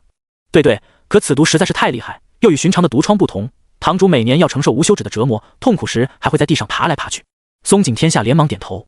我说，他的病我知道了，那些来这儿瞧过的风水师，是否皆是与你们堂主接近之后，方才双目失明，再到莫名惨死？有的出门立刻失明，还有的变得痴傻，过了这么长的时间，已经没有人敢来了。松井天下眼神一亮，语气中更是充满期待。说实话，如果不是这老爷子年岁不小了，我都怀疑他是不是与堂主有一腿。他们不懂风水，所以看不出来也是正常。我们这强势会者不难，难者不会，所学本事无非就是找出大自然的形成的特点。我说，走吧，你们堂主现在被地仙上身了。上身？你的意思是堂主撞邪了？松井天下非常吃惊，又说，你确定吗？我们可是擅长养鬼的一脉，怎么可能会有邪物上身？我无奈道，我说的是地仙，又不是小鬼。理气派讲究一个气，不管生气、死气、病气，这些都是气。但风水局有一个特点，无论何种气都会吸引一些精怪借此修行。现在老坟下面埋着的尸体，恐怕只剩下一个人头骨了。松井天下脸色大惊，连忙引我入小屋见他们堂主。但凡风水宝地都会有灵兽守护，理气派的风水局会培养一些强大的地仙，他们借助地仙之法守护灵穴，坟墓后代子孙虽然短时间受益，却早晚都会成为地仙修行的养料。而且越好的灵穴守护兽越厉害。传说中的沈城龙脉就有一棵老榆树，包括奉天府志都有过记载。此树便有一条机关大蛇守护，后来大树生了瘤子，机关大蛇才就此离开。所以说，当前屋子里面住着的堂主绝对不是人。进了小屋，仅有一张木床，周围2把椅子用来探病人休息，角落处摆着3开门的玻璃书架，书桌上干净整洁，只是我装饰的清贫简陋。房间内最值钱的或许只有周围的医疗设备了。空气中弥漫着一股古怪的味道，那种味道你说不清楚，非常难闻刺鼻。屋内还聚集着一些医务人员负责照看。见我们来了，松井天下摆摆手，叫他们先退出去。他们堂主加藤一祖祖辈辈一直都在做官，到了他这一代学了奇门术数，算是误入歧途。如今这位在东瀛叱咤风云的大人物正躺在床上，全身上下缠绕着许许多多的纱布，只有面部露在外面，有的部位黄脓甚至渗透了纱布，整个人奄奄一息。松井天下叹了口气，堂主都变成这样了，怎么可能还是妖？我说别急啊，是人是妖一会儿便知。就在这时，屋外传来一阵嘈杂的声音，紧接着有人挨了2个耳光，在看大门被推开，进来一位身穿武士服的青年男子。一进门他便大声咆哮，由于语言不通的缘故，我也听不懂他在说什么。可看松井天下的脸色不太好，我小声问，他在这儿发什么羊角风？他叫山田，是鬼医社的社长，一直以来都是他负责堂主看病的事情。我明白了，你带我来给你们堂主看病，他觉得你侮辱他了。松井天下沉声道，可我只想救回堂主。谈话间，那位叫山田的男子已经到了身边，他们2个人谁也不让着谁，彼此争论了好一会儿。大概的意思我也明白，山田肯定认为松井插手是对他职业的质疑。过了好半晌，松井天下找到我说，山田的意思，他一直负责治疗堂主，无论巫医术还是西医或者本土的神道医者都没有效果。你一个外来人，怕担得堂主的病情？我摊开手，无奈道，那你仔细看，你们堂主目前都已经这样了，还有更坏的条件吗？再者，我需要强调一下，我不是大夫，你们堂主得的也不是病。你如果不信我，那我可以转身就走。作为你们东瀛国内唯一可以降服即将暴躁金龙魂的男人，我就是皇帝的女儿不愁嫁，爱咋咋地。我今天来也是在赌，如果赌赢了，我在东瀛后续的事情将会顺风顺水。华夏各派都在等我夺回金龙魂，甚至天师府还要挟亡灵看管我。坦白讲，对于华夏来讲，一旦事成之后，我将成为众矢之的，代表气运的金龙魂，没有人会愿意放弃。松井天下沉思了一会儿，又说，实不相瞒，9聚一派与别的门派不同，上到4门，下到36社，都是各自独立。倘若堂主因我而出事儿，将会没有人能救得了我。我指了指病床上的加藤一，很显然，他现在别无任何选择。待对方缓缓点头之时，我走到病床前，解开他身上的纱布，他身上的脓疮已经烂穿到骨头里，带着血丝的肉芽里面全是溢出来的黄脓。之前来这儿的风水先生出事儿，都是因为黄脓所导致，这是人身上最为污秽的东西。加藤一被地仙占据身体，地仙需要借助他身体修行，自然要改造成适合的模样。这与东北出马仙在出马之前疯癫的道理相同，唯一不一样的是，出马仙被仙家折腾9窍，而加藤一身上的妖仙则是要命。人吃五谷杂粮，自然会生出一些肮脏不堪的思想，这些不好的东西会与人体伴生。妖仙想要修行，就需要把这些东西都踢出去。道家称它为殃秽，能够害人双目。至于那些风水先生事后惨死，都是妖仙秋后算账所导致的。如果想破妖仙，阴阳先生有一独门法器叫雷击骑马步，照着脑袋一招呼，妖仙立刻无处遁藏。我说我需要艾蒿叶、雄黄酒这2样东西，还需要一些绣花针。要这个干什么？想救人就别那么多的废话。我淡定道。松井天下打了几个电话，交代手下去办这些事。期间我利用铜钱在加藤一病床周围布下雷池阵。过了足足2个时辰，他手下才将东西准备齐全。我站在病床旁，点燃了艾蒿叶子，那一股刺鼻的味道真是非常让人上头。雄黄酒被洒在加藤一的全身上下，我拿着点燃的艾蒿叶从下道上驱散邪气，这么做让自己看起来好像个神婆。加藤一的面部越来越红，好像充血一般，脖子上的青筋暴起，身体仿佛一个肿胀的气球，那些黄脓和雄黄酒开始向外溢出，洒得到处都是。我觉得时机差不多了，以绣花针挑破他的天灵盖鲁门的位置。那一刻，我闻到一股极为腥臭的味道。我向后退了半步，沉声道，我知道你听得懂，说吧，谁派你来的，什么目的？加藤一缓缓张开嘴，一道雾气顺着他的喉咙向外吐出，缭绕在半空之时幻化成了一条蟒蛇。这一幕看得松井天下和山田同时大惊，纷纷准备动手。我出手阻止他们，他们堂主身体脆弱，如果真交手的话也就没命了。加藤一缓缓开口道，胆敢破坏本仙修行，真以为我杀不了你吗？大家明人不说暗话，都是划下来的，我敬你一尺，希望你能还我一丈，要是不还也不要紧，我肯定弄死你。那妖仙发出桀桀冷笑，既然你如此狂妄，那就去死吧。我站在那儿不动，只见缭绕烟雾扑来之势，很快钻入到我的七窍。他是打算将我窒息而亡，可我压根没搭理他。原本声势浩大的妖仙竟然没动静了。松井天下和山田彼此对视一眼，一脸茫然。二人又看向我时，松井天下憋不住了，追问道：完了？我说没有啊。那妖仙呢？刚才那个是烟魂害命，对我没什么用。在当初我为李神婆写仙榜的时候，就早已九窍相通，这种烟魂害命对别人或许致命，对我没什么大的影响。而我在看松树时，发现有毒蛇爬过的痕迹，雄黄酒又是蛇的克星，现在早就侵蚀到他的体内了。我说你们俩都会点功夫吧？松井天下问什么意思？我说我只管救人，不管捉妖，你们把门窗关上，他该出来了。松井天下不敢怠慢，甚至召集人手严阵以待，屋内个个佩戴着武器，连门窗也纷纷上锁。而我则坐在书房边上喝着黄酒，不紧不慢地准备看热闹。随着加藤一身体剧烈震颤，一条半黑半白的小蛇顺着他的喉咙里钻出来。那小毒蛇仅有中指大小，刚一出现就冲着人群呲起獠牙。我说告诉你的手下小心点，它叫铡齿，齿茅山说它是蛇碎，也就是蛇精的意思，特别厉害。你们几个若是稍有大意，今天就得全折在这儿。